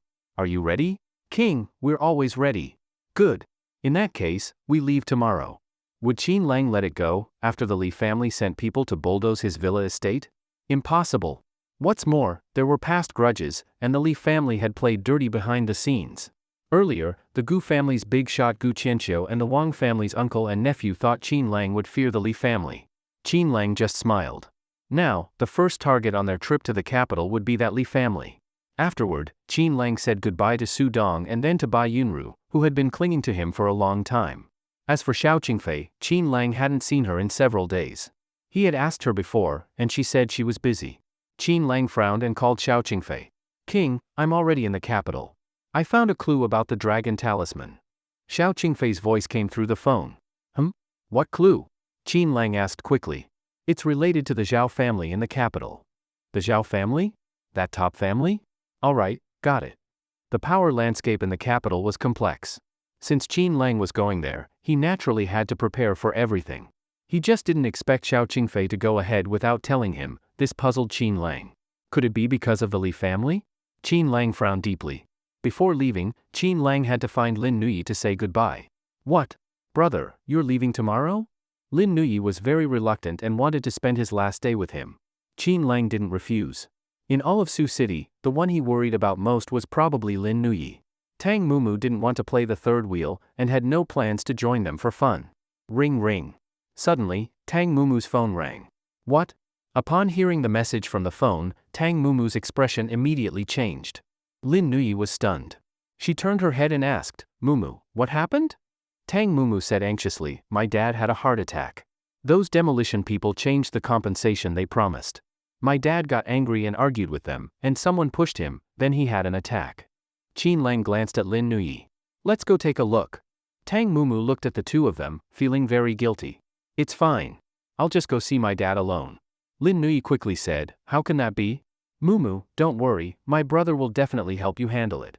Qin Lang didn't delay, and immediately brought both girls to Tang Mumu's home. Tang Mumu was in a panic. Along the way, she kept making phone calls. After hanging up, she choked up and said, I'm sorry, Nuyi. Today was supposed to be your last day together, and now I've taken that from you. Lin Nuyi rolled her eyes and said, Mumu, what are you saying? This is something important. We're best friends, of course we'll face it together. In the future, if something happens to me, you'll have to help me too. Nuyi, thank you. Tang Mumu looked at her with gratitude. Qin Lang, driving, said with a smile, this is just a small matter. Mumu, if something happens, you must speak up. Don't hide it. I don't want Nuyi to worry about you. Tang Mumu sincerely said, got it, brother Qin. You really spoil Nuyi, I'm honestly so envious. Looking at the two, Tang Mumu sincerely wished they could end up together, though she occasionally glanced at Qin Lang, unsure what she was thinking. Beside her, Lin Nuyi was clearly the happiest, giggling, brother spoils me the most. But there are plenty of flirty vixens around him. I get jealous too. But just wait, sooner or later, I'll become your woman. When Lin Nuyi boldly said this, both Qin Lang and Tang Mumu were shocked. Especially Tang Mumu, who looked at her in disbelief and said, Nuyi, that's way too bold a confession. Lin Nuyi blushed but still gathered her courage and said, bold is bold. If I don't say it, brother will keep pretending to be clueless. In that case, I'll sacrifice myself, this cute little fairy. Brother, it's always rich boys chasing me. I've never pursued anyone before. You're the first. And, my first kiss, and everything else, is still here. Brother, if you don't hurry up and accept me, I'll find another man. If you see me with someone else, let's see if you regret it. Lin Nuyi was not only extremely bold this time but also spoke very bluntly. She even foolishly threatened Qin Lang, making him not know whether to laugh or cry. But imagining Lin Nuyi with another man somehow really irritated Qin Lang. He didn't quite understand why he thought that way. Was it love? It felt strange, maybe not love. More like a familial affection. He saw Lin Nuyi as a dear little sister. But not quite a romantic love. Yet because of her persistent pursuit, his feelings for Lin Nuyi had indeed started to change. Oh right, brother, Mumu's never had a boyfriend either. Her first kiss and everything else is intact. Brother, what do you think? How about my best friend Mumu? She even played your maid before, nothing happened between you two, right? Lin Nuyi suddenly asked, probing. Nuyi, what nonsense are you talking about? Tang Mumu blushed furiously and quickly denied it. There's nothing between me and brother Qin. We were just master and servant before. Brother Qin isn't like that. The reason he brought me into the Langren International Company was so I could help you in the future. Lin Nuyi was immediately touched. Brother, Mumu could join Langren International because of you? Thank you, brother. But then Lin Nuyi asked again, brother, you really have no feelings for Mumu? We're both top-tier little fairies. Isn't it said that men fall for any pretty face? Mumu and I are both beautiful and have great figures, there's no reason not to like us, right? Qin Lang, covered in dark lines, said, Nuyi, what are you thinking all day? Why are you talking nonsense today? But precisely because of her nonsense, the atmosphere lightened considerably. Tang Mumu seemed much less sad and anxious. Soon, the three arrived at an old school district and successfully met Tang Mumu's family. Tang Mumu's father was just a regular high school teacher, her mother was the head nurse at a hospital. The family's old residential complex was being demolished, which should have helped improve their lives step by step. But unexpectedly, the company ignored the original promises in the contract and even secretly altered it. Tang's father was furious. Because of his condition, he needed to go to the hospital. But once he left, those people would bulldoze the old building. Now, many residents of the complex were stuck in a standoff. When Qin Lang arrived with the two girls, they saw many people lingering around, both sides locked in a stalemate, unable to do anything. King. At this moment, a member of the imperial palace who had been secretly stationed in this area appeared at Qin Lang's side. Qin Lang glanced at him and said, "What's going on?" Reporting, King. This construction company used to work under Zhang Minghui. Now that the Zhang group has collapsed, they've cozied up to the Martial Arts Association and met the Li family's young master. Those excavators earlier came from this company. Heh, what a small world. Qin Lang took the group and walked over. They heard the construction company people shouting for everyone to move out. In 1 hour, the excavators would arrive. The previous contracts had been replaced with a new version. Everyone had to sign it, whether they agreed or not. If anyone had doubts, they could go ask around who these people worked for. Qin Lang sneered. This was pure bullying. Dad. Mum. Tang Mumu rushed into the crowd and saw her furious father and mother. Well, Mumu, all grown up now. A flashy young man holding a briefcase from the construction company stared at her with desire in his eyes. Tang Mumu looked at him with disgust and said, Sun Ronghao, what do you want? I'm telling you, we won't sign that new contract. We're not leaving. Since we can't negotiate, there's nothing more to say. Ha ha ha, Mumu, do you really think you can stop us? Of course, Mumu, if you agree to be my girlfriend, I might make an exception and treat your family better. What do you think? Mumu. As he spoke, Sun Ronghao walked over with a grin. But in the next second, a tall figure blocked his way. It was Qin Lang, wearing a cold smile. Sun Ronghao walked forward, trying to harass Tang Mumu, but was stopped by Qin Lang, who looked down at him from above. Who are you, kid? After being blocked, Sun Ronghao immediately got annoyed. He looked Qin Lang up and down and sensed a strong presence from him. His gaze was unfriendly, he clearly wasn't an ordinary person. Clatter. The surrounding construction security personnel all came over, eyeing Qin Lang with ill intentions. These construction security guards were basically part of a violent demolition team, street thugs who not only handled demolitions but also collected debts, beat people up, and lent money. Naturally, most of them also had ties to nightclubs and underground banks. Brother. Lin Nui quickly ran over and grabbed Qin Lang's arm. With Tang Mumu also present, both of them being stunning campus beauties, these men's eyes almost popped out of their heads. Especially Lin Nui, who looked like a fairy, ethereal and extremely attractive. Tang Mumu, on the other hand, leaned more toward the student-type campus beauty. Many had seen her before, so she wasn't too surprising. But when two top-tier beauties appeared together, the atmosphere changed. And since Qin Lang was standing up for Tang Mumu, who was now protected behind him, the sight of so many muscular men made her jump in fright, and she quickly grabbed Qin Lang's other arm. With one beauty on each side, countless people were filled with envy, jealousy, and hatred. Seeing someone acting even more arrogant than him, Sun Ronghao immediately said viciously, Kid, I suggest you stay out of this. Some people aren't for you to mess with. My master intends to get involved. The Imperial Palace member who had reported earlier immediately stepped forward. He was also a young man, dressed in black, currently posing as a bar owner nearby, known as Brother Ming. He usually kept a low profile, generous in spending, actually collecting intel for the club. He was part of the intelligence system. And his strength wasn't weak, being in the Imperial Palace meant he had at least elite military skills. Oh ho? Master? Interesting, very interesting. Kid, listen up. Our Ronghao construction company is under Qianda Corporation. You've heard of Qianda, right? It's quite famous around the northern district. I'll say this clearly, no matter your background, I advise you to stay out of this. Got it. When Sun Ronghao said this, many people were frightened. Qianda Corporation wasn't a legitimate company. Rumor had it the boss was a longtime gang member. No matter if it was powerful outsiders or local wealthy elites, they all avoided Qianda. Chen Tianfeng had indeed carried out some operations since arriving, but time was too short. So Qianda hadn't been completely wiped out yet. Ronghao Construction used to follow Zhang Minghui. After Zhang collapsed, they cozied up to the Martial Arts Association and the Li family's young master. Only this morning, Ronghao Construction officially merged with Qianda, finally finding a powerful backer, one regular people wouldn't dare provoke. This gang had hundreds or even thousands of ruthless members. As the saying goes, you must consider the owner before beating the dog.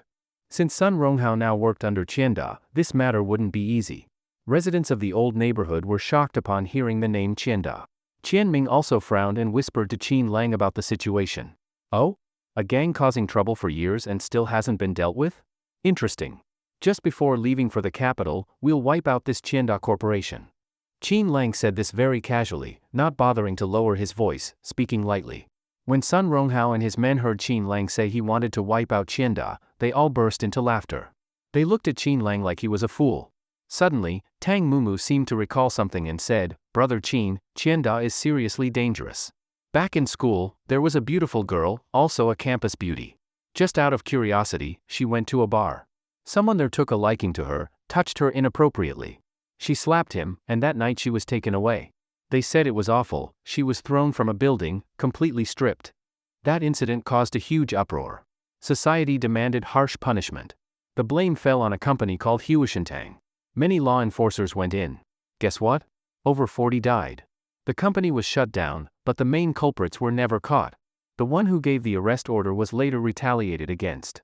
His wife and daughter died horribly, and his legs were broken.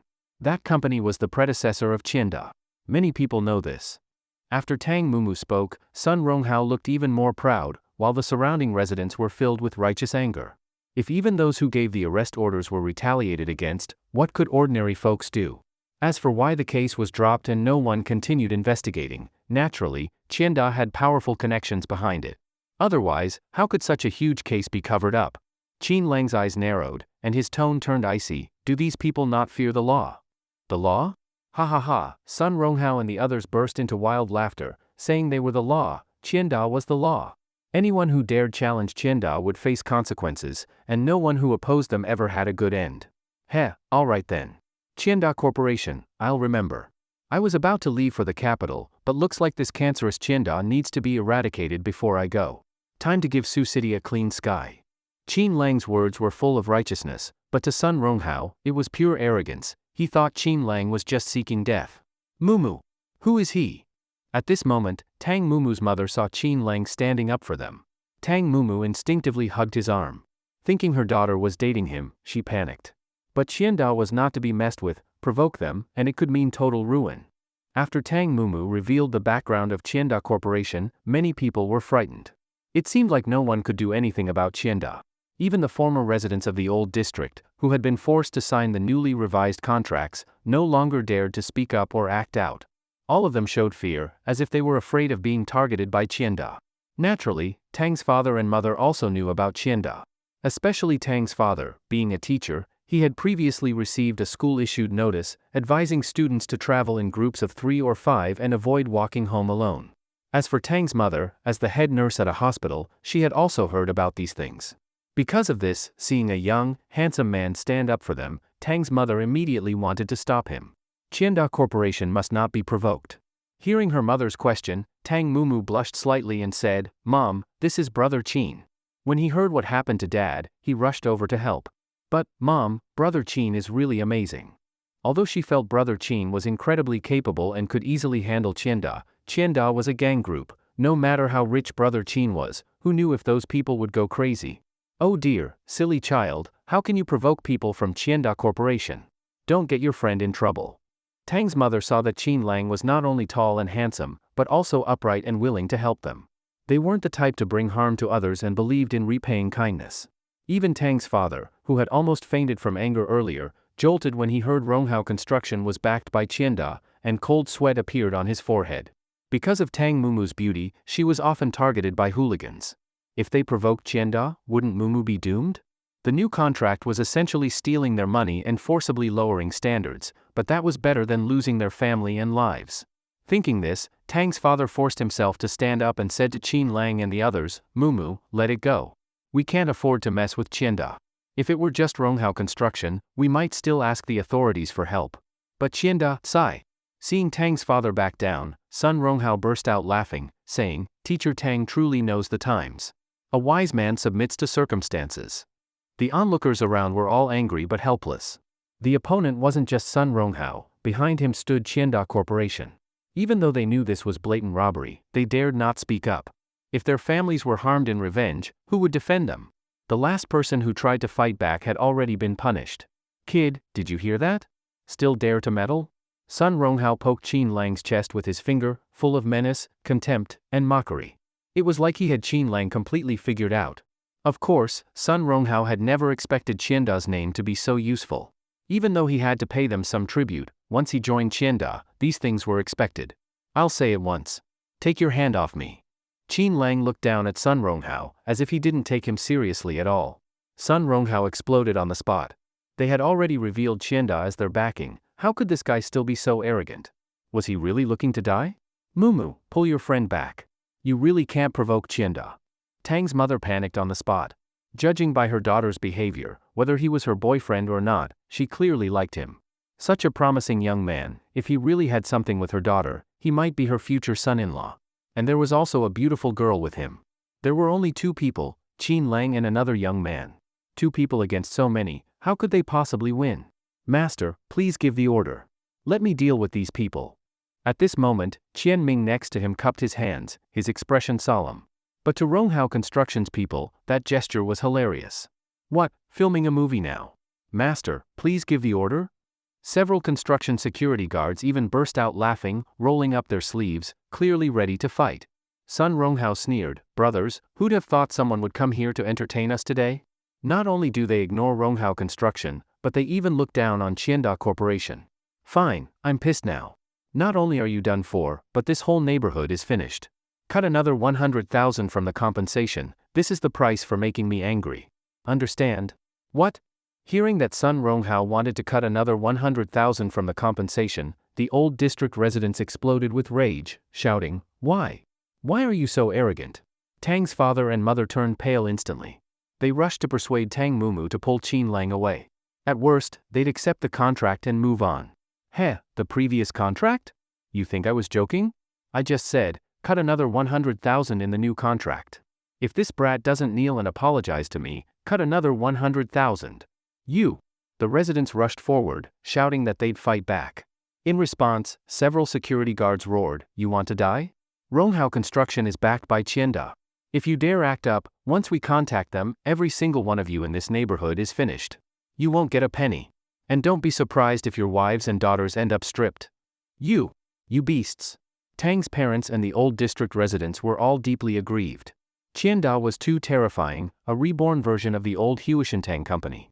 No one could control them, and they had ruined countless lives. Did they have to let these people bully them? Why didn't heaven strike these bastards with lightning? Even Tang Mumu and Lin Nui were scared. They seemed ready to pull Qin Lang back, afraid not of Sun Ronghao, but of the Qianda Corporation behind him, which made every local resident tremble with fear. When Sun Ronghao said he would reduce the contract compensation by another 100,000, the old neighborhood residents were all furious and ready to fight. But as soon as they heard Qianda Corporation, they were all scared. It was clear how terrifying an impression Qianda had left in their hearts. Even though Tang Mumu and Lin Nui had complete trust in Qin Lang, they were still worried about his safety, afraid he might suffer a loss. Tang's father and mother were also afraid Qin Lang would get hurt, already showing signs of trying to break things up, even though they were the victims, the ones needing protection. Yet now, they were trying to stop a fight. This made Qin Lang feel somewhat emotional. Kid, did you hear me? Earlier you even dared to threaten me, told me to move my hand. Well, I'm poking you, what now? Hit me if you can. I dare you. I'm telling you, if you lay a finger on me and I call Qianda, not only are you done, but everyone here is done. You can't handle Qianda's wrath. Got it. Sun Ronghao poked Qin Lang's chest with his index finger repeatedly. He was clearly provoking him. He didn't believe this guy actually dared to do anything. Qin Lang sneered, I believe I already told you to take your hand off. Looks like you didn't take my words seriously at all. He shook his head and then said to Tang Mumu and Lin Nui, Mumu, Nui, step back a little. Oh? Sun Ronghao immediately perked up, looking wildly arrogant.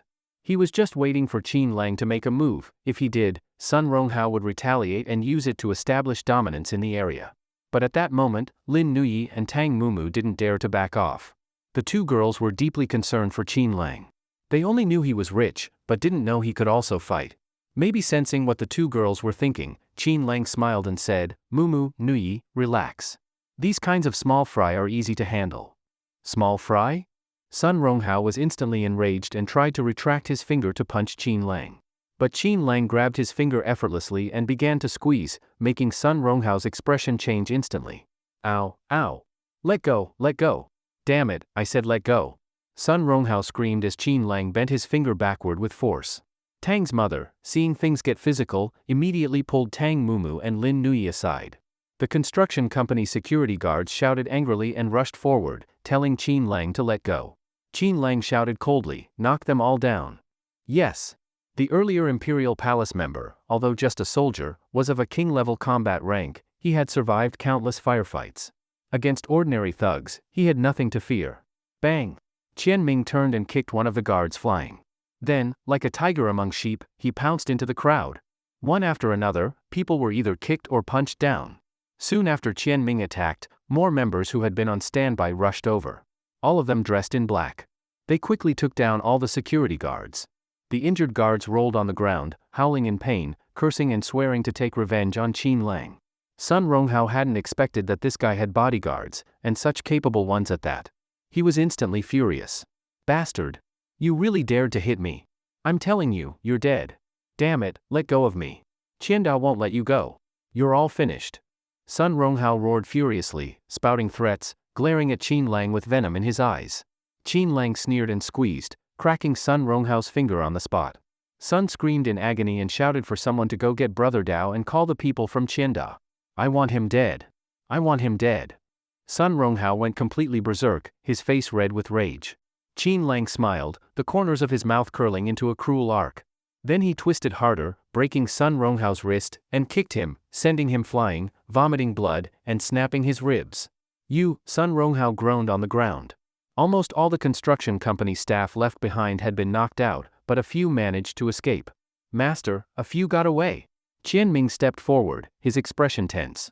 The rest of the Imperial Palace members, after knocking everyone down, also stepped forward to pay respect. Qin Lang smiled and said, "Let them run. I bet they went to get Qianda. Fine, I'll wait for them. Isn't this Qianda Corporation supposed to be a social tumor? Think they can do whatever they want just because they've got numbers? I'll wait right here and see if they're really that powerful." Qin Lang wasn't afraid at all. He even said he'd wait for Qianda's people here. He was unbelievably bold. Those who had heard of Qianda were terrified and begged Qin Lang to leave. These were people you couldn't afford to provoke. If he stayed, it would end badly. Some were already packing up and preparing to run. Other residents were crying and shouting, blaming Qin Lang for interfering. Now everyone was doomed. They'd all be retaliated against. What now? "Young man, you should run. Qianda's people can't be offended." Tang's mother looked extremely worried. She sincerely hoped Qin Lang wouldn't get dragged into this mess. Tang Mumu and Lin Nuyi also felt uneasy, looking at Qin Lang but unsure what to say. Qin Lang looked at Tang's mother and said with a smile, "Auntie, don't worry. Since I've stepped in, I won't walk away halfway. That would only put you all in more danger. As for this Qianda Corporation, I've heard enough. Seems like a notorious gang that bullies civilians. If I hadn't run into this, fine, but now that I have, I'll see it through to the end." His tone and demeanor were firm and composed. He stood there like a natural pillar of strength. That immediately gave Tang's parents a deep sense of reassurance. "Mumu, hurry and introduce us. What exactly does your brother Qin do?" Tang's mother suddenly got curious. Of course, she also wanted to assess his power. If it wasn't enough, maybe they should all flee. "Mom, brother Qin has many identities. But he's very powerful, very wealthy. His company is huge. I don't even know what his family does, but brother Qin is really amazing." Tang Mumu didn't mention anything about the Imperial International Group. After all, Qin Lang hadn't told her to reveal it. If she said something and brought trouble to brother Qin, what then? Tang Mumu said that Qin Lang had high status, was very rich, and ran a large company. In short, he was a wealthy and powerful man. Tang's father and mother figured that Qin Lang was probably some rich heir who, after coming out and seeing injustice, wanted to act heroically. But that Qianda Corporation was not someone to mess with. Even if he was a rich heir, so what? There had been countless rich kids who were swindled, beaten, kidnapped, imprisoned, and harmed in various ways by Chienda Corporation. Female celebrities and female students had also been ruined by them. In short, Chienda was terrifying. With deep background connections, they couldn't be taken down. Tang's parents were afraid that if Qin Lang provoked Chienda, it would lead to disaster for his family. Wouldn't that backfire? Boom boom boom. Suddenly, a luxury car arrived.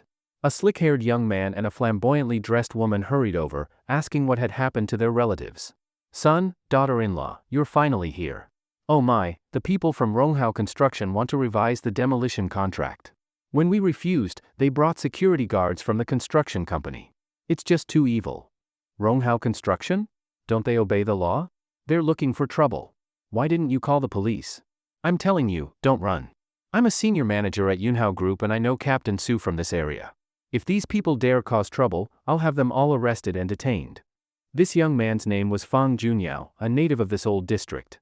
He had once been one of the most outstanding youths in the neighborhood. Now, as a senior manager at a corporation, he was quite well known in the area.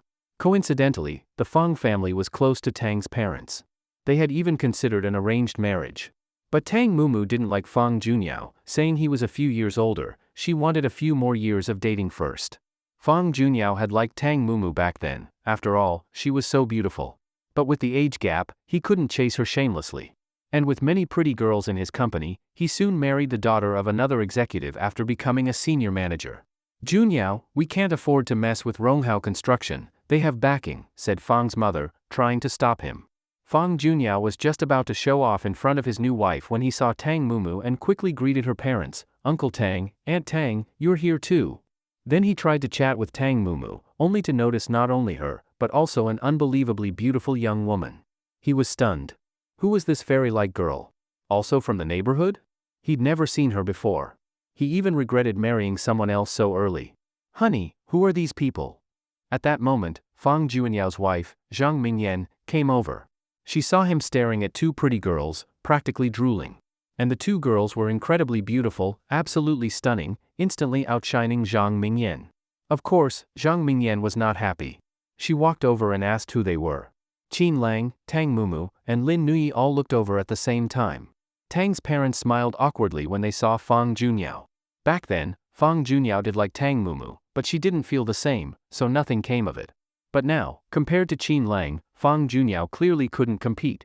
At least in terms of looks, demeanor, speech, and even his bodyguards, Fang Junyao was far inferior to Qin Lang. Fang Junyao was just a company executive, maybe he made good money, but he definitely couldn't afford to travel with bodyguards. Heh, Junyao, long time no see. Tang's mother greeted instinctively, but since the scene was tense, there wasn't much small talk. Fang's mother quickly came over and explained that trouble had broken out. Ronghao Construction was backed by Chienda Corporation, a terrifying criminal group. What? Chienda Corporation? Just hearing the name scared Fang Junyao.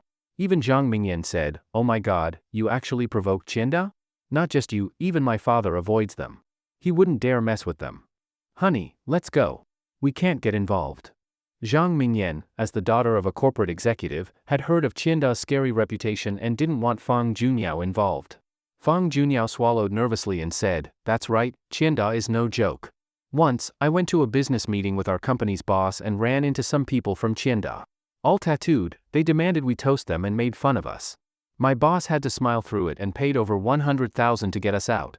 Hearing this, Tang's parents were even more terrified. Any remaining hope of resistance was gone.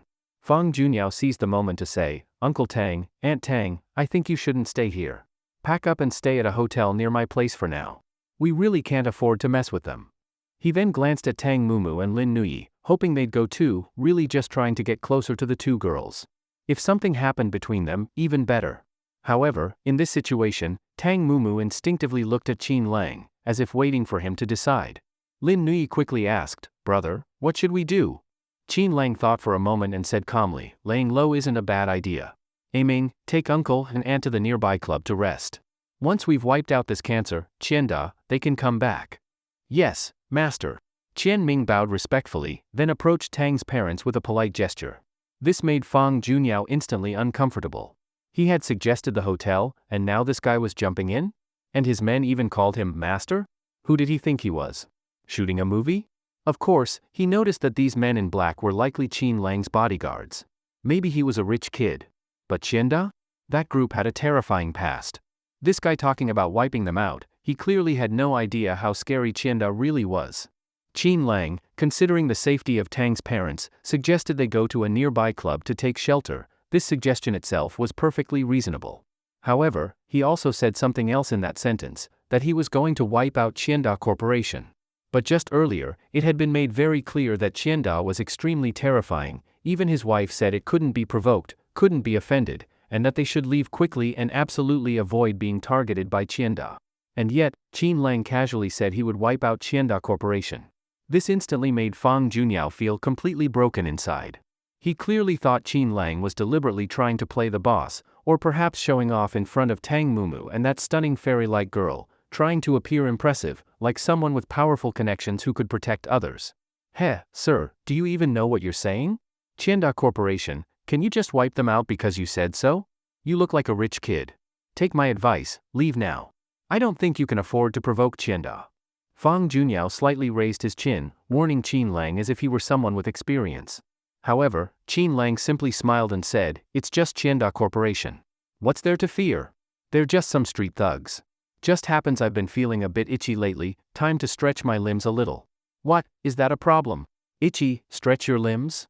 Upon hearing Qin Lang's words, not just Fang Junyao, many of the residents of the old neighborhood thought he was crazy. That was Qianda Corporation. Had he heard them clearly? Qianda. Not just some ordinary background company. Honey, what are you standing there for? Let's go. This guy's insane.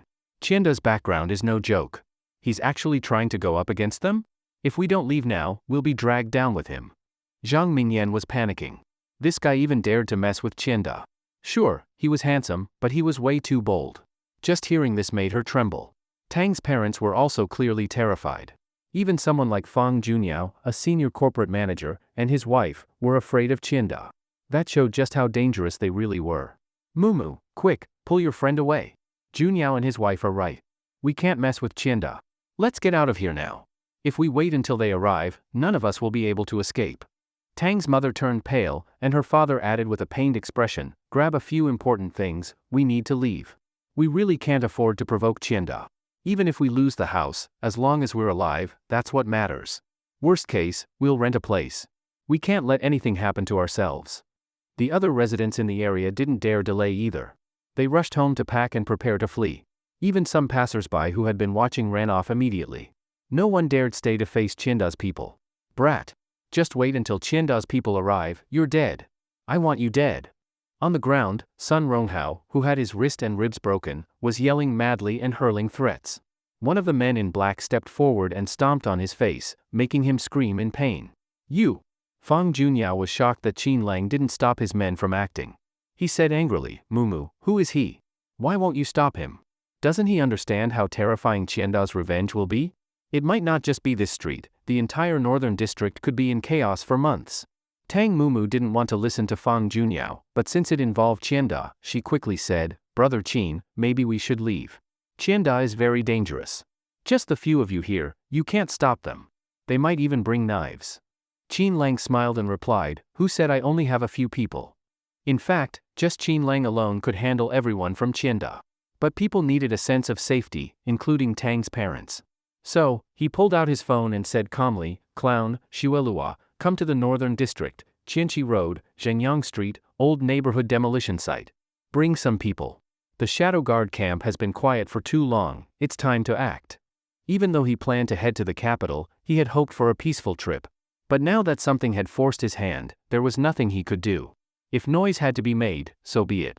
On the other end of the call, the person was clearly shocked and gasped. The king was actually deploying the Shadow Guard camp. What kind of situation could make the king go this far? But that didn't matter, the important thing was, the king was going to act. Yes, king. After hanging up, Qin Lang said with emotion, it's been a long time since I judged a case for the people. Back in the capital, I handled quite a few cases. Never thought I'd have to judge one in a place like this. Heh, interesting. Fine, since I've been in Sioux City for a while, let me repay this city this way. Qin Lang spoke lightly and naturally. But Fang Junyao had a strange expression. Judge a case? Who did this guy think he was? Tang's parents were also very curious. They couldn't figure out Qin Lang's identity. Even Lin Nui widened her eyes and asked, "Brother, you used to judge cases in the capital?" But in her memory, hadn't her brother studied with Lin Shudong for 2 years, then got married? And hadn't he stayed home for 3 years caring for her and her sister? When did he go to the capital to judge cases? And her brother was still very young. Now he said he was going to judge a case for the people. Lin Nui felt like her brain couldn't keep up. "Xiao Qin, do you have some kind of organizational background? Are you from the capital?" Tang's father got excited, thinking maybe he was some kind of imperial envoy, here to bring justice to their neighborhood. Qin Lang smiled and said, "Uncle, Auntie, no need to ask more. Since I made the call, you don't need to go hide at the club. Just stay here. It's good for you to witness this. You've suffered enough. Actually, it's my fault too, for being too silent in recent years, not gathering this kind of information. Otherwise, Qiandao wouldn't have been able to run wild here, oppressing the people." Qin Lang spoke with great authority, as if their suffering was somehow his responsibility. This made Tang's parents even more curious about who he really was. Lin Nui and Tang Mumu were also overwhelmed with curiosity. Qin Lang had always had a mysterious identity, now it seemed an even deeper layer was about to be revealed. Thinking about that, even though they were still afraid, Lin Nui and Tang Mumu couldn't help feeling their hearts pounding with excitement. Did you enjoy the story, guys? I hope you did. Support this video with a like and a comment. I'd really appreciate it. Thanks for watching and see you next time.